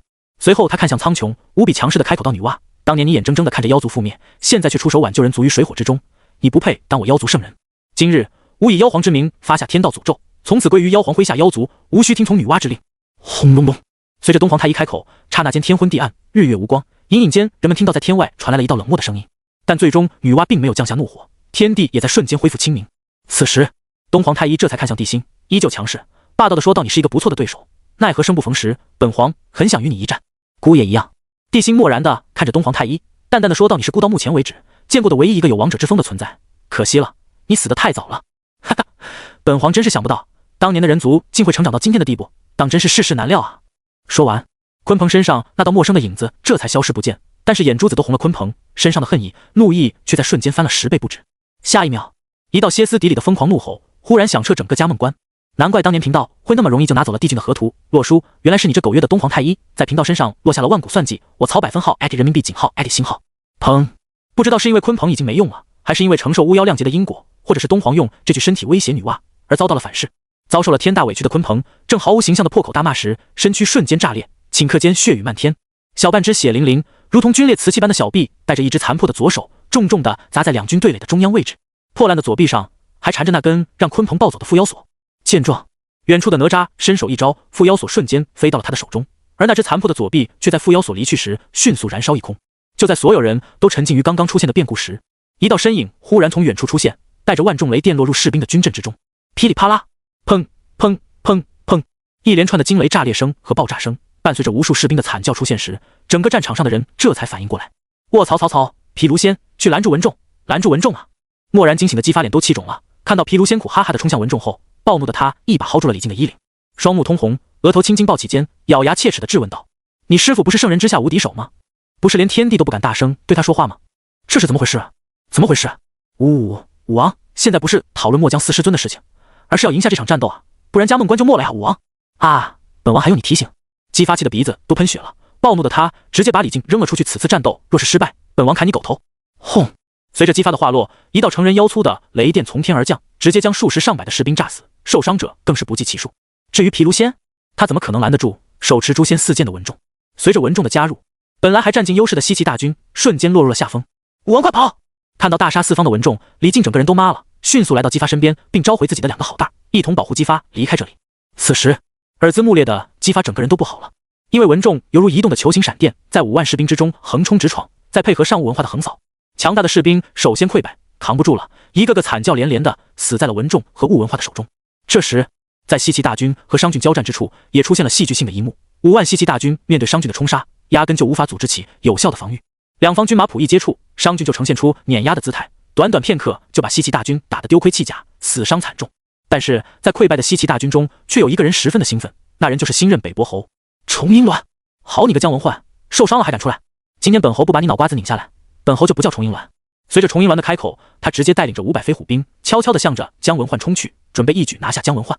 可惜，现在的姜文焕早已今非昔比，就在重阴鸾准备对他下手的时候，姜文焕早就察觉到了他的意图。在重阴鸾偷袭他的一瞬间，姜文焕就像身后长了眼睛一样，手中宝刀狠狠斩下，直接将重阴鸾连人带兵器给劈飞了出去。我正要找你呢，没想到你竟然自己送上门来了，如此正好，今天我就砍下你的脑袋。说着，一心要复活自己老爹的姜文焕，左手铁链，右手钢刀，杀气腾腾地向着重阴鸾杀去。哇！砸落在地的重阴鸾憋了许久之后，哇的吐出一口老血，脸色瞬间变得苍白如纸，可是精神倒是增长了不少。但他被污血染红的脸上的满是狰狞，大手一挥到他受伤的实力发挥有限，你们一起上，宰了他。下一秒，500飞虎兵杀气腾腾地冲向了姜文焕，姜文焕也不怂，直接将铁链缠在身上后，捡起一把大刀，双手持刀，眼睛眨都不眨地冲向了500飞虎兵。嘉梦关的战斗毫无悬念了，随着鲲鹏的身死，西岐那边巅峰战力直接压不住了，而文仲的破坏力也着实恐怖，给士兵、西岐兵造成了无法估量的心理压力。试问谁看到一团行走的闪电冲来，能不麻？所以1个时辰后，仅剩下的万把人的西岐大军狼狈逃回嘉梦关之后，姬发终于被气得吐了3碗老血。因为嘉梦关一丢，从穿云关一直到东海的黄河北岸，所有的土地全都要丢，这个损失不可谓不大。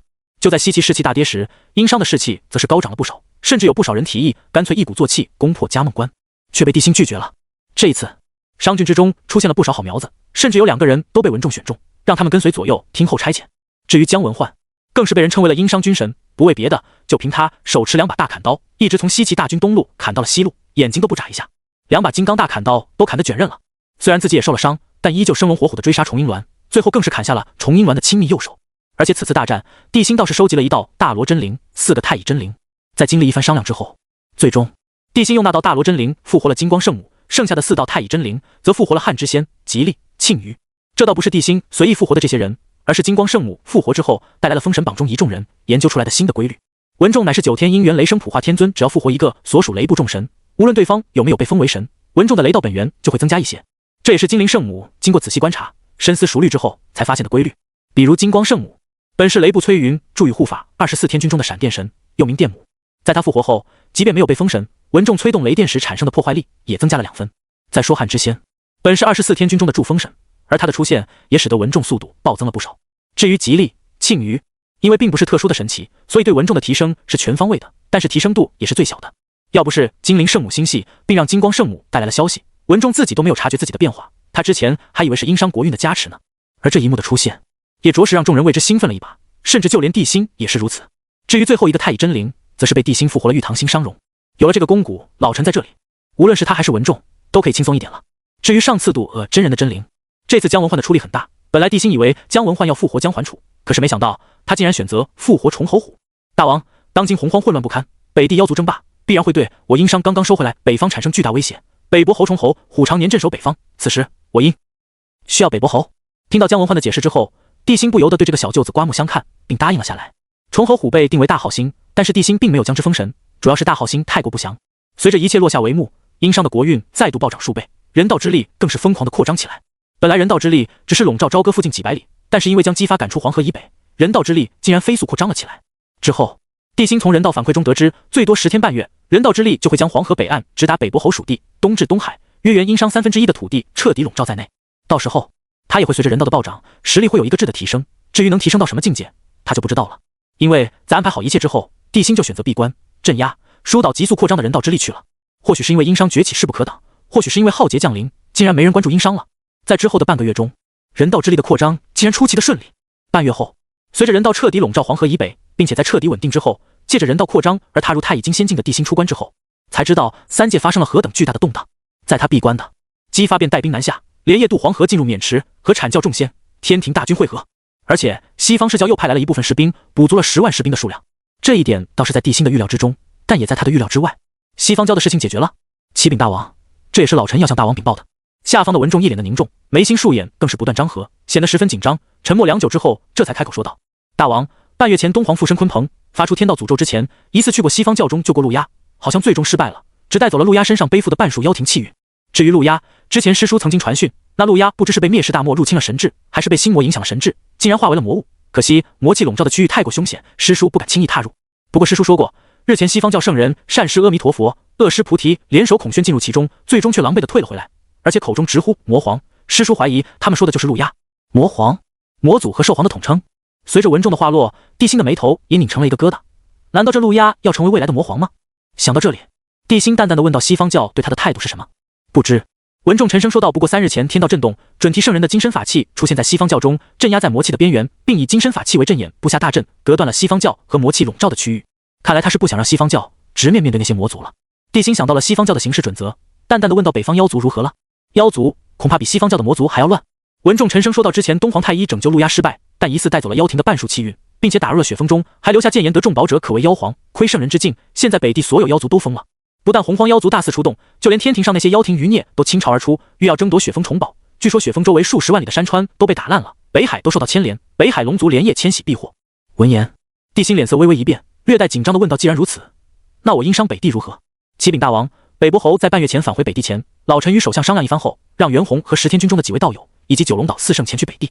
10天军中的几位道友善于布阵，九龙岛4圣也非等闲，袁弘、金大生联手之下，完全可以镇压那些想趁乱进入我人族领地中为非作歹的妖族。而且老臣也有小心思，袁弘实力无双，天赋更是一绝，或许还可以争一争那妖皇之位。至于北地百姓，也请大王放心，5天前崇侯虎传来加急线报，他已经收拢旧部，稳定了北地，还说有他在一天，绝不使我大伤一寸土。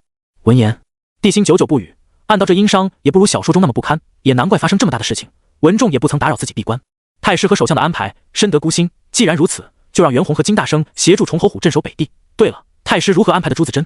回大王，朱子珍善于冲锋，老臣把他留在了朝歌。好，最近龙族可有什么消息？回大王，没有。说到龙族，就连文仲也十分好奇。按理说抓了他们紫金神龙，即便祖龙不选择夺舍他，龙族也应该有点反应吧？可龙族却一点动静都没有，着实让他们摸不清楚对方的心思。看到地心满脸疑惑，文仲小心翼翼道：大王，老臣有一个想法，那龙族是不是在等我大商渡黄河？哼！地心嘴角一歪，不屑地说道：故意捅洪荒之事势不可挡，若龙族给我殷商使绊子，那就别怪姑不客气了。当今大事，可没他龙族撒野的机会。说着，地心的眼神陡然一冷，随即又问到：天庭以及天道圣人们，除了准提降下金身法相外，可还有其他动静？回大王，没有。文仲整理了一下思绪，随后说道：老臣听闻在浩劫降临之初，昊天不知为何于天庭之中大骂诸位圣人，之后为了避祸，与王母一同自封于凌霄殿中，至今未出。甚至在妖庭余孽下天庭之前，有不少大妖涌入瑶池抢夺灵根蟠桃树，但因无法撼动，于是将蟠桃树上的桃子都摘了个一干二净，甚至连毛桃都没留下半颗。可即便如此，王母依旧不曾现身。至于诸位圣人，老臣不曾听闻有什么异动，甚至连教主都没有任何法旨下达，唯有当初东皇呵斥女娲圣人的时候，圣人有一点点反应。文仲说着，看了眼地心，又补充到：圣人居于天外混沌，恐怕也只有圣人知道圣人们的动静，我等凡俗自然无法得知圣人动向。大体知晓了这些动态后，地心心里已经有了打算，之后便询问了一番朝内的事情。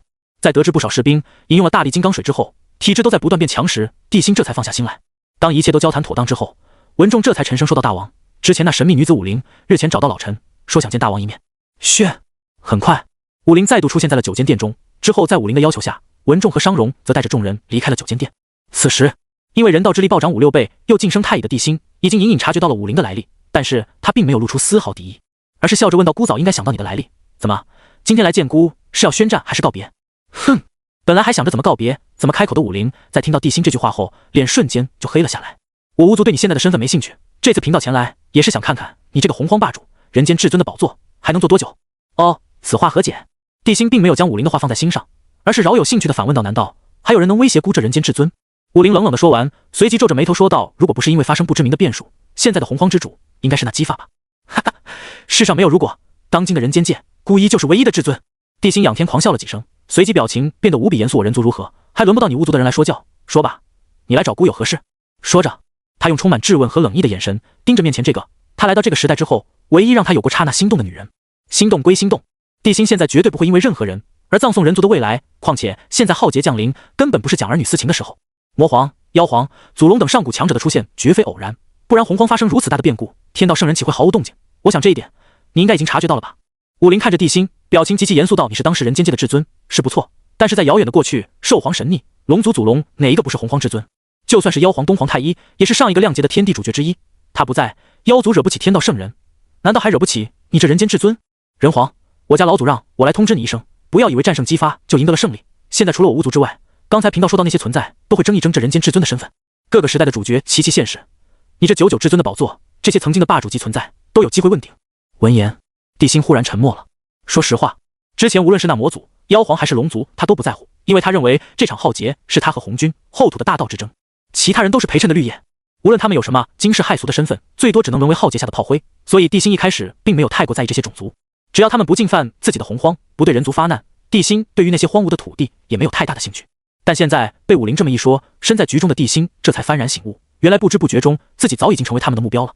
他们确实是绿野，但毕竟也是曾经的洪荒霸主，一旦将自己取而代之，借用量劫汇聚，融合成浩劫的因果，完全可以成为新的洪荒至尊。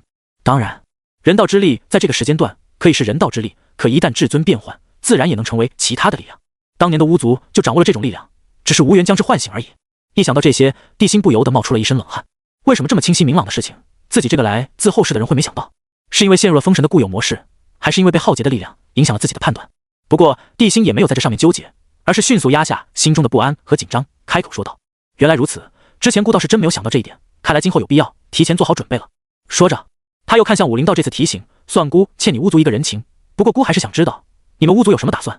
老祖说了，不用你欠什么人情，你以最快的速度镇压人族叛乱，保护好洪荒上的人族不受浩劫牵连就行。武林看着上方的地心，一字一顿道：至于我巫族的打算，老祖看到你人族现在手忙脚乱，决定出动100万巫兵于西方与洪荒接壤处阻挡魔族3年。地心听后眼中金光一闪，随即正色道：为何？洪荒上的人族既是炎黄子孙，也是黎民百姓。武林说完便向着外面走去，边走边说道：你现在最需要防备的是龙族，因为龙族不但没有内乱，反而跟你人族的因果牵扯最大。我家老祖亲口说了，3年内绝不让西方魔族踏入洪荒半步。至于你人族内部的事情以及龙族、妖族，就看你的手段了。哦，对了，顺便再告诉你一个关于龙族的消息，祖龙欲要夺舍真龙血脉复生，而他的人选就是你手中的敖天。随着武林的话落，他已经来到了9间店的门口处，内心接连遭受冲击的地心终于明白了，为什么之前系统选项是抓住敖天就可以威胁龙族了，原来这其中还牵扯到祖龙归来的事情。本来他还在想，龙族若是有诚意，那就将敖天放回去，现在看来此龙说什么都不能放回去。外面文仲等人恭敬地矗立在台阶尽头，当看到武林出现且地心也无恙后，为首的文仲这才长长的松了口气。毕竟武林生生垂死过燃灯，所以文仲着实放心不下，让地心和这个暴力女独自相处。不久后，离开9间店的武林和镇元子在同一时间离开了朝歌。至于文仲、商容等一方重臣，则在武林离开后便被地心召入9间店中。之后整整1天，他们都在商量着该如何应对今后的局势。1天之后，袁弘离开北伯侯属地，进入洪荒北地，欲要争夺妖皇之位。之前文仲虽然提过这个办法，可是却被地心给当场否决了。毕竟当时地心并不认为自己解决了姬发，一统洪荒之后，北地妖族会有什么威胁。可是武林的那一番话，却让他感受到前所未有的压力。解决姬发，只是解决了天道红军留在洪荒上的后手，只是解决了一个自己潜在的敌人，而真正对人族有大威胁的敌人，却是后面的魔族、妖族和龙族。假如姬发战胜了他，最起码的人族不会灭族，至于其他3族，那就真不好说了。就在地心和文仲等人商量着如何布局洪荒，如何在极短的时间内一统洪荒人族之时，东海啪，一个虚幻的巴掌直接抽在了东海龙王的脸上。这一巴掌抽的东海龙王如同高速旋转的陀螺般飞出了上千米，沿途的海水都被他吐的龙血染成了血红色。废物，本座什么都准备好了，你却说敖天被人皇抓走了。敖广，龙族落在你这样的废物手中，岂能不没落？伴随着祖龙的咆哮，吐了半条命出去的敖广感觉很委屈。他不止一次的想去朝歌把敖天偷回来，可在人道的笼罩之下，他根本不敢靠近朝歌。每次生出这种念头，他都能感受到殷商的护国玄鸟那不怀好意的小眼神儿。这时，虚幻的祖龙看向洪荒，冷冷说道：你去告诉人皇，说本座要见他一面。老祖不可！敖广听后面色大变间，吐着血就冲了上来，惊慌失措道：老祖，那人皇乃是洪荒人道之主，连道祖红军都不放在眼里，老祖您……啪！又一个耳光声响起，刚冲上来的敖广又变成了血陀螺旋转着飞了出去。这时，祖龙一脸不屑地看着洪荒，冷冷说道：红军，一个只会在背后耍手段的小人而已，本座从未将他放在眼里。你们3个马上派龙去通知人皇，本座在东海之滨的陈塘关等他，如若不来，就别怪我龙族不客气。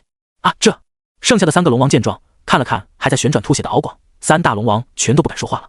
看到他们3个的怂样，祖龙更是气不打一处来。回想当初龙族威震洪荒、称霸天下的时候是多么辉煌，再看看现在，龙族都混成什么样了，竟然连小小的人族都不敢招惹了。想当年我龙族驰骋洪荒时，人族还未出现，这才一个亮节，仅仅提到人族，竟然就让你们不敢说话了。祖龙看着面前3个后辈，一脸恨铁不成钢的说道：3日之后，本座要看到人皇出现在陈塘关，不然你们3个就做好以死谢罪的准备。说完，祖龙的虚影瞬间消失不见了。可是南、西、北3海龙王却吓傻了。随后，当他们求救似的看向老大哥时，却发现东海龙王在和他们3个对视的瞬间，眼珠子一翻，直挺挺的倒在海里晕了过去。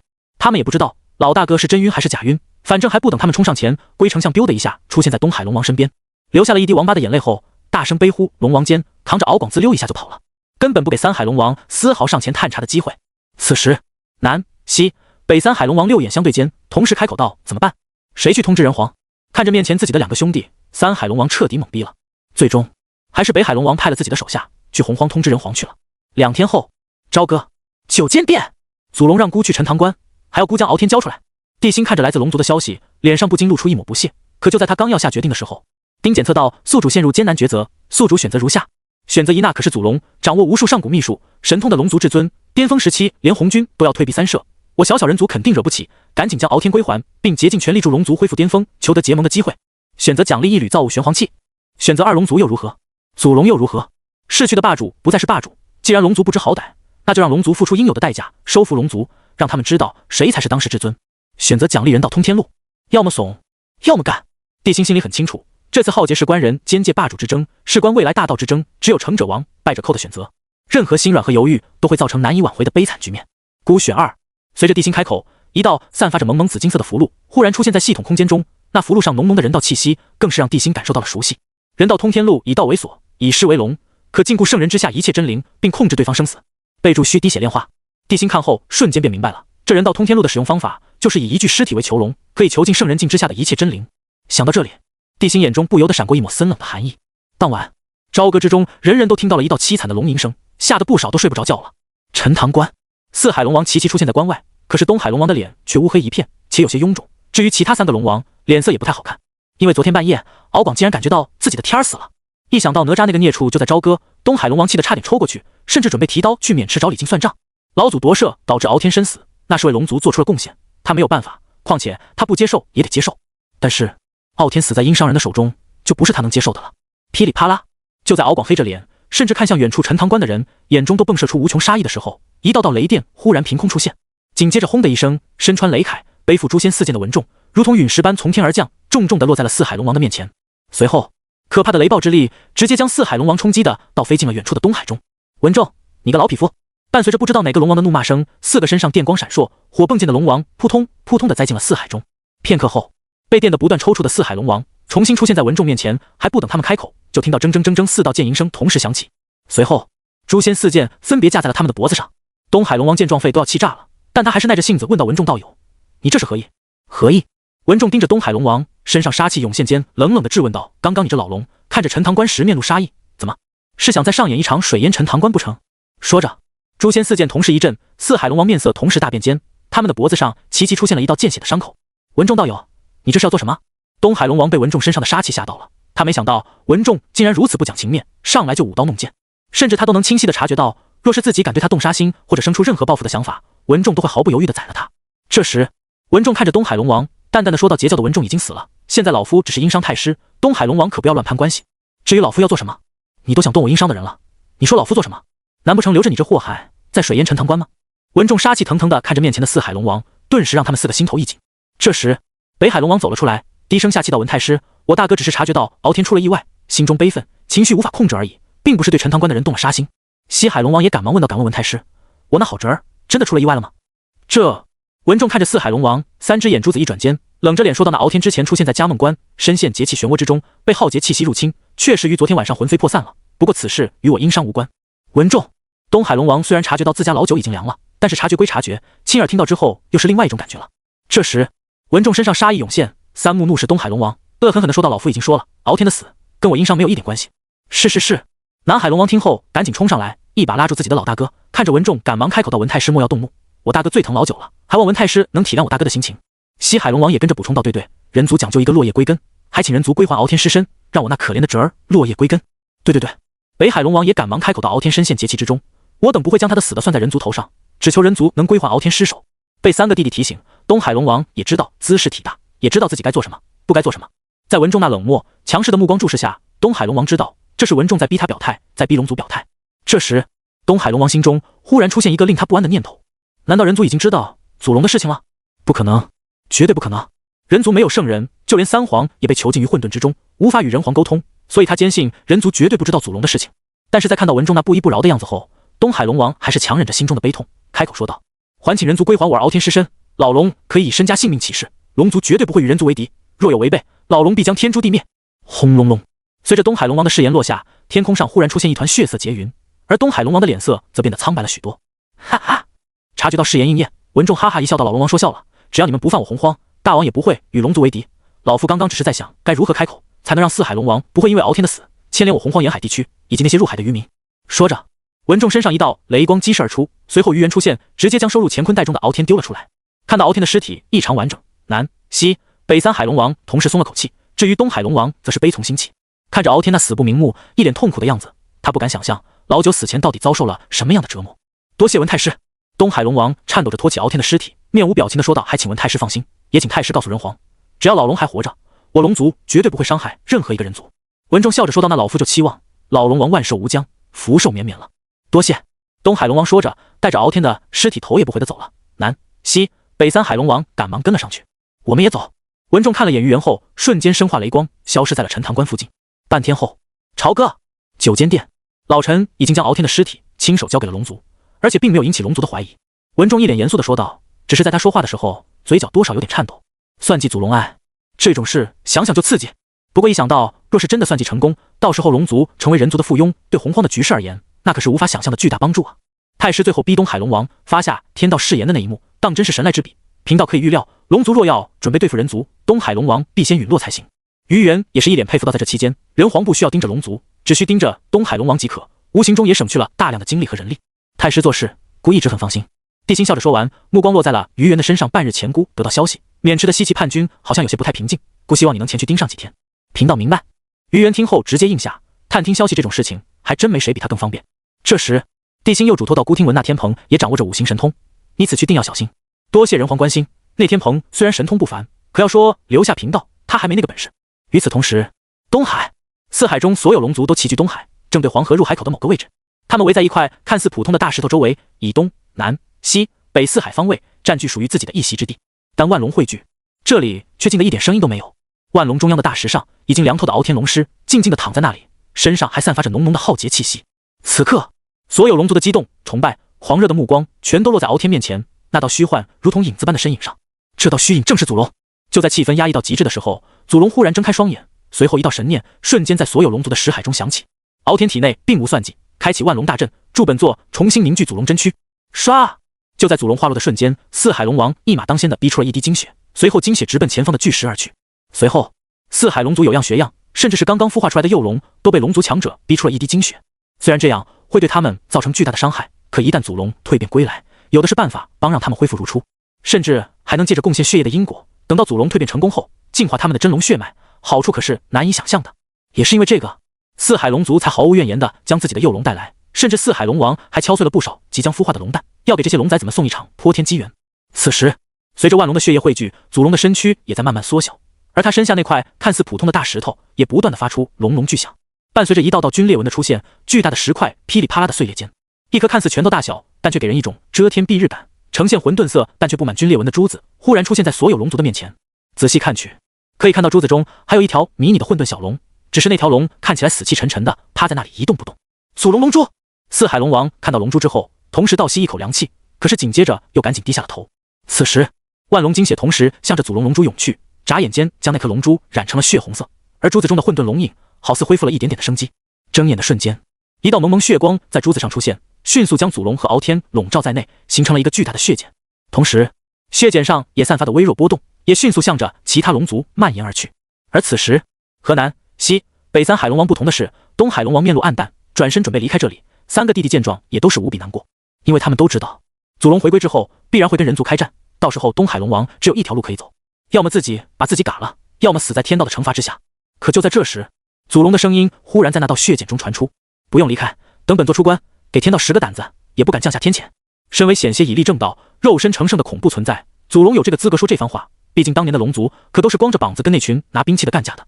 即便是不曾修成混元无极前，且掌握时空大道之力的杨梅老祖都不愿意和祖龙硬碰硬。只要祖龙能恢复到巅峰时期的5成，他都有信心凭借自身大道神通抗衡当世天谴。而听到祖龙霸气的话后，东海龙王眼中陡然一亮，随即激动地打了个起手后便盘坐在了深海中。当那道波动拂过他身子的时候，东海龙王明显感觉到自己的身体好似发生了什么不为人知的变化，就像真龙血脉好像被净化了一样。与此同时，占据大半个神州大地的黄河忽然间变得波涛汹涌起来，一股无形的力量迅速蔓延，笼罩了整条黄河。随着时间的流逝，黄河中不少的寻常生物毫无征兆的死去了，甚至不少黄河中的摆渡人也感觉十分的疲惫。明明只过去了小半天，却有种不眠不休、干了一天一夜活的感觉。时间一长，就连藏在黄河中的鱼猿都察觉到了不对劲，因为他感觉自己元气竟然在以不同寻常的速度流逝。不过鱼猿的实力强横，所以并没将这件事放在心上，而是继续蹲在黄河中观察对面渑池的动静。不是他不想靠近渑池，而是他之前用五行遁术靠近的时候，竟然被天蓬给发现了，甚至两人还打了一架。鱼猿虽然是五行金刚之躯，可天蓬也掌握了五行大神通，再加上上宝沁金耙的存在，鱼猿根本不是天蓬的对手。所以在一番激烈的打斗之中，鱼猿就出了渑池，隐藏在了黄河之中。因为黄河中的特殊力量可以完美的隐藏一切气息。此时鱼猿看着黄河上忽然出现的那道身影，眉头不由得拧成了一个疙瘩。他没想到天蓬又追上来了，难道是浩劫的缘故？所以太上圣人下令，使得天蓬开始认真了。鱼猿自言自语间，忽然看到天蓬看向了自己，随后心头一紧间，还没来得及做出反应，天蓬就举起手中的耙子，滚出来！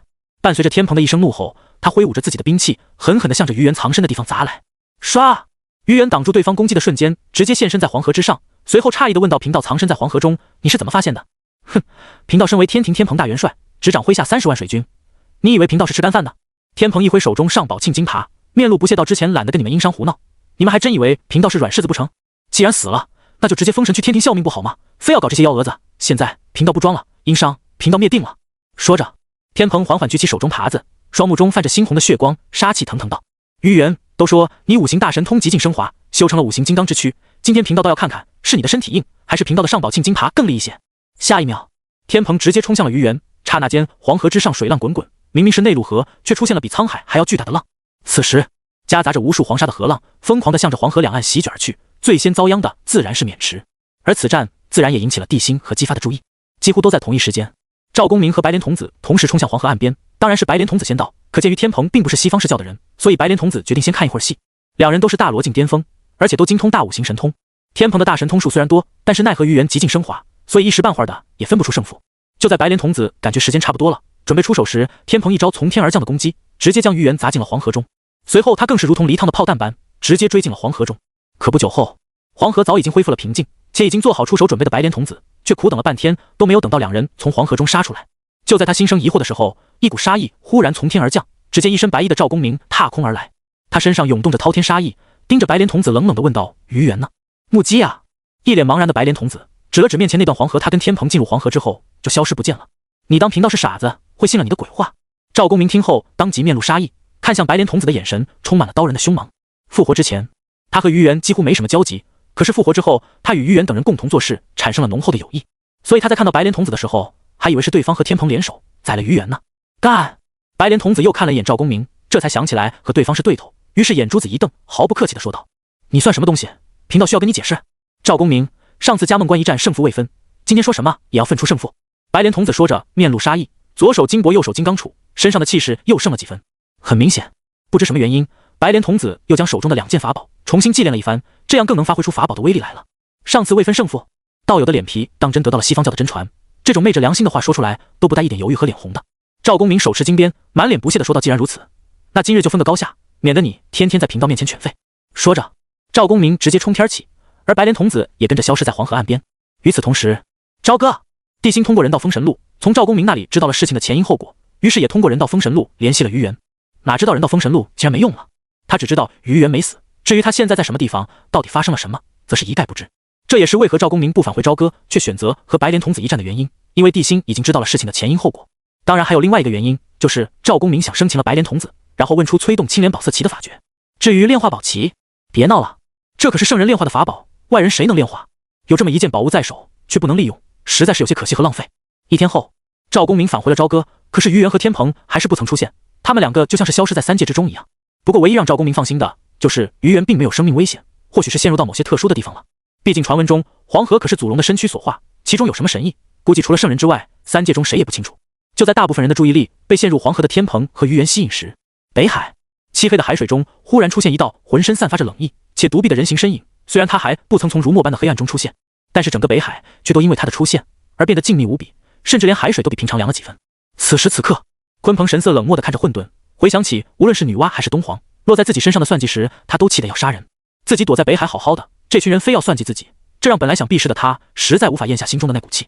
再加上他通过自己的渠道得知北地的变故，以及确认了圣人短时间内不会再插手洪荒的混乱之后，深思熟虑的鲲鹏最终还是决定出山争夺妖皇宝座。东皇，你千算万算，估计都没算到贫道会断臂求生吧？你算计千古，将混沌中留在雪峰中，是为了在这个乱世让陆压正道成圣，重新统领妖族崛起吧？可是你恐怕做梦都想不到，陆压被兽皇和魔祖影响，让你的算计彻底落空了吧？当初你算计贫道拿下这妖皇之位，也算是你补偿给贫道的了。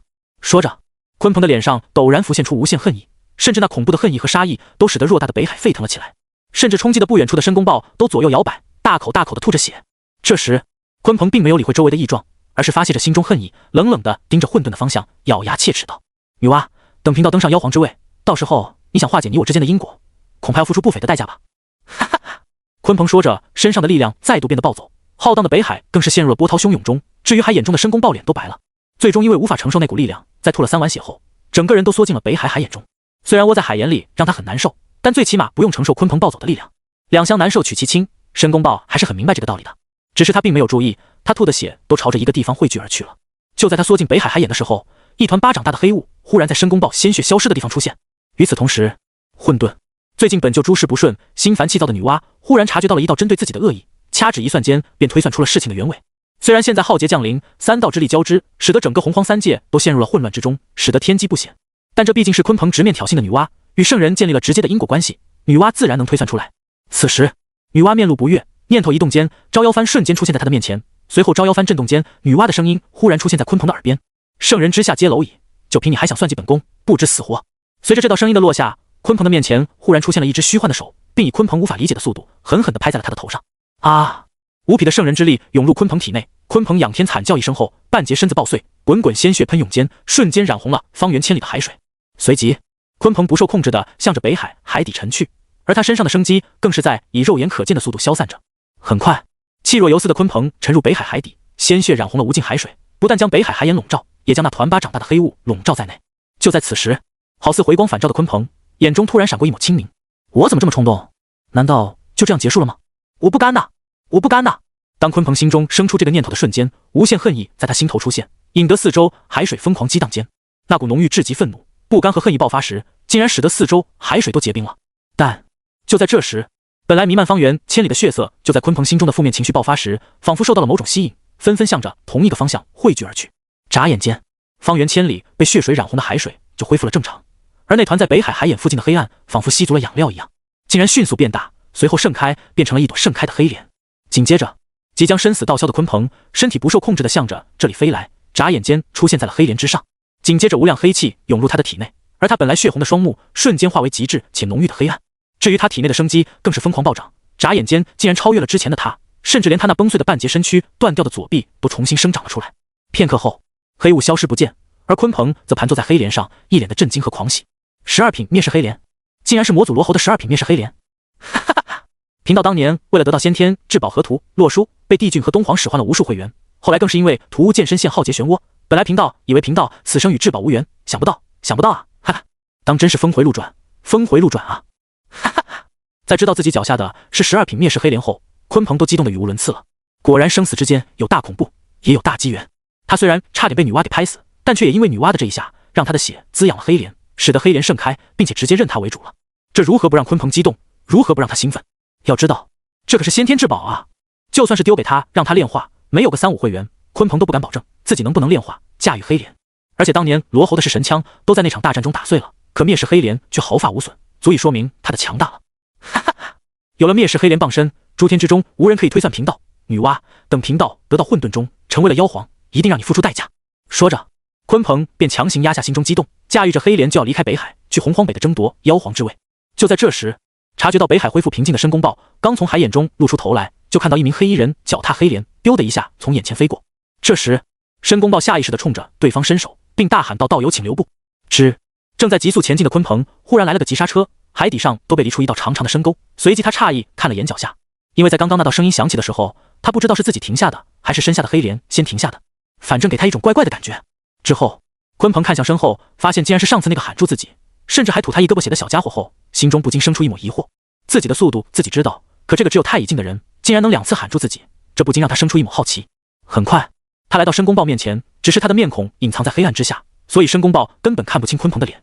只见申公豹躬身的打了个起手，问道：“道友，贫道申公豹乃昆仑玉虚宫弃徒，冒昧打扰道友，还望道友见谅。”听到对方是昆仑玉虚宫弃徒的时候，鲲鹏眼皮微微一挑，顿时来了兴趣。但他依旧冷冷地问道：“你拦住贫道是有什么事吗？”贫道只是想冒昧问一下，不知道有可曾见到过大妖鲲鹏？哦，你与鲲鹏很熟？不熟不熟，鲲鹏乃是妖族大圣，贫道一个妖族晚辈，岂敢和这种存在称鹏道友？只是不久前贫道与鲲鹏大圣交谈了2句，算是点头之交。而刚刚贫道躲在海眼时，听到有圣有强者对其出手。申公豹说着，左右看了一眼，于是继续问道：“贫道一出海眼就看到道友，所以想打听一下大圣的消息。”鲲鹏死了。鲲鹏有些意外地看着申公豹，他没想到在这里竟然还有人关心自己，但他依旧冷冷地说道：“死在了圣人手下，灰飞烟灭了。”啊！申公豹听后面陆悲戚打了个起手道：“多谢道友告知，贫道还不知道有名讳，又在哪座仙山修行？”贫道名为蔡鲲，只是洪荒一散修，刚刚入世2年半，准备到洪荒各处看看。鲲鹏，呸！蔡鲲说着又打了个起手道：“若道友没别的事，贫道就先告辞了。多谢蔡鲲道友解惑，道友慢走。”目送蔡鲲离开，申公豹一脸悲戚的回到了海眼中，暗道好在刚刚自己躲得快，要是被女娲力量的余波扫到，估计自己也要凉凉了。而此时已经出现在北海海面上的蔡鲲，则看着卷缩在海眼中一脸伤心难过的申公豹，不由暗自苦笑。想不到自己纵横洪荒这么多年，真正关心自己的，竟然是这个只见过一面的可怜豹。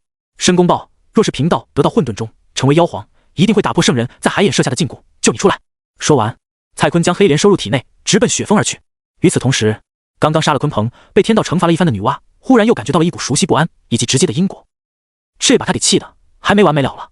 但是等他掐指推算的时候，却发现眼前一片黑，一片让他有点熟悉，但却深感心惊不安的黑。下一秒，女娲瞳孔猛地一缩，随即面露惊骇道：“这是什么东西？”当女娲看向洪荒的时候，发现浩劫的气息变得更浓郁了，甚至他都看不到洪荒上的景象了。这一幕自然也引起其他圣人的注意，但是当今洪荒没有决出最后的霸主之前，他们是不会轻易插手的，免得提前陷入浩劫中成为。与此同时，朝歌迎来了一名地心等待了许久的人，贫道吴当见过人皇。九间殿，吴当圣母看着上座的地心，眼中不由得闪过些许唏嘘。谁能想到之前被打得几乎无人可用的人皇，竟然能在绝境逆境翻盘。不过可惜的是，即便人皇能胜利，截教也回不来了。这也是上次吴当圣母只在朝歌现身一次便不再出现在这里原因。虽然截教的灭亡是天数使然，但要说他对殷商没成见，那也是不可能的。可现在不同了，现在洪荒变故丛生，已经容不得他袖手旁观了。此时地心看着下方的吴当圣母，好奇地问道：“道友，西方教那边的动乱现在如何了？还是乱，甚至比一开始更乱？”吴当圣母苦笑一声道：“上次东皇现身西方，没有带走陆鸦，导致陆鸦被兽皇和魔祖的气息侵蚀。最开始还能见到他现身，可自从准提圣人降下金身法相后，就再也没有见过他了。不过在贫道回来之前，百万巫族之人从地界出现，镇守西方与洪荒的边缘。镇元子道友以地书护身，进入魔气区域，带回了最新的消息。道友说，陆鸦已经变成3头金乌，且正在炼化灭世大墨、九魔塔这2件宝物，再加上他的本源太阳真火，连镇元子道友现在都不是他的对手。不知道等陆鸦出关，会变成何等恐怖的大魔。”说到最后，吴当圣母都是一脸的无奈，到时候有灭世大墨这件至宝在，估计也只有圣人能对付他了。说着，吴当圣母看向上方的地心，随即又补充道：“不过人皇也不用担心，有人道之力傍身，即便陆鸦出关，也无法伤到人皇。”显然吴当圣母并不知道，他们的出现就是为了争夺洪荒至尊之位。若是现在，陆鸦确实伤不到地心，但是在今后的某个节点，或者他打败了祖龙、妖皇中的一个后，或许就可以威胁到他了。地心压下心中想法，笑着说道：“道友说的极是，不过想来那灭世大墨和九魔塔，恐怕陆鸦要炼化上很长一段时间了。”人皇所言差矣，根据镇元子道友所说，他在陆鸦身上感受到了凶兽和魔族的气息，想必最多2年，陆鸦就能出关。吴当圣母神色凝重道：“而且贫道再来的时候，武林道友让贫道给人皇带了一句话，时间不多了，人皇要加快速度了。”地心点了点头道：“姑知道了，多谢道友带来的消息，这些消息对姑很有用。听闻白莲童子正在带兵与人皇对峙，正巧贫道要跟他算算师妹的因果，还请人皇在嘉梦关给贫道安排一方住处，下次人皇出征，贫道便与白莲童子清算因果。”好，此事姑就交给太师去办。老臣遵命。2个时辰之后，文仲重新出现在9间殿中，此时地心已经在姜文焕、张奎的口中知道了商郡的最新变化。现在距离收回嘉梦关已经过去了半月的时间，在这月余时间内，姜文焕等人不断用井水强化伤兵们的体质。最先跟随地心的那30余万兵马，现在仅剩下20万左右了。他们当中有3万自身素质已经提升了6、7倍，6万人在4倍左右，剩下的都不足3倍。可即便这样，对众人的提升也是极大的。而且这段时间内，殷商征兵20万，崇侯虎收复北地后，重新收拢兵马15万，而且派了10万南下。现在已经在牧野汇聚，且已引用大力金刚丸浸泡的井水了。满打满算，殷商现在已经有50万的战力了。只要再给后来的这些大军一点时间，殷商的兵力提升只能用恐怖来形容了。虽然对比西岐的100万大军还差了不少，但是别忘了，他们士兵和天兵加起来只有20万。况且这边还有战场绞肉机物文化，朱子珍现在姜文焕也算半个绞肉机。若他们3个带上10万商军精英，恐怕都能杀穿西岐那20万天兵士兵，甚至杀个7进7出。更别说还有雷神文中这个 bug 级大杀器了。别的修炼者屠杀普通人，担心沾染因果，可他们却一点都不怕，只要能让殷商胜利，他们即便因果缠身都愿意。当文仲归来时，众人正在为什么时候进攻渑池而发愁。黄河在前，几十万大军渡河动静实在是太大，可要是让修炼者齐出的话，即便他们神通通玄，也挡不住100万大军的冲杀。况且对面不单单只有人族大军，还有很多仙道强者。之前西岐渡黄河是等冬季黄河结冰，可现在是6月天，距离寒冬还有半年，而地心根本没那么多时间去浪费。而且人道之力只是在黄河北岸，并没有笼罩任何一节黄河，它就像是一条谁也无法染指、插手且泾渭分明的分界线，将偌大的洪荒分成了2个互不影响的世界。可要是让龙族协助的话，说实话，虽然已经算计了祖龙，也逼着东海龙王发誓了，但是地心依旧不怎么相信龙族。正所谓非我族类，其心必异。况且这还是事关种族存亡、事关洪荒至尊的战争，在没有真正控制祖龙之前，地心是不会动用龙族这颗棋子的。与此同时，渑池，武王还请放心，有10万天兵和10万士兵轮番镇守，殷商兵马绝无可能偷渡黄河，只要他们敢进入黄河，末将敢用项上人头保证，他们来多少死多少。李靖挺着腰板说道，声音之中的狂妄劲头，听得姬发都准备亲自出手捶他2拳。可最终姬发还是忍了下来，并心事重重的点了点头道，让李将军费心了。武王客气了，若是没事的话，末将先去黄河边上巡视一番了。好。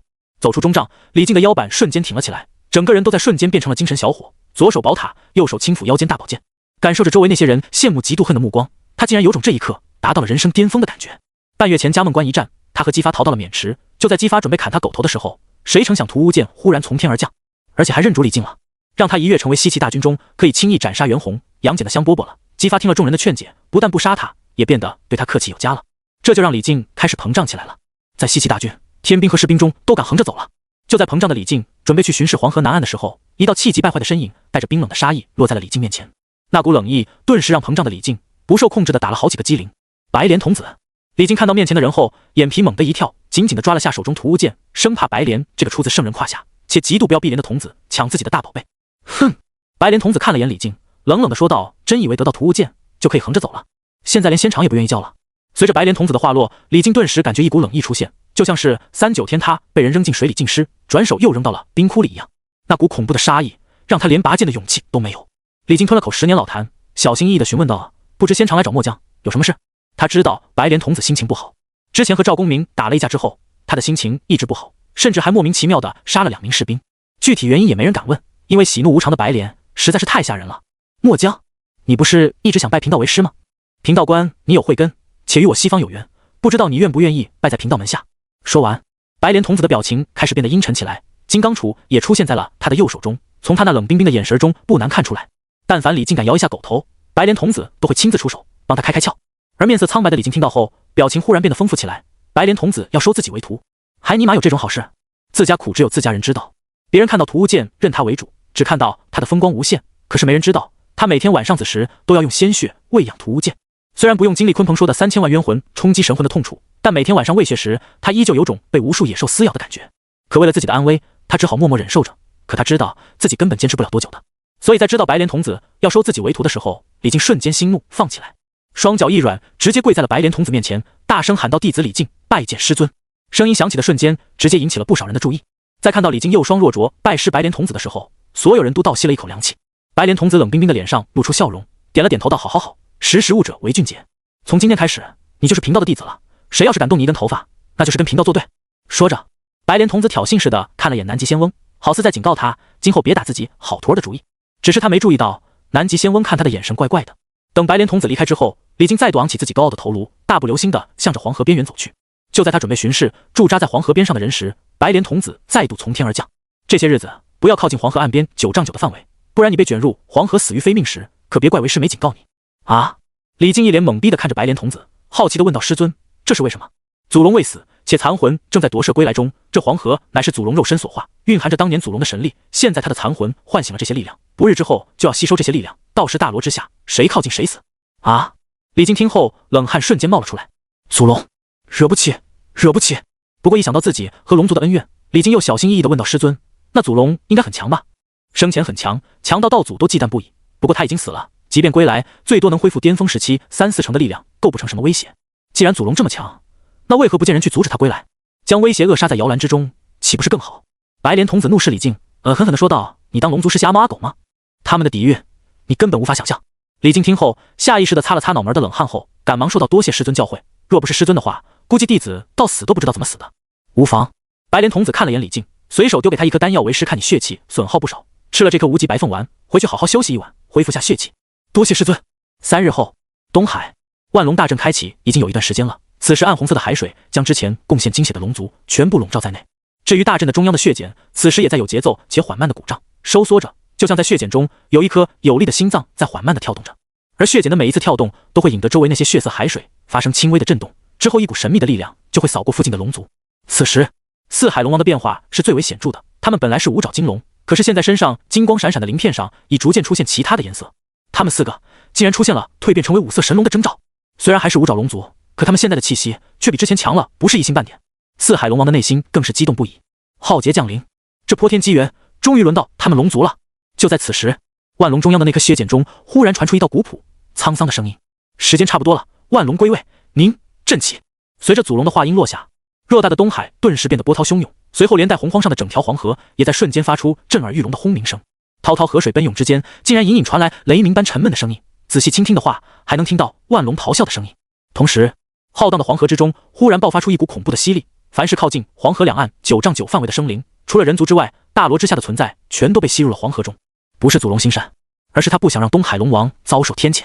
现在的他还没有对抗天谴的实力，所以即便不小心被卷入黄河的人族，也被随后的巨浪送回到了岸边。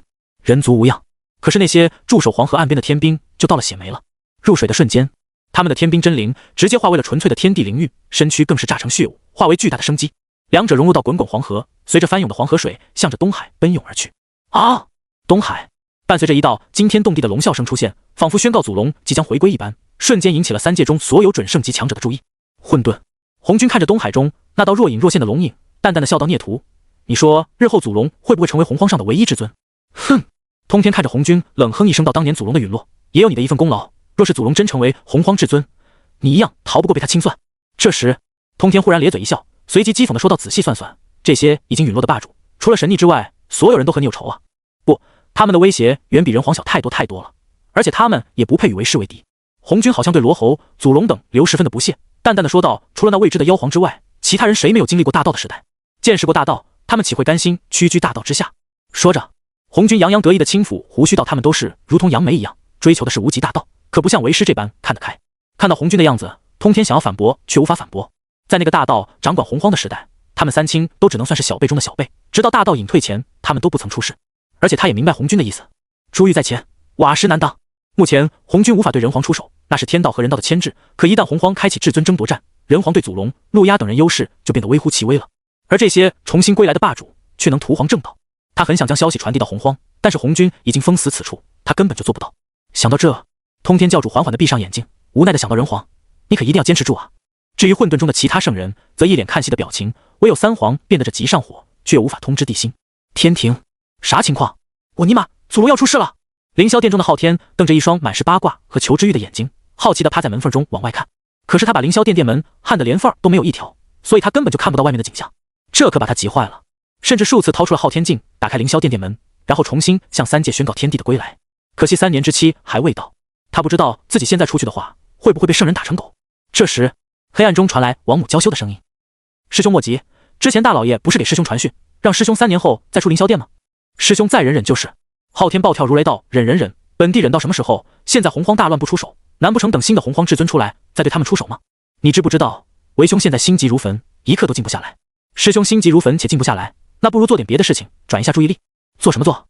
现在还有什么好做的？再说，什么是能让为兄压下心中火气，静下心来？”就在昊天发泄着心中的愤怒时，忽然看到面若桃的王母，顿时整个人都如遭雷击。随后他秒懂对方的意思，心中火气再度暴涨：“师妹，这里可是凌霄殿，不过现在只有你我2人，做点爱做的事情，转移下注意力，倒也无妨。师兄小点声，小心隔墙有耳。师妹放心，就算是把大殿拆了，外面也听不到。哎，师妹你跑什么呀？反正闲来无事，不如我们玩个游戏，只要师兄你追到我，我就让你嘿嘿嘿。”不久后，瑶池中的蟠桃灵根树忽然晃动了起来，吓得那些准备摘桃的妖族四处逃窜，以为王母回来了呢。地界6道轮回中，后土看着东海和黄河的异动，无奈地叹了口气道：“人皇啊人皇，本宫都给你提醒了，你还如此大意，难道真的是命中注定吗？本宫答应你镇守3年，就一定会镇守3年，至于你能撑多久，就看你的造化了。”说完，后土重新融入到了6道之中。东海轰隆隆，随着黄河的变故，随着无数灵韵和滔天生机进入东海，汇入万龙大阵之内，使得大阵中的万龙都发生了变化。虽然那些灵韵、生机乃至黄河中复苏的祖龙神力9成9都进入到了血溅之中，可即便仅剩下1%，对于当下万龙而言也是天大的机缘。变化最大的自然是最前方的四海龙王，此时他们身上的五色神光光芒暴涨，而且随着那股力量的汇入，他们身上的五色神光竟然有融合的趋势。短短2天的时间，五色神光就混杂不分，他们的龙鳞上竟然透发出了淡淡的紫金色。大哥，我感觉再有3-5天，我都能变成血脉最纯正的紫金神龙。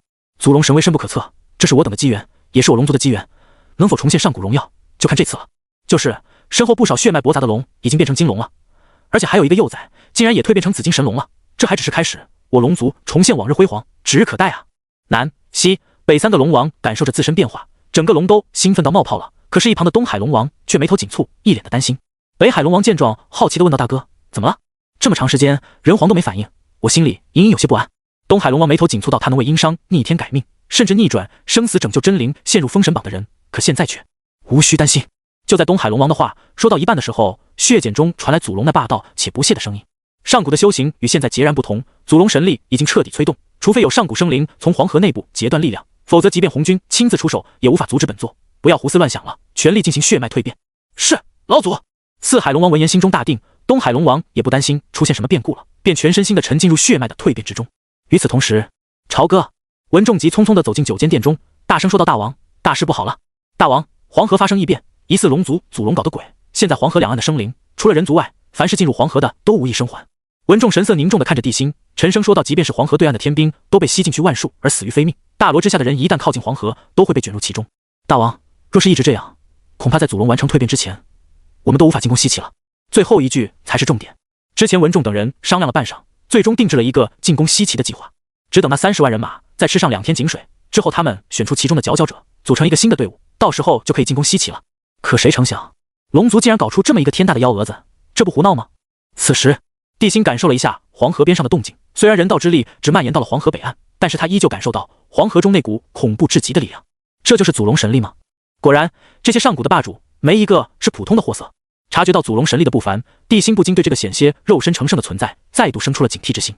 可他也没有办法，狗系统不知道是不是坏了，自从上次给了通天路之后，就又没动静了。不过地心也没怎么指望他。思考半晌后，地心淡淡的说道：“按计划行事，若到时候黄河还没有归于平静，那就用斩仙诸神宝刀开道，实在不行孤亲自出，手斩断黄河。”说到这，地心缓缓地站了起来，看向渑池的方向，冷冷说道：“3界中没人可以阻挡孤的脚步，老臣遵命。”得到了地心这句话，文仲提着的心彻底放了下去。若是地心亲自出手，有浩瀚人道之力支撑，应该能劈开祖龙的神力吧？不是应该，是一定。脑海中带着肯定的想法，文仲缓缓地退出了9间殿。10天后，商郡集结完毕，并来到黄河北侧，感受着笼罩在黄河之上的力量，所有人都倒吸了一口凉气。这时，文仲走上前来，低声说道：“大王，3日前老臣派人去了东海，可是并未见到东海龙王，甚至连一个龙族都没有见到，龙族好像凭空消失了一样。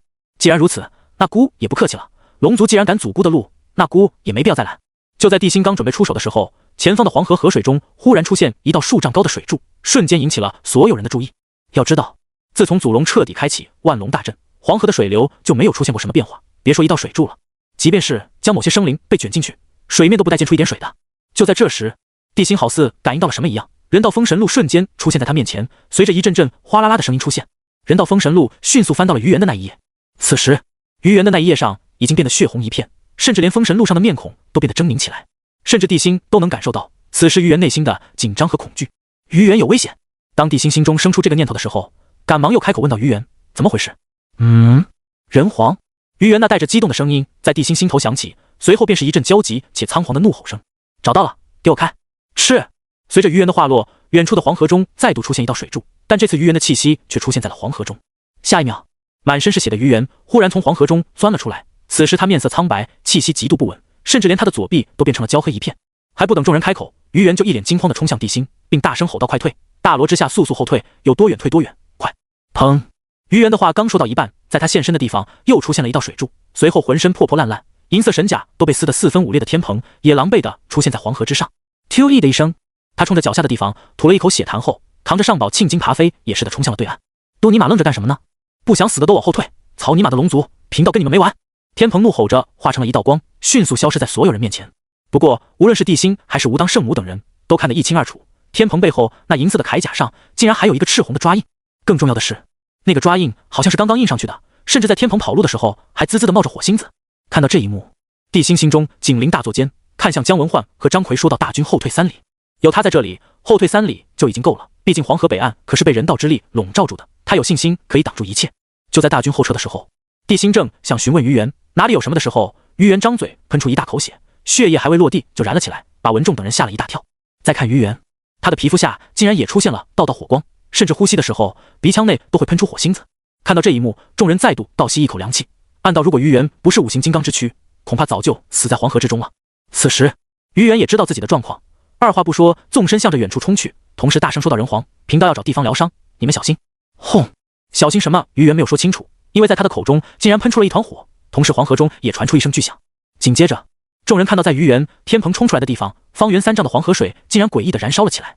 对，黄河水燃烧起来，而且范围还在不断的扩大。不过片刻，被祖龙神力覆盖的黄河就出现了一个直径9丈9的巨大空洞，所有陷入其中的河水都在瞬间挥发一空。哈哈哈！下一秒，一道尖锐刺耳的女性大笑声伴随着一股滔天热浪在黄河中出现，直接将方圆数百里笼罩在内。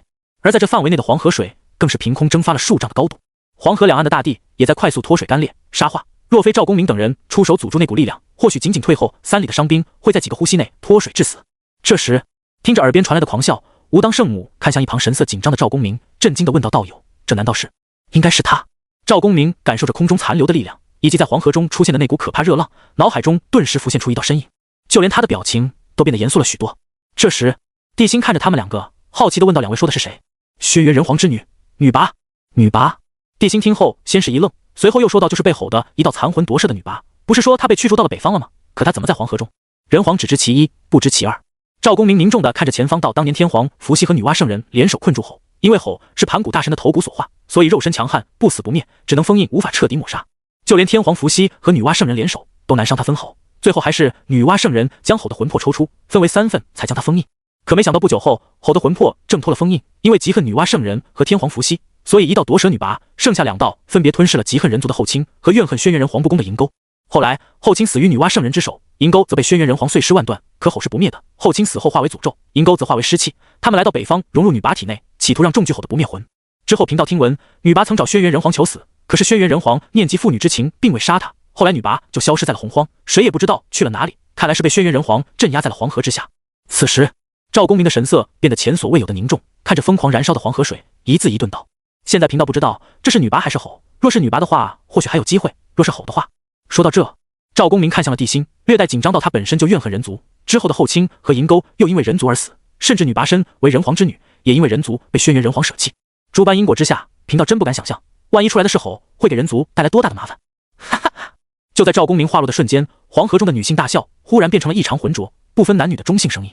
随后，一道充满怨毒、愤恨和杀戮的声音忽然在众人的耳边响起。想不到过去了这么久，竟然还有人记得本作。不过可惜，你口中的女拔早已经被我杀了。轰！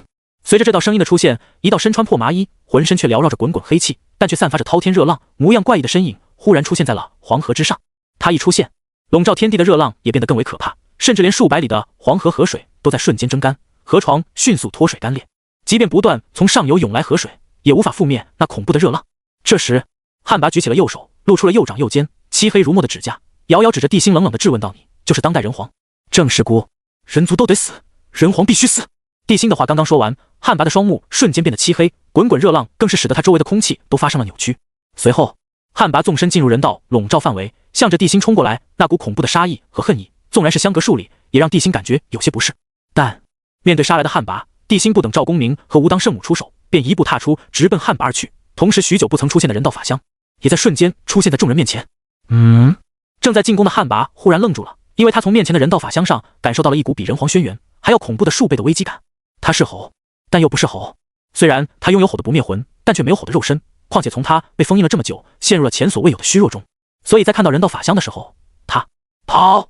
但帝辛并不给他这个机会，这么一个祸害出现在洪荒之上，说不担心绝对是骗人的。所以在察觉到汉魃要跑的时候，帝辛速度忽然暴增，瞬间来到汉魃的面前时，人道法相大手一挥，一把将汉魃抓在手中。滚滚人道之力将他周身炙热彻底压制的瞬间，帝辛抓着对方，狠狠地向着地面砸去。轰！一声巨响，伴随着巨大的手掌落地，汉魃整个人都被拍进了大地中，无穷死气和湿气在他体内涌出间，汉魃的嘴角流出了几滴乌黑粘稠的血。此时，汉魃震惊地看着地心，失声惊呼道：“怎么可能？你怎么比轩辕都要强？”可地心懒得跟汉魃浪费口水，刚刚这一击看似重创了汉魃，实际上他很清楚，他连汉魃的毛都没伤到。想到这，地心念头一动，无穷人道之力向着汉魃镇压而去，同时他随手拔出人皇剑，毫不犹豫地向着汉魃捅去。现在，地心只想毁了他的肉身，至于吼得不灭真灵，他就不信用斩仙诸神宝刀砍上个1800次的，他还死不了。即便死不了，估计也会虚弱到可以被随意封印的地步。该死！当汉魃看到地心出手如此狠辣、果断时，不由得破口大骂起来。随即身上所有气息彻底收敛的刹那，他竟然在无视了人道之力的镇压，在人皇剑落下的前一刻，如同离弦之箭般冲出了那个巨大的掌印。随后身上死气湿气涌动间，他带着滚滚恨意冲向了黄河的位置。同时，一道得意又怨毒的声音陡然间在众人的耳边响彻：“女拔身为轩辕之女，你竟然想用人道的力量镇压她，愚蠢的家伙！等本座归来，下一次就是你的死期。”说着，汉魃已经来到黄河河床之上，身如鬼魅般向着上游冲去。就在这时，一道剑光忽然在他身后出现，噗呲一声刺入了汉的后心，直接将他定在了黄河河床之上。人皇，让贫道来！知道地心出不得人道笼罩范围的赵公明，刚要动身去擒拿汉魃的时，轰隆隆，大地忽然剧烈的晃动起来，随即一股让众人绝望，甚至赵公明都下意识祭出定海珠护身的恐怖力量，忽然自远处出现，直奔被定在黄河河底的汉魃而去。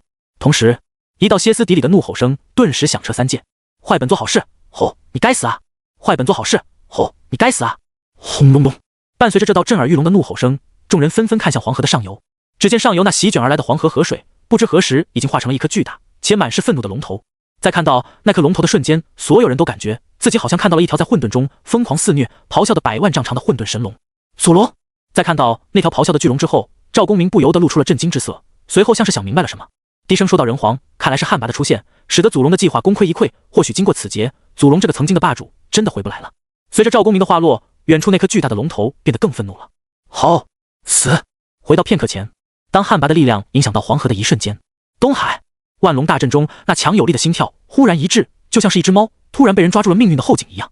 整个大阵的血色都在瞬间下降了不少，至于大阵之中更是传出了不少龙族的哀嚎声。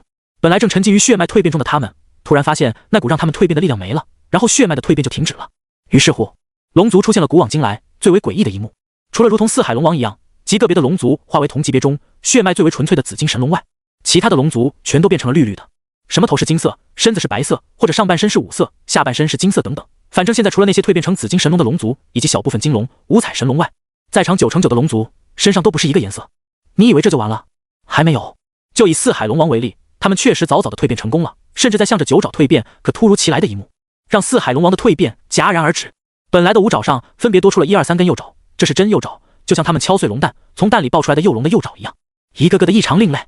就在万龙躁动时，大阵中央的血茧上忽然出现一道裂缝，伴随着一股滔天怒火和恨意的出现，一条半混沌半紫金色的9爪神龙忽然冲天起，随后发出歇斯底里的怒吼：“好，你找死！”伴随着祖龙的咆哮，大半个东海都震动了，而祖龙那可怕的力量夹杂着滔天怒火，更是使得东海风浪骤起。一道道粗大水柱冲天起间，祖龙彻底陷入了疯狂中，眨眼间消失在了东海。此时，四海龙王看着自己以及身后那群龙不伦不类的样子，欲哭无泪的凑到了一起：“大哥，这是怎么回事？好好的大阵怎么就忽然崩溃了呢？”“是啊，大哥，你看我们现在这个样子，今后我都没脸在外人面前显化本尊了。可不是，到时候别人该怎么看我们？7爪半真龙还是6爪真龙？问题是我们4个爪都不一样啊！”看着欲哭无泪的3个弟弟，东海龙王更难受。不过身为老大，龙族的真正领头者，稳是他的必修课。压下心中那悲伤的想法，东海龙王沉声说道：“行了，你们没看到老祖都传令下去，任何龙不得乱说。我们的问题，老祖肯定有办法的。”北海龙王打破砂锅问：“到底可是大哥，这到底怎么回事？”没听到老祖刚刚说的，那可是不死不灭的古神。之前老祖说过，只有古神级别的从黄河内部出手，才能打破此次老祖的计划。如果我没猜错的话，轩辕当年肯定是把3魂合一的女拔镇压在了黄河之中，不知道什么原因导致变成吼的他，在这个节骨眼上打破了封印。东海龙王看向3个弟弟，咬牙切齿道：“发动你们的关系，联系洪荒上的好友，看看是谁引出的吼。”说到这，东海龙王杀气腾腾的自言自语道：“敢坏我龙族好事，不管是谁，不管对方是什么来历，我龙族定要跟他不死不休，不将他和他背后的势力铲除干净，我誓不为龙。”看到自己老大哥下令，南西北3海龙王迅速应下，在稳住众多龙族之后，便开始联系自己的好友，寻找真相。说什么都要跟对方不死不休。就在四海龙王准备报复的时候，祖龙已经来到一个没龙的地方，继续引动祖龙神力，于是就发生了之前黄河中的一幕。此时，黄河之中，看着席卷而来的祖龙神力，被定在黄河河床上的汉魃，眼中忽然闪过一抹金光。他迅速起身，将人皇剑从身上拔了出来后，只见滚滚死气和湿气从他身上涌现间，他心口的伤口迅速消失不见了。而后，他怨毒地看了眼地心，面露讥讽道：“你以为心脏还是本座的破绽吗？人皇，很快我就会回来取你狗命。”说完，不等帝辛有所反应，汉魃直接向着前方的大龙头冲去，同时调侃道：“祖龙，你还没死呢！好，今天本座先让你死无全尸啊！”伴随着祖龙一道震耳欲聋的龙啸声响起，他的大龙头上赫然出现了一道玄奥的符文。那道符文十分古老，更是散发着浓烈的道之气息。当符文出现后，不但帝辛看入迷了，就连赵公明、无当圣母，乃至对岸的白莲童子、南极仙翁等人，甚至混沌中的圣人们，也都死死地盯着那道符文。同时，混沌中不知道响起了哪个圣人的声音：“大道符箓！”没想到祖龙的残魂竟然还能凝聚大道符箓，好在他的归来计划被猴给破坏了，不然一旦让他化为混沌真龙，或许他真有机会重临巅峰。与此同时，汉魃在看到那道符箓后，脸色陡然大变。他只是吼的意识，又没有那圣人都伤不到一根毛的肉身，怎么可能挡住大道符箓的冲击？而且他也着实没想到，在当今洪荒大道不显，且自己都变成了这比样的祖龙，竟然还能凝聚大道符箓。但他也不是坐以待毙的存在，况且他也不想舍弃女拔的肉身。想到这，汉魃的面前忽然出现三种截然不同，但却完美融合在一起的力量，而那股力量竟然也缓缓化为一个符箓。这群老东西，一个个藏得真深啊！不过目前汉魃还成不了危险。看到连汉魃都凝聚出大道符箓，一旁的无当圣母忽然开口，同时语气也松了许多。因为汉魃凝聚的大道符箓是三种力量拼凑起来的三色符箓，并不像祖龙那样浑然一体。那三种力量分别是绿色的诅咒、土黄色的湿气和漆黑的汉魃真火。三种力量虽然交融了，但也泾渭分明。这说明吼的三魂虽然重聚了，但并没有彻底融合，这也是汉魃的一个弱点。帝辛当然也明白，虽然关于这种大道符箓的事情他也不太清楚，却能感受到那股力量十分的强大。就在这时，祖龙和汉魃的两道攻击瞬间相遇，而那方区域更是在瞬间扭曲起来。一道道混沌的力量出现时，所有人脸色同时大变。只见祖龙那万丈身躯寸寸裂开，黄河水如同龙血一样从那些伤口中出现，向着黄河两岸席卷而去。至于他和汉魃的脚下，那方的黄河河床更是瞬间炸裂，无数白骨从河床下出现，在那股狂暴的力量之下化为灰灰。下一秒，恐怖的力量瞬间失控，宛如一个黑洞出现在了黄河之上，疯狂的吞噬破坏着周围的一切。所有有形之质被撕裂湮灭，虚空化为虚无，甚至连天道法则都彻底崩碎，使得那方区域规则不存。眨眼间，祖龙和汉魃交手的地方瞬间变成了混乱的无序之地。这时，无当圣母脸色陡然大变，大声惊呼道：“不好，力量太强，现在的洪荒根本就挡不住，大地要崩碎了。”上次他见到这种场景的时候，还是在诛仙阵和万仙阵的时候，但那时候的天道法则还能压制一切。可现在，大道符箓的对撞，甚至连天道法则都被撕碎了，如何不让他震惊？同时，他也终于明白了，为什么当年大道隐退的时候会主动出手协助洪荒生灵灭了神逆，也知道为什么当年羸弱的天道费尽心机的要灭掉龙、凤、麒麟三族了。拥有这种力量，完全就是洪荒的法外狂徒。就在无当圣母震惊的时候，帝辛眉头微微一皱间，还不等那片无序之地扩张，天人三道好似商量好了一般，同时向着前方镇压而去。那片刚刚出现的无序之地瞬间停顿了一下。紫霄宫内，红军好像得到了某种命令，宫门大开的瞬间，猛地伸出一只手抓向洪荒。而正在渑池中吃瓜看戏的南极仙翁忽然一震，丢！一道破空声响起，盘古幡忽然冲天而起，直接落入苍穹之上的那只大手中。随后盘古幡震动间，时空混乱，地火风水重演，无数小世界在盘古幡周围浮现间，狠狠地向着那方无序之地砸去。这时，白莲童子忽然来到目瞪口呆的南极仙翁身边，阴阳怪气道：“看看，看看，这才是盘古幡的真正威力！这么强的宝贝在你手中，怎么就变成了一根烧火棍？你还好意思说贫道？圣人的金刚杵在你手里，还不如个烧火棍呢，纯粹就是一个敲薄的破棍。”说到这，南极仙翁用带着嘲讽的小眼神看向一旁的白莲童子，讥讽道：“你的金箔怎么就剩下一面了？是不是上次跟赵公明交手，又被人家抢走了一面？”干！白莲童子显然没有南极仙翁的深沉和涵养，怒骂一声后，恶狠狠地说道：“闭上你的臭嘴！你不说话，没人把你当哑巴的。是道友先自讨没趣的。”南极仙翁懒得跟白莲童子斗嘴，而是继续观看的那从天而降的盘古幡，看看能不能从其中了解一点催动盘古幡的办法。与此同时，就在红军抓住盘古幡的瞬间，帝辛就感受到了宿敌的气息。可紧接着系统忽然诈尸出声了，丁检测到宿主陷入艰难抉择，宿主选择如下：选择一，大道出险，秩序陷入混乱，天道红军都亲自出手了，孤还有什么理由不出手？镇压无序，击退红军，让三界的人知道孤才是洪荒上唯一的至尊霸主，洪荒的事无需外人出手。备注做出此选择，5息之内，人道法相不受人道之力笼罩范围的限制，若宿主可以击退红军，人道之力则会出现无法预知的巨大蜕变。选择奖励盘古精血，选择2，红军手持级功法造化洪荒，选择奖励祖龙精血。看到诈尸的系统忽然给出了这种选择，帝辛脑海中瞬间出现了数千上万的念头。但是帝辛知道，这才是内域杀机的危险选择。如果任由红军镇压无序之地，事后红军有 99.9999% 的概率会强借镇压洪荒无序之地的因果对他出手，这是他的直觉。因为洪荒最讲因果，无论如何他才是洪荒人间界的99至尊。若是红军镇压无序之地，那他就是欠了红军的因果。换位思考下，如果让他在红军的位置上的话，帝辛也会毫不犹豫地借着因果出手。所以，在这些念头一闪而逝间，帝辛直接选择了一，为了蜕变，拼了！就在红军挥动着盘古幡，欲要镇压无序之地，南极仙翁和白莲童子斗嘴结束的一瞬间，轰！一股恐怖的力量波动忽然出现，随后一尊300丈的巨大法相凭空出现在了无序之地的面前。法相左手掌心向下，一把抓向无序之地，右手掌心朝上做擎天状，一把抓向了从天而降的盘古幡。看到这一幕的众人纷纷倒吸一口凉气，暗道人皇是不是疯了的同时，一道声音忽然响起：我人间界发生的事情自有故来解决，还轮不着你出手，滚！声音强势又霸道，宛若灭世惊雷炸裂一般传遍三界，在三界强者的耳边轰然炸响，震聋发聩。轰隆隆！人皇，以你的实力根本就镇压不住这种力量，一旦它失控，即便是本座也会感到棘手。随着红军的话音落下，盘古幡周围的力量再度激增，本来缭绕在盘古幡周围的小世界瞬间化为了一片片混沌，乍眼看去就像是一片混沌小世界携带着万军之力向着地心镇压而来一样。同时，红军那冰冷至极的声音再度从天地间响起：人皇，速速退去，盘古幡下天地重演，你不要自讨没趣。听到红军的话，地心依旧没有丝毫退后的打算，身上人道之力再度凝聚间，直接化掌为拳，狠狠地向着盘古幡轰去。当两道攻击出现的瞬间，天道之力和人道之力的法则便已经展开了交锋。一拳一翻的中央位置，虚空寸寸崩裂，一股灭世的恐怖气息顷刻间出现在所有强者的感知中。而在那股气息的压制下，无论是殷商这边的无当圣母、赵公明，还是西岐那边的南极仙翁和白莲童子，同时感觉自己被一座大山压在身上，而且被一股强烈的窒息感笼罩。实力越强，法则和法则交锋时所激荡而出的力量对他们的压力就越大，但这也伴随着泼天机缘，因为也只有在这时候，他们能更轻松地看到天道法则的运转。所以黄河两岸几乎在同一时间陷入到了死一般的寂静中，所有强者全都瞪着大眼，仔细地盯着那方湮灭的虚空。紫霄宫，红军嘴角一歪，轻蔑地说道：一手镇压大道之力交锋所诞生的无序之地，一手还想阻止贫道，这人黄简直不知死活。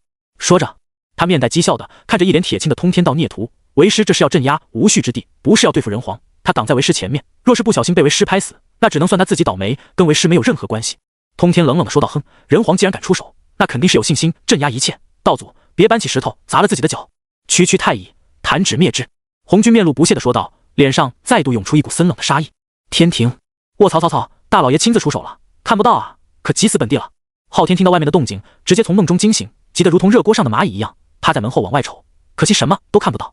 地界，后土紧张地看着洪荒，恨不得和地心一同出手对付红军，但最终他还是忍住了，因为他知道这是人道和天道的重要交锋，今天的胜利甚至能在一定程度上影响今后殷商和叛周的交锋。西方教，在多宝等人注意到渑池附近情况的时候，另一边被魔气笼罩的区域，一只3头3足的金乌忽然睁开了6只眼，它的3颗头截然不同，左边的那一颗缭绕着惨烈的戾气，右边的则冒着腾腾魔气，中间那颗则散发着诡异的邪气。陆压看向黄河的方向，左右2颗头的眼中同时泛出寒光间，他中间那颗满是邪气的头颅忽然露出森然狞笑。这人黄真是个愚蠢至极的家伙，竟然选择和红军硬碰硬。虽然战场是在人间界，但他真把自己当成后土了吗？说完，陆压的3颗头嘴角同时一歪，露出3张满是不屑。烈，洪荒北地，轰！浑身魔气妖气交织缭绕的鲲鹏一拳将袁弘逼退，随后看向渑池的方向，漆黑如墨的眸子中闪烁着深深的讥讽。看了眼袁弘后嘲讽道：你看到没有，人皇竟然选择和道祖硬碰硬，简直是自寻死路，不如你跟随贫道，待日后贫道成为妖皇，打败洪荒所有的对手之后，麾下万古妖圣定有你一席之位。放屁！袁弘虽然看不清黑袍下的那张脸，但在听到这话之后，还是毫不客气地骂了对方一句：鼠目寸光，哪怕只有太乙，需一手镇压无序之地，人皇依旧无敌人世间。说着，袁弘看都不看渑池方向的战斗，直接挥起手中一气水火棍，纵身向着袁弘冲来。同时，袁弘接下来的话如同刀子一般，狠狠地扎进了鲲鹏心中，在他那坚若磐石的道基之上留下了一道清晰的裂缝。人皇敢只手撼红军，而你却恭敬地高喊道祖，你与人皇高下立判，就凭你还想跟人皇斗，简直可笑！轰！随着袁弘不屑的嘲讽，鲲鹏虎躯一震，随即被袁弘一棍子砸飞了出去，重重地撞进了一座大山中。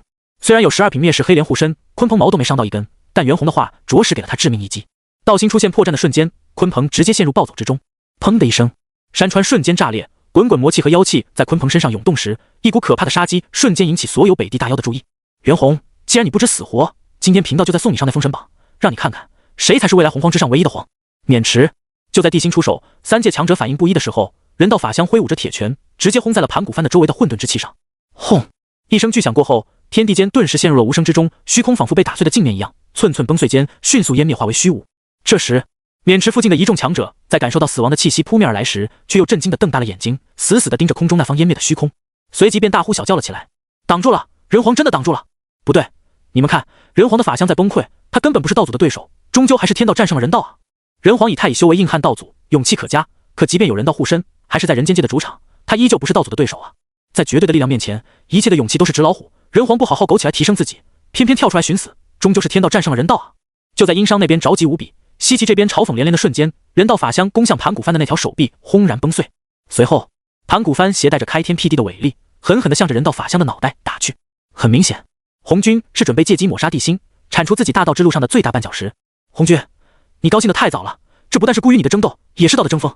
就在所有人都以为地心死定了的时候，地心那冷冰冰的声音忽然在天地间响起。之后，伴随着枪的一声，人皇剑出鞘的瞬间，人道法相崩碎的右臂再度出现，而且手中还多了一把巨大的大宝剑。宝剑之上生机缭绕，一面是山川草木，一面是鱼桥耕读。而且在地心斩出这一剑的瞬间，整个洪荒好像都活了一样，一股巨大的排斥力出现在天地间，狠狠地向着苍穹上垂落的攻击轰去，就好像是整个人间界在对抗排斥天道的力量一样。下一秒，两道攻击再度相遇，可是想象中天崩地裂的一幕并没有出现，攻击相遇的刹那，竟然出奇的平静简单。但此时无论是渑池附近，还是西方教、极北妖族，甚至连混沌、天界、地界中的所有强者，全都震惊地瞪大了眼睛，同时露出一副活见鬼的表情。就在人皇剑和盘古帆的异象相遇的一瞬间，异变突起，盘古帆上携带的那股毁天灭地的力量和气息，竟然在那些鱼桥耕读所发出的声音中消弭一空，甚至那些朗朗读书声都使得盘古帆上的灭世气息消失了9成9。同时，山川草木扎根混沌虚无世界，使得无数混沌气化为纯粹至极的灵气，融合汇入到了偌大的洪荒中。白莲童子察觉到那股灵气之后，瞬间蹦起了3丈高，大惊失色道：先天灵气，竟然是先天灵气！混沌中被铁链子捆住的原始更是怒瞪双眼的嘶吼道：不可能，绝对不可能！他不敢相信，蕴含着一丝开天之威的盘古帆，竟然会被人族后天炼成的至宝给挡住，这完全颠覆了原始的认知。这不玄学？此时，太上忽然出现在原始身边，淡淡的说道：二弟，那一丝开天之威再强，也无法违背盘古大神的意志。这样满是生灵的世界，不就是盘古大神心中的向往吗？闻言，原始忽然愣住了，他好像明白了什么。盘古开辟洪荒，就是为了要创造一个和谐的世界，而偏偏人皇剑上的鱼桥耕读，正好契合了盘古的意志。天地因盘古而开，开天之力因盘古而存在。现在察觉到盘古心中的世界出现，那一丝开天之力自然要隐退了。想到这里，原始整个人都亚麻呆住了。但不远处的紫霄宫内，红军的脸彻底黑成了锅底。想不到大道隐退前抹杀神逆，斩断开天前后因果，贫道又推动龙汉、巫妖、风神3大量劫，依旧没有将你的意志彻底抹杀。盘古是因为浩劫降临，引得你陨落前的意志再度出现，还是你死而不僵？而现在的一切都是你针对贫道的算计。心中怒骂盘古的红军自然察觉到了盘古帆的变化，按道早知道就不用这破玩意儿的同时，却依旧挥动盘古帆向着地心拍去，因为他已经没时间换兵器了。而此时盘古帆周围的异象毁灭之力彻底消失，所以代表人道之力的人皇剑狠狠地斩在了盘古帆上，那只代表天道的大手之上。噗呲，虚幻的大手直接被斩断3根手指，同时璀璨的剑气也在那只大手的掌心上留下了一道深可见骨的伤口。人皇，今日这一剑，贫道记下了。随着红军的话落，抓着盘古帆的大手凭空消失，而盘古帆则再度飞向了南极仙翁。很显然，即便红军被击退，他也绝不可能让盘古帆落在地心手中。可就在地心准备强抢盘古帆的时候，他突然察觉到镇压在无序之地上的天道之力忽然消失不见了。随后力量陡然暴涨的无序之地差点将人道法相的左手给吞噬，化为无序，吓得地心赶紧出手镇压。此时从地心出现到现在已经过去了3个呼吸，而他只有2个呼吸的时间去镇压抹除无序之地，但以他现在的力量却实没有办法。即便是赵公明的定海珠都无法困住无序之地，因为这是大道的规则之力湮灭时所形成的一方无序虚空。就在这时，地心眼中紫金光芒一闪，随后笼罩整个北地的人道之力竟然如同煮沸的开水一般疯狂地震动起来。顷刻间，人道之力的威力竟然提升了10倍。地心身为人道之主，得到的好处自然是最大的。他的实力包括肉身强度，也随着人道之力的暴涨瞬间提升了10倍。特别是实力的变化最为巨大。若是将他之前的法力储存量比喻成100毫升的水，那现在他就是1000毫升。池子变大，代表他的力量变强，但也相应的预示着他今后要提升境界，也比现在难了最少10倍。这一切都是在瞬间完成，但是地心没时间去深究自己的变化，而是就在这时，红军的声音忽然在天地间响起：人皇，贫道再警告你一句，若无法彻底镇压抹除无序之地，一旦他失控，现在的洪荒很快就会被他吞噬化为无序，而洪荒的亿万生灵也将因为你愚蠢而丧命。此话一出，偌大的洪荒瞬间陷入了慌乱之中，所有人的目光，包括但不局限于姬发、姬伯、李靖等人，全都用满是希冀的眼神看着前方那道巨大的身影。混沌，红军看着自己掌心的伤口，感受着自己变得麻木的3根手指，老脸瞬间变得阴沉了下去。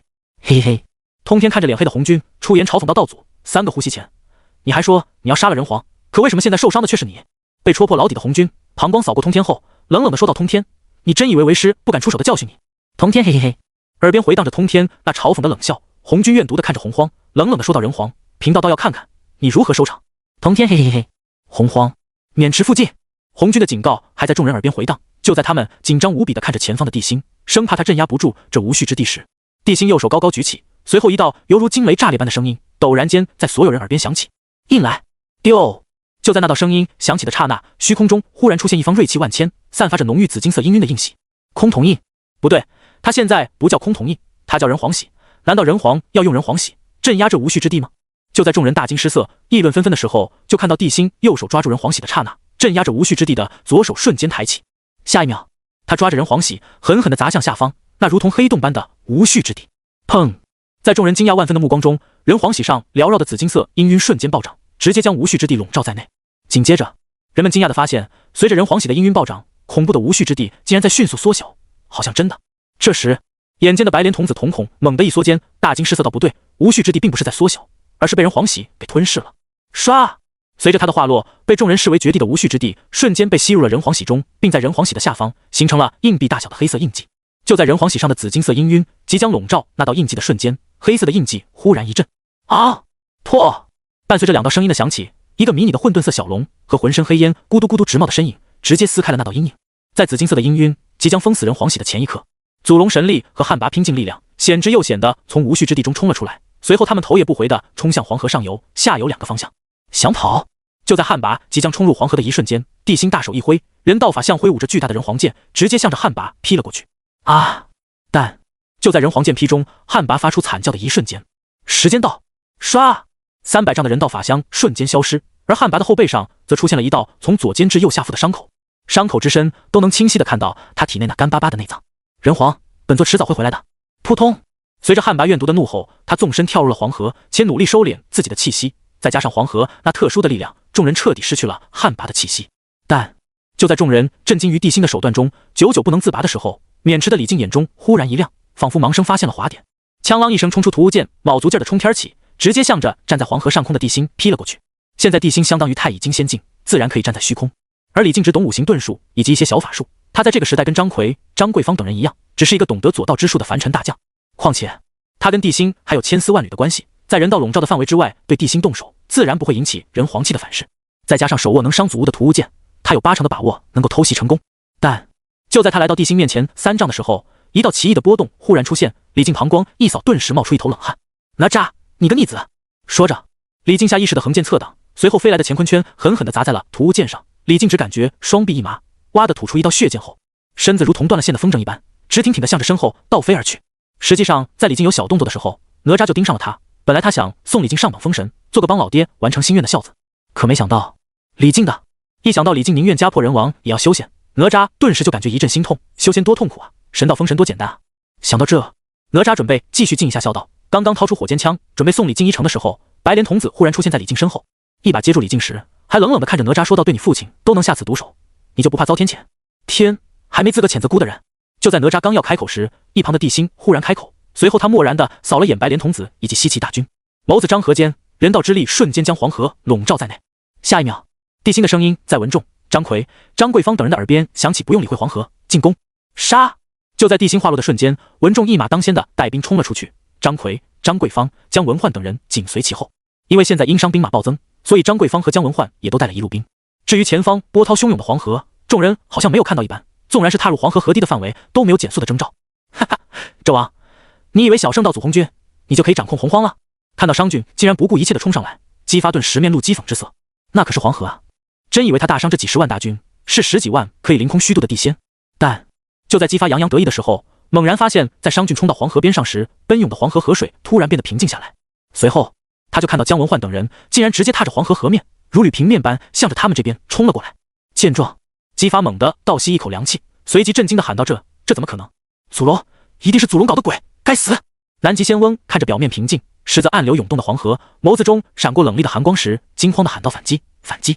就在他话音落下之后，赵公明直奔他而来。白莲童子刚刚放下李靖，准备和南极仙翁一起对付赵公明的时候，武当圣母左手穿心锁，右手紫电锤，杀气腾腾地向着杀来。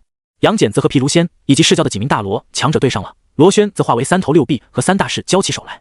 至于文仲，此时已经驾驭诛仙四剑和无穷雷电，冲向了天兵和士兵，两军甫一接触，西岐就陷入了绝对的下风。而此时，却没人注意到地心不知何时已经消失不见了。你怎么样了？就在渑池战斗进入白热化的时候，地心却来到了数百里外一条黄河的支流之上。随着人道之力的暴涨，也使得地心拥有了远超之前的实力。比如凡是人道笼罩的范围，无论多远的距离，它都可以一念抵达。当然，这样对地心的消耗也是蛮大的，所以不是太重要的事情，地心也不会施展这种能力。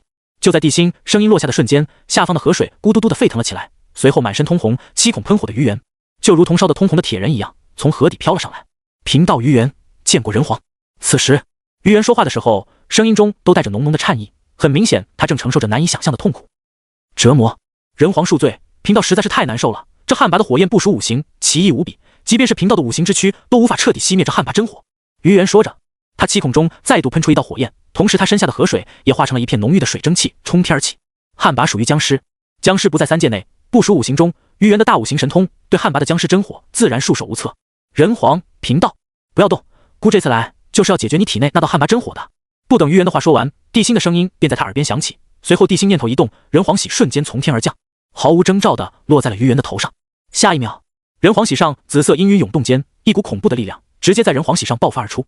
而后，伴随着巨大的吸力出现后，一团呈现黑褐色的火焰直接被人皇玺从鱼猿的体内吸了出来，没入到了人皇玺下方那个硬币大小的印记中。而突然恢复的鱼猿则是一脸震惊地看着地心问道：人皇，刚刚那是？祖龙和旱魃以大道符箓轰击出来的无序之地，现在被孤收入人皇玺中，为孤所用了。地心收回人皇玺，随口说完后，又看向鱼猿，神色一正道：鱼猿，没了旱魃真火，你多久可以恢复巅峰？回人皇，再有3天的时间，贫道大约能恢复80%实力，至于巅峰，恐怕要3个月的时间起步了。鱼猿说完苦笑一声道：这还是因为人皇复活贫道，贫道可以借用人道之力恢复，再加上天地大变、灵气暴涨综合导致的。若是在封神前没有100年的时间，贫道连洞府都不敢出去。3天，地心将鱼猿的话听在了心里，同时也对当今的天地有了一个更进一步的了解。就之前人道封神路的变化，是只有被复活的人濒死或者遭遇9死1生的危机时才会出现的征兆，而鱼猿伤得这么重，3天就可以恢复个七七八八，足以说明天地的变化有多么巨大了。好，3日后你直接动身前往东海，让龙族给姑一个合理的解释，若是不给，在保证自己安全的前提下，可以尽情的在东海大开杀戒。地心说着，将斩仙诸神宝刀交给了鱼猿，而鱼猿看到手中的刀之后，整个人都震惊的说不出话来了。人皇，这你拿着便是，但是你要记住，不出手则已，出手就要将龙族打怕，最好在他们心中种下恐惧的种子。看到地心冷冰冰的样子，鱼猿神色凝重道：贫道明白，请人皇放心。不过祖龙确实不好对付，姑再给你一道人皇罩，若是祖龙拼命或者再次催动大道符箓，你直接以人皇罩回朝歌。说着，地心又当场下了一道人皇罩，交给鱼猿护身。鱼猿能感受到地心心中的怒火，也能感受到他行事的谨慎和小心，更深知自己这次前去龙族的重要性。深吸一口气后，他又询问到：人皇，若龙族让我殷商提条件呢？就让他们通过北海登陆洪荒，镇压北地妖族，并协助袁弘夺取妖皇之位。地心背负双手看向北方，淡淡的说道：姑得到消息，北地出现了一个名为的大妖，短短半个月就收服了2个拥有准圣的妖族，就让龙族去探探对方的。鱼猿闻言点了点头道：贫道明白了，3日后直接出发即可。地心说完后，身影便直接消失在了鱼猿的面前。察觉到地心的离去，鱼猿不由得深吸了一口气，随后再度沉入河底，开始全力恢复起来。渑池虽然地心只离开了大约半个时辰，可等他回来的时候，这里的战斗基本上已经接近了尾声。因为之前地心硬抗红军那一幕，给西岐这边带来的压力实在是太大了，而且后面还不等西岐的大军集结，殷商大军就已经冲上去了，又有雾文化、姜文焕、张奎、张桂芳这群人带头，西岐大军顷刻间就被冲散，根本组成不了什么有效的防御。至于一众仙道高手，则去了别的地方争斗。地心虽然能感受到远处力量的波动，但是却不知道谁和谁在斗。就在这时，轰！其中一个方向忽然传来巨大的力量波动，随后虚空扭曲间，白莲童子的身影如同炮弹般向着渑池的方向飞来。伴随着又一道轰的巨响，一团蘑菇云冲天起间，无当圣母瞬间出现在了地心的视线中。此时，无当圣母身上杀意缭绕，根本不给白莲童子任何机会，手中穿心锁瞬间向他飞去。啊！紧接着，冲天起的蘑菇云中忽然传来了白莲童子的惨叫声，随后就是一阵不堪入耳的咒骂。但是无当圣母并没有理会他，穿心锁一阵间，一道道神秘的符箓在穿心锁上出现，随后烟尘中再度传来白莲童子那杀猪般的惨叫声，声音之凄厉，真是闻者伤心，见者落泪。这时，无当圣母面露解脱之色，身上杀气逐渐消退间，手中穿心锁猛地一甩间，啪的一声，白莲童子就像垃圾一样被无当圣母扔到了地心的脚下。此时，无当圣母看着地心笑道：人皇，贫道将他交给你了，算作答谢人皇让我结教众道友复活的谢礼。你敢？地心还没开口，白莲童子反倒先威胁了起来：人皇，贫道可是圣人童子，你敢动贫道的话，信不信贫道让你洪荒所有人族陪葬？聒噪！唰！噗呲！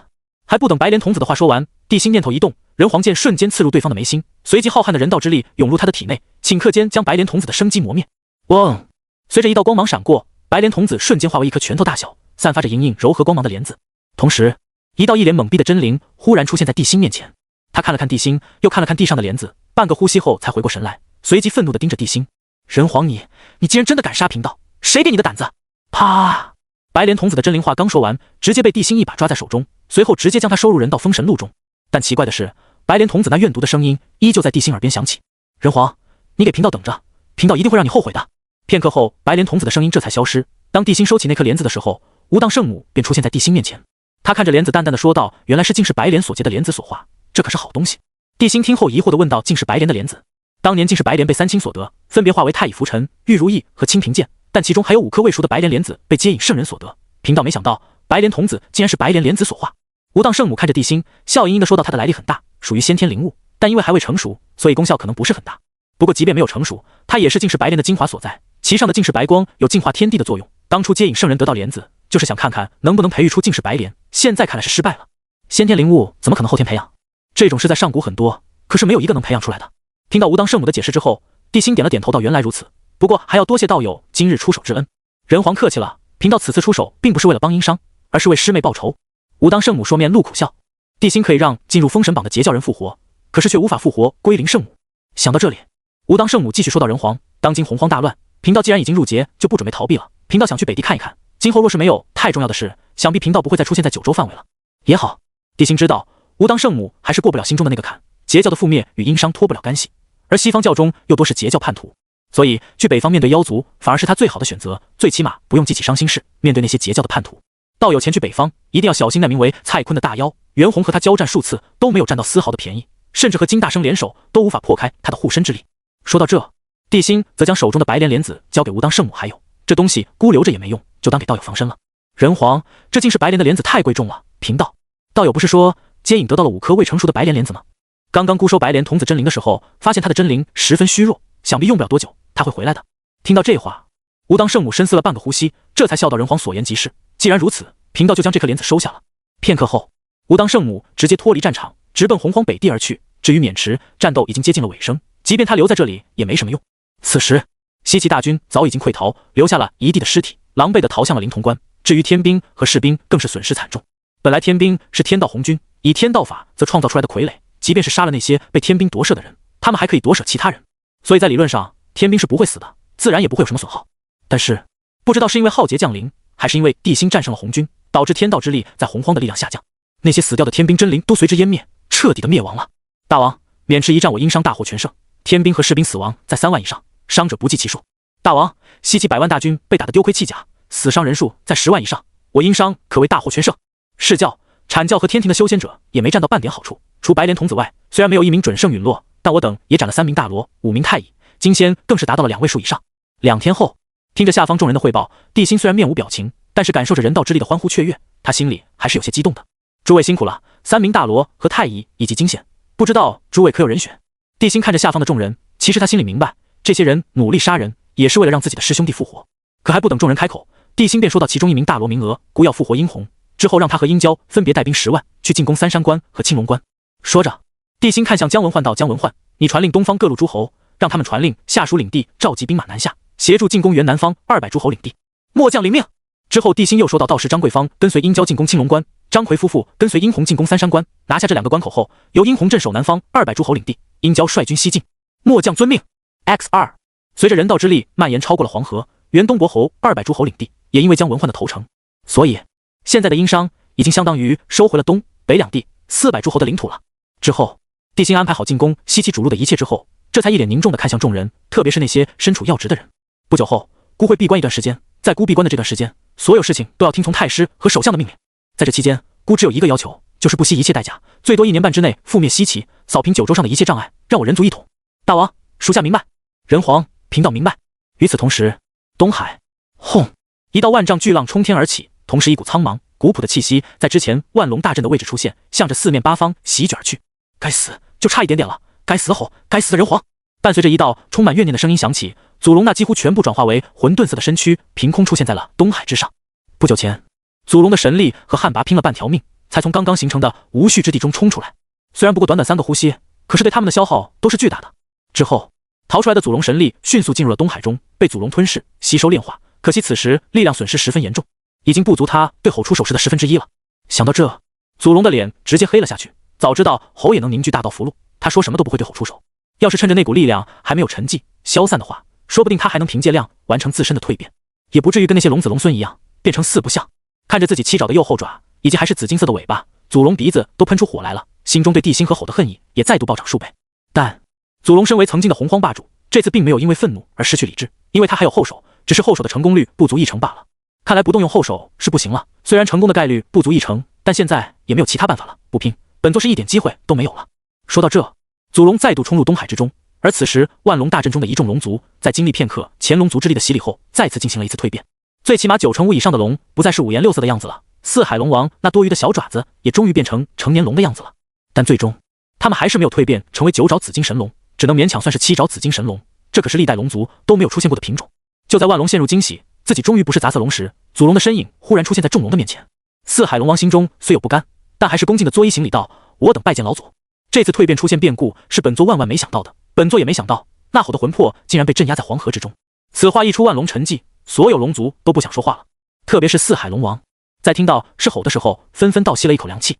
别人不知道吼是什么情况，可他们却清楚得很啊。回想起当年轩辕人皇的女儿女拔，四海龙王眼神飘忽地看向彼此。完了，埋骨神的罪魁祸首，自己龙族没办法报复了。仿佛看到四海龙王的样子，祖龙老脸一黑，冷冷说道：“看你们的样子像什么？区区一个吼就把你们吓成这样！四海龙王，请老祖恕罪！一群废物，稍后本座会闭关1年半载，若是本座成功，你们也将完成最终蜕变。不过这次蜕变成功后，你们的血脉纯度不会再发生变化，但是你们的实力还会继续增长。而且本座闭关的这段时间，若是一切顺利，你们的血脉暂时不会有什么变化，但是你们实力却会不定时的出现提升。当然，你们自己也不能懈怠，毕竟你们的血脉都得到了提升，无论是潜力还是对道的亲和力，也都提升了不少，不要浪费。”众多龙族听后，顿时激动万分的作揖道：“老祖，我等明白了。”此时，祖龙则看向四海龙王，冷冷的说道：“那吼也被本座所伤，在本座闭关的这段时间，你们要时时注意吼的动向。若本座成功，出关之日就是吼被永久封印之时。”四海龙王是老祖。还有，此次本座与吼弄出了一个无序之地，虽然被人皇镇压，并未造成什么太大的影响，但本座猜测那人皇绝对不会善罢甘休。说着，祖龙一脸阴知道，若到时候人族来人，无论提什么条件，只要没有让我龙族覆灭的危险，你们只管答应。等本座出关后，人族弹指可灭。四海龙王听后，激动的高喊道：“老祖，我等明白！”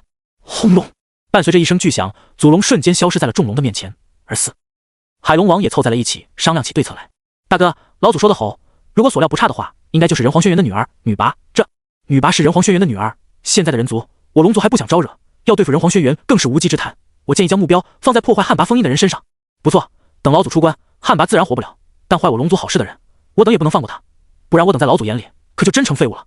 南、西、北3海龙王先后开口，最终目光齐齐落在东海龙王的身上，而东海龙王深思片刻后，则重重的点了点头道：“你们说的有道理，我等兄弟也不能什么都等着老祖，那就在老祖闭关这段时间，我等先清理一些杂鱼，等老祖出关，洪荒之大我龙族皆可去的，到时候一定要把昊天抓来，天天切他的肝。”说完最后一句话的时候，东海龙王气的牙齿都要咬碎了，而他的3个弟弟也都是一副要咬人的样子。对昊天，龙族是真的恨啊。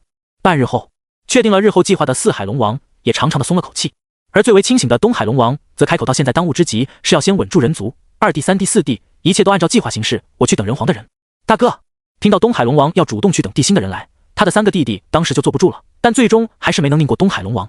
与此同时，北冥祖龙出现在鲲鹏的老巢中，看着面前漆黑如墨的海水以及死寂一片的北冥绝地后，祖龙嘴角直接一歪，恐怕谁都不会想到本座的后手会藏在鲲鹏的老巢中吧。随着祖龙的话落，在他的面前忽然出现一扇金光闪闪的门户，随后祖龙毫不犹豫的举步就要踏入其中。当年龙族身为洪荒霸主之一，统御四海，其中大部分珍贵的宝物实际上都被祖龙藏在这里了。而当初他察觉到亮劫气息，察觉到自己被算计后，也在这里留下了许多后手。但就在祖龙刚要进入那道门户的时候，一道怯懦的声音忽然在祖龙身后响起：“道友请留步，道友请留步。”耳边响起这道声音的瞬间，祖龙前行的脚步忽然一顿，随后整个人不受控制的收回了脚，扭头看向不远处北海海眼中探出来的那颗头，他的心中忽然涌出熊熊怒火：“是你喊本座！”说着，祖龙的身影瞬间出现在了申公豹的面前，居高临下的俯视着他，冷冷的说道：“你又是何人？为什么会在这里？为何要喊住本座？若是不给本座一个合理的解释，信不信本座现在就拧下你的脑袋？”贫道申公豹乃是殷商国师，之所以冒昧打扰道友，是看道友乃是从洪荒而来，所以想问问道友，不知现在殷商如何了？申公豹一脸的求知欲，只是他那平淡的语气传入祖龙的耳中，却恍若惊雷。什么？殷商国师？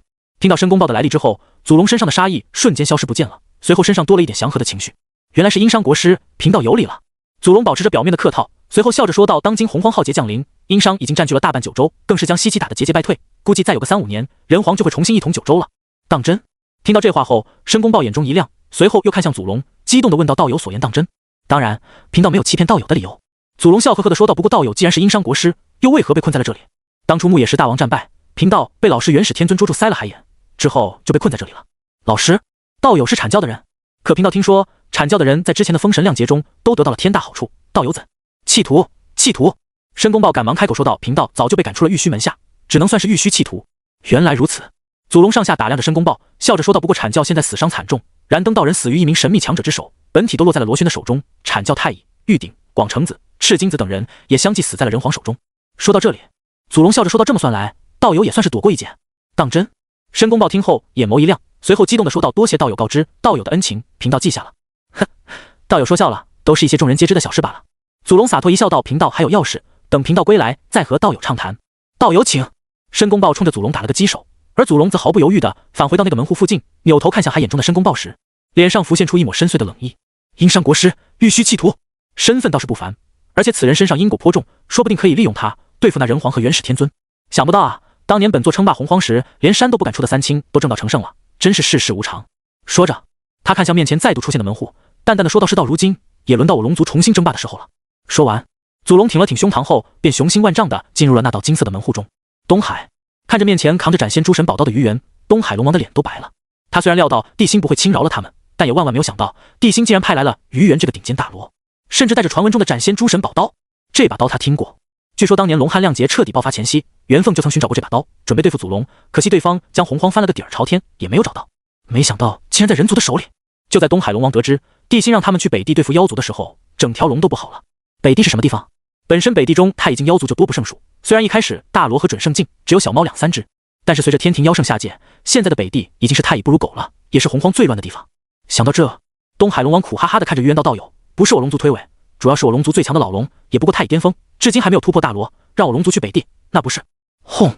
就在东海龙王话音刚落的瞬间，一股可怕的力量忽然在他体内涌出，随后他身后的东海也不再平静，浪涛滚滚，万龙齐齐发出惊天咆哮，甚至其中还有3道恐怖的力量冲天而起，同样进入了大罗境。东海龙王察觉到自身的变化，心中刚刚生出喜色的时候，就看到了鱼猿那似笑非笑的眼神，随即内心咯噔一声：糟了，老祖啊老祖，你怎么偏偏在这个时候搞出这么大动静？此时，鱼猿甩了甩手中的斩仙诸神宝刀，淡淡的说道：“大罗呀，还真不错，贫道当初突破大罗的时候，可不似你们四海龙王这么轻松。这枪啷！”不等东海龙王狡辩，鱼猿脸色一沉，手中斩仙诸神宝刀主地的瞬间，他的身上忽然冒出了一股恐怖的杀意。去还是不去？劳驾东海龙王给贫道回个话，人皇还等着贫道的消息呢。想到祖龙的话，东海龙王一咬牙，点了点头道：“老龙答应人皇。”哦，鱼猿看到龙族答应的这么爽快，眉头不由得挑了挑，随后又逼问到：“何时出发？”半年后半个月。鱼猿强势的打断了东海龙王的话，冷冷说道：“贫道只给你半个月的时间，若是半个月后，但凡有一条太乙境以上的龙族还在四海中，那就别怪贫道对你龙族不客气了。”说完，鱼猿一挥手中斩仙诸神宝刀，一抹刀光闪过，东海龙王头上的龙角直接被斩去了1/5。随后，鱼猿直接施展遁术，如电般向着陈塘关的方向冲去，同时他那冷冰冰的声音再度从东海龙王的耳边响起：“记住，你们龙族只有半个月的时间。”此时，东海龙王摸了摸自己被斩断的龙角，怨毒无比的看着飞速离去的鱼猿，咬牙切齿道：“人皇，鱼猿，你们欺龙太甚！人皇，以上就是贫道去龙族所经历的一切事情。龙族的实力提升太诡异了，竟然是所有龙族同时大幅度的提升实力。贫道猜测，肯定是龙族动用了不知道什么样的手段。如果只是一次还好，若不是一次，那恐怕用不了多久，龙族的实力就会达到无法想象的地步。”朝歌，九间殿。鱼猿在威胁完龙族之后，便急匆匆地赶回了朝歌。此时的地心也刚刚安排好进攻西岐的事宜，所以还没有闭关。在听到鱼猿的禀报时，地心脑海中再度传来熟悉的声音。丁检测到宿主陷入艰难抉择，宿主选择如下：选择一祖龙动用了上古时留下另一个后手，足以让他蜕变成功，化为混沌真龙。虽然不如祖龙真身强大，但也要比上古时期2代龙族的肉身强大，所以龙族留不得。选择奖励猎龙神网。选择2，所有的防备都来源于自身火力的不足，与其防备龙族，不如提升人族。不过鱼猿的做法也不错，激发龙族和妖族的仇恨，我人族则可以坐享其成。选择奖励通天神术。最近系统诈尸诈的有点勤啊。扫了一眼选择，地心直接选择了2。倒不是他怕了龙族，而是现在还不到和龙族交手的时候。通天神术，人道灵根，先天级别，有镇压、凝聚人道气运，并有改善、提升人族体质、天赋、资质的灵根。人道之力越浓郁的地方，对人族的效果越明显。可种植在人道之力汇聚处，被助对人道封神路复活的人族，无论是否封神，都有作用。和那个大力金刚丸有异曲同工之妙的神术。不过这棵树比金刚丸要厉害得多，金刚丸还有上限，这棵树却没有上限。也不知道有了这棵树后，人族会成长到什么地步。你做得很好，龙族那边的事情就交给你去盯着了。若是在这期间龙族胆敢算计我人族，你尽管动手。地心说着，身上涌出一股冰冷的杀气，随后霸气地说道：“你尽管放手去做，无论造成什么后果，姑都会一力承担。”贫道明白。等鱼猿离开之后，地心直接将通天神树种植在了露台附近。人道之力最为浓郁的地方，肯定是朝歌了。但是地心绝对不会将树种在朝歌城内的，谁知道这玩意儿今后会长成什么样子？就在他种下神树的瞬间，凡是人道之力笼罩区域内的人族，包括被封神的文仲、雾文化、张桂芳等人，甚至连赵公明等人，也都感受到了那种来自冥冥中神秘力量的洗礼。之前一些他们不懂的东西，竟然在一瞬间明白了，甚至连自身法力运转、神通术法等都有了新的领悟。变化最大的，则是圣贤阁中的比干。对于诸子百家的学识，即便他得到文曲星的神力，有很多也是十分难懂。可就在地心种下这棵神树之后，比干竟然在瞬间就明白了，甚至之前看到的一些东西，也都有了新的领悟。就在地心离开之后，久久没有动静过的圣贤阁，竟然泛出了微弱的光芒，显得神圣无比，十分明显。本来需要数年才能破关出的比干，或许用不了那么久了。而同时，地心再度来到了九间殿中，而他则以人道之力封死九间殿，使得任何人都无法靠近这里后，他才从系统空间中取出了那一滴盘古精血。人道之力发生的变故，使得他的实力和肉身强度提升了不是一星半点，再加上有通天术的存在对他的整体提升，使得他能更轻松简单的控制自己体内的力量，甚至是能做到1分力量施展出1分2的威力。看着眼前血红的盘古精血，地心深吸几口气后，直接将那滴血吞入腹中。下一秒，轰！地心只感觉一股恐怖狂暴的力量涌入他的四肢百骸，而他的识海中更是传来了一声巨响，随后整个人瞬间失去了的意识。不知道过了多久，当地心缓缓睁开眼的时候，发现自己竟然出现在了一片陌生的虚空，而他的面前则是一名手持巨斧的魁梧身影。对方静静地站在虚空中，而在他周围的虚空中则满是散发着恐怖气息的尸体，鲜血早已经染红了那方虚空。地心看到虚空中那模样怪异的尸体以及染血的虚空，震惊地说道：“这难道是盘古开天时的场景？”就在这时，前方的身影忽然动了，他双手紧握巨斧，睁眼的刹那，眸子中突然迸射出比太阳还要璀璨的光芒。下一秒，一道无法形容、豪放粗犷的声音忽然在这方虚空中炸响。开！闻言，地心顿时收敛心神，瞪大眼睛看着前方的巨人，生怕漏掉任何一个微弱的画面。不知道是系统的原因，还是盘古精血的原因，就在地心全神贯注盯着前方看的时候，面前他本来只能看到一面的身影，竟然瞬间化为了立体状。那道身影任何一个微小的细节，甚至包括对方的呼吸以及身体微弱的震动，他都能看得一清二楚。天！轰！随着那道庞大的身影出手，地心眼中忽然出现一道莫名的轨迹，但就在他看到一半的时候，突然感觉双目一痛，随后他的双目中彪彪地喷出了2道鲜血，随即一道白光直接将他吞噬。下一秒，巨斧劈开了天地，也劈开了地心的那道身影，而地心的世界也彻底化为一片白光。不知不觉中，洪荒之上已经过去了半年之久。殷郊、殷红两人在东部诸侯们的协助下，早已经拿下了青龙关和三山关。此时殷郊已经北上，协助文仲继续进攻西岐。至于文仲带领的主路大军，此时已经攻破临潼关，此时已经来到了黄河湍急、多方势力交汇、地形极其复杂的潼关。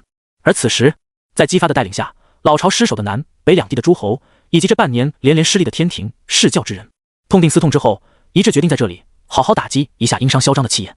武王，各方部署已经完毕，若殷商还敢主动进攻，末将有信心让他们有来无回。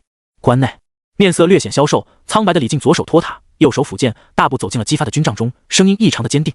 4个月前，青龙关、三山关告急，南伯侯鄂顺带着南方200诸侯驰援南方，2个月前狼狈归来，而他带走的27万大军，现在也只剩下了10万大军。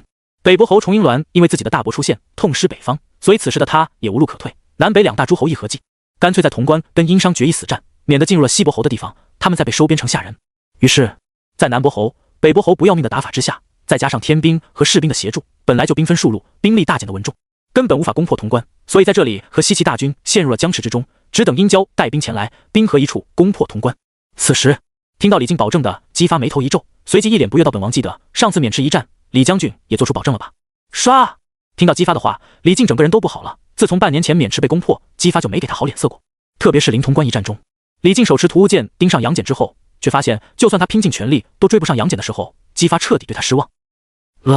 最近更有传闻，有人看上了李靖手中的屠物剑，想要据为己有。这可把李靖吓得夜不能寐，根本不敢得罪任何人，甚至在路上看到一只蚂蚁都要绕着走。进军帐的时候更是不敢随意迈步，生怕因为左脚先进帐就被姬发拖出去砍了。此时听到姬发旧事重提，李靖强行压下心中恐惧，说道：“武王，那件事真怨不得末将。再说殷商的人也并未渡黄河，人家踏河而行，跟末将真没关系啊！你还敢找借口？”姬发老脸一黑，看向对面的李靖，心中的杀意更是不受控制的疯狂涌出。上次临潼关一战，好家伙，李靖拿着屠乌剑，愣是一点作用都没施展出来，还不小心砍死了几名天兵。姬发当时没下令砍他的头，已经代表姬发的高修养了。这时天蓬站了起来，说道：“武王，李靖此人油嘴滑舌，不知好歹，现在还敢顶撞武王，其罪当诛。”说着，他目光冰冷地看向李靖，不经意间扫过屠乌剑时，他的眼中则闪过一抹浓浓的贪婪之色。只要他手持屠乌剑，杨戬那大圆满的八九玄功在他面前，岂不就是随意拿捏的豆腐？随着天蓬的开口，周围一众人族诸侯也都不善地看着李靖，阐教的人也都作壁上观。至于世交、毗卢仙就算了，自从半年前白莲童子凉了之后，毗卢仙在这里就像个小透明，并秉承3不原则：不做出头鸟，不乱发表意见，不求有功，但求无过。所以在面临众人的注视时，李靖一脸煞白，豆大的冷汗噼里啪啦的从头上往下掉，甚至连手中的宝塔都快把持不住了。奶奶的，早知道这样，3个月前自己就长跪在南极仙翁面前不起来了，说什么都要拜南极仙翁为师才行。要是有准圣给自己撑腰，这些人怎么敢对自己动心思？怀念鲲鹏，想念白莲童子的。可就在姬发准备顺应天命时，一向做壁上观的毗卢仙忽然站了起来，笑眯眯地看着姬发说道：“武王，李靖说的也没错，当初渑池一战，人族脚踏黄河而来，确实与李靖无关。”说着，他又看向天蓬，毫不客气地说道：“道友，无论怎么说，李靖也是我释教之人，他的生死当由我释教决定，就不劳烦道友操心了。”随着毗卢仙开口，所有人的目光齐刷刷地落在了毗卢仙的身上，脸上挂满了疑惑和好奇。这半年他可是一个随波逐流的小透明，今天是吃错药了还是怎么的，竟然敢发表意见了？此时天蓬双眼微眯，一脸威胁地看着毗卢仙说道：“道友，你刚刚说什么？再说一遍。”说一遍怎么了？还不等毗卢仙开口，一道冷漠无比的声音忽然在外面响起，随后2道身影大步流星地从走进了军帐中。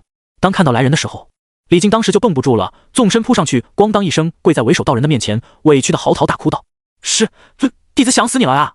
看着跪在地上的李靖，来人轻轻地抚摸着李靖的脑壳，淡淡的说道：“放心，有为师在这里，没人能动你分毫。”说完，他抬头看向天蓬道友：“刚刚是你要杀贫道的弟子？”天蓬看着对方，诧异地问道：“白莲童子，你不是死了吗？你死了，贫道都死不了。之前那个不过是贫道的分身罢了。”白莲童子一脸冷酷地说道，随即又漠然地看向天蓬道：“贫道听说你最近很针对贫道的弟子，天蓬，你是想死？”此话一出，军帐中顿时陷入了死一般的寂静。虽然因为姬发在这里，白莲童子不敢释放杀气，但是那股无形的冷意依旧让众人不自觉地紧了紧衣服。天蓬也不是好脾气，手中上宝庆金耙一顿，冷冷说道：“无论贫道人教外门弟子的身份，还是天庭天蓬大元帅的身份，岂是你一个小小的童子能在贫道面前撒野的？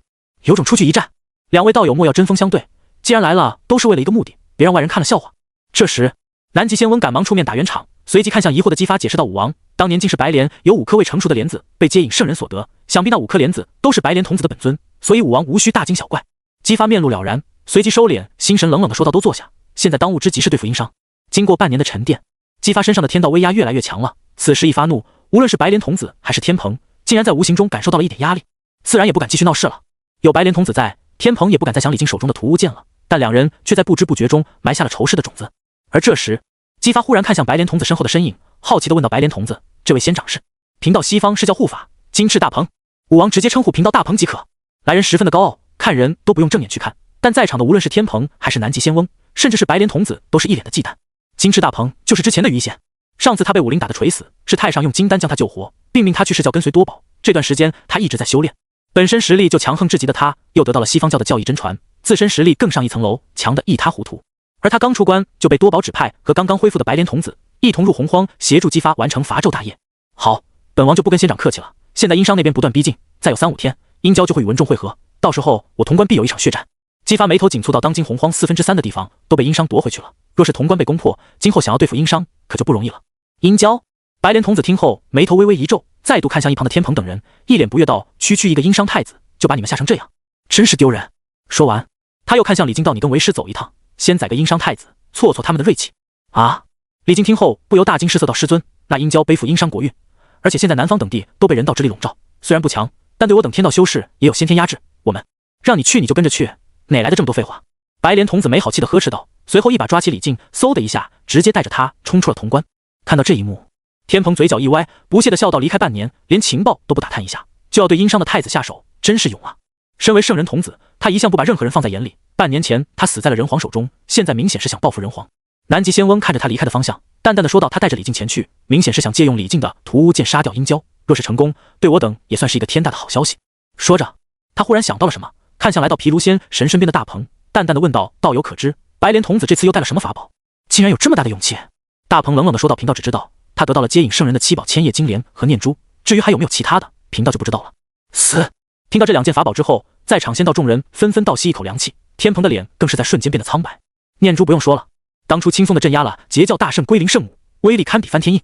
至于七宝千叶金莲，在场众人或许知道的少，但这也是一件后天极品防御功德灵宝，乃是在八宝功德池中藏出来的。最起码天蓬认为自己现在的实力还不足以打破这件极品灵宝的防御，况且还疑似有其他的宝物。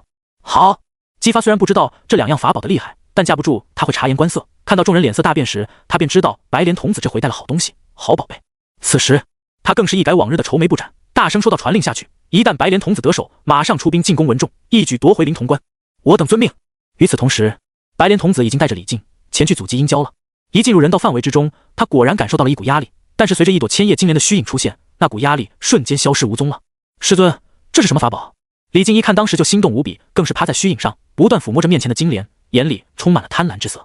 白莲童子得意地说道：“这是接引圣人的功德灵宝，名曰七宝千叶金莲。有这件法宝傍身，即便为师站着不动，天蓬、南极仙翁之流也休想伤为师一根汗毛。”竟然是圣人法宝！师尊不愧是师尊，弟子佩服。李靖听后，嘴上虽然说着佩服，实际上心中却失落至极。圣人法宝跟别的不一样，别人的法宝落在他人的手里，还有炼化的可能，可是圣人法宝就没这个可能了。就像当年赵公明的定海珠落在了燃灯手中，燃灯可以轻易的炼化，可是青莲宝色旗落在赵公明手中，在没有相应的法诀催动之下，也只是一面普通的旗子。再比如诛仙四剑，通天教主以诛仙阵图配合，组成诛仙阵后，那可是连到祖红军都忌惮无比的先天杀伐至宝。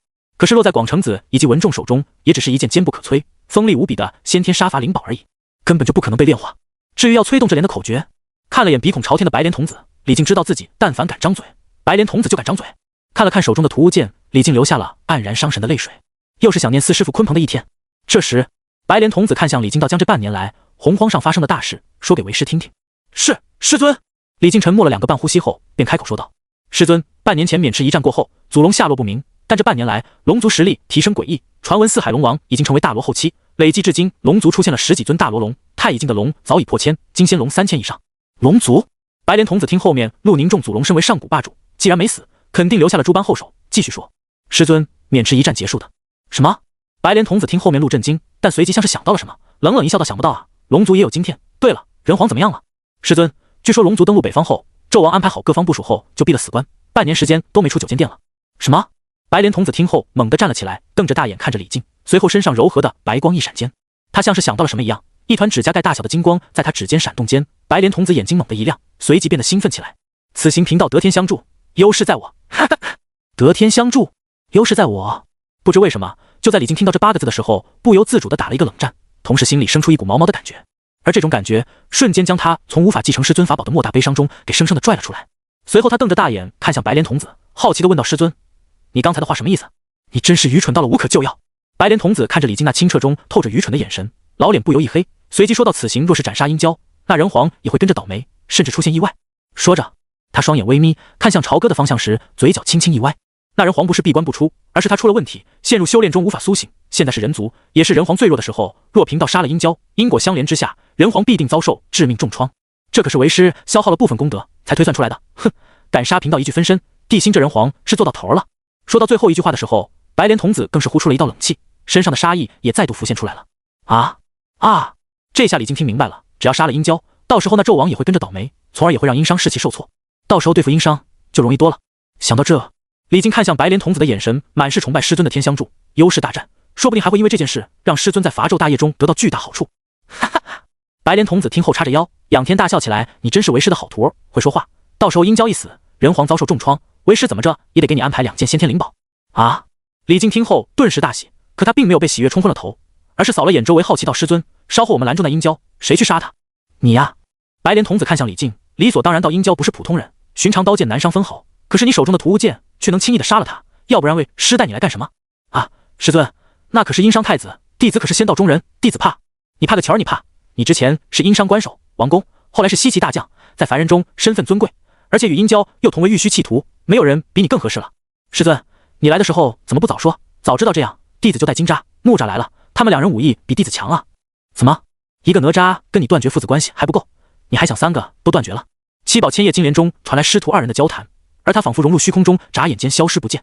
但仔细看去，却能发现空中出现了一道微弱不可察的涟漪，涟漪中还传来白莲童子不耐烦的声音：“为师让你做什么，你就做什么，再敢废话，信不信为师现在就把你送给天蓬？”啊，师尊，弟子知错了。可是殷郊带着10余万兵马，还有张桂芳等人同行，又不让你上战场，为师会用宝莲布置陷阱困住殷郊，只露出他的头，你明白了吗？弟子明白，弟子誓死完成师尊的命令。随着两人的交谈声越来越淡，空中的涟漪也随之消失不见了。与此同时，在距离此处10万里外的地方，10余万人马在快速向着潼关的方向赶去，为首的正是殷商太子殷郊。不过此时殷郊身边却多了一道上蹿下跳的身影。哪吒，二哥，南方的仗都打完这么久了，你怎么才回来？太师都等急眼了，正着急上火呢。哪吒站在风火轮上，来回围着殷郊转，嚷嚷的殷郊耳窝疼。特别是那二哥，他每次听到都想捶哪吒2拳。因为之前有些不知道的人在听到哪吒喊他二哥的时候，还以为他是帝辛的儿子，甚至有不少人都在暗中打听帝辛为什么不立长子为太子，偏偏要立他这个老二。等人们一番询问后才知道，原来哪吒的大哥是杨戬。更有不知真相者好奇，殷商什么时候多了一个杨姓的王氏？殷郊让哪吒改，哪吒说改也行，只要殷郊能打得过杨戬。而帝辛和文仲这些人也不管哪吒的胡叫，就任凭他这么明目张胆的胡闹着喊。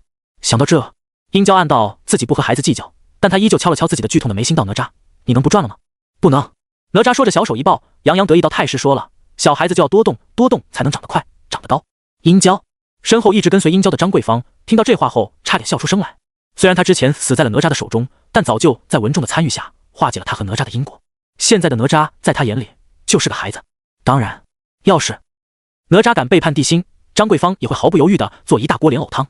二哥，现在潼关那边恶顺，崇英鸾的人都跟疯了一样，而且那里天险居多，易守难攻。太师让你们加快进程。殷郊摇摇头道：“没那么快，这半年来我们大部分时间都在打仗，因为父亲的原因，这些人身体素质虽然提升了不少，但远没有太师那边的人配合井水提升的快。”哦，哪吒似懂非懂地说道，随后又问道：“对了，二哥，人皇什么时候出关？”不知道。说到这里，殷郊感觉头更痛了，因为不久前他们都感受到地心力量的剧烈波动，但那股波动很快就沉寂了下去。可是地心却一直没出关，现在他们很担心是不是地心出现了什么意外。可现在没人能进入9间殿中查探地心到底发生了什么事情。不知是察觉到了殷郊的失落，还是感觉这里太没意思，哪吒眼珠子一转，biu的一声冲向前方的群山。二哥，我去前面打猎，给众兄弟们打打牙祭。看着飞速消失的哪吒，殷郊无奈地摇了摇头，真不明白文仲为什么要派哪吒这批孩子过来。一刻钟后，正在前行的殷郊猛地抬起头，身上杀意涌现间，突然下令道：“小心，有埋伏。”这时，前方的云雾中忽然传来一道阴阳怪气的冷嘲声：“啧，不愧是殷商太子，贫道只是露出一点点的杀意，就被你发现了，还真不简单啊！不知道杀了你，那人皇会受到什么样的重创呢？”伴随着一道阴阳怪气的声音出现，鼻孔朝天的白莲童子便出现在了殷郊的面前。当看到是白莲童子的时候，在场所有人都愣住了，就连殷郊都出现了一瞬间的失神。果然如同父亲所说，这白莲童子还会回来。殷郊说着，身上忽然涌出一股战意。此时的他虽然没有翻天印，但是广成子的震动法宝方天画戟却在他的手中。此时，殷郊兴奋地看着白莲童子，因为现在所有人都知道白莲童子的身份，自然也知道他是个宝贝了。可面对如狼似虎的殷郊众人，白莲童子非但没有丝毫紧张，反而还有一点点的兴奋。人多好啊，人多的话，自己杀了殷郊，才能更快地传遍天下，才能让人知道自己做出来的丰功伟绩。到时候对殷商的打击也将是前所未有的，也算没浪费自己用7宝千叶金莲布下的陷阱。想到这，白莲童子看向下方跃跃欲试的殷郊，直接出言挑衅到：“人族太子，贫道今天来不是为了杀这些普通人，你若不想他们遭难，有种就跟贫道来。”说着，他伸手指向殷郊，冷冷说道：“上次贫道死于人皇之手，现在贫道要取回一些利息，而贫道要的利息就是你的命，不知道你这人族太子敢不敢跟贫道过上一场？”白莲童子可不敢真的面对殷郊，毕竟对方是殷商太子，身上不但有人皇气护身，还有海量的殷商气运以及人道之力。况且现在他们身处人道笼罩之中，殷郊先天压制白莲童子，在这里跟殷郊动手，白莲童子只有死路一条，有何不敢？殷郊也不是好脾气，况且这次进攻南伯侯的地盘，他也没遇到什么高手，这就让他很难受。但就在殷郊准备出手的时候，他的身躯忽然一顿，下一秒，一块金砖忽然从远处飞来，咚的一下，重重地砸在白莲童子的后脑勺上。哎呀！白莲童子惨叫一声后，顿时感觉头晕目眩，险些一头从半空中栽下来。可他修为强横，硬生生的凭借修为稳住身形，可眼前依旧金星直冒，晕晕乎乎的，根本分不清东西南北。但身为圣人的胯下童子，白莲童子嘴上的活儿可不是一般人能比得了的。此时他正转着圈的在半空中破口大骂：“谁？哪个不知死活的，竟然偷袭贫道，给贫道滚出来！你哪只眼睛看到小爷我偷袭你了？小爷我是光明正大的砸，谁让你后脑勺上不长眼呢？”这时，哪吒忽然跳了出来，白莲童子听到声后面怒狂喜，可还不等他看清来人长相，就看到一个寒光闪闪的圈狠狠地向着自己的脑壳砸来。Doom！ 咔嚓！啊！又是一声巨响，伴随着一片血光在白莲童子的脑壳上出现，以及杀猪般的惨叫声响起时，白莲童子终于扛不住了，一头从天上栽了下来。这时，哪吒左手金砖，右手乾坤圈，直接向着白莲童子冲去，身上混天绫迅速把白莲童子给缠住的同时，大声喊道：“二哥，别上他的当！这货在不远处设下埋伏，只要二哥你去，必死无疑呀！”说着，哪吒又挥舞着金砖，狠狠地往白莲童子的后脑勺上来了一下。刚刚有点清醒的白莲童子眼一翻，差点晕死在了当场。滚！下一秒，还不等哪吒，就在小伞撑开的瞬间，哪吒好似被一股无形的力量击中，痛呼一声后，身子如同炮弹般狠狠地向着远处倒飞而去。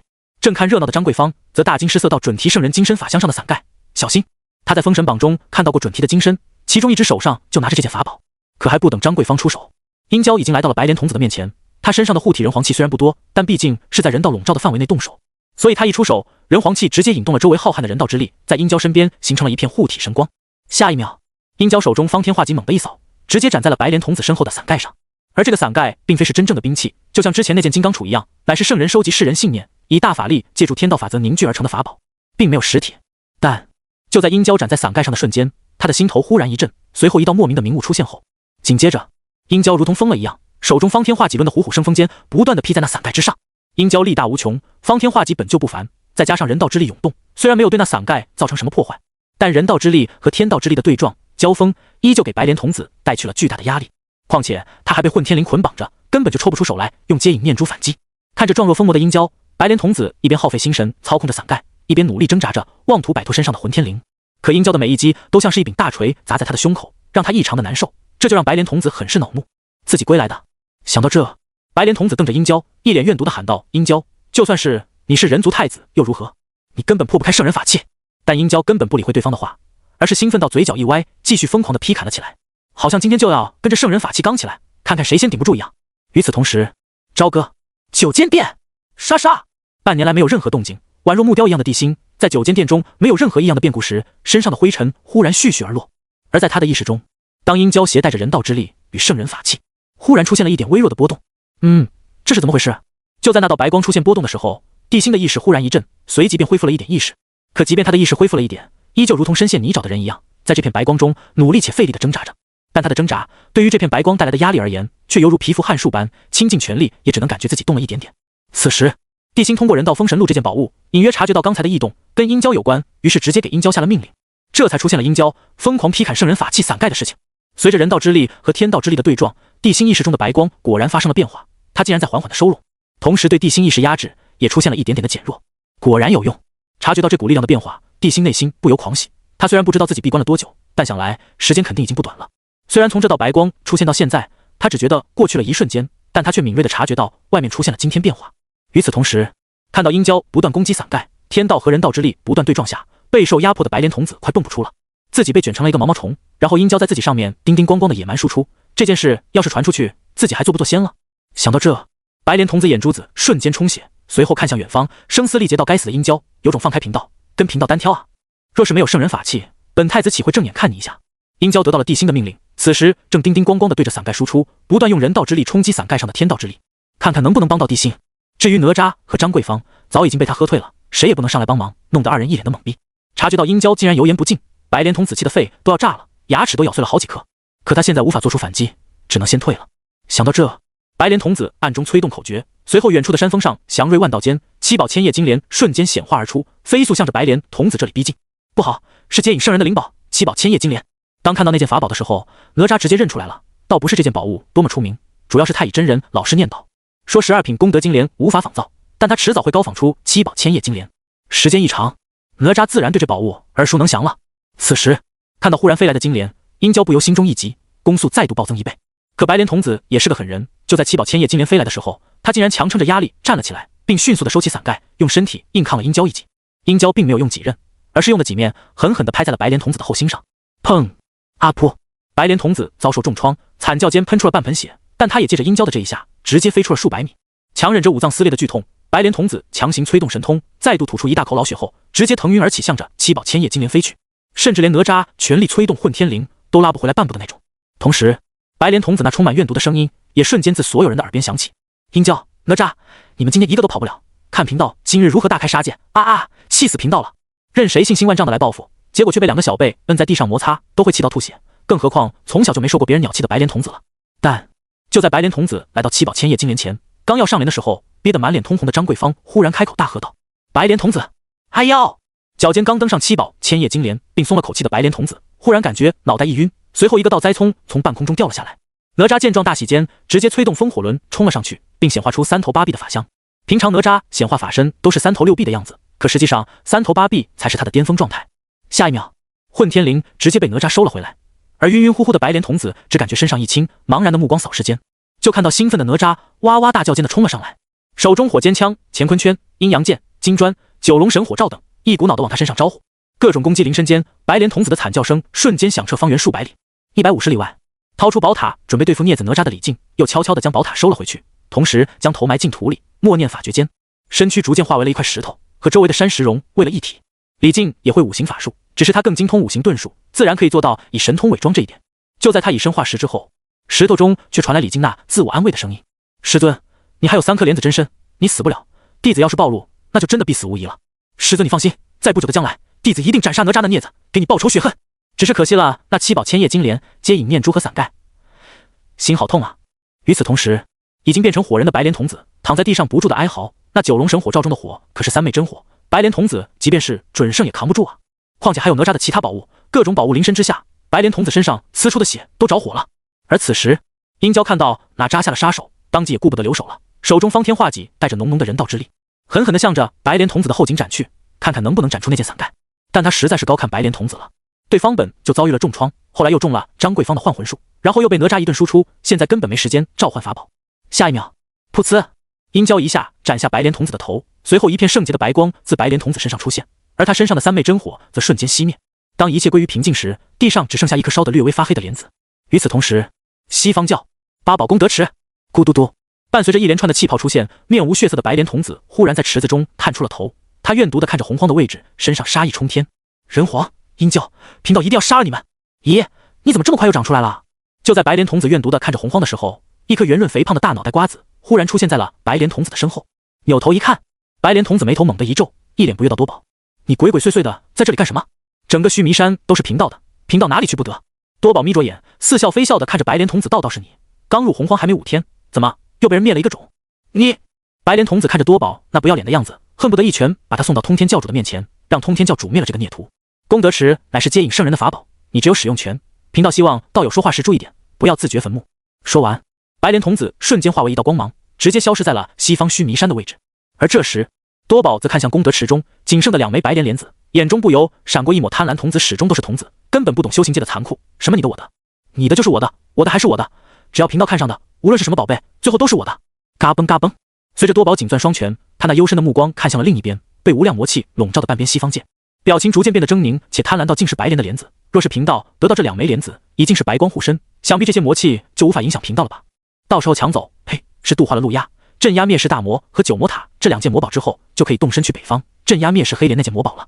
到时候贫道就是整个洪荒的恩人，我誓教注定大兴。说完，多宝并没有对功德池中的莲子下手，而是准备去找准提圣人的金身法相。毕竟现在的功德池，他确实只有使用权。想要取出功德池中的莲子，必须得到西方教其中一位教主的同意，不然即便莲子出现在他的面前，他也拿不出来。但就在他刚要动身的时候，脚步忽然一顿，随后震惊地看向了朝歌的方向，脸上顿时露出了见鬼的表情。这是人皇的气，他的气息怎么这么强？明明只是太乙，为什么远胜一般的大罗？这是怎么一回事？而刚刚冲出西方教，准备重新去找殷郊麻烦的白莲童子，也瞬间僵在了半空，瞪着大眼看着朝歌的方向，苍白如纸的脸上突然浮现出了歇斯底里的疯狂和愤怒。半晌后，一道怨毒的声音忽然响彻整个西方教：“人皇、殷郊、哪吒，贫道与你们不死不休！”混沌！紫霄宫剧烈震动间，红军愁眉不展地看向洪荒，就连远处的通天此时也一语不发地看着洪荒。宫外，一众圣人更是大气都不敢喘一声，目光齐齐落在了朝歌的位置。虽然因为人道之力的笼罩，他们无法看清洪荒上发生的事情，但是当那股气息爆发的一瞬间，他们还是察觉到了那股熟悉却又陌生的气息。火云洞内，三皇齐齐站在门口，眉头紧锁间，脸上还带着浓浓的不甘以及深深的绝望。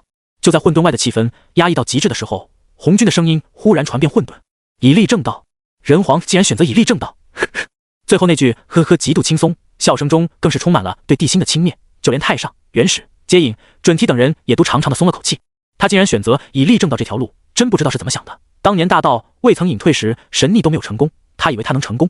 在那个灵气充足、资源丰盈的时代，神逆、祖龙都失败了，人皇竟然选择了一条不可能成功的道路，真是可笑。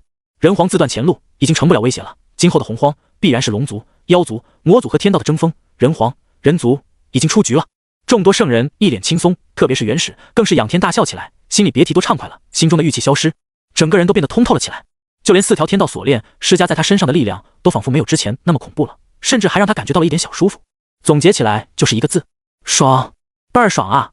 他们是爽了，可是三皇和通天却不爽了，特别是三皇，此时急得额头都冒汗了。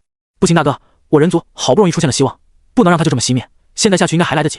轩辕说完就要冲出火云洞，可惜却被伏羲一巴掌摁住了。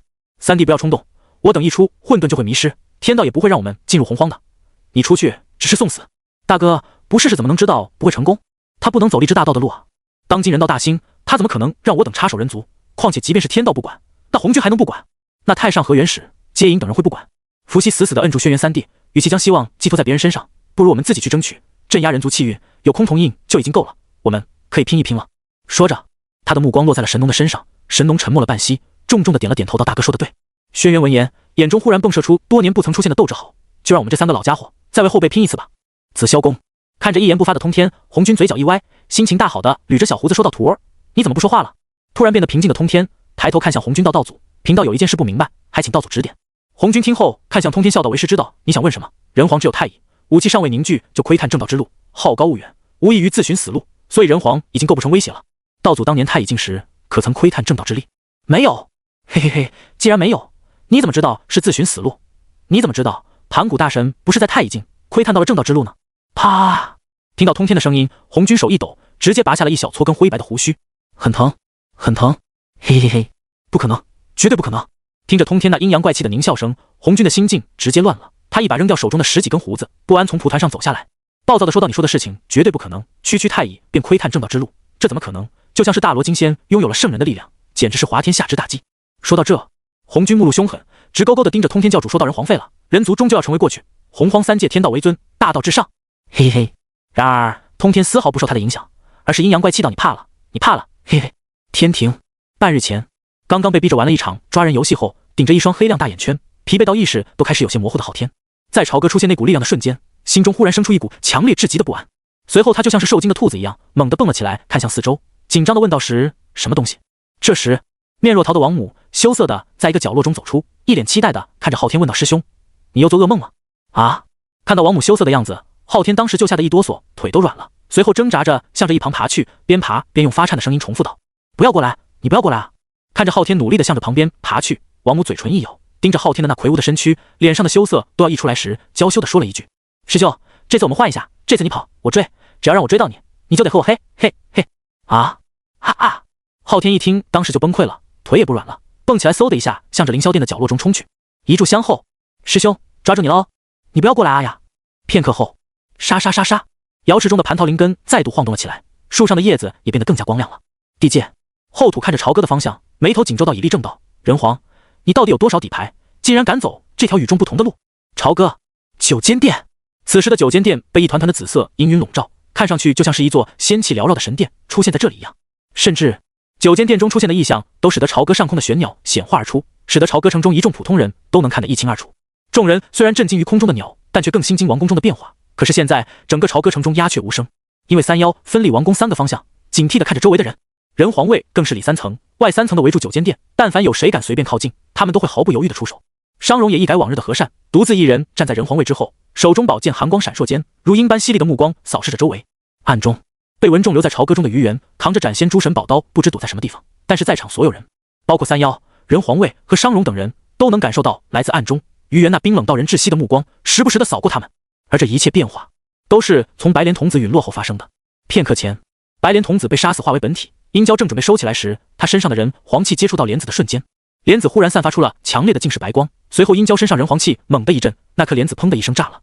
之后更为璀璨的净世白光出现后，竟然被天地间那浩瀚的人道之力给吸收了，而那团净世白光竟然出现在了地心的意识中，随后占据地心整个意识，且收敛了一半，隐约间可以看到浮影的光芒突然加速收缩了起来，眨眼间变成了一道极度璀璨刺眼的斧芒。下一秒，那道斧芒丢的一声钻进了地心的意识中，虽然这本就是地心的意识，但处于意识中的他依旧看到那道斧芒冲着自己而来，然后钻进了他的眉心。紧接着砰的一声巨响出现后，地心的意识瞬间归位。可还不等他彻底苏醒，一股如同火山突然爆发般恐怖、狂暴的力量凭空在他体内出现，盘古精血的力量。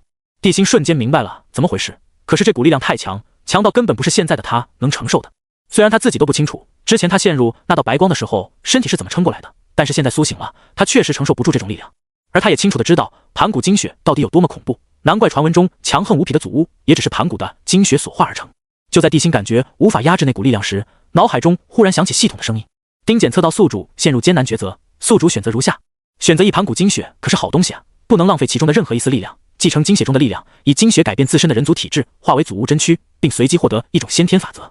选择二姑乃人皇，岂可化身为巫？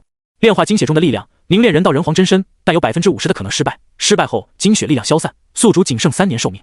看到这两个选择，地心没有丝毫犹豫地选择了2。下一秒，轰！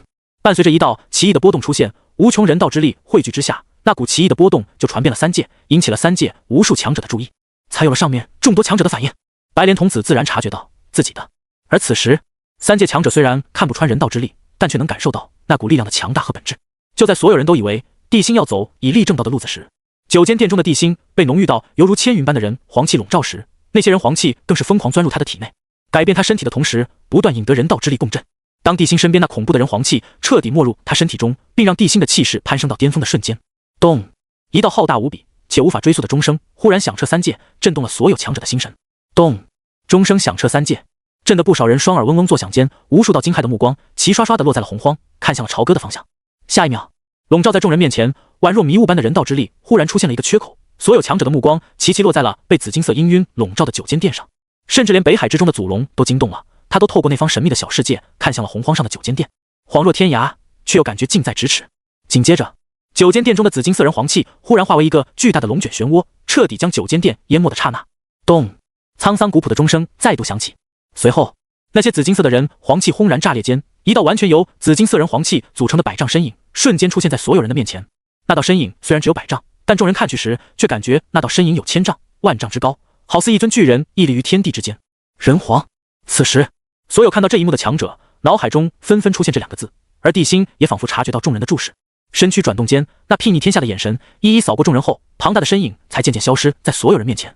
下一秒，之前被无量人皇气笼罩的9间殿再度出现在众人面前，只是原本是木质的9间殿，此时却蒙上了点点紫金色，而大殿前牌匾上的9间殿3个字，不知何时变成了人皇殿3个字，并变成了代表人皇气一般的紫金色。人皇真的奠定了正道根基，还设立了人道道场，这怎么可能？他才太一惊啊！没什么不可能的，人皇毕竟是人道之主，自身有些神意也是应该的，不就是奠定了正道根基吗？反正他也成功不了。不知道这人皇做什么春秋大梦呢？竟然还想以立正道，简直笑死个人！人族已经不足为虑了，哈哈哈！就在红军等圣人乃至祖龙、蔡坤和陆压在感受到这股气息后，纷纷发出不屑的嘲笑。虽然人皇奠定了正道根基，但在他们眼里，那也只是一个笑话。至于人皇殿，就更好理解了。每个人都有自己的道场，对于殷商而言，人皇殿就是天下的权力中心；但是对于3界修士而言，那里就是人皇的道场。对于地心的迫不及待，众人只是轻蔑一笑，更不将地心放在眼里了。寻常人正道都是小心翼翼，3句顶后接触法则，谨慎再谨慎地奠定自己的道，哪里像人皇这么简单粗暴的？就连红军、祖龙乃至变异的陆压，在神逆和罗侯残存的记忆中都没有听说过太乙境就奠基的存在，好高骛远，可是修行界的大忌。想到这，祖龙、蔡坤、鲲鹏、变异的陆压更是如此，甚至他们都将现在的人族视为今后自己争霸洪荒、对付其他几大势力的炮灰了。但默人知道的是，刚刚封死火云洞，准备再去拼一把的3皇，此时却眼神怪异地看向彼此。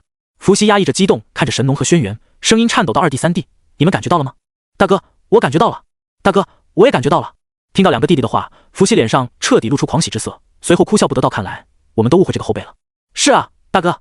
”X2，伏羲看着自己的双手上忽然浮现出来的紫金色人皇气，兴奋地说道：“这么一来，我们成功的可能性更大了。”此话一出，3皇全都面露兴奋，之前的颓废和对地心恼怒，顷刻间化为振奋。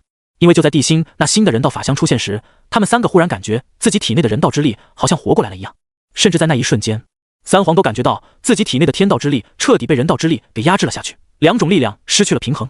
当年3皇正道本来应该正道人道圣人，并唤醒人道，可天道红军怎么可能允许人道苏醒？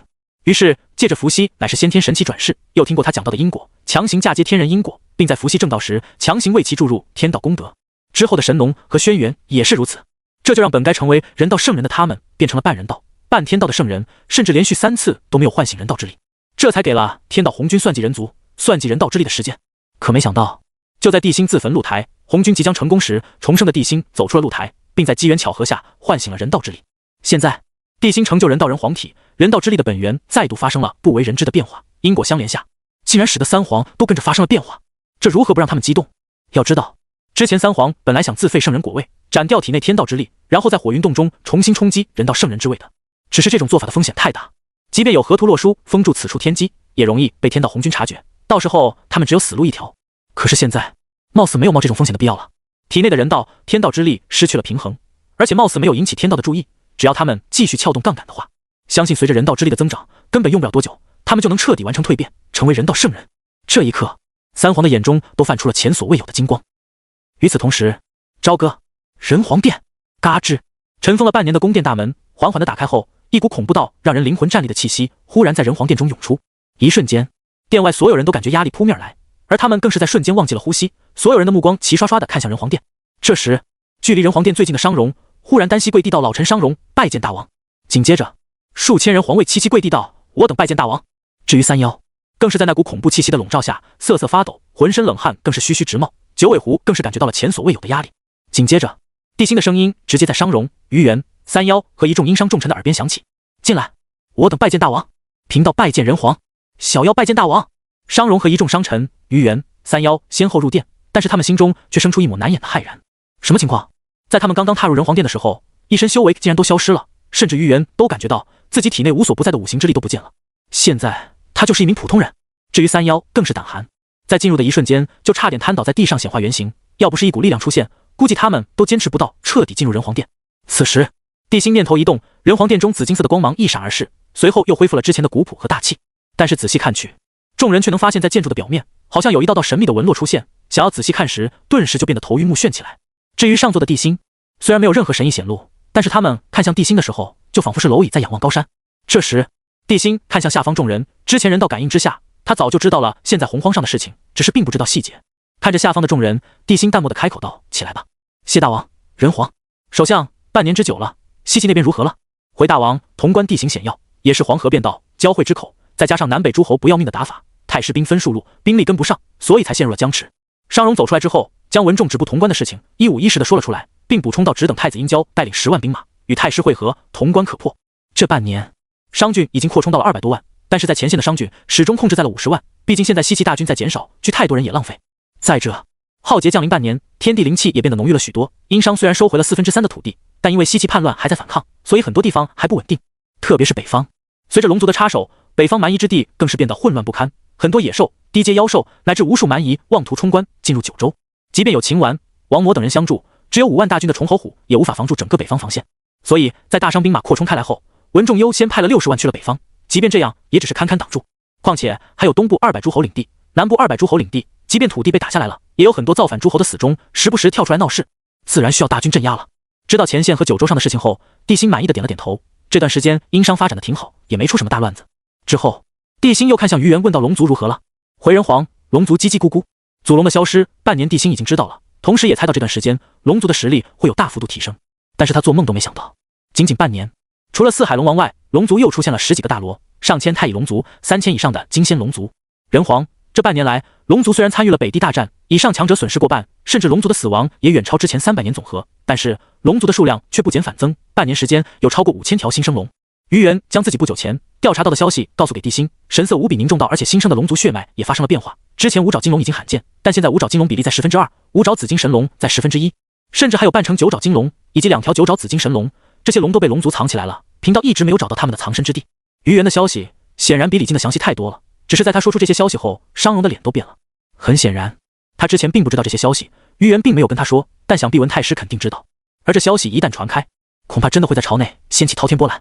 听到这，地心沉默了2息半后，霸气地开口道：“祖龙在北海，具体在哪儿，孤并没有锁定他，而龙族的一切变故都与祖龙有关。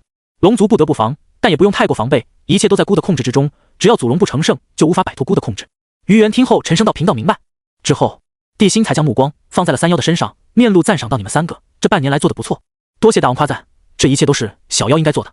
要说三妖，也不知道是真的回心转意了，还是因为体会到了被重视的快乐，短短半年的时间，就在朝歌驿附近的很多大地方都有了自己的产业。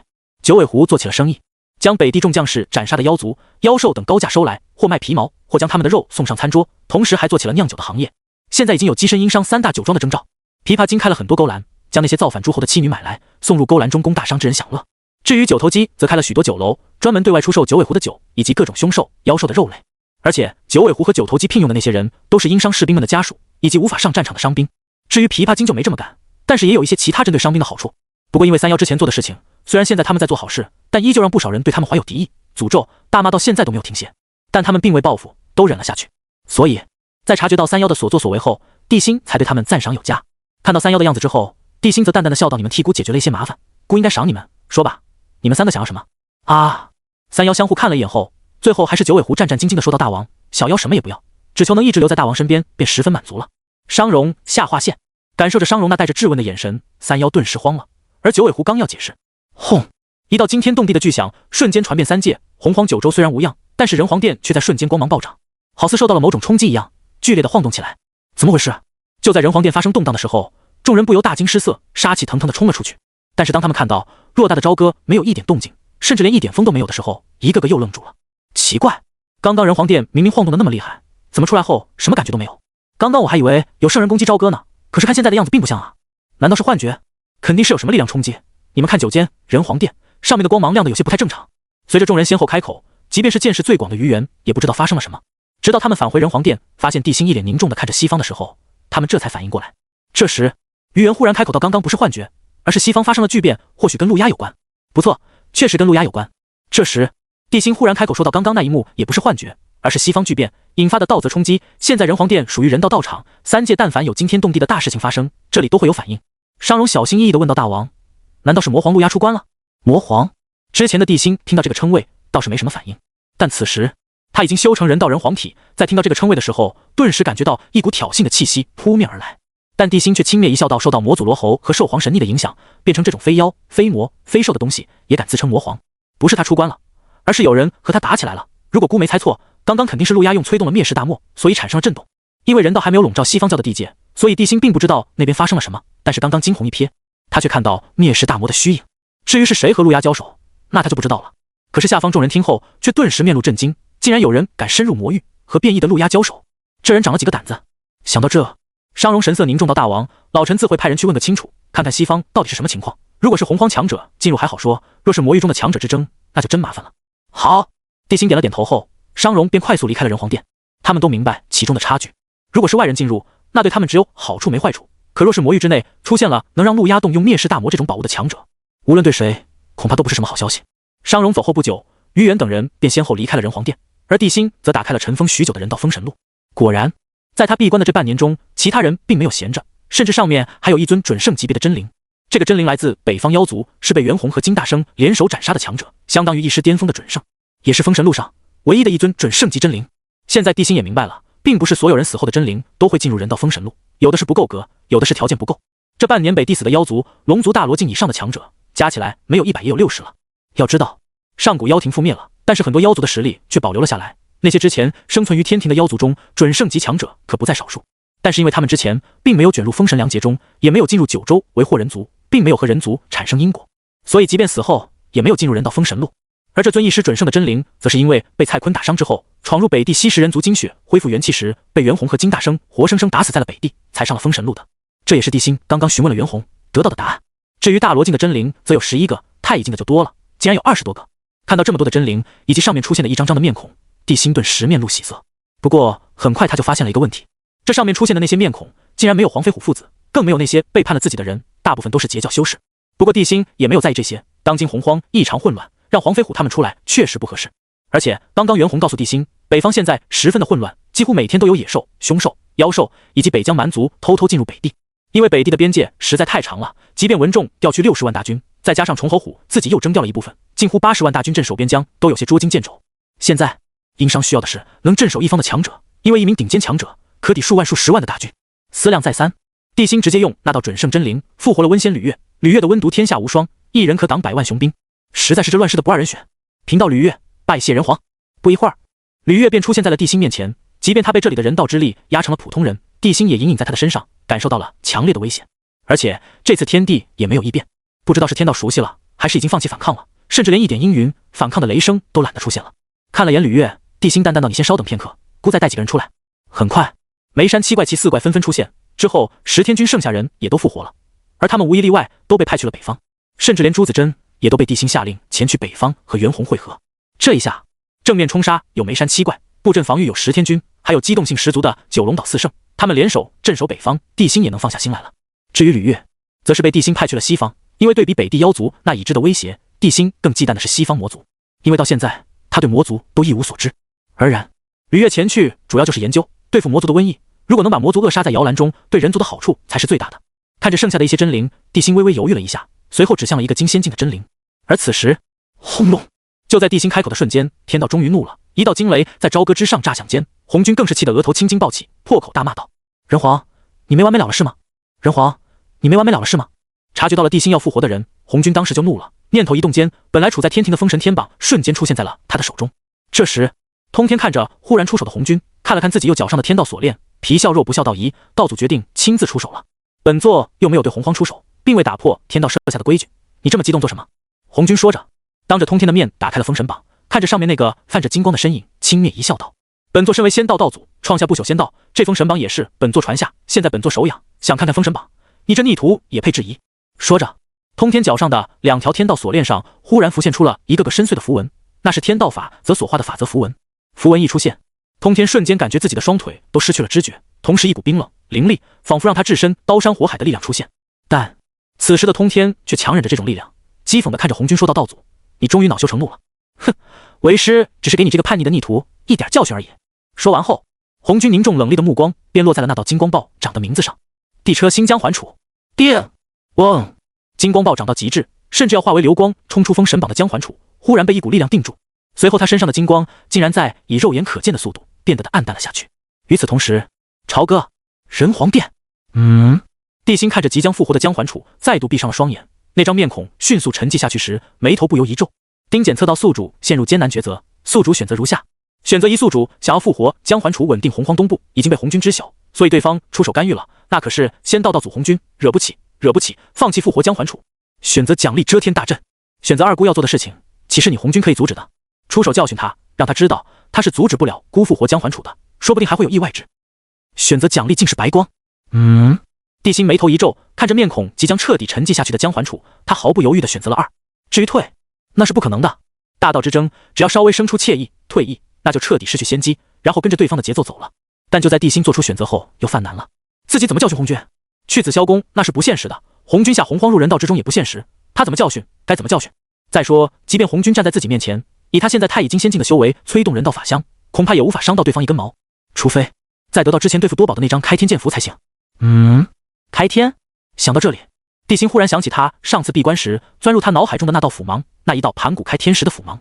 但可惜地心实力有限，那完整的一符他并没有看清，只看清了大约1/3以上，不到半招而已。想到这，地心眼中一亮，若是自己能借用那道力量，即便只能激发出一点点，或许都能伤到红军。就在他刚刚生出这个念头的瞬间，面前的人道封神路上姜环杵即将消失的面孔前，忽然出现了一道盘坐在蒲团上正在端详着什么的身影。下一秒，地心直接以意念冲击识海中的那道光芒，光芒微微一闪间，地心潜意识地拔出人皇剑，狠狠地向着面前那道盘坐在蒲团上的身影斩去。本来他想斩向红军的脖子呢，可一股强烈的不安出现，让他下意识地斩向红军的双手手腕。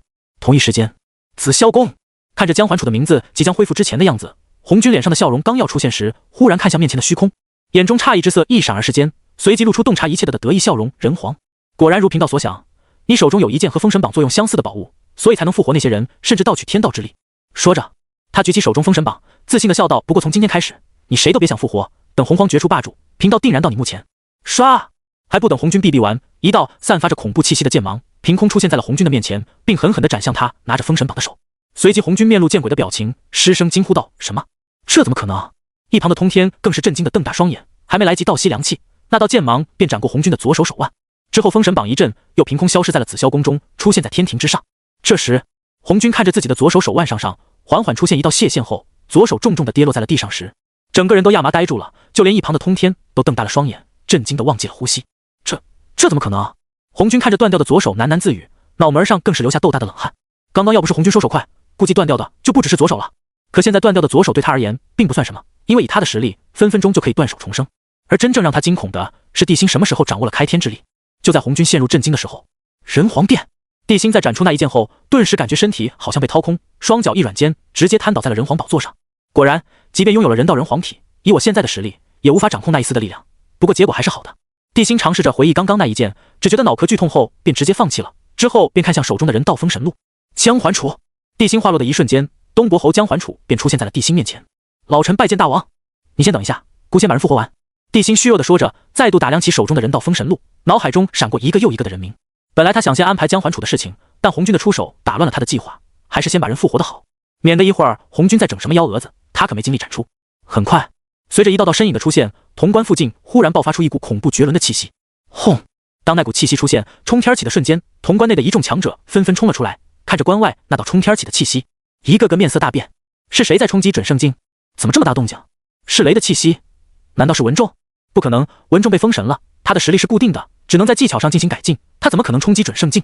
但是这股雷电的气息却做不得假，就是文仲，他竟然真的在冲击准圣境。随着南极仙翁等人开口，西岐所有人齐齐倒吸了一口凉气。之前只是大罗巅峰境的文仲，仰仗诛仙四剑都能拖住手持数件圣人法宝的南极仙翁，至于毗卢仙这种废柴，更是能压着打。一旦文仲真的突破准圣境，先不管他能不能掌握法则，掌握的法则有多强，单配上诛仙四剑，众人实在不敢想象他会强到什么地步。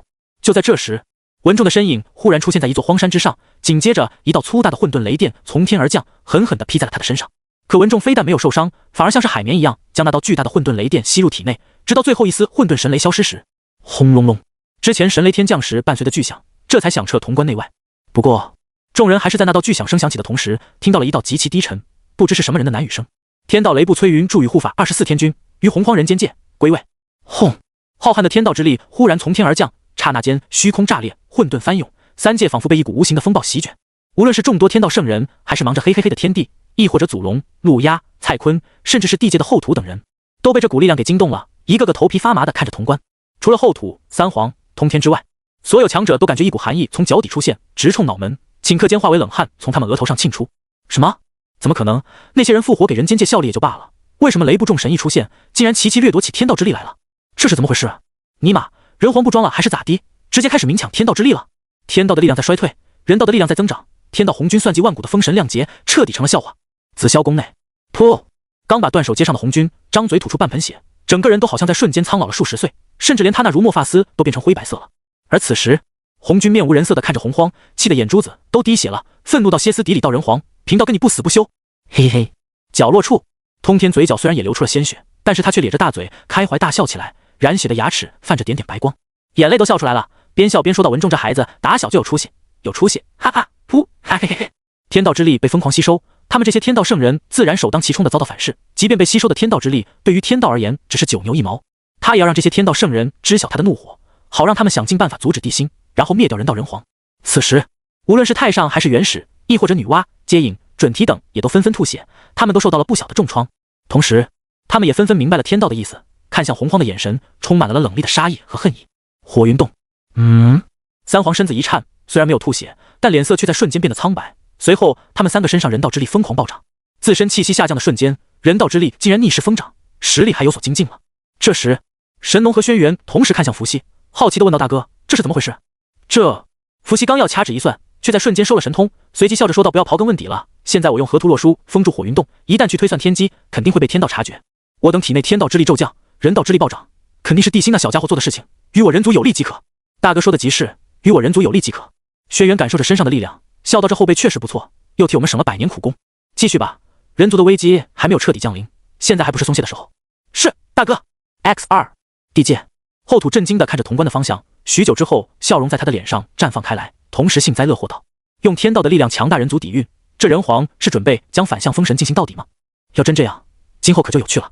只是可惜，人皇奠定道基，选择哪条路不好，竟然要选择以力正道，不成圣，终究只是蝼蚁。等红军他们可以出手的时候，你还如何抵挡？”说着，后土脸上的笑容又消失了，同时一脸的无奈之色。讲真，他不想争什么大道，他只想安安稳稳地守着他的地界，庇佑自己的巫族，让他们一代代的繁衍下去就好。争霸从来都是哥哥们的事情，不是他的理念目标。但在后土沉寂前，他还是无奈地叹了口气：“若人皇撑不住，本宫只好出手一争了。父神的世界可不能落在红军手中。”洪荒，此时的陆压、蔡坤乃至多宝、阿弥陀佛等人已经彻底无语了，而祖龙却陷入了暴走中。干，人皇，你就不能安稳一段时间吗？3天2头的搞事，让本座如何静心修炼？祖龙本以为在自己上古开辟的小世界中足以屏蔽3界所有的动静，哪知道人皇醒来，3天2头的打搅他，想想就来气。气到冒火的祖龙只好开启了小世界内的另一方大阵，用来屏蔽3界所有动静，保证自己能静心修炼。同时，在他开启大阵时，一道咬牙切齿的诅咒声响起：人皇，等本座重回巅峰，一定把你做成一面鼓，把你的真灵囚禁在大鼓中，劈为面，鼓为锤，一天 J 你800回。声音还在回荡中，而祖龙已经封死了小世界。有这个阵法在，他相信3界中无人可以再打扰到他了，除非有人把洪荒炸了。潼关，看着前方那道贯穿天地的恐怖雷光，南极仙翁他们人都骂了：有没有搞错啊？区区雷部众神而已，要吸收多少天道之力啊？文仲他就不怕被这股力量撑爆？天蓬酸溜溜地说道：这股力量很让他眼馋，要是他有这种力量的话，别说2师准圣了，3师也敢拼一拼。最不济也得超越2师准圣，踏入多宝那种教主级的准圣行列。但是他看文仲吸收了这么多天道力量，竟然还是准圣，甚至都没有踏入1师准圣中，这不扯淡吗？只是他们都不知道，现在看似是文仲在吞噬这股天道之力，实际上还有雷部24天君一同吸收这股力量。之所以文仲实力提升的慢，完全是因为他将力量平分给了其他天君，这才导致自己实力提升有限。但是雷部24天君的存在对他也有巨大的帮助和加成，所以总体算来也不亏。在别人没看到的地方，雷部24天君的实力也在飞速暴涨。虽然他们暂时无法踏入准圣，但是随着时间的推移，先后都踏入大罗境了。随着最后一个也是最弱的彩云仙子踏入大罗之后，文仲身上的气势轰然暴涨。那一瞬间，从天而降的天道之力凭空暴涨数倍，同时又有一道混沌神雷从天而降，直接落在了文仲的身上。文仲身上的气息轰然暴涨。下一秒，轰！一道惊天动地的巨响忽然出现，随后一股恐怖的气息以文仲为中心，迅速向着四面八方席卷而去。乍眼看去，就像是一个重物落在满是灰烬的土堆中卷起的尘埃的一样。但是在这股狂浪般的力量之中，却夹杂着一道道充满毁灭气息的雷电，仿佛雷暴一般向着四周席卷而去。见状，南极仙翁顿时变得暴跳如雷，破口大骂道：卧槽，文仲这个狗贼，防御防御！嗡！诸天庆云出现在他身边的刹那，南极仙翁直接催动盘古幡，狠狠地迎向面前席卷而来的雷暴。同时其他人也都手段尽出，齐齐挡向面前席卷而来的雷暴。或许是天道感觉自己的力量被人族强抢丢了面子，又或者是红军想给人族一个警告。就在众人出手的瞬间，一股浩瀚的天道之力忽然从天而降，协助他们催动手中宝物。特别是南极仙翁手中的盘古幡，周围地、火、风、水变得异常混乱，随后一股极其恐怖的混沌之力狠狠地轰向前方的雷暴。轰！两方力量相遇的瞬间，整个潼关猛地一震，随后一股可怕的力量再度爆发，刹那间引动天地间交织在一起的天地人三道之力。这一刻，3界中所有修为在大罗之上的强者全都感受到了那股力量的激荡，无数道目光再度看向潼关。北海刚刚静下心来，且刚要继续蜕变的祖龙忽然睁开血红的双眸，无穷怒火在胸腔中燃起的一瞬间，他身上的龙鳞都被气得倒竖了起来。弟，都没完了是吗？等本座出去，一定把你们的脑袋全都拧下来，全都做成鼓槌。就在祖龙暴跳如雷的时候，3界中所有强者的目光齐齐看向潼关外那个不知何时被夷平的山峰，甚至连地心都带着一丢丢的紧张，但更多的是欣慰。这时姬发忽然露出头，看向那片尘土飞扬的区域，紧张又好奇地问道：那文仲死了吗？武王，刚刚天道都降下了意志，那文仲还能逆天不成？他肯定死了，还是死无全尸的那种。一旁的姜子牙为了表示自己的存在，赶忙凑上去说道：自从打神鞭折断，封神榜丢失，他在西岐的地位是一天不如一天，要是再不展露一下自己的存在感，说不得他这个西岐丞相武王相父估计就要做到头了。可惜姬发对姜子牙失望至极，甚至都不想听到他的声音。要不是他之前一直的天香柱优势在我，忽悠的他一次次冲锋，姬发相信西岐不会落到现在的地步。对，西岐落到现在的地步都是因为姜子牙。可就在姜子牙准备继续展示存在感的时候，潼关外笼罩天地间的无尽尘埃迅速随风消散，而南极仙翁等人则全部一脸的凝重，甚至是面露骇然。看到他们的样子后，姜子牙心里咯噔一跳，随后小心翼翼地问道：师兄，你们什么表情？难道刚刚人皇出手保下了文仲？哈哈哈，就这点能耐根本不值得大王出手。南极仙翁，你的实力退步了呀。姜子牙话音刚落，前方无尽尘埃中便传来了一道张狂的大笑声，随后霹雳如挂，惊雷阵阵间，一股纯粹且强大的雷电气息忽然在潼关外出现，天地间尚未散开的尘埃更是在顷刻间被那股力量压制了下去。同时一道魁梧的身影迅速出现在所有人的面前。文仲？怎么可能？姜子牙看到对方之后，仿佛大白天见到了鬼，瞬炸毛了。面色苍白的他直接将包括姬发在内的众人护在身前，指着文仲结结巴巴道：你怎么可能没死啊？刚刚那可是天道意志。哼，老夫懒得跟你们这群叛徒解释，3日之后老夫将率军进攻潼关，还望你们做好准备。说完，伴随着刺啦一声，文仲直接化身雷光消失不见。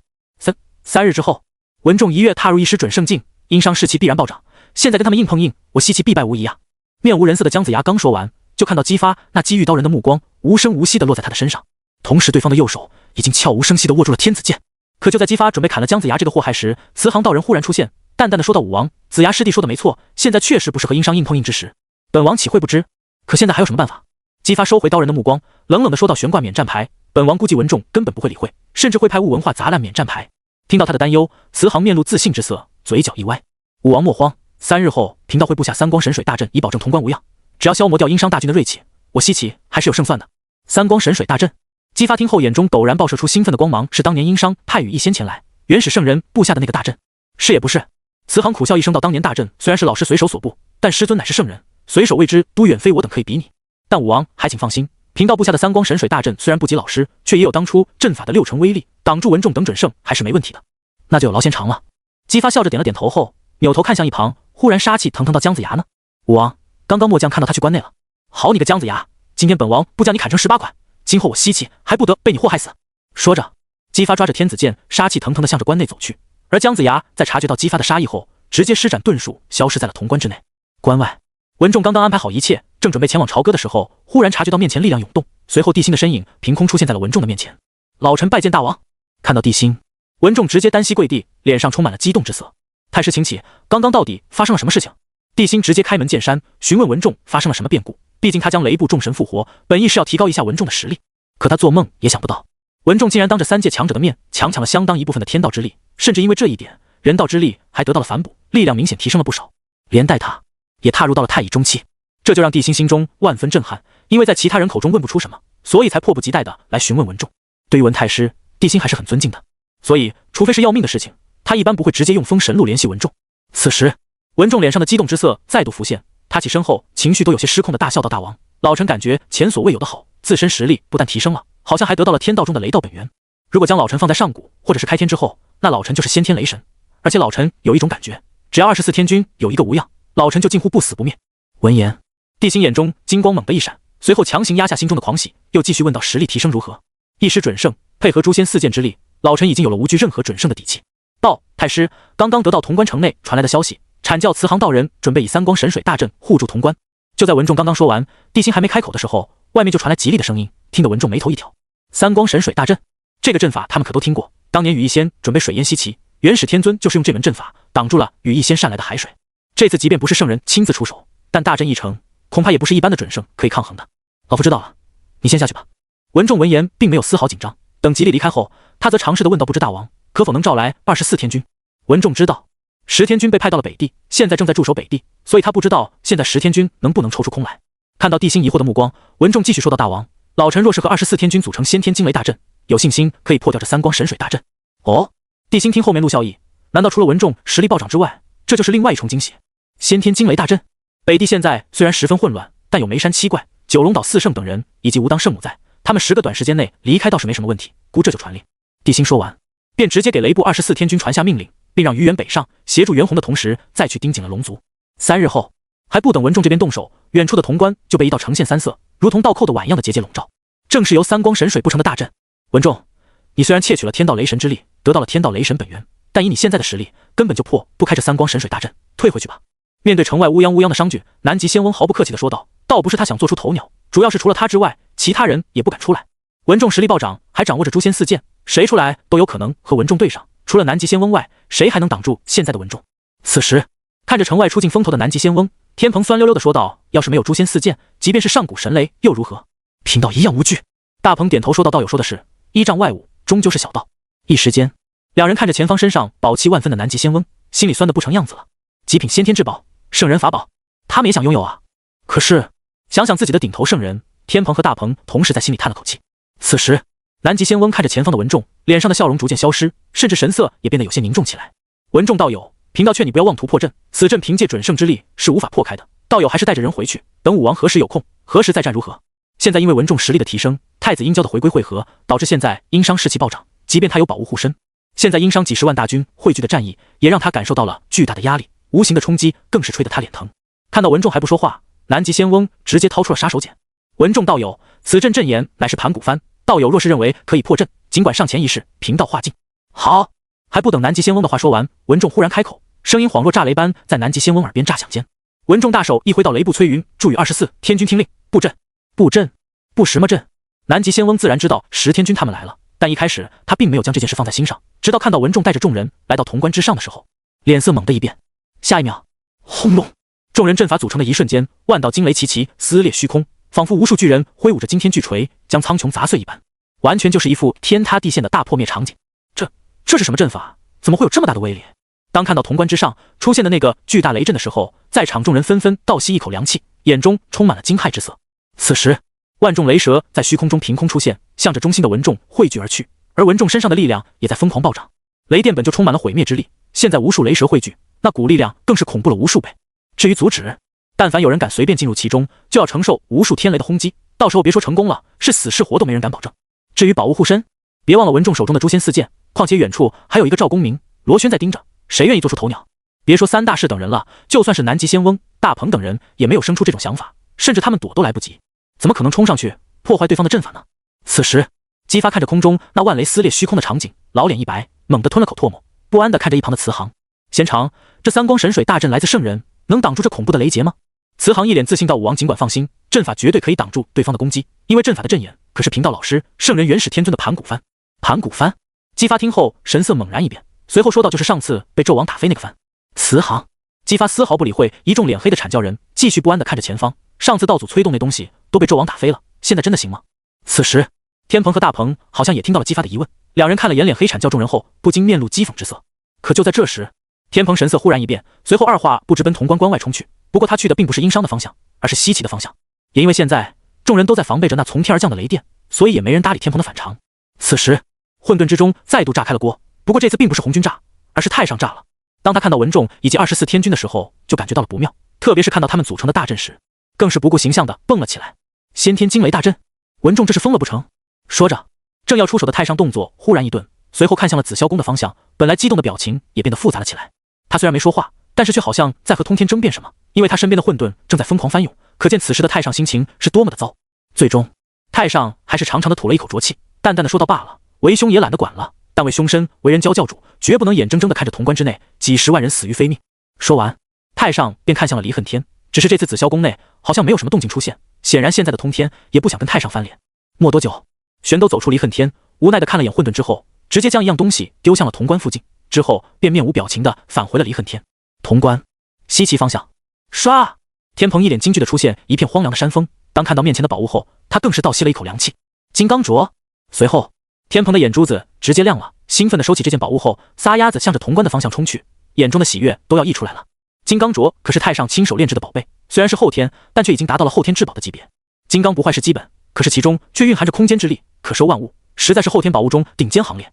而老君赐下了金刚镯，也是为了让他在三光神水大阵破掉之后，将文仲的攻击收入金刚镯，打入天外虚空中。别人不知道，太上可清楚得很，文仲这一击到底代表了什么？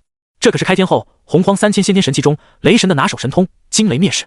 当年红军以仙道之首的身份带着3000神旗和魔祖大战时，雷神用这招灭了不知道多少魔道巨擘，甚至连不周山都被打下去一块。现在天地早已大变，这一招的威力或许远不如之前，但是要夷平潼关，覆灭关内所有金仙境以下的人却没太大问题。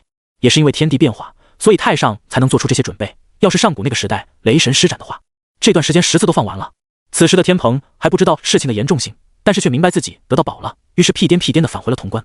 刚回去，他就听到慈航在吹牛逼：武王，贫道对三光神水大阵有着十足的信心，贫道可以向武王保证，圣人之下无人可以。雷落，轰隆！就在慈航的话说到一半，已经蓄力完成的文仲忽然大喝一声，随后惊雷乍现，潼关之上的苍穹如同被打碎的玻璃一样，寸寸崩碎。同时，一道漆黑的空间裂缝在虚空中出现，蔓延，给人一种十足的割裂感。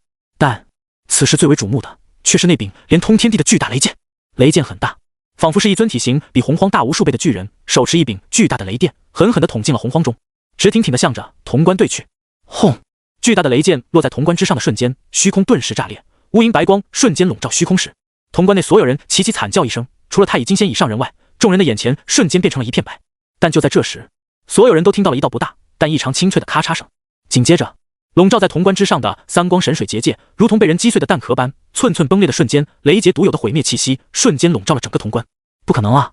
此时，无比惊惧的慈航刚要开口时，忽然张嘴喷出半盆血，随后整个人都被喷血的反作用力冲下了城墙。这时，整个潼关都陷入了慌乱中，特别是之前还信心万丈的南极仙翁，见状更是大惊失色。文仲，你疯了不成？关内可是有数十万的人，难道你准备灭掉所有人吗？说着，南极仙翁忽然冲向潼关，想催动盘古幡挡住这股力量。赵公明也没有阻拦，而是紧张地看着文仲。他不相信文仲真的肯下这种毒手，让数十万西岐大军死于非命。这时，炸雷响彻的虚空间，一道声音忽然传入南极仙翁以及潼关众人的耳中：一群乱臣贼子，死不足惜，今日灭了你们，正好可以一举踏平西岐。一群乱臣贼子。在听到文仲的话后，南极仙翁脸色陡然一变，一股强烈的不安瞬间从他的心头涌出。糟了，这文仲死过一次，上过封神榜，已经察觉到了天道算计，现在已经不像之前那般好骗了。南极仙翁脑海中浮现这个想法的瞬间，竟然如电般冲进了潼关之中。倒不是他的速度要比雷震快，而是因为此时大鹏、毗卢仙、文殊、普贤等人齐齐出手，欲要阻挡那柄通天雷剑。可惜他们的力量在雷剑面前弱得一塌糊涂，根本就无法阻挡惊天雷剑，但好歹也拦住了一两个呼吸。此时，南极仙翁已经来到了城中央，一把抓起盘古幡时，他忽然愣住了，不知道自己到底该不该出手。出手的话，盘古幡虽然是极品先天至宝，但实际上是攻击类的，即便他拦住雷电，这潼关差不多也要废了。不出手的话，等到雷电降下来之后，整个潼关还是会消失。一时间，南极仙翁急得脑门上直冒汗，整个人都陷入不知该如何是好的地步中。就在这时，他忽然看到了姜子牙，随即大声喊道：子牙，要撑不住了，快带武王离开。好赖师兄！姜子牙说话的瞬间来到了姬发的面前，看着还在催动天子真龙气与雷剑相互抗衡的姬发，姜子牙一脸焦急道：武王，留得青山在，不怕没柴烧，挡不住了，先撤吧。操！姬发脸色一黑，恨恨地怒骂了一声之后，直接收起自身天子真龙气，由姜子牙带着飞也似的向着城外冲去。这让鄂顺、重阴鸾看到后，气得后槽牙都咬碎了，破口大骂间，飞也似的向着城外冲去。当然，姬发那些异父异母的亲兄弟们此时也都纷纷破口大骂，但是在他们想跑的时候，却发现已经来不及了。不是他们跑不了，而是整个潼关都乱套了。不知是因为众人的心境变化，还是因为姬发的跑路导致对抗雷剑的力量失衡。先是慈航、大鹏等一众无所不能的仙长们，一个个大口吐血瘫倒在地。再是南极仙翁挥舞着盘古幡，一下将雷剑打碎了一截，破灭的雷剑如同暴雨离针一样，向着四面八方击射而去。之前潼关那众人还能防备时不时从天而降的雷电，现在压根就没法防御了。仅仅这一下，天兵和士兵就死了5000以上，至于西岐的几十万兵马，更是不知道有多少人被雷劈成了渣渣。见此情景，天蓬当时就破口大骂起来：曹，南极仙翁你特么不行救下来，别浪费贫道手下的命。说着，暴怒的天蓬直接原地旋转720度，手中上宝庆金耙狠狠地甩出时，直接砸向了前方的南极仙翁。天蓬，你疯了不成？南极仙翁破口大骂间，直接收回了盘古幡，顶着诸天庆云冲向了一旁，并恼羞成怒地怒骂道：天蓬，有种你拦住这把雷剑，你个成事不足败事有余的完蛋！嗡！就在南极仙翁话落的瞬间，天蓬直接甩出金刚镯，随后金刚镯在飞速旋转间，宛若化成一个连接其他世界的黑洞，无尽雷电疯狂地涌入金刚镯中，竟然再也无法落下分毫。看到这一幕后，混乱的潼关之内迅速恢复了平静。鄂顺、重阴鸾等诸侯带着众人，一脸劫后余生地看着天空，提着的心放下去的瞬间，他们本来苍白且满是绝望的脸上，金刚镯。此时，南极仙翁看到之后，老脸一黑：天蓬，既然金刚镯在你手中，你为什么不早点用出来？你是想看诸位道友的笑话吗？随着他的话落，大鹏、慈航等人愤怒的目光齐刷刷地落在了天蓬的身上，连带他身后毛都没少一根的卷帘也跟着吸引了一波仇视。这时，天蓬看着天上的雷剑缓缓地没入金刚镯，而金刚镯并没有被雷剑摧毁之后，这才长长地松了一口气。随后嘴角一歪，神色轻蔑地说道：南极仙翁，贫道这是给你表现的机会，你自己抓不住，竟然还怨贫道，你真是越活越回去了，小小雷劫都挡不住，这么多年你实力长没长？有没有认真修炼？同样都是圣人宝物，贫道这还是后天都可以轻易地破掉他的攻击，你手握2件先天至宝，1件先天异宝，都挡不住文仲，你还有脸说贫道？卧槽！南极仙翁听后怒火直冲脑门，随即便感觉一阵头晕目眩。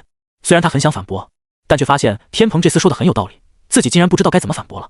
看到南极仙翁脑门都气红了，天蓬更是得寸进尺道：果然，白莲童子说的很对，圣人宝物在你手中就是一根烧火棍。噗！终于，脆弱的南极仙翁实在受不了天蓬的嘲讽，张嘴喷出了半盆血，充血的脑门更是变得苍白如纸。好！就在惨叫其他人怒视天蓬的时候，一道声音忽然响起，随后众人就看到去而复返的姬发大步向着天蓬走来，边走边夸赞道：天蓬大元帅不愧是天庭上的元帅，果然不凡，本王深感天蓬元帅说的有理。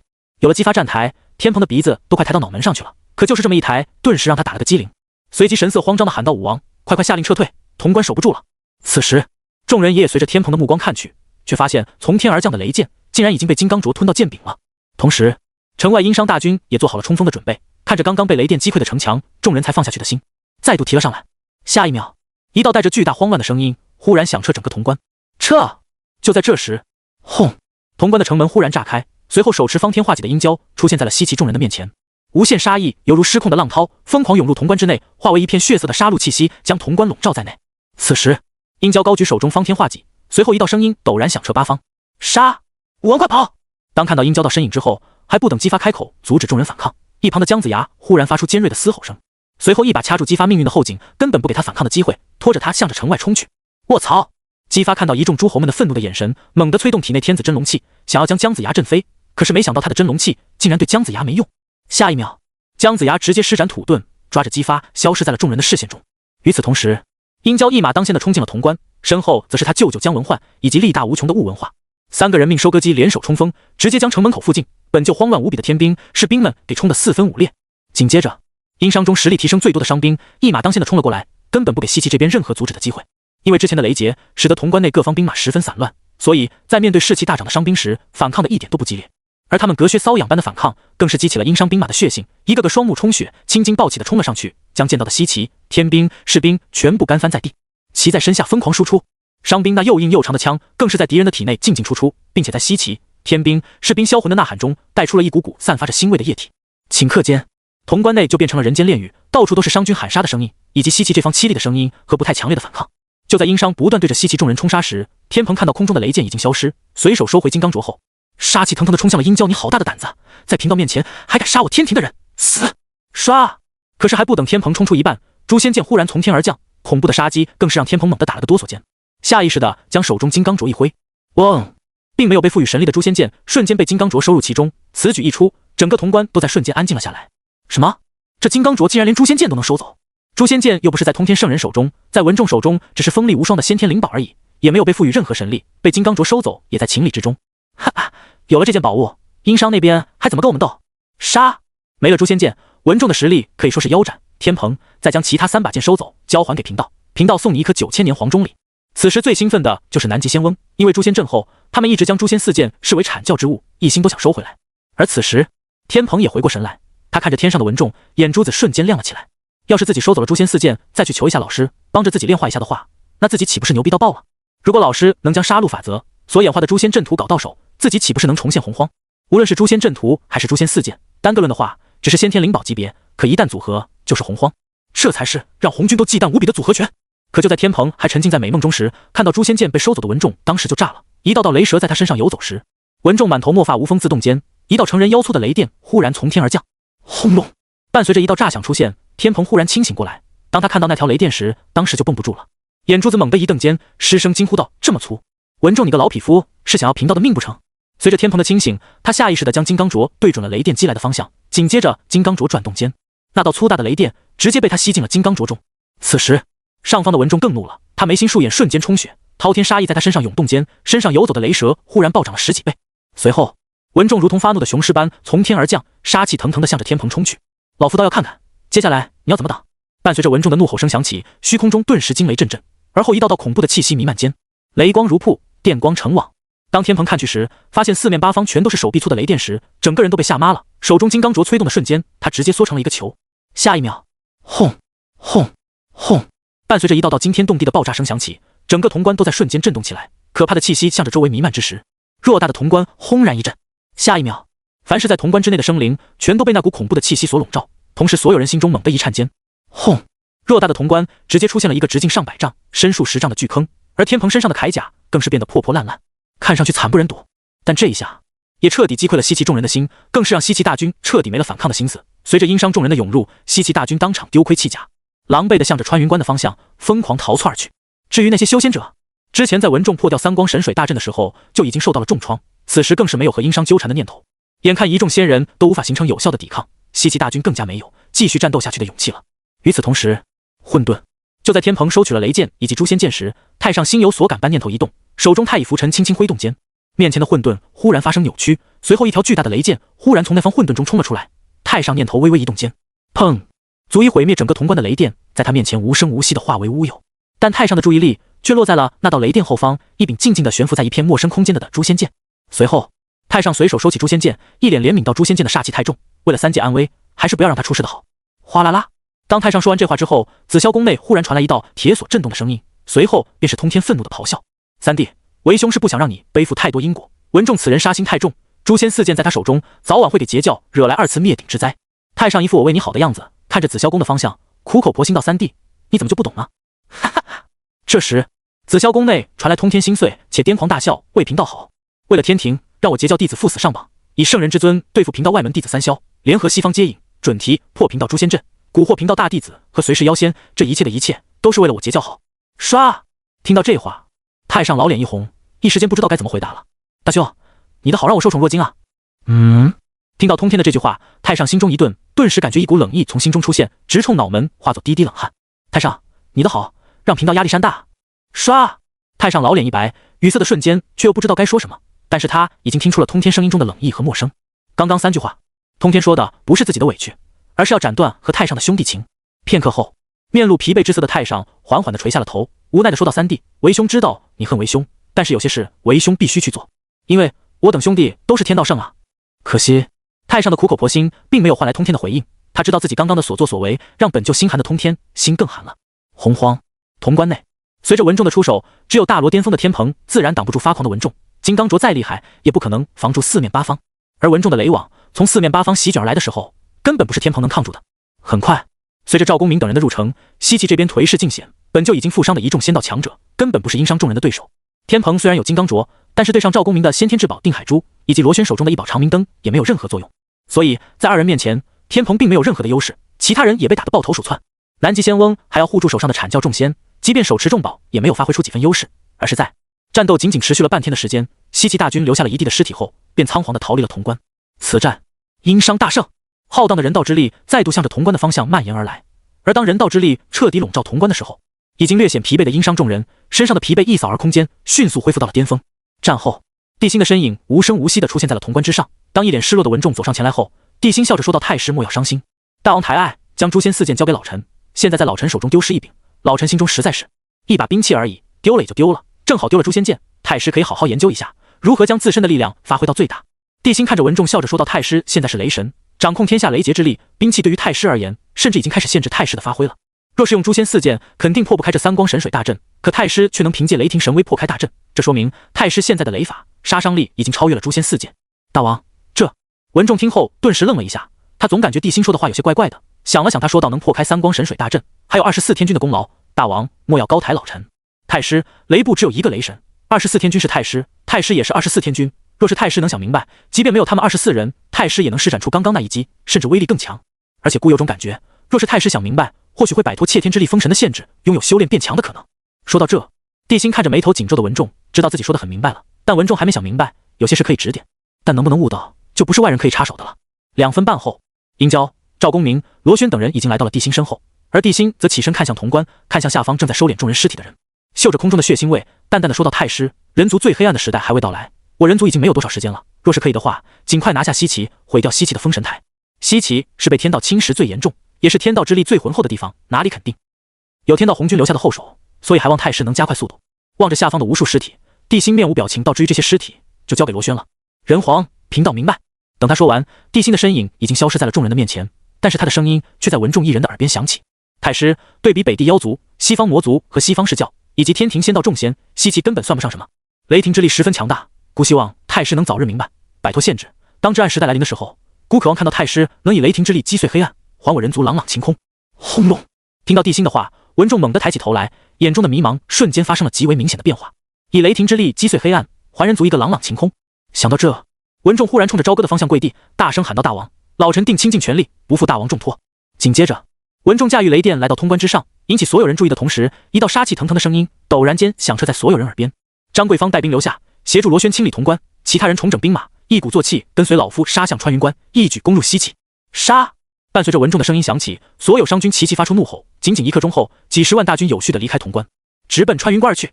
与此同时，朝歌、帝辛看着下方面色发白的商容，眉头紧皱道：“首相，西方发生了什么事情，竟然令你如此失态？”下方，商容脸色再度一白，一脸紧张道：“大王，大事不好了，到底发生了什么事情？”对于焦急的商容，帝辛并没有表现出丝毫的不耐烦，而是在对方情绪稍微稳定之后，这才开口询问：“大王，此事还要从数天前西方忽然发出巨响说起，据说是西方释教教主多宝带着白莲童子进入了魔域之中。魔域就是被路压控制的地方，因为那里魔气、妖气等异常浓厚，所以现在被人称为魔域。”可是，在听到商容后面的话，帝辛这才知道，为何商容会变得如此紧张？当初多宝和本来想重新进入洪荒的白莲童子一同进入了魔域之中，之后多宝仗着白莲童子的尽是白光，抵挡住那浩瀚的魔气后，就和陆鸦干起来了。据说当时陆鸦还没有出关，无论是兽皇神逆还是魔祖罗侯的力量，陆鸦都无法彻底控制，但是也能控制一部分。可即便这样，面对多宝和白莲童子的联手之下，陆鸦也变得疲于应付，甚至据说白莲童子的尽是白光都伤到了罗侯形成的那颗头颅，最后逼得陆鸦不得不提前出关。也正是因为这样，多宝的这个骚操作竟然放出了神逆和罗侯这两个大恐怖。当时多宝将陆鸦逼出来，陆鸦的一颗头直接用灭世大魔击伤多宝，而另一颗异化的头也用九魔塔将白莲童子逼退了。这还都是小事，据说当时那一战打翻了天，老陈的后面的消息也是从武林道友口中得知，而且也是武林道友亲眼所见。武林道友说，当时他看到陆鸦的真身出现，并且他后来生出的两颗头中好像都诞生了自己的意识，道友亲眼看到陆鸦的三颗头打了起来，最后陆鸦重新进入魔气中，不知去向，所以后面发生什么武林道友并不知道，唯一知道的就是多宝逃出来了，但是白莲童子却没有出现。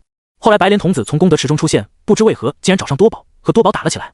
之后在他差点被多宝一掌镇压的时候，菩提出现将白莲童子就走了。听到商容的话，地心也大致知道了西方到底发生了什么事情。至于白莲童子为何会跟多宝打起来，极有可能是多宝被灭世大魔伤到后将白莲童子给吞了，已经是白光治好了入侵体内的魔气。至于多宝能不能做出这种事，地心丝毫不怀疑。大王，恐怕那以魔皇自称的陆鸦未来将会是我大商的头号敌人，若是他真的拥有了神逆罗侯的意识，未来的恐怖程度，若他真的拥有了神逆罗侯的意识，陆鸦早就魂飞魄散了，凭陆鸦的本事根本不可能在他们两个的意识冲击下活下来。地心淡淡的说道，可是他对陆鸦的警惕心却又在无形中增加了几分。无论是他的另外两颗头是否真的拥有了神逆和罗侯意识，可现在能确定的是他已经可以控制灭世大魔了。这时地心忽然想到了什么，直接看向了商容，问道，首相，你说之前白莲童子的尽是白光挡住了西方的魔气？启禀大王，正是。商容将心中的不安咽下之后，掷地有声道，大王，此事乃是武林道友亲口所言，想必做不得假。尽是白光。说到这，地心就想起了白莲童子之前听无当圣母说接引一共得到了5颗尽是白莲莲子，那无当圣母手中1颗，自己吸收了1颗，多宝吞了1颗，这么算来也就剩下了2颗莲子了。如果这东西是对付魔族的利器，那剩下的2颗地心绝对不能让他们落在别人的手中。想到这里，地心身上杀意涌动间，冷冷说道，传令下去，如果发现白莲童子的踪迹，杀无赦。是，大王。商容也从地心的表情中想到了什么，赶忙应下。之后地心又问询了一些其他事情，得知殷商并没有出现其他变故后，商容这才离开了九间店。穿云关，不行了，武王不行了！啪！就在鄂顺的话刚刚说完，凭空出现一只手，一巴掌将鄂顺抽飞了上百米，吧唧一声砸在地上，哇的吐出一大口老血。这时脸黑的姬发才从他身边走出，看着嗷嗷吐血的鄂顺，冷冷的说道，本王不行了。本王怎么不知道？知道自己险些被死亡，姬发肺都要被气炸了。这鄂顺身为南伯侯，也不知道是怎么说话的，上来就是自己不行了。难道他就这么盼着自己死，然后拎着自己头去找那纣王领赏？此时躺在地上的鄂顺又哇的吐出一口老血，这才喘着粗气解释道，武王，臣说的是兄弟们不行了。看到鄂顺被打得丢了半条命，重英鸾黑着脸走上前来，沉声说道，武王，半日之中从潼关退守穿云关，我们那批老兄弟们已经精疲力竭了，而且殷商的追兵也正在赶往穿云关，还请武王下旨，我等该如何是好？什么？殷商的人还敢追来？姬发一听，当时就怒了，如同一头暴怒的雄狮一般，身上散发着极其恐怖的气势，压得下方众多诸侯一个个大气都不敢喘一声。至于那些跟来的仙道强者，更是感觉一把大刀架在自己身上，那种战战兢兢的感觉让他们内心十分的不爽。毕竟姬发只是一个凡人，而现在一个凡人都能在气势上压住他们了，他们心中如何能平衡？此时有了九王之功的姜子牙则小心翼翼地凑上前来说道，武王，殷商兵马用不了多久就会抵达穿云关之下，为首之人正是文仲，不如先挂上免战牌，这次我们挂高一点，万一有效果呢？挂免战牌？姬发当然不想被别人小看，听到姜子牙的话，眼睛一竖，怒不可遏道，我西岐兵多将广，又有众多仙人助阵，之前只是被打了个措手不及，只要西岐认真对待，他殷商有能耐。轰隆！还不等姬发话落，一道震耳欲聋的闷雷声忽然响起，随后姬发下意识地打了个哆嗦后，随后虎躯一震，一脸义正言辞道，不过本王念在我西岐兵马劳苦奔波的份上，就先放殷商一马，劳烦相父速速悬挂免战牌。看着忽然改口的姬发，姜子牙顿时愣了一下，他不明白眼前的姬发怎么就变得这么快，不过他也没有时间去考虑，而是迅速离开，前去悬挂免战牌。而且这次他还特意将免战牌做得巨大，即便是普通人隔着老远都能看清的地步，他就不信文仲等人还会继续进攻西岐。但让他们大吃一惊的是，这时候的文仲脑海中只有地心的命令，以最快的速度攻破西岐，统一人族。现在洪荒上变故丛生，之前他们预估的3年缓冲的时间，随着陆鸦的突然出关已经发生了变化。西方魔族威胁未知，武林虽然说可以镇守洪荒西方3年，但具体会出现什么变故，谁也不知道。若是在魔族攻入洪荒，人族还没有一统的话，到时候人族可就麻烦了。所以在文仲看到那道巨大的免战牌之后，毫不犹豫地出手，以雷霆之力击碎木牌。杀！潼关距离穿云关本就很近，此时殷商这边的人更是一鼓作气地冲进穿云关。当喊杀声响起的时候，刚要休息的姬发直接跳了起来。怎么回事？发生了什么事情？武王不好了，那文仲不讲武德，竟然直接出手击碎免战牌，带领大军杀过来了。什么？姬发听后再度跳脚，他做梦都想不到文仲竟然会做出这种事，连免战牌都不管用啊！这时姜子牙忽然冲了出来，他看着慌得一批的姬发，直接抓住了姬发，惊慌失措道：武王，留得青山在，不愁没柴烧，现在的殷商大军势不可挡，我们还是先跑得好。说完也不等姬发有任何表示，姜子牙便带着姬发 biu 的一下冲向了界牌关的方向。一时间，刚刚稳定下来2天的西岐大军再度陷入了慌乱之中，面对城外殷商大军的冲杀，他们更是连反抗的勇气都没有，纷纷向着界牌关的方向退去。就在文仲带人冲击嘉梦关的时候，帝辛早已经察觉到了，随着人道之力的逐渐增加，帝辛的感知也越来越强，而他的修为也随之水涨船高。虽然还没有踏入太境后期，但现在的他仅凭修为都可以徒手镇压一名大罗中期。就在数天后，文仲拿下嘉梦关时，商容再度来到了九间殿中。大王，北国侯崇侯虎送来加急文书，说是北方出现了莫名动荡，最近涌入北地的低阶妖兽、野兽以及居于北地的蛮人数量激增。北伯侯怀疑北地妖皇之争恐怕陷入了白热化，新任妖皇或许很快就要出现了。北伯侯询问大王，我人族需不需要主动出击？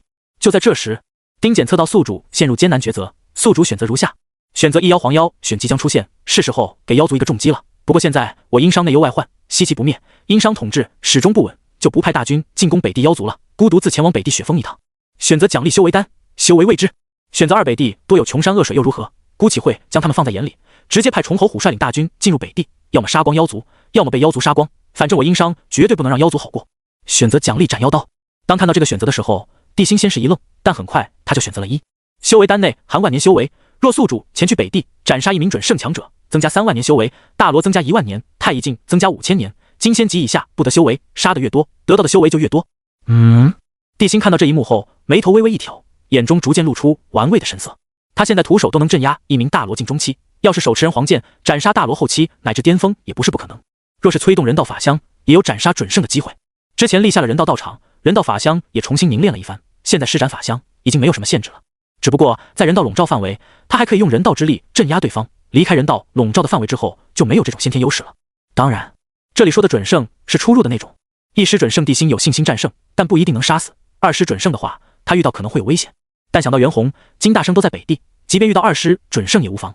况且他还有人皇甲、人道人皇真身，此行虽然有危险，却也都在可控范围之内。当然，若是那些妖族手握先天至宝、极品先天灵宝的话，那就要另说了。不过帝辛决定去北地，还有一个大胆的想法。都说混沌钟就藏在雪峰之中，他也想看看自己能不能打破雪峰，得到混沌钟。想到这，帝辛忽然站起身来，霸气地说道：孤决定亲自去北地走上一遭，顺便见见那些有妖皇之资的妖族，并给妖族一个警告。什么？听到帝辛的话后，商容整个人都炸了，随即他惊慌地看向帝辛道：大王三思，现在北地妖族争斗不休，整个北地动荡不堪，大王前去太过危险了。孤意已决，首相看好朝歌，孤此去若是一切顺利，也能为我人族争取一段时间的安稳。帝辛说完，直接向着朝歌外走去，根本不给商容任何开口的机会，身形闪动间，几步的功夫，他就已经离开了朝歌，消失在了所有人的面前。混沌！唰！察觉到洪荒发生莫名变故的红军忽然睁开了双眼，随即眸光中金光闪动间，一抹狂喜忽然浮现在他的心头之上。人皇要进入北域妖族的领地，哈哈，真是自寻死路。说完这句话，红军那略带讥讽的目光忽然落在了通天身上，随后他面带讥讽到通天徒儿，为师今天就让你亲眼看看那人皇是怎么死在贫道的算计之中的。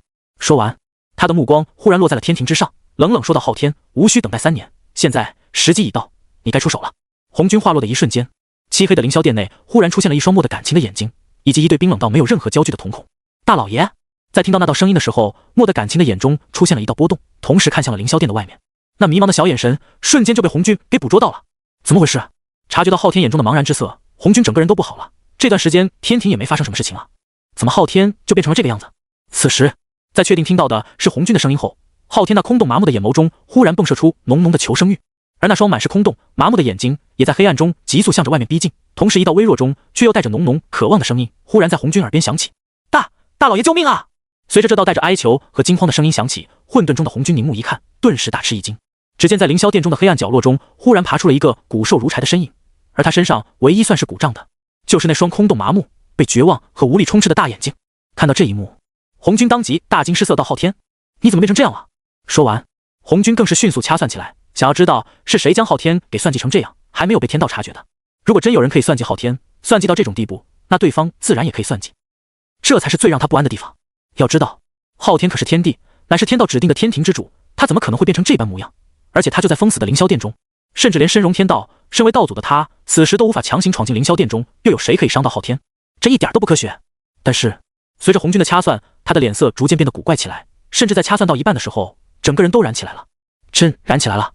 红军的双目噗噗地喷出了火焰，甚至他掐算的手上青筋也在疯狂跳动，甚至要从他的皮肤中崩出来一样。下一秒，红军暴怒的声音忽然在凌霄殿中响彻：“昊天，你个成事不足、败事有余的废物，竟然坏本座好事！”说完，红军气得甚至对昊天动了杀心，但最后还是强行压下心中杀意，并收回了目光。可是，一想到人皇离开九州，自己这边却丧失了镇杀人皇的机会，红军就气得牙根痒痒。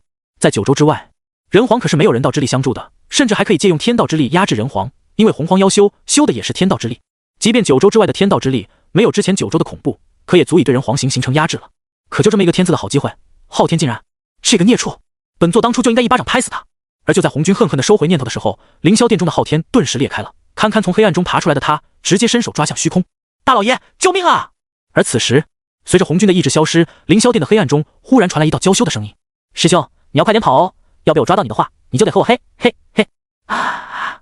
听到这道声音的昊天，仿佛一个人行走在寂静的夜间小路上时，忽然听到乌鸦的叫声一样，整个人瞬间麻了。随后，他颤颤巍巍地站了起来，一步三颤地向着远处走去。西方教多宝这个狗贼被灭世大魔伤到，被灭世魔气侵入体内，竟然偷袭贫道，将贫道打回原形吞了下去。该死，这个该死的狗东西！砰！随着白莲童子的一声怒吼，也不知道他将什么东西打碎了，看得一旁的菩提道人眼皮狂跳。不过他也知道，白莲童子受了这么大的气，肯定心里不顺，况且他刚从功德池中长出来，实力还没稳定，又差点被多宝镇压吞服，不生气才怪呢。可现在对于多宝，他们整个西方教中谁也没有办法，因为现在的多宝是西方名义上的教主，虽然是教和西方教不同宗，但却同源，即便是他们现在也没办法对付多宝，不然准提圣人的金身法相早就出手了。就在白莲童子要继续发火时，他和菩提的脸色同时一变，随后两人的同时看向彼此，眼中更是迸射出浓浓的兴奋之色。菩提一脸惊喜道：“人皇即将离开九州，进入北域妖族的地盘，这是个对付人皇的好机会啊！”哼，之前人皇杀了贫道2个化身，现在也是贫道了结因果的时候了，这一次贫道一定拧下人皇的狗头。白莲童子咬牙切齿地说道，声音中更是充满了对地心杀意。虽然他不知道地心为什么要离开九州，但是刚刚圣人已经给他传讯，他可以去北地斩杀人皇地心。如果成功，道祖更会亲自降下奖励，虽然没说奖励是什么，但道祖的奖励，试问三界谁不心动？这时，白莲童子看了眼须弥山的方向，咬牙切齿道：“等贫道得到道祖的奖励，一定要多保这个狗东西付出惨重的代价。”片刻后，白莲童子和菩提齐齐离开西方教的地盘，直奔北方妖族领地而去。至于陆鸦和多宝，自然也察觉到了这一幕，可是他们出乎意料的都没有派人前去北地妖族所在的蛮荒中去对付人皇，而是将目光看向了浩瀚的九州。或许是他们察觉到了天道异动，不认为地心可以从北地蛮荒中活着走出。地界陷入沉睡中的后土从一阵心悸和不安中苏醒了过来。当他看到洪荒代表人皇的那道气息向着北地逼近时，便已经知道人皇准备进入北域妖族。无奈的后土叹了口气后，这才给武林传去了消息，派一名大巫前去北地妖族，暗中保护人皇，千万不要让他死在北域。武林得到消息后，只是沉默了半晌，就决定亲自前去北地，并让麾下大巫镇守此地。现在魔族还没有大举出动，只是有个别的魔兽跑出来。再说有镇元子和吕月在这里，基本上不会出现什么乱子。而此时，后土则看着洪荒的位置，面露深思道：“人皇，你到底要干什么？人皇，你到底要干什么？”后土看着急速向着北地妖族领地赶去的地心，眉头不由得皱成了一个疙瘩，因为他实在想不明白，地心有什么底气前去北地。而且他也感觉到，现在有好几道准圣的气息向着北地妖族的方向冲去了，不单单是白莲童子和菩提，甚至还有西昆仑中的准圣，再加上北地妖族原本的顶尖准圣蔡坤，以及妖庭遗留的一些准圣，甚至是得到红军授意的妖族妖圣。现在可以确定，最少有近10尊准圣已经在北地中布下了天罗地网，等待人皇的自投罗网。以人族现在底蕴，即便是所有强者齐出，也挡不住这么多准圣，况且还有魔族和释教的人在一旁虎视眈眈。稀奇，作为天道在洪荒选的代言人，姬发自然知道纣王的动静，所以在得到红军传讯的时候，他直接找上了南极仙翁，并且只给南极仙翁下了一个命令：穿云关甚至界牌关都可以丢，本王及所有人都可以进入西岐避祸，但纣王必须死。同样，在姬发找上南极仙翁之后，元始也通过某些特殊渠道通知了南极仙翁，并且用命令的口吻让他北上斩杀人皇，甚至还传授给他更高一层催动盘古幡的法诀。与此同时，混沌中的太上也出手了，他看着洪荒上的乱象，知道现在是千载难逢斩杀人皇的唯一机会，而这个机会一旦错过，或许就再也没有这种天赐良机了。最终，在南极仙翁悄然离开西岐大军后，正在熟睡的天蓬大元帅也得到了太上的法旨，让他手持诛仙剑北上斩杀人皇。当他将诛仙剑通过金刚镯交给天蓬的时候，太上则长长的叹了口气，为了人间界的和平，有时候以杀止杀也未尝不是好办法。嘿嘿嘿！就在太上的话音刚刚落下后，耳边忽然传来通天那阴阳怪气的冷笑，可是太上已经顾不得这些了，现在当务之急是斩杀人皇，让姬发称王，子牙封神，然后在龙族、妖族和魔族还未成祸时，以仙道之力彻底镇压、抹杀他们，让天庭成为三界唯一至高无上的存在。只有一切重新回到正轨上，三界才能出现长久的平静。穿云关外，文仲自然知道帝辛的动静，但是现在正是商君一鼓作气进攻西岐的好时候，若是抽掉所有强者离开，必然会让殷商这边的努力功亏一篑。赵公明是抵挡大鹏鸟的主力，他丢了最锋利的诛仙剑后，战力大损，现在只能拦住三大士、毗卢仙等这些强者。罗轩去了极寒北地之后，实力发挥受限，而且说不定他去了，帝辛还要保护他，岂不是更危险？所以思量再三之后，文仲最终顶着巨大压力，让杨戬带着哮天犬去了北地。他们前脚刚走，赵公明和罗轩等人就找上了文仲。文仲道友，那杨戬可不是人皇复活的人，而且南极仙翁也去了北地，道友就这么相信杨戬不会反过来对人皇下手？不是老夫相信杨戬，而是老夫相信大王。文仲背负双手，看向杨戬和哮天犬离开的方向，眉头紧皱，不知道在想什么。片刻后，他忽然转身看向左右，杀气腾腾道：不惜一切代价进攻西岐，用最短的时间攻破三关，打入西岐腹地。末将遵命。西岐边境，靠近黄河源头的一处异常荒凉、草木不兴的穷山恶水中，浑身笼罩着滚滚黑焰的旱魃忽然间冲天起，他那双满是暴戾之气的眼睛扫向北地，身上那恐怖的热浪更是疯狂地向着周围翻涌而去。翻滚的热浪使得空气都发生了扭曲。人皇去了北地妖族的地盘，真是天助我也，之前他伤本座的恩怨也该了结了。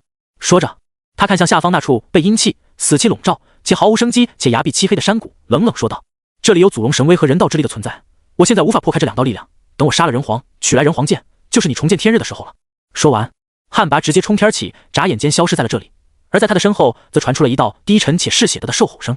北地，崇侯虎等人自然知道帝辛前来北地的消息，甚至连袁弘等人得到消息后都在。3天后，当帝辛出现在众人面前的时候，崇侯虎直接冲向帝辛，神色慌张道：大王三思。崇侯虎在生前就是最效忠殷商的诸侯，更别说被帝辛复活后了。在得知帝辛竟然要独自进入北地的时候，他直接绷不住了，暗暗发誓说什么都要拦住帝辛。但面对崇侯虎的阻拦，帝辛并没有任何反应，而是看向不远处的袁弘问道：北地情况如何了？已经不像之前那般混乱了，现在其中最强的一个势力是蔡坤带领的妖族，他收服了10尊妖圣，隐有统领北地妖族的征兆。至于龙族，一开始在混乱中，他们还能给妖族造成一些麻烦，但是随着蔡坤的崛起和反击，现在的龙族根本不敢露头，最近有退守北海的征兆。四海王龙虽然在10天前突然突破了大罗后期，但是他们对上准圣级的妖族还是有些不经看，所以现在的妖族反而没有之前那么乱了。听到袁弘的诉说之后，帝辛也知道了现在北地的动静，不过让他意外的是，龙族竟然坚持了这么久，甚至四海龙王都没有一个陨落的。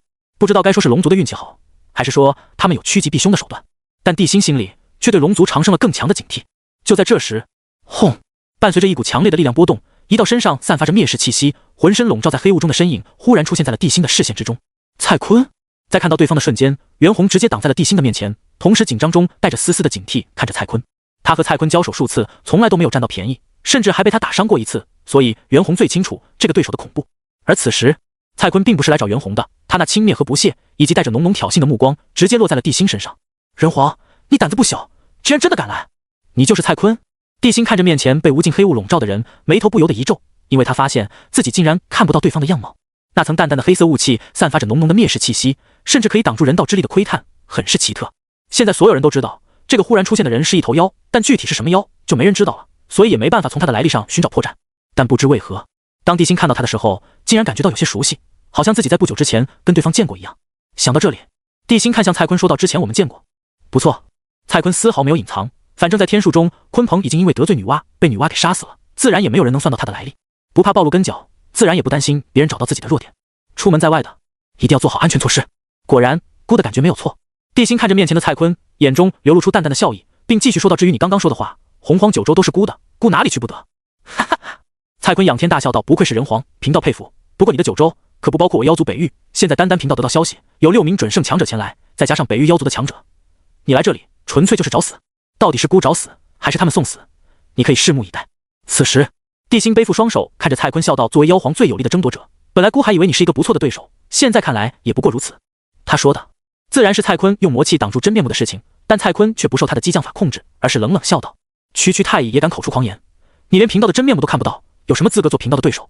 人皇，你放心，你入我妖族北域，不但贫道不会对你出手，贫道的手下也不会对你出手，贫道倒要看看你如何走出北域。说完，蔡坤的身影陡然间消失不见，可是空中那股残留的魔气依旧让袁弘感受到一丝丝的压力。这时，帝辛看向袁弘问道：这蔡坤是什么来历？不知道，贫道修行至今从未听过见过此人，他好像是忽然冒出来的，但又好像始终都在关注洪荒。有人说他是东皇太一，但他从未承认，也未否决。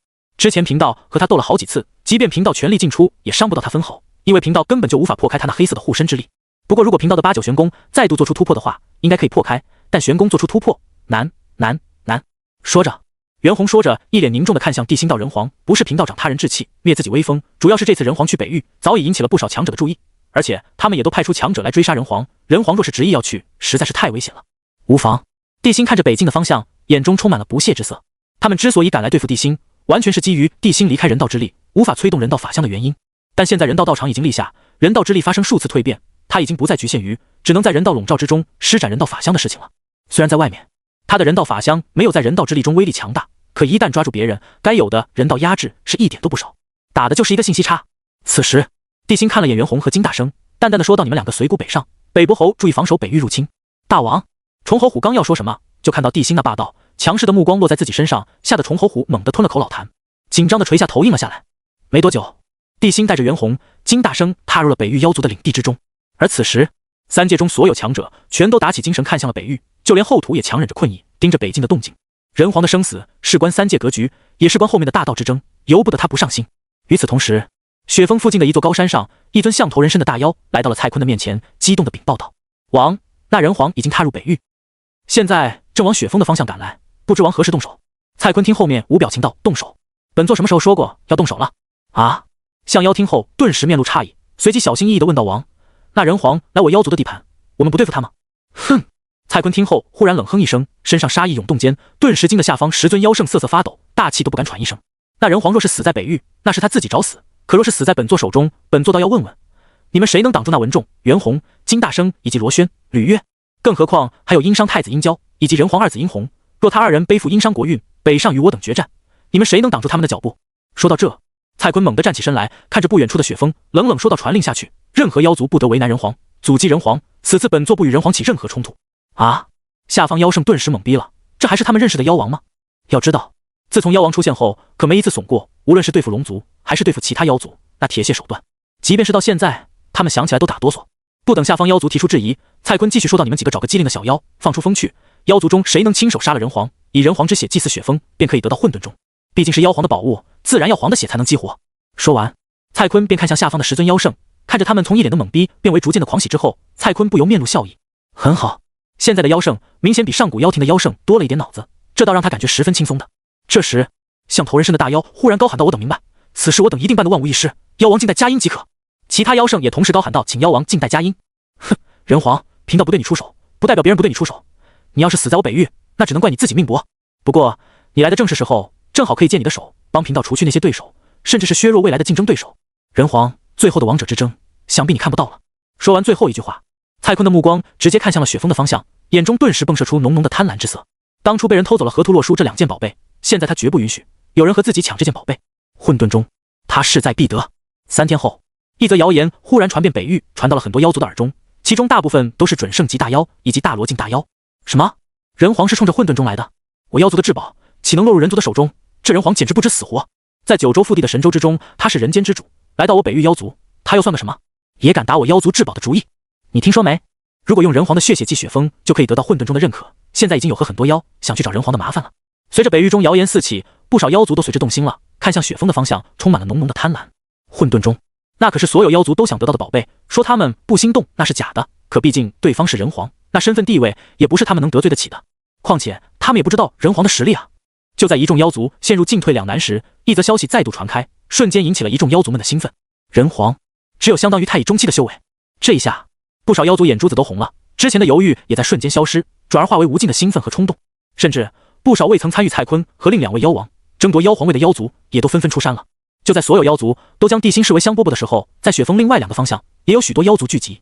在西南方向，一名身穿白衣、须发皆白的慈祥老者笑盈盈地看着下方的一众妖族，眉宇间没有丝毫妖族应有的戾气。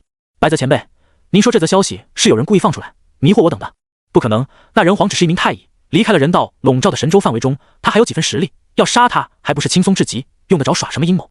混沌钟绝对不能落在别人的手中。白泽前辈，我等从西昆仑离开后跟随您，就是为了争夺这混沌钟，让前辈成为新一代妖皇，带领我妖族重回巅峰。这样畏首畏尾，我们很难跟下面的小妖交代。等下面一众妖族的议论声渐渐减弱之后，白泽这才微微一笑。那人皇确实只有太乙境中期，可他身居高位，仗着太乙境的修为都敢来我北域，要说他没有底牌，我是不信的。看着下方妖族，白泽有些头痛。这些都是上古妖庭其他9大妖圣的后代，其中甚至还有当年妖圣的直系后妖。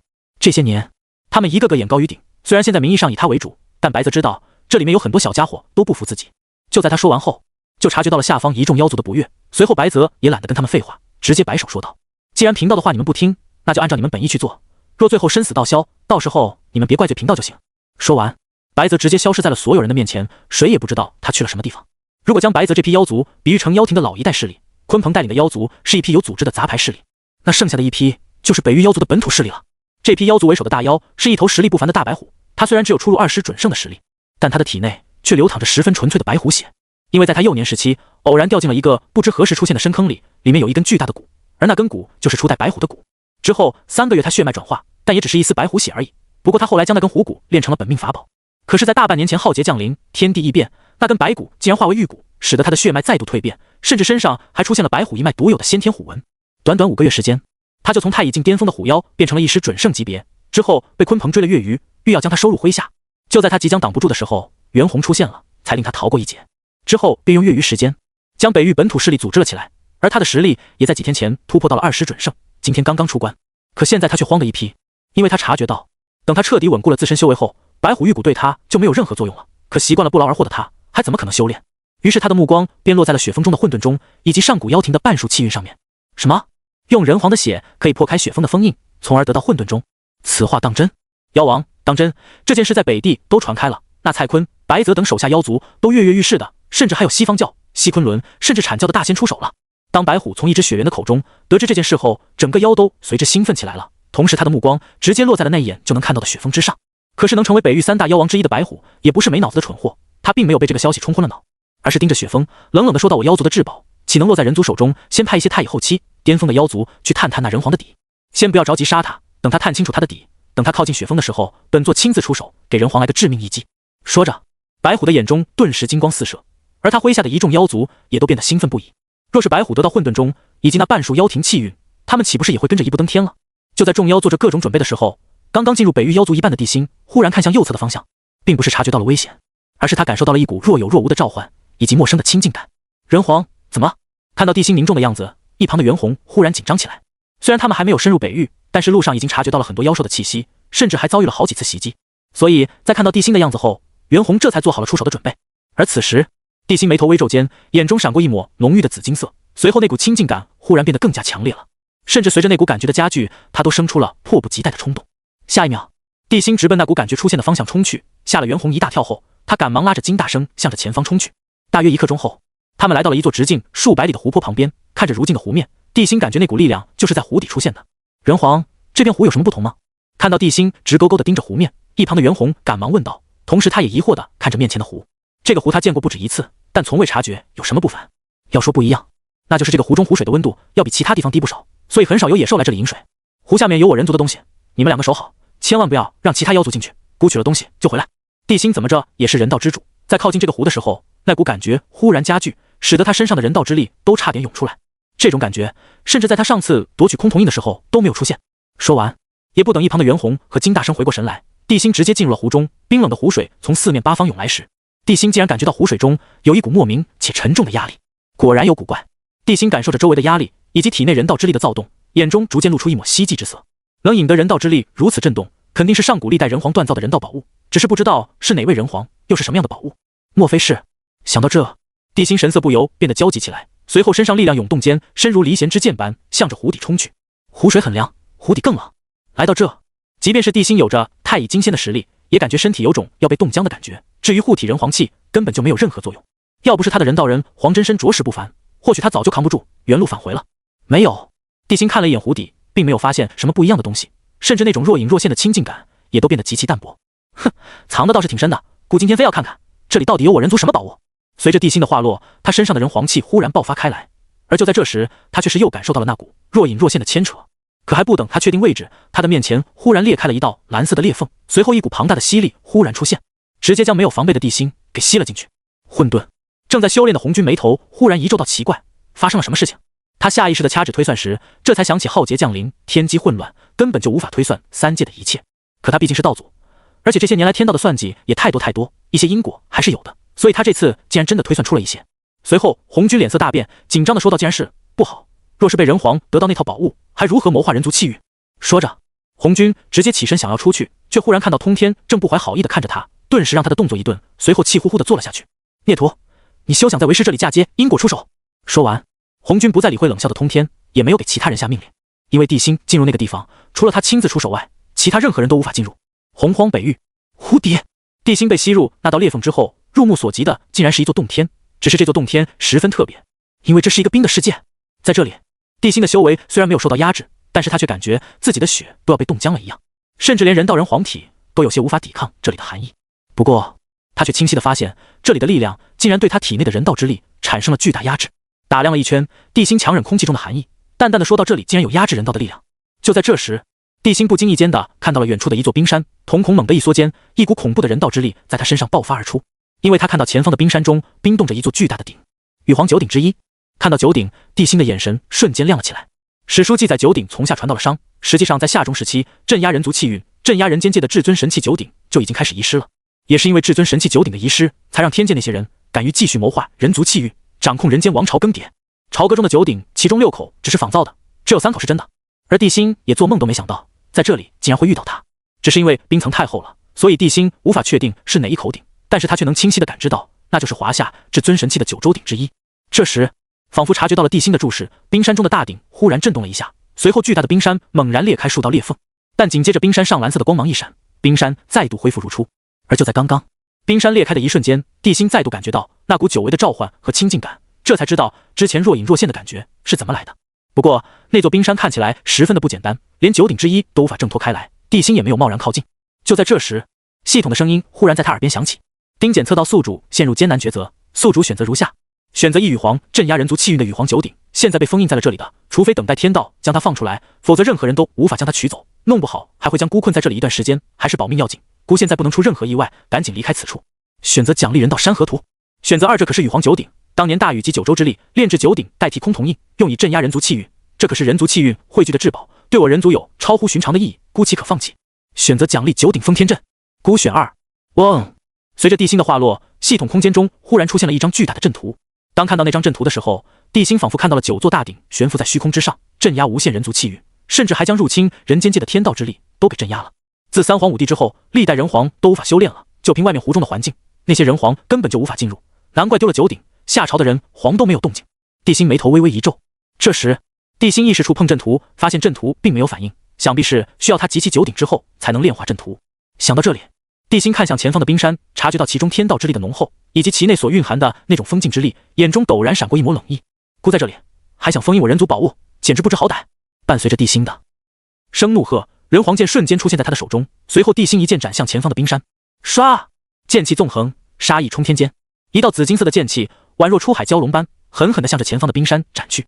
仿佛察觉到地心的这一剑不简单，前方的冰山忽然绽放出璀璨的光芒，随后透明的冰山内一道道金色的纹络凭空出现，紧接着蓝色的冰山就像镀了一层金，看上去十分不凡。虽然地心这一击并没有催动识海中的那道开天剑气，但是其中也蕴含了一丝开天的味道。虽然十分的微弱，甚至微弱到连他自己都察觉不到的地步，但依旧蕴含了一点那种力量，威力根本不是一般的攻击可以比拟的。下一秒，轰！那道紫金色的剑气重重地砍在了冰山之上，伴随着一道惊天巨响，那座冰山瞬间被劈了开来，其中所蕴含的那一丢丢开天之力，以及蜕变了好几次，力量早已不可同日而语的人道之力，犹如忽然爆发的火山般，狠狠地向着裂开的冰山席卷而去。轰轰轰！伴随着一连串的巨响，那座封印9鼎的冰山瞬间崩碎，随后一口散发着苍茫、古朴，仿佛可以镇压一切的双耳三足大鼎忽然绽放出了璀璨的光芒。徐州鼎！当看到面前的巨鼎之后，地心直接脱口而出，而徐州鼎也仿佛感受到了地心的存在，带着厚重的轰鸣巨响直奔地心而来。下一秒，地心的人道法香凭空出现，大手一抓间，徐州鼎瞬间没入到法香之中，而本来还算虚幻的法香颜色也厚重了几分，甚至身躯也凝实了不少。看了眼面前已经废掉的洞天，地心扫了眼周围，说道该出去了。随着他的话落，就在他准备出手破开这方洞天的时候，已经进入人道法香中的徐州鼎忽然一震，随后一股恐怖的力量在人道法香上出现，如同席卷而出的海啸般向着四面八方涌去。紧接着，那偌大的洞天就像是班纳忽然变身一样，身上除却裤衩子外，其他的衣服刺啦一下，直接被忽然变大的肉身撑到撕裂一样。现在的洞天就是被徐州鼎爆发的力量给生生撑到裂开了。但是还不等裂开的洞天所爆发的力量彻底暴走，地心的人道法香便重新引入他的体内。随后这座洞天中所沉淀的恐怖力量彻底暴走。轰！一声巨响，暴走的力量席卷而出，瞬间将地心淹没在内，甚至使得他的气息都被那股力量彻底给淹没了。2分半后，不知为何变成血色的湖水带着一股刺鼻的血腥味哗啦啦地涌入到了的洞天中。但现在湖水虽然冷，可是却无法对地心造成一丝一毫的影响，只是在看到湖水中夹杂的血水之后，地心心里顿时涌出一股不安。与此同时，湖面轰！平静的湖面忽然发生爆炸，一道1000丈高的水柱冲天而起间，直接吸引了湖泊附近的所有生灵的注意。怎么回事？好好的怎么忽然爆炸了？估计是人皇出现了什么问题吧。1个月过去了，可能他早就死在了湖底中了。确实有这个可能，可惜这群狗东西防御的实在太严，根本就无法去湖中一探究竟。此时，不少准圣级的大妖以及的南极仙翁、菩提、白莲童子等人，还有一名身穿黄衣的女子，齐齐出现在了湖泊的周围。而湖泊之上，袁弘、金大生、杨戬、武灵等人分守四方，甚至此次前来，武灵还带来了镇元子的地书。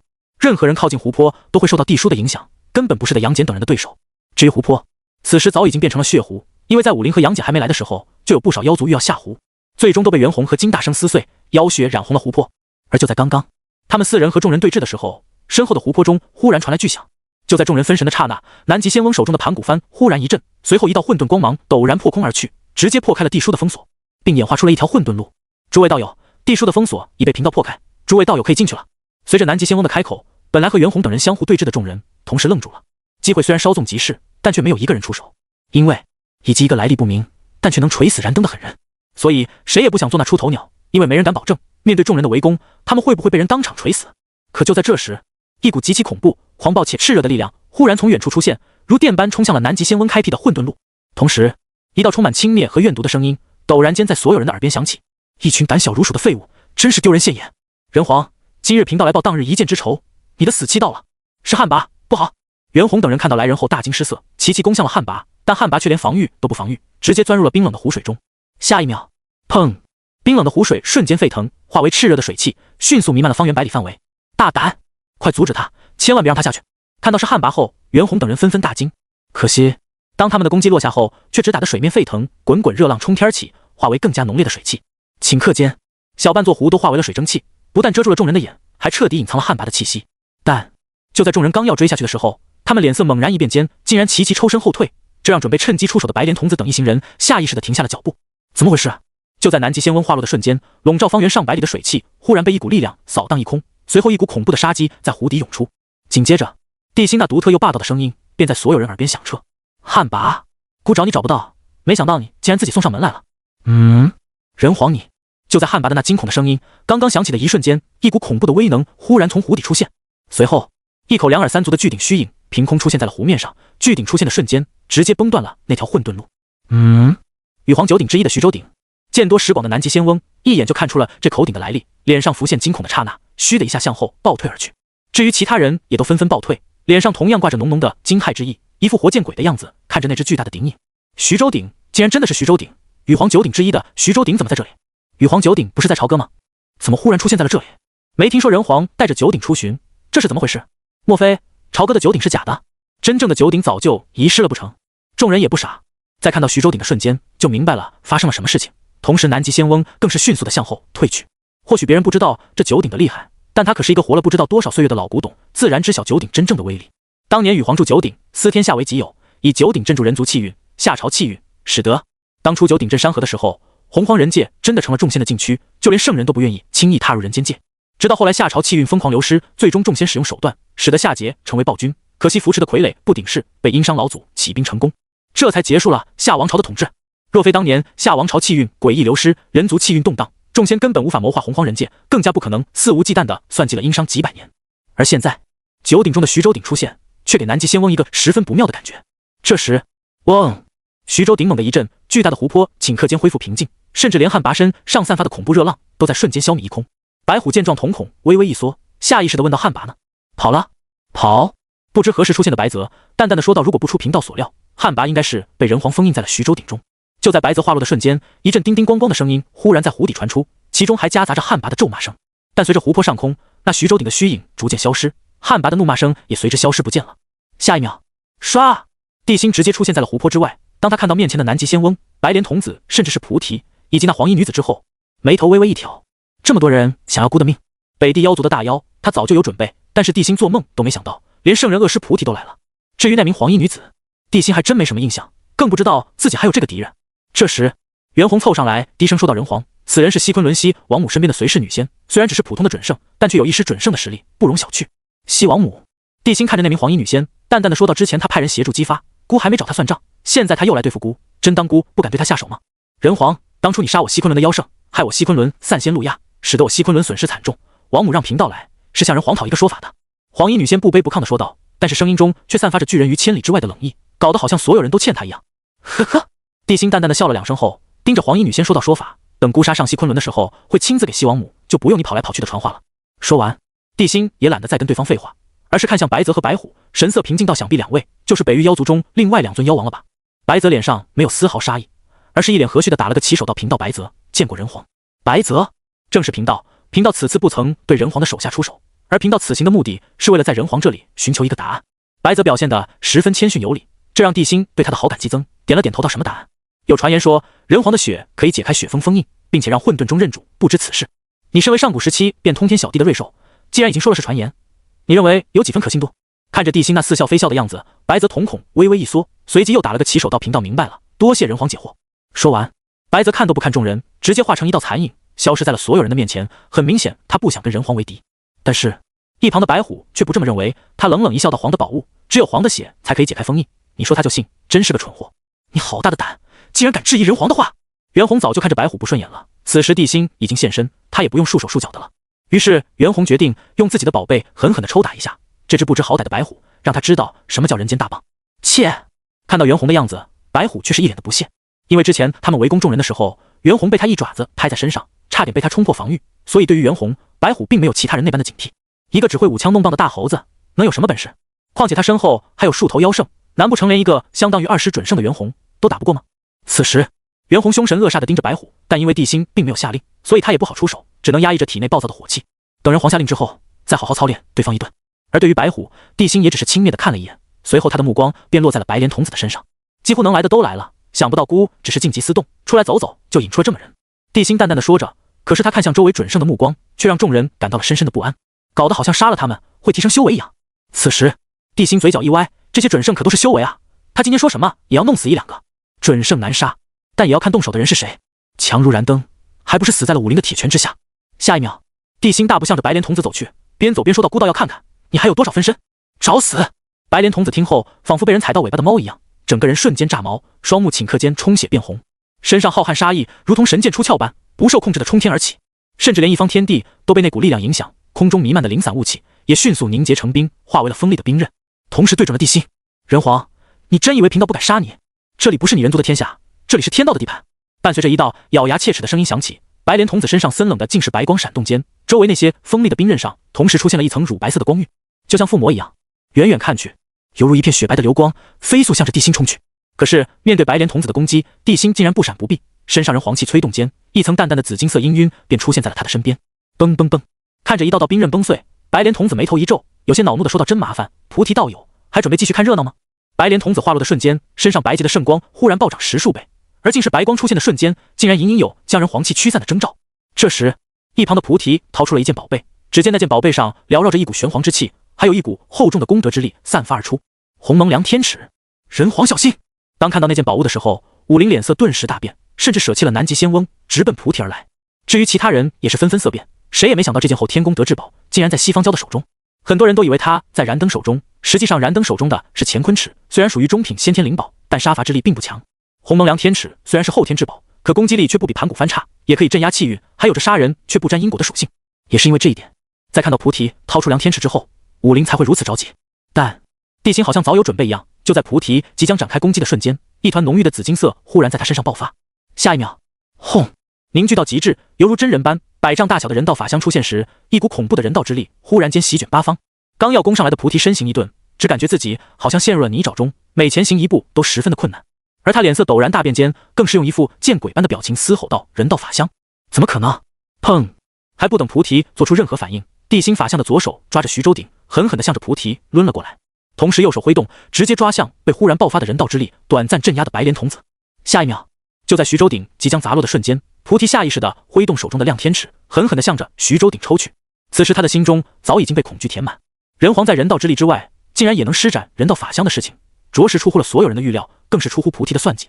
他道，若是自己被徐州鼎砸中，或者被人皇抓住，等待他的只有死路一条。想到这，菩提一脸骇然道：“白莲道友，逃命要紧！”话落的瞬间，他挥动着梁天尺，狠狠地打在了徐州鼎上。当，伴随着一声巨响，徐州鼎嗡鸣作响间，鼎身上的山川草木、鸟鱼虫好像都活过来了一般，甚至九州之一的徐州虚影也忽然出现。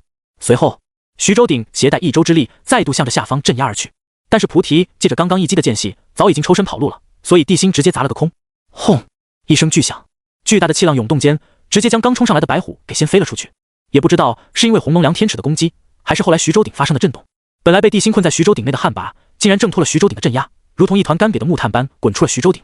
随后，受惊的旱魃带着一溜黑烟急速向着远处飞去，而地心也没有料到这一幕，自然也没有办法去追杀对方。不过让地心略感欣慰的，则是徐州鼎内多了一道虚幻无比且还在挣扎咆哮的兽影，或许是刚刚梁天尺的一击将旱魃体内吼的三魂给震出来了一魂。此时地心没有犹豫，再度封印了这道残魂后，自身的气息瞬间就攀升到了巅峰。白莲童子所化的那团竟是白光，剧烈抖动间发出了一道歇斯底里的怒骂声：“菩提，我100分号人民币井号100分号。”砰！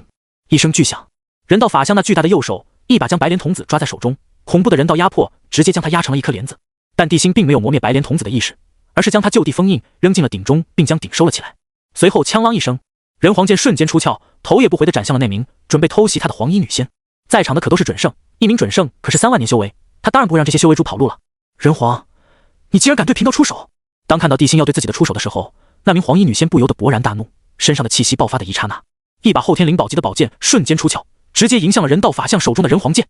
下一秒，咔嚓，伴随着一道清脆的声音响起，黄衣女仙手中的宝剑瞬间折断，随后巨大的人皇剑狠狠地劈了下来。啊！伴随着黄衣女仙的惨叫声响起，人皇剑下她身上的那件仙衣压根就没起到任何作用，恐怖的剑气直接将黄衣女仙的身躯撕裂，顷刻间炸成了漫天血雾。就连她自身的道则也在人道法相那浩瀚的伟力以及人皇剑内那可怕的人道之力冲击下，彻底被碾成了虚无，当场身死萧道。嗡！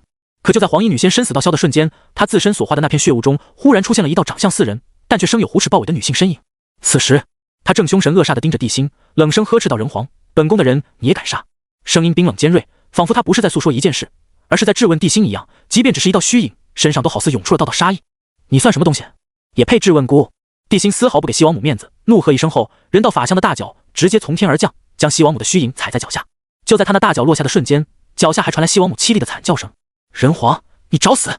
伴随着西王母的惨叫声消失，地心这才看向其他地方，发现之前围在里的那些人和妖兽，超过大半都直接跑路了。南极仙翁手持圣人至宝，目前在场的除了地心和武灵之外，还没人是他的对手，所以他很从容的就退走了。因为他很清楚，有人道法相傍身的地心，根本就不是他能抗衡的。至于其他人，此时也都差不多，虽然他们个个都是准圣，但对比袁弘、杨戬等这种存在，他们在战力上差的可不是一星半点。特别是白虎，此时被袁弘用大棒子教训的嗷嗷直叫，身上的先天虎纹都快裂开了，依旧无法躲避袁弘的暴力调教。不久之后，就在白虎被打得嗷嗷吐血，四肢疲软，袁弘准备一棒子解决这头小白虎的时候，远处忽然出现一道身影，随后一股巨大的吸力忽然出现，直接将袁弘的大棒吸走了。借着这个机会，白虎拖着疲软的四肢，一瘸一拐地向着远处冲去，每隔几步就吐一大口血，心中对袁弘的恨意更是疯狂的攀升。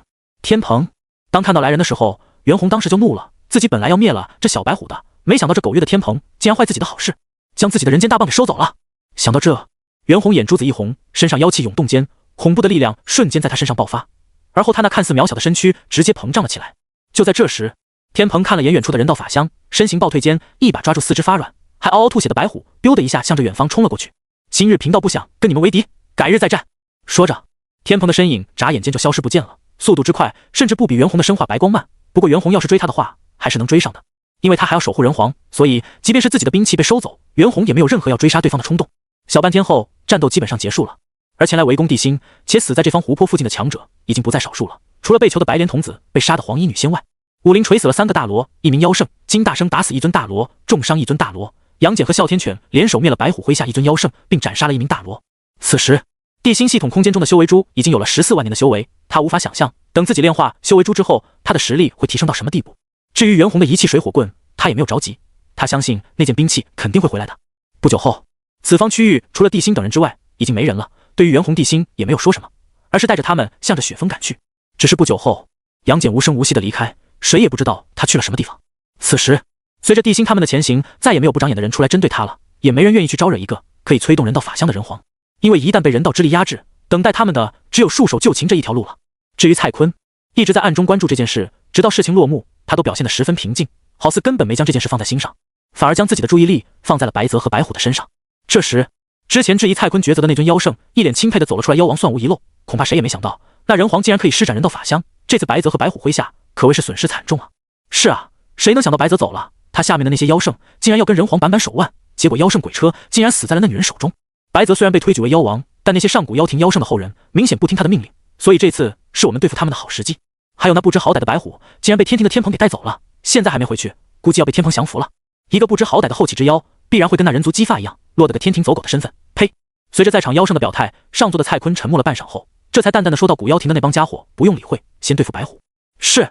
经此一役，众妖对蔡坤更加的崇拜，甚至是将他当作了信仰一般，对他的命令更是没有丝毫怀疑。当天晚上，蔡坤率领一众妖兵妖将对白虎的势力进行了扫荡，甚至他还亲自出手，以灭世黑莲磨灭了不少白虎麾下的大妖。3天后，被天蓬彻底降服的白虎狼狈归来，可当他看到自己麾下死伤惨重后，肺都气炸了。仰天怒笑一声后，怒火攻心下，张嘴喷出了半盆虎血。蔡坤，本座与你不死不休！伴随着白虎发出愤怒的怒吼声，一旁的天蓬不由自主地皱起了眉头。这个小白虎虽然是个很棒的坐骑，但貌似心境并不怎么样，也不知道这玩意是怎么修炼到准圣的。啪！就在白虎还在发泄着心中怒火的时候，天蓬啪的给他来了一巴掌，眉头紧蹙道：什么时候了，还在这里瞎叫唤，赶紧收拢旧部，看看还剩下多少活着的妖族，就你这样的去找蔡坤报仇，只能被人压在身下，受尽屈辱而死。啊！听到压在身下，受尽屈辱这8个字后，白虎直接垂下了高傲的头颅，脸上满是屈辱之色。此时，仿佛是听到了白虎的虎啸，不远处忽然爆发出了一股股的妖气，随后一头头受伤的妖族纷纷出现。在看到白虎的时候，他们同时泪流满面，嚎啕大哭起来。妖王，您终于回来了！那蔡坤简直是欺妖太甚，竟然趁着妖王不在的时候突然对我们下手。白头鹰那狗东西竟然归顺了蔡坤，就是他里应外合算计我们的，让我们死伤惨重。我家老祖就是被白头鹰那狗东西偷袭，结果负伤之下被蔡坤给生吞了，还用鲜血喂养了他手中的邪物。妖王，你身边的这个人族是谁？难道是妖王刚刚收的人族奴隶吗？砰！当有妖族注意到天蓬，并好奇地打量着他时，被当作奴隶的天蓬没好气的一脚将白虎踹飞了出去。好好跟你的手下说一说，愿意归顺的就归顺，不愿意归顺的，贫道也不强求。看到天蓬敢踹自家妖王，不少妖族都对天蓬露出了凶狠的表情，但白虎却猛地打了个激灵，赶忙大吼道：都别动，他是人教外门大弟子，天庭水军大元帅天蓬，也是我的主人。此话一出，众妖纷纷震惊在当场，看向天蓬的眼神不但凶狠，还多了一丢丢的杀意。但是天蓬对于这些小妖却是看都懒得看，直接扛着耙子向着不远处的山洞走去，记得把事情处理干净。是，主人。在他身后的白虎低下了高贵的头颅，眼中虽然满是屈辱，但现在也没什么办法。他虽然是2师准圣，可先是被袁弘那混蛋打成了重伤，之后被只有大罗巅峰的天蓬胁迫，成为了对方的坐骑。你问天蓬一个大罗怎么胁迫准圣？大马金刀的将重伤的他压在身下，金刚镯悬在头上，诛仙剑架在脖子上，就问不想死的白虎还有什么办法？再说，通天教主座下随侍7仙中，那准圣级别的狮子等，还不是成为了只有大罗境修为的3大师的坐骑？所以对于成为天蓬的坐骑，白虎虽然感觉有些屈辱，也并不是那么不能接受，毕竟他是野生的，没有后台。随着白虎跟一众手下讲述经过，天蓬则扛着耙子来到了山洞之中，手中金刚镯一震，诛仙剑和一气水火棍以及其他7、8件法宝全部出现在了他的面前。可惜啊，诛仙剑乃是圣人法器，除了通天师叔外，谁也无法催动，只能当作展仙利器，无法施展出最大威能。袁弘这棍子也没什么奇特，就是一般的后天灵宝，回头赏给那小白虎算了。至于其他的法宝，则是天蓬在之前的那场战斗中随手收取的一些，比如黄衣女仙的仙剑、白莲童子的法衣，甚至还有准圣级大妖的妖骨等。可就在天蓬挑挑拣拣时，没来由的感觉一阵心惊肉跳，后丘发凉，于是他下意识看向身后，一瞬间脸色大变。杨戬，你怎么在这里？伴随着天蓬的怒吼，站在他身后的杨戬眉心竖眼，光芒已经璀璨到了极致。还不等天蓬有所反应，杨戬天眼中光芒猛然爆发，只见一道刺眼的白色光柱直接向着天蓬射了过去。卧槽！如此近的距离之下，天蓬根本就无法躲避，只能尽力挥动手中耙子迎向那道光芒。下一秒，轰！一声巨响，白虎之前所在的妖殿忽然发生了剧烈的震动，随后被射中的天蓬身躯猛地一哆嗦，发出一连串销魂的颤音时，身子更是不受控制的倒飞了出去。这时，杨戬并没有着急追杀天蓬，而是大手一挥，迅速将诛仙剑和一气水火棍收起。就在他看向其他宝物的时候，心中没来由的涌出一股不安。唰！身形一闪，杨戬瞬间脱离了之前的位置，随后金刚镯从天而降间，又是轰的一声巨响，白虎妖殿彻底坍塌，而金刚镯也在瞬间倒飞而去。紧接着，面色苍白、身上染血的天蓬凶神恶煞的出现在半空，看着不远处神色平静的杨戬，气得牙齿都快咬碎了，恨恨地说道：“杨戬，将诛仙剑还给贫道！天蓬，念在你我之前同属3清门下，今天我就饶你一次，下次你可就没有这么好运了。”说着，杨戬看向了天蓬左臂上那已经露骨的伤，心里不禁有些惋惜。实际他刚刚是想断了天蓬的左臂，然后将金刚镯一起抢走的，可惜天蓬假不离身，那紫金神铠替他挡下了大部分的力量，不然一个大罗巅峰中了他一击，还怎么可能站得起来？想走？眼看杨戬要跑，天蓬眼珠子当时就红了，他怎么可能让杨戬带走诛仙剑？那可是用来杀人皇的。但就在天蓬刚准备动手的时候，杨戬却直接收起了自己的兵器，神态轻蔑地说道：“天蓬，你的金刚镯只能收死物，也只能用来偷袭，正面和我对抗，你有几分信心能活？”你……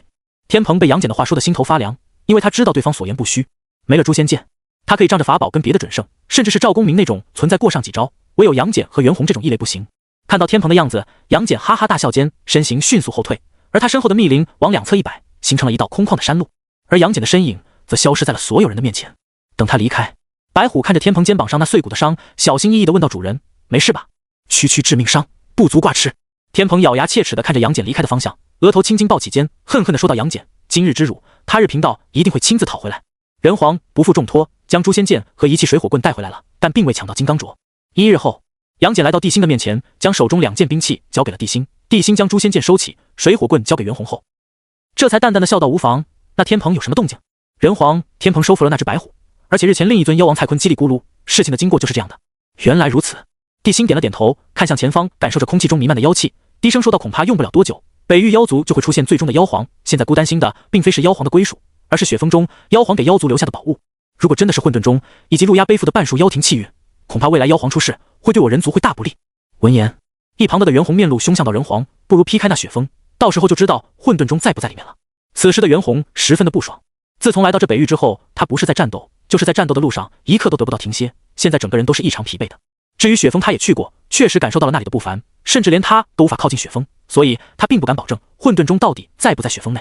至于东皇太一携带着妖庭半数气运进入雪峰的事情，实际上也只是2只稍微强点的妖看到的一个模糊画面，毕竟妖皇临世也没有几个大妖敢去直视妖皇的，所以具体有没有气运这件事也都是一众妖族的猜测。这些事情袁弘早已经告诉给了帝辛，所以才会说出上面那句话。而此时跟着众人前行的武灵眉头却猛地一皱，随即语气凝重到：“那雪峰或许真的不一般，人皇，贫道奉劝你最好不要去，有危险。”不是，刚刚后土圣人给贫道传讯，那雪峰中的东皇残念疑似已经复苏，所以圣人不希望人皇冒险。武灵说着，神色逐渐变得凝重道：“而那股气息就是之前人皇在湖边大战时开始复苏的。”妖皇东皇太一。帝辛看着前方喃喃自语道：“你是在等孤吗？”随着帝辛的话落，前方雪峰陡然间光芒大盛，随后雪峰附近皑皑白雪震动间，使得整个雪峰都陷入了如梦似幻中。隐约间，帝辛还真的看到一尊模糊的身影出现在雪峰之上，正遥遥地与自己对视，果然在等孤。帝辛看着前方雪峰上出现的模糊身影，脸上不由得露出一抹笑容，随后淡淡的说道：“难得东皇道友在这里等孤这么久，孤若是不去，岂不是太不给东皇道友面子了？”帝辛说完，便带着众人向着雪峰方向走去。而此时，雪峰上飘荡的皑皑白雪也变得更浓烈了，恍惚间可以看到雪峰上的那道身影也变得越来越清晰了。察觉到雪峰的变故，武灵隐隐感觉到了一丢丢的不安，凑上前去低声说道：“人皇，小心有诈。要说对妖族的熟悉，恐怕当属我们巫族。当年的妖皇和妖帝可不是什么善良之辈，万一……无妨，区区妖皇残念，若是孤独惧怕的话，今后我人族还如何迎战妖族？”帝辛说完，看向杨戬道：“若是稍后出现什么变故，你速速返回九州通知太师，让他按计划行事，不要因为孤乱了方寸。”知道了。杨戬点了点头。至于袁弘等人，也没有再去劝解，因为按照他们对帝辛了解，帝辛决定的事情没人可以改变。因为雪峰异变，所以也没有哪个不长眼的妖族来招惹帝辛这群人，不少妖族全都聚在了雪峰附近。3日后，雪峰的异变越来越强，那尊矗立于雪峰之上的身影也变得更加清晰，甚至有种要从山中走出来的感觉。四方妖族恭恭敬敬地围在雪峰周围，那态度要多谦卑有多谦卑，即便只是东皇太一的虚影，也无法让他们生出一丝一毫的反抗之心。当帝辛来到这里，看到眼前的一幕后，也不由得大为震惊。而且白泽就在不远处恭敬地站着，至于桀骜不驯的蔡坤，则在更远处神色复杂地望着雪峰。虽然鲲鹏心中对帝俊、东皇恨得咬牙切齿，但就单单他们当初带领下的妖族，他心中也是十分佩服的。也是基于这一点，之前他可以和众妖在附近打生打死，但是自从东皇的虚影出现后，他就禁止所有妖族在方圆10万里内争斗，违令者死。就连一向以老好人自居的白泽，也做出了和蔡坤同样的决定，这也是帝辛等人前来一路平安无事的重要原因之一。但是就在帝辛的身影出现在雪峰外百里范围，也就是一众妖族能进入的最大范围时，雪峰上的那道身影眼中陡然爆射出金光，随后那道好似镶嵌在雪峰中的身影竟然真的活了过来。此时东皇虚影傲然地看着帝辛，淡淡的说道：“人皇，你还是来了。孤只是静极思动，没想到竟然惹得你这道残念复苏了。若孤猜的没错，你这道残念消失，你就彻底消失了吧。”不愧是人皇，东皇没有否认，而是爽快地承认了。随后他又看向地心，淡淡的说道：“人皇可赶入山一叙。”说着，一道光芒组成的桥梁直接从雪峰中出现，延伸到了地心的脚下。好，乃成想地心想都没想，径直向着雪峰走去。而在看到这一幕后，袁弘等人面色微微一变，但是因为地心之前的命令，众人也不能阻拦，他们的脸色难看。可东皇、蔡坤和白泽的脸色更加难看，特别是被魔气笼罩在内的蔡坤，那张脸黑得比魔气还黑。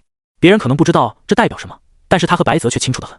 或许是妖皇发现了什么，于是不顾计划，提前苏醒，也要和人皇进行一场气运上的交锋。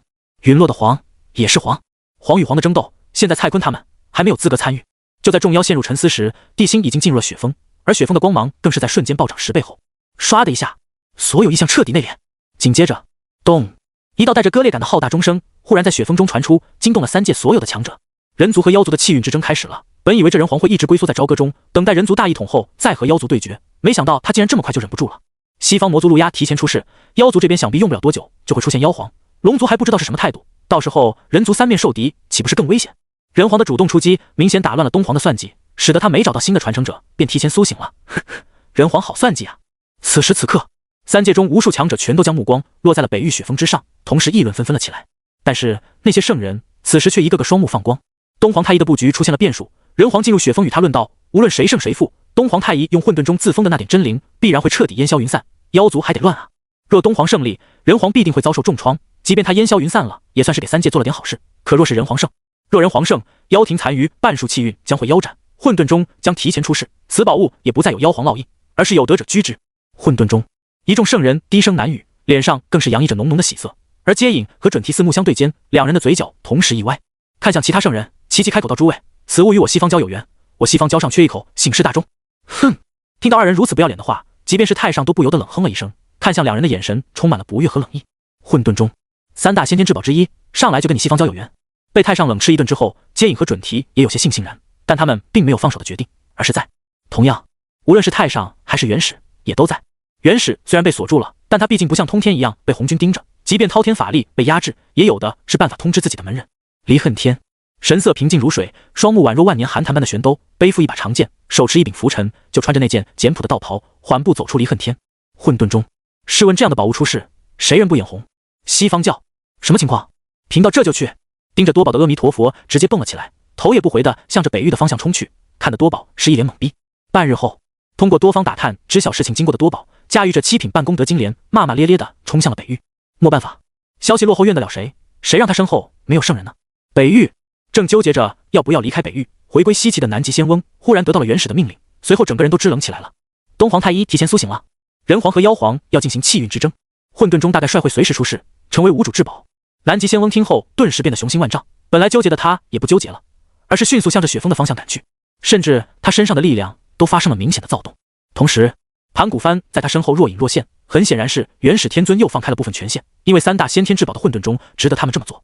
此时此刻，不少人都在前往雪峰，欲要争夺那即将出世的混沌中，甚至连西王母也重新派出了人，而所有强者的心也都被即将出世的混沌中所吸引。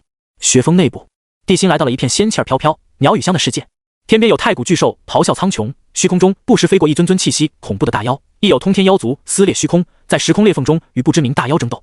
而且此处的景色跟现在的天庭有9分相似，这就是上古妖庭，果然是一副浩大的盛世场面。可惜，地心看着面前飞来飞去、咆哮连连的妖族，表情没有丝毫变化，口中虽然说着赞扬之话，但下手却毫不犹豫。因为就在他说话的时候，一头虚幻大妖忽然冲来，地心当着东皇太一的面，一指点向了那头千丈大妖。砰！一声闷响，那只大妖犹如被扎破的气球一样当场破裂，而地心则看着一旁的东皇，淡淡的笑道：“可惜都是镜中水中月，你妖族戾气太重，再建设洪荒上远不如我人族，而且逝去的始终是逝去的，即便你以混沌中封锁时空碎片，守护着你这道神念永恒不灭，又能改变什么？”地心说着，看向一旁的东皇，此时的东皇表情依旧平静无比，好像对地心察觉到自己的情况，并没有感到任何的意外。此时，他看着面前浩瀚的妖庭，看着虚空中不断穿梭的妖兽，以及各种各样看似强大，实则没有灵魂的身躯，淡淡的说道：“既然人皇知晓，本皇活在过去的时间碎片中，为何还敢跟来？”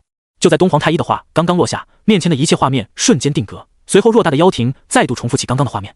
东皇太一的一点不灭真灵藏在了混沌中最深处，所镇压的一片时间碎片中，所以他才能活到现在。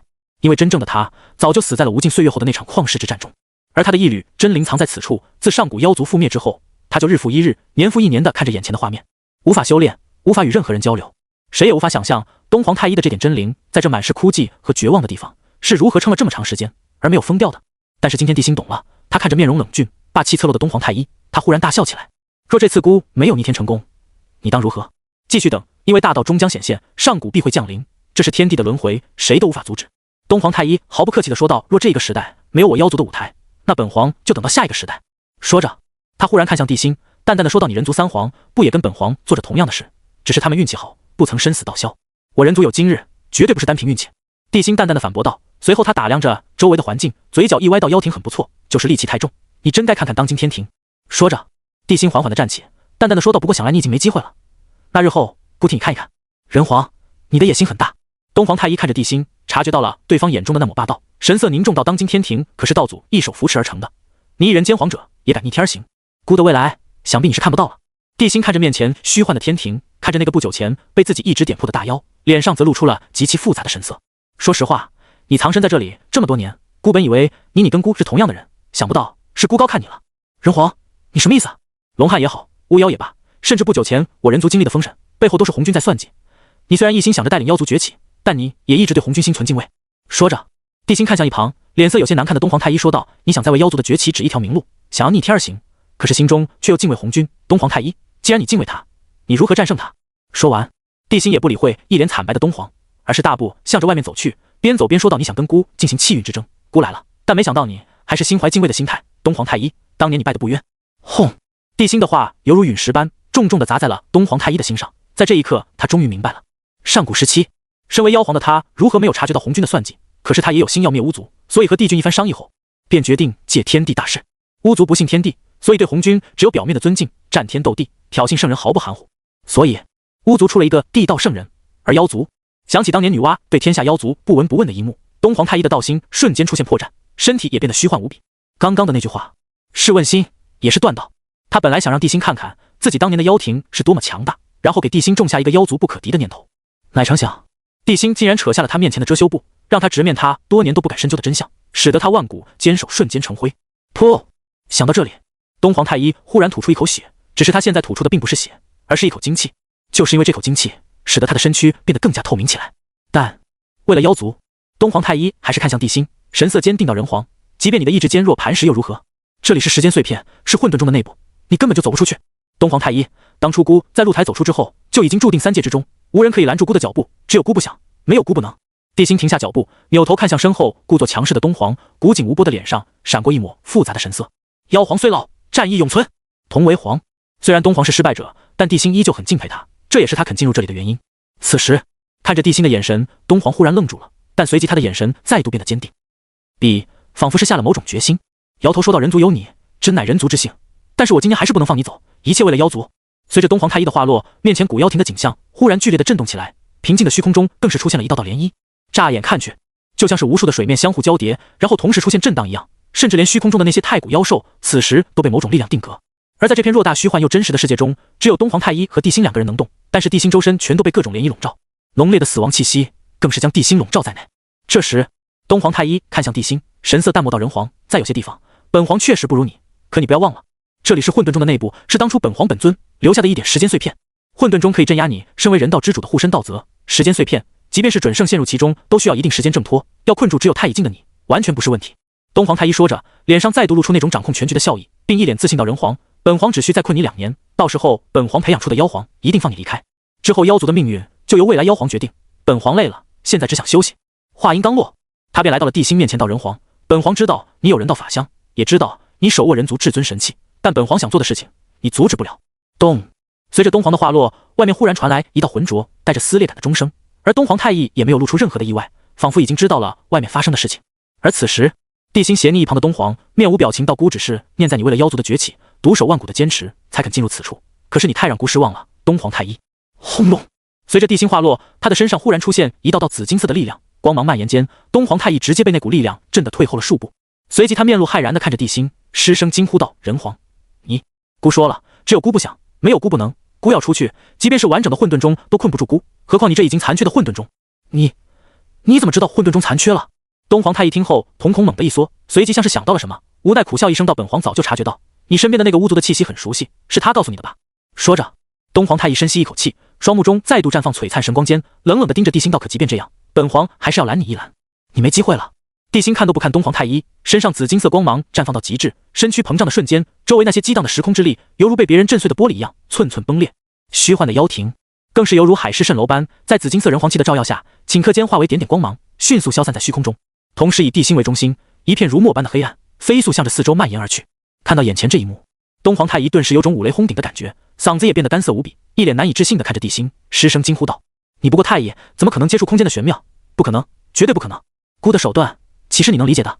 地心眼角的余光扫过远处的东皇太一，神色淡漠道：“本来孤不想动你妖族气运，但是你太让孤失望了。”说着，地心缓缓地抽出手中人皇剑，看着前方那片宛若云雾般的妖庭气运后，手中人皇剑狠狠斩下，赤一道无法形容的剑光瞬间斩过那片云雾，紧接着东皇太一所在的这方时空碎片更是加速崩碎了起来。噗！就在地心一剑劈开浩瀚气运的时候，东皇太一好似遭受了什么重创一般，哇的一声吐出半盆精气，身躯变得更加虚幻了。而他看向前方那迅速消散的半数气运，不禁面露苦笑道：“本皇这是搬起石头砸自己的脚，人皇，这次本皇彻底输了。你从未赢过。”地心看着前方消散气运，神色淡漠到：“下一任妖皇的选择，你可要抓紧了。”多谢。地心说着，大步向着前方的黑暗走去，而他的身影很快就消失在了东皇太一的视线中。没多久，地心面前便出现了一道亮光，他也没有犹豫，而是大步向着那道亮光走去。走到近前可以看到，那道亮光竟然是一道巨大的裂缝，就像是有人将伸手不见五指的黑暗撕开，甚至在地心靠近的时候，还能感受到了那道光芒中所散发的沧桑和沉重感。这就是当年巫妖大战时混沌中受损的地方，无尽岁月过去了，这里依旧没有恢复，依旧散发着那毁灭的大恐怖气息。很明显，受损的混沌中虽然还是先天至宝，但已经有了破绽，而且要修复这种宝物，恐怕得用到先天之物，甚至圣人亲自出手也不一定能够修好。而此时，东皇太一已经不复之前傲气，他像极了一名垂暮老人，甚至眼中的神采都不再如之前璀璨。但是他一直注视着地心，他并没有阻拦地心，也没有在催动混沌中。他看着仅剩的半数气运，怅然若失地苦笑了一声。可就在地心即将踏出混沌中的时候，沉默许久的东皇终于开口了：“人皇，当今天庭可比我妖庭要强。”地心脚步一顿，头也不回道：“不知道，孤还未登临天庭，等孤登临天庭的时候，自会替你看一眼。”不必。东皇太一听到这话，顿时眼冒金光，仿佛盲生发现了话点，虚幻且颓废的他猛然站起，身上更是涌出滔天战意。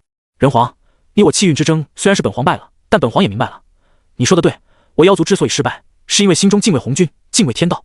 说到这，东皇太一身上涌动着滔天战意，他昂首挺胸地站在即将崩碎的小世界边缘，遥遥看着远方说道：“现在本皇倒要看看，失去本皇的天庭还有几分旧色。”咚！就在东皇太一话落的瞬间，混沌中忽然发出震耳巨响，随后即将走出去的地心感觉周围的空间一顿，混沌中外万里区域的时空已经被混沌中给定住了。看到这一幕，地心下意识地扭头看向身后，当他看到处于妖庭气运之中的东皇太一时，脸上不禁露出了一抹轻笑。人皇，你虽然道心坚定，但是你的实力实在是太弱了，本皇今日送你一程，也算在生死道消前与你结个善缘。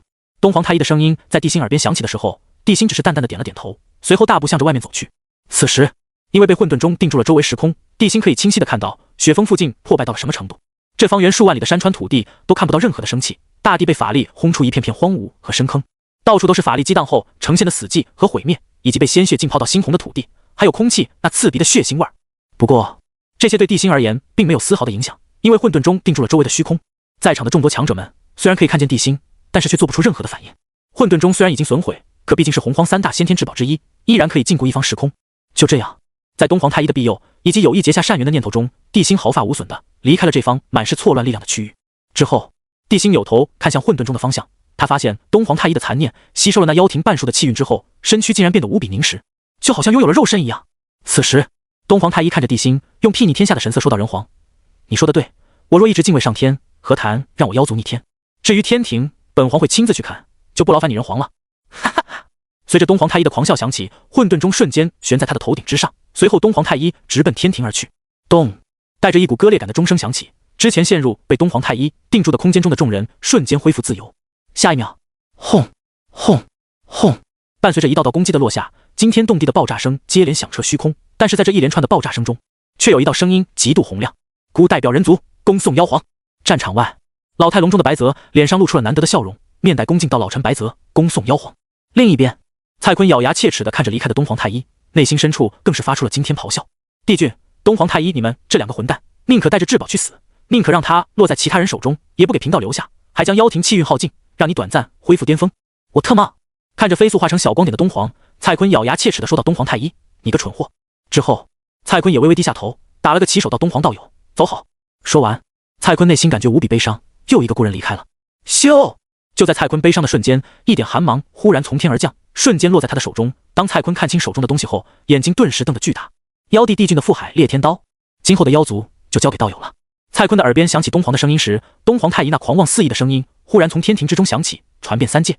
仙道天庭，怎及我妖庭1/1的辉煌？红军，你也不行啊！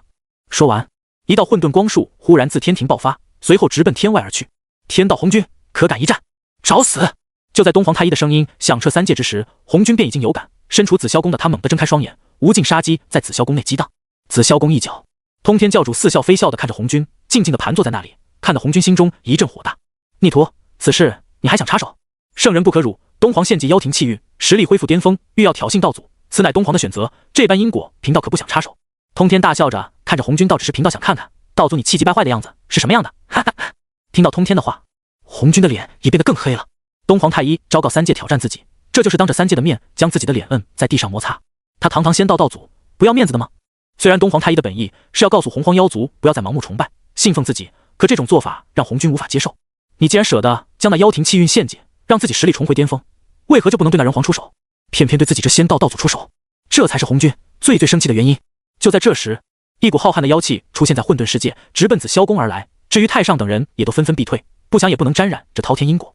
很快，东皇太一来到了紫霄宫外，此时他的气息已经攀升至巅峰，那恐怖的妖力在他周身激荡的时候，周围的混沌也都纷纷向着四周溢散开来。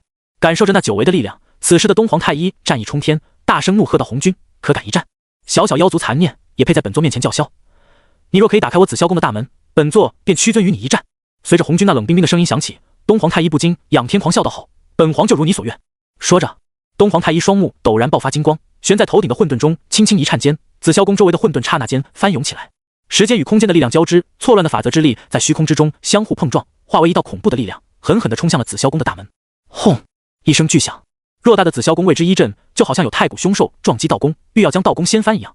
而那股可怕的力量更是化为有形的冲击波，飞速向着四面八方席卷而去。此时，无论是太上还是元始，亦或者接引、准提，甚至连女娲都被这里的战斗吸引，众生更是神色复杂的看着紫霄宫的方向。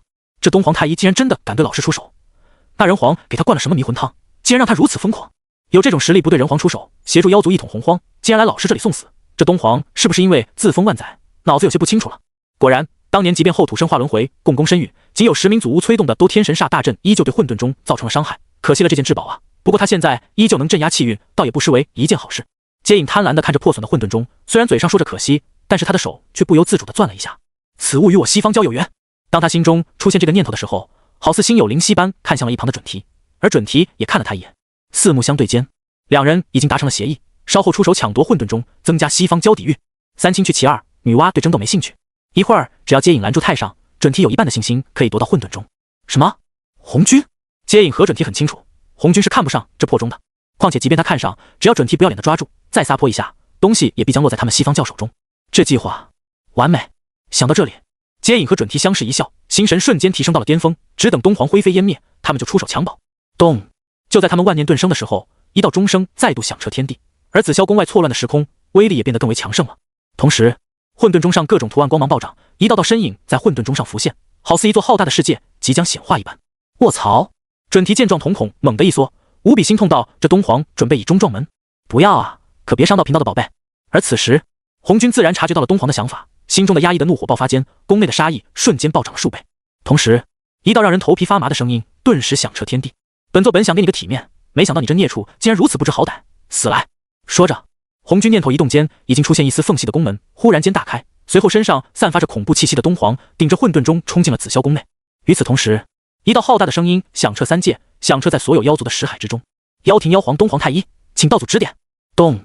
就在东皇化落的瞬间，一道浩大的钟声忽然从紫霄宫内响起，刹那间宫内时空交错，毁灭的气息自宫门倾泻而出。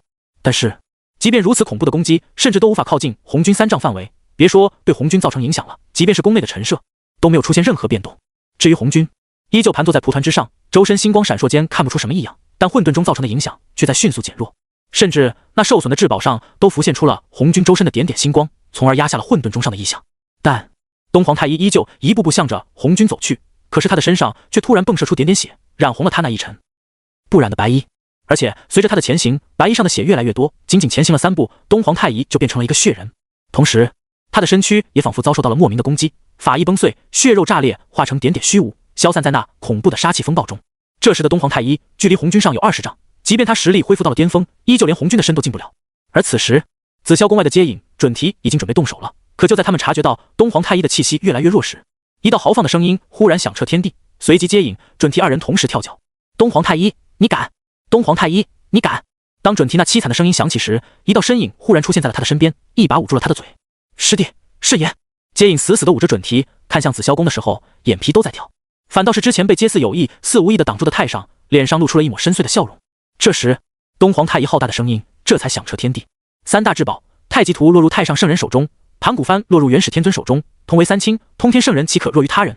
今贫道东皇太一将正道至宝赠与通天圣人，天地可见，日月同心。咚！随着东皇太一的话落，一道洪亮的钟声忽然响彻天地，随后一道肆意的张狂大笑忽然在凌霄殿中传了出来。多谢道友，哈哈哈！咚！凌霄殿中再度传来混沌中的声响，但也随着这道声音的响起，东皇太一的气息彻底消失在了3界之中。即便是在天道之中探查，哪怕是圣人追溯古今，也无法寻找到东皇太一一丝存在的痕迹。自此，东皇太一也只剩下了一个名号，这还是因为混沌中的神意，才在天地间铭刻下了他的名讳——紫霄宫。通天教主手持缩小的混沌中，笑眯眯地看着红军，似笑非笑道：“没想到贫道反倒成了最大的赢家。哼，一件受损的至宝而已，你若喜欢，尽管去用。”红军有些气不顺，声音都异常的冷漠，随后大手一挥，紫霄宫的大门便重重的关上，再也无法被人探查。宫外，准提仰天长啸，悲戚的怒吼：“东皇不是人，通天太不要脸等云云，就连接影响阻止都阻止不了他。”天庭昏暗的凌霄殿中，一双完全没有神采，仿佛被掏空的眼睛忽然出现，那眼中浓浓的绝望都快喷出来了。至于外面闹得天翻地覆的混沌中，他现在一点点的想法都没有，只想赶紧离开这黑暗的凌霄殿。而除了混沌中的圣人外，反应最大的则是洪荒。雪峰附近，多宝、南极仙翁、玄兜、阿弥陀佛等人一个个目瞪口呆地看着天外的方向，他们做梦都想不到东皇太一竟然会做出这种选择。明明是人族和妖族的气运之争，到最后连带天道诸圣都被卷进去了，结果一番乱斗之后，最大的赢家竟然是那人皇和通天教主，这可真是人在宫中坐，宝从天上来，截教这次赚妈了。而他们之所以还留在雪峰，本来以为如果诸圣抢不到混沌中，混沌中会重新落入洪荒之中，哪成想东皇太一竟然直接送人了。此时在场的一众强者自震惊中回过神来，相互看了彼此一眼后，竟然同时打了个旗手，随后默不作声地离开此处，同时还带走了本门的人，因为他们生怕自己的同门再和人皇起了无端争执。毕竟现在的地心可是能催动人道法相的，法相一出，他们根本就没有太大机会战胜地心，除非他们底牌尽出，或者不顾反噬用盘古幡磨灭地心，否则别无他法。况且还有武林、袁弘、杨戬这种修行异类在这里，要杀人皇几乎没有任何机会。在玄斗要带走天蓬的时候，天蓬还恨恨地看了眼杨戬，最终他还是被玄斗带走了。很快，这里就剩下地心等人和一众妖族，但无论是地心还是一众妖族，也没有要战斗的迹象。特别是一众妖族，妖皇身死道消，险些连名字都丢失，使得他们至今还沉浸在无尽的悲痛中，根本没有丝毫斗志。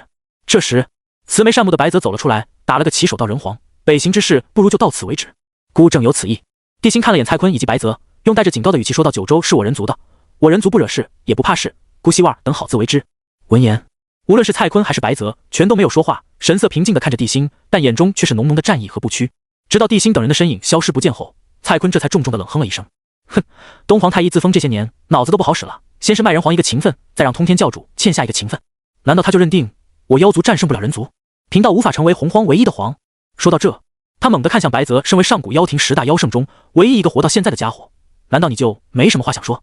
妖皇这么做都是为了妖族，贫道能有什么话说？白泽说着看向蔡坤，眼中闪过一抹亚色，道：“不过妖皇将覆海裂天刀交给你，着实出乎贫道的预料。”说到这，白泽神色忽然变得无比凝重，他直勾勾地盯着蔡坤，一字一顿道：“说，你到底是谁？”“贫道乃是未来妖皇。”蔡坤没好气地说完之后，身上黑色的魔气再度涌动，将他的样貌彻底笼罩在内，使得白泽无法看到他分毫样貌。随后他大手一挥，迅速向着远处飞去，并重重地说道：“下次再见，本座定将你收入麾下。”此时，白泽看着离开的蔡坤，眉头不由得皱了起来。蔡坤？鲲鹏？不可能，鲲鹏因为冒犯女娲圣人，被圣人自本源磨灭斩杀，况且他还断了一臂，所以蔡坤绝不可能是他。可若不是他，还能有谁？看着蔡坤离去的方向，白泽久久不语，紧皱的眉心早已拧成了一个疙瘩。西方，轰！滚滚魔气忽然冲天起，浩瀚魔云遮天蔽日间，如同翻涌的潮汐一样，向着四面八方席卷而去。须弥山中，准提的金身法相忽然爆发金光，挡住了如同潮水般的黑暗。西方清净地，妖魔止步。洪荒的方向，无数巫族冲天起间，血色煞气瞬间封天困地，此路不通。而在那片翻滚的魔气潮汐中，却传来一道歇斯底里、毫无理智的嘶吼声：“叔叔，为什么？为什么？”另一个方向，正在往洪荒赶去的地心忽然停下了脚步，震惊地愣在了原地。25万年修为。当地心看到修为珠的时候，整个人都不好了。他之前在湖边一战得到了14万修为，加上原本自带的1万年修为，也就15万年。可现在，修为珠中竟然有25万年修为，这如何不让地心震惊？这时，地心忽然像是想到了什么，神色微微一变，看向一旁的杨戬，问道：“姑在雪峰中待了多久？”3个多月。3个多月。地心听后眉头微微一挑，他感觉自己最多待了几天，没想到外面竟然过去了3个月。难怪东皇太一说要留自己2年，原来是这个原因。当时他要是再和对方纠缠上一段时间，说不定真的会过去2年。至于修为珠，地心已经可以猜到，肯定是杨戬他们杀了准圣、大罗。至于为什么没有太乙，一群顶尖大罗、准圣的战斗，太乙境的人敢随意出手吗？这时，地心又问到洪荒如何了。文太师他们已经打到泗水关了，想必这2天就能拿下泗水关。人皇，事情的是这样。通过杨戬的叙述，地心知道了事情的经过。之前湖泊一战，地心的实力震惊到了所有强者，而北域的妖族根本不敢踏入九州，一些避讳的妖族则去了北海以北，这就导致崇侯虎所面对的压力骤减。于是他直接分出1半大军，也就是30万大军南下与文仲会军，短短2个多月就拿下了穿云关和界牌关，泗水关也即将拿下。不得不说，现在殷商已经完全占据了上风。等到地心返回洪荒，估计文仲已经拿下泗水关，即将攻入西岐了。听到这话，地心非但没有丝毫的放松，表情反而变得更为凝重了，随口问道：“即将攻入西岐了吗？现在我殷商和西岐伤亡如何？”因为自从来到北域后，地心就无法打开人道封神路了，自然不知道己方和西岐的伤亡。至于原因，他感觉是人道封神路的一种自我保护，因为毕竟北域还被天道之力笼罩，如果在这里暴露人道封神路，或许就会惊动红军，到时候就麻烦了。而此时，地心也知道了这几个月来殷商镇压西岐叛乱的艰苦，因为鄂顺和崇英鸾不要命的反扑，所以稍微拦住了文仲的脚步，直到崇侯虎的大军南下会合后，两军夹击之下，西岐残兵败如山倒。至于伤亡，肯定是有的。张桂芳差点死在李靖手下，雾文化被金吒给伤到，养了整整1个月的伤，就连文仲也被卷帘伤到了。不过对比殷商这边多位伤员，西岐那边就惨了，因为在攻破界牌关的时候，普贤被文仲斩杀，还有一尊西方蛟的准圣被于元斩杀。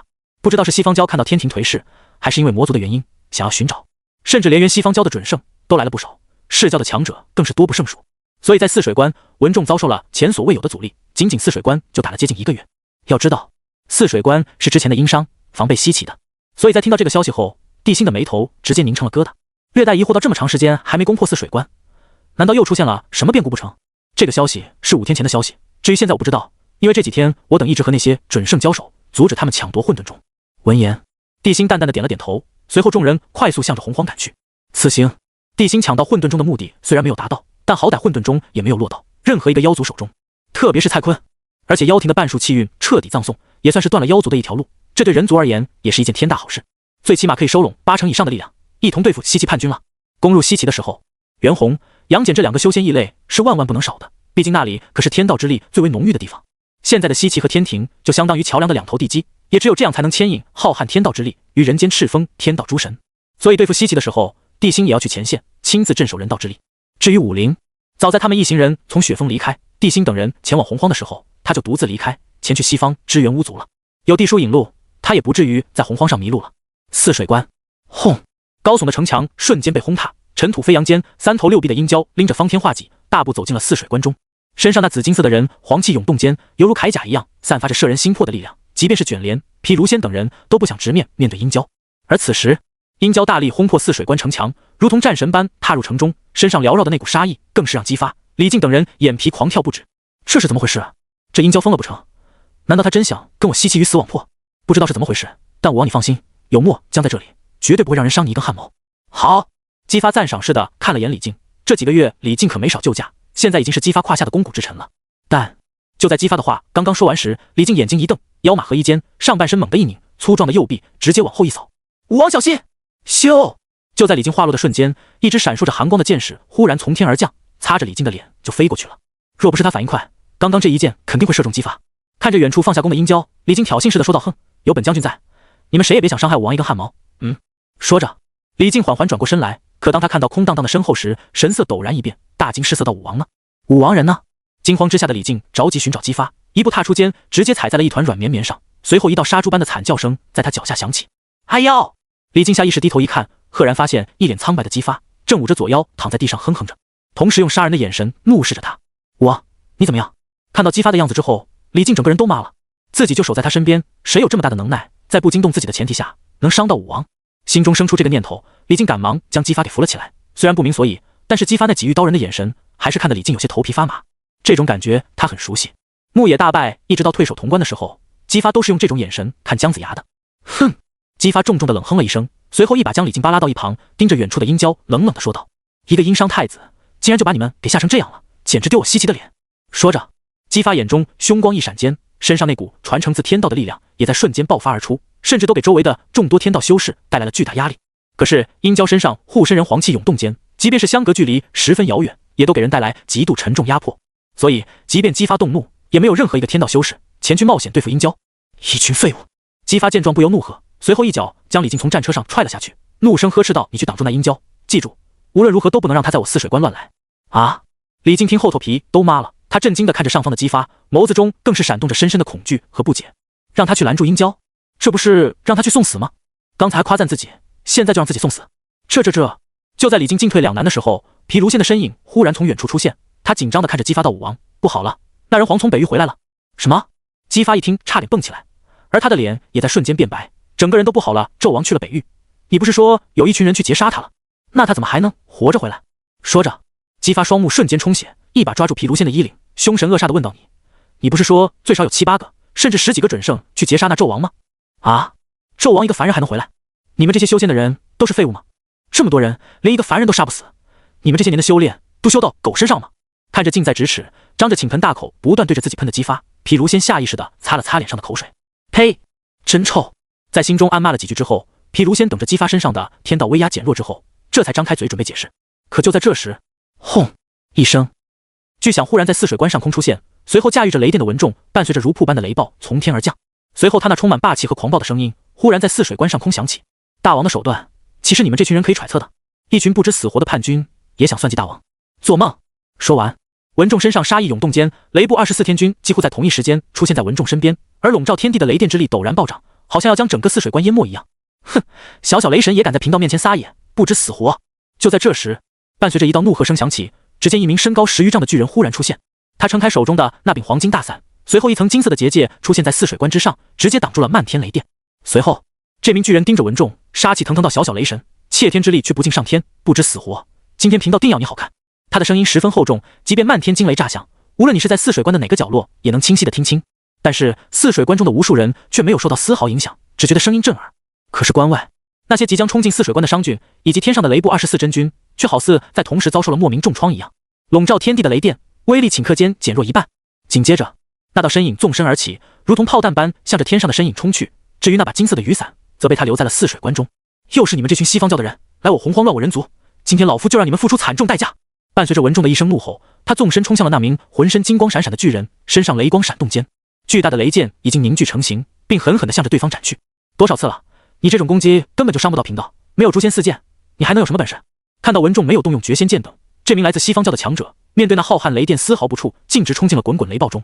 而那一条条又粗又长、异常恐怖的雷电落在他的身上，只能炸成一片片的火，根本就无法对他造成任何影响。乍眼看去，也不知道此人修炼的时候受过什么样的鞭挞，竟然能无视这漫天雷电。至于文仲，在上次地心说过那些话之后，基本很少动用绝仙剑等利器，而是不断研习雷法。虽然战斗经验上涨了，但是雷法的杀伤力他却感觉没怎么上涨。紧接着，罗轩、赵公明等人也都纷纷出手，而西岐那方自有相应的高手出现，而且拦住罗轩的也是一名金身巨人。一时间，众多修仙者之间打的是有来有回。至于商郡，一开始的时候虽然被震了一下，但是因为身体的变化，他们早已经恢复正常了。此时正在殷红、张桂芳等人的带领下，如潮水般涌入泗水关中。此时，3头6臂的殷郊站在半空，遥遥地看着姬发身边的那些人，杀气腾腾到大王即将归来，今日必须拿下泗水关。而下方的一众商军更是高举手中兵器，滔天战意冲天起间，一道数万人同时发出的声音陡然间响彻天地：拿下泗水关！杀！3日后，地心等人进入北地时，忽然感觉整方天地一颤，随后无尽人道之力席卷而至时，地心的人道法相竟然不受控制的自主出现。轰！一道无声的巨大震动出现，海量的信息涌入到了地心意识中的同时，距离他无尽遥远的人皇殿忽然迸发出恐怖的人道气息，而地心身上出现的人道真身也不受控制的膨胀了起来。砰砰！伴随着一声闷响的出现，地心身上的气息陡然间暴涨了起来，随后300丈的人道法相直接增加了100丈。远远看去，一尊400丈巨人耸立于天地间。他已经先后期，地心感受着体内力量的变故，眉宇间没有丝毫的异动，而是活动了一下身体之后，迅速收起了法相。力量的提升真的让地心感受到了什么叫意外之喜，但是更让他惊喜的，则是文仲等人经历了2天2夜的战斗之后，终于拿下泗水关。鄂顺、崇英鸾等人全都被斩于马下，两方叛军近乎被屠戮殆尽，鲜血染红了泗水关内外的土地。至于阐教、西方教和天庭的人，几乎没有什么损失，因为他们察觉到即将坚持不住的时候，抢在西岐大军退守前就已经全部退入了西岐之中。而现在，文仲已经带兵镇守在了西岐的边缘上，并没有贸然挺进。在得知一切之后，地心淡淡的说道：“去泗水关，好了，一切为了龙族，现在本座归来，自然不会亏待你们。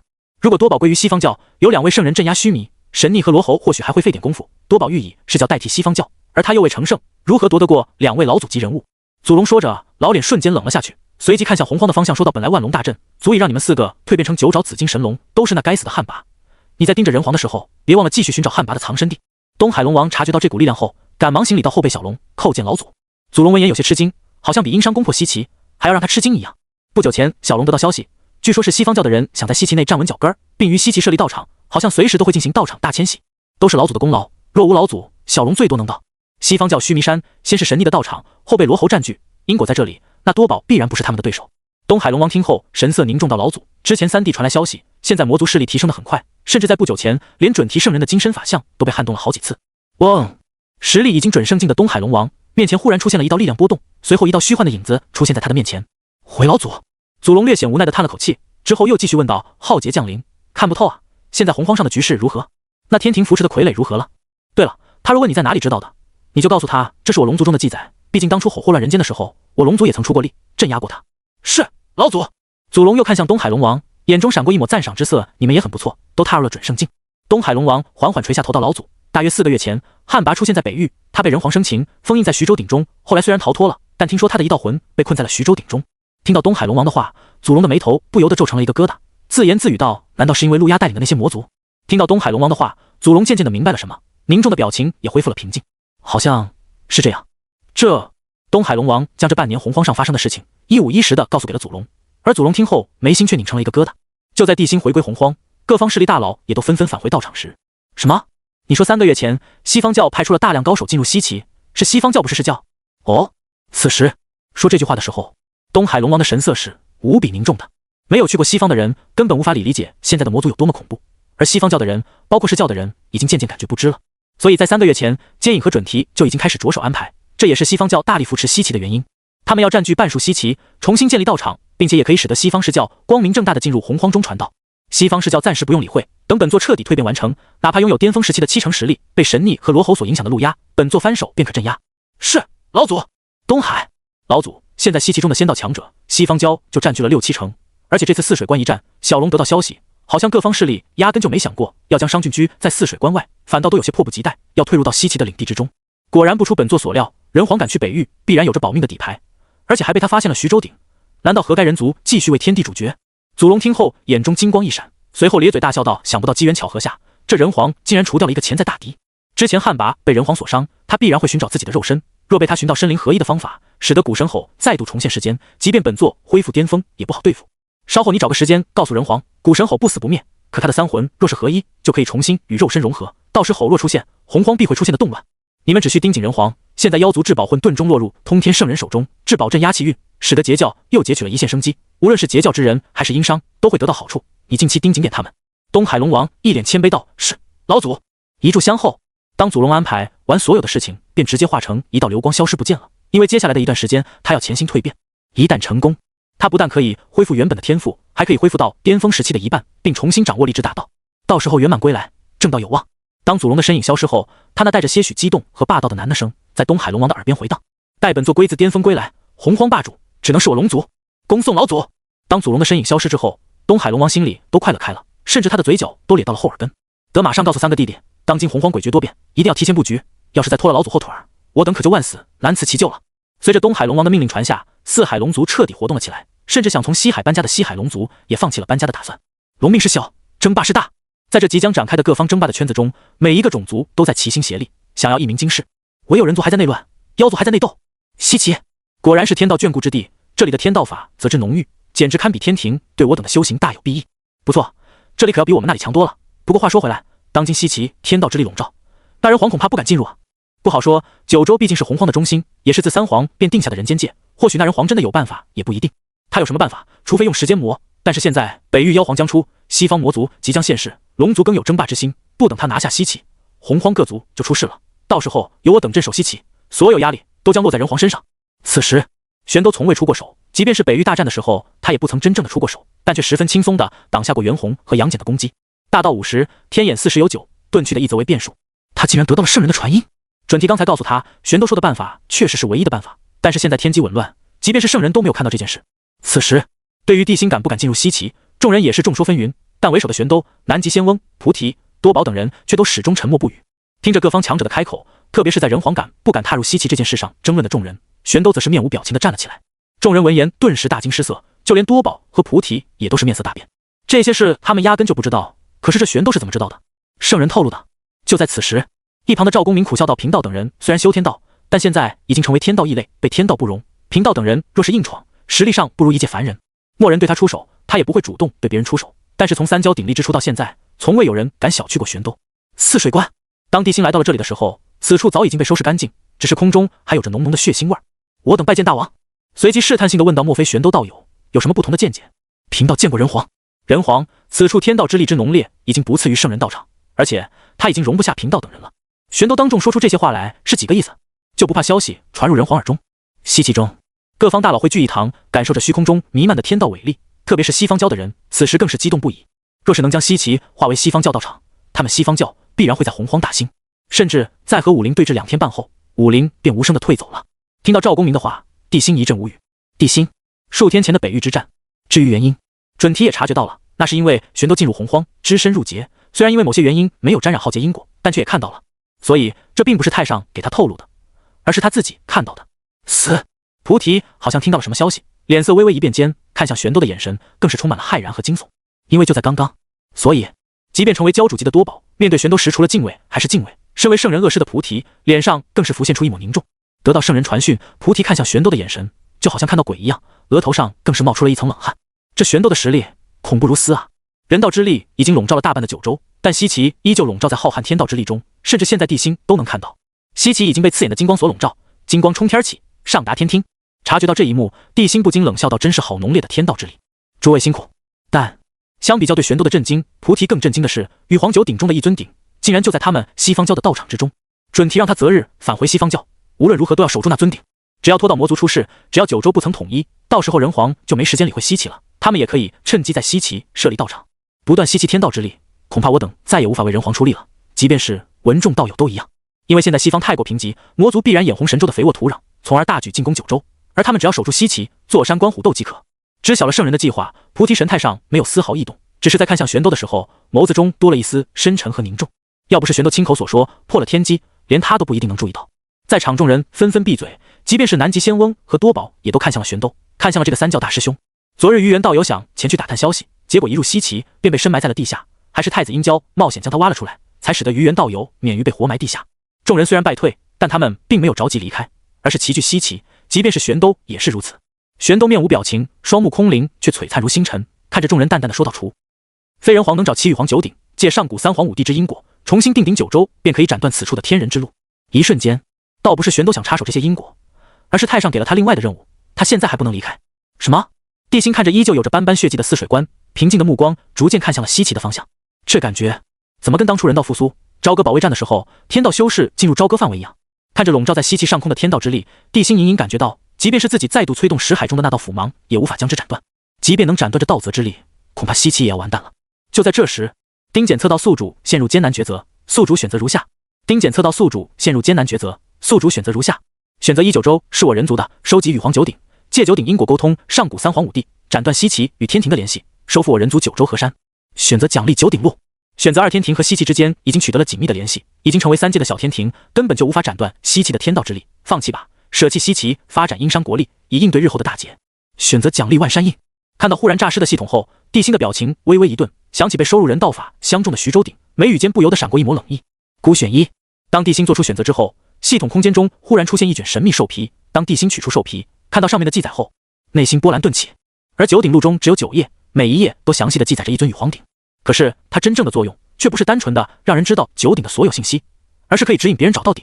目前朝歌中的玉皇九鼎只有3尊是真的，这点帝辛十分清楚，九鼎录上记载的也十分清楚。甚至连他刚刚得到的徐州鼎上面都记载得清楚无比，甚至最后还有一句转落人皇之手的解释。目前还有5尊大鼎流落在外面，而九鼎录上则清晰地记载了剩下的5口大鼎的位置。一尊在昆仑山玉虚宫深埋在广成子的洞府之中，一尊在北海海眼附近，一座尊在西方郊须弥山八宝宫德池之下，一尊深埋在函谷关关口，最后一尊则是在金鳌岛之下。而这5口大鼎，其中4个是跟圣人道统有关，剩下的一个北海海眼也跟徐州鼎一样，牵扯到十分强大的种族。北海海眼，这时候的地心忽然想起，申公豹好像就是被塞了北海海眼来着。难道无论是北域寒潭还是北海海眼，实际上也是圣人的算计？这时，地心看向面前的众人，淡淡的说道：“先进关。”很快，众人进入泗水关中的众人看着一脸凝重的地心，一时间心情也变得无比沉重，甚至众人的呼吸也都变得粗重起来。赵公明，金鳌岛中镇压着一尊我人族神器玉皇鼎，你可知道？什么？赵公明听后顿时面色大变，一脸震惊的看着地心说道：“不可能，绝对不可能，老师绝对不会做这种事情的。”不单赵公明，其他截教人也都是一脸的难以置信，甚至认为地心在说胡话。要说人教、阐教乃至天庭、西方教都针对殷商，他们截教也绝对不会对付殷商的。为了守护殷商江山，万仙来朝的截教都被打没了，他们又怎么可能对付殷商？但当截教众人看到地心那凝重的样子后，便知道地心并不是在开玩笑，随即一个个表情变得无比难看。玉皇九鼎，试问3界中哪个修炼者没听说过？那可是人族的至尊神器，不能说在崆峒印之下，但也能齐平。毕竟当时玉皇锻造九鼎的时候，早已经绝地天通，人间界已经没有炼制神器的条件和材料了，所以玉皇才退而求其次，炼制了一套大鼎来镇压人族气运，同时也能镇压国运。当年夏朝国运忽然加速流失，他们虽然很好奇，但并没有深度探究。现在看来，此时赵公明忽然走出，掷地有声道：“人皇，贫道不相信老师会做这种事。当年夏灭商史时，老师还曾好奇，本来有1500年国运的夏朝，为何800年便覆灭了？孤当然相信通天圣人不会做这种事，但这并不代表金鳌岛下无鼎。”地心看着赵公明道：“稍后孤会给你一道人皇诏，你去金鳌岛走一趟即可，这里就是玉皇鼎被镇压的地方。”说完，地心将一页书页交给赵公明，继续说道：“没有孤的人皇诏，非圣人出手，任何天道修士都无法挪动它。”这赵公明看着手中的书页，整个人都不好了，因为上面记载的位置他都不知道。毕竟金鳌岛是圣人道场，当年万仙来朝也没有丝毫拥挤，所以说明金鳌岛的巨大了。可是看到地的样子，赵公明还是决定前去寻找一番，不是给人皇一个交代，他是要给自己一个交代，因为他到现在都不相信自家老师会做出这种事。这时，地心又看向于远，你去北海海眼附近，将这口玉皇鼎带回来给姑，顺便看看申公豹的近况。当初为保我殷商，国师出了不少力，他被元始塞进海眼并困在那里，心中肯定有怨气。告诉他，姑一定会救他出来的。贫道明白，人皇放心。很快，地心便下了2道人皇诏，而赵公明和于元则迫不及待地离开了泗水关。之后，地心则是看向了殷郊，你与袁弘去函谷关走一趟。是，父亲。殷红，你与太师杨戬一同前去昆仑山一趟。是，父亲的。殷郊和殷红都是人皇子嗣，根本不用人皇诏，自然可以移动玉皇鼎。实际上，任何一个纯粹的人族都可以移动玉皇鼎，但就现在玉皇鼎所在的位置，就不是一般人可以接触的。什么？在听到地心的话后，一旁杨戬却愣住了。昆仑山也有，他虽然不知道这代表了什么，可是他却很清楚其内的含义。函谷关代表了太上圣人，昆仑山代表元始圣人，金鳌岛代表通天圣人，北海海眼代表龙族，再加上北域妖族。死！想到这里的杨戬猛地倒吸一口凉气。如果之前赵公明说的是真的，通天圣人都不知道金鳌岛镇压着一口玉皇鼎的话，能有这么大手笔，以圣人为旗，以龙族、妖族为子的人呼之欲出啊！虽然杨戬心有戚戚，但他还是跟着文仲和殷红去了昆仑，而且在他们离开前，地心还将诛仙剑交给了文仲。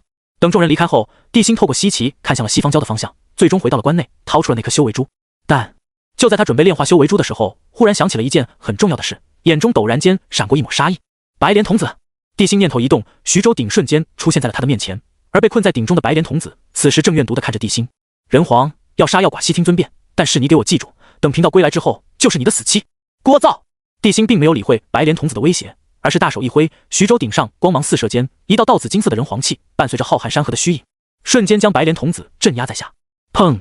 一声闷响，白莲童子直接炸成了碎片，只留下一颗散发着尽是白光的莲子出现在大鼎的下方。而此时，白莲童子的一道分魂凭空出现在地心面前，怨毒地瞪了眼地心，刚要跑路的他直接被吸进了人道封神路中。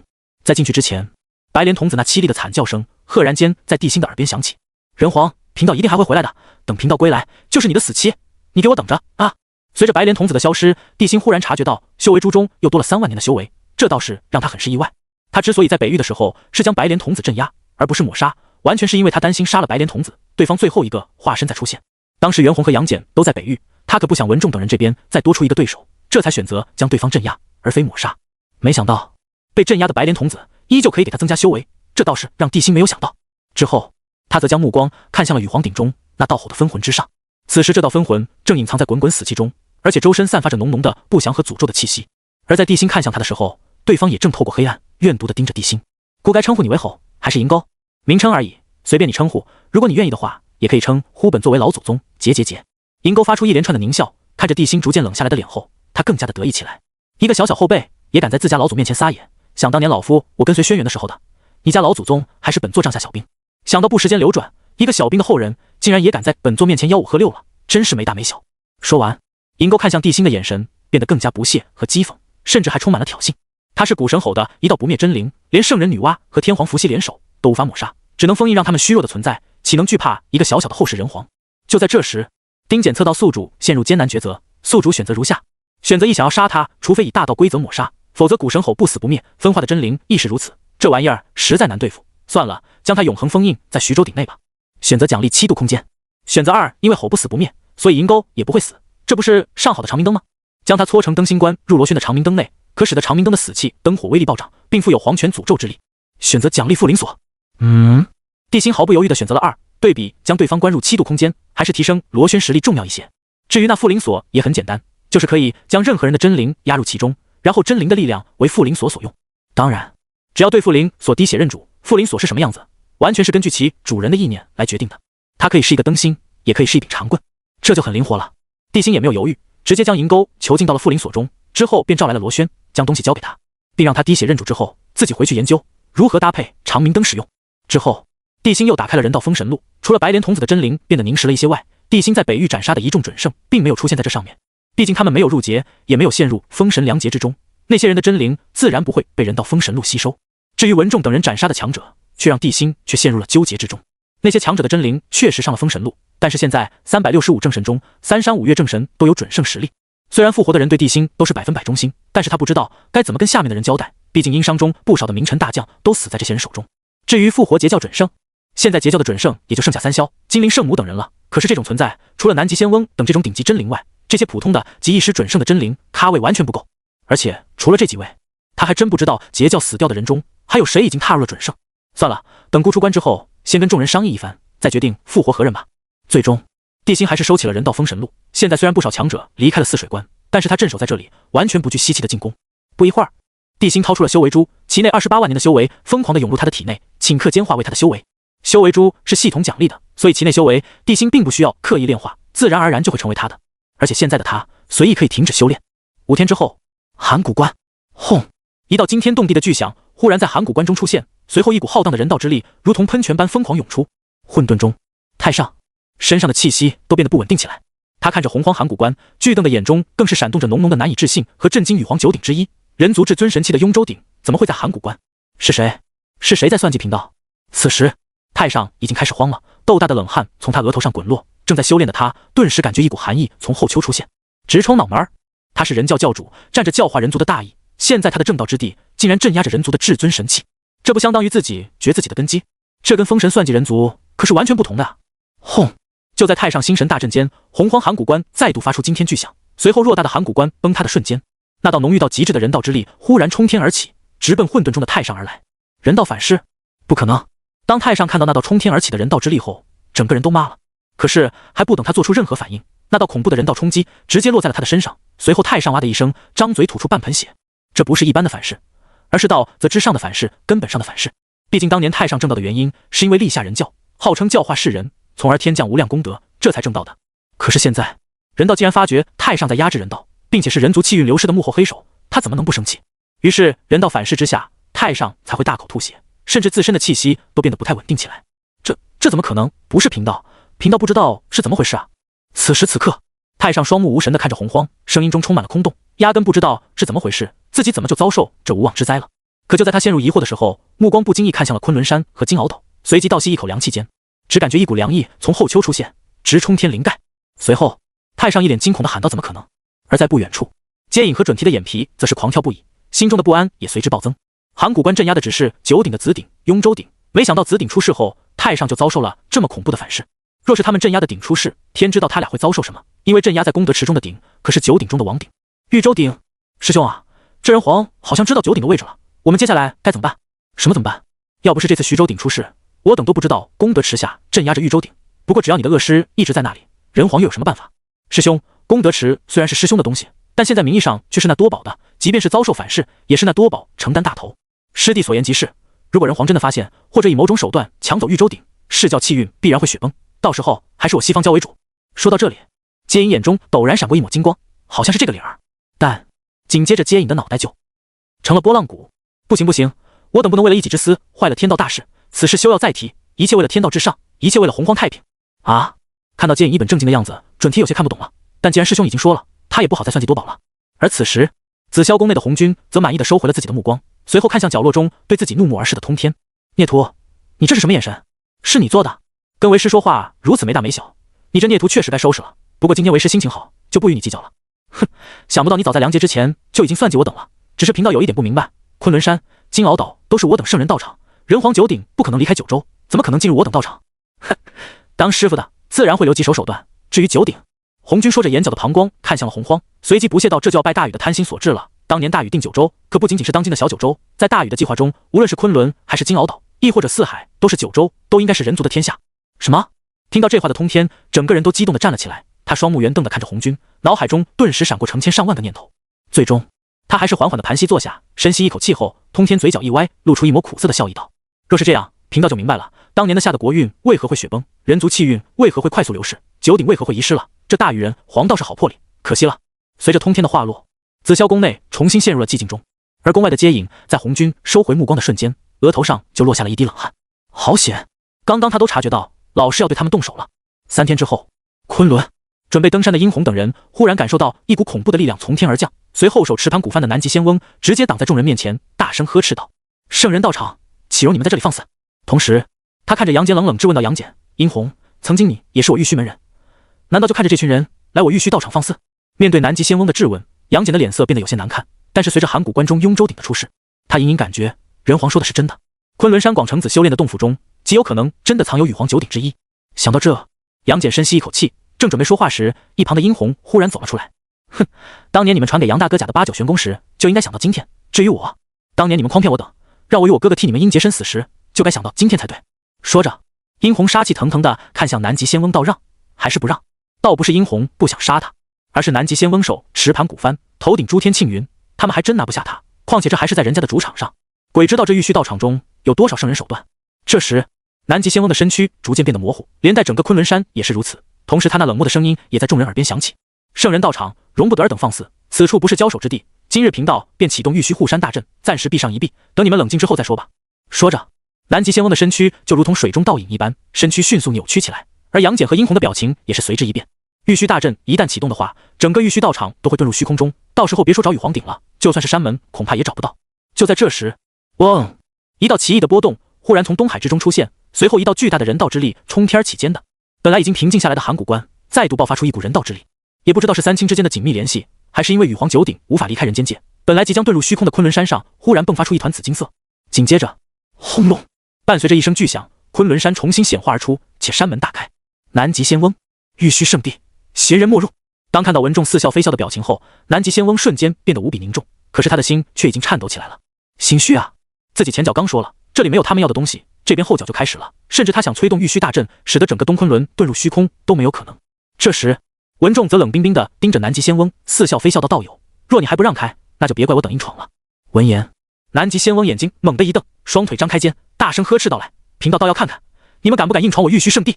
说完，南极仙翁手中盘古幡一阵间，一股极端恐怖的力量忽然在盘古幡上出现，隐约间一道混沌之力将南极仙翁彻底笼罩在内。既然如此，那老夫就不客气了。看到南极仙翁双腿大开，文仲眼中杀机闪动间，一条成人手臂粗的雷电狠狠向着他的下丹田轰去。不知好歹！南极仙翁话落的刹那，诸天庆云之上璀璨的光芒闪动间，一道道神光落下，将那道粗如手臂的雷电挡住，且正准备出手时，铮铮铮铮！卧槽！诛仙剑怎么又回到你手中了？天蓬你个狗贼，害我！当4道剑鸣声响起的瞬间，南极仙翁当场发出惊呼，正准备出手的他瞬间回防，手中盘古幡直接挡住了袭来的诛仙剑。而气急败坏的南极仙翁并没有失了分寸，在他回防的瞬间，玉如意和龙头杖直接破空而去，迎面打向杨戬和殷红。有贫道在这里，你们谁也别想登山，我玉虚圣地还轮不到你们这群人来撒野。随着南极仙翁的出面阻止，众人的脸色也不由变得十分难看，因为这是阐教的道场，虽然没有圣人在这里镇守，但是他们在这里还是会受到压制的，特别是杨戬和殷红，之前还是阐教3代弟子，自身在这里受到的压制就更大了。而南极仙翁手持重宝，即便他们3个联手，或许都无法突破对方，更别说伤到对方了。即便文仲手持诛仙4剑，也改变不了什么结局。就在这时，轰隆！伴随着一声闷响，众人只看到一道紫光从天而降，狠狠地向着南极仙翁冲来。而那股可怕至极的杀意，更是在瞬间将南极仙翁逼退了半步。下一秒，紫光天翔间，南极仙翁头上诸天庆云震动间，虽然挡住了那道紫光，但紧接着无量紫雷爆发后，南极仙翁脸色微微一变，还是被逼退了数步。紫电锤，吾当道友这是何意？当他话落的瞬间，吾当圣母直接出现在了众人面前。此时的他神色无比平静，但是身上那股冷意却让南极仙翁和文仲等人都起了一身的鸡皮疙瘩。吾当道友，当真要插手此事？当年广成子3夜必游宫，我结交万仙都没有阻拦，怎么现在贫道失职，只想登一下昆仑山，道友你就不让了？吾当圣母的声音中充满了质问，但是更多的则是恨意。当年广成子3夜必游宫，真的是为了道歉吗？就是为了刺激截教万仙发怒，让他们只身入劫，然后填充封神榜。现在好不容易有了报复的机会，他怎么可能这么轻易的就放过阐教呢？这时，南极仙翁脸色一沉，冷冷说道：“吾当道友，此路不通，还请道友。既然这样，那就没什么好说的了。”吾当圣母左手穿心锁，右手紫电锤，身上杀意涌动间，看向文仲道：“一起出手，不用留手，免得传出去被3界的人认为我截教的人好欺负。”是，师叔。文仲话落的瞬间，诛仙4剑再度出现，一道道雷电撕裂天地间，那种毁天灭地的恐怖气息，顷刻间在昆仑山山脚处蔓延来开。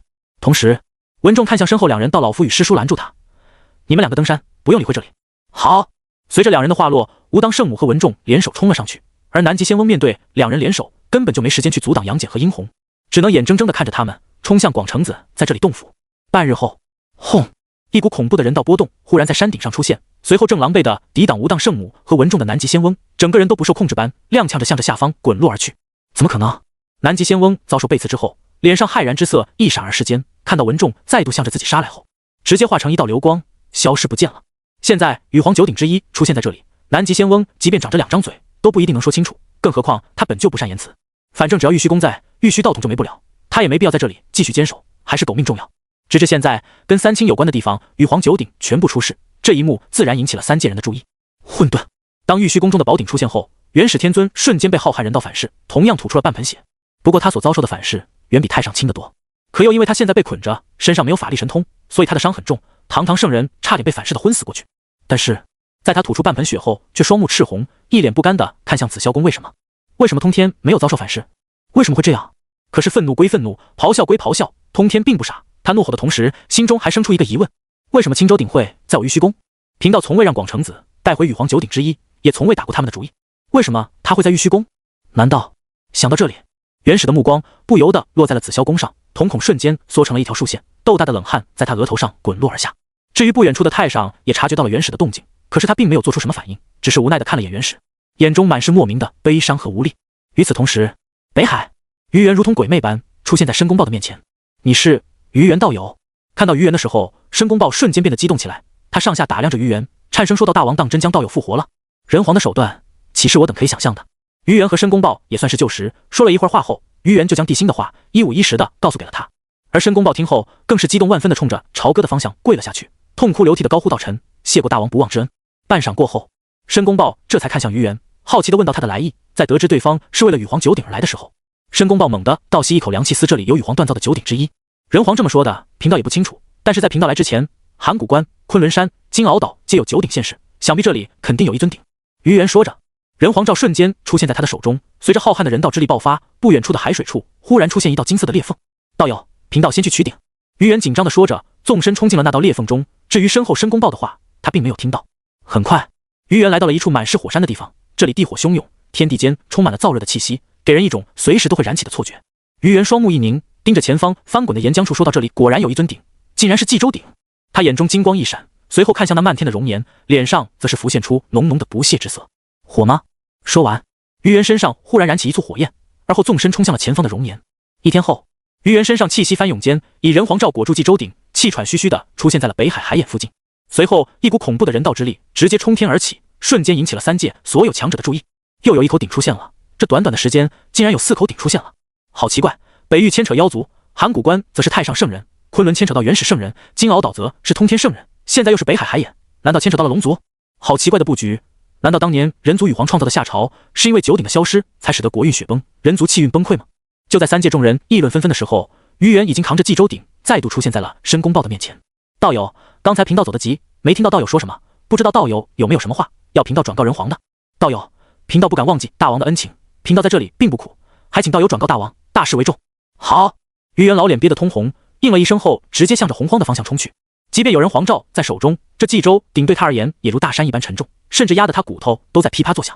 看着于元离去的背影，申公豹不由得吐出了一口浊气。大王还没忘记微臣，没有忘记。说着，他的脑海中不由得出现了蔡坤和祖龙的身影，随即嘴角微微扬起间，自信地说道：若贫道真的脱困，定要寻到两位道友，助我因伤一臂之力。妖族、西方教、西方魔族，还有龙族和天庭。哼！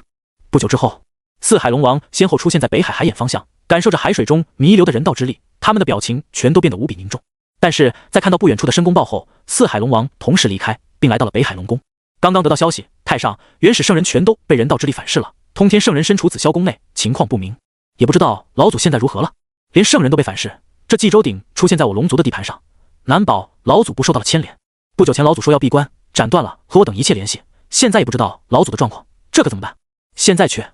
可就在东海龙王准备说话的时候，忽然感觉身子一震，随后双目陡然间变成紫金色后，他身上的气息竟然以肉眼可见的速度暴涨起来。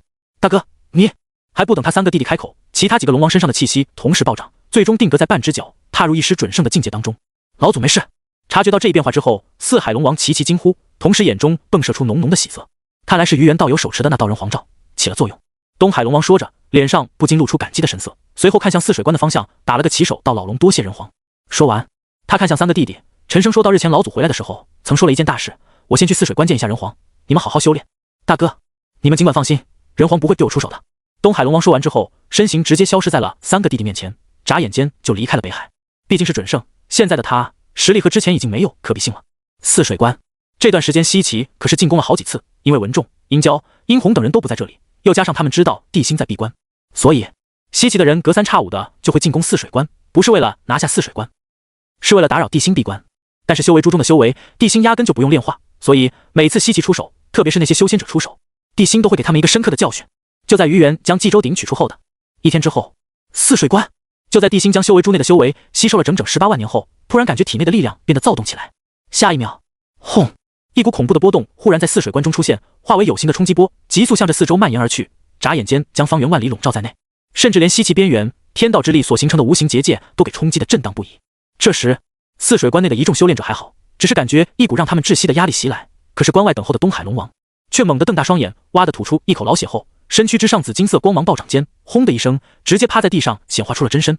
但是此时的东海龙王依旧瞪着大眼，惊恐地看着前方的关隘，大声惊呼道：大罗金仙而已，怎么可能有这么强的威压？不可能，绝对不可能！哇，哪里来的虫子？闭嘴！就在东海龙王滋哇乱叫的时候，雾文化的身影忽然出现在他的面前，摄凶棍直接抵在他的脑门上，杀气腾腾到再敢瞎叫唤，信不信俺一棍子敲死你！我被吓到语无伦次的东海龙王此时一张脸都是绿的，甚至在看到城墙上那一道道杀气腾腾的身影后，东海龙王都快被吓哭了。没道理，太没道理了。他能察觉得出来，此时的地心只是从太乙突破到大罗，或许人皇的修炼境界与他们不同，但是突破时的力量波动，他还是能轻易的分辨出来的。不过从太乙突破大罗境，就让东海龙王感觉好像回到了那年自己只是金仙小龙时面对暴怒昊天时的感觉，太没天理了！人皇到底是什么实力？出入大罗的气息波动，竟然将贫道逼出了真身，这到底是怎么回事？就在东海龙王陷入深深的自我怀疑，甚至都快窒息的时候，那股恐怖的波动忽然消失无踪。一阵风吹过，东海龙王竟然感觉自己浑身发冷，好像刚从斩仙台上走了一圈一样。这时，姜文焕走了上来，说了句话后，雾文化收起手中摄凶棍，冷冷地看着远处说道：大王让你进去，你给俺老实一点。东海龙王茫然片刻后，这才缓过神来，随即不敢耽搁，重新化为人形后，小心翼翼地向着关内走了过去。但是一个念头疯狂地在他脑海中浮现而出，无论如何都要将这件事告诉给祖龙，人皇太恐怖了，我龙族现在的实力或许还真的无法跟人族抗衡。东海龙王不安地走进了泗水关中，虽然没有刻意查看，可是他还是感觉在周围出现了许多带着审视的目光，不断地扫视着他，吓得他眼睛根本不敢乱看，只敢低着头小心翼翼地跟在姜文焕身后。很快，东海龙王见到了地心，他更是五体投地地跪在地上，根本不敢和地心对视，生怕地心看出自己内心中的想法。你来找姑有何事？回人皇，老龙听闻人皇在北域抓住了古神吼的一道残魂，恰巧不久前老龙在族中的记载中看到了关于吼魂魄的记载，叽里咕噜，事情就是这样的。东海龙王小心翼翼地说道，同时也注意着周围的一举一动，生怕自己说错话被地心抓起来吊打。这时地心淡淡的点了点头，道：“姑知道了，你们龙族有心了，这是我龙族应该的。毕竟谁也不想看到古神吼出现在洪荒之上，一旦他出现，对谁而言都是个麻烦。祖龙现在在什么地方？”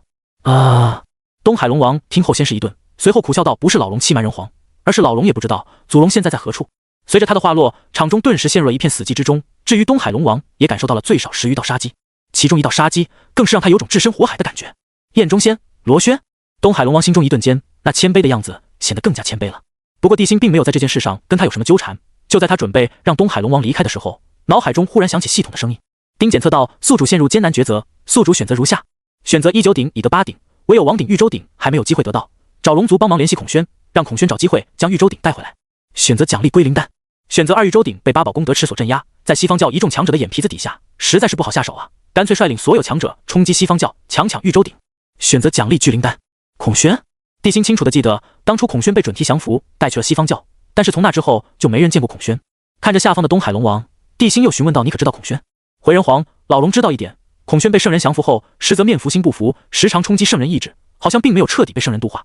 老龙听三弟说，不久前西方教想要派孔宣下山阻击人皇大军，可刚下山，孔宣情绪又变得不稳了起来，所以此事就作罢了。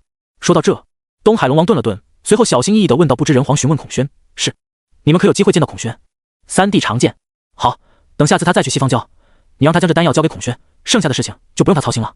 地心说着，直接做出了选择，而后将系统奖励的丹药交给了东海龙王。东海龙王很聪明，也没有多问，将丹药收下后，便再度静等地心的命令。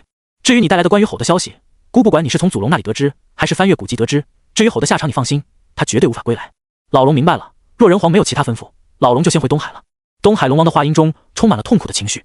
虽然这里不是九间殿，但是地心刚刚突破，不经意间散发的力量，依旧让他感受到沉重无比的压力，甚至喘气都不敢用大力。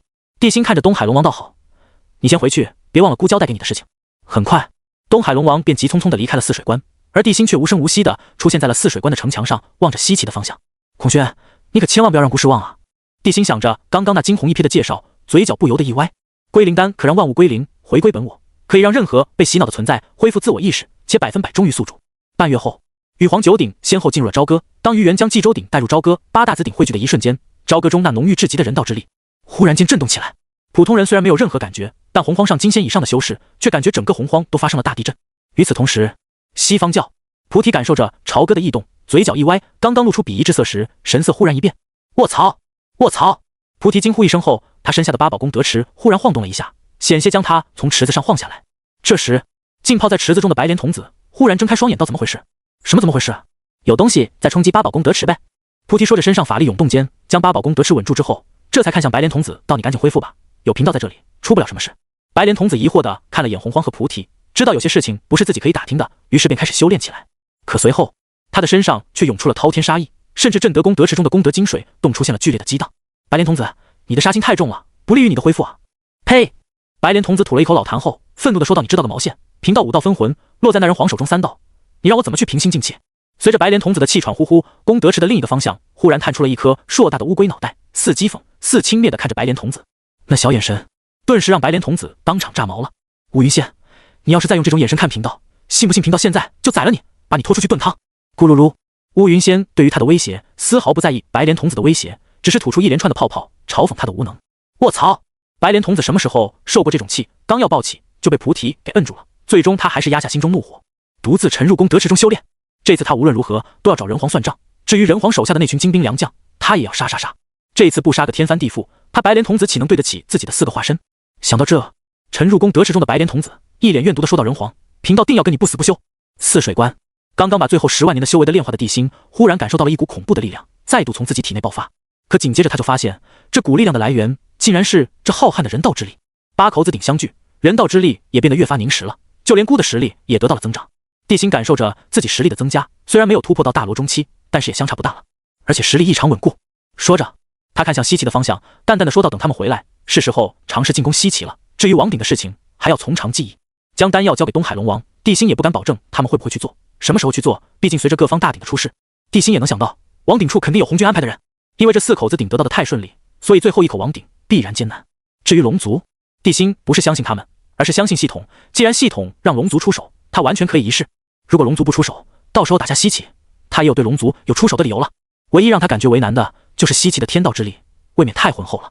想到这，地心看向了西岐的方向，现在这里的天道之力之厚重，比当初于元、张奎去封神台的时候强大了何止10余倍。这时，姜文焕来到了地心身边，低声说道：“大王、太子、太师以及赵公明大仙等人已经往回赶了。好，等他们归来之后，直接对西岐开战即可。”臣明白。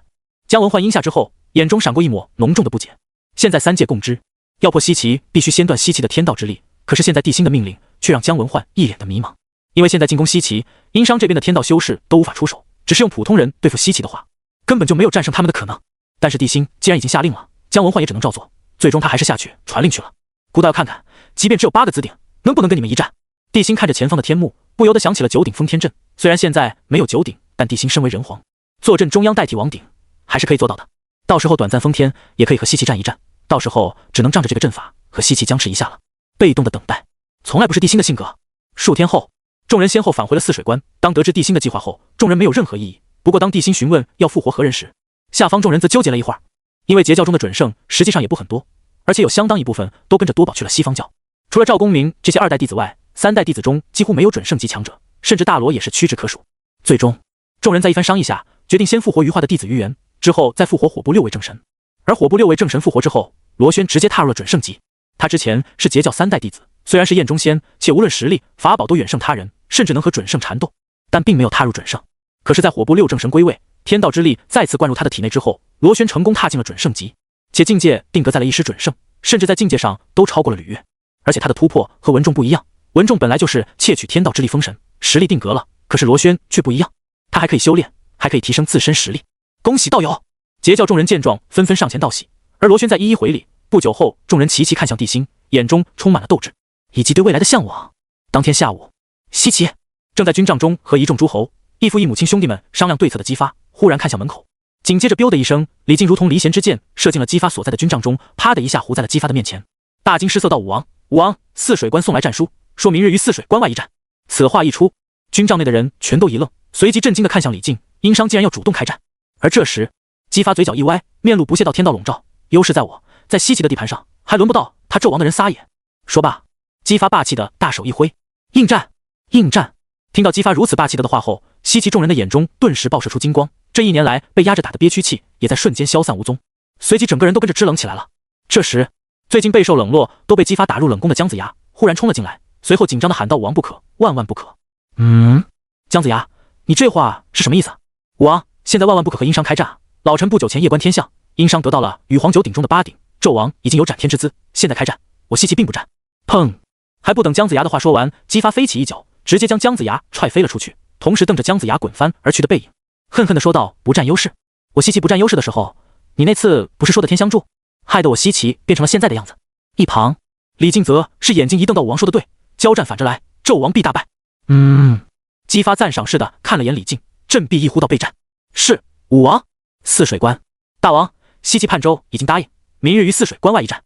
消息传回泗水关后，顿时引起了众人的注意。毕竟在地心回来之前，他们也曾想过进攻西岐，可哪一次他们不是被那股天道之力压得喘不过来气？而文仲等人也终于品尝到了有力使不出的感觉来了。现在对战西岐，他们可没什么优势，所以一群人便来到了地心面前。大王，我军和西岐交战，虽然我军实力强，可若是没有仙道修士出手的话，我等并没有太大胜算。是啊，人皇，如果不能挡住天道之力的话，我等也没有办法出手，到时候百万商军只能被人家肆意屠戮。如果明日在泗水关外一战，话倒还可以，可我殷商即便胜利，恐怕也无法向着西岐推进，交战的意义并不大。下方一众商臣纷纷开口，纷纷劝解地心不要冲动，但地心并没有因此动怒，而是等众人说完之后，这才笑呵呵的开口道：“诸位不用担心，孤有办法暂时斩断天道之力，到时候太师和赵公明联手，争取击杀一尊准圣。”说着，他又像是想起了什么，看向余华道：“明天你只需要拖住天蓬，不要让他对诛仙4剑下手。”于元作揖行礼道：“贫道明白。”之后，地心又做出了部署，只是让地心等人没想到的是，他不过是对西岐开战，竟然引得3界强者纷纷侧目，甚至连红军都关注此事了。不过得到了8口子鼎，没有王鼎，即便是人皇也无法勾连上古3皇5帝的因果，这人皇是疯魔了。红军笑眯眯地看着洪荒，随后又讥讽地看了眼角落中的通天，淡淡的笑道：“贫道的好徒儿，到现在你还对人皇抱有幻想吗？”对此，通天只说了一句话：“洪荒始终都是人间界。”呵，对于通天的话，红军不置可否，他认为人皇已经黔驴技穷了，所以居高临下的看着洪荒，等着看地心的笑话。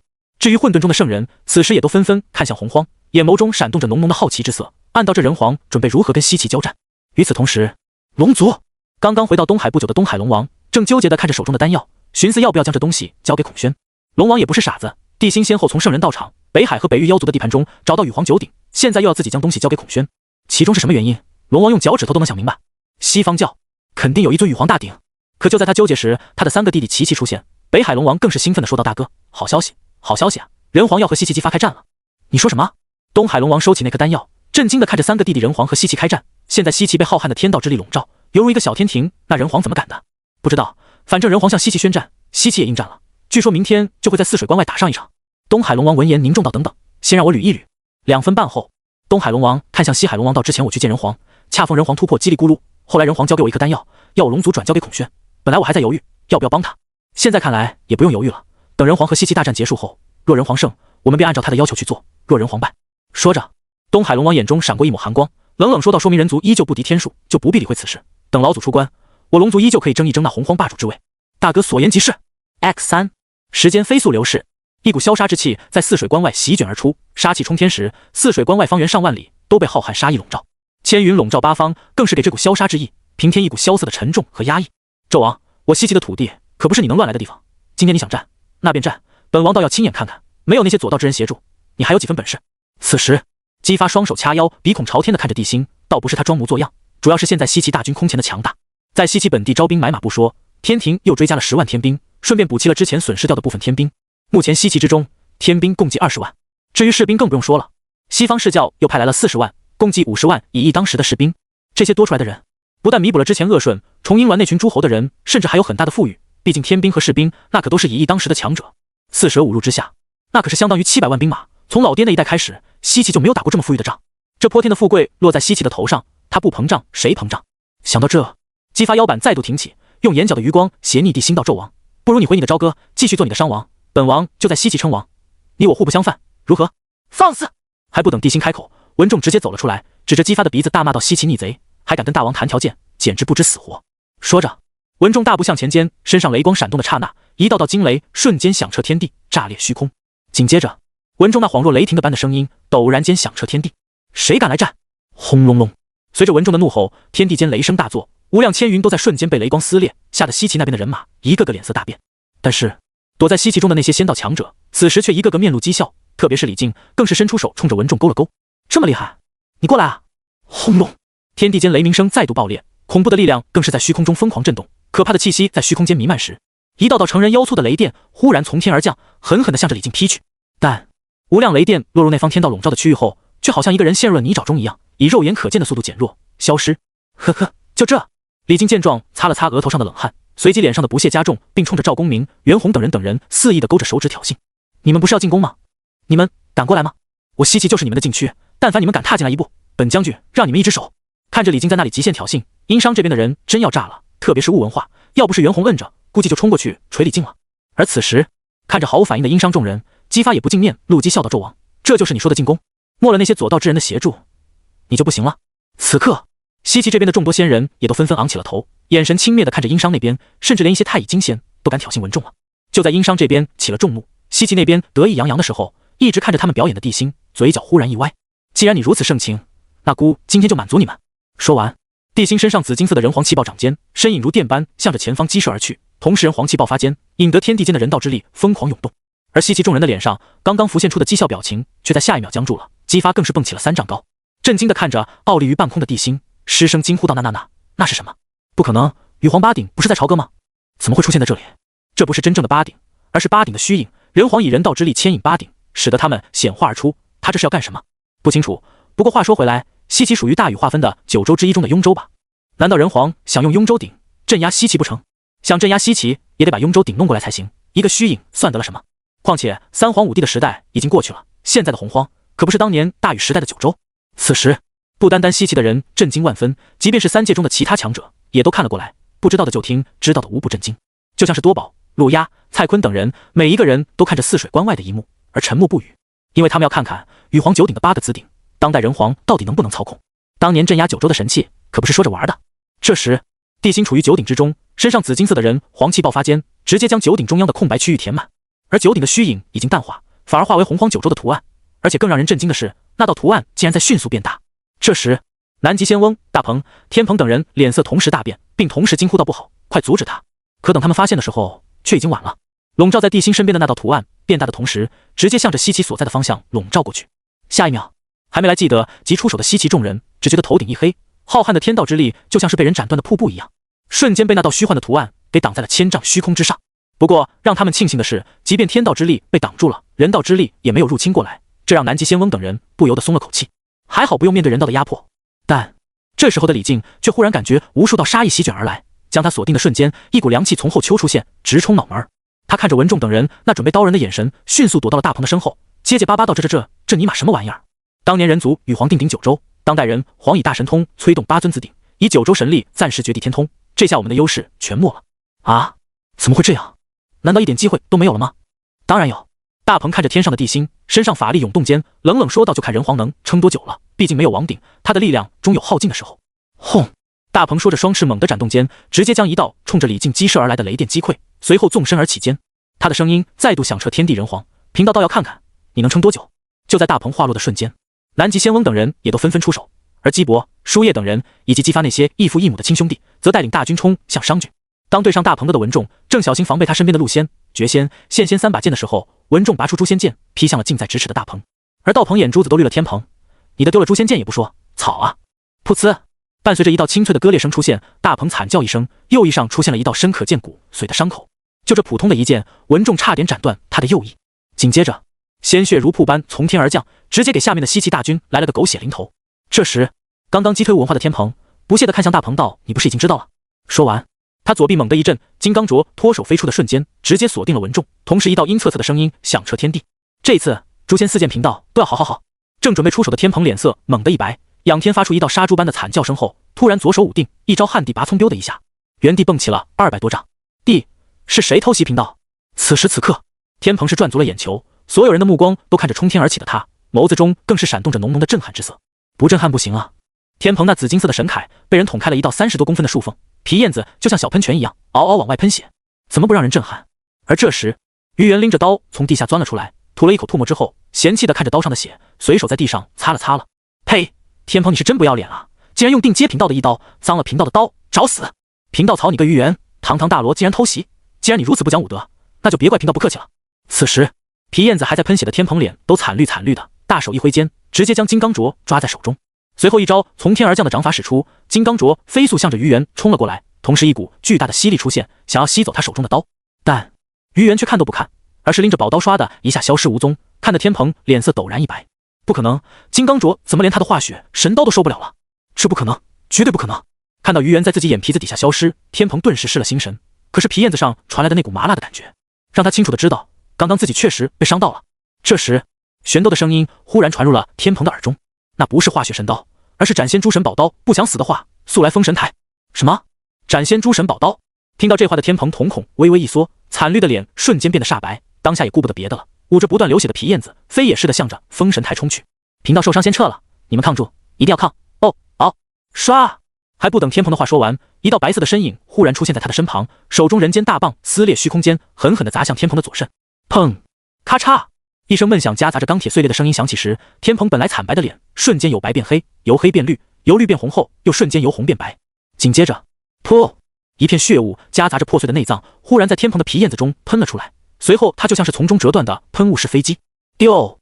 肉身划破虚空，发出刺耳的尖笑声后，天鹏直接化成流星，眨眼间变成一道血点，消失在众人面前。下一秒，一道比杀猪还凄厉数十上百倍的声音忽然在远处响起，回荡在泗水关之上。袁弘，你个该死的猴子，等贫道归来，跟你没完！啧。袁弘并没有追击，而是看着天鹏消失的方向，摇头说道：“可惜了那件神铠，要不然也不用受这种罪了。此事过后，上次你在北域收贫道兵器的因果就此了结。”说着，袁弘眼中凶光闪烁间，直接看向了南极仙翁。南极仙翁老脸一白，刹那间打了个99个冷战。随后，诸天庆云阵战间，万千祥瑞圣光从天而降，将塔里3层、外3层的护住，特别是2个腰子的位置，更是浓郁到形成了一件圣光铠甲。袁弘又叹息着摇了摇头，目光扫视间各处都陷入了大战，并且众人对他都露出了万分的警惕。就在这时，袁弘眼中光芒忽然大盛，仿佛盲生发现了华点，整个圆都激动到毛直冷起来了。下一秒，袁弘兴奋地蹦了起来，杀气腾腾到李靖，休走！卧槽，武王救我！本来正在浑水摸鱼的李靖听到这话后，整个人都不好了，老脸一白间，战斗也懒得指挥了，嘘的一下直奔姬发而去，一把将姬发护在身前，并透过姬发的一侧看着天上杀气腾腾的袁弘。结结巴巴道武王救我！卧槽！姬发心中暗骂一声后，当场怒从心起，一把挣开李靖的双手后，直接抓住他的肩膀，一个过肩抡，李靖如同被扔出去的球一样，直接向着袁弘飞去。同时他的耳边也传来姬发咬牙切齿的声音：“拿本王当挡箭牌，你的胆子真不小！”李靖看到袁弘高举人间大棒，杀气腾腾的向着自己脑壳砸来的时候，他整个人都被吓傻了，甚至手中的玲珑宝塔都忘了祭出来了。但就在袁弘一棒即将落下的瞬间，李靖身上忽然迸发成千上万道祥瑞金光，随后一朵五颜六色的莲忽然出现在李靖身下。当伴随着一道金铁交鸣声的响起，袁弘直接被巨大的反震力给震飞了出去。这一幕变故再度引起了在场所有人的注意。师尊的七宝叶金莲。看到身下的宝物，李靖瞬间回过神来，死里逃生的他更是激动的仰天大笑起来，同时又挑衅的看着对面的袁弘，神色轻蔑至极到有师尊的七宝千叶金莲在，你这猴子岂能伤到本将军一根汗毛？七宝千叶金莲，圣人法宝。袁弘察觉到上面的气息后，知道事情有些难办，但还不等他继续攻击，宝莲之上忽然出现一道身影，正是白莲童子。看到他，李靖当时就激动的跪下，大声喊道：“多谢师尊救命之恩！”白莲童子板着脸应了一声，随后扫了一眼袁弘，冷冷的说道：“一个不知好歹的臭猴子，也敢对贫道的弟子出手，等贫道出关之后，定要让你……”轰隆！还不等他把装逼的话说完，一道又粗又大的雷电忽然从天而降，直接将白莲童子的虚影击碎。随后，远处传来文仲略带焦急的声音：“袁弘道友，不要浪费时间了，速速与杨戬联手。”杨戬听到文仲的话，袁弘下意识地看向杨戬，随即瞳孔一缩间，身上妖气瞬间冲天起，随后杀气腾腾地冲向了杨戬。与此同时，刚刚将一尊大罗级释教强者锤得半死的金大生也纵身冲向了杨戬，而隐藏在地面之下的于元也悄无声息地摸了过去。与此同时，西方教哗啦，白莲童子忽然在池子中蹦了出来，咬牙切齿道：“文仲，贫道与你不死不休！”同时，正在道场中修炼的多宝也猛地睁开双眼，眼眸中尽是怒火，但他还是压下心中怒火，并且以最快的速度出手。白莲道友，借宝莲衣，借尼玛，借尼玛！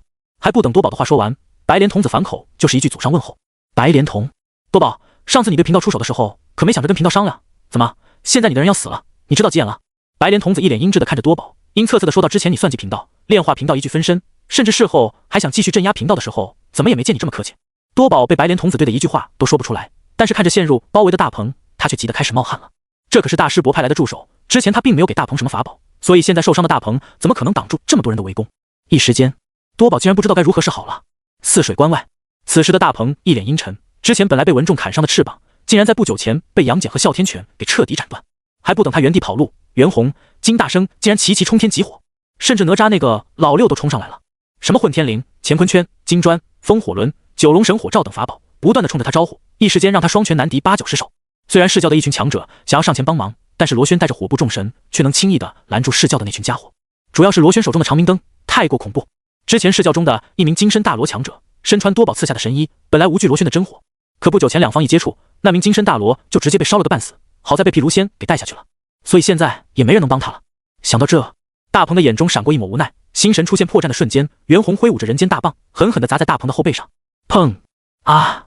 大鹏惨叫一声，仰天吐出半盆血后，身子不受控制地向着下方冲去，眼前一阵发黑间，他仿佛看到了燃灯站在桥头上，正在冲着自己招手。难道贫道躲过了武灵，却躲不过今天？今天要死在这里不成吗？不，我不能死，不能死！只要撑到人皇撑不住，哪怕只有半口气，贫道也不会死。强烈的求生欲在大鹏的心中出现，大鹏强撑着精神，看到笼罩天地的那道九州版图已经开始缩小后，求生欲瞬间飙升了10倍。想要贫道的命，不可能！看着下方扬起了3尖2刃刀，准备给自己致命一击的杨戬，大鹏眼中突然冒出了一片如墨般的火焰。下一秒，一道犹如杜鹃啼血般凄厉的声音忽然在天地间响起：“足血涅槃，浴火重生！”轰！随着大鹏的话落，他身上的羽毛忽然化成了火焰，只是这团火焰不是金色，也不是红色，而是如墨般的黑色。黑色火焰缭绕的瞬间，一道道玄奥且如同流水般移动的符文从大鹏体内出现，映入离体3寸的一方虚空。唰！这时杨戬的攻击瞬间落下，狠狠地斩在那道符文上。只听当的一声，杨戬的攻击竟然被那流动的符文给挡住了，甚至符文流转间，杨戬好像还受到了反噬，身子一震，直接倒飞数百米，落地之后脸色变得异常苍白，嘴角更是出现了一道血丝。轰轰轰！同时，九龙神火罩中释放的3条火龙轰在那流动的符文上的时候，竟然凭空炸裂，化为一团团火焰飞向四周。见到这一幕，所有进攻大鹏的人全都停下了手中的动作，一个个震惊地看着笼罩在黑色火焰之中的大鹏。哈哈哈哈！西方教多宝看到这一幕后，顿时仰天大笑道：“本座怎么忘了？凤凰生孔雀，孔雀生大鹏，这大鹏乃是凤凰一脉，自然有涅槃的手段。”说着，他看向泗水关的方向，眉头紧蹙道：“虽然这个代价看起来有点大。”此时此刻，被那一道道符文笼罩的大鹏，周身黑色的羽毛早已被鲜血染红，彻底变成了一只血雕，而且他的修为也在飞速暴跌，自身的气息也在骤降。凤凰涅槃。正在和阿弥陀佛激战的赵公明看到后，眉头微微一挑，道：“大鹏乃是凤凰一脉，这是燃烧自己体内的凤凰族血，倒也是个狠鸟。只是染血之后，大鹏的血脉将会退化，道基受损，即便境界不会跌落，也无法和之前相比，可惜了。”哼！大鹏听后冷哼一声：“赵公明，贫道不用你可怜，纵使贫道本源道基受损，也比丢命强。今日之耻，贫道定会找你们讨回来。”说着，大鹏脸上不由得露出悲伤之色。今天的一个大意，让自己损失惨重啊！上次对付武灵的时候，也不是他不想涅槃，而是武灵对他的压制，使得他无法使出涅槃的手段。而这种手段，身为凤凰之后的他，一生也只能使用一次。族血一旦燃烧，他今后就是一只普通的鸟仙了。说完，大鹏的脸再度黑了下来。他在心里暗骂道：“这次损失大了，狗约的天蓬！此事过后，贫道跟你没完。”同一时间，赵公明看了眼不远处的地心，察觉到那股激荡在天地的人道之力正在迅速减弱之后，无奈地冲着众人摇了摇头。本来他们想杀一名顶尖准圣的，上来就受伤的大鹏自然是最好的目标，可惜对方现在处于涅槃状态，他们根本就无法伤到对方，除非地心出手。但等地心可以出手的时候，已经来不及了。看到这一幕，众人只好收回出手的心思。他们同样察觉到了周围的变化，知道现在再找目标已经来不及了，于是纷纷冲向西方视教和天庭的大罗境，本着杀一个换一个的想法，迅速收割那些人。你们将贫道逼到这般地步，贫道今后定会一一讨回来的，你们给我等着！哈哈破！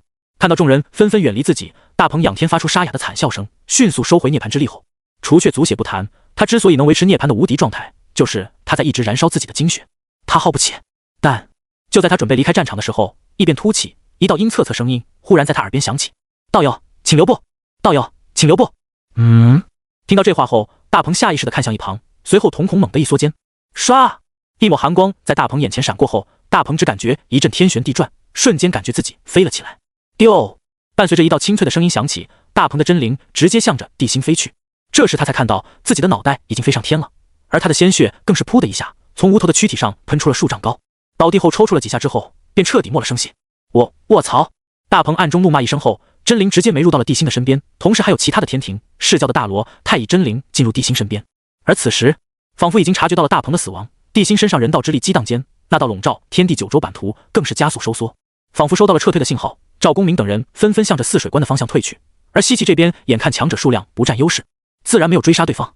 此时，天庭和阐教都没有什么重要人物陨落，唯独苦了视教。大鹏的死亡无异于给了他们万吨暴击，而这一战的结果也完全出乎三界众强者的预料，甚至连红军都闭嘴了，唯独通天乐的嘿嘿直笑，却被恼怒的红军封在了结界中。西方教，噗！多宝星神遭受重创，张嘴吐出一口老血，脸色蜡黄的。此时他额头青筋暴起，心中怒火熊熊燃烧。大鹏，嘿嘿嘿！白莲童子不合时宜的笑出了声，随即斜睨多宝，不屑的说道：“这就受不了了，贫道倒要看看你们视教还有几个能拿得出手的人来。”闻言，多宝眼中陡然爆射出浓浓杀意，心中对白莲童子这种不识大体的废物的恨更是升到了顶点。西岐，封神台，嗷嘶！天蓬趴在封神台附近的一块石头上，面色通红，仿佛沉浸在某种舒适的享受中时。忽然仰天发出销魂的声音，随即脸色瞬间变得苍白如纸，豆大的冷汗从他额头滚落，嘴唇颤抖，结巴道：“大师兄，能不能轻点？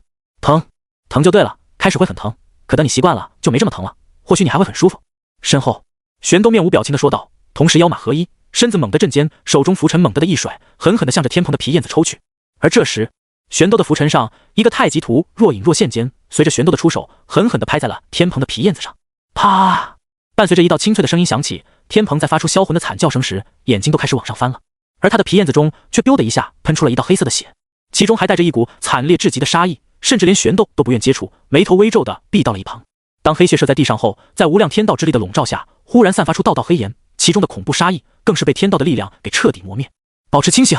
看到天蓬险些昏厥，玄斗眉头一皱，到斩仙诸神宝刀的杀意太强，其中还牵扯到了道的力量和法则，你若不想留下后患，就忍着点啊！天蓬腾的声音都开始发颤了，但他依旧咬牙强忍，并倔强地说道：“好的师兄，我尽量忍住。除了师兄说的是。”天蓬趴在石头上一动不动，感受着身后浮尘的不断抽打，他那剧痛到麻木的皮燕子也逐渐恢复了知觉，而且随着斩仙诸神宝刀上的杀戮之力逐渐的消失，他体内的法力疯狂运转间，受伤的内脏等也在迅速归位。实际上，对于大罗这种存在来说，只要不是如同袁弘、杨戬那种修炼8、9玄功、走肉身正道的人，只要不是一击毙命，没有遭受严重到伤，身上的伤势再重都能轻易的恢复。师弟，还有最后3下，你忍着点。就在玄斗抽了105下后，将天蓬体内的杀戮法则之力逼出了9成9的关键时刻，两人仿佛感应到了什么，同时扭头看向了战场的方向。即便是玄兜，此时都不禁倒吸一口凉气。大鹏道友竟然被杀了，这下可麻烦了。身下的天鹏同样倒吸一口凉气，自言自语道：“他们就是奔着杀人来的，还好我跑得快，不然死的就是我了。”嗷！话刚说完，天鹏忽然发出一声惨叫，直接把玄兜吓了一大跳。他扭头一看间，瞳孔微微一缩道：“不好，杀戮法则竟然又扩散开来了。不过还来得及，师弟你可要忍着点。105下都忍了，最后3下我肯定能忍住。什么最后3下？还要从头来？只有一鼓作气，以天罡地煞之术抽打，才能将余元留在你体内的东西逼出来。”啊！啪！啊！封神台附近，天鹏那销魂蚀骨的呐喊声再度响起。东海，在大鹏陨落的瞬间，东海龙王脸一白，怀里的棒女啊的惨叫一声后，直接在龙王的怀里炸了。而此时，龙王没空清理身上黏糊糊的东西，急匆匆的召来了西海龙王，将地心给他的丹药郑重其事的交给对方。三弟，无论如何，一定要将丹药交给孔宣。祖龙不曾归来之前，我龙族不宜跟人皇起冲突。是，大哥。西海龙王郑重的接过丹药，随后便急匆匆返回西海。泗水关，当地心收回8鼎虚影的时候，殷商大军已经撤回。这次虽然没有夺回土地，但确确实实是殷商大胜。半日后，商王清点结束后，众人来到关隘中地心发号施令的地方，所有人全都看着地心，甚至连赵公明也罕见的来到这里，目光灼灼的看着地心，明显紧张不已。此时，地心缓缓打开了人道封神录，看向了吸收大鹏真灵的那一页。这次谁会复活呢？精灵圣母。当地心彻底打开那一页的时候，本来提着的心也在瞬间放了下去。因为金翅大鹏死的时候已经进行了涅槃，实力有所下降，所以地心不敢保证他的真灵是否还在巅峰。所以在打开封神录的时候，他的内心也是带着一点紧张的。至于下面的人，虽然看不到封神录，但是也能察觉到地心的紧张，特别是文仲，此时更是死死的盯着地心。而当那一页彻底打开，看着上面浮现的名字后，地心这才放下心来，随即扫了众人一眼后，他看了眼紧张的文仲和于远等人，淡淡的笑道：“精灵圣母。”轰隆！就在地心化落的瞬间，泗水关上忽然千云密布，一道道沉闷的声音出现在泗水关之上，无数道雷霆撕裂虚空，宛若万千雷蛇从天而降，欲要将泗水关彻底淹没一样。就在这时，文仲双目怒睁，身上雷光爆射间，一道声音陡然间响彻虚空：“雷部24天君，随老夫一同出手！”轰隆！刹那间，20余道身影同时冲天起，笼罩泗水关的雷电瞬间被文仲等人炼化，但是天上的千云却依旧不散。恍惚间，还能看到一道模糊的身影，仿佛端坐在9天之上，漠然地俯视着下方泗水关。天道意志显化，老夫师尊复生，你也敢阻止？此时，文仲毫不敬天，他三目怒睁间，身上雷光暴涨的刹那，24天君身上的力量也随之暴涨。下一秒，一柄1000丈长的巨大雷剑忽然在文仲手中出现，而后文仲毫不犹豫地挥剑，狠狠地斩向苍穹千云。洪荒人界大王为尊，这里还轮不到你来撒野！随着文仲的怒吼，千云中的那道身影好似被惹怒，一把抓向那把1000丈雷剑。就在雷剑劈在千云上的瞬间，那只无形的大手也恰巧抓住了雷剑。下一秒，轰！一道充满毁灭的气息忽然在泗水关上方出现，犹如核弹爆炸般的有形冲击波忽然在泗水关上空激荡而出。下方，泗水关上凭空出现一道紫金色的结界，挡住了那股浩荡无比、充满毁灭气息的恐怖冲击波。混沌！放肆！放肆！你们截教都是一群逆徒，一个3代弟子都敢向天挥剑，简直是放肆至极！红军感受着那股冥冥中的怒火，顿时气得暴跳如雷。但就在他准备出手的时候，却发现通天已经站起来了。混沌中悬浮在通天头上，通天则冷冷地盯着他。到大道50，天眼40有9，遁去其一视为变数。我截教就是为了截取这一线生机，立教之初，天道可都是允许了的。文仲这孩子做得不错，贫道感觉没问题。若道祖感觉有问题，不如先问问本座，问问天道。你逆徒！红军气得胡子乱颤，肺都要炸了。他恨恨地看了眼通天，最终还是忍住了出手的冲动，而是冷冷说道：“逆徒，你记住，若是你再执迷不悟，那就别怪为师不客气了。”嘿嘿。通天看着气到急眼却又无可奈何的红军，不禁发出刺耳的阴阳怪笑，眼中满是得意之色。截教教义可是得到天道允许的，现在通天以截教教义解释文仲的手段，红军怎么敢出手？出手就是不承认截教教义，就是质疑天道，到时候倒霉的还是他。而看着通天如此的得意，红军老脸一沉道：“别以为贫道不知道，你将诛仙剑阵传给了你那徒弟精灵，虽然本座不能对文仲出手，但却可以阻止精灵复活。”说着，他轻捋胡须，嘴角一歪道：“妄动封神榜可是逆天行，而你又私下受到天道已经允许，贫道可以出手一次。”闻言，通天脸色陡然一变，神色略带狰狞道：“道祖，阻止封神榜中人复活，你又不是没做过，上次你都失败了，这次有天道应允，天数在我。”红军说完，念头一动间，封神榜瞬间出现在了他的面前。随后他再度面露不屑道：“况且谁告诉你这次是本座亲力亲为的出手？你什么意思啊？3山5岳，本道祖刺儿等力量，尔等显化真身前去镇压截教精灵，万万不可让其复活，必要之时可泯灭其真灵。”说着，红军一指封神榜，几道模糊的身影忽然在榜上一闪而逝。见状，通天脸色大变道：“红军，你！”轰！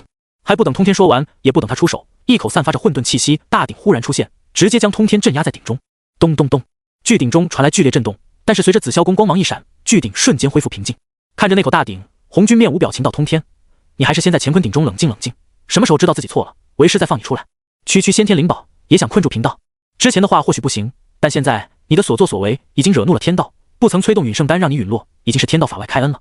红军说着，缓缓闭上双眼，声音毫无波动道：“乾坤鼎的防御力不比先天至宝差，你如何破开？且混沌中已经受损，又不是攻击型至宝，你还是省点力气，好好反省吧。”随着他的话音落下，立在紫霄宫角落中的乾坤鼎便再无丝毫动静发出。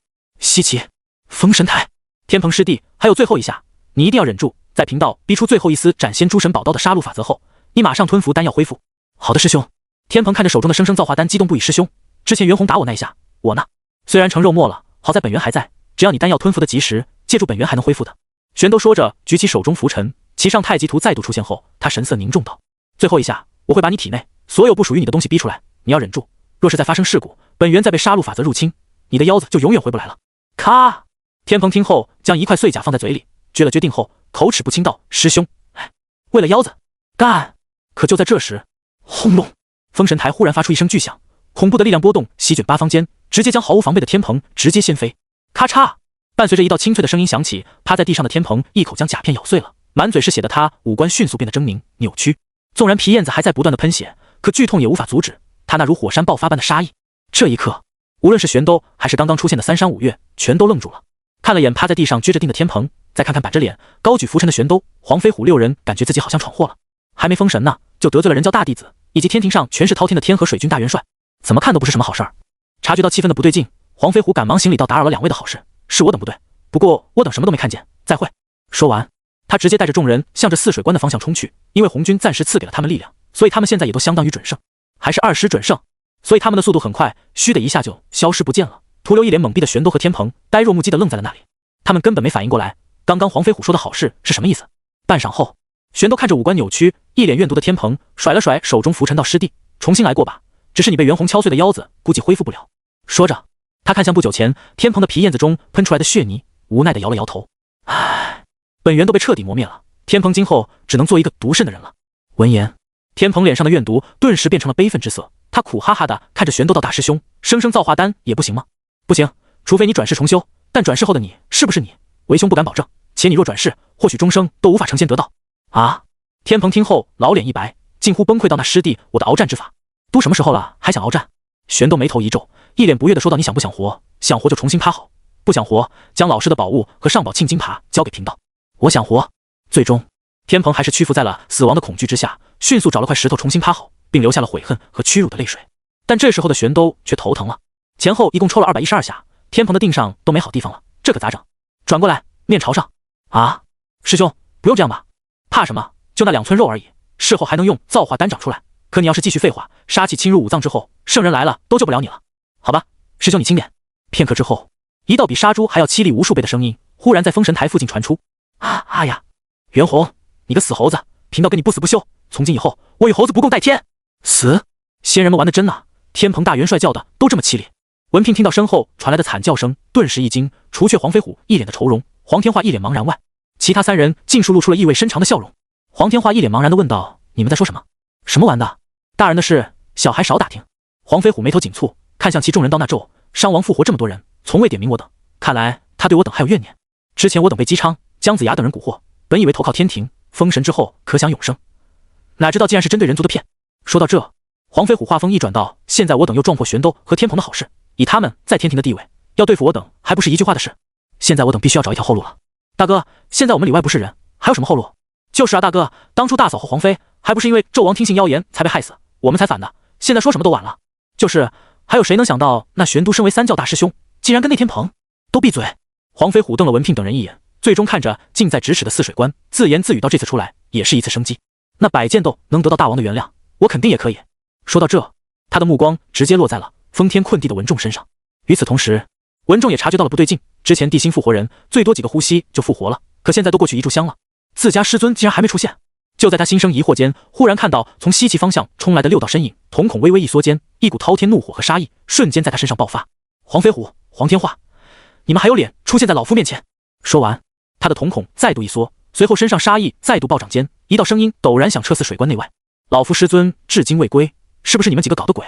黄飞虎看到文仲本能的心生恐惧，但他还是顶着压力开口道：“太师，听我解释，老夫不需要你们的解释，现在散去，老夫可以既往不咎。可若你执意为之。”文仲说着，诛仙四剑出现在他身边的刹那，一柄百丈雷剑也出现在天地间，同时惊雷滚滚间，浩瀚杀意夹杂在无穷雷电中，向着几人席卷而去。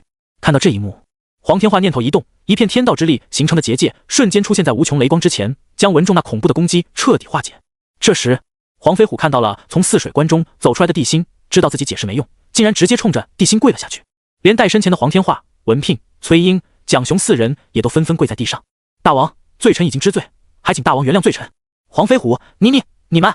看到这一幕，文仲等人纷纷傻眼了，崇黑虎更是一脸的震惊，压根不知道发生了什么事，他们怎么忽然就反水了？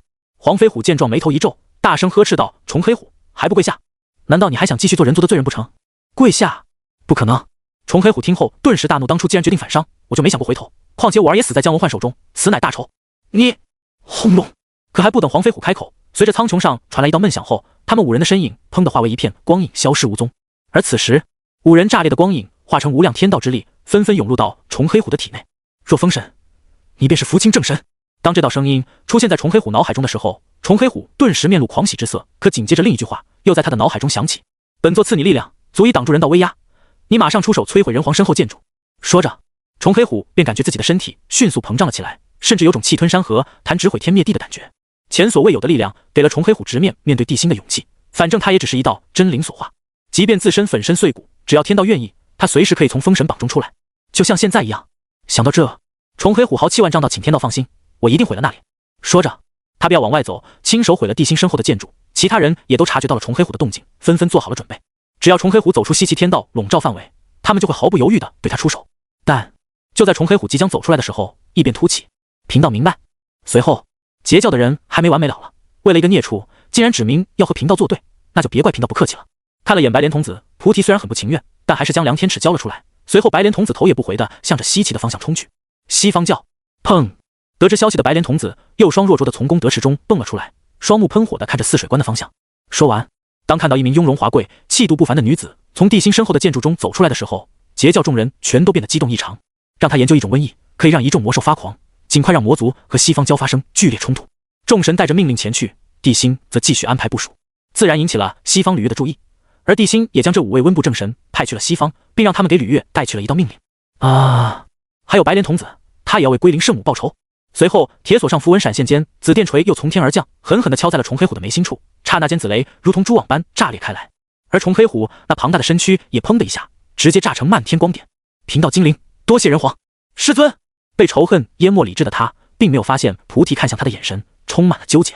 倒不是菩提对他没信心，哗啦啦，一条铁锁忽然从虚空出现，无视了西岐那浩瀚的天道之力，瞬间洞穿了崇黑虎的心脏。嗡！地心身后的建筑中传来一道强烈的力量波动，引得众人纷纷侧目。敢阻拦大师姐归来，贫道管你是谁，来一个杀一个！现在的白莲童子已经没有分身了，除却被地心镇压的3道，这是2道分魂融合的他。混沌，可确实有那么一点点难度。仿佛察觉到通天的不甘，红军不禁轻笑道：“你虽然战力仅次于为师，但你的境界差得太多。若你有太上的境界，或许还真能跟面对面的跟本座扳手腕。”武当圣母才从滚滚千云中出现，召回穿心锁和紫电锤后，抬头看向天空，神色冰冷道：“紫霄宫竟然在一瞬间消失不见了。”紧接着，实力要比之前4个白莲童子都要强，但不知为何，菩提依旧有种肉包子打狗的感觉，直觉告诉他，白莲童子这一次很可能又是一去不回的结局。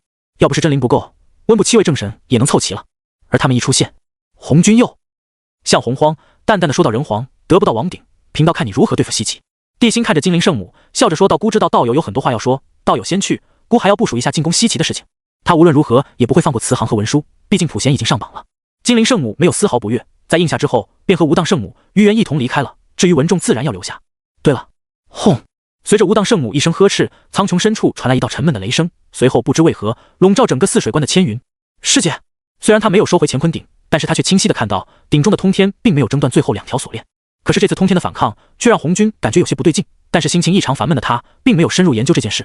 毕竟通天是洪荒除他之外战力最强的圣人，即便是有紫霄宫的协助，乾坤鼎想要彻底镇压通天。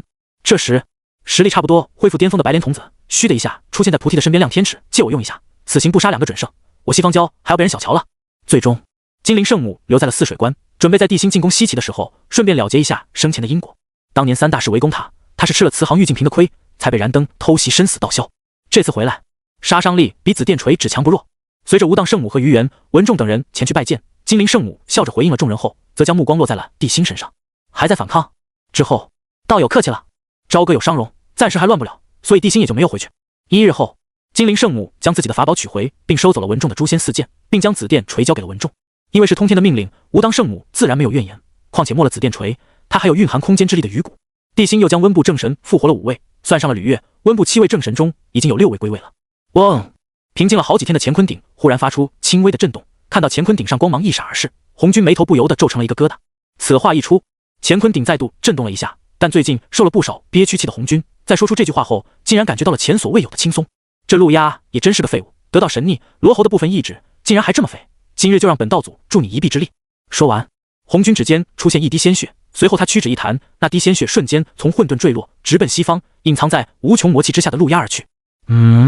当红军出手的瞬间，西方魔界中的陆压好像心有所感一样，猛地抬头看向天空，随后3双眼同时一缩间，血，红军的血。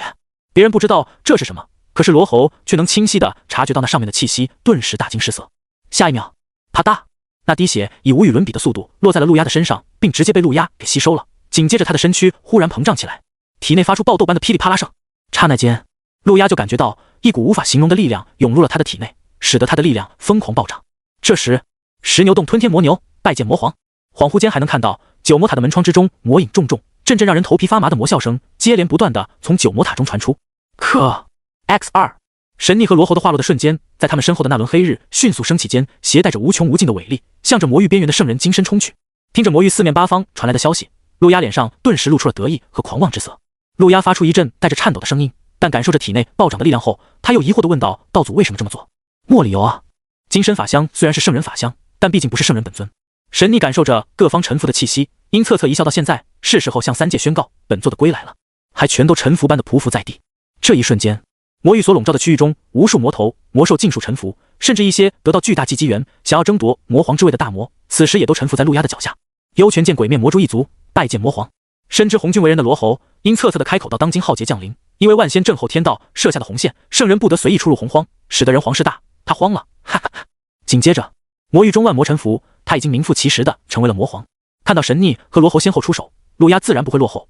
居中的那颗头缓缓睁开如墨般的双眼时，轰！虚空震动间，一轮黑色大日忽然出现在他身后，甚至连灭世大魔和九魔塔上的魔气都被那轮黑日给引燃。这一幕自然引起了魔域中无数魔头、魔兽的注意，他们齐齐看向那轮黑日的方向，眼中露出浓浓恐惧的同时，而刚刚那些声音中有不少都是之前和他有过争斗的魔头、魔兽，也有不少本来就存在于西方的凶兽被魔气影响诞生灵智，从而一跃成为魔王的。2分半后，但现在整个魔族之中以他陆压为尊。这时一旁的罗喉则开口道：先夺回须弥山，有了道场，我等的实力还能更进一步。至于人皇不着急，主要是我等不能做那红军的妻子。金黄山灵犀一众拜见魔皇。三界都知道他和神逆与陆压融合，成为了浩劫之下新任的魔皇，但是还有人知道他们实际上只是一道力量诞生的残念。而且现在的陆压乃是实打实的教主级强者，又有灭世大魔和九魔塔、太阳真火这些圣人都忌惮的东西，自然可以压制金身法相。一旁神逆神色阴鸷到该死，一个小小后辈都敢如此明目张胆的算计贫道了。轰！一声巨响，浩荡魔日瞬间将那具金身法相笼罩，灭世大魔震动间，九魔塔内更是涌出无数上古魔灵。一旁代表神逆意志的那颗头颅震惊的开口道：这是什么力量？竟然这么快让贫道重新炼化了灭世大魔。神逆，现在可不是刚开天的时候，当今洪荒大道隐退，天道为尊，洪荒之上红军便是至高，你最好不要小看这个家伙。确实，魔皇出世了，他怎么这么快啊？乌巢洞黑山前来拜见魔皇。至于魔域中已经持续了1年多的战斗，也在瞬间结束，魔域更是陷入了诡异的平静中。甚至现在这3头3足金乌还是以陆压的本我意志为主导，但凡神逆和罗喉能施展出1/1000的力量，小小陆压还不是一个眼神儿都能被他们轻松磨灭的小卡拉。这不是实力上的差距，而是大道规则和天道法则上的差距。所以即便他再不甘，现在也不能招惹红军。2个半月后，他们就感觉体内的力量逐渐开始平复下来，随后恐怖的气息弥漫间，陆压身上的魔气忽然暴涨。他和神逆虽然修的是大道，但现在却施展不出一分力量，而他们的力量来源则是陆压本尊修炼的天道法则的力量。代表罗喉的那颗头，那双漆黑的眸子中闪过一抹黯然。轰！灭世大魔凭空出现间，陆压所在的那方虚空竟然发生了剧烈的扭曲，而他仿佛虚空之主般隐藏在无尽虚空深处，漠然地注视着偌大的魔域。轰！又是一声巨响，紧跟着九魔塔也凭空出现，魔塔顶天立地间，滚滚魔气更是凝如实质般向着四方翻滚而去，相当于一种另类意识。不然堂堂洪荒开天后，鬼王山多目拜见魔皇，七星山九头蛇斜部下拜见魔皇。罗侯眼中凶光闪动，并低声说道：“况且，你我只是一缕力量诞生的神念，并不是真正的本我，还是小心为妙。”就在他们交手的瞬间，整个魔域中的魔气都开始剧烈的震动起来，浩荡力量席卷间，更是引起了三界不少强者的注意。圣人之上，仙道道祖。路亚点了点头，到现在我魔族一统，确实应该先设立道场，先定个小目标，将整个西方地域拿下来。这么多年过去了，红军还是如此的善于算计。他之所以会助你一臂之力，是为了让你尽快出世，对付人皇。说到这里，蔡坤看着西方交的方向后，又眉头紧皱地看向了白泽所在的位置，道：“看来贫道也要加快速度了。”说完，他纵身冲向了白泽的山头。这头孽畜倒是一颗上好的棋子。混沌。在蔡坤准备降服白泽的时候，红军则露出了浓浓的喜色，只是他心中还是有点疑惑，这个蔡坤到底是谁？因为他纵观过去未来都没有看到蔡坤的本尊，所以对于这个突然出现的家伙，他还是有一丢丢的警惕的。至于鲲鹏，在女娲出手的时候，鲲鹏就已经死翘翘了，三界的过去未来中都没有了鲲鹏活着的气息。虽然红军怀疑过蔡坤就是鲲鹏，但却没有找到任何证据。不管他是谁，都是和人皇一样无法被贫道掌控的人，所以他可以是妖皇，却不能是洪荒之主。说着，红军又看向了陆压和祖龙闭关的地方，甚至还看了一眼多宝和姬发。在他心里，他们四人中任何一个都可以成为洪荒之主，唯独帝辛和蔡坤不行。早已知晓现在洪荒局势的精灵圣母忽然开口道：“人皇，若西方释教真的在西岐建立道场，恐怕殷商就麻烦了。一个已经开始逆天行事，道场一成，西岐就相当于有了圣人坐镇，更能镇压西岐的天道之力。到时候即便殷商打败西岐，恐怕也无法收回西岐土地。道祖，你强行干预浩劫因果，就不怕给芸芸众生惹来灾祸？就不怕让洪荒陷入恐慌和黑暗，让无尽生灵死于非命？洪荒乃是人间界，人间乱不乱，跟我天界有什么关系？只要人族覆灭或者人皇消失，人道自然会再度沉睡。到时候只要蔡坤没有得到这股力量，无论是谁得到，终将成为他的傀儡。”想到这，他又看向洪荒，看向了蔡坤，冷冷地说道：“东皇太一，你真是死都不老实，死也要给贫道留下一个祸害。”对于通天的话，红军并没有将他放在心上，而是缓缓地闭上双眼。可是他的心中却对通天的话异常鄙夷。下方众人议论纷纷，甚至也有截教的人，毕竟关于教统、道场这种事，他们才是专业的，所以帝辛也将截教的几人请来了。之前赵公明在朝歌闭关许久，帝辛虽然听到他实力精进的消息，但当时他真没过多的询问。精灵圣母又补充到，人皇多宝的实力本身很强，现在又建立了释教，虽然道统还未创立，但也相当于半个教主级了。可惜当初那一剑连先天至宝级别的9品功德金莲都给劈下了 1.5 个连叶，为什么多宝会毫发无损了？这货是真的强，再加上西方教白莲童子的出现，也是一个巨大的麻烦。同时他也明白，听到对方的话，帝辛不动声色地点了点头，一瞬间便知晓这其中的关键。但随后帝辛又看向赵公明，刚刚孤听你说先天圣人是什么意思？就在陆压忽然出世，魔族进攻西方教的时候，帝辛自然也得到了消息，后土自然感受到了西方的异动，同样也察觉到了真正的原因，但是他却无法离开，只能给武林传去命令。这可是事关大道之争，后土被6道牵制，天人3道无法形成循环之前，后土所能施展的实力着实有限。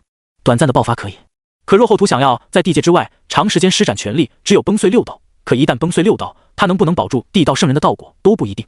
准提圣人的金身法相虽然没有圣人之力，但也远超一般的20准圣，即便不是先天圣人，也绝对要比那善恶20强。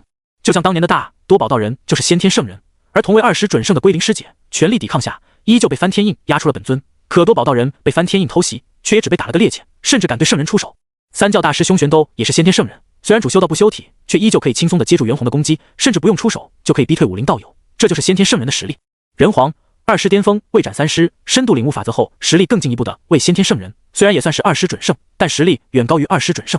通天听后沉默半晌，则才开口道：“你这样做，只能让天道失去大义。”这时，乾坤鼎中忽然传出通天愠怒的声音：“一个也有逆天之心，留不得。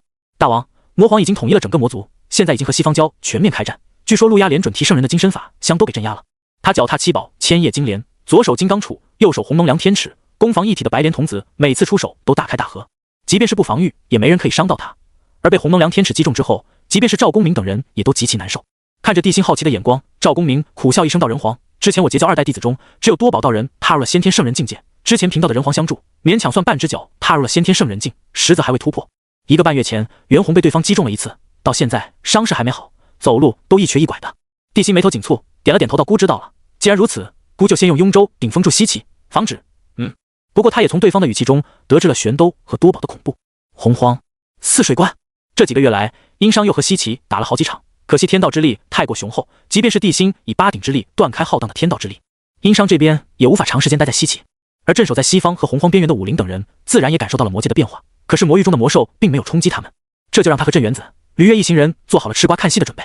地界，据说现在西方教抵挡的十分艰难，释教多宝至今不曾出手，反而不断提出要去西岐重立道场。若他们真的在西岐建立了道场，恐怕西岐更难破了。闻言，所以在红军这里，后土的威胁并不算大。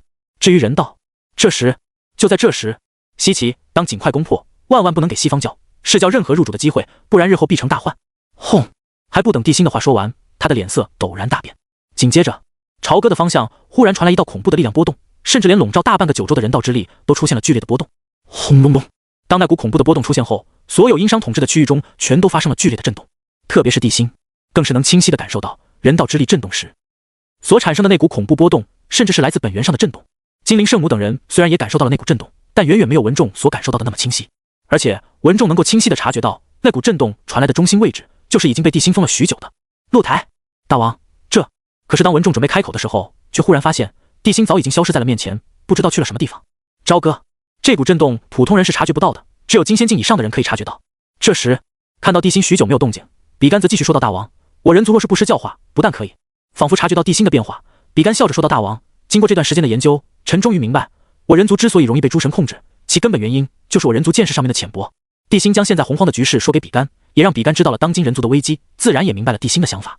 同时还有一道道读书的声音在圣贤阁中传出。这时姑稍后下诏，皇叔可以借用人道之力，以文曲之功于梦中传到洪荒，教化人族，这样也不用局限于一地一人，而且皇叔的安危也有保证。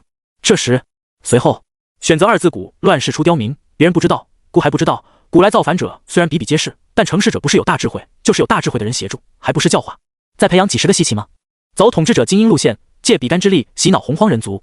人道开智丹，人道圣丹，人族至宝，可协助人族开智，领悟大智慧，但此丹只可用于普通人，且服用之后终生无法修炼，但却能无病无灾，寿终正寝。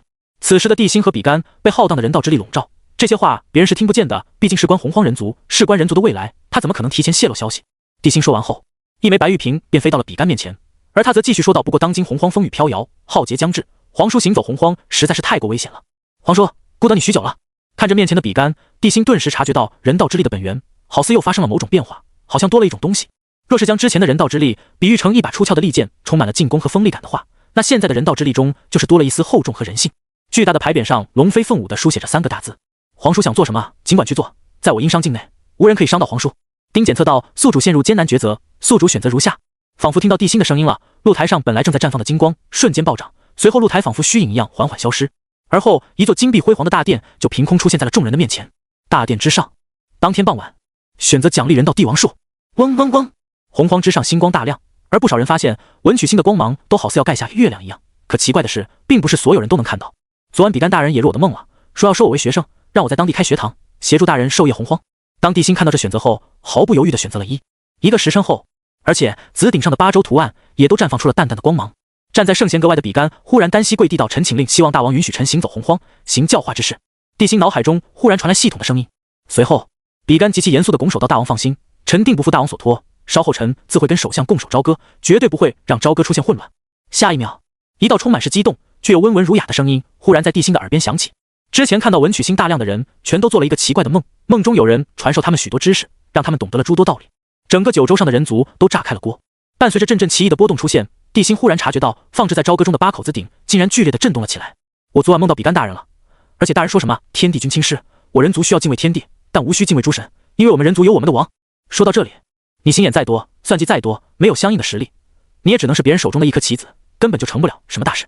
之后至于帝王术，说实话，君权神授的年代，帝王术或许有用，可这里是洪荒，选择一人族尚缺教化，可以让比干催动人道之力，以人道之力布施教化，让众人变得自强，不畏神权，并可以寻找极具天赋之人开堂授课，布施教化。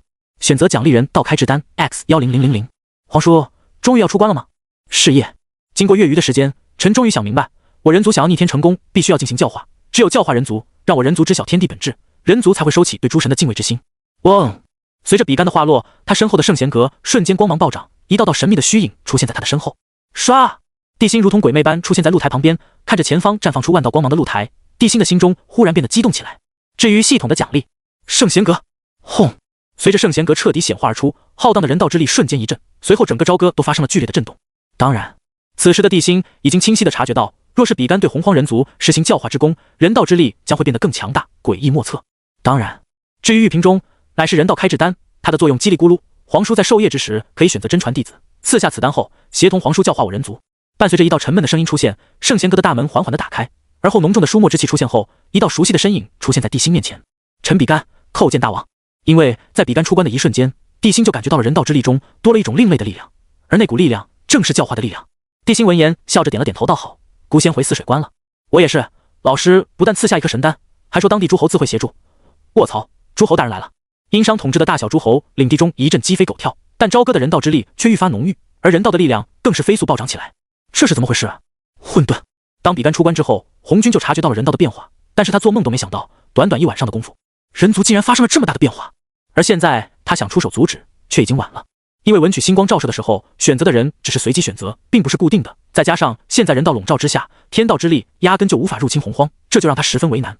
就在这时，红军眼中金光一闪间，仿佛找到了某种破局的办法，嘴角一歪间，冰冷的目光直接落在了天庭之上。昊天，浩劫有变，无需等待即刻出关。天庭，圣人之下单体实力，境界的最强者，法宝加成另算。虽然法宝有一点破损，但在洪荒之上，圣人之下皆可镇压，望你好自为之。完全是因为昊天的天赋他很清楚，简直拉到了极致。要不是对方是紫霄宫内的一缕先天至阳之气，他们根本不会有什么交集。当年他随便在不周山上抓个妖兽，天赋都比他强，要不然他也不至于经历1750劫，且每劫129600年后才能成为天庭天帝。可昊天就不一样了，孔宣这妖牛皮也不是先天圣人，而是20准圣，他的牛皮完全是来自无物不刷的五色神光。可以这么说，他之所以能成为天帝，凭借的就是99%的汗水以及1%的和红军的关系。听到这声音，红军眉头微皱，仔细打量凌霄殿几眼后，膀胱下意识一瞟，瞳孔猛地一缩。怎么回事？凌霄殿中怎么多了7道生命气息？凌霄殿，漆黑的大殿中忽然出现一双冰冷无情、至纯至净的眸子，这双眸子中没有丝毫感情，散发着看穿世界一切本质的睿智。一道道之烙印就出现在了昊天的识海中。昊天双眼巨瞪间，整个人都激动地颤抖了起来。竟然是开天之前魔神拥有的混沌至宝，不用神光，羽翼仙都能跟他打个平手，并将这段时间洪荒发生的事情一一展现在他意识中。而昊天在得知这件事后，更是心中大骇，他没想到自己只是做了个突破，洪荒竟然变天了，这还了得！在后世人皇出现后，人族以及人皇被天道红军算计成那样，武帝还3天2头的率军去攻打天庭。别人不清楚这里面的道道，红军可清楚得很。先天圣人，按照红军对他的了解，即使封神成功，昊天最多借着天庭气运踏入教主级的存在，终生都不可能踏入先天圣人。你所言极是，本道祖就在赐你一件异宝，此宝乃是开天前一混沌魔神所有，拥有镇压一切之能。昊天除了万法不侵的法衣外，能拿得出手的就只有一面昊天镜，确实有些说不过去。而他之所震惊，昊天忽然看向混沌，双目中散发着难掩的平和与淡定，淡淡的问道：“不知大老爷有什么吩咐？”许久之后，这时，死！红军听到这话，顿时感觉一阵牙疼。不过仔细一想，也对，这次轮到红军哑口无言了。他双眸张合间，就已经明白发生了什么事情，脸都气绿了。但这些年一直是光杆司令，而天庭也在妖庭覆灭之后，被3届强者搜刮了不知道多少次。因为他发现昊天竟然突破到了先天圣人境，甚至身为天庭之主的他，自身还有一股难掩的道运出现。一道带着疑惑和疲惫的声音，才缓缓从大殿的一角出现。大老爷，红军的声音中有一丢丢的惊讶，甚至还有一抹难掩的震惊。天庭可是天道直接授权，昊天也是天道指定的天帝，而红军之所以算计多宝，就是为了要平衡天庭所拥有的权力，以先天圣人之身份继承西方教成为教主。虽然在级别上不如昊天，但自身实力却能胜昊天一分。可现在，说着，红军心中闪过万千念头，随后便自言自语道：“又一个脱离掌控的人，难道这就是浩劫之威吗？至于神通实力等，自然是教主级强一点了。即便这样，但紧接着他就哭出来了：大老爷，那魔黄路鸦有灭世大魔9魔塔，蔡坤有12品灭世黑莲，祖龙有什么还不知道？就连人皇也有人皇剑和大鱼9鼎，多宝宝物更是多不胜数。你竟然自己突破了！想到这，红军又心生算计，为了谋求3届晋升大道境，他决定大出血一次。毕竟你个人实力再强，能打得过3个、5个，那10个、100个、1000个强者给的加成吗？之后更是借助天道降在天庭的本源之力，成功踏入顶尖20准圣的行列。昊天沉默了2分半后，这才冷汗直冒道：意外，不知大老爷有什么吩咐？不过现在不是他追究此事的时候，重要的还是要布局洪荒。弟子虽然做出了突破，但法宝实在不行啊！要是直面对他们，我也无法镇压他们啊！大老爷，昊天虽然是天帝了，而教主就是麾下强者，气运融合加成，实力自然不是1+1那么简单。而现在，昊天竟然超乎了红军的算计和想象，竟然成为了先天圣人。这要是日后天庭做大做强，圣人在天庭中恐怕都有可能被昊天镇压。而且这和西方释教的多宝不一样，多宝虽然是先天圣人，且是一教之主，但毕竟是继承的西方教，上面有2尊圣人压着他，这也是红军有意的算计。想到这，红军直接给昊天下令，让他即刻出关，传令西岐，传到天下，让人们接受君权天授的思想。教主及强者，开宗做祖并成为一教之主，借用教统气运，使得自己超脱，成为20准圣之上、圣人之下的强者。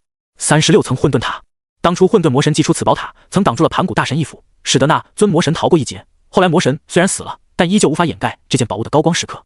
但就在昊天激动到乱颤时候，整个人顿时如遭雷击，老脸瞬间变得面如白纸，仿佛万千草泥马在眼前狂奔而过，眼中杀意时隐时现间，气到嘴唇发颤，道祖，您管这叫一点破损？当年他挡住盘古一击，36层混沌塔崩碎了24层，仅剩还算完整的12层，后来吸收了一缕开天之初的玄黄之气，并于大道之中酝养10个会元，化为先天异宝。说着，凌霄殿中的昊天就感觉一股带着杀意的目光落下，随后耳边便传来了红军冷冰冰的质问声：“昊天，你有问题，还是说此宝不合你心意？”昊天赶紧低头，眼角抽搐道：“不，道祖恕罪，刚刚弟子只是被惊到了，并没有冒犯道祖的意思，此宝很合我心意。”说着，昊天垂下了高贵的头颅。现在他的实力虽然变强了，但是整个人都变得有些敏感了。而且从刚刚红军的话中不难看出，但凡他有一点不愿意，红军都会把宝物收回去。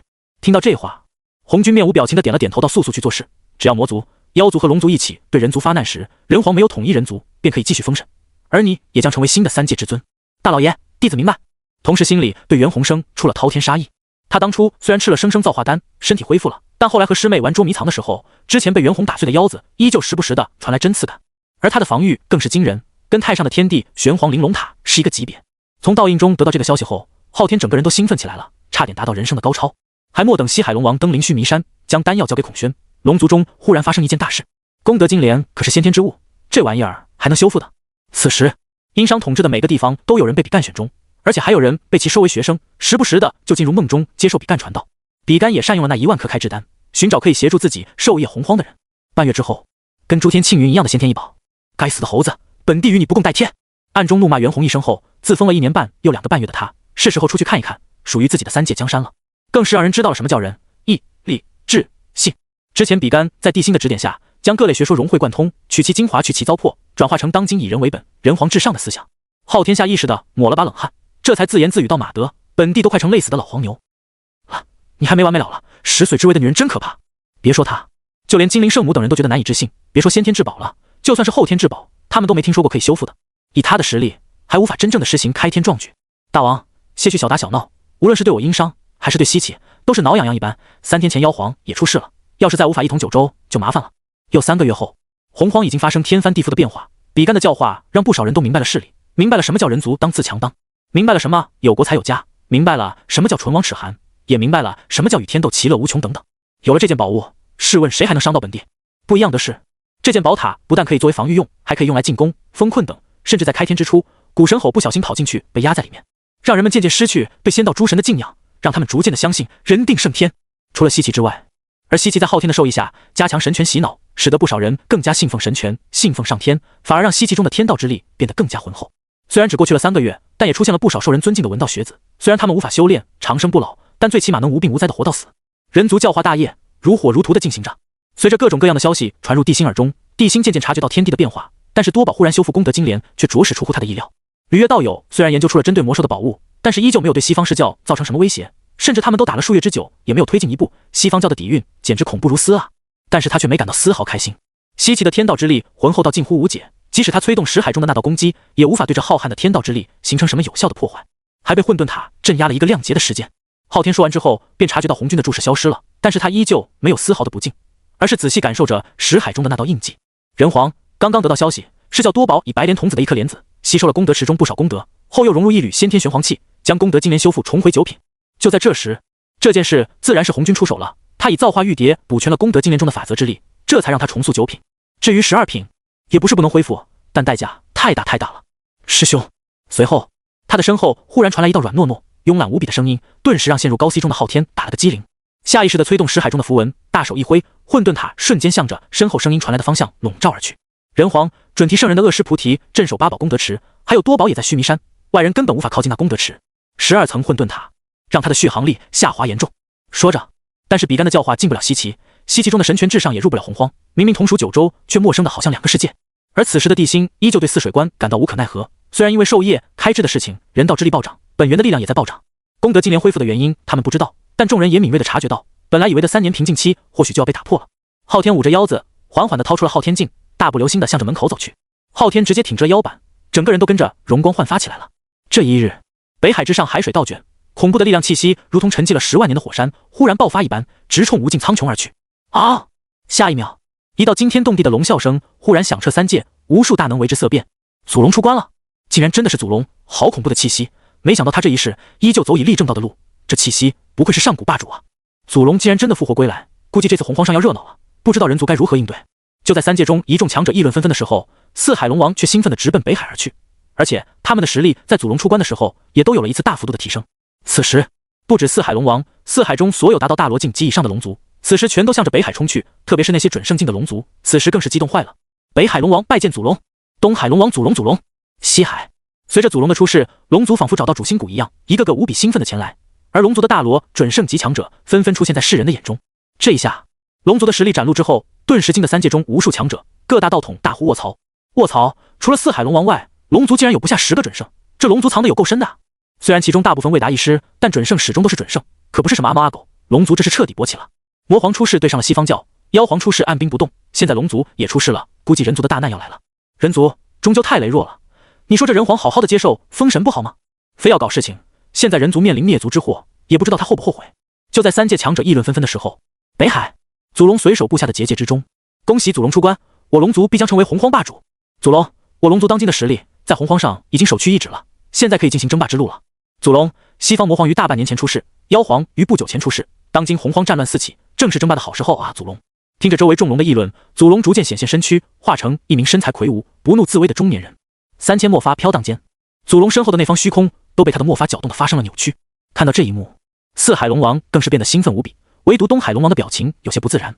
当年他为了龙族和人族签下了不平等条约，要是龙族和人族开战的话，他定然会生死道消。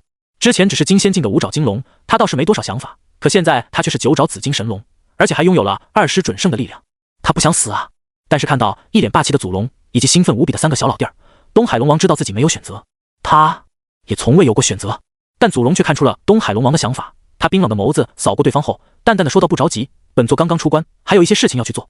现在本座出关，只是为了昭告3界，我龙族已经不是什么人都能拿捏的了。稍后本座还要去炼化几件宝物，等将那些宝物炼化之后，才是我龙族争霸洪荒之时。”啊！四海龙王听后全都愣住了，东海龙王更是瞠目结舌道：“祖龙，我龙族肉身无双，何须？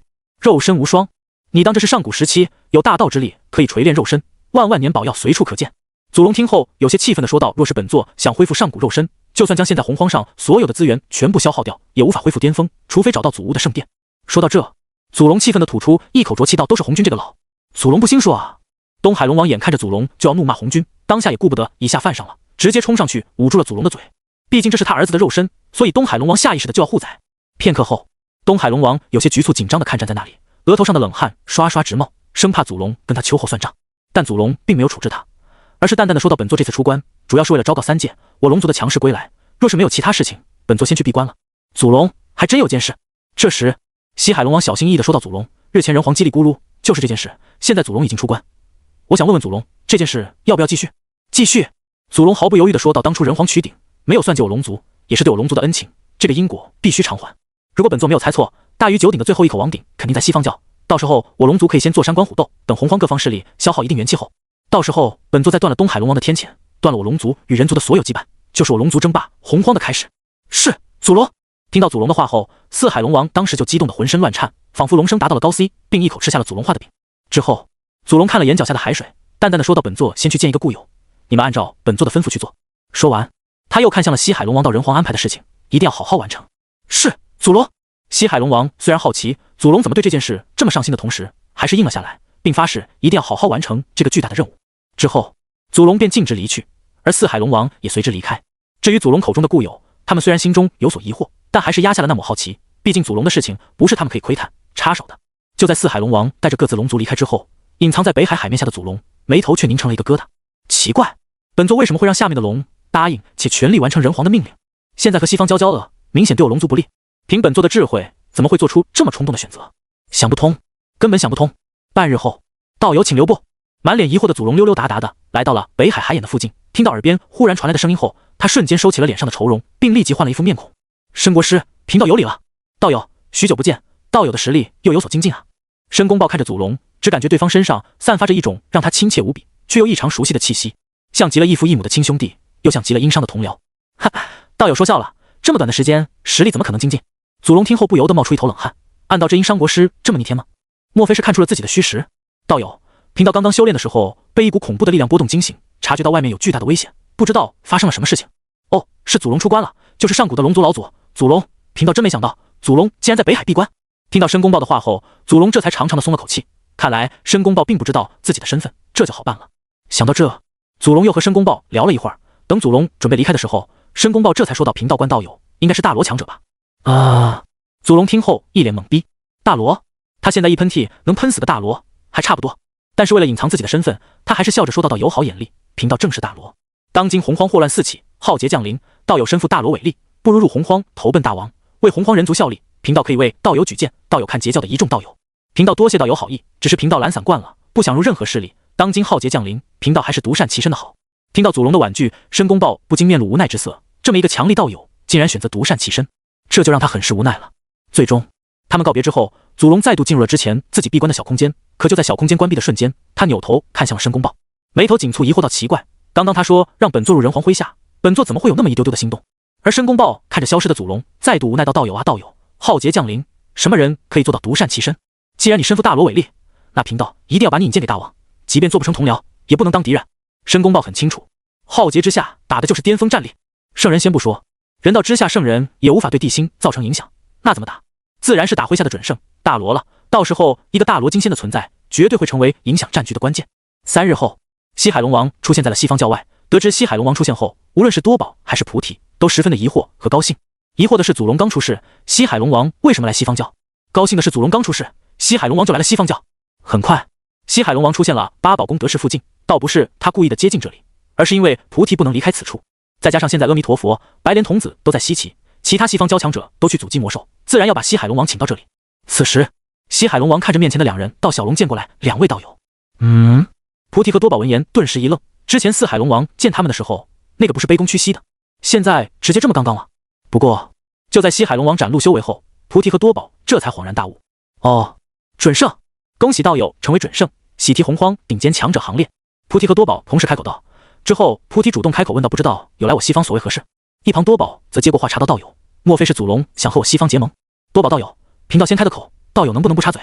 面对菩提的不悦，多宝直接反驳道：“插道友的嘴，确实是贫道的不是，贫道下次注意，争取在道友开口前就先堵住你的嘴。”你，菩提听后大为恼火，但是他现在的实力又不是多宝的对手，再者现在的当务之急是争取到龙族的帮助，因为他们西方教的2位圣人已经算出，祖龙手中有很多上古时期早已绝迹的宝物。要知道，在那个年代，作为喜好宝物的龙族统御四海，谁也不知道他们收藏了多少宝物，特别是能被祖龙看上眼的，但凡露出一丁点来，估计都能让3界强者打爆彼此的狗头，甚至龙族还会直接被圣人针对。毕竟那个时候敢光明正大掠夺宝物的，也就龙、凤、麒麟3族了，无论是魔族还是道族，当时可都是闭门不出的。至于现在的6圣，当时更是弱小的一塌糊涂。所以，对于四海龙王的到来，菩提和多宝可都是得到圣人指示，争取和他们结盟的。但西海龙王现在却不将西方视教放在眼里，而是看着两人斗了一会儿嘴后，这才笑呵呵地说道：“贫道奉祖龙之命，前来寻找孔宣。”啊，孔宣！听到这话后，两人懵逼了。随即菩提问道：“不知道有来找孔宣，所为何事？”祖龙之令。西海龙王神色陡然变得凝重道：“2位道友想要阻拦贫道。”啊！两人惊愕过后，瞬间就明白了龙族的意思。凤凰生孔雀，传闻孔宣乃是开天之的。想到这，察觉到西海龙王的来者不善，多宝看了眼菩提道：“孔宣是你西方教的人，与我视教无关，贫道告退。”说完，多宝身形一闪，biu的一下消失了。至于菩提正眉头紧蹙的不知道该怎么回答的时候，远处忽然出现一团璀璨的光芒，眨眼间便来到了西海龙王面前。孔宣从那团神光中走出，冷冷地盯着西海龙王道：“你找贫道何事？”祖龙让我给你带样东西。西海龙王说完，手中忽然出现一根金光闪闪的灵羽，其上道则符文闪动间，隐隐还能看到一只凤凰虚影在那灵羽之上时隐时现，甚至在这道灵羽出现后，无形中散发的那股炙热感，就连菩提都倒吸了一口凉气，随后瞳孔瞬间缩成了一条竖线，大惊失色道：“什么？元凤真灵！”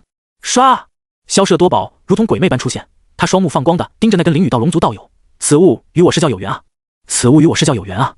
唰，多宝的话刚刚说完，菩提那凶恶到要刀人的目光便落在了多宝的身上，并一脸不善道：“多宝，这是龙族送给孔宣道友的宝物，你怎么有脸说此物与视教有缘？此物明明与我西方教有缘。道友这香了，西方教就是视教，是教还是是教？多宝不动声色地说道：“西方是教本一家，何必区分你我他？此物是龙族道友交给孔宣道友，孔宣道友是西方教的人，而西方教又是释教，如此算来，此物与我释教有缘，有何错之有？”说着，多宝的眼神不由得变得更加贪婪，但身为一教之主，他还是很有素养的，没有出手抢夺属于他的东西，而是将贪婪的目光从元凤真灵上落到了孔宣身上。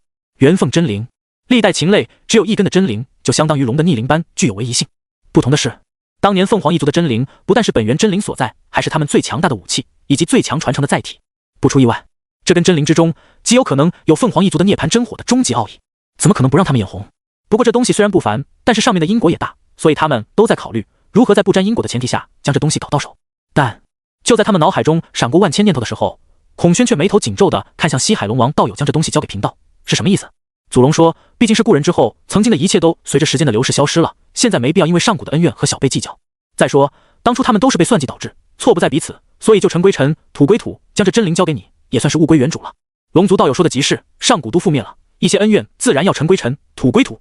生怕多宝再插嘴，菩提一口气说到：“孔宣道友，还不赶紧收下元凤的遗物？”孔宣总感觉龙族的态度怪怪的，但是他并没有说出来。而且这根元凤真灵对他而言确实有大用。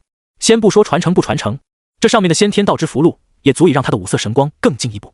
至于涅槃真火，他就不想了，那是凤凰一族独有的传承，即便他是元凤之后，那种传承也不是他能接触的。嫡系和旁系还是要分清楚的。想到这，孔宣便接过元凤真灵，无比恭敬道：“既然如此，希望道友替贫道谢过祖龙，算我孔宣欠你龙族一个人情。”呵呵，一定一定。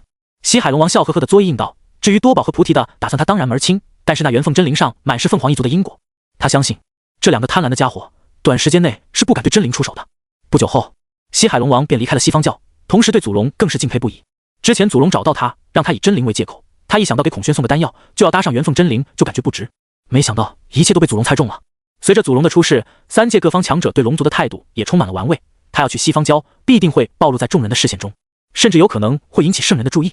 所以在祖龙准备闭关前，想到这一切后，又偷偷的找到了西海龙王，并将那颗丹药藏在元凤真灵中。只要孔宣准备炼化真灵，就一定会发现那颗丹药。这样，无论人皇在谋划什么，无论孔宣在西方教搞出什么事故，都与他们龙族无关。现在的祖龙可不想跟圣人硬刚，即便是最弱的被圣人。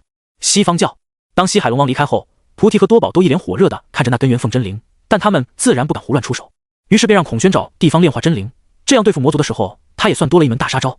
很快，孔宣就回到自己洞府，准备炼化这件真灵。可他只是浅浅的炼化了一下，就发现了祖龙藏在里面的丹药。看到丹药，孔宣下意识的就想吃，而他也以为这是元凤留下的什么机缘，于是便毫不犹豫的吞了下去。刹那间，孔宣的那双瞳孔中忽然闪过一抹紫金色，随后就感觉一股清凉之意从腹中出现，直冲脑门。咔嚓，伴随着一道什么东西破碎的声音响起。当初菩提在孔宣意识中布下的那道洗脑之力瞬间破碎，而孔宣也在瞬间恢复了理智，同时存放丹药的小盒子也在瞬间变成了一道人皇罩，而他那目光也不由自主地落在了八宝宫德池的方向，自言自语到玉州鼎。但他知道那八宝宫德池的恐怖，也知道菩提的实力，更明白以自己现在的实力，想要从宫德池下拿到玉州鼎，无疑是天方夜谭。最终，孔宣将目光落在了手中的那根元凤真灵上。与此同时，就在孔宣吞下丹药的瞬间，地心就已经察觉到了，他看向了下方愁容满面的文仲，淡淡的说道：“太师，最近一段时间养精蓄锐，准备进攻西岐，另外通知赵公明和金陵圣母，最近一段时间不要远离泗水关。”老臣明白。文仲当场应下，心中虽然生疑，但却聪明的没有问。有些话是万万不能说的，说了就会在天地间留下痕迹，甚至被一些人循着蛛丝马迹反过来算计自己。混沌！准提忽然感觉到浑身难受，就像是有什么大恐怖、大因果要落在他身上一样，让他内心无端端的生出一股怒火。这时，他忽然看向一旁的接引道：“师兄，我突然心血来潮，不知道要发生什么不好的事情。你我身居混沌天外，能发生什么事情？”接引深吸一口气，看向准提道：“现在无非是镇压人族王鼎，阻挡魔族的脚步，只要撑过去，我西方教必然大兴。”人族王鼎，听到这里，准提的心咯噔一下，满脸不安道：“师兄，你说会不会是那人族王鼎出什么问题？”人族王鼎，接引仿佛在看小丑一般看着准提，不屑地笑道：“那王鼎在我西方教道场之中，且被镇压在八宝宫德池下，还有菩提镇守，三重防护，绝对不会出现意外。三重防护，绝对不会出现意外。”听到师兄的这句话后，准提这才放下心来，毕竟师兄实力比自己高，看得比自己远。师兄说没事儿，肯定没事儿。一时间，接引和准提全都沉默了下去。可是准提心里还是有些突突的，只好传讯自己的恶师多注意点周围等等。与此同时，紫霄宫，红军心中忽然生出一股强烈的不安，突然出现的天道预警让他眉头微微一皱，随即露出了一抹疑惑之色。奇怪，哪里出现问题了？他掐算许久，并没有发现哪里有问题，只是隐隐感觉变故是来自西方教，可当他准备寻根溯源时，浩劫之力却让他无法推算缘由，这让他不由得倒吸了一口凉气。麻麦批！现在浩劫笼罩天地，天道还时不时的预警，这让他怎么去找答案？西方教看着仿佛春天到来，又到了万物交配的季节，使得那群凶兽红着眼冲向西方教的画面，他逐渐陷入到了沉思中。难道，莫非，可能是西方教要被攻克？想到这里，红军摇了摇头道：“西方教有圣人坐镇，即便落败也不会失败，肯定不是西方教，莫非是那人族王鼎？这更不可能了。西方教道场中，人皇的人不敢进入，八宝宫得持乃是后天极品功德灵宝，无人敢破，还有准提恶师菩提镇压，三重防护，人族王鼎必然不会出现问题。”想到这里，红军双眸似睁非闭，留着一道神念直勾勾的盯着西方教，想着万一出现什么变故，自己也能出手不是？时间如梭，眨眼间又过去了2个月。殷商和西岐在这期间虽然小争斗不断，但却并没有什么大的交锋。但是现在殷商士兵的数量和实力，比起2月前却有了天翻地覆的变化。数量从之前的100多万，直接扩充到了200多万，翻了1倍有余。其中20万大军跟随地心复活的一些人镇守殷商各地，保护那些学子的同时，也防止其中的诸侯在作乱。20万大军则镇守东部沿海区域，特别是陈塘关，仅这里就镇守了5万兵马，而且还是殷红和东伯侯联手亲自带兵镇守。剩余100万和西岐对峙，60万则镇守北域边境。因为妖皇已经出现，现在时不时的会有强大妖族带领无数低阶妖兽、野兽尝试进攻殷商北域。武当圣母、眉山七怪、九龙岛4圣和10天军也早已经返回北地，协助崇侯虎抵挡北域妖族。而这200万还都是有效战力，实际上在殷商各地已经征调的兵马，正在训练的兵马还有接近200万。当然，这也不是短短2个月出现的，在大约1年前地心前去北域的时候，商容等人就已经开始筹备了。现在最大的问题则是朝歌外的那口井有些供不应求，这一幕时常让文仲悔恨不已，恨不得抽自己几个大耳光。要是早知道这样，他不挖到牧野的边缘，也得挖个几十里宽、1000米深的湖。再说实力，即便那口井供不应求，现在有效的200万兵马，平均实力也比朝歌的普通人强了10几倍有余。他们不但有井水的加持，还有圣贤格外那棵树的加持，实力提升自然飞快，几乎到了人人地仙的地步。至于那以翼当时的天兵和士兵，在最精锐的伤兵面前，已经沦为小卡拉了。变化最大的当属姜文焕，虽然他无法修炼，还是一个普通人，但现在已经可以手撕金仙初期，硬抗金仙中期了。那实力之恐怖，只能用2个字来形容：强的鸭皮。这也是激发龟缩在西岐不敢出来的真正原因。还有就是比干的授业，经过这些日子的努力之后，已经初见成效，不少人都开始觉醒，甚至主动入军保卫殷商，守护人族。虽然也有一些蛀虫，但大方向上从未出错。人族的凝聚和意识的提升，也使得人道之力本质发生了变化，使得地心的实力也在无形中变得更强。而人道之力变强，圣贤格外的那棵大树就越发强大，反哺给洪荒人族的好处也就越大。这一幕如同滚雪球一样，使得人族在缓慢又快速的时间流逝中，无声无息的集体变强。就在3界所有强者看到地心2个月没什么动静，只是和西岐僵持，以为他准备放弃的时候，西方教憋了2个多月的准提，命人将孔宣喊到了八宝宫得持中，笑容可掬道：“孔宣道友，贫道最近修炼遇到了瓶颈，不知道道友可否将元凤真灵借给贫道参悟一番可好？”道友要借元凤真灵？孔宣看着面前的菩提，面无表情道：“贫道刚刚将他炼化，准备去阻挡魔族。若是道友跟贫道同去，等魔族退兵后，贫道定然借给你。”死！菩提听后表情一僵，有些不知道该怎么回答。3天前，打了半年之久的魔皇路压，竟然将准提圣人的法相金身逼退了一个山头，引得魔族剧烈反扑。别说孔宣了，阿弥陀佛都带着白莲童子以及其他西方教的人从西岐赶回来抵御魔族了。所以孔宣说这话的时候，菩提才会哑口无言。抵御魔族，他也想去啊，可他不能去啊。就在这时，多宝忽然出现在八宝宫得池外，盯着孔宣说道：“道友若是肯让贫道参悟元凤真灵，贫道便会带着释教半数强者抵御魔族，道友感觉如何？”轰！可就在多宝的话刚刚说完，八宝宫得池忽然震动了一下，随后一抹紫金色的光芒在池子一角一闪而逝。不好，他又开始反抗了。菩提脸色一变，身上瞬间爆射出万道圣光，甚至连八宝宫得池都绽放万道金光，一同镇压下方王鼎。可不知道为何，准提非但没有镇压住王鼎，反而是功德池的震动变得越来越强了，这让准提的脸变得无比难看。自从人族飞速发展，特别是比干授业洪荒教化人族之后，人族王鼎的复苏越来越快，力量也跟着越来越强了。想到这，菩提一脸难看到：“多宝道友，孔宣道友，速协助贫道镇压功德池。”好！多宝知道这件事马虎不得，迅速出现在了功德池上，但是一旁的孔宣脸色却变得无比难看。这可是千载难逢的好机会，若只有一个菩提还好办，可多了一个多宝。就在孔宣陷入为难时，菩提一脸焦急道：“孔宣道友，你在犹豫什么？快出！”但就在这一瞬间，一道带着焦急和不安的声音忽然在西方交上空响起：“孔宣度化失败，他要带走功德池下方的东西，菩提速出手，速将之镇压。”什么？在听到圣人预警的时候，无论是多宝还是菩提，全都震惊的差点蹦起来。孔宣被圣人度化，什么时候破开的圣人之力恢复了本我？别说他们，就连准提自己都一脸懵逼，以孔宣的实力，怎么可能破开自己的度化真言？刚才要不是准提多了的心眼，想用手段暗中控制孔宣，交出那根元凤真灵，却意外发现对方已经不受自己控制。恐怕他还真想不到孔宣会摆脱控制这一茬。这时，混沌中的准提看向西方教，神色凝重到莫非是元凤真灵导致的？元凤，那可是盘古开天辟地后大道降临时应运而生的真灵上的符文，那可都是大道符文留下的烙印，已经属于洪荒绝唱了。不然他也不会在菩提提出条件后想暗中控制孔宣，哪知道人家孔宣早已经自由了。而就在准提的话音刚刚落下后，菩提眼睛一瞪，下意识地冲向了孔宣，而多宝也准备出手镇压孔宣。可是就在这时，孔宣眼中金芒闪动间，一团五色神光忽然在他身上爆发，直接向着菩提扫了过去。但菩提也有手段，眼看雾不刷的五色神光袭来，菩提大手一挥，一片金色的功德之力忽然冲天起，瞬间挡住了那团五色神光。可紧接着，孔宣猛地挥动手中元凤真灵，其上大道符文的烙印光芒闪动间，功德之力如同被敲碎的玻璃般，咔嚓一声当场崩碎。随后，元凤真灵带着一团浓郁至极的金色火焰，狠狠地抽在了菩提的脸上。啪！啊！伴随着一道清脆的巴掌声响起，即将冲到孔宣面前的菩提忽然发出一道凄厉的惨叫声，随后一团金色的火焰将他脑瓜子笼罩的瞬间，菩提就像是马戏团中被人抡圈的火球一样，以每秒30圈的速度向着远处的飞去。而金色的火焰不是别的，正是凤凰真火。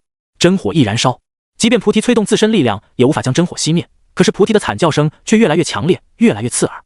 这时，功德金莲瞬间出现在多宝的下面，一道道金光浮现间，直接将多宝笼罩在内。随后，一只巨大的金色手掌径直向着孔宣拍来。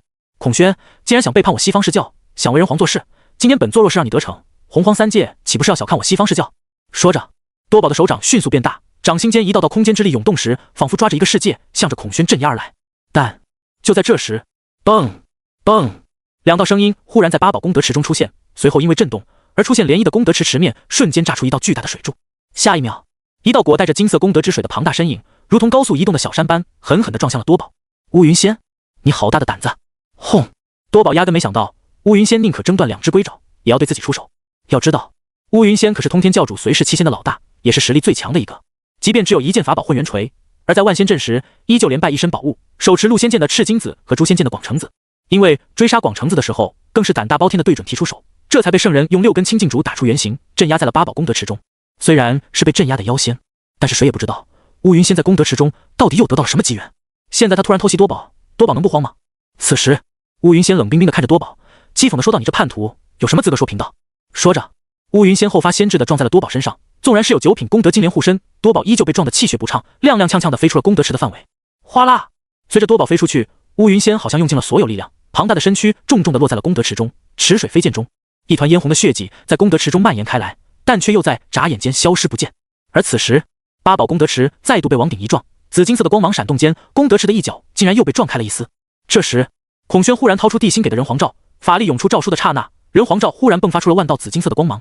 这一瞬间，紫金色的人道之力就像是一滴凉水落在了滚油中一样，直接震动了整个西方教道场。轰隆！随后整个须弥山猛地一震，仿佛发生了大地震一样。刹那间，此方道场金光万丈，天道之力就像是被抢了配偶，陷入发狂中的狒狒一样。金光倒卷间，直接将整个须弥山笼罩在内。但此处存在的天道之力，好像忘记了一半须弥山被陆压占据。随后天道之力反冲之时，却引发了更大的震动。轰隆隆！偌大的须弥山像是遭遇了炸山一样，西方释教和魔族接壤的地方，无数山脉先后承受不住那股力量，当场崩碎。眨眼间，偌大的须弥山就被天道和魔域中截然相反的力量冲击出了一道巨大的裂缝，并贯穿了整座大山。远远看去，须弥山就像是被人从中劈成了2半一样。几乎在同一时间，接引、准提、多宝等人身子同时一哆嗦，哇的一声，分别吐出了3碗血，随后更是生出了撕心裂肺的疼痛。道场被毁，他们身为此处教主，自然会遭受反噬。而他们麾下强者，特别是准圣级的存在，更是纷纷遭受反噬，一个个面色煞白，气息虚浮不定。但陆压与他们却截然不同，在须弥山一分为2的时候，他通过神逆和罗喉的因果，竟然彻底占据了半座须弥山。察觉到了西方教发生的变化，陆压3颗头顿时变得兴奋起来，仰天嘶吼道：“魔子魔孙，杀！杀！”就在魔族借机冲锋的时候，因为须弥山的剧烈晃动，八宝功德池也跟着晃动起来，而即将被镇压的那团璀璨的人道之力也得到了瞬间的喘息。下一秒，那团人道之力忽然变成一只大手，一把伸进了功德池出现的那角缝隙中，随后猛地一震，轰隆一声巨响，山崩地裂间，功德池当然毫发未损，但是其下方的山地却炸开了一个顶大的窟窿。随后，那只变得异常虚幻的大手抓着王鼎，缓缓地从池子下面抽了出来，想带走他。做梦！菩提见状不由得大怒，念头一动间，正准备出手时，却发现手中空空如也。当时脑瓜子上的凤凰真火瞬间冲天起9丈9，气急败坏的怒骂道：“白莲童子，贫道甘妮娘星号@美元星号，甘妮娘人民币#井号。”菩提没有掏出鸿蒙量天尺，不禁对白莲童子破口大骂起来。眼前的大手可是人道之力形成的大手，除了用蕴含功德的宝物击溃他，其他宝物都不行啊。可是红蒙良天尺被白莲童子借走，到现在都没还回来，菩提不破口大骂才怪呢。看着那只人道大手还在抓着王鼎往外拖，菩提直接受不了了，身上法力涌动间，手中拂尘携带万钧之力，狠狠地向着那只大手轰去。因为刚刚八宝功德池的爆发，使得此处功德之力激荡，天道之力也无法降下，所以他只能强忍着身上燃烧的凤凰真火，对那只人道大手出手了。但就在他出手的瞬间，孔宣再度冲了上来，手中元凤真灵挥动间，啪！啊，多宝，你还愣在那里干什么？快出手啊！菩提惨叫着，化成一道火球，以每秒旋转36圈的速度飞了出去，翻滚着进入了天道笼罩的区域。好在天道之力笼罩下，菩提身上的真火瞬间熄灭，但依旧被烧得犹如煮熟的大虾一样，浑身通红。此时他沐浴在天道之力下，看着躺在地上哼哼的多宝，气得牙齿都咬碎了。这多宝明显是有意为之。想到这，菩提实在没有办法了，眼看着虚幻到极致，只要轻轻一击就能击溃的人道大手，他悲愤地看向天外，教主扛不住了！轰隆！然而随着菩提的怒吼和求救，他并没有等来教主的出手，反而在他身后出现了一股恐怖绝伦的力量。菩提扭头一看间，通红的脸瞬间变得煞白，瞳孔一缩间发出了人菊撕裂般的惨烈声音。不！轰！他的声音刚刚响起，只见一片仿佛可以开天辟地的紫金色力量瞬间席卷而来，直接将他笼罩在内。下一秒，浩瀚的人道之力裹带着八口子顶的虚影，强势地贯穿了笼罩在西方教道场的天道之力。但是随着天道之力的垂落和震动，那八口子顶以及那人道之力险些彻底崩溃。可就在这千钧一发之际，最后一口王鼎终于被拽了出来。刹那间，王鼎之上光芒闪动，根本不用任何人出手，王鼎自己就飞到了八口子顶中央。随即九鼎归位间，恐怖的气息忽然暴涨。嗡！羽皇九鼎几乎在同一时间迸发万丈光芒，虽然紫鼎都是虚影，但此时也无比凝实，刹那间使得即将断开的人道之力重焕新生。至于此处的天道之力，好像遇到了某种克星一样，再也无法对九鼎造成任何压迫。而这时，一道气吞山河，仿佛将天地都踩在脚下的身影忽然出现在九鼎之中。他俯视着茫茫洪荒，犹如在沉睡中刚刚苏醒一样。但在看到那道虚影的时候，就连多宝神色都为之一凝，人族大悦。这时，九鼎中出现的虚影将九州山河尽收眼底后，一道无奈的叹息声忽然响彻九州。想不到我泱泱人族竟然被诸神给算计成了这样。而此时，地心鬼魅般的出现在朝歌，他站在凭空悬浮而起的八口子顶中央，身影与那道虚幻的身影重叠间，淡淡的说道：“孤在，人族不会沦为诸神傀儡，羽皇，孤现在需要三皇五帝之力协助，无需三皇五帝足矣。”羽皇的声音响起，淡漠中却不失霸气到九州是我人族的天下，区区一隅之地，若还要惊动三皇，岂不是让人小看我人族？地心虽然不知道，但是自九鼎中苏醒的大禹却清晰地察觉到，现在的三皇正在蜕变，所以这件事他不敢说，不能想。作为五帝之后，开司天下之先河的大禹，正是沟通五帝的枢纽。就在大禹的身影淡化的瞬间，依旧处于西方教中的王鼎光芒再度暴涨，随后五道模糊的身影一一从王鼎中走了出来。这五人不是别人，正是人族五帝：少昊、颛顼、帝喾、尧、舜。五帝一出，自带的气场就让此处的天道之力避之不及。毕竟这里是洪荒，是人间界，特别是颛顼，即便是虚影出现，也让正盯着这里的昊天下意识地打了个哆嗦，那是来自灵魂的恐惧，身体深处的记忆。此时，五帝的虚影一出现，那道从洪荒蔓延而来的人道之力变得更为凝实了，而西方教的天空也被滚滚千云笼罩在内。那股沉闷至极的压抑，让所有人都不敢大喘气。上古五帝，每一位都是通天彻地，敢和圣人交锋的大人物，虽然已经陨落，且不复巅峰，甚至人皇果位都不存了。可至尊虽陨，余威犹存。五帝出现的瞬间，整个洪荒都不受控制地震动了一下，甚至连整个西方教中存在的圣光都在瞬间变得暗淡无比。而在羽皇王鼎的震慑下，甚至连八宝宫得持的光芒都被彻底压制了下去。此时此刻，五帝目光扫视间，九州的一切已经被他们收入眼底，最终他们的目光齐齐看向了朝歌的方向。明明相隔万万里，但是几人却仿佛近在咫尺般目光相对。这是错位时空的注视，这是人族古往今来的传承，这是不屈意志的传递。片刻后，五帝的虚影同时点了点头，而朝歌中的地心则缓缓闭上双眼，浩瀚的意志狠狠地冲向识海中那道蕴含着开天之力的符印。嗡！仿佛察觉到了某种意志，当地心身上的那股力量爆发的瞬间，一道无法形容的锋锐气息竟然直接从地心身上出现，直奔西方教的五帝而去。下一秒，紫金色的人道之力宛若一柄横跨小半个洪荒大陆的神剑一样，瞬间映照诸天，而一股恐怖的气息更是在刹那间冲天而起。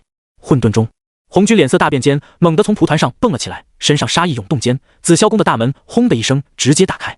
浩瀚的杀意在紫霄宫内涌出的刹那，就在他即将出手的瞬间，当当当，角落中的乾坤鼎忽然震动起来，随后被铁锁勾住的混沌中刹那间冲破乾坤鼎的封印，悬于紫霄宫宫门之上。当，钟声响彻，刹那间定住了次方时空，就连红军爆发的那股杀意也在瞬间被混沌中磨灭。此时，红军杀气腾腾地看向宫殿一角，咬牙切齿道：“逆土！”与此同时，一道声音忽然在洪荒之上响起，震动三界。斩！声音响彻的同时，一道仿佛在上古时期出现的声音，忽然间在三界大罗之上的强者耳边响起：“诸位助我，再次绝地天通！诸位助我，再次绝地天通！”随着颛顼氏声音的响起，整个九州都随之轰动了，特别是笼罩九州的人道之力，好像得到了莫名力量加持，瞬间震动起来。这一刻，三界中所有大罗境级以上的存在，目光全都汇聚到了九州殷商，看向了浩瀚的九州人族之上，因为只有他们能看到来自人道之力的震动。当代人皇与上古五帝勾连因果，人道之力竟然猛烈如海涛，简直让人难以想象啊！好恐怖的人道之力，好可怕的力量！我怎么感觉现在的人道之力才真正的复苏了？绝地天通又现绝地天通，当初五帝中的颛顼是绝地天通之后，天道用了几千年才勾连了洪荒西气，这下千年努力一朝成空了。这下天人之争已经没有悬念了。无论如何，天道仙道是无法控制人间界了，即便人族失败，他们也无法掌控此界了。人道之力彻底复苏，变得如此恐怖，你以为人族还有失败的可能吗？三界中不知道多少强者都在注视着洪荒，注视着九州，注视着那道横贯小半的洪荒，完全由人道之力形成的斩天神剑。看向那柄巨剑扫过九州西岐，看着浩瀚的天道之力被巨剑斩断之后，一尊头顶天脚踏地的伟岸身影忽然出现在西岐之上。下一秒，绝地天通！轰隆！伴随着一声巨响，天道红军上千年的算计在这一刻瞬间化为乌有，弥漫在西岐上的恐怖的天道之力顷刻间被五道身影磨灭，浩荡天道更是于刹那间远离洪荒人间。仿佛因为完成了自己的使命，五帝的身影也渐渐的消失，毕竟他们已经作古，天地间也没有他们存在的痕迹。之所以能出现，完全是因为羽皇九鼎这件后天极品功德灵宝嫁接的因果。此时，就在五帝即将消散前，为首的少昊居高临下的看向慌乱的西岐众人，模糊的脸上看不出任何表情，但是他的声音却在洪荒所有人族的心中响起：“我人族顶天立地，何须敬畏鬼神？”哗！随着少昊的声音落下，五帝的身影陡然间消失不见了，但是那道震耳欲聋的声音却在众人心中不断回荡。这时，朝歌中的地心站在八口子顶中央，而他的面前则出现了五帝虚影。此时的五帝正在上下打量着地心，他们的面孔虽然依旧模糊，仿佛笼罩在烟尘之中，但是地心却能清晰地看到他们脸上的欣慰。2分半后，五帝的身影终究还是消散了，但在他们的身影消散前，地心却听到了五帝间的喃喃自语声：“这后辈不错，竟然是大罗境了，而且现在的人道之力复苏的程度远比我们那个时代强，这后辈确实不错。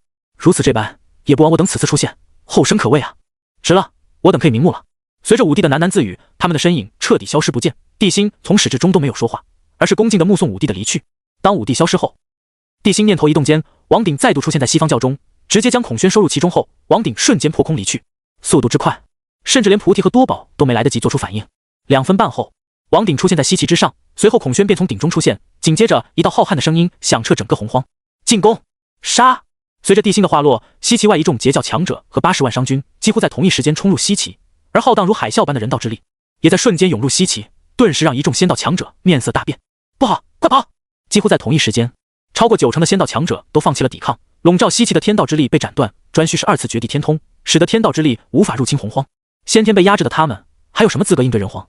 至于姬发，在天道之力被斩断，颛顼是绝地天通的瞬间，所有人都已经放弃他了，即便是昊天也是如此。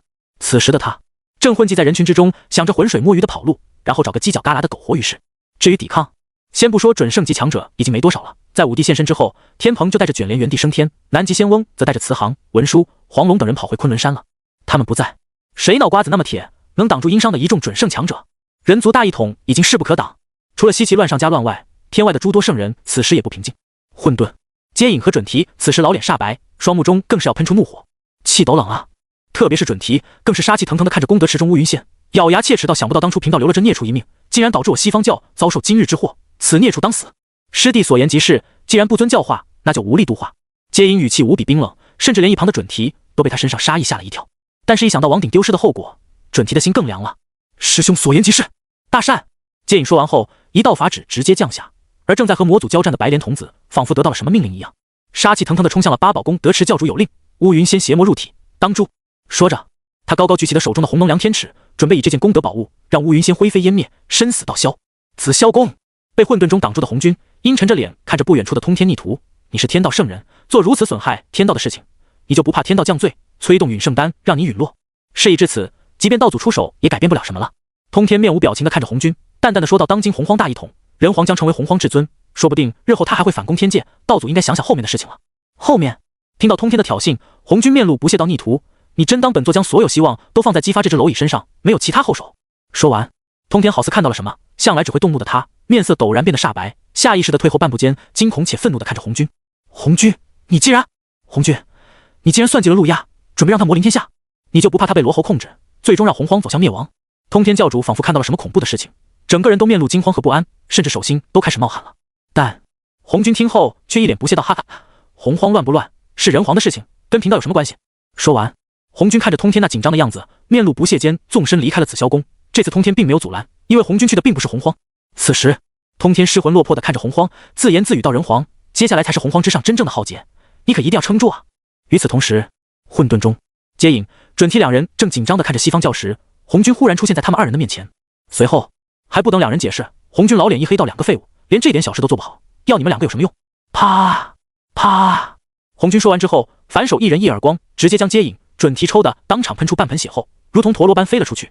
可是两人飞出去的快，飞回来的更快，眨眼间变成猪头的两人就出现在了红军的面前。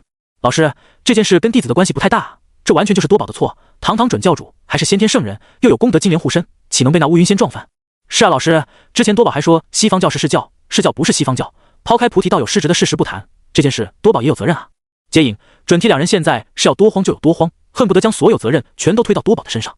但是红军却没有理会两人的哭诉，而是漠然地扫了一眼紫霄宫后，淡淡地说道：“西方教是西方教，释教是释教，将西方教的人都送到天庭去，本座自会教训多宝等人。”啊！接引、准提听后顿时大惊，瞠目结舌地看着红军道：“老师，您不会是想……放心，本座从来不会亏待门下弟子，须弥山始终是你们的，西方教亦当大兴。”接引和准提身为最不要脸的两个圣人，而且也是最会算计的圣人，在听到红军的话后，依旧不明白他说的什么。但是冥冥中，他们却感受到了一股危机出现，赶忙答应了下来。洪荒，西方教，多宝道友，你这是什么意思啊？白莲童子冷冰冰地看着多宝，因为在他返回须弥山，准备对乌云仙下杀手时，多宝竟然挡住了他的攻击，这就让他十分疑惑和愤怒，甚至身上的杀意都开始不受控制了。但此时的多宝却毫无畏惧，甚至苍白的脸上都露出了难掩的坚定和强势。贫道什么意思？自然是不让你伤害乌云仙了。怎么说，贫道和他也是同门，绝对不会眼睁睁地看着你杀他。说完，多宝身上恐怖的气息疯狂涌动间，直接将白莲童子给震飞了出去，甚至一旁的菩提都紧张地做好了随时出手的准备。教主仁慈，留乌云仙一命，让他在八宝功德池中反省。没想到竟然坏教主好事，坏道祖好。白莲童子说到这里突然闭嘴，然后凶神恶煞地看着多宝说道：“总之，乌云仙不能活。”多宝毫不退缩道：“你若动他，就别怪贫道跟你不客气了。”你……可就在白莲童子正准备反驳的时候，脸色忽然变了数变，随后恨恨地看了多宝一眼后，这才收起手中量天尺。好，既然如此，贫道就不跟你争了。从今往后，西方教与你释教再无瓜葛，贫道告退。说完，白莲童子看了眼一旁的菩提，之后更是将须弥山上所有西方教弟子全都召出来后，直接向着西天门冲去。可就在多宝正好奇发生什么事情的时候，忽然看到远处一道金光冲天起，随后准提的法相金身就直接消失在了他的面前。就在多宝不知道发生什么事情的时候，远处的魔气忽然暴涨，随后长着三颗头、生有三足的陆鸦笼罩在滚滚魔气中，向着多宝冲来。同时，一道让人头皮发麻的狞笑声忽然响彻天地间：“多宝，他们已经放弃须弥山，放弃西方的土地了，你还敢留在这里的？看来你释教是想跟本座的魔族决一死战了。”说着，陆鸦的三颗头再度发出狞笑，滚滚魔气席卷间，竟然直接将整个西方教给笼罩在内。而更让多宝心惊的是，本来笼罩整个西方教的庞大气运，竟然没有起到一丝一毫的作用。联想到陆鸦说的他已经放弃的话，多宝瞬间感觉头皮发麻。下一秒，陆鸦的狞笑直接将他拉回现实，随后多宝猛地打了个哆嗦后，眼前陡然一黑，紧接着他就出现了一片暗无天日的空间中，只见一轮如墨黑日映照虚空，左手灭世大魔，右手九魔塔，滚滚魔气如同倾覆的天地间，重重的向着他镇压而来一样。直到此时，多宝才相信了，西方教的人已经放弃了这里，而他连同整个释教的人都被接引和西方教的人给卖了。西方教不但带走了此处的气运，害得他彻底暴露在无量魔族面前。今后他和一众释教的人就要直面对势力日渐强大的魔族了。接引、准提，算你们狠！察觉到自己被出卖的多宝更是气得气孔喷火，而突如其来的愤怒也让他重新清醒了过来。九品功德金莲出现的刹那，一把通体赤红、隐隐有火龙虚影缠绕的大戟凭空出现在了多宝的手中。见到那柄大戟的时候，陆鸦瞳孔猛地一缩，表情多少有些忌惮。火神戟。一旁罗侯听后微微一愣，到什么？这就是那件和贫道的是神枪并列，由混沌青莲根茎中阳气所化，号称代表正义的火神戟。当年祖屋祝融就是因为得到了火神戟，才扭转了水克火的先天定律，战胜了共工。陆鸦说着，神色变得凝重无比，道：“多小心点，这东西正好克制我等。”此时多宝也看到了陆鸦的不安，嘴角一歪，不屑道：“雕虫小技也敢在贫道面前班门弄斧，今天让你们有来无回。”唰！多宝出手时，火神戟仿佛带着诸天火焰一般，狠狠地向着陆鸦等人镇压而来。速度之快，纵然是陆鸦都感受到了巨大压力。而火神戟上的火属于先天至阳真火，不属后天火焰，陆鸦则是太阳真火所化，属于后天火焰。况且现在已经魔化，根本无法抵挡这种至阳至刚的先天真火。下一秒，火神戟横扫虚空间，陆压所化的乌黑大日就像是被一双无形的手抓住了一样，瞬间就变形了。至于灭世大魔和九魔塔，虽然魔气冲天，但是依旧无法阻挡这先天至阳至刚的火焰。火焰中的浩大伟力，更是压得神匿和罗侯喘不过气来了。打不过，走！唰！火神戟的力量对陆压的压迫太强，即便有灭世大魔守护着他，也无法阻挡那惶惶如大日、无所不在的至阳伟力。话落的刹那，陆压根本不管神匿意识的挣扎，直接转身跑路。但他无论是实力还是境界，都远次于多宝。就在陆压转身的一刹那，多宝直接催动功德金莲，挡住灭世大魔的瞬间，竟然无视了九魔塔，全力挥动火神戟，狠狠地劈在了陆压的后背上。啊 ！X3，陆压仰天发出3种截然不同的惨叫声，随后直接化成一道黑光，瞬间消失在了多宝的面前。紧接着，笼罩之前西方教的无量魔气迅速消退，就连进入四方地界中的魔兽也都迅速退了回去。很快，这场持续了接近1年的僵持，终于因为多宝的出手而落下帷幕。此时，多宝收起火神戟，看向功德池中的乌云仙，念头一动间，功德池中功德金水涌动的瞬间，乌云仙断掉的2只龟爪瞬间恢复如初，随后另外3条捆住乌云仙的铁索也凭空断开，而后一道金光从多宝手中出现，直接打入了乌云仙的眉心处。乌云仙身上光芒闪动间，一名身材异常壮硕、须发张扬的黑脸汉子出现在了多宝的面前。看着自己的双手，乌云仙疑惑又警惕地看着多宝道：“道友，这是什么意思？”多宝眉头微微一挑，道：“怎么连大师兄都不愿意叫了，还在生贫道的气？呵呵，贫道可不敢跟释教教主称兄道弟。”乌云仙面露讥笑地看着多宝说：“吧，你为什么突然放了贫道？你有什么算计？”“没有算计，浩劫降临，贫道只是不想让你死在这里。”多宝无奈地摇了摇头，淡淡地解释道：“日前，毗卢仙在西岐被精灵打死，灵牙、球手、金光、长耳都是直接或间接的死于人皇之手。你是老师随氏七仙中的独苗了，贫道不能看着你白白死在这里。”“哼！”乌云仙听后面怒讥讽道：“贫道怎么感觉你没安好心？还有，你说贫道是随氏七仙中的独苗，马穗呢？他不是跟着吴当师姐隐居骊山了？”“马穗。”多宝听后眉头微皱，随即面无表情地从怀中掏出了3个菇，踏在这里。“多宝，你……”看着多宝手中的3个菇，乌云仙顿时杀意冲天，双目倒竖，混元锤出现在手中的一刹那，就要对多宝出手。但多宝只是淡淡的摇头道：“之前马穗想为归零报仇，偷偷的找到外出的白莲童子，等贫道赶去的时候，已经来不及了。”说着，多宝直接将近3个菇交给了乌云仙，并补充道：“贫道放你出来，希望你能回京鳌岛中避世不出。当今浩劫降临，即便圣人都有陨落的危险，贫道希望贫道的事情还轮不到道友操心。”乌云仙冷冷地说道，他丝毫不给多宝解释的机会，抓着近3个菇就向着西岐的方向冲去。同时，他那冷冰冰的声音也在多宝的耳边响起：“不管你有什么算计，当年你带走截教3000弟子、半数气运的事情，贫道至今还记得。多宝，你好自为之。”随着乌云仙的话落，他的身影眨眼间消失在了多宝的面前。而看着对方离去的身影，多宝站在那里，久久不曾言语，甚至眼眸中还露出一抹悲哀。“你我皆是棋子，乌云仙，贫道能否活过浩劫，就看你会不会偿还这因果了。”说完，多宝扭头看向了远处的魔域，眼中更是闪过一抹冷意和杀意，甚至连他祥和的脸上也浮现出了与身份不符的戾气。想不到我释教除了贫道外，竟然再无一尊准圣，这般实力面对当今洪荒各族，那可是妥妥的软柿子。圣人以3界为盘，众生为子，本以为我释教已经被逐出局，没想到竟然被道祖亲自执掌我释教这个败子。想到这，多宝心中的戾气再度暴涨，恐怖的气息更是让他身上的祥和都变得异常诡异和狰狞，五官也变得狰狞可怖。化世为魔，竟然要我释教融入陆压的魔族，化世为魔，以魔正道，好狠的心呐！说完，多宝强行压下心中的戾气，迅速消失在了功德池附近。此时，混沌中已经吵翻天了。老师，多宝乃是弟子点化成立释教，现在老师竟然让他以师入魔，这是不是有些不妥？多宝一心求道，一心正道，为师只是给这后辈指引了一条明路，哪里不妥了？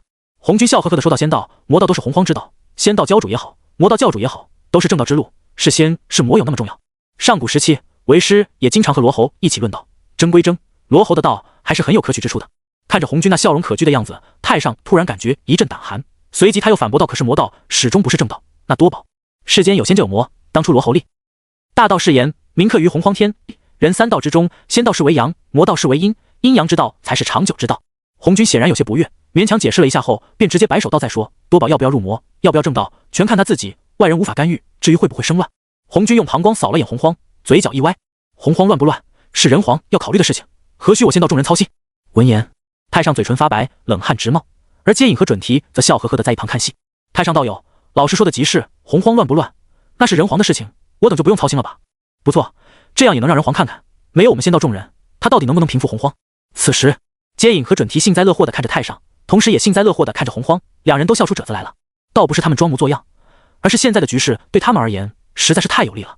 太上立人教，若是人族遭受重创，使得太上无法借用人族气运的话，他的实力甚至都会受到影响，甚至会退步。而且现在三清中2个被囚，一个被红军所不喜，怎么算都是他们西方教传。一旦人族败北，3界生灵在修仙道，到时候天道为尊，那自己的西方教将会成为3界。啥也没干，赢麻了。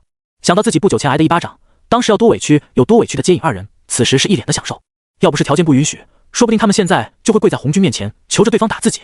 这时太上则面无表情地看向接引和准提，冷冷地说道：“你们2个不要幸灾乐祸，无论洪荒上乱不乱，最后的胜利者绝对不会是你们2个。”说完，太上便冲着红军打了个起手道：“老师，弟子告退。”也不等红军开口，太上便头也不回地离开了。只是在他离开前，却隐晦地看了眼紫霄宫一角，那道从始至终都没有开口的人，这一眼充满了愧疚和悔意，也充满了浓浓的无奈之色。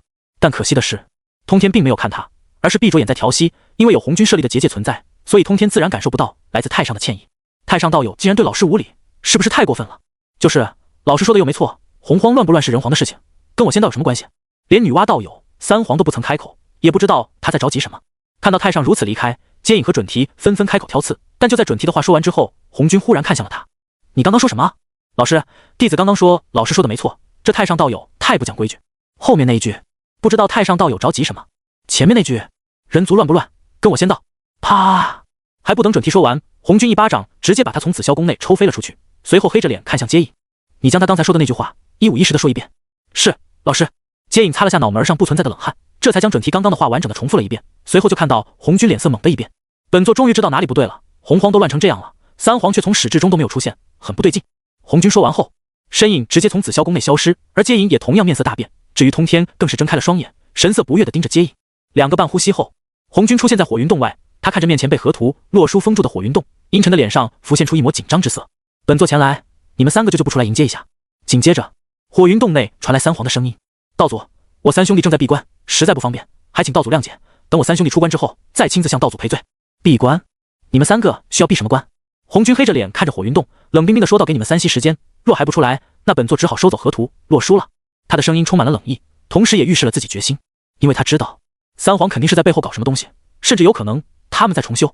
当今洪荒人道鼎盛，因为武帝的出现，三皇五帝再度深入洪荒人族的内心中，再加上现在浩劫降临，天机不显，所以即便三皇重修，恐怕也不会惊动任何人。毕竟他们可不是天道圣人，天道中并无他们的圣人烙印。很快3息的时间就过去了，而火云洞中依旧没有任何的动静。很显然，红军的猜测没错，但这让他更慌了。至于收回河图、洛书，别闹了。刚刚他尝试了一下，天道的意志根本就无法进入火云洞了。现在的火云洞就像是洪荒人间界一样，直接成为了他们的禁区。最终，红军看着面前的火云洞，冷冷地说道：“三皇，你们如此不知好歹，必会给人族招来灾祸。”等红军离开之后，火云洞内的三皇这才长长的松了口气，还是被他发现了。不过他不敢进来，倒是挺出乎我的意料的。红军此人最擅长算计，肯定是他察觉到什么才不敢进来的。可今天过后，我等恐怕就不好过了。体内的天道之力仅剩下1/5了，但这1/5却极难抹除。如果我等在洪荒上就好了。三皇说着，齐齐看向了洪荒，看向那片被人道之力笼罩的洪荒，看向了那紫金色异常耀眼的朝歌和稀奇的某处。2分半后，轩辕微微一笑到：“小九州终于要重归我人族之手了。这后辈不错，或许会统一洪荒界4海8荒，到时候人族占据中九州，或许我兄弟3人的机会就来了。”听到神农的话，伏羲神色淡漠到：“一统洪荒4海8荒有些难度，西方魔族有些古怪，释教的反应也不正常。不过可以预见的是，占据中九州之后，红军必然会带领仙道和我人族开战。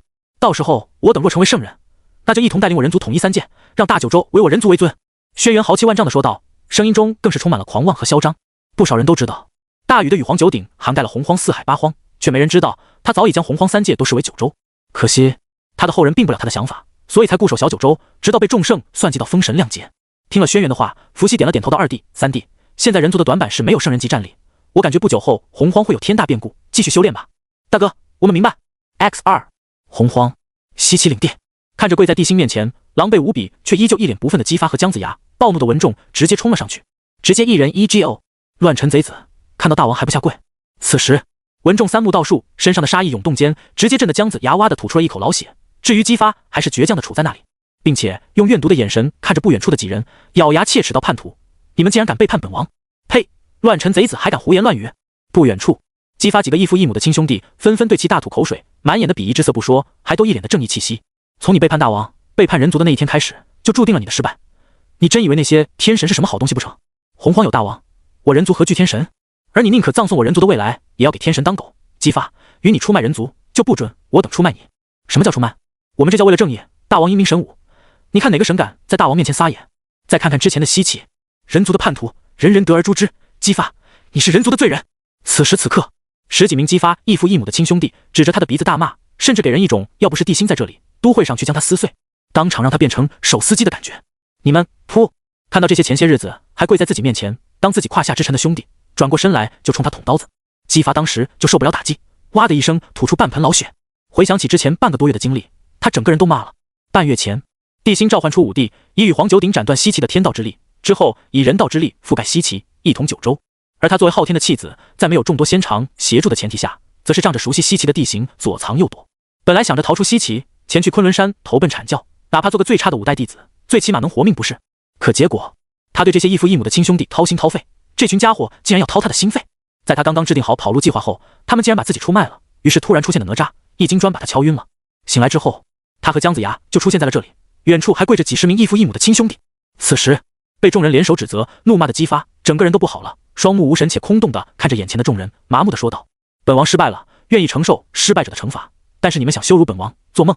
说着，姬发忽然站了起来，纵身向着不远处的一个石墩撞去。而这时，姜子牙忽然大喊道：武王，相父，若有来世的话，你我再续。砰！姬发的话刚刚说到一半，他一头撞在了那块巨大的石墩子上，随后石墩子当场炸裂，而姬发却毫发未损地躺在那里，一时间气氛变得无比尴尬。这时，他那疑惑的目光落在了姜子牙身上，姜子牙则尴尬地解释道：武王，您被天道之力改造了身体，已经是惊仙之躯，普通人的自尽手段对武王您没用啊！卧槽，想自杀都自杀不了了。姬发如遭雷击般僵在那里，腿都抻直了，一时间都不知道自己该如何是好了。这时，乌文化走上前来，一把薅起姬发，随手一甩，咣当一声将他扔在了地心面前，咧着大嘴说道：大王，这个铁疙瘩怎么处置？文仲走了出来，大声说道：大王，老臣建议将这乱臣贼子押往朝歌，悬于朝歌城墙上自生自灭。他被天道之力改造过身躯，若是这样的话，估计要数年的时间他才会死透。贫道建议直接用斩仙诸神宝刀让他魂飞魄散。乱臣贼子出卖我人族，岂能让他死得这么轻松？就应该挂在城墙上让他自生自灭，以震慑其他心怀不轨的诸侯。就在众人商量着如何处置姬发的时候，熟悉的声音在地心的脑海中响起。丁检测到宿主陷入艰难抉择，宿主选择如下：选择一用斩仙诸神宝刀杀了姬发，给他一个痛快。虽然他是乱臣贼子，但终究也是一个王者，应有的尊重还是要给的。选择奖励无量天道珠。选择二出卖人族，乃是滔天大罪，岂能让他这么容易的死？不让他受尽折磨而亡，怎么对得起我因伤死掉的那些人？将他扔进海里，让他生不如死1万年。选择奖励铁 C 女。选择三封神台乃是天道在西岐设下的锚点，即便宿主亲自出手毁了封神台，也会对西岐造成巨大破坏，让姬发和姜子牙亲手扒掉封神台，并借助因果对天庭阐教予以重击。选择奖励大破败之果。封神台看到，因为在攻下西岐之后，地心就去了趟封神台，虽然那里没有天道之力笼罩了，但是其内依旧蕴含着强大的天道之力。他要出手确实可以破开封神台，可其中的力量一旦爆发，恐怕大半个西岐土地都要受到影响，所以能用文的他也不想用强，况且还能对天庭和阐教造成重击。想到这，地心看向空间中那两颗樱桃大小但却呈现灰败之色的果实，随后眼中一亮。大破败之果内蕴一丝世界毁灭时的破败之力，可以借因果之力影响一方气运，甚至还有可能对圣人造成一点影响。好了，察觉到系统的贴心，地心忽然站了起来，而在姬发和姜子牙看向他的瞬间，地心取指一弹，两颗大破败果实同时钻入他们口中，当场化为精液，迅速地融入了他们的体内。可嗨，纣王，你刚刚射出来个什么玩意儿？可哦，好恶心的味道！你要杀本王，本王没意见，但是你想恶心本王嗨哦，你想让本王恶心致死，本王做鬼也不会哦。他的话刚说到一半，结果一口老痰上来卡在嗓子眼上后，姬发两眼一翻，直接昏死在当场。什么？让本王亲手去拆封神台？当姬发被一盆凉水浇醒，得知自己要干的事情之后，整个人都不好了。但是看着不远处凶神恶煞的姜文焕、雾文化等人之后，他还是聪明的闭上了嘴巴。看了眼一旁颓废到几乎要自闭的姜子牙，姬发无奈的看着面前巨大的封神台，整个人都不好了。最终，在姜文焕等人的注视下，姬发和姜子牙还是亲自动手上前去拆封神台了。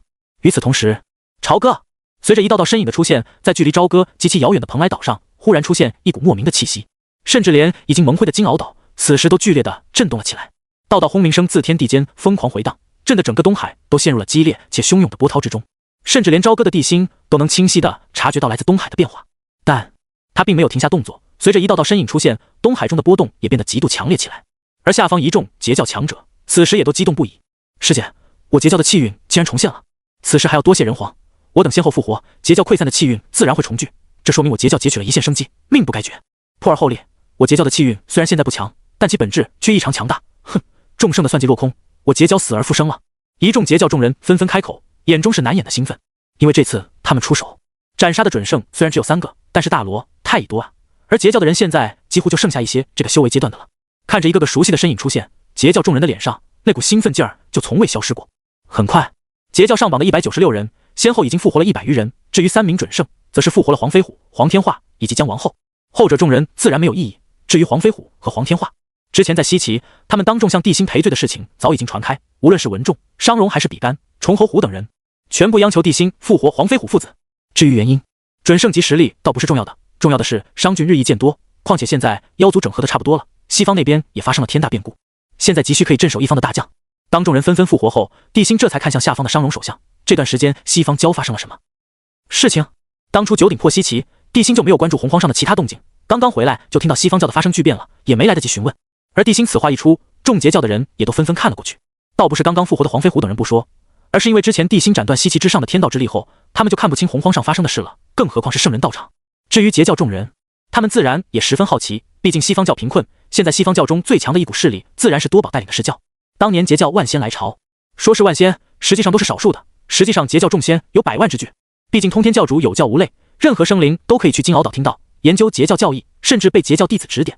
可截教真正的精英实际上只有3000余众，准圣数量也有20-30个，但更多的则是大罗、太乙。但是这些精英们大都跟着多宝去了西方教，建立了释教，所以复活的截教众人也都十分好奇，西方教到底发生了什么变化。而此时，商容整理了一下思绪，随后开口道：当初大王断掉西岐天道之力后，据说西方教举教进入天庭，而多宝道人和陆压短暂的交手后，将魔皇陆压打伤，并逼得对方退出须弥山后，便将乌云仙放走。等等，金灵圣母听后顿时面露好奇，多宝将陆压逼退。贫道听闻陆压将圣人金身法相都给击退了，多宝能在短时间内逼退陆压？道友，听消息说多宝是得到了当年火神祝融的火神戟，火神戟克制了陆压的魔道力量，甚至还有传言说多宝将对方伤到了。竟然是火神戟！金灵圣母听后不由得愣了一下，随后点了点头道：如果这件神兵真的落在多宝手中，逼退陆压倒也正常。接下来呢？至于乌云仙为什么没来找自己，金灵圣母并没有在意，因为他知道无论如何他们都会再见面的。之后在大王进攻西岐，扫平西岐逆贼的这段时间，释教3000强者中竟然有1000强者由势入魔，使得魔道势力大涨。什么？听到这话的金灵圣母猛地看向商容，一脸难以置信道：你说的可是真的？1000释教强者由势入魔？不错。商容点了点头道：此事是武林道友、镇元子道友以及吕月道友共同传来的消息，所以这时金灵圣母忽然看向帝辛，焦急地说道：人皇，贫道想去西方教一趟。好，赵公明道友一同前去，两位小心为上。多谢人皇。金灵圣母说完便和赵公明离开了人皇殿，好像有什么要紧的事情一样。至于截教其他人也都一个个心事重重，完全没有之前的兴奋劲儿了。之后不久，截教众仙散去后，帝辛则和文仲、比干等人商议今后抵御妖族和魔族的事情。现在看来，魔族的威胁要远高于妖族，要是真的等魔族吸收了释教3000强者，恐怕他们的实力会有一个质的变化。与此同时，混沌此时的众圣在巨子霄宫，甚至还多了一个昊天，但现在他们的目光齐刷刷地落在了角落中通天教主的身上。此时，通天教主面对众人的注视，脸上的讥笑就没停过，甚至身上的气息都在不断地发生某些变化。看到得意洋洋的通天，红军冷冷呵斥道：逆徒，你真以为这是好事？贫道门人截取了一线生机，还不是好事？通天教主的膀胱扫过红军，挑衅地说道：莫非道祖做起了白日梦，还想着封神？要不要贫道给人皇说个情，给道祖留一个大帝之位？哈哈哈！轰！听到通天满是挑衅的话，红军身上的杀意忽然间爆发，看戏的昊天虎躯一震，瞬间被那股杀意震出了紫霄宫。昊天，我尼玛！噗！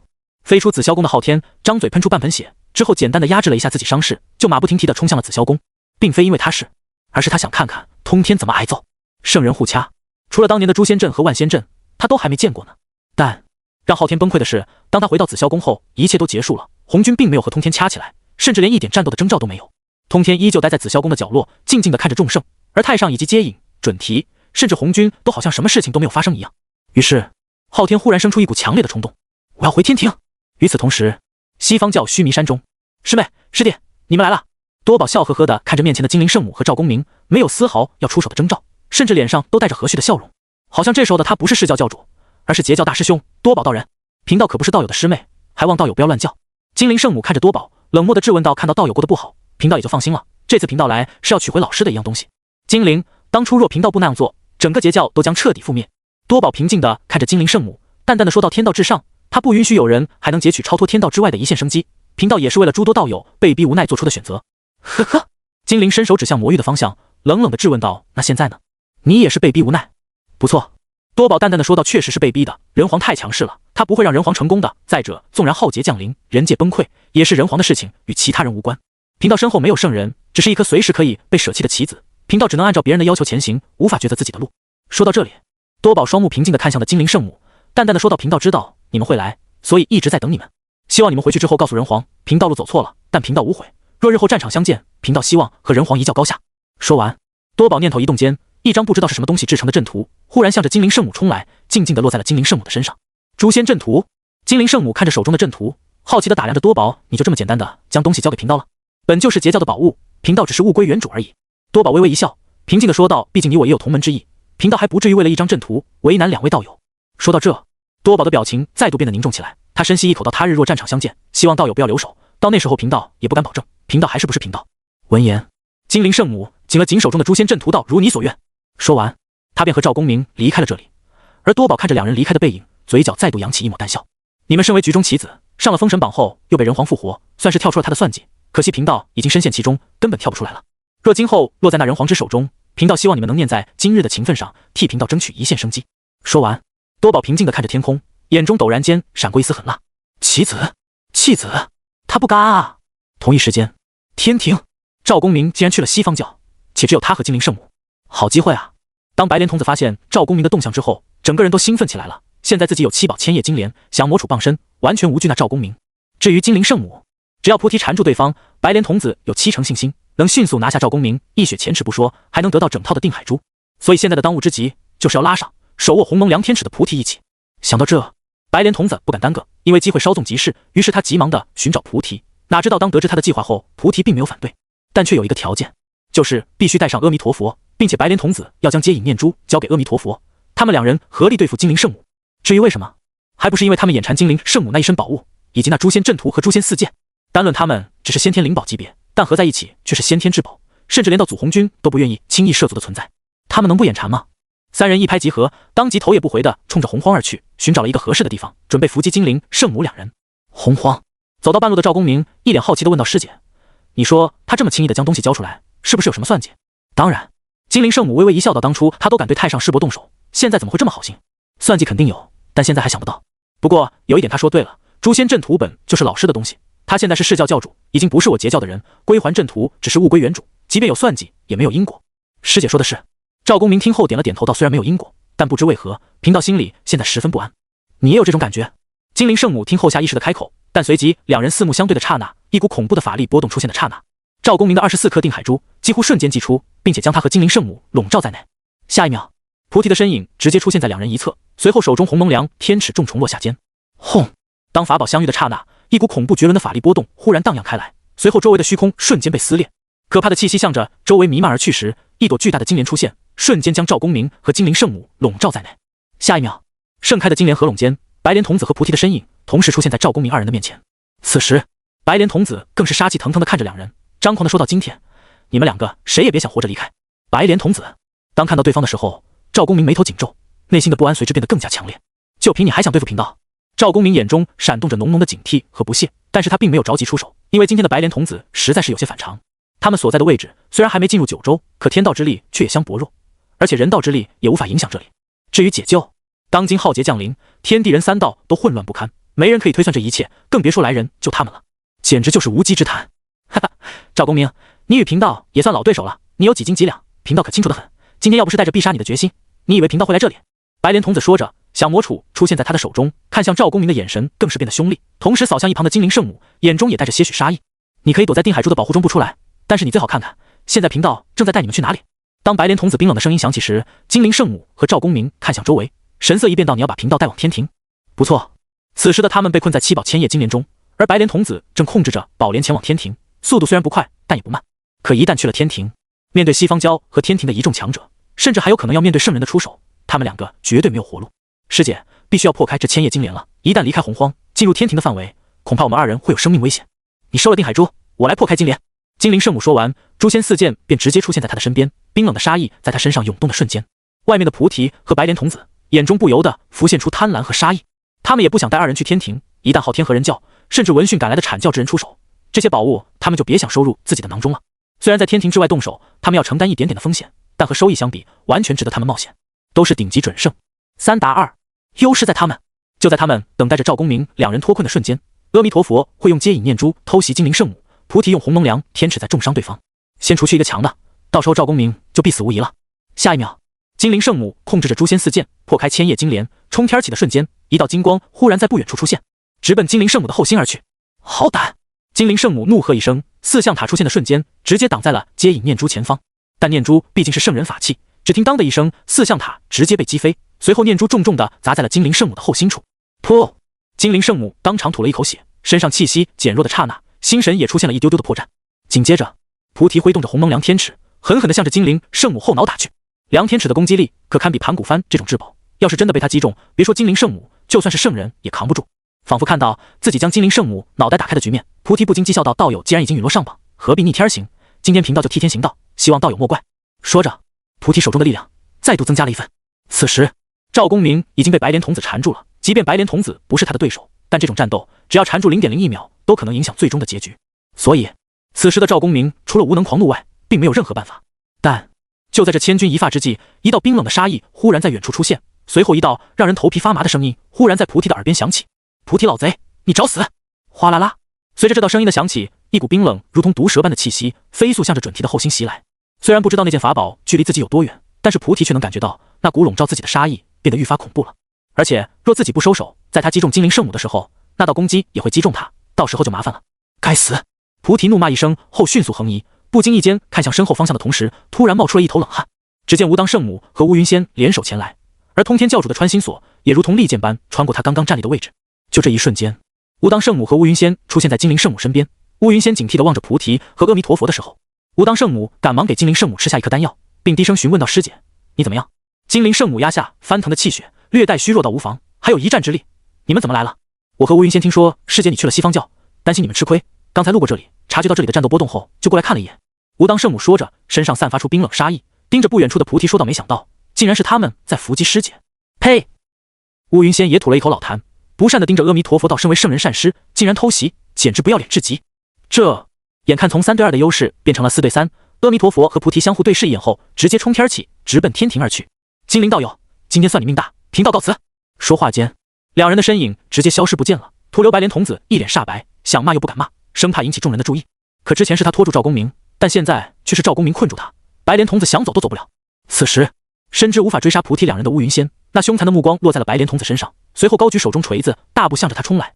白莲童子，不久前你想杀贫道的因果，今天一并了结。你！白莲童子额头上的冷汗呲的一下就射出来了，随后他顶着赵公明的攻击，惊慌失措的大喊道：“群殴算什么能耐？有本事单挑啊！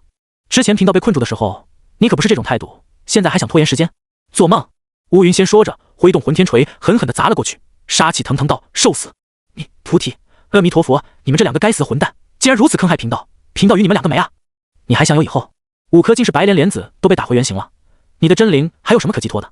乌云仙看着恼羞成怒的白莲童子，不由讥笑道：“只要将你这具分身打回原形，你就会永远的消失在3界。念在你我相识一场的份上，今天贫道亲手送你一程。”说着，乌云仙再度挥动兵器，和赵公明一同攻向了白莲童子。而白莲童子也知道自己几乎不可能逃出升天了，于是催动7宝千叶金莲之后，也懒得专心防御了，直接展开了不要命的反击。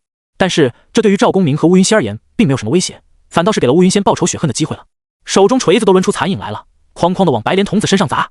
很快，白莲童子就被乌云仙砸出了原形，变成了一颗莲子，被赵公明收走了。至于千叶金莲和降魔杵，则直接破空离去，显然是被圣人收回了。这时，4人相互对视了几眼后，最终前往骊山而去了。现在他只是一道意识，竟是白光被人道之力压制在了莲子中，要是落入罗轩的手中。说到这，白莲童子面露恐惧之色道：“如果贫道说了，最终也会进入封神榜，到时依旧会求生不得，求死不能，还不如不说。”不过众人在离开西方教的地盘，进入洪荒的时候，赵公明则将最后一颗莲子交给了吕月，让他亲自送回朝歌。地心才看向手中的莲子，这颗莲子对比他之前得到的莲子截然不同，最起码在个头上要比之前的2颗加起来还要大。听到地心的话，白莲童子眼中的恐惧变得更甚了，甚至他那虚幻的身躯都剧烈的晃动了起来。说，地心没有丝毫犹豫，直接做出了选择，随后便被系统空间中的灭灵珠吸引了。长明灯，身为西方教外派到西岐和殷商强者打了不知道多少场的他，当然知道罗轩手中长明灯的恐怖。那是燃灯本尊所化，其内燃烧着代表着死亡的火焰。可是随着后来火的那道后清分魂进入后，选择一一个阶下囚，有什么资格跟孤在这里谈条件？不知死活的狗东西，直接用手段让他开口，同时将他交给截教罗轩，报归灵圣母被杀之仇。毕竟精灵圣母受了伤，而吴当圣母和乌云仙又不想去朝歌，所以距离这里比较近的骊山就是最好的选择。贫道将一切告诉给你后，你要让贫道魂飞魄散，丁点真灵不存，不然贫道宁可进入长明灯，也不会告诉你任何消息。死！白莲童子打了一个冷战后，这才用近乎绝望的眼神看着地心人皇。贫道可以告诉你，但是贫道有一个条件。仿佛听到了地心威胁的话，莲子上忽然冒出一片圣洁的白光，随后白莲童子的虚影便出现在地心面前。可你若是不说，姑有的是办法让你生不如死，也别想着圣人会出手。在姑这里，没有得到姑的同意，即便是红军借着因果，都休想伤你一根汗毛。选择奖励撕裂之矛。看着手中的竟是白莲莲子，地心眼中微微闪过一抹诧异，而在多番询问之下，才知道精灵圣母受伤的事情。丁检测到宿主陷入艰难抉择，宿主选择如下。地心淡淡的说道，说出刚刚姑的问题，姑给你个痛快。姑相信你肯定不想进入螺旋的长明灯之中。姑选2。他曾多次接触过那种火焰，要不是仗着他是竟是白莲莲子所化，体内蕴有可以净化一切的竟是白光的话，根本不敢和螺旋正面硬碰硬。而且他还在莲子中察觉到了一股熟悉且强大的生命气息，这股气息很是不凡，甚至比一般的生命体都要大。对于失败者，姑从来不屑于羞辱。选择奖励灭灵珠。3日后，朝歌。地心淡淡的说道，西方教是怎么回事？多宝又是怎么回事？魔皇路鸦你知道多少？将你知道的事情说出来，姑可以给你个痛快。于是念头一动，浩瀚人道之力涌入封神路中，之后没多久，精灵圣母的伤势就已经彻底恢复了。忙完这一切后，当他看到地心的漠视一切的目光后，这才恨恨地说道，人皇，贫道现在只是一道意识，你要杀便杀，还要贫道出来做什么？难道你还想羞辱贫道不成？就在白莲童子话落的瞬间，地心脑海中忽然传来系统的声音，灭灵珠一次性魔道一宝，可以抹杀圣人之下任何生灵的本我，让其变成空有力量的傀儡。看了眼介绍之后，地心这才将目光落在了白莲童子身上。好，姑都答应你，不过还有一点，姑想知道文道人在什么地方。有传言说文道人在吃了3品功德金莲后就逃出了西方教，后来便不知去向，可是地心却不太相信。但白莲童子晃动了半天也没有消失一根汗毛，反倒是仅剩意识的他脸上的惊恐变得更加浓烈了。这时文道人听到这个名字，白莲童子的表情不由发生了一点变化，虽然转瞬即逝，但地心依旧捕捉到了。此时的白莲童子却没有了之前的嚣张和盛气凌人，有的只是对死亡的恐惧。选择2答应他，从他口中得到自己想要的消息后，再将他的意识磨灭，然后用真灵复活一名截教强者，这样就可以了。功德金莲都被啃得掉极了，接引会放过他？死亡的火焰中又拥有了恐怖的诅咒之力，就像是水面的倒影一样，好像随时都会碎掉。姑知道你能看到，是自己出来，还是姑把你逼出来？但是文道人确实还在西方教中，但具体在什么地方，贫道不清楚，或许在接引大老爷的手中。说到这，白莲童子看向地心，面露讥讽道，至于是教没了通天圣人撑腰，浩劫降临之后，多宝以及那3000强者已经沦为天道弃子，他们叽里咕噜。听着白莲童子的诉说，地心的脸色也变得无比凝重，一抹浓烈的杀意突然在他身上爆发。